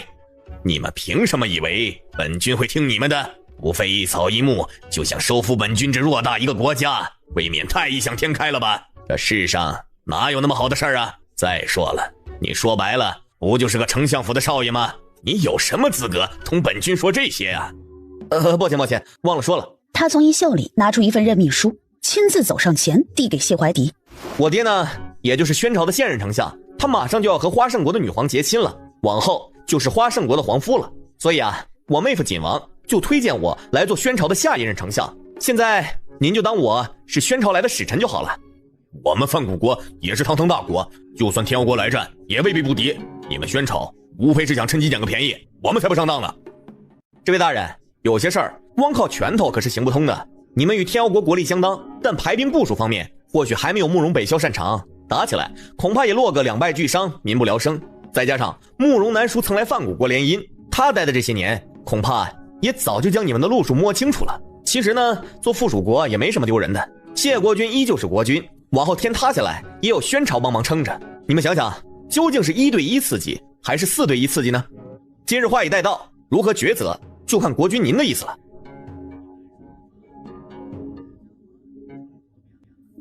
国君，如今这天下风云诡谲，一变再变，或者穆二公子的确是给我们指了一条明路。丞相，你觉得呢？传闻慕容北萧此人心机深沉，当初是踩着一众兄弟的血登上皇位，他麾下养了无数的精兵，若真向我们范谷国发难，恐怕范谷国要打一场硬仗了。穆兴泽的话就真的值得信任吗？你们都先退下，让本君静一静。啊，对了，先安排穆兴泽住到别馆里去。玉儿，你先出宫去别馆，帮穆二少安顿好住处。谢允苏看了眼他们，点了点头，先一步出了宫。国君有些松动了。那肯定的，我方才的意思已经很明显了。他若不投靠宣朝，将来若是真打起来，宣朝连他一起打，到时候范谷国变范谷城，他想哭都没地方哭去。我自知没有多少时日了，待我死后，还请穆二少按照我们先前的约定，助雨儿逃离这些纷争。放心，我会遵照我的承诺。其实现在的一切都已经在按我们的计划走了，只要他们认定谢雨苏与我有私情，再按照我们计划的内容，那这出戏就能更好唱下去了。好，那我便安心了。国君莫要犯愁了，那位穆二少的话听起来也不无道理。是啊，可是这江山是本君好不容易夺来的。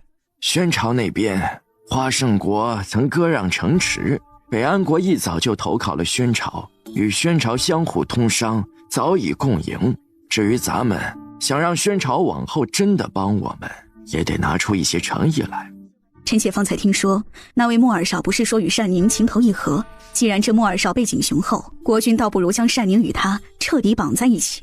到时候等世人皆知单宁是他的夫人，往后无论做什么，看在单宁的面上，或许穆二少也会为咱们轻一份力。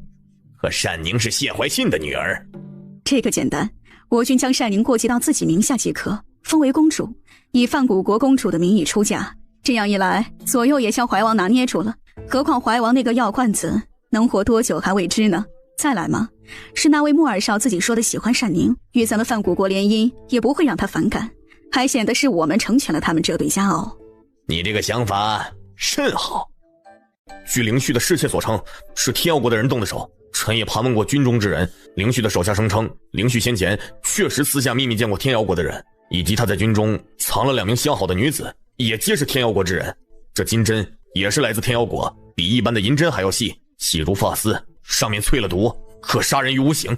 这回怕是灵旭那里触怒到了天妖国，才被暗杀的。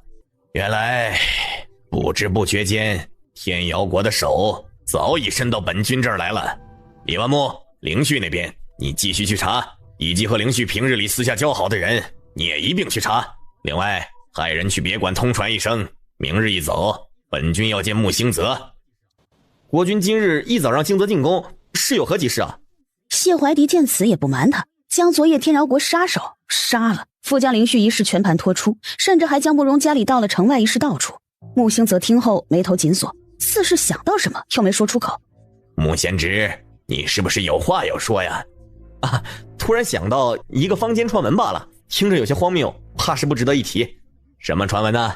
在来的路上，我曾听说一个传闻，说是从天妖国传来的，说单宁郡主曾在天妖国做奸细，以此来窃取些机密，为范谷国效劳。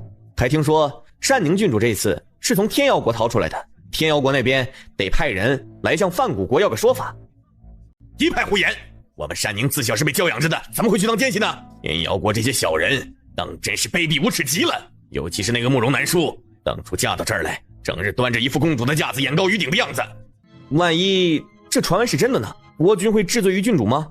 当然不会啊！如果真如传闻所言，单宁也是为了范谷国，本君不仅不罚，还得加赏一番。国君英明。这会儿慕容家里来了，也不知道想做什么。穆贤侄，你觉得本君该怎么做呀？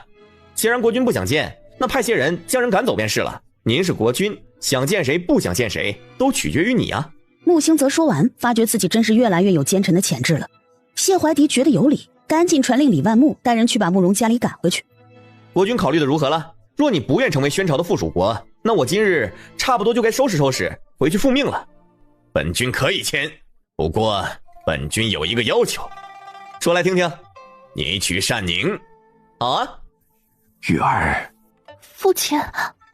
玉儿，有些人有些事不要再执着了。南叔他当年嫁我并非他本意，与我和离，我不怪他。你也不要再恨他了，这些都是一些吃人不吐骨头的地方，也已为你未来铺了路，很快你就会知道了。也不求你未来有多尊荣华贵，只求你往后平安每一日。谢怀信咳嗽了几声，涨得脸通红，喘着气再也说不出话来。爷，我知道了，我都听你的，你能不能再撑一撑？谢雨苏面上露出慌乱，眼泪不受控制的落下。父亲是他在这世上唯一的亲人了。谢怀迪在得到穆兴泽一个肯定的答案后，终于签了一份协议书，并且盖上了自己的龙印。往后范谷国就和宣朝一条心了。穆二少，你与单宁的婚期就定在3天后，如何？国君，怀王殿下刚刚去了。什么？这昨日不是还好好的吗？怎么偏在这节骨眼儿？那这婚事，还请国君先容许我去看岳父最后一眼。谢怀迪木讷的点头。穆兴泽走到门外，望了望远处的天空，与谢怀信初见时便知他命不久矣。可听闻对方离世的消息，穆兴泽心中还是有些五味杂陈。怀王，你放心吧，你所牵挂之事，兴泽定不负所托。怀王府到处都已经挂上了白绸，府中上下陷入浓浓的悲伤之中。穆兴泽来时，谢雨苏正一动不动地跪在棺木旁，在外人看来，他对于怀王的死好像一点波动都没有。只有谢雨苏知道，他的心像是被人血淋淋地挖开了一块，再也不能愈合了。谢雨苏，给吃颗糖。不吃。不吃也得吃。国君，不好了，单宁郡主悲痛不已，服毒自尽了。怎么回事？这都什么乱七八糟的？怎么事情都搅和在一块儿了？怎么那么傻呀？怎么回事？郡主服毒也没人拦着吗？看着自己从小看着长大的侄女，心中多少也有些的不舍。何况他还刚打算借着单宁来稳固和宣朝的关系。郡主昨日去了一次药铺，说是买一些风寒的药。方才怀王过世后，郡主便喝了什么东西，奴婢还以为是风寒的药，也没在意。你这个没用的奴才！来人呐，把他！国君，怀王府今日已经很悲痛了，莫要再添一条人命了吧？是我与单宁有缘无分罢了。不过看来他死得决绝，也从未想过我，怕是他也根本不愿和我有未来，是我一直以来都在自作多情罢了。穆二少啊，此事是我们范谷国对不住你，本君一定会给你一个交代。来人呐，传朕旨意，即刻埋了谢雨苏，不准他入皇陵。谢怀迪看了眼被白布裹住的谢雨苏，又有些于心不忍。贤侄啊，单宁这次是不懂事，但是他怕是也伤心过了头了。本君想追封单宁为公主。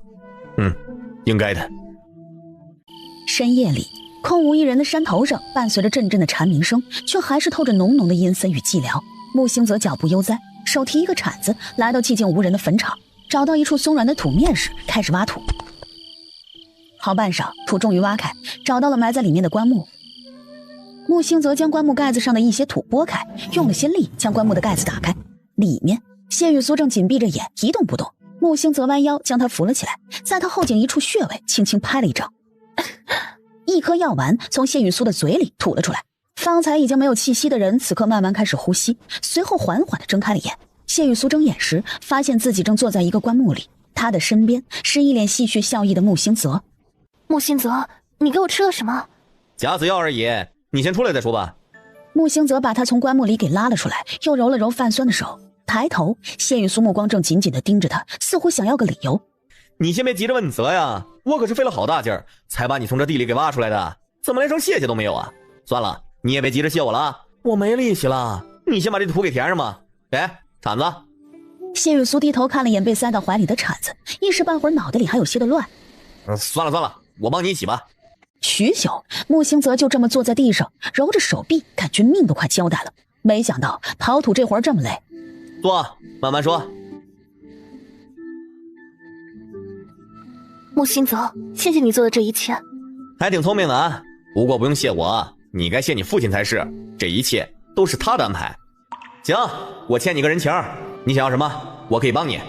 我的身体一直都不好，撑不了太久了。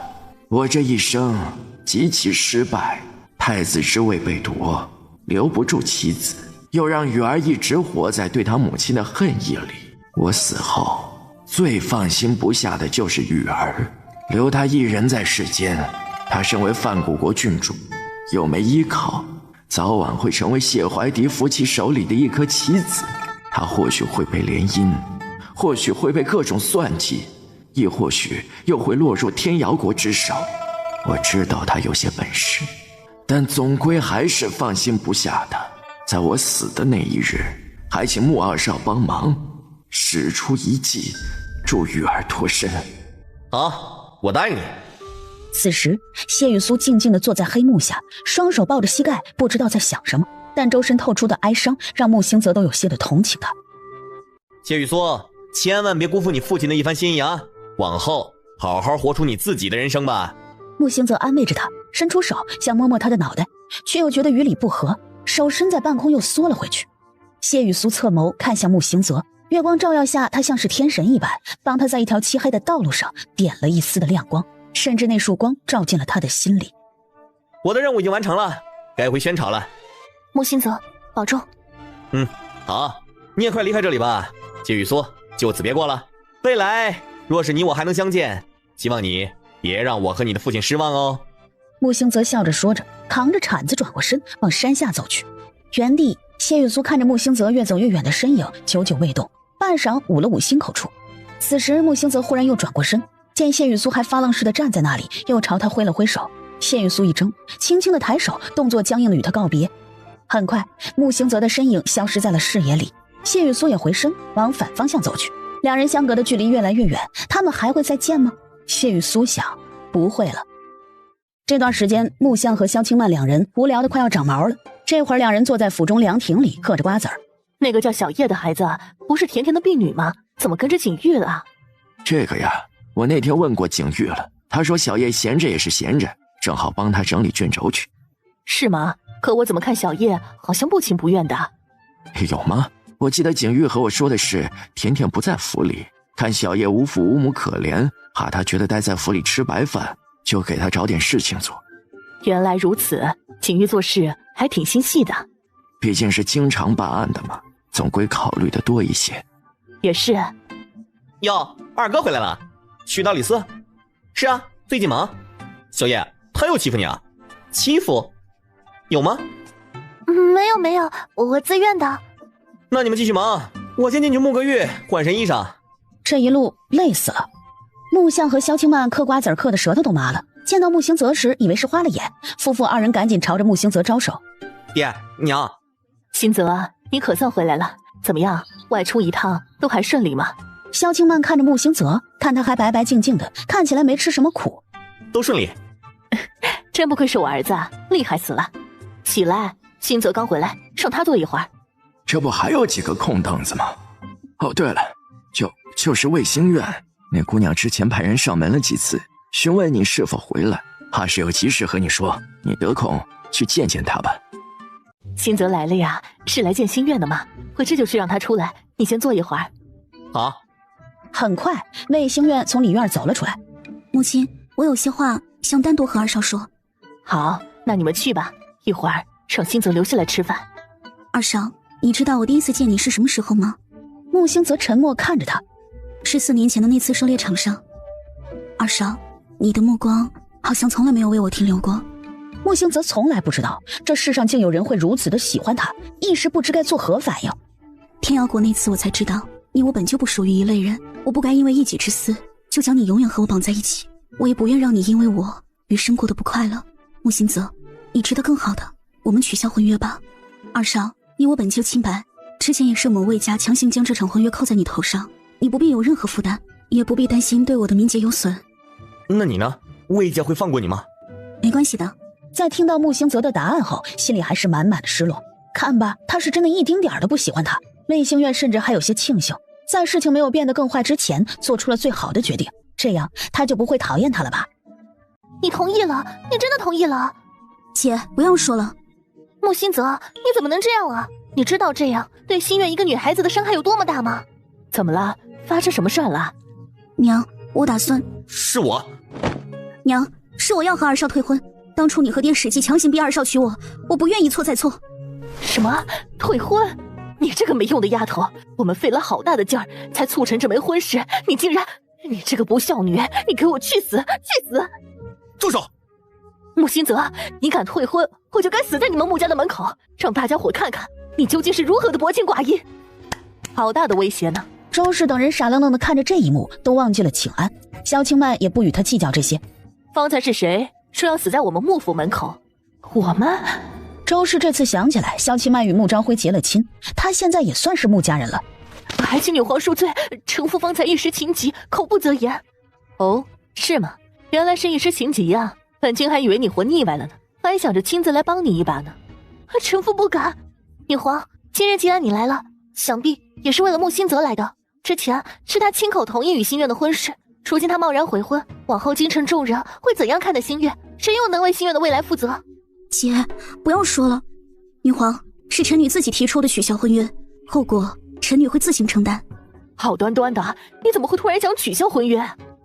女皇，臣妇知道我们魏家今非昔比，以心月的地位配不上穆二少，可定下婚约那日您是在场的，是穆二少亲口答应的这门婚事，现在反悔，我们心月的名节受损，这是要逼他去死吗？虽说你们穆家是名门，可我们心月就活该被如此作践吗？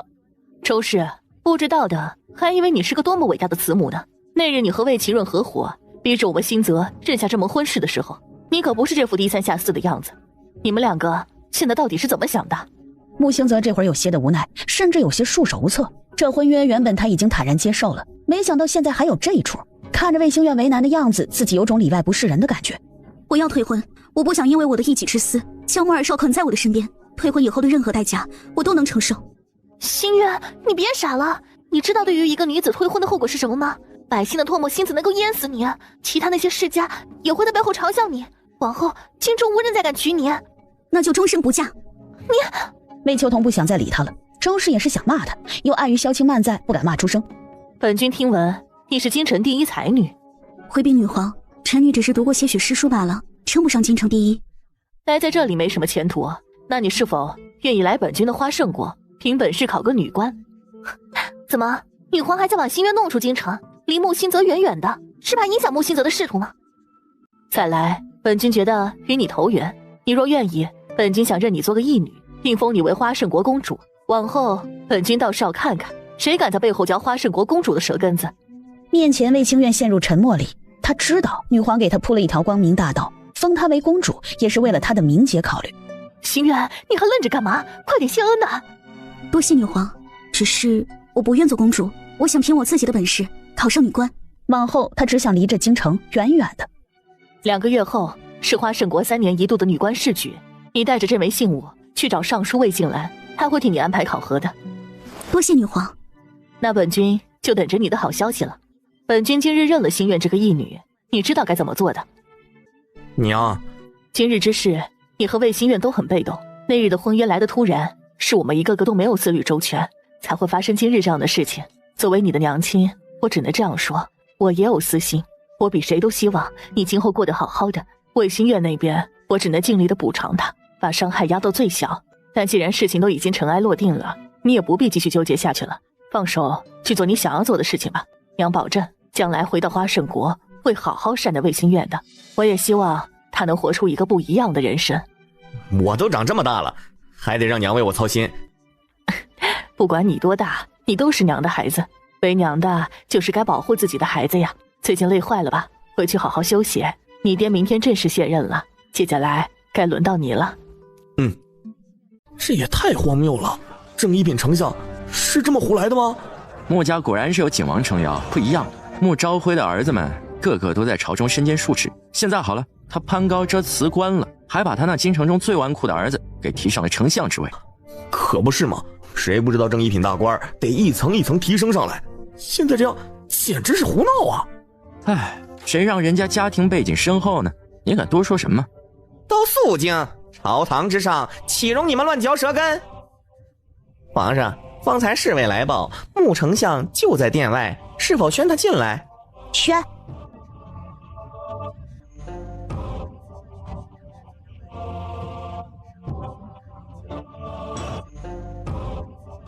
臣穆兴泽拜见皇上。穆丞相免礼。多谢皇上。好一个穆丞相，仗着家里有后台，真是不害臊。臣决定辞官，告老还乡，还请皇上恩准。臣也辞官。前段时间，臣去了一趟梵谷国。说罢，双手呈上一份书册，蒋公公立即跑下来取，而后拿去给了宣宇。经过臣的一番努力，梵谷国国君谢怀迪已经签下了协议书，往后愿成为宣朝的附属国，为宣朝效力。轻描淡写的2句话，让整个朝堂都炸了锅。穆兴泽在说什么？吹牛是他这么吹的吗？先前景王说你外出办事要一段时间才回，没想到竟给了朕这样一份天大的惊喜，不费一兵一卒便将梵谷国收入麾下。穆丞相，你可真是立了大功了。为朝分忧是臣应当做的。说完，退回到了自家老爹曾经站的位置里。丞相之位他坐定了，而且是名正言顺的坐。其余大人还有何疑义吗？或许你们想知道什么细节，我也可以告诉你们的。大臣们纷纷回避他的目光，唯有陈大人和曹大人朝他竖了个大拇指。穆家呀，不得了啊，竟出一些人才。方才是谁要辞官的？赶紧收拾东西，给本王滚蛋！是你们吧？可以滚了。景王殿下。叶玄锦却伸手，随即2名禁卫军上前，直接将人拖了出去，随即走向轩宇身旁的位置，坐了下来。你们继续。二哥今日还真是一鸣惊人，这多亏了景王教导有方啊。二哥别谦虚。你和甜甜都回来了？听闻你回京了，甜甜不放心，特意赶回来的。哦，对了，那位小胖幽灵呢？还在天瑶国吗？在养病呢。养病？北萧，我怕是要死了。老天为何如此残忍，如此狠心？北萧，我好想一辈子都陪着你，只可惜……林菲儿，菲儿，一群废物！太医们瑟瑟发抖，他们也不知道这林美人究竟是得了什么病。他们诊脉时脉象同正常人无异，甚至比他们几个看起来还要健康。是臣等无用，林美人或许是心病所致。心病？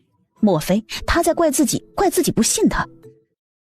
公主，那林菲儿着实古怪，东岐一死他就病倒了，怕不是被厉鬼缠身了。慕容南叔却是没有搭理他，目光一直望着某一处。这几日心口总觉得不舒服，整个人的情绪也莫名的不安。公主又不舒服了，喝杯热茶吧。公主，卑职有要事禀报。你说。据梵谷国传来消息，怀王谢怀信病重，已经离世。单宁郡主她悲伤过度，服毒自尽了。公主，无碍，本公主无碍，你们都退下吧。本公主乏了，想休息一会儿。慕容南叔走到窗边，望着梵谷国的方向，唇角慢慢的露出一抹笑容来，伴随着笑容，一滴泪从眼角滑落。他伸手抹掉了脸上的泪痕，抬起头，心中一股难言的滋味弥漫开来。真好啊，这辈子最让他觉得耻辱的2个人终于死了，可是为何没有想象中的那般高兴呢？善宁啊善宁，下辈子不要再做我的女儿了。夜已深，宫闱里安安静静的。慕容北萧走到某处时，闻到一股烟味，脚步微顿，随即往烟味的来源看去，直到在宫中一片土地上，他见到慕容南叔穿着一身素衣蹲在地上，面前放着火盆，正在往里面放纸钱。想到谢家妇女的死讯，慕容北萧有些讥诮地笑了笑。人活着的时候装不在意，死了又做给谁看？但是很快笑容在他脸上散去，似乎在这一刻，他感受到了慕容南叔身上散发出来的悲凉，身为皇室中人的悲凉。国君，慕容北萧却什么也没说，转身往玉福宫的方向走去。林菲儿，怎么了，北萧？你的目的究竟是什么？这啥玩意儿啊？说变脸就变脸！慕容北萧这家伙什么毛病？一天天整人格分裂这一出，玩呢？慕容北萧指着他衣领上的油渍，装了这么久的病，你究竟想做什么？苍天呐，大意了，这家伙眼真尖呐！我是一直在装病，那是因为我害怕失去你，北萧。从我见你的第一眼起，如同天神一般，我便一发不可收拾的爱上了你。是啊，你是封了我为美人，让我成了你的女人，但是我很贪心，我特别贪心。我不仅仅是想成为你身边唯一的女人，可是我一个小小的武姬，我凭什么呢？你是一国之君，什么样的女人没见过？我也不过是你的一时心想而已。加上长公主又不喜欢我，我又一不小心让你损失了东岐道长，我害怕呀，我害怕你生气，一气之下不要我了，所以我只能装病。我知道总有一天会露馅的，可我就在想，只要能让我在你身边多停留一些时间就好了。林菲儿犯了欺君之罪，愿凭国君处置。面前慕容北萧被震撼到了，真的是震撼。此时此刻，慕容北萧心底最坚硬的一处似乎被渐渐的瓦解。他从不知道这世上竟还有人如此爱他。谁说不要你了？别哭了。怎么那么好骗啊？是不是以前从没有人喜欢过他？北萧，你是不是原谅我了？慕容北萧轻轻的嗯了一声，算是回答了他的问题。现在能说这油渍是哪儿来的吗？我刚刚太饿了，就偷偷溜出去偷吃了烧鸡，而且还一口气吃了2只。你还笑我？好了，不笑你了。还困不困？不困，陪本君出去走走。不困。北萧，你好像过得并不快乐，是有什么心事吗？慕容北萧身子微微一顿，这么开心啊？要不我给你跳段舞吧，我的舞跳得可好了。好，那我表演了。不多时，慕容北萧面色僵硬，一瞬不瞬地看着眼前的人。啊，花朵，你是海棠花呀嘛呀啊，花朵，你是菊花呀呀吼嘿，今天我就要采一朵，送给我的心上人，哎呀呀呀吼嘿。慕容北萧捏了捏眉心，突然就困了。小胖，日子过得挺滋润呢。这不没辙吗？谁让我钻这身体里出不来了？我看你也挺享受的。你俩千年老滚，能别取笑我了吗？哦，对了，有一事儿得知会你一声。你说。方才在朝堂上，有大臣给慕容北萧施压，要将自己的女儿嫁入宫中。你的王后之位，怕是要被别人捷足先登了。我了解慕容北萧，他不会同意的。今时不同往日了，天瑶国现在处境艰难，慕容北萧若还失了神心，这天瑶国呀，早晚得废。不行，我必须得阻止那个女人入宫。天瑶国越惨，对主人他们就越有利。你不会真把自己当女人，爱上慕容北萧了吧？你俩闹的吗？感情这倒霉的事情不是摊你俩头上。哼，我真是委屈死了，我要回去告诉主人，让他来收拾你俩。燕川和燕穗当场飘走。哼，慕容北萧，你这个臭男人，我刚对你敞开心扉，你就跑别的女人的怀抱是吧？行，看胖爷爷不折腾死你俩。哼，文和许，你果真是翅膀硬了。国君，长公主来了。让她进来。北萧，皇姐，听闻你今日遇到了头疼的事情，我特意来看看你。老皇姐费心了。北萧，你也的确是寿后册封一位王后了，王后之位终日空着，那些大臣们终日虎视眈眈，觊觎这个位置。文家嫡女我也曾接触过，是个知书达理的女子，又聪慧非凡，由她来当天瑶国的王后最合适不过。连皇姐也来推荐这个文家女，看来她的确有些本事啊。并不是她有本事，而是利益当前，只有她是最合适的人选。我想出宫一段时间，去城外的清净堂住几个月，为天瑶国诵经祈福。好。慕容南叔出门时，恰好碰到了迎面而来的林菲儿。林菲儿自然也看见了他，装模作样的行了个礼，便要往书房里去。李美人，留步，干啥啊？摆正自己的位置，不该想的不要想。怎么的？脑子长在我头上，你管我想什么呢？你放肆！林美人，您先进去吧。胖幽灵见还有个识相的，一脸骄傲的从慕容南叔身边经过。老娘们一天天吃撑的，没事找事儿。怎么来了？想你了呀。在旁边坐会儿，忙完就陪你。好。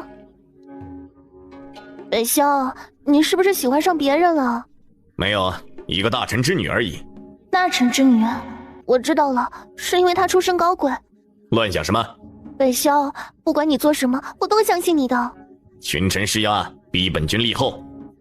为什么呀？你是一国之君，他们是臣子，竟然敢向你施压？北萧，一定是你平时太惯着他们了。哦，那你说本君该怎么做？我之前在五方的时候，那个杨丹梅总说有些人就爱蹬鼻子上脸，不打不老实。现在呀，他们一定是见天瑶国处境艰难，所以一个个翅膀硬了，敢踩你头上了，觉得你没他们就要灭国了。但北萧，你的江山人才济济，有些人也不是非他不可。枪打出头鸟，你就把那个带头的家伙给弄了，再把低他一级的人给提起来，你看谁还敢有异心？我们五方就是这样的，领武的起幺蛾子就让副领武顶上，好家伙，那场面恨不得双方都把对方的皮给扒了。慕容北萧细细地品了品他的话，不无道理。北萧，说真的，我觉得你现在太辛苦了，可能是我做惯了小老百姓，我觉得人活一世还是得让自己舒服着来。我不求别的，只愿你能早日放下心中的压力，平安快乐的过完余生。胖幽灵这话是真心的，在他看来，慕容北萧不是特别的坏，只要不搞事情，宣朝也不会来找他麻烦。平安快乐，你方才也说天瑶国处境艰难，人人都敢踩在本君头上，唯有本君一统着天下，众人才会对本君俯首称臣。林菲儿，你是不是怕死啊？得了，该听的话没听进去，不该听的全听进去了，这驴脑子。哎，看来还是没有真正爱上林菲儿呢，继续努力吧。怎么会呢？北萧，我与你共生死，我与你不求同年同月同日生，但求同年同月同日死。你可盼我点好吧。文家嫡女文静云，聪明贤惠，兰心蕙质，特封文静云为贵妃，明日便入宫。贵妃不是王后？文将军接旨吧。静云，入了宫后，想办法拴住慕容北萧的心，文家的荣耀可都在你手里了。父亲放心，听闻国君十分宠爱那位林美人，女儿担心。一个小小舞姬而已，不足挂齿。国君总有玩腻的一天，何况你是贵妃，进了宫，想处理掉一个美人还不简单，何况还有长公主会帮你。女儿明白了。美人林菲儿娇巧可爱，甜美迷人，深得本君之心，即可其晋封为王后，掌凤印，列后宫，钦此。胖幽灵感觉这幸福来得太突然了，慕容北萧那驴脑子怎么一夜之间开光了，封她为王后？王后哎！来人呐，给本宫梳妆更衣，顺便去请文贵妃过来，给本宫请安，赶紧的，别磨叽。改日是不是还得给本宫来个册封礼啊？小宫女们也不知情，只得点点头。胖幽灵那叫一个神清气爽。启禀王后娘娘，文贵妃她不愿前来请安。这小娘们挺有骨气啊，给她狂的，连本宫都不放在眼里了。才刚入宫就敢和她唱反调，这以后不得反了天了。但胖幽灵也不打算亲自去找人调价，这不还有2000年老鬼在吗？2000年老鬼还不等他灵言灵语就知道该怎么办了。反正他俩进来的任务就是协助这小胖。文静云一直被带到了玉福宫，整个人被扔到了胖幽灵的面前，跪倒在地。呀，这是谁啊？比他丑，没他漂亮，还敢给他下马威，狗给他的自信吗？文静云看着眼前头戴凤冠的女子，自然是猜出了对方的身份。他倒是没想到，传说中的那个小舞姬还真是长得一副倾国倾城的容颜，难怪国君会看上他。只是为何如此邪门？他为何偏偏被带到了这里？问你话呢，你是个哑巴啊！你就是那位林美人吧？在这跟我装是吧？国君封我为后的圣旨，这会城内10里外都得到了消息，怎么就你不知？心里瞧不起我，不想承认我是王后对吧？哎，我还偏偏就是王后了，气死你，气死你！哼，既然是皇后，那你也该知道我是贵妃。国君如今后宫只有我们2个女人，我们抬头不见低头见，还是和睦相处为好。闹大了对你没好处。胖幽灵见这小样还敢威胁自己，眼瞅着飘在门口的燕川给他打了个手势，指了指门外。和睦相处，我也想和你和睦相处，可我的心不愿意。我深爱着北萧，虽身在后宫，可我也不愿意和其他女人分享她。王后娘娘，你这是擅妒，何况你虽为王后，但也不能直呼国君的名讳。是啊，所以我只能压下心里所有的情感。既然你已经入了宫，我也必须要承认你的存在。文贵妃，希望你以后可以真心的对待北萧，他已经够苦了。别看他是高高在上的国君，拥有一切，可只有我知道他是孤单的。王后，你真是太可笑了。北萧，你来了。臣妾拜见国君。刚进宫便敢和王后作对，这就是文家教出来的女人。国君恕罪，是臣妾不知礼数，臣妾这就向王后娘娘请罪。北萧，别这样，文贵妃也不是故意的，我刚才也不好，说话太直接了。回去闭门思过，没有本君允许，不得踏出香兰宫一步。他今日才封贵妃，就要被禁足了吗？林菲儿好手段。怎么怕？北萧，我慕容北萧，你是不是有病啊？你亲我干啥？你恶不恶心？胖幽灵感觉自己被亵渎了，他脏了，他居然被一个男人亲了，还是你说什么？林菲儿，你再说一遍，说我恶心？是谁一天到晚在我面前说喜欢我、说爱我的？所以都是你装出来的。北萧，对不起，这是我第一次被亲，我太紧张了，我这就还给你。随即撅起红唇，朝着慕容北萧的唇附了上去，最多3秒。一旁的2000年老鬼捂着眼睛，没眼看，默默地退了出去。这一晚，胖幽灵像是案板上的鱼，任人宰割。早上起来的时候腰酸背痛，明明就亲个嘴而已，后来怎么就最关键的自己咋那么还挺享受，要命了，胖爷晚节不保啊！慕容北萧铁定是给他下了药，这个臭男人真是的，他怎么就把自己给折进去了呢？御花园里，林菲儿坐在凉亭里，手托腮，不知道在想什么，连他自己都没发现，唇角竟然不自觉地挂上了笑意。哼，臭男人，臭男人，臭男人！菲儿，你别过来！怎么脸如此红啊？哎呀，你咋还取笑我？说好的要善于发现心理美呢，你竟然不守信义！慕容北萧，我不要和你讲话了。你已是王后了，这也是早晚的事儿，难道你不想？你这叫我咋回答？哼，你就知道欺负我。北萧，其实有一事我想和你说。你要不把文贵妃给放出来吧？她昨日才进宫就被禁足，我真怕那些大臣又给你施压。你觉得本君会怕那些老家伙们？怎么会？我当然相信你啊，但多一事不如少一事嘛。北萧，我比谁都希望你高兴，不怕文静云再来恶心你，谁恶心谁还不知道呢。慕容北萧低头，没忍住在林菲儿的红唇上又是一吻。哎呀，北萧，你坏，你坏，你坏坏！臣妾拜见国君。免礼。昨日之事，臣妾已经静心思过，是臣妾不懂事，冲撞了王后娘娘。往后臣妾不会再犯同样的错误了。不要让王后不高兴。那小祖宗哭起来可不好哄啊。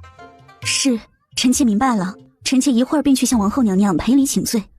现在就可以去了。北萧，我来了，想我了吗？见面，胖幽灵连请安都免了，直接往慕容北萧走去，顺势坐在了慕容北萧的腿上。